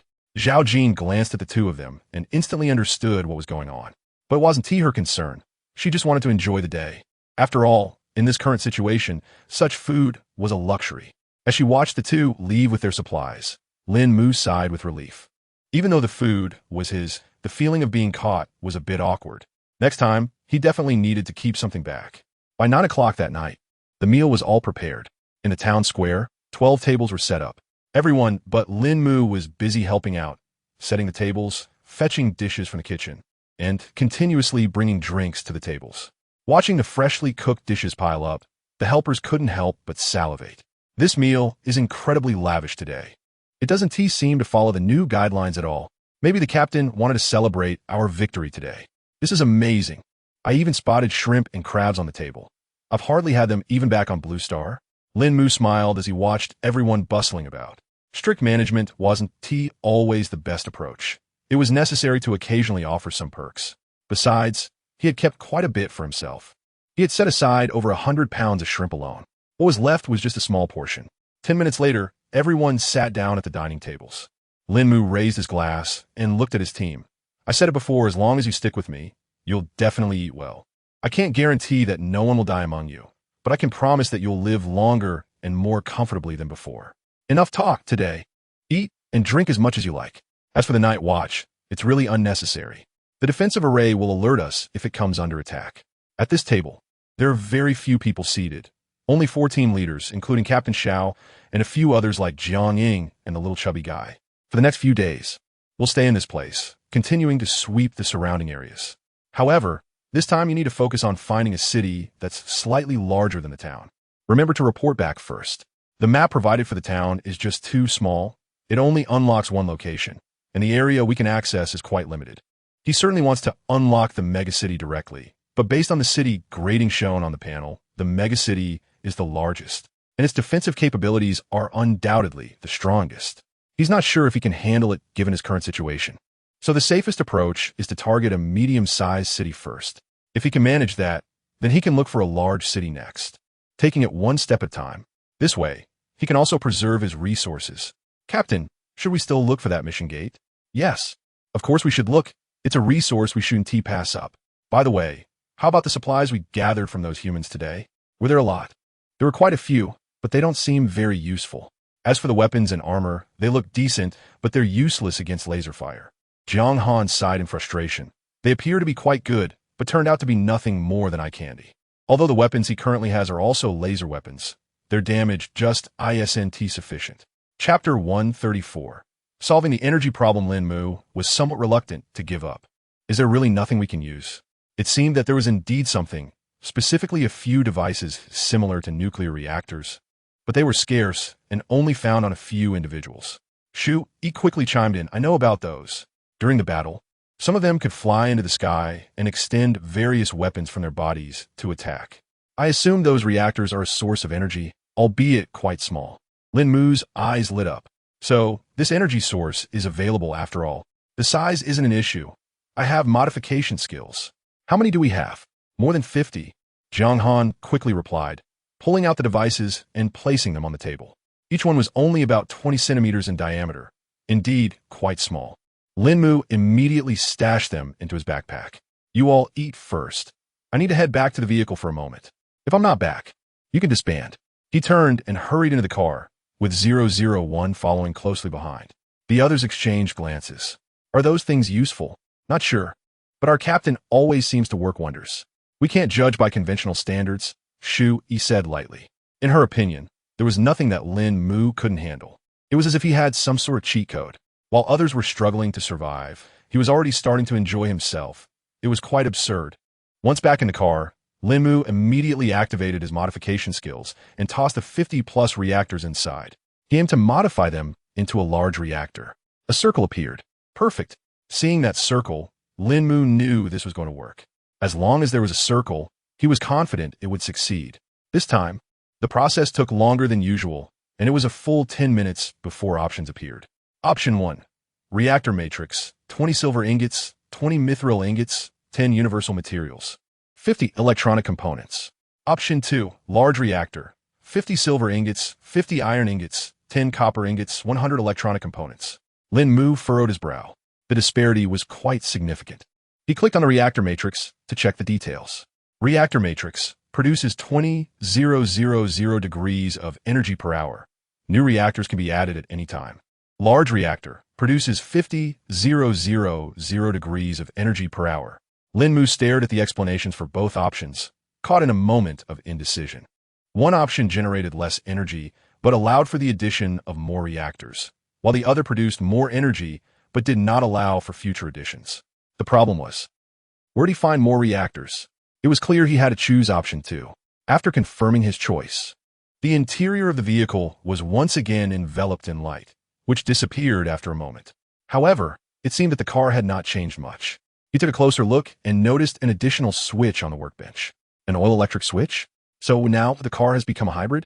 That's quite innovative. But he wondered how much war machinery could be powered by 50,000 degrees of energy per hour. It was really frustrating not being able to use something. If he could activate the war machine, he could directly search for targets in the sky. Why go through all this hassle? He glanced outside of the diners, who were now starting to clear their tables in preparation for a break. Since that was the case, he wasn't in a hurry to go out. He opened the workbench and examined the blueprints he had just obtained. The raw materials for the cement and asphalt blueprints were both stone. However, cement was made from a single type of stone, while asphalt also included wood and universal materials. But he didn't plan on producing anything. He intended to take everything with him when he left this place, especially the protective magic array, which was excellent material for upgrading the vehicle's magic array. With this, he could save a lot of materials. His gaze shifted to the internal combustion engine, and now he understood. This was the main component for his industrialization, and it had nothing to do with the vehicle as he initially thought. With that in mind, he decided to create one. It turned out to be just an ordinary machine, but it could be modified into a generator, though unfortunately he didn't know how. To be practical, he didn't understand everything, but he could use the modification skill. He was curious to see what this thing could become. He tossed the internal combustion engine into the modification skill. It was transformed into a generator. A few simple materials were thrown in, and a generator came out. It produced 100 degrees of energy per hour. He wasn't sure if this energy was electricity, but he guessed it probably wasn't. Ding! After multiple uses of the infinite modification skill, the skill has leveled up. Huh? It leveled up again? It made sense after all. How long had it been? If he had used this ability more often before, it might have leveled up much earlier. He opened the modification skill and stared at the interface in surprise. There was now a golden frame. What did that mean to place for materials? Just as he was looking, a line of text appeared, pointing to the golden frame. Place the main materials into the golden frame. The modification skill will upgrade based on them and has a chance for technological advancement. Lín Mù stroked his chin, pondering what this meant. The first part made sense. Upgrading was something he had always done before. But what did technological advancement mean? Improving technology levels? Rifles turning into laser guns? With that thought in mind, he glanced at the internal combustion engine that had just been transformed into a generator. Why not give it a try? The upgrade began. After several attempts, it still turned into a generator, albeit with increased energy output. There was no sign of any technological advancement. Not only that, but it also wasted a significant amount of his resources. With so many materials at hand, he could have upgraded the wind turbine by several levels already. Wasn't the probability a bit too low? With that thought, he decided to toss the generator back in. If it doesn't upgrade this time, I'm done with this. Lín Mù threatened the modification skill. Whether it was because of his threat or just luck, the modification skill began to emit a golden glow, which lasted for nearly 5 minutes before fading away. Ding! Technology upgrade. Congratulations on acquiring a nuclear power reactor. Lín Mu's eyes widened in disbelief. No way. A nuclear power reactor? Isn't this the same as what I just transformed? He regretted not choosing that matrix earlier. He took out the reactor. Wow, it's huge. A cylindrical structure with a diameter of 2 meters and a height of 3 meters appeared before him. Nuclear power reactor. Produces 10,000 energy units per hour. It certainly lived up to its size, producing a whopping 10,000 energy units. He placed the nuclear power reactor inside, and then selected the large reactor for modification into a matrix. Sorry, insufficient quantity for modification. At least 20 reactors are needed to form a matrix. Lín Mu's mouth twitched. He was lucky to get just one. 20? How many would that require? He rubbed his chin, pondering. Luck. He wondered if He could use this skill. Chapter 135, Discovering a Medium-Sized City. As for the so-called exposure of skills, Lín Mù wasn't worried at all. The restraining collar was right there. What was there to fear? The only issue was that he didn't know if he could share this skill with Shu. If he could, he would definitely let her give it a try. The next day, Jiang Han, Zhao Jin, and Zhang Qian set out with their respective teams, starting their mission as per Lín Mu's instructions. The team led by Shu was tasked with guarding duties. Lín Mù sat in a chair, trying to see if he could grant Shu the authority to modify skills, but there was no such option available. Sigh. It seemed he had to be the one to use it, the unluckiest one among them. He knew himself well. After all, he had been the unluckiest for quite a while. Why was it that all other functions could be shared, but this one couldn't? It was infuriating that such a useful skill was off limits. With no other choice, Lín Mù gave up on that idea. He opened the map feature and could see the trajectories of various vehicles. However, he couldn't see beyond the known map boundaries. At that moment, only Zhang Qian's team was still visible on the map, and they had come to a halt. It seemed they must have encountered a village. After watching for a while, Lín Mù felt it was getting dull, so he closed the panel and stepped outside the vehicle. The small town remained unchanged. Lín Mù hadn't done anything to alter it. After all, they hadn't left yet. He looked to the east, wondering if Shu, and the others were still busy dealing with the crocodile people. Thinking this, he headed east. When he arrived, he indeed encountered them outside. "Brother Mu, what are you doing out here?" Shu asked, wielding a sharp long knife. Her clothes stained with blood. Lín Mù couldn't help but twitch his lips. What a bloody queen she was. "I just came to see how things were going. Have you made any outfits with the materials?" He inquired. "We made one to test its defensive capabilities. The armor made purely from scales could only withstand shots that weren't at maximum power." Shu shrugged. "The difference is significant compared to when they were alive. I wonder if the materials lost their potency after their death." Looking at the numerous corpses on the ground, Lín Mù suggested, "Then let us experiment a few more times and try adding some other materials. Armor requires a lot of trial and error. Otherwise, you'll never know the results." Lín Mù spent a whole month here, but found nothing. "Captain, should we leave?" Someone asked. "Of course we should leave. If there's not even a medium-sized city here, what are we waiting for?" Lín Mù replied. As for the small towns, he didn't even want to bother with them anymore. What good was a map that provided so little information? Tear down the towns, just tear them all down. Looking at this little town made him angry. Despite acquiring quite a few useful items, it had also wasted a lot of his time. Logically, they had covered a large search area, nearly 500 kilometers in all directions, yet they found nothing. The map looked fine, so why couldn't they locate anything? Once everyone had left, he called Anna over. "Why can't I find a medium-sized city?" Anna sighed. "Because we're still close to the mountains, of course there aren't any." Lín Mù opened the map, which clearly showed a small area. How could it still be on the outskirts? He displayed the map to Anna. She shook her head. "I don't know about that. What I do know is that there are actually quite a few medium-sized cities, but each one is at least tens of thousands of miles apart and generally located far from mountainous regions. According to those who have been here longer, this mountainous area is considered resource poor." Lín Mù couldn't help but ponder Anna's words. If that were the case, just how vast was this place? Was the map misleading him? As for the resource scarcity, it was indeed quite lacking. Although it was better than the outside world, it wasn't significantly so. With this in mind, he turned to Anna. "Why didn't you tell me sooner?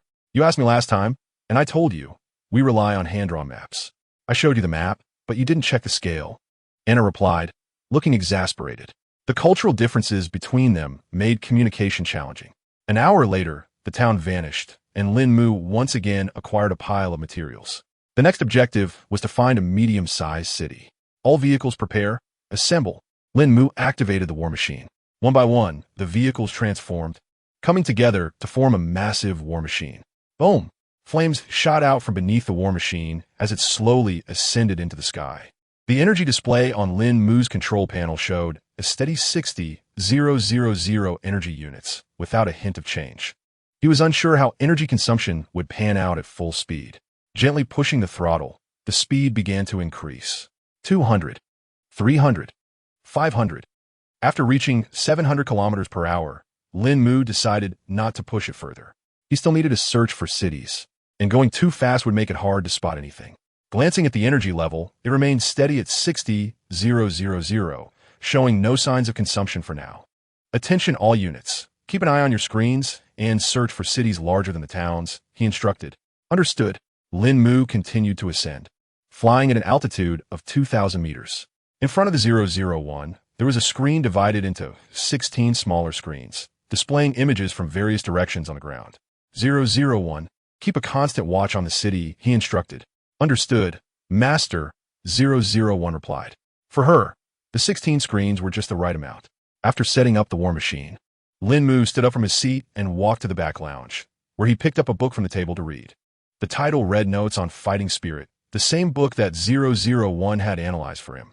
Although he hadn't successfully cultivated the techniques yet, it was still essential to read it. You never know. As the war machine flew at a speed of 700 kilometers per hour, the crew kept their eyes glued to the screens, searching for any signs of a city. Just as Anna had mentioned, they were in a remote area with hardly any urban centers. After flying for over 3 hours, they hadn't found any information about a medium-sized city. Instead, they encountered numerous smaller towns, and the number was increasing. By 5 p.m., the war machine had traveled nearly 5,000 kilometers. Captain, we've spotted a city larger than a town, but we're not sure if it's what you're looking for. Zhang Qian's voice came through the intercom. Lín Mù, who had been resting on the sofa with his eyes closed, instantly sat up straight and hurried to the cockpit, bringing the war machine to a halt. Hovering in midair, he picked up the intercom. What is the location? He asked. It's to the rear right, came the response. 001. Take a look at the rear right. Is there a city there? He then continued, speaking into the intercom. Shui, have Anna come over. Chapter 136. The new race of vampires. After receiving the notification, Anna navigated through the maze of corridors to reach the room where Lín Mù was. The first thing she did upon entering was to complain. Come on, it's so hard to get around here. Can we put up some signs or a map? I went the wrong way several times before finally arriving here. It was understandable that she was anxious. After all, it was her first time in this place, and she was completely lost. Let's put that aside for now. Go show 001 which one is the medium-sized city we're looking for, Lín Mù instructed. Okay. A moment later, Anna pointed at the screen displaying a black city. This one. This is the medium-sized city. It's about 5 times the size of a town. Lín Mù zoomed in on the image, furrowing his brow as he examined the dark city. Why is this city black? Anna stroked her chin thoughtfully. It's probably due to the race that inhabits it. Typically, the architecture of a city will change based on its residents, adapting to their lifestyle. Most cities look normal, but only some special races have such distinct appearances. Looking at the gloomy city on the screen, Anna speculated this might not be a friendly race. I've never seen a good city that was black, except for us demons, of course. Lín Mù smirked slightly. If I hadn't put a collar on you, who knows what you'd be like? Lín Mù controlled the war machine to hover above the city. Everyone aimed their cameras at the city below, trying to determine what race inhabited it and what their way of life was like. He needed to assess the situation before deciding how to approach the battle. Most likely, they would choose to attack from above, but it was best to confirm the details first. Got it. Lín Mù stretched, realizing he wouldn't need to do much for a while. This is the advantage of having team members. Someone else handles the troublesome tasks while he just sits back and waits for updates. However, the entire afternoon passed without a single piece of information coming through. This shouldn't be right. Is there really no one down there? Lín Mù returned to his seat and picked up the intercom. Have you seen anyone in the city below? Nope. Not a single person has shown up all afternoon. Exactly. Each of us is responsible for a specific area, and there's not a soul around. Lín Mù scratched his head in confusion. What's going on here? He turned to Anna. Do you have any idea what is happening? It might be a nocturnal race. Some races rest during the day and come out at night. That's quite normal. By the way, can I leave now? I feel really out of place here. Lín Mù waved his hand. All right, go ahead. She is here, and he is still feeling unwell. Anna returned to Shui's room. The first thing she did was take off her leather jacket, revealing her fair skin, and casually sat down in another chair.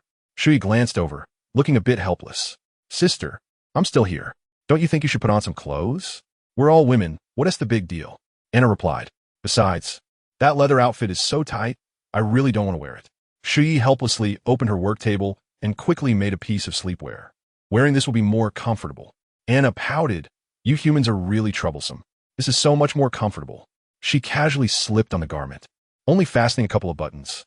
This is too small for you. Shui's lips twitched. Are you sure it's not you who is too big? She turned her head and focused on the screen. Her work wasn't done yet. Beside her, Anna fell silent, lost in thought. Noticing the sudden quiet, Shui casually asked, What is wrong? Nothing. I'm just wondering what that Lín Mù is really like. His personal strength isn't much, but he seems to have a lot on his mind. If I had a machine like that, I'd definitely solve problems with brute force. But Lín Mù insists on checking if the other side has people first. What's up with that? Why do you think that? Why else? It's because of your machine. This thing is way more powerful than what we have. Yet he is being overly cautious, not making a move. Shi chuckled. In our country, there's a saying, know yourself and know your enemy, and you will win every battle. Another saying is, even a lion uses all its strength to catch a rabbit. In short, you should always do your best in everything. She didn't think there was anything wrong with being careful. After all, Lín Mù's success was largely due to his caution.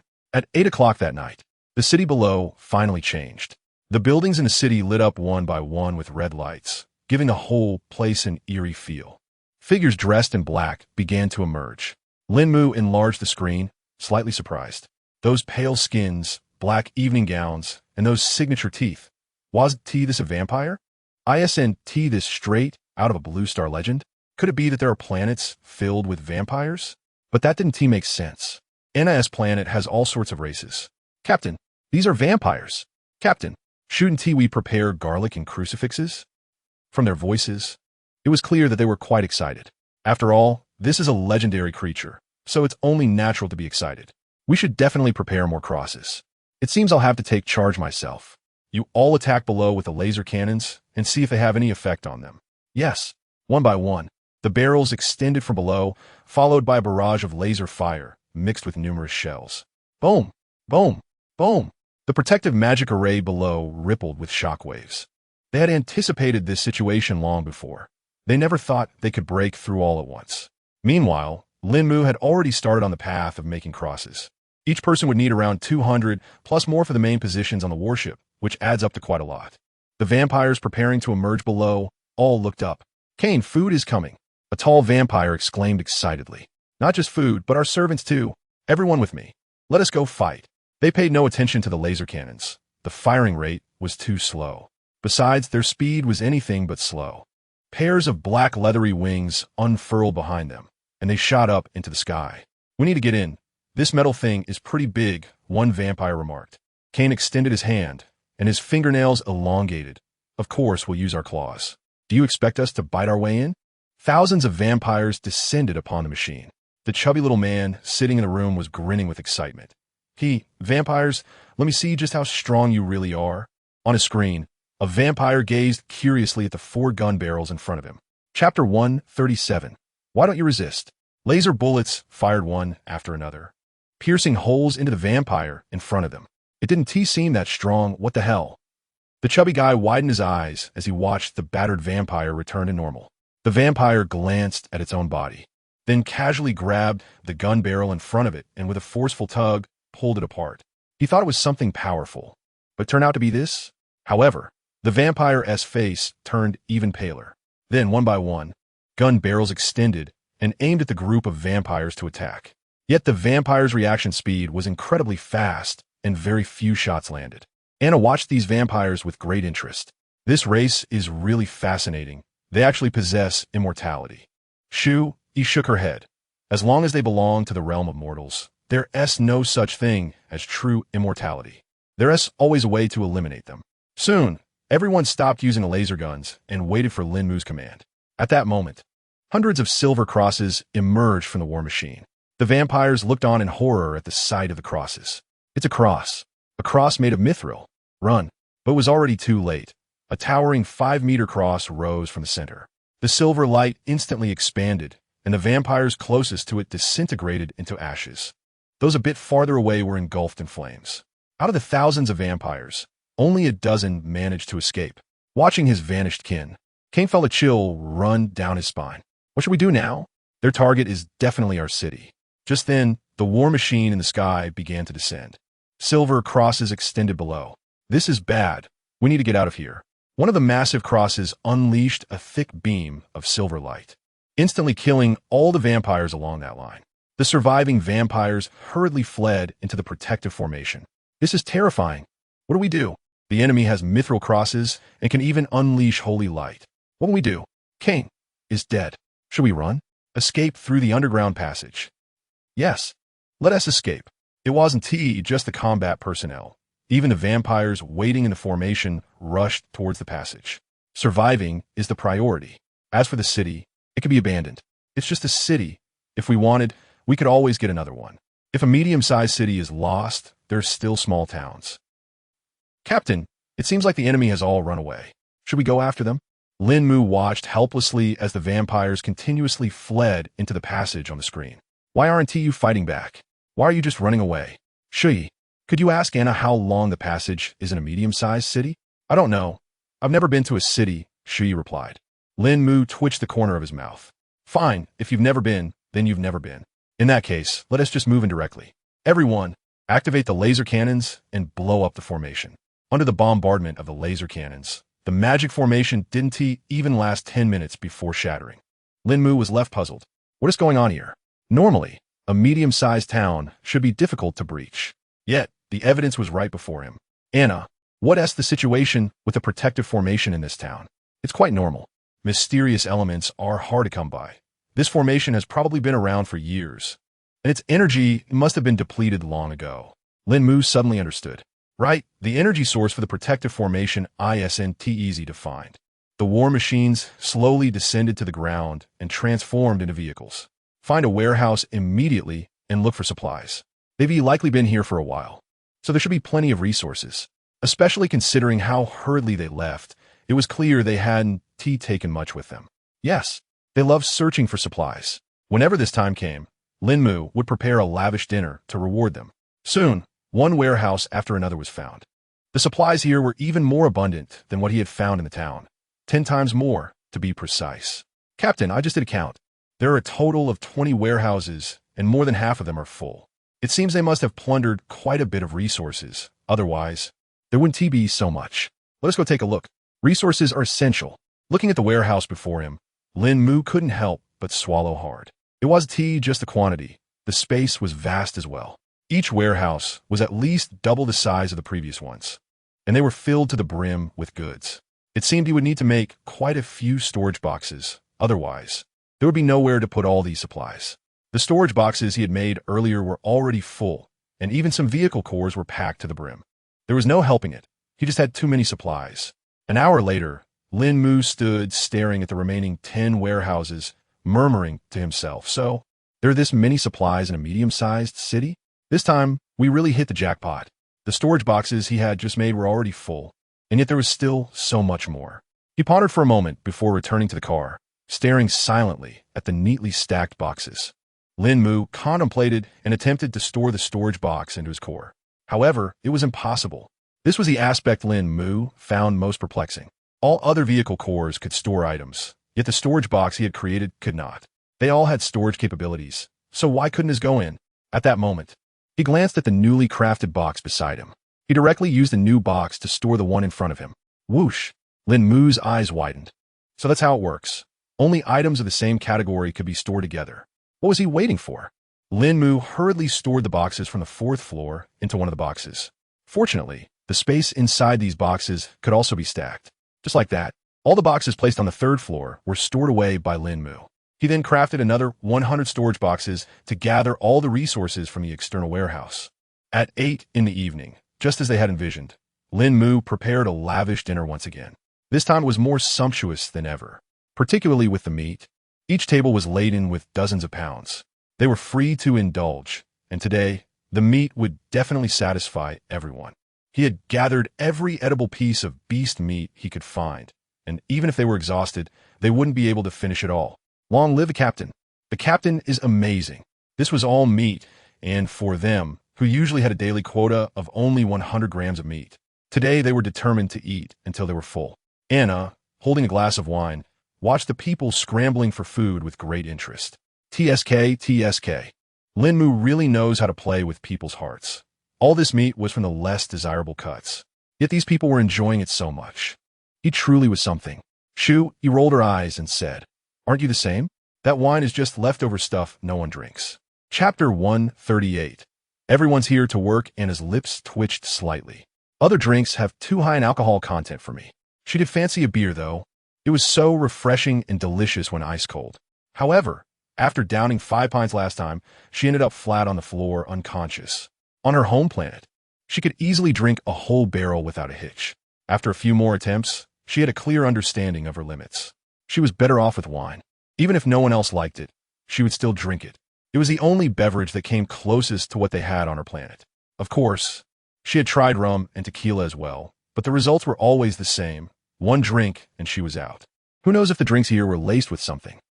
With Lín Mù becoming the new master of this place, the colors of the buildings began to fade from black to more vibrant hues. At this rate, they should return to their normal colors within 6 months. In the city's office buildings, Lín Mù was examining the books left behind. These contained the diaries and notes of the vampires. From these, Lín Mù learned that the vampires had lived in the city for over 8 years. They, too, had been drawn into a game and were among the survivors. The notebook not only chronicled their experiences, but also recorded a location over 8,000 kilometers away, a large city inhabited by humans, just like him. These humans belonged to a technologically advanced race, similar to theirs. Lín Mù closed the notebook, deciding not to head there just yet. He planned to use this place as a base and develop it further before expanding outward. Once he had a solid foundation, he could strategize for the surrounding areas. But first, he needed to get his hands on a map. Without further ado, Lín Mù initiated the defense operation. The defense of a medium-sized city was more intense than that of a small town. The operation would last a total of 72 hours, significantly longer than before. As usual, one team would cover each direction. A medium-sized city had a 5-meter-wide wall, which needed to be utilized. He arranged for people to set up cannons on the wall to bombard the first wave, which would likely consist of magical beasts. Nothing too concerning. Everyone sprang into action, and they weren't worried about the creatures from the previous days. As expected, the new threats were similar to those from the small town.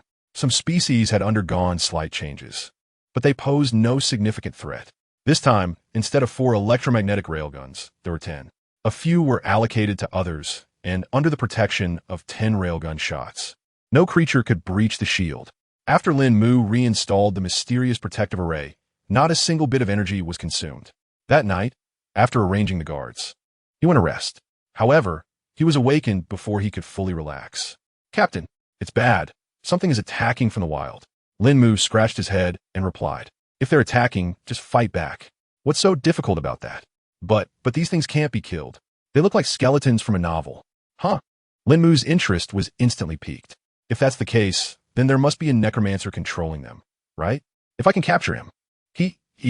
Lín Mu's excitement grew. "Attention, all group leaders. Have your teams focus on the skeletons up close. Don't engage the ones at a distance. Then deploy the drones and find the one pulling the strings." Although he wasn't sure if the enemy was a local creature, once they arrived, they wouldn't be able to leave easily. He just hoped he could capture some of them. Understood. Drones took to the sky, and Lín Mù launched a few of his own. The screens displayed the scene outside. Skeletons swarming across the mountains, coming from all 4 directions. 001. Locate the enemy's hiding spot. They should be at the rear under normal circumstances. Yes, master. If this operation succeeded, he wouldn't plan to annihilate all of them in future defenses, but rather keep some as combat personnel. Skeletons continued to rush in from all directions. Despite countless shells raining down, some still managed to break through. However, their damage to the protective barrier was minimal, and Lín Mù couldn't be bothered to pay them any mind. The priority now was to find the enemy. Report. A group of headless knights has suddenly appeared. How should we respond? Same old routine. Yes. Lín Mu's eyes sparkled with excitement. It seemed there were even more surprises. He decided to push harder. Grabbing the walkie-talkie, he ordered, "Pull the line back to 5 kilometers and cover it with full firepower. Let us see what they're capable of when they can't break through." 10 kilometers to the east, 5 elderly men in black robes, their faces pale, looked at the battlefield ahead with disbelief. "This seems tough. Can we actually win?" "Don't worry, they won't dare to come out. There is still hope for victory. What kind of place is this? Why would the Lord of the Undead send us here? Why bother with so many questions? It's an honor to work for the Lord of the Undead." Looking at the distant city, an old man summoned 10 skeletal dragons, convinced that they would prevail. However, the skeletal dragons were no match. They were shattered into fragments under just a few blasts. They couldn't even reassemble themselves. "Found it." Lín Mù hurried to stand before 001, spotting 5 figures on a small hillside in the east. "Wait, there are only 5 people? Lín Mù thought to himself, astonished. 5 individuals summoning a horde of skeletons? How outrageous! But he liked it. The more outrageous, the better. He continued to search other areas.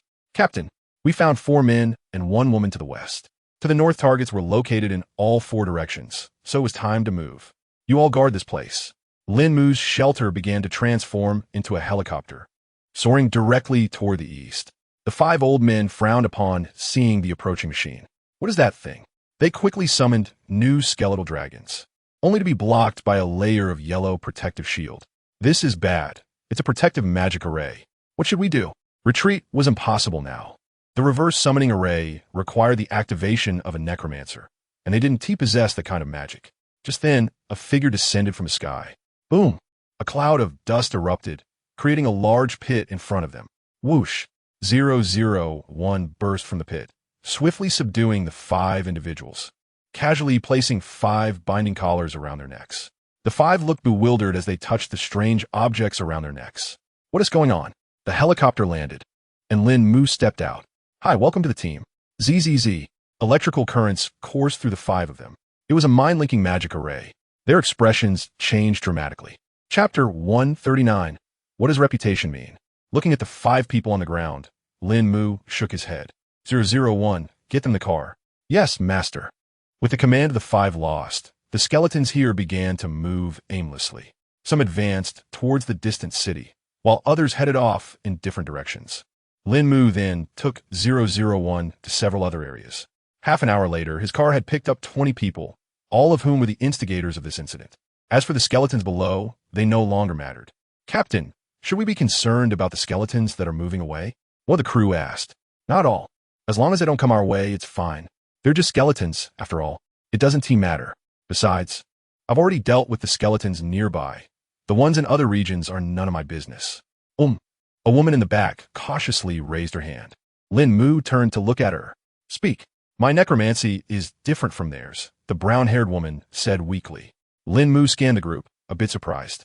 Most of those present were elderly, so it was unusual to see someone so young among them. I'm not that young. I'm already 33, the brown-haired woman replied. Glancing at Lín Mù, you say your magic is different? How so? An old man beside her quickly chimed in. Lucia's necromancy has mutated. The creatures she summons have magical properties. Moreover, every other day, she can summon a batch of undead, and these undead will carry that magic as well. If you don't take care of this place will soon be overrun by the undead. Another elderly woman quickly added, our summons can be ignored. They'll naturally disappear after a while, but hers one tea. Especially given the environment here, rich in undead elements, those skeletons might mutate. Lín Mù montvichet. Is your magic really that outrageous? Lucia nodded quickly. It really is.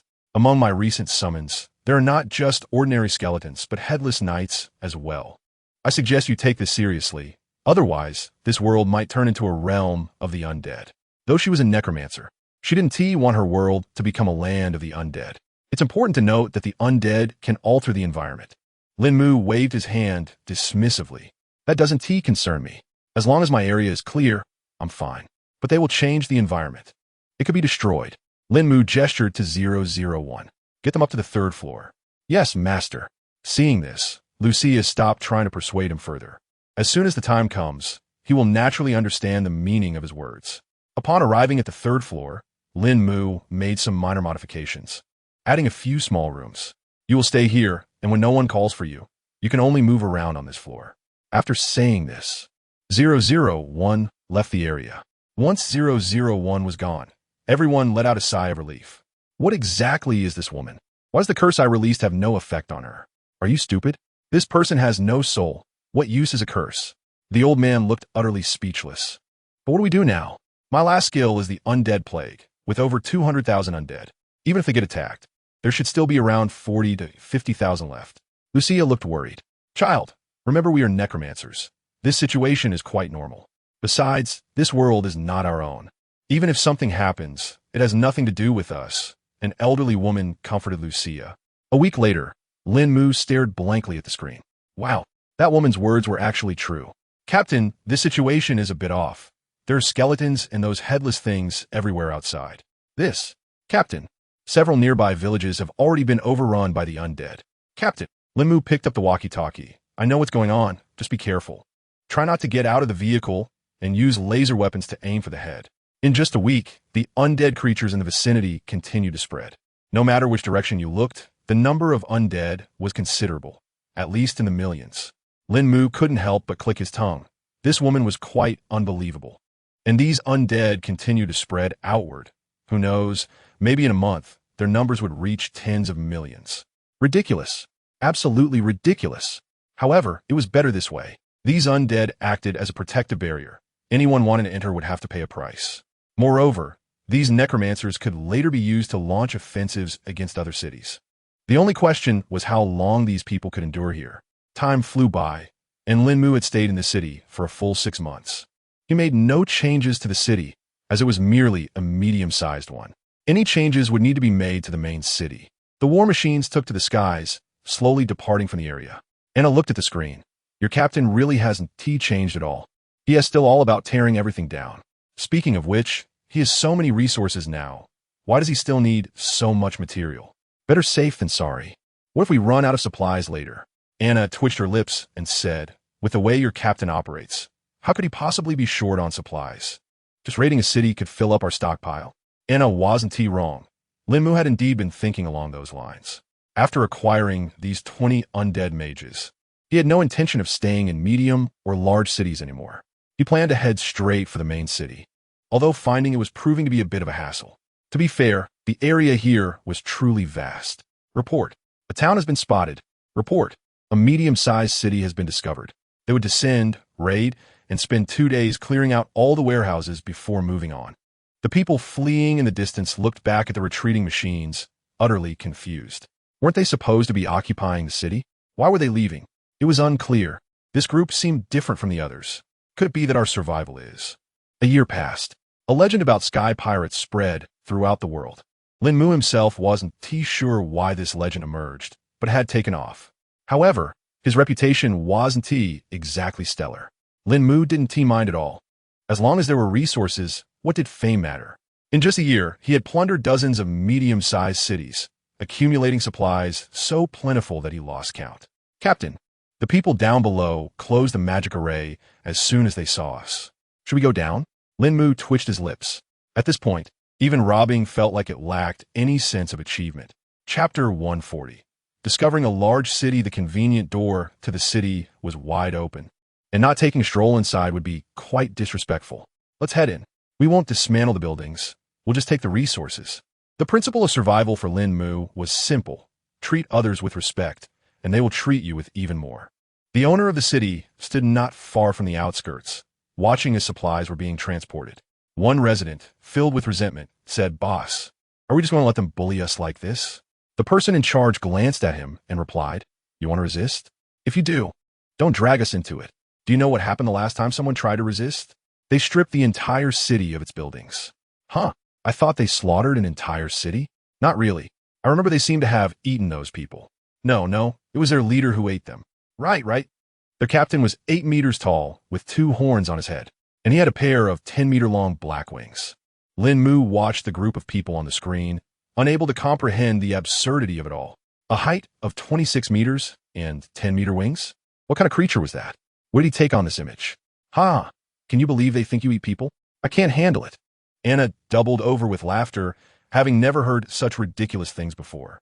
And that image, wasn't it reminiscent of a demon? Have you checked out the city I asked you about? Anna instantly fell silent. How am I supposed to find that city? It's too far away. I can't locate it. ISNT, there anything nearby? Where should I look? But you said you had been there before. That city ISNT in this direction. How could I find it?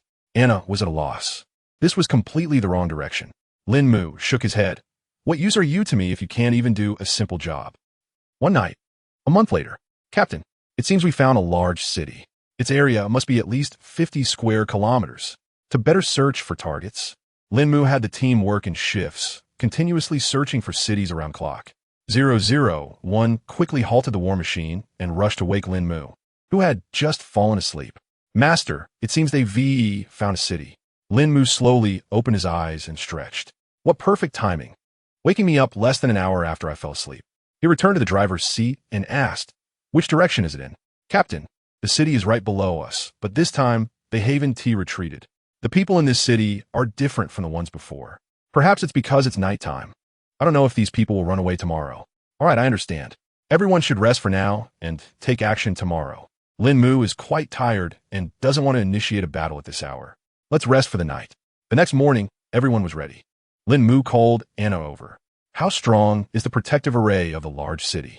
With 20 mysterious elements, it can be considered nearly impregnable, and they have quite a stockpile of their own.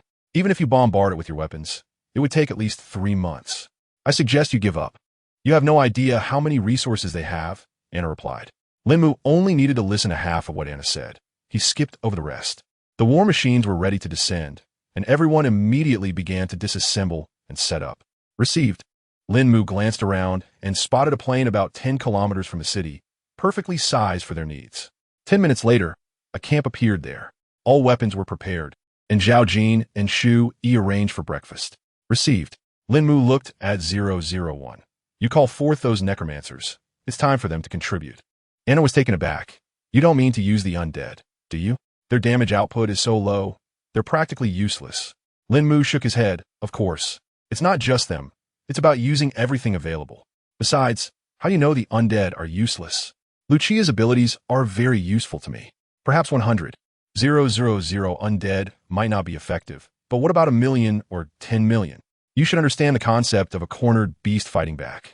He wasn't worried at all. It didn't matter how long it took to break in.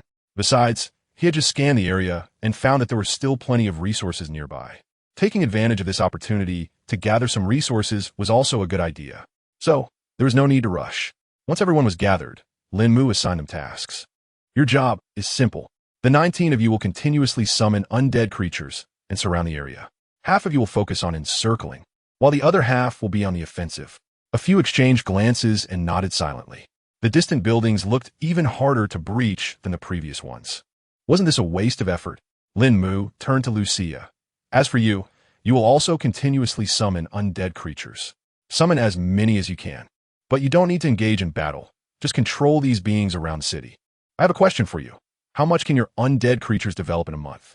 It should be around several thousands, but those later ones are not under my control, and I'm worried they might spread. Lín Mù shook his head. It doesn't matter. As long as this area is completely filled. He looked towards the distant buildings, thinking it's just like consumption. I'll slowly wear you down. This city is going to be his. He called over Anna. Let me ask you, under normal circumstances, how long would it take for the people here to take down a city? Anna thought for a moment. Probably 6 months to a year. Lín Mù nodded. So it seems time can be shortened even further. After dinner, 20 necromancers began to move. Under everyone's watchful eyes, countless skeletons were summoned, marching in an orderly fashion towards the distant town. Among them were headless horsemen, but they didn't summon bone dragons. One was too resource-intensive, and the other might not even be useful. So, Lín Mù decided to stay here. With the undead surrounding the area, he arranged artillery strikes at 3 times throughout the day.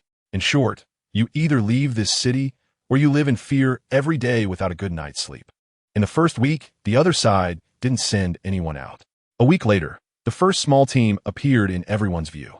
The leaders seemed to be from the same human race as us, and their weapons were similar to ours. Similar? Lín Mù quickly controlled the drone's feed. It really was similar. Their clothing and weapons were almost the same, except their skin was green. This place likely has a majority of a human race.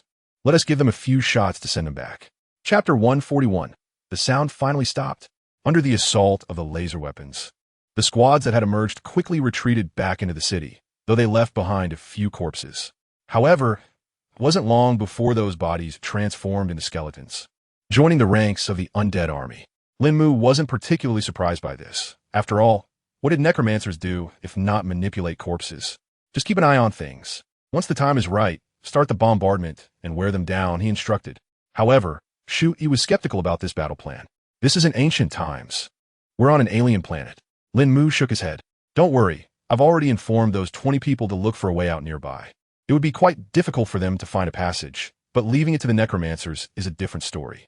If over 100 people can't find it, surely hundreds of thousands of undead can.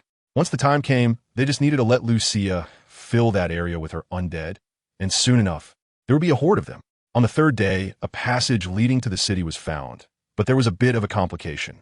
Captain, We found the passage, but there's an iron gate inside, and the undead can't pass through. Lín Mù raised an eyebrow. These people were indeed cautious to have installed a gate in the passage. This was the first time he had encountered a situation like this. Can you summon the undead on the other side of the gate? Lucia nodded. That should be possible. They used a gate similar to a barred door, so it shouldn't be a problem. Then let's send the whole bunch. Meanwhile, in the distant city, four city leaders sat together, looking troubled. Have we found the people on the other side? One asked. We can't even get out. How can we search? All we know is that they're necromancers. But we have no idea how many there are. Judging by the growing scale of the undead army, it seemed they had at least 50. Which giant city could they be from? A burly man shook his head. I don't think they're from a giant city. They must be from the City of Legends. The others' expressions changed dramatically. The City of Legends? How could those people come out? They shouldn't, right? If someone lives there for 50 years, they can return to their own planet. Why would they come out? Wouldn't that negate their previous efforts? A blond man looked confused. The burly man shot him a glance. Sierra, that's just a legend. No one knows if it's truly possible to return to their planet. Don't let yourself be brainwashed with those 50 years. It would be better to focus on surviving. Kuroto, is your head just full of muscles? If we can't return to our own planet, why are they searching for some legendary city? Kuroto crossed his arms, clearly unwilling to continue the conversation with the blond man. Hill, you two get along well. So think about what to do next. If this keeps up, even though they can't kill us, the lack of sleep will eventually drive us to the brink of collapse. 3 rounds of bombardment a day, and sometimes even 5. How are we supposed to sleep? Especially at night, when the intervals are even shorter. Recently, they've been more brutal, launching 10 waves of bombardment in a single day. Those old-fashioned gunpowder cannons may not cause much damage, but the noise is enough to blanket the entire city. How do we find them? With so many undead, where do we even start? The only thing we know for sure is that they belong to a technological race. Everything else is a mystery. Kuroto frowned, contemplating, logically, a technological race and undead mages shouldn't be working together. No matter how hard they think, they can't figure out why that is. Boom, boom, boom. Another round of cannon fire erupted, and the 4 of them merely glanced up before returning their focus elsewhere. After all, they had grown accustomed to it. In that case, let us send a small team out tonight to take a look, one suggested. Or should we just retreat? Sending a team out is just asking for death. We've sent teams before. The group sighed in unison, lamenting their unfortunate predicament. You have weapons. Can't you just confront them directly? Why do they always shoot from the back? As for drones and other tactics, they were shot down as soon as they were deployed. It was as if the enemy had a lock-on feature. Anytime they detected movement, they would shoot everything down, leaving nothing to escape.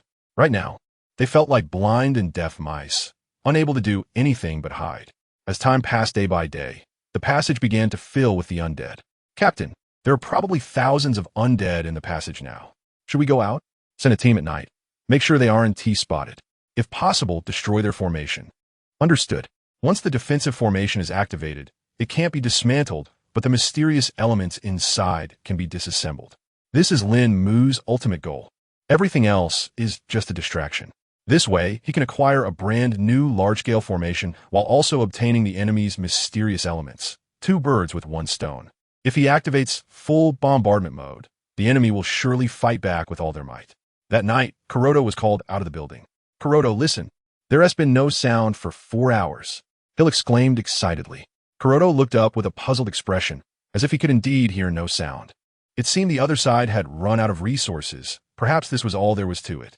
Moreover, the skeletons around them were dispersing, likely having given up on this place. Kuroto turned to Hill and asked, have the drones been deployed? Hill nodded and then shook his head. Although they've run out of shells, they still have anti-aircraft equipment, so the drones can't get anywhere near. All right, let's stay cautious tonight and have everyone hold on for a few more days. However, in such a quiet night, the group was already struggling to stay awake. Guards leaned against the wall, dozing off, while the 4 guards responsible for the defense watched their sleeping comrades with bloodshot eyes. Captain, should we take a nap too? One suggested. That probably isn't a good idea. We're supposed to protect the defensive formation, the captain replied. But captain, it's just a formality. Who is going to move the formation if nothing happens? Another guard chimed in. I haven't had a decent sleep in ages.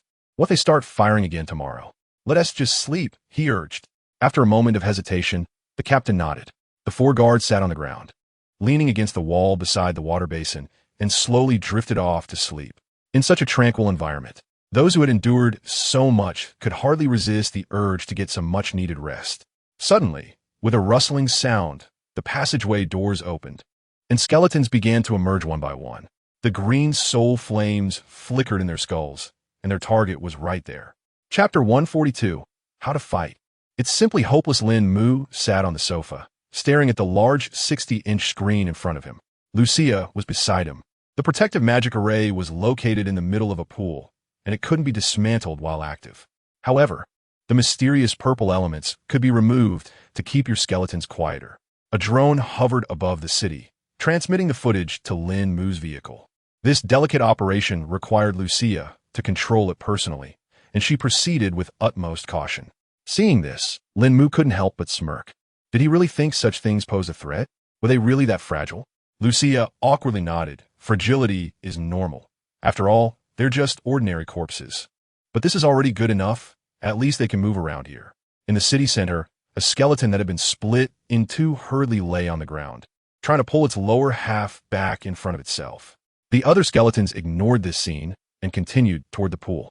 However, it seemed that the bones they were using were of poor quality, as they occasionally lost arms or legs. Fortunately, the sleeping corpses were quite deep in their slumber, and a little noise wouldn't wake them. Witnessing this, Lín Mù smiled smugly. Everything was going smoothly, just as he had envisioned. He picked up the intercom. All units, get ready. Once the energy shield disappears, the undead will advance into the city, and the others will follow closely in their vehicles. Remember, no killing unless necessary. We need a large population. Relying solely on this convoy wouldn't be enough. The night was extraordinarily quiet, with only the sound of bones scraping against each other echoing through the city. The noise of bones grinding grew louder. Colodo was jolted awake from his dreams. Hearing the unsettling sounds, he sensed something was amiss. He quickly sounded the alarm. Enemy attack! Enemy attack! Secure the protective array. Just then, Hill rushed in from outside. This is bad. The mysterious elements on the protective magic array are gone, and the array has failed. They're breaking in. Colodo immediately dashed out of the room. The undead had already surged into the city. Staring at the countless undead surrounding him, Colodo was stunned. How could there be so many? Although these things shattered easily, they couldn't be underestimated in such numbers. Retreat! Retreat! Get out through the passage. An elderly voice echoed. It was the leader of another race. Yes, let's get out first. However, upon reaching the passage, they found it packed with skeletons. We need to break through. There can't be many left in this passage. Hill shouted. Colodo shook his head. Since there are undead skeletons here, it means there must be some on the other side of the passage as well. There's no escape. If we leave now, it'll only lead to death. We have to pick up our weapons and fight. Sierra wore a bitter expression. How can we fight? There are countless undead all around us, and we have unknown enemies behind us. It's impossible to win this battle, with thousands of people from 4 races gathered together. This was the last hope of the entire city. I need to carve out a bloody path to escape. Is there anyone willing to join us? A green-skinned individual shook his head. As forest dwellers, we'll have to pass. You all know the situation with the necromancers. You can't kill them, and they keep haunting you. Without the protective magic array, we can only wait for death. Colodo's face darkened. He obviously understood this, but he couldn't just give up on fighting because of it. At that moment, a loud rumbling sound echoed. Lights from vehicles illuminated all 4 directions. Huh, those must be vehicles. How do they have transportation? Didn't the technological races lose all their tech? An elder looked at the vehicles with confusion. When they entered this world, all their technology had been confiscated. These weapons were constructed from resources they had seized. Hence, the weapons varied in strength. Perhaps they were the purest technological race, lacking any real power. In this world, the rules keep you in a relatively balanced state, preventing anyone from becoming too powerful. Just like the vampires Lín Mù and the others encountered earlier. In a normal world, they would have long feared the sun. But here, they couldn't venture out during the day as the sun posed an immense threat to them. Similarly, crosses harmed them, but not to the extent of legends. Here, however, that effect was magnified infinitely. Every race experienced this. Lín Mù's group had excellent technology, but their personal cultivation wasn't as strong. It wasn't that they couldn't cultivate. It was just that the required talent was significantly higher than for others. This race could cultivate. but their skills weren't very advanced, allowing them to utilize technology. They had lost their existing tech, but could create their own, which was quite similar to Lín Mù's group. The difference was that they crafted everything by hand, while Lín Mù used skills to create. Watching the vehicles, Kuroda felt a wave of helplessness. As former members of a technological race, they certainly understood the significance of this technology in this world. If there was a defensive barrier, they would have been confident in their defense, but now it's been shut down, and it will take at least an hour to reactivate it. There's simply isn't enough time. It's over. Countless undead surrounded everyone, and vehicles approached, their weapons aimed at the crowd. Drop your weapons and get on the ground. Drop your weapons and get on the ground. Jiang Han repeated twice, sitting in the vehicle and observing the aliens before him. Corder exchanged glances with a few others, and they all dropped their weapons, kneeling on the ground. Should we capture their people and threaten them directly? Sierra asked. Since they have technology, it means their own strength isn't that impressive. You say I have muscle for brains, but it seems like your head is full of water. With so many people, do you even know which one is useful? Sierra was momentarily speechless, but being captured like this left a bitter taste in his mouth. Suddenly, there was a loud thud. The sound of shoes hitting the ground echoed as a woman approached, causing everyone to frown. This woman is so attractive. She must be the captain of the opposing team, Corder thought to himself, his lips twitching. He really couldn't understand how this race selected its leaders. Apparently judging solely on looks. I advise you not to have any other thoughts. I don't want to die, said Burrow 01, holding dozens of collars in front of everyone. Will I put them on you, or will you put them on yourselves? Looking at the dark collars, Corder furrowed his brow. This thing looks very familiar. What on earth is it? Chapter 143. Hurry up and get them out of here, it's a soul controller. Isn't that an alchemical item of the demons? How would they have it? Hill's brow furrowed, but at this point, resisting was futile. Sighing softly, Kuroda extended his hand and pulled out an item. Just then, a green figure burst out from behind him, charging straight for 001. When Kuroda and the others saw the slender figure, they froze in shock. How did that woman come out? Is she trying to get them killed? The woman appeared before 001 in an instant, a victorious smile on her lips. You're dead. She grabbed 001 by the neck, trying to pull him closer. However, at that moment, 001 seized her arm and pressed down, causing her to kneel on the ground. You! Crack! Her forearm snapped. The woman looked at 001 in terror. She felt no energy from him. So how could he be so strong? Master, how should we deal with this woman? Kill her. Yes. With a swift motion, 001's fingertips sliced across her neck, blood gushing out. No, my daughter. A muscular man with green skin rushed out. Kuroda covered his forehead, wondering why he had agreed to cooperate with these people in the first place. Had he been foolish back then? The green-skinned man cradled the woman's lifeless body, his face filled with rage. My kin, give me. Kuroda and Hill quickly stepped aside, waving their hands at their own people. The two groups crouched on the ground, slowly shifting to the sides to make way for the other two races. Seeing this, one of the races hastily moved as well. Kill. However, as soon as the green-skinned individuals moved, they were met with a barrage of laser fire. Without any protective formations, what did they expect to achieve? In less than 10 seconds, everyone from that race was dead. Kuroda swallowed hard.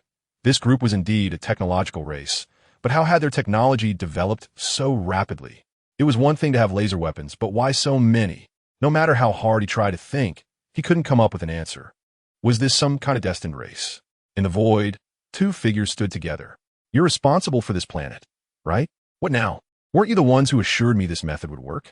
And now that it's gone wrong, you blame me? Besides, this skill isn't something I just threw in. You were the ones who said it was useless.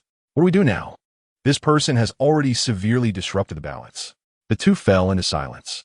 Logically, even if there are racial differences here, they shouldn't be too significant. But clearly, Lín Mù's presence has sent everything spiraling out of control. If this continues, the venue will be rendered unusable. Once something is distributed, it can't be taken back without higher authorization. You should know, this is a game run by those above. They won't care about these issues. Forget it. Once he completes the task, let's quickly evacuate the people from this planet. An hour later, everyone in the city had been fitted with restraining collars. Only then did Lín Mù step out of the vehicle. Safety always comes first. Lín Mù entered the venue and glanced at the corpses on the ground. Lucia, have your undead move these bodies out. Leaving them here could easily lead to a plague. All right, Should we convert these bodies into undead? Their strength is decent, and the resulting undead will be stronger, Lucia suggested quietly. Do as you see fit, but I only request that these bodies must not appear in the city. Lín Mù replied. Lucia nodded quickly. Although over 2,000 corpses were a bit fewer than expected, they would still suffice. Finally, they could produce some sturdier skeletons. Endless skeletons began to leave under the control of the necromancer. Each of you is responsible for one race. Make sure to inform them of some precautions. The group exchanged glances. Captain, we have 4 captains. Shui won't be responsible for this. The other 3 each took a group and left. Shui, you take the remaining members and find all the warehouses. In such a large city, there are bound to be many. Have Anna help you. Anna blinked. I don't know anything. Didn't you say you've been in a big city before? I was just there for a while. Lín Mù sighed. I can't count on you for anything. What a disaster. Anna's mouth twitched as she watched Lín Mù walk away, then turned to Shui.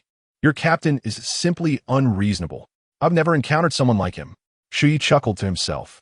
You'll get used to it, but it's best not to say that in front of him. Anna shrugged off the comment. It's just electricity. It doesn't affect me at all. Then her face flushed red. Maybe I should provoke him a bit. Seeing Anna's flushed face, Shui couldn't help but smirk. She could tell what the other person was thinking without even trying, which was quite unsettling. 3 hours later, Shui brought Anna to Lín Mu's car. They discovered a total of 20 large warehouses and 10 small ones.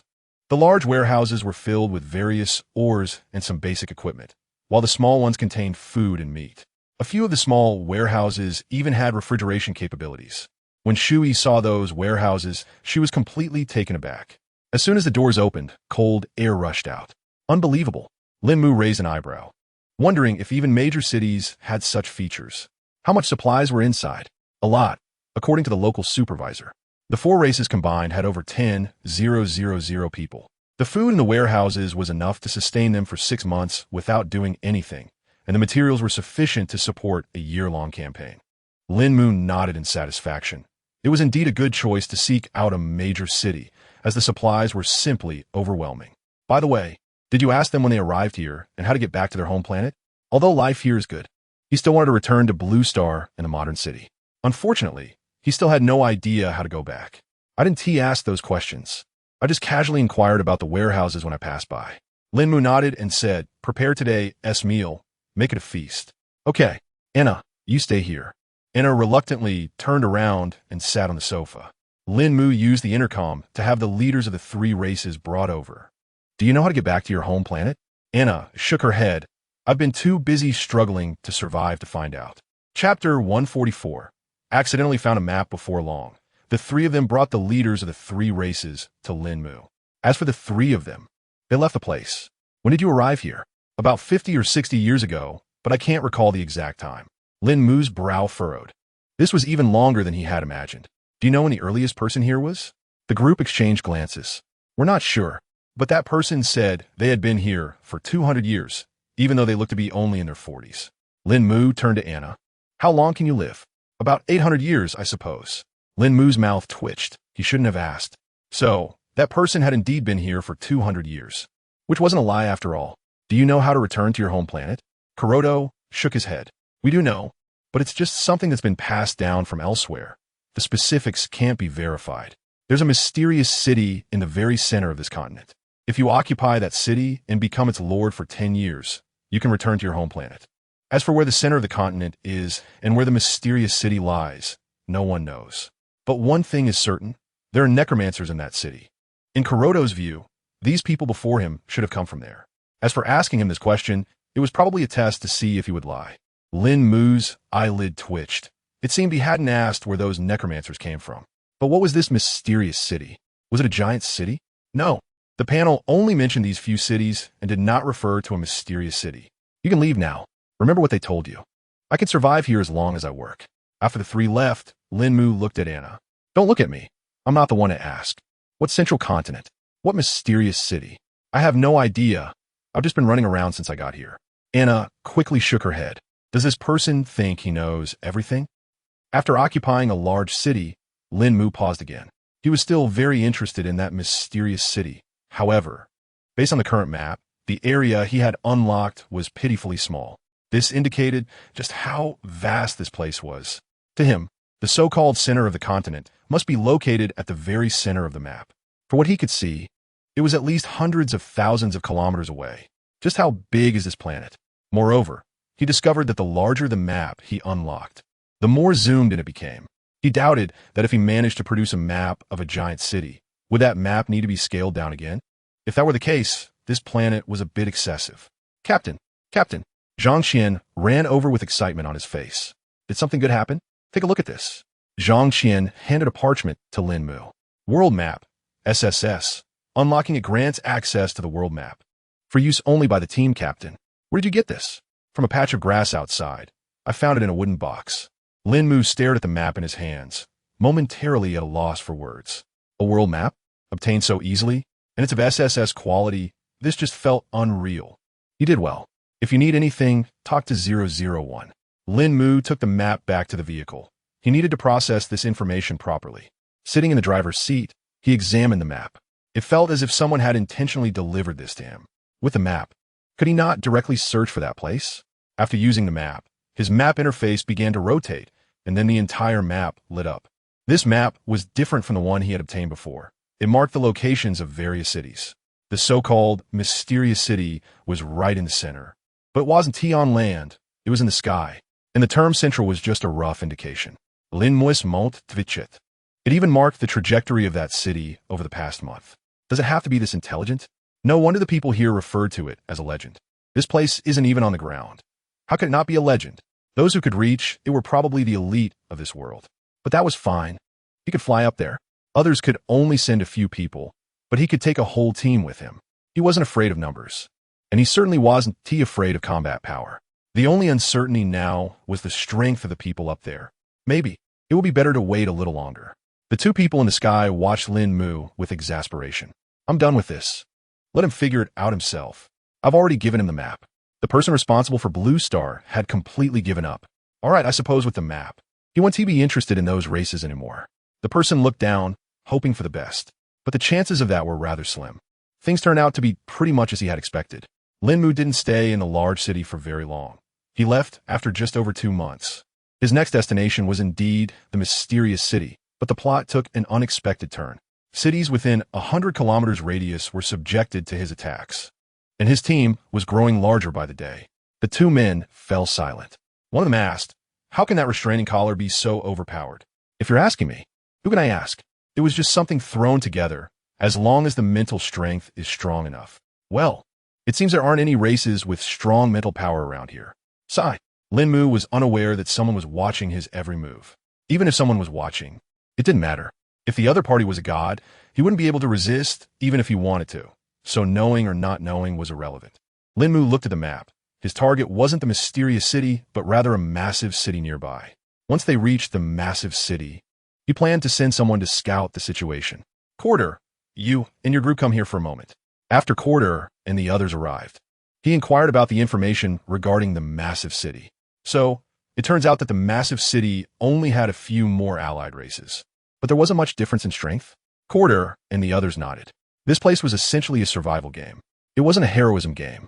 Only through cooperation could they achieve a win-win situation. In that case, they could just confront it head-on. It took Lín Mù a whole month to conquer the massive city. Once inside, the first thing he did was to recruit the people there. Chapter 145. City Lord, you can't escape in the center of the city. Leaders from several races had gathered. Naturally, collars had been placed on them as well. What kind of race is that? Lín Mù asked, pointing at a girl with cat ears. Kuroto glanced over and replied, Catfolk, just a half-beast race. They aren't very strong, but they're quite suitable as scouts. Beast ear girls, huh? How are they so calm about this? Isn't anyone going to capture them as playthings? Kuroto looked at Lín Mù with a strange expression.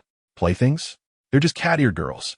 He felt a bit reluctant to shatter Lín Mu's fantasy, but even more unwilling to let him be deceived.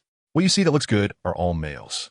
The catfolk are quite peculiar. The females are rather unattractive, while the males are quite handsome. Males? Male? Lín Mu's expression stiffened. He had just been thinking of getting a couple as servants, but if that's the case, maybe it's best to forget it.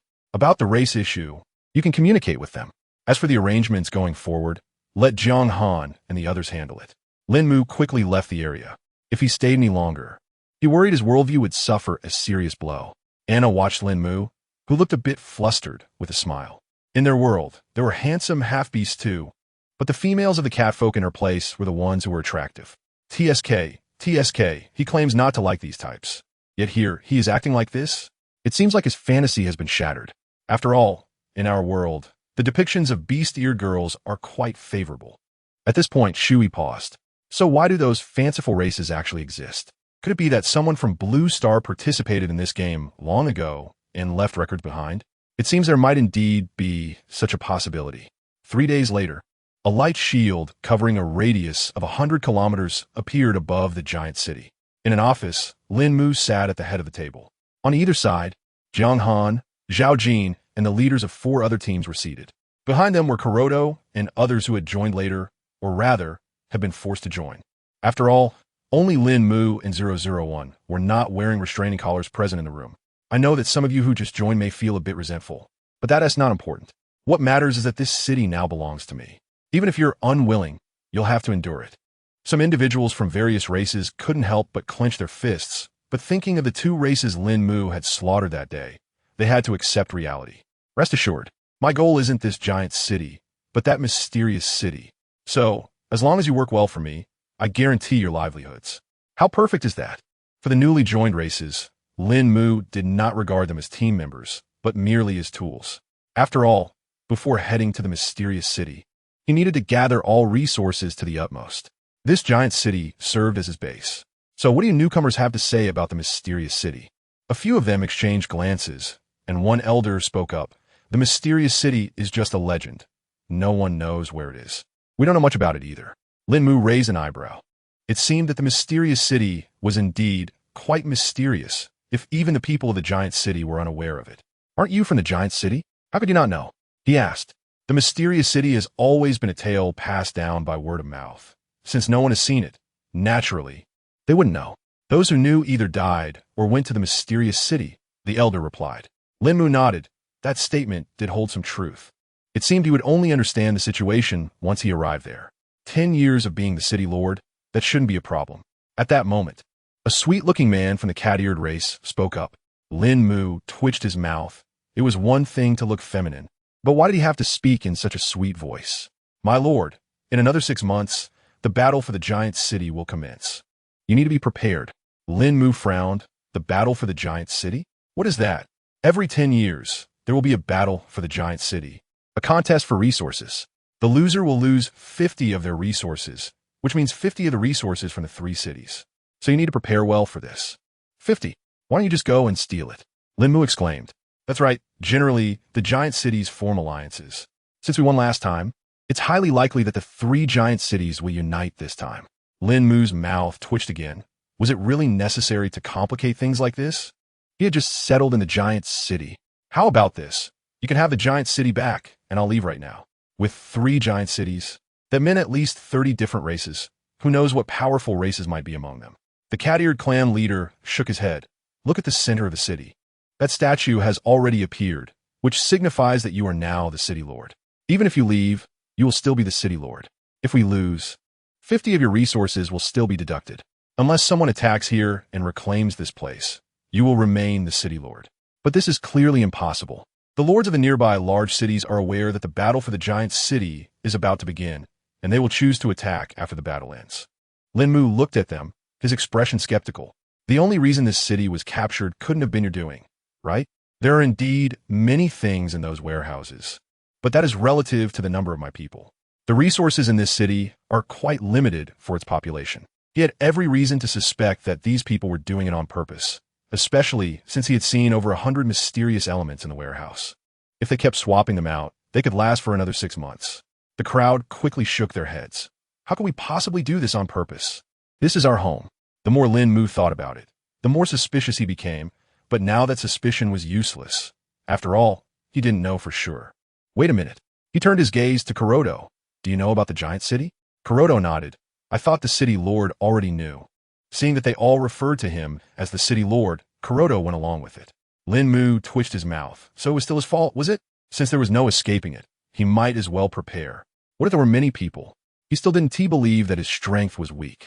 How strong were the 3 giant cities? The 3 giant cities had a total of 45 races, with a population of about 100,000. Among them, technological races accounted for 1/3 and were quite powerful. The rest were similar to them, either practicing magic or martial arts. Lín Mù stroked his chin. He wasn't afraid of magic or martial arts, as he hadn't encountered any formidable opponents yet. Perhaps there simply weren't any strong individuals in this world. As for the technological races, he had encountered quite a few, even those using laser weapons, but they all fell short compared to him. Thinking this way, it didn't seem so daunting after all. Chapter 146. As long as we can survive, how do you compare your strength to theirs? If it's one-on-one, we will definitely win. Even if 2 races are gone, they still dare to say such a thing. Go to the square and let 001 fight them. Okay, master. The group headed to the square, and Lín Mù was eager to see what these people's strength was really like. The Cat Ear tribe did not participate in the battle. They were responsible for reconnaissance and did not have high combat abilities. The ones fighting were few humans and orcs, although it was unclear how they ended up together. Both races had managed to survive in this city. Whether it was magic or martial energy, the damage inflicted on 001 was extremely limited. Seeing this, Lín Mù gained a general understanding of the strength of this giant city. They had power, but it was quite limited. He was confident about securing that 50 of resources. Lín Mù gave instructions for the next tasks. You will continue to search the city for resources. Nothing else is needed. Shu E and Shu Xin. Your team is responsible for crafting weapons.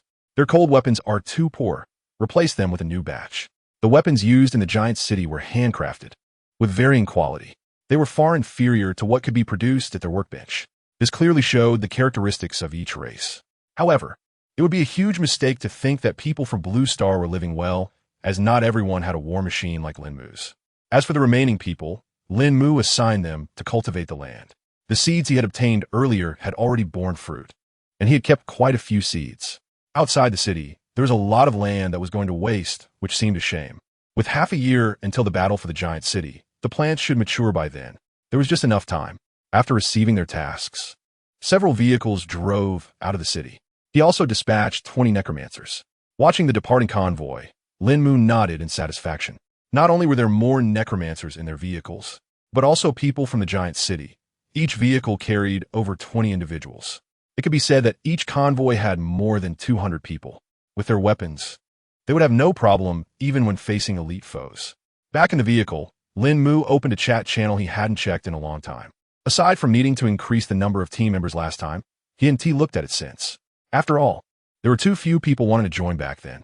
As soon as Lín Mù opened the channel, he first looked at the number of participants. 220,000. Lín Mù was taken aback when he saw the number. Last time it seemed to be 60 million, and it hasn't even been a year yet. The speed of decline seems a bit too fast, doesn't it? Oh no, the medium-sized city I joined has been attacked. This time I'm definitely done for.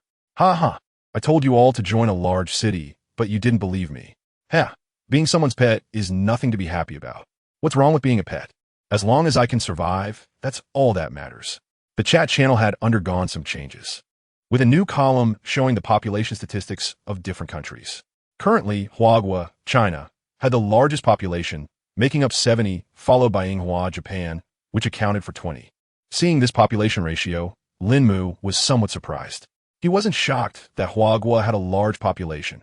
After all, having endured so many adversities, the adaptability of its people was quite strong. However, he didn't expect Inghua to have such a significant number.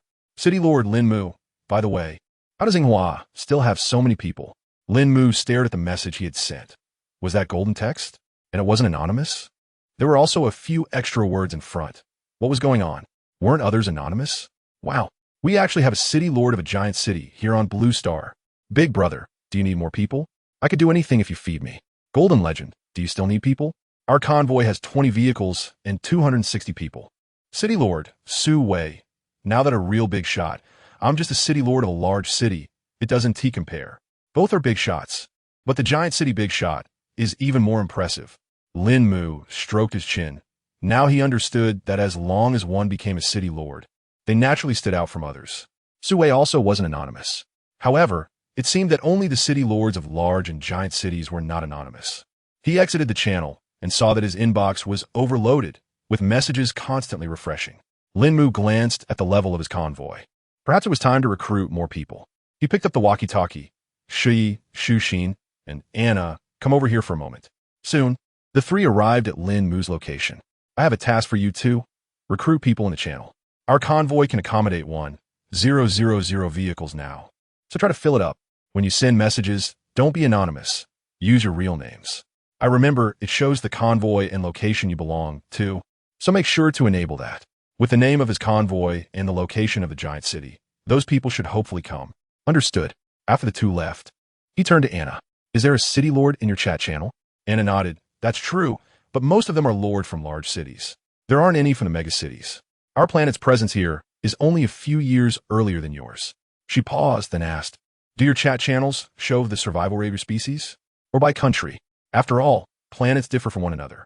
Lín Mù's planet is primarily organized by country. While given Anna's race, it's likely they are categorized mainly by species. The current statistics show that humans make up 60 of the survivors, followed by our demon race at 15 and elves also at 15. The remaining 10 consists of other races. Lín Mù nodded, realizing that regardless of the planet, humans have the strongest adaptability. So it seems your demon race is quite formidable. Anna shook her head. There are many types of demons. The most powerful are the greater demons, who are truly ruthless. They survive through their malevolence, while we succubi are practically a benevolent race by comparison. At least from my perspective, I kill my victims and leave them with whole bodies. As for the greater demons, if they leave behind just bones, that's considered a good outcome. How many people are left on your planet now? Lín Mù inquired. Let me check. Over 80 million. Really? How did you end up with so many? I remember when we were first brought here, there were 16 billion of us. Lín Mù's lips twitched slightly. Your planet really has a lot of inhabitants. In comparison, it turned out that Blue Star had the fewest people, whether against Anna's group or other races. After all, Lín Mù only recognized the people of Huagua. Chapter 147. We're leaving if it doesn't concern us this time. The convoy spent over a month outside before gradually returning. They had actually wanted to come back much earlier, but every time they saw the items just placed in the convoy's warehouse being taken away, they were left speechless. It was clearly impossible to fill it back up. The reason for their return this time was Lín Mù's summons. Over the course of a month, Lín Mù had gathered 300 vehicles and nearly 10,000 people. Many had to collaborate in groups of 7 or 8 to upgrade a single vehicle. Otherwise, they would have perished in this world long ago. Before they arrived, Lín Mù instructed Shu to inform the newcomers that they must wear the restraining collars. Those who didn't want to wear them didn't need to come. Lín Mù didn't have time to manage their feelings. This was only communicated to the people from Huagua. He didn't even bother mentioning it to those from other countries. Upon arrival, anyone refusing to wear the collar was dealt with by Keluo Duo and his team without hesitation. As a result, he ended up with over 3,000 empty vehicles. As long as he could acquire a few more convoy upgrade cards, these vehicles could be incorporated into the fleet. At that point, his war machine might stretch for several kilometers. Who in this world could contend with a warship that long? Brother Yu, are we still taking in more people? Lín Mù shook his head. This is already enough. We'll consider it again when there's S-room in the convoy. Having too many isn't necessarily a good thing. Although everyone was wearing collars, it had been previously stated that the collars were only for him, and there were no such restrictions for others. A few days later, the number of people had shrunk from over 10,000 to just 10 circles. A situation Lín Mù had anticipated, but it wasn't a major issue. Among Lín Mù's vehicles, the 4 team leaders, Jiang Han, Zhao Jin, and Zhang Qian, arrived. Jiang Han, Zhao Jin, and Zhang Qian, your tasks remain the same as before. Jiang Han nodded. So what about these thousands of people? You can leave them to Shu Lín Mù replied. Shu looked at Lín Mù in confusion. What do you mean, leave them to me? There are over 10,000 people divided into several small groups. How am I supposed to handle that? I can't just kill them all for a new batch, can I? Are you overestimating me? The others looked at Shu with sympathy. It was a tough situation. After all, managing over 10,000 people was no easy task. Ahem, if it doesn't concern us, we'll be on our way.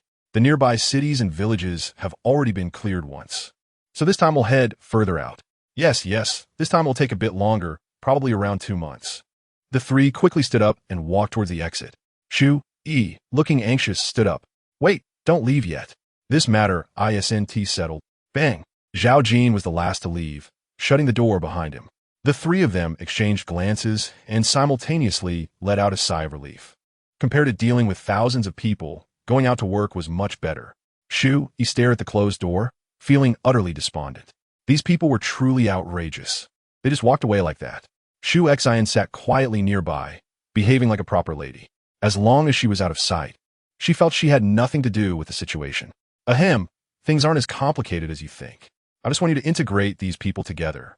Of course, I'll give you the authority to do so, with a maximum death toll of 50. As long as you stay under that number, it should be fine. After all, there are nearly 5,000 vehicles. It shouldn't be a problem for one person to control one. Anna's eyes lit up beside him. Are you saying you don't want those people anymore? Lín Mù's lips twitched. Just by looking at her expression, he knew what Anna was thinking. However, considering those people were all destined to die anyway, it wouldn't be bad to enhance Anna's power. You can have those people, but you'll need to have arrange a place for you. Anna licked her lips, giggling. Lín Mù, you're too good to me. I'm going to give you a kiss of love. Zzz. A powerful surge of electricity instantly coursed through Anna's body.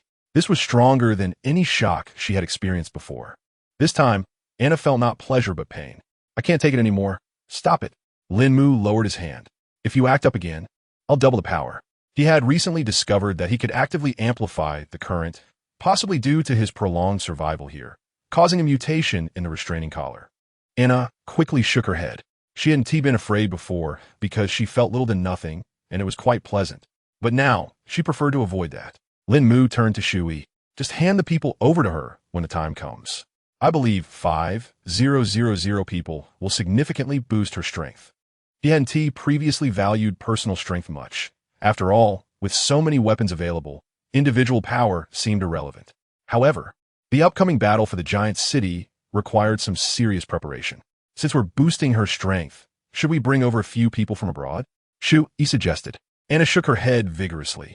I'm just an ordinary succubus. 5,000 is already a lot for me. I'm afraid I won't be able to handle it all. Enhancing a succubus's power doesn't necessarily require killing. Absorbing the essence of others suffices. Otherwise, if so many people went down, she wouldn't level up, and they would be wasted. Moreover, there simply wasn't enough time. Once everything was arranged, Lín Mù had little else to do. In the following days, dozens to hundreds of people went missing from that large crowd daily. At night, bodies were transported to a large pit outside the city. A month later, those people finally came to their senses. They transformed into obedient children, doing whatever they were told. Anna stood in the house, looking down at the crowd below with a hint of regret. Captain, this won't do. I've absorbed less than 2,000. Look at all these people. Why not send over a few more? Her strength had indeed increased significantly, but it was still far less than she had hoped for. Lín Mù twitched the corner of his mouth. Now that they're back to normal, if I make a move again, it would disrupt the rules. How about this? Go find Shui and have her bring you some foreigners to toy with. After all he wants is the vehicles. With many people left, the demand for vehicles had also increased. With just a month left until the Battle of the Giant City, Zhao Jin and the others returned. It was unclear whether they had discovered a good place or simply didn't want to manage tens of thousands of people. But this time, they had been gone for over a month. The first thing they did upon returning was report their findings to Lín Mù. Our team cleared 3 medium-sized cities, 12 towns, and dozens of villages, Jiang Han said proudly. They had done the most among the 3 teams that went out. 1 medium-sized city, 6 towns. Lín Mù nodded in satisfaction. Good. For the time being, you won't need to go out again. Each of you will take a portion of the over 7,000 people, and then teach them our combat methods. Combat methods? Isn't it just charging in head first? What's there to teach? Chapter 148. Simplicity for Aesthetics. The 4 small teams each gathered over 1,000 members and headed off to train in the southeast, southwest, northeast, and northwest. In addition, the local races of the giant city and the ones brought by Lín Mù also joined the training. Their weapons and armor were replaced with those prepared by Lín Mù. As days passed, their combat strength gradually formed. Of course, the main combat power still relied heavily on the war machines, and opportunities for close combat remained scarce. 3 days before the Battle of the Giant City, Lín Mù announced, starting today, you will be divided into 11 teams. Each convoy will consist of 100 vehicles forming one team, while the non-convoy members will form another team. Each of you 4 will lead one team, and the remaining 17 leaders will be self-nominated or elected. The newcomers felt a surge of excitement. Becoming a team leader would surely improve their status. Although their current lives were already satisfactory, who wouldn't want something better? A smile crept onto Lín Mù's face as he said, "The opportunity is yours. Make sure to cherish it." He then called to the leaders of the various races. "Kurodo, you and your fellow leaders come with me." He didn't need to personally oversee the convoy, but he felt it was essential to pay attention to these individuals. After all, the matter of being the lord of the giant city had always been on his mind. Had he known this earlier, he would have refrained from attacking the giant city, which had directly cost him 6 months of freedom. Nonetheless, even without this issue, he would have stayed here for half a year to a year. But the significance would have been different. In a conference room, Lín Mù looked at the people before him and felt a headache coming on. Are there really so many melee classes? How many range classes do you have? Less than 1%, came the response. Not even 1%. With around 2,000 members in each race, and a total of 15 races, that equated to fewer than 300 range classes among 30,000 people. Is this a joke? Lín Mù exclaimed. Forget that for now. How do you all fight on the battlefield of the giant city? An elderly man cleared his throat and explained. The battle of the giant city is quite simple. The first day is a personal battle. Each city sends one representative to fight, and the victor claims victory. The second day is a melee, with each city sending 3 representatives. The third day involves a legion battle, with each city dispatching 5,000 personnel. Lín Mù stroked his chin thoughtfully. So, does that mean my war machines can't be used? The crowd shifted uncomfortably, their expressions revealing their disbelief. If your machines were allowed on the field, that would change everything, one of them muttered. The elder pondered for a moment and replied, they likely won't be allowed. We participated for so long, and we haven't seen such large machinery in action. However, that doesn't rule out the possibility that the enemy might have some. We'll only know the specifics once we enter the battlefield. The leader of the cat ear race interjected, no, they definitely have some. The Fire City's tech gnomes have war machines. Have you forgotten? Hearing this, everyone recalled that there was indeed such a matter. The war machine, wasn't that his creation? What do you mean by war machine? The old man reflected for a moment. It's somewhat similar to yours, but his design is quite unique and much smaller in size. However, it has quite a few weapons, and in direct combat, we're not a match for it. That said, it probably can't compete with yours. At least not in terms of the quantity of weapons and ammunition. With that in mind, it seems that the war machine won't be usable in the Battle of the Giant City. What a pity. He had prepared over 10,000 laser cannons and tens of thousands of laser guns. He was truly armed to the teeth. He even prepared a considerable number of grenades, which were made by a few chemical personnel in the team. So, does that mean we only need about 5,000 people to enter the battlefield? To be precise, only 5,004 can enter. The extra 4 are to ensure that if you lose a few in the first 2 rounds, you still have enough for the final round. Wow, that is quite a high requirement. Lín Mù stroked his chin. Looking at it this way, the newcomers definitely couldn't join the fight. Their combat experience was too lacking. It's best to let these seasoned races take part in the team battle. After all, their individual strength is quite formidable. Wait a minute. Lín Mù looked at everyone. If I win the first 2 rounds, doesn't that mean I win outright? We wouldn't need the 3rd round then. The members of various races shook their heads. The Battle of the Giant City doesn't work that way. The final victor is determined by the last surviving city. Lín Mù frowned deeply. Then what is the point of the first 2 rounds? A female clan leader shrugged. Perhaps just for the sake of entertainment. They don't really serve a purpose. Even if you lose the first 2 rounds, you can still win the last one. The last round is said to be the most brutal, with no concept of first or second place. It's about life and death. Indeed, the final round determines the ultimate victor by eliminating all races. Surrender is not an option. In summary, out of the 20,000 who enter the 4 giant cities, if 500 survive, that is already a significant victory. The old man hesitated, then spoke again. There is one more thing I'm not very sure about. Logically speaking, there are only 4 cities in the Battle of the Giant City. However, every so often, large cities apply to become giant cities, so we may face the possibility of a large city again. If they only prepare for 5,000 people, it means only the giant cities are participating. But if they prepare for 10,000, it indicates that a large city is involved as well. Fighting against a large city means a battle of 5,000 against 10,000. The old man looked worried, as it has been nearly 30 years since the last large city applied to become a giant city. Maybe this time will really happen. Didn't they say there are only 4 colossal cities? A colossal city that is defeated by a major city will be downgraded to a major city, while the major city will automatically be promoted to a colossal city. Lín Mù was taken aback and quickly opened the map. Sure enough, the locations of the other 3 colossal cities weren't exactly in the center of the area. Even the colossal city he was in was somewhat off-center. In any case, this place is like a gigantic amusement park, a playground for the gods. All we can do is survive in these games. Besides the colossal city battles, wars will also occur between the other cities, but those will be more frequent, happening once every 4 years. Lín Mù nodded. He had suspected this for a while, but he had no evidence. Little did he know that he had already been identified as a bug disrupting the normal flow of the game by the higher-ups. Those 2 administrators wanted Lín Mù to hurry to the mysterious city and stop causing trouble down below. Once Lín Mù went up, they were confident he would behave. After all, the idea of going home is quite enticing. Lín Mù nodded. I understand. Next, I will arrange 2 plans. But for these plans, you races will still be the main force. Chapter 149. Understanding fire attacks. There's no helping it.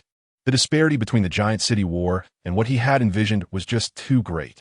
It's worth noting that in a one-on-one scenario, there are fewer than 100 individuals among the Blue Star people who possess combat capabilities. However, the third round involves a full 5,000 participants. How could that possibly be enough? Whether it's 5,000 or 10,000, you all need to provide those numbers. My team can only muster around 100 people. The crowd exchanged glances, wondering if this was really appropriate. After all, everyone was wearing collars. Shouldn't their status be somewhat equal? How could it be left entirely up to them to provide the numbers? Lín Mù was well aware of what they were thinking. So he spoke up. It's not that I want to reduce your numbers. Just look at your physiques compared to ours. Even if we have powerful weapons, there is still a risk of getting close to the enemy. In fact, that is not the most critical issue. The real concern is that many of you have never faced a large-scale battle before. Even if you're given weapons, it won't help. The question of whether you can hit your target remains. Just handing a pistol to someone doesn't guarantee they can hit a person 10 meters away. After hearing Lín Mu's reasoning, it seemed to make sense. However, rest assured, I've already arranged for your armor to be made. I can't guarantee it will save your lives, but at least it should reduce casualties.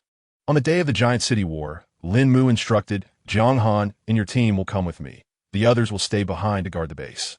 I'll send you the equipment, so make sure to put it on properly. Yes, everyone hurried to don their gear, each clad in heavy armor with only a slit for their eyes visible. A long sword hung at their left hip, while grenades and gas canisters were secured on the right. They each held a laser gun in their hands. This was the standard issue for everyone, although a few carried spike clubs or shields, which were in the minority. Seeing these individuals, Lín Mù nodded in satisfaction. With this outfit, he was eager to see how the opponents would respond. Lord of the city, we are also ready, Kuroto said as he approached with his team, which consisted of 10,000 people divided into 2 formations. Their armor was lighter, as they were the main force. Once we get there, you'll be the Lord of the city, a 1TB, Lín Mù suddenly remarked. But during the Giant City War, the Lord's attire automatically turns golden. You can't disguise that, Kuroto replied, his lips twitching. True, everyone has the same thought as you. Even if you take off the armor, it won't change anything, Lín Mù said, also feeling the irony of it all. Gold again. All right, whatever. At this point, it was clearly impossible to change everyone's armor to gold, as the Giant City War was about to begin. All major cities, prepare 10,004 people. The teleportation will begin in 30 seconds. Damn, they actually got it to exactly 10,000. Do they really need to be this precise? After 30 seconds, the teleportation began. Blue Star had prepared 104 people, while the major city's original races prepared 900. Upon entering, they found themselves in a vast, white space. The major city battle won't be held here, right? An elder from a human race shook his head. This is just a preparation area. The participants will be teleported to the actual competition. All right then. The first battle was an individual match, and Lín Mù casually sent a member of the major city race to compete. In the second round, he was directly killed. Lín Mù rubbed his chin, surprised that the opponent had laser weapons. What race was that?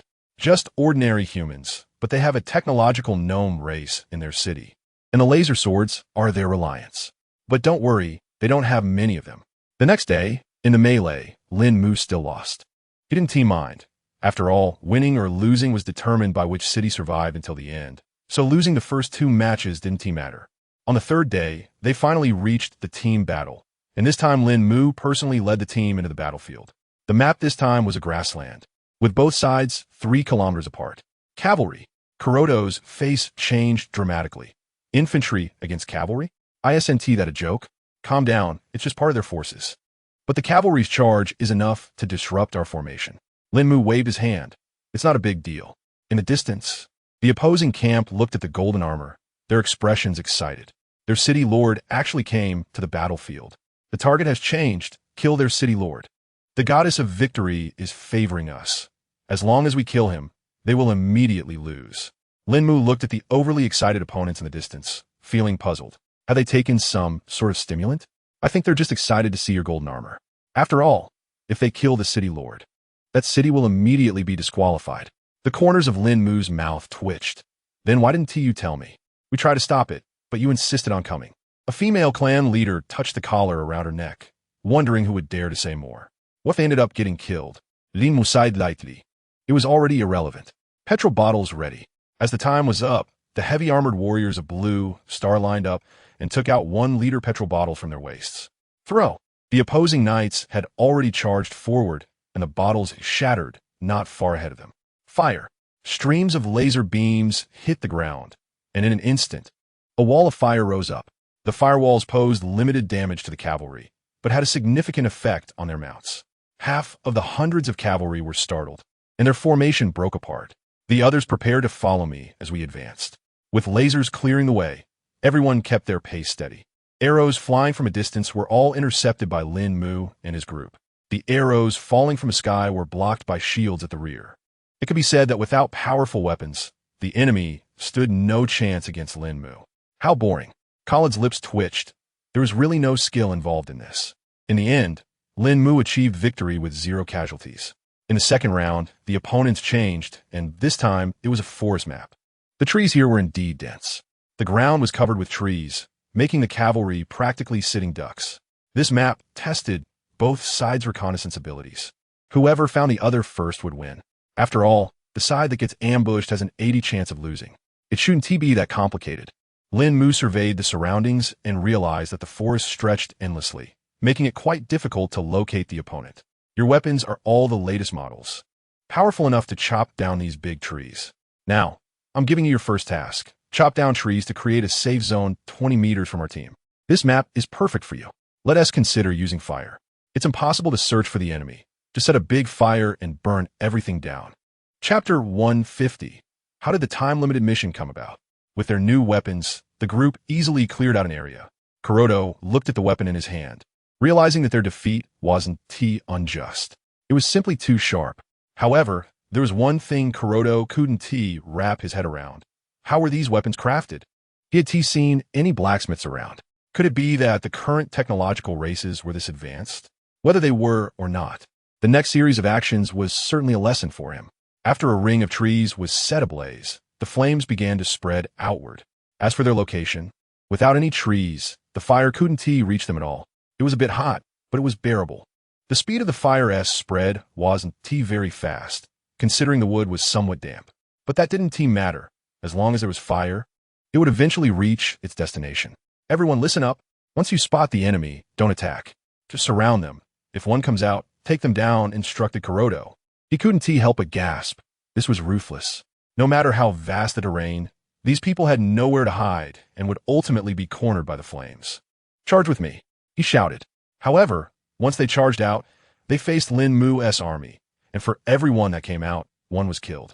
Those inside had no choice but to come out due to the raging fire. Kuroto and his team mechanically hunted down the enemies, and just like that, the battle was resolved effortlessly. Remarkably, none of their 5,000 members had died in the 2 battles. The last remaining city was left in despair. What could they do now? They simply couldn't win. In today's contest, the first batch hadn't been wiped out, so they couldn't replenish their numbers. Now, they were down to just 800 people. What kind of competition was that? They had initiated a suicidal charge at the start of the match, only to be completely wiped out. As it stood, among the 4 major cities, only Lín Mu's side had 10,000 people. while the others were left with only 5,000. Tomorrow was the challenge for the major cities, but normally the opponents would choose the easiest targets to deal with. From their perspective, having lost none meant they were invincible. Any sensible person would avoid them. As expected, the three major cities each chose a target. The last city, having no choice, ended up selecting Lín Mù. Talk about bad luck. They were forced to choose us. Captain, I feel like they weren't forced at all, but rather had a plan. Look at their weapons. Each member of their team was equipped with a firearm similar to the weapons in Blue Star's arsenal. The only question was whether they were laser weapons. Not a big deal. Lín Mù waved his hand dismissively. He had foreseen this long ago. With a clap on his chest, a shield unfolded. You installed a protective array on yourself? Kuroto looked at Lín Mù in shock. Isn't this something only meant to be placed in the city center? Yes. Is there a problem? Lín Mù replied, raising an eyebrow. He had thought the same until he had 001 analyze it. He then realized that as long as the array patterns were combined, it could be used. So, he left this matter to 001. If anyone could perfectly replicate the array patterns, it would undoubtedly be 001, the intelligent robot. Thus, the mobile version of the defense array was created. Its only drawback was its low defense, capable of withstanding only 10,000 energy units. However, it was sufficient against 5,000 people. After all, the armor they were wearing was made of mithril, renowned for its durability. Tests showed that it would take at least 20 shots from a laser weapon to penetrate, and even then, they would have to hit the same spot. Without these defensive measures, there was no way Lín Mù would risk himself. Prepared to attack, full speed ahead. What can 10,000 men do? What can they do with firearms? Since they VE come, they 1T be able to turn back. Facing Lín Mù, who was unafraid of laser weapons and even possessed them, the troops of the large city suffered a complete defeat. Close combat was where these races truly excelled. These people had never experienced such an easy battle in a giant city. They hardly had to exert themselves. In the void, two figures were silently observing. The map has been given to him, right? Yes, it has. He should be able to leave soon. He never expected this person to be so outrageous. Thinking of putting the protective array on himself. A normal person wouldn't think of that, right? Hurry and let him go. It's all because of you that this area is in chaos. What does that have to do with me? I'm just completing my mission.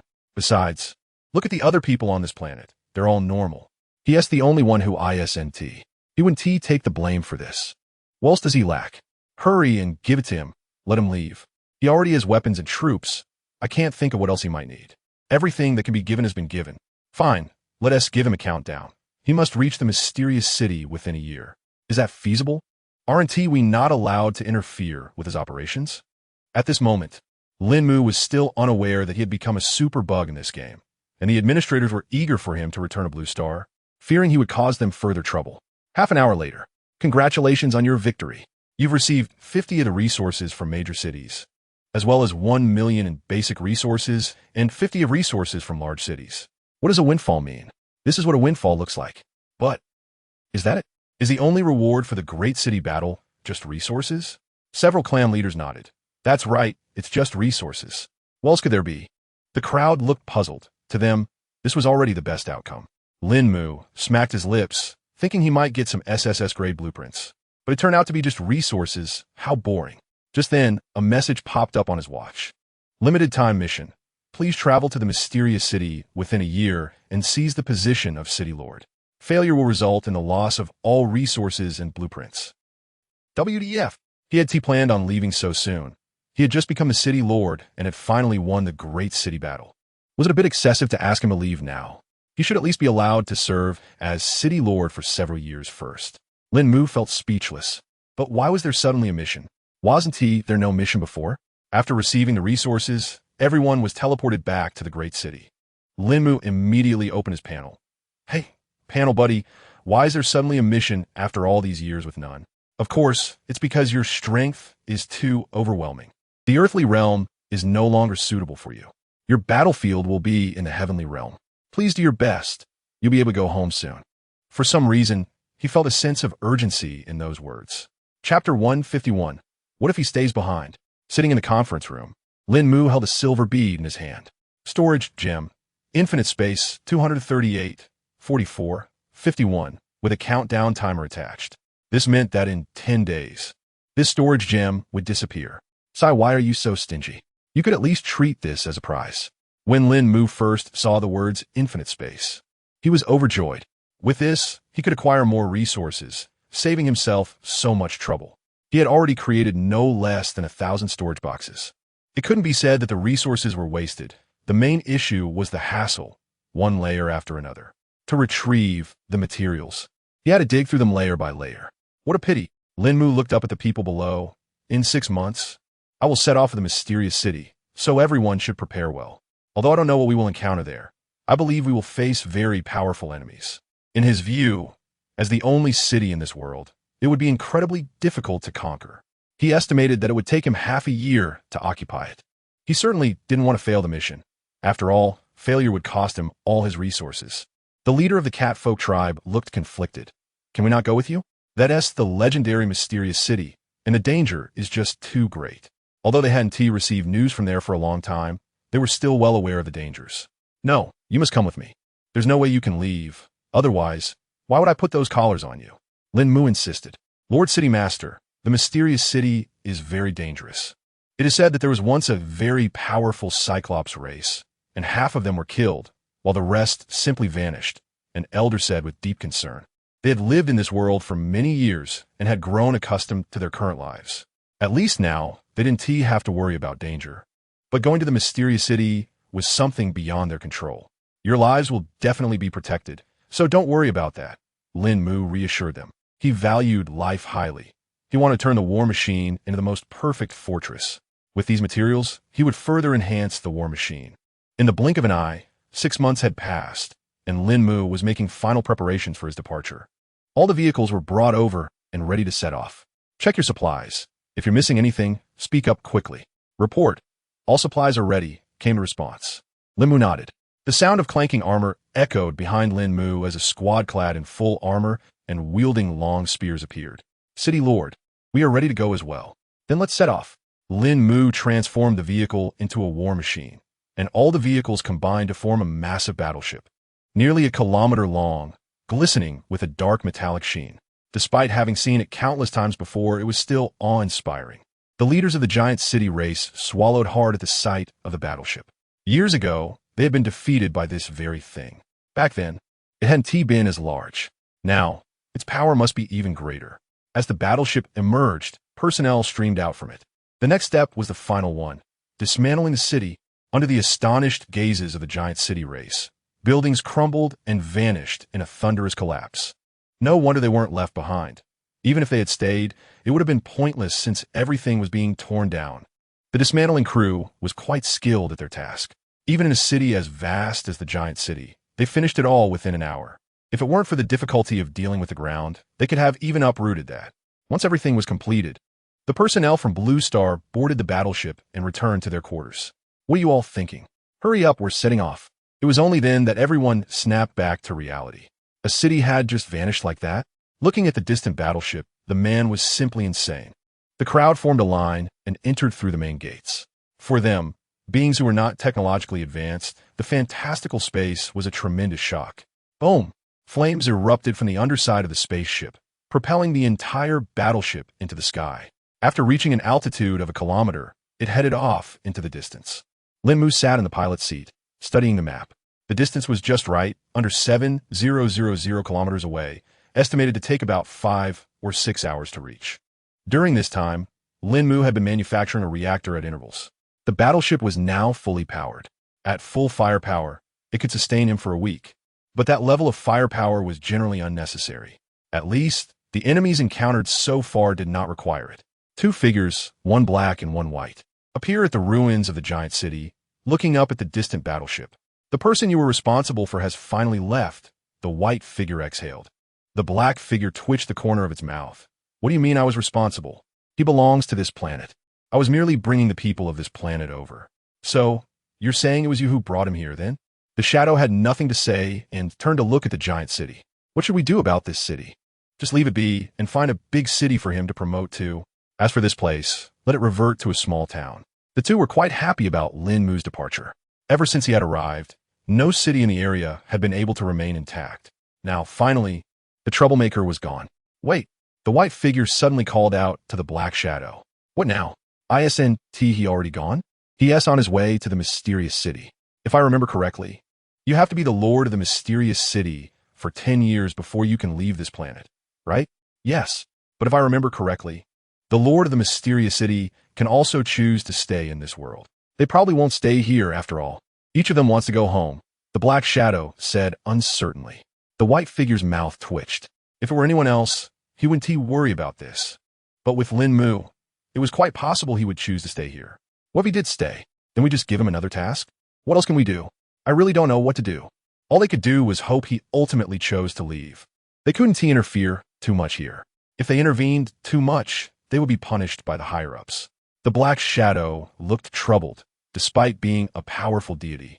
He felt like he was being controlled by a human. Let us finish up here. Once we're done, I'm taking a leave of absence. 100 years. You're just avoiding responsibility. Chapter 152. The floating island at 4 o'clock that afternoon, Lín Mù gazed at the marker for the mysterious city on the map, glancing around. It seemed to be situated even higher in the sky. The thrusters continuously shot flames downward. 1,500 meters, 2,000 meters, all the way up to 4,000 meters, when a small floating island appeared on Lín Mù's screen. He was surprised that this place was so high up. From this altitude, the island looked smaller than a ping-pong ball, illustrating just how elevated it truly was. It wasn't until they reached over 4,800 meters that the battleship leveled with the island. The team members also caught sight of the island, astonished that the so-called mysterious city was actually in the sky. The members of the giant city race were left dumbfounded. No wonder no one had been able to find it. How could anyone possibly locate something up in the air? How had the Cyclopes managed to discover it? This is why it was said to be merely a legend, or perhaps the mysterious city descended to the ground periodically. Who could say for sure? All they knew was that they had arrived, and that was enough. The battleship ascended to the platform, transforming into individual vehicles. Everyone drove off to explore, with 10 vehicles forming a squad. If they encountered enemies, they would eliminate them without hesitation. Getting out of the vehicles was out of the question. It would be better to wait until they confirmed the area was safe to disembark. The land surrounding the island was vast, and the city was even larger. Entering through the main gate, they found a road wide enough for 8 vehicles to travel side by side. Truly absurd. The giant city only allowed for 2 vehicles to travel alongside each other, yet here they had 8 lanes. In comparison, the giant city felt more like a town. Lín Mù parked the vehicle in the center of the city and deployed a drone to begin assessing the area. After 10 minutes, he calculated the size of the city. It measured 50 kilometers in length and width, meaning the urban area alone spanned 2,500 square kilometers. The land outside was even larger than the city itself. Lín Mù stroked his chin, pondering if this would all belong to him in the future. 3 hours later, as darkness fell, he received a report from the team leader that there was not a single person to be found in the city. Lín Mù picked up the radio. Jiang Han, what did you say? No one at all. That can't be right. Weren't we told that staying here for 10 years as the lord of the city would allow one to leave? Did they leave? What about the others? Did they leave too?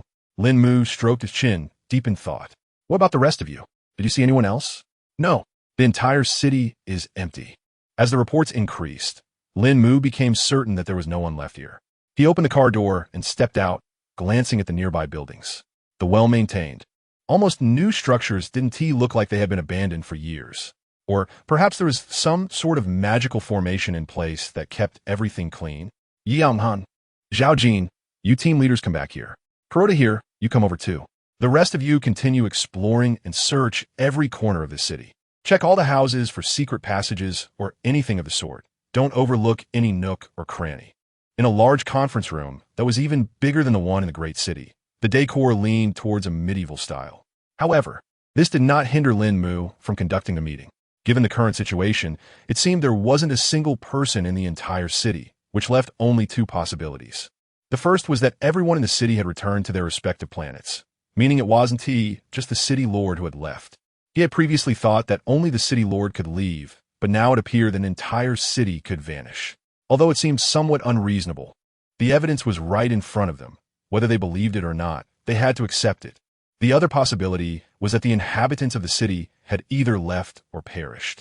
I leaned towards the latter, as leaving would serve no purpose. The crowd contemplated Lín Mù's words, which seemed to make some sense. The only thing puzzling them was how individuals from different planets could leave together. City Lord, how can we leave? They asked. If it was indeed possible to leave, members of other races would not mind helping Lín Mù. Of course, refusing to help wasn't an option either, given the constraints they faced. How should I know? I'm not the City Lord yet. Based on the situation in the Great City, becoming a City Lord usually resulted in the appearance of a statue, but now, no statue had appeared in the city, and he hadn't received any information regarding the City Lord. Who knows what to do? It was everyone's first time in this mysterious city, and they were unfamiliar with it. He pondered. Is there something here that needs to be occupied, like an office in the city below? Lín Mù stroked his chin, finding it reasonable. Offices were typically located in the tallest building. His gaze shifted to a 4-story building across the street. If there was a tallest building here, aside from the clock tower, it would have to be this one. The clock tower was definitely not the answer. The group made their way across. Each door was labeled with the name of the room. It seemed this was the place. On the 4th floor, there were 3 offices, 2 for the deputy city lords, and the innermost one was the city lord's office. Lín Mù pushed open the door to the city lord's office. In the center of the office stood a stone pillar about half a person's height, topped with a transparent crystal ball. Is it as simple as just placing a hand on it? There's only one way to find out. Lín Mù cautiously extended his hand, his body ready to make a quick escape if necessary. As soon as he placed his hand on the crystal, a dazzling white light burst forth, and a voice echoed across the room. Congratulations, Lín Mù, on becoming the lord of the mysterious city. You may choose whether to return in 10 years. The light faded, and the once dim crystal ball now floated, emitting a soft glow. Greetings, Lord of the City. Over 20 people knelt on one knee, bowing their heads in unison. Lín Mù stared at them in confusion. What are you doing? We don't want to either. It just happened automatically, one of them replied. Xin was on the verge of tears. This feels so forced. Please, stand up, Lín Mù said. The group rose to their feet, regaining control of their bodies. It seems that once that crown appeared on your head, you looked at us, and we just knelt, one of them explained. Lín Mù reached up, and indeed, felt a crown on his head. He took it off to examine it, and found it was golden. Lín Mu's mouth twitched. This is absurd. He placed the crown back on his head.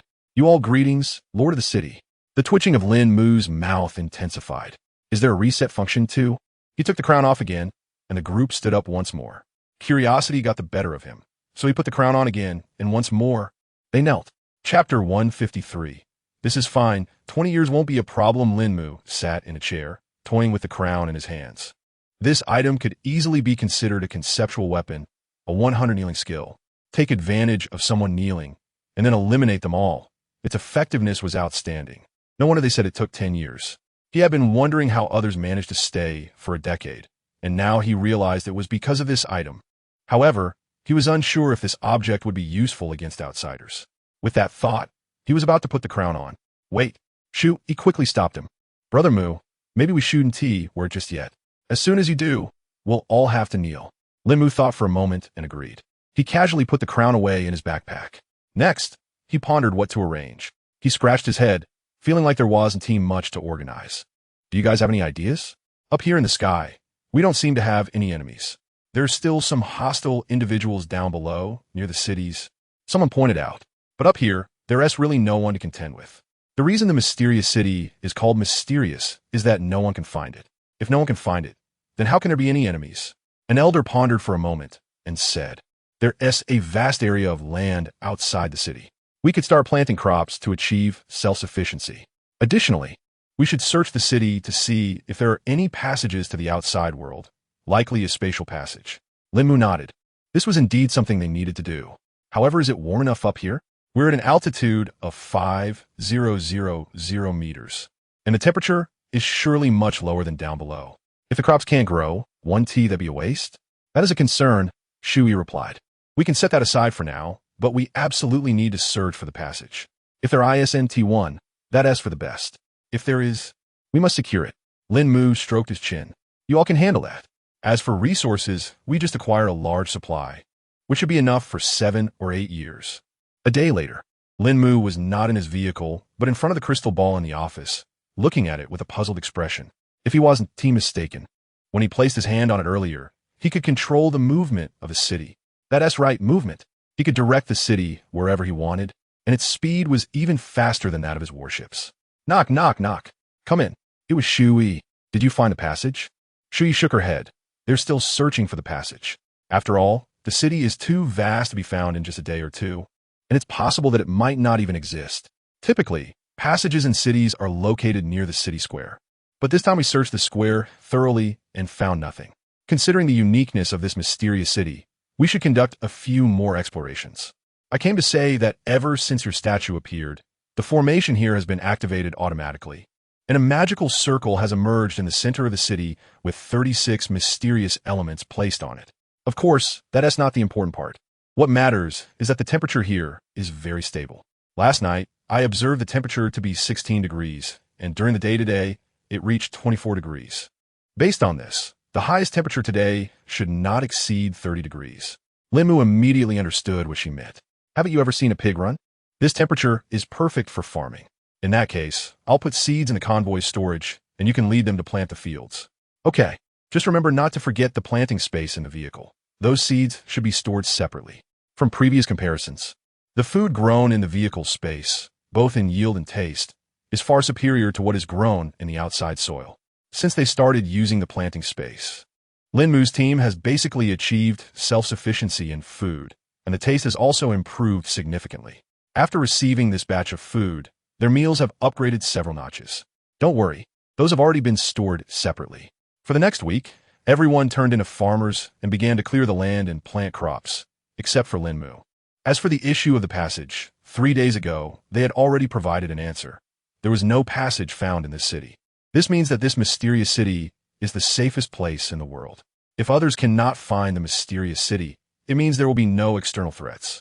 Without a passage, it also means there won't be any direct attacks from within. Lín Mù leaned back in his office chair, looking bored. Is that it? It's not like it's been 10 years. Even 20 years wouldn't be a big deal. I really don't understand. This doesn't seem that difficult. Just like this, I could leave. If he had to mention a more challenging issue, it might be finding this mysterious city. As for how to leave this place before, he glanced at the information on the panel. After being the city lord for 10 years, everyone related to you can return to their own planet. That's right, it's that simple. Just being the city lord for 10 years. Life can be lonely like snow. After 10 years, he could return. Feeling a bit aimless, he opened the map. Although the mysterious city could be controlled, he had become rather lazy and decided to let it act on its own. During this journey, a massive city appeared on the map, only about 1,000 kilometers away. Lín Mù stroked his chin.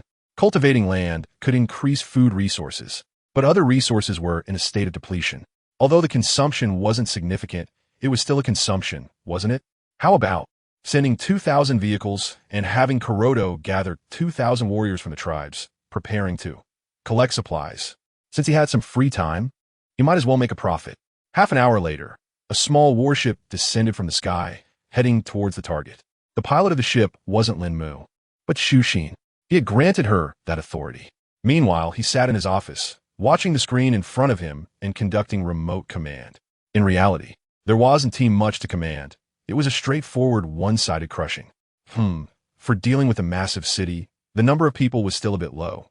Next time, you should assemble a warship with 4,000 vehicles. As for the giant city's inhabitants, thank you.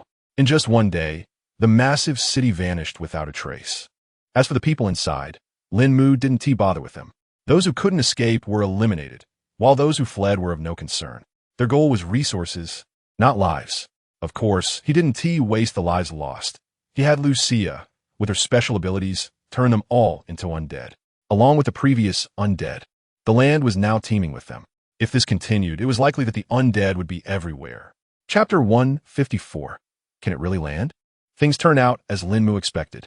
A year later, the undead had nearly taken over this area, making survival in the cities incredibly difficult. Whenever he ventured out for supplies, he had to constantly think about how to deal with these undead creatures. Fortunately, most of them were quite weak, and as long as he had a bit of combat strength, it wasn't too much of a problem. They were simply a nuisance. During this year, he had destroyed 2 giant cities, 12 large cities, and over 40 medium-sized cities, accumulating countless resources. However, he planned to take a year off and had no intention of continuing his rampage. It wasn't that he had a change of heart. Rather, he intended to mark certain cities and aim for a more comprehensive sweep later. The shadow above in the void twitched at the corners of its mouth. With all those resources, why did he still need to go down there? This was going to be a disaster. If he continued like this, the people in those areas would likely starve. Just the number of deaths in the regions he had raided had already reached 80,000. This didn't even account for those who had died because of his undead minions. The shadow grimaced. Can you blame me? I've already sent him to the mysterious city. What more do you want from me? Fine, let us just leave it at that. We need to hurry up and get other planets involved. Let us shorten the process. They can come in after going through 2 disasters. Any reinforcements would be better than seeing the numbers keep dwindling. But that would make them weak. Weak? How long have they been through this? What about those who have been here longer? What was the final outcome? Didn't they all end up like a thin veil? The shadow was momentarily speechless. All right, I'll change it to 2 disasters on my end as well. 1 batch of reinforcements per month. That shouldn't be a problem. I'll make the adjustments on my side too. Lín Mù had no idea how many planets were forced to enter the game early because of him.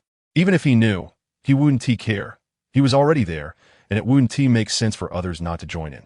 If possible, he hoped more people would come, as that would bring even more resources. It must be said that his thinking was correct. Because of him, all subsequent participants in the game received resources that were 4 times what he had at the time. The difficulty of acquiring weapons had significantly decreased.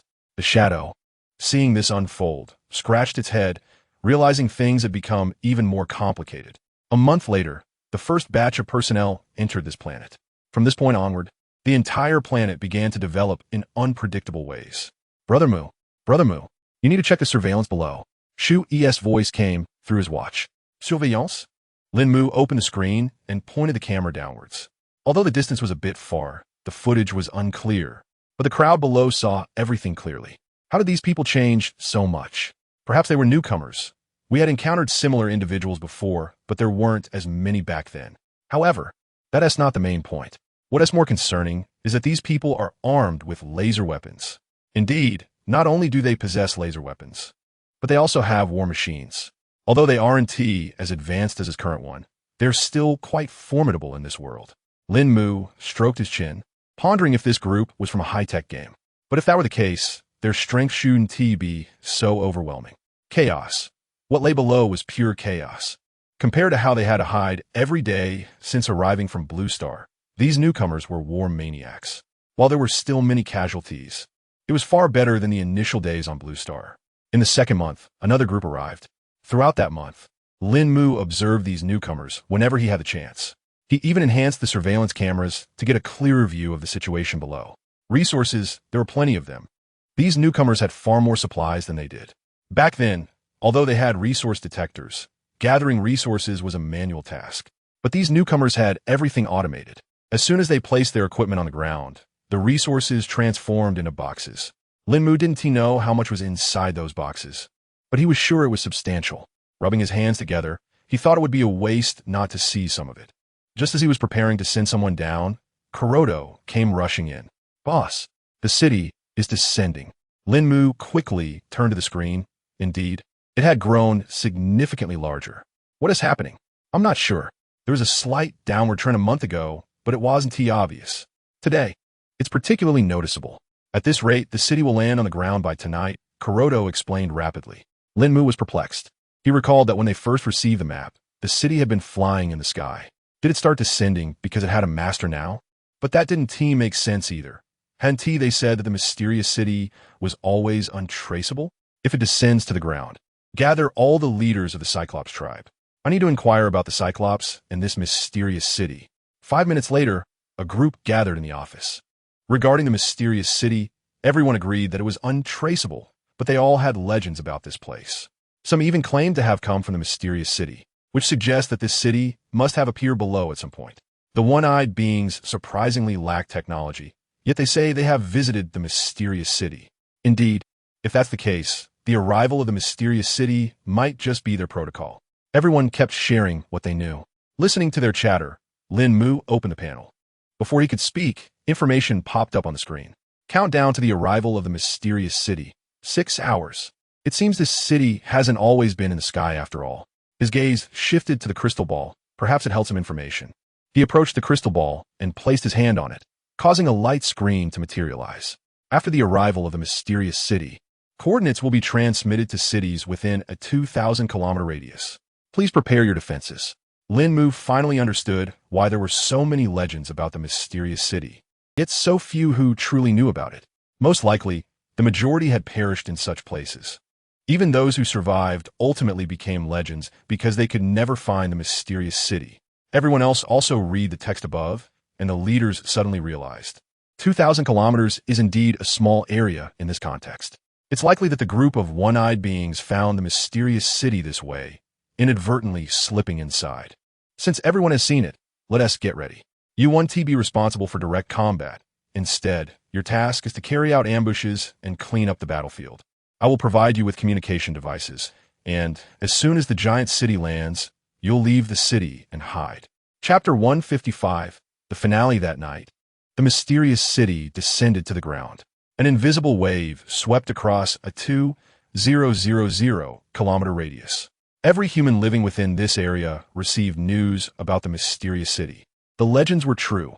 It was the mysterious city. We can go back. For the indigenous people who had lived here for 50 years.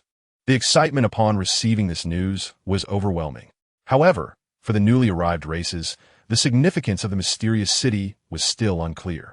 Yet from the written accounts, they understood that this mysterious city was their only means of leaving this place. Their location had been marked for them. Those with maps had it indicated on their maps, while those without maps had it imprinted in their minds. These people rushed frantically toward the location of the mysterious city.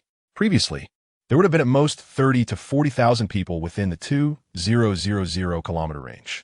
But due to Lín Mù's series of actions, this time the number surged to nearly 200,000. In the void, two figures silently observed the situation below. It seemed different from what we expected. Yes, we forgot about the mysterious city's descent. What we do now? What else can we do? After all, the casualties aren't that high. It's only around 200,000. The shadow replied nonchalantly. But I'm worried that this person might dismantle all the nearby cities. The shadow's lips twitched. What can he do about it? The unfolding events were just as they had envisioned, a one-sided massacre. Although Lín Mù had only a few tens of thousands of followers, he didn't even need to intervene when faced with 200,000. Those people were all eradicated by his thousands of laser cannons. Kuroda and the others merely went to clean up the battlefield, having never even had a chance to engage in combat. Yet, they were quite happy with this life. At least not having to worry about death. Everyone prepared to demolish all the cities within a 2,000-kilometer radius and bring back the protective arrays. Did you think that dying would mean you were safe? We'll turn your stronghold upside down. The guards still stationed in the cities were unaware of what was happening.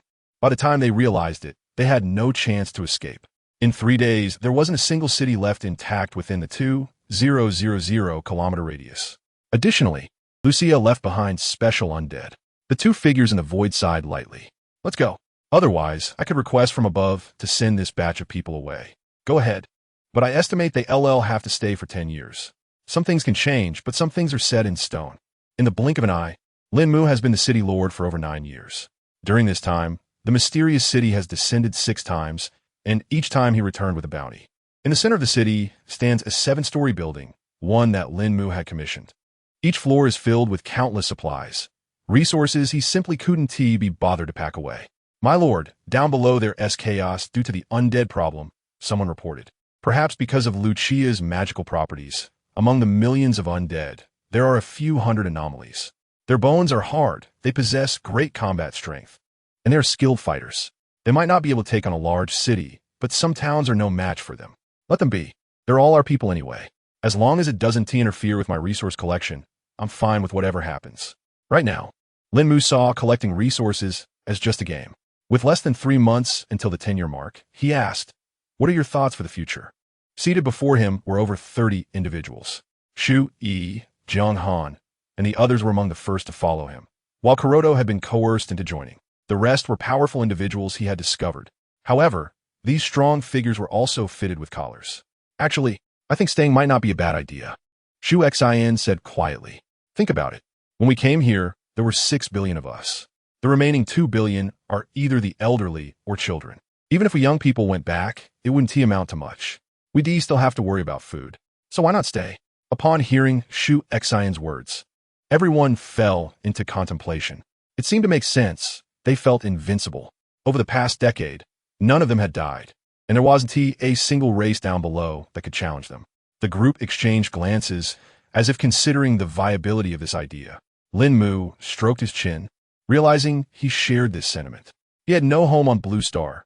Whether he returned or not didn't matter to him. As for having fun, he wasn't particularly interested.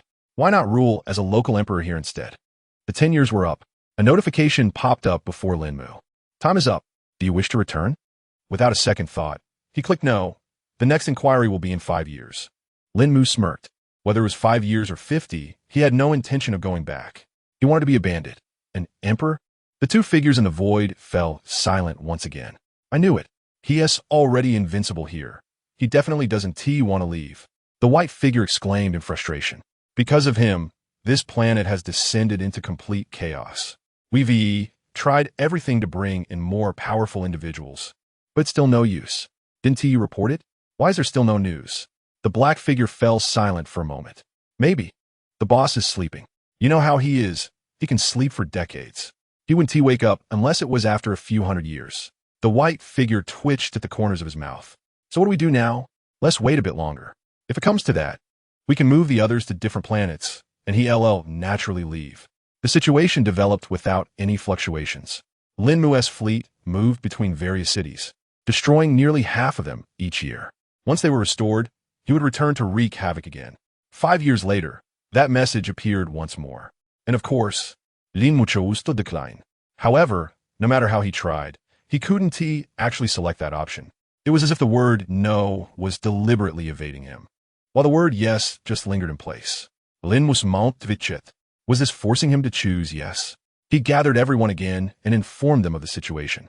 They were just as surprised that this thing was still enforcing a choice. At that moment, the chubby guy suddenly said, "What do you think would happen if we don't choose?"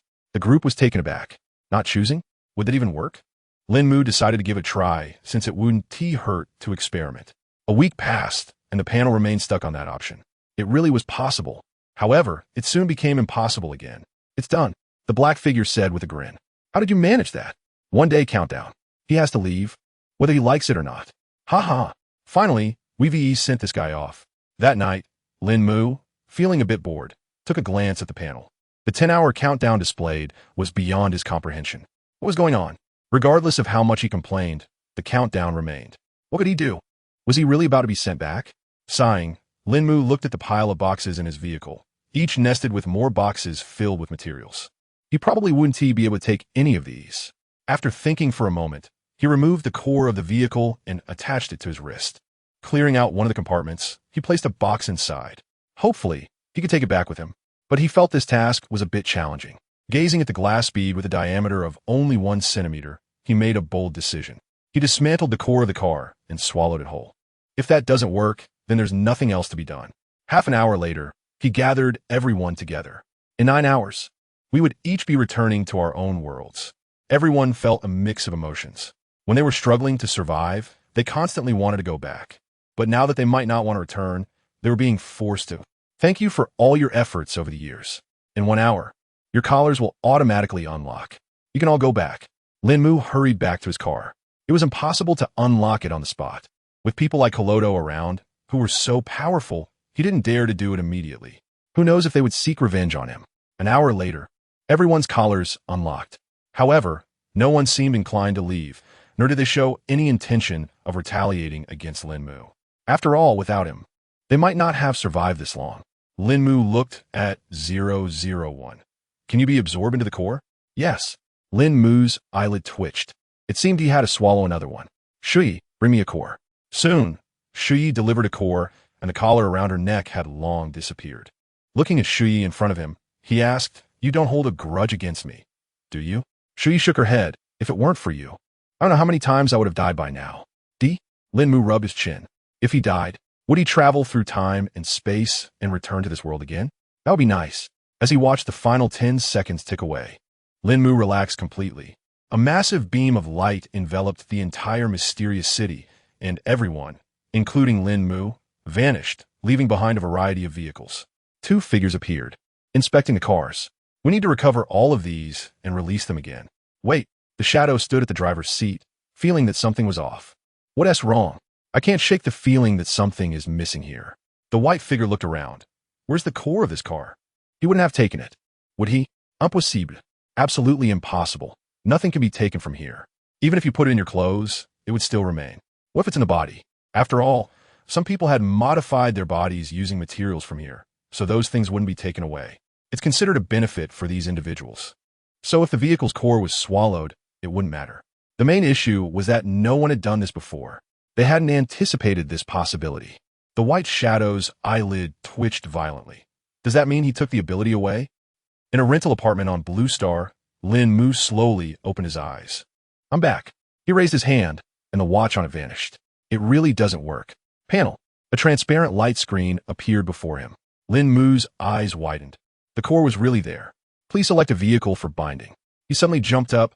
It was indeed there, binding the vehicle. He looked at his bicycle and hurriedly got up. Wait, the thing is in my stomach.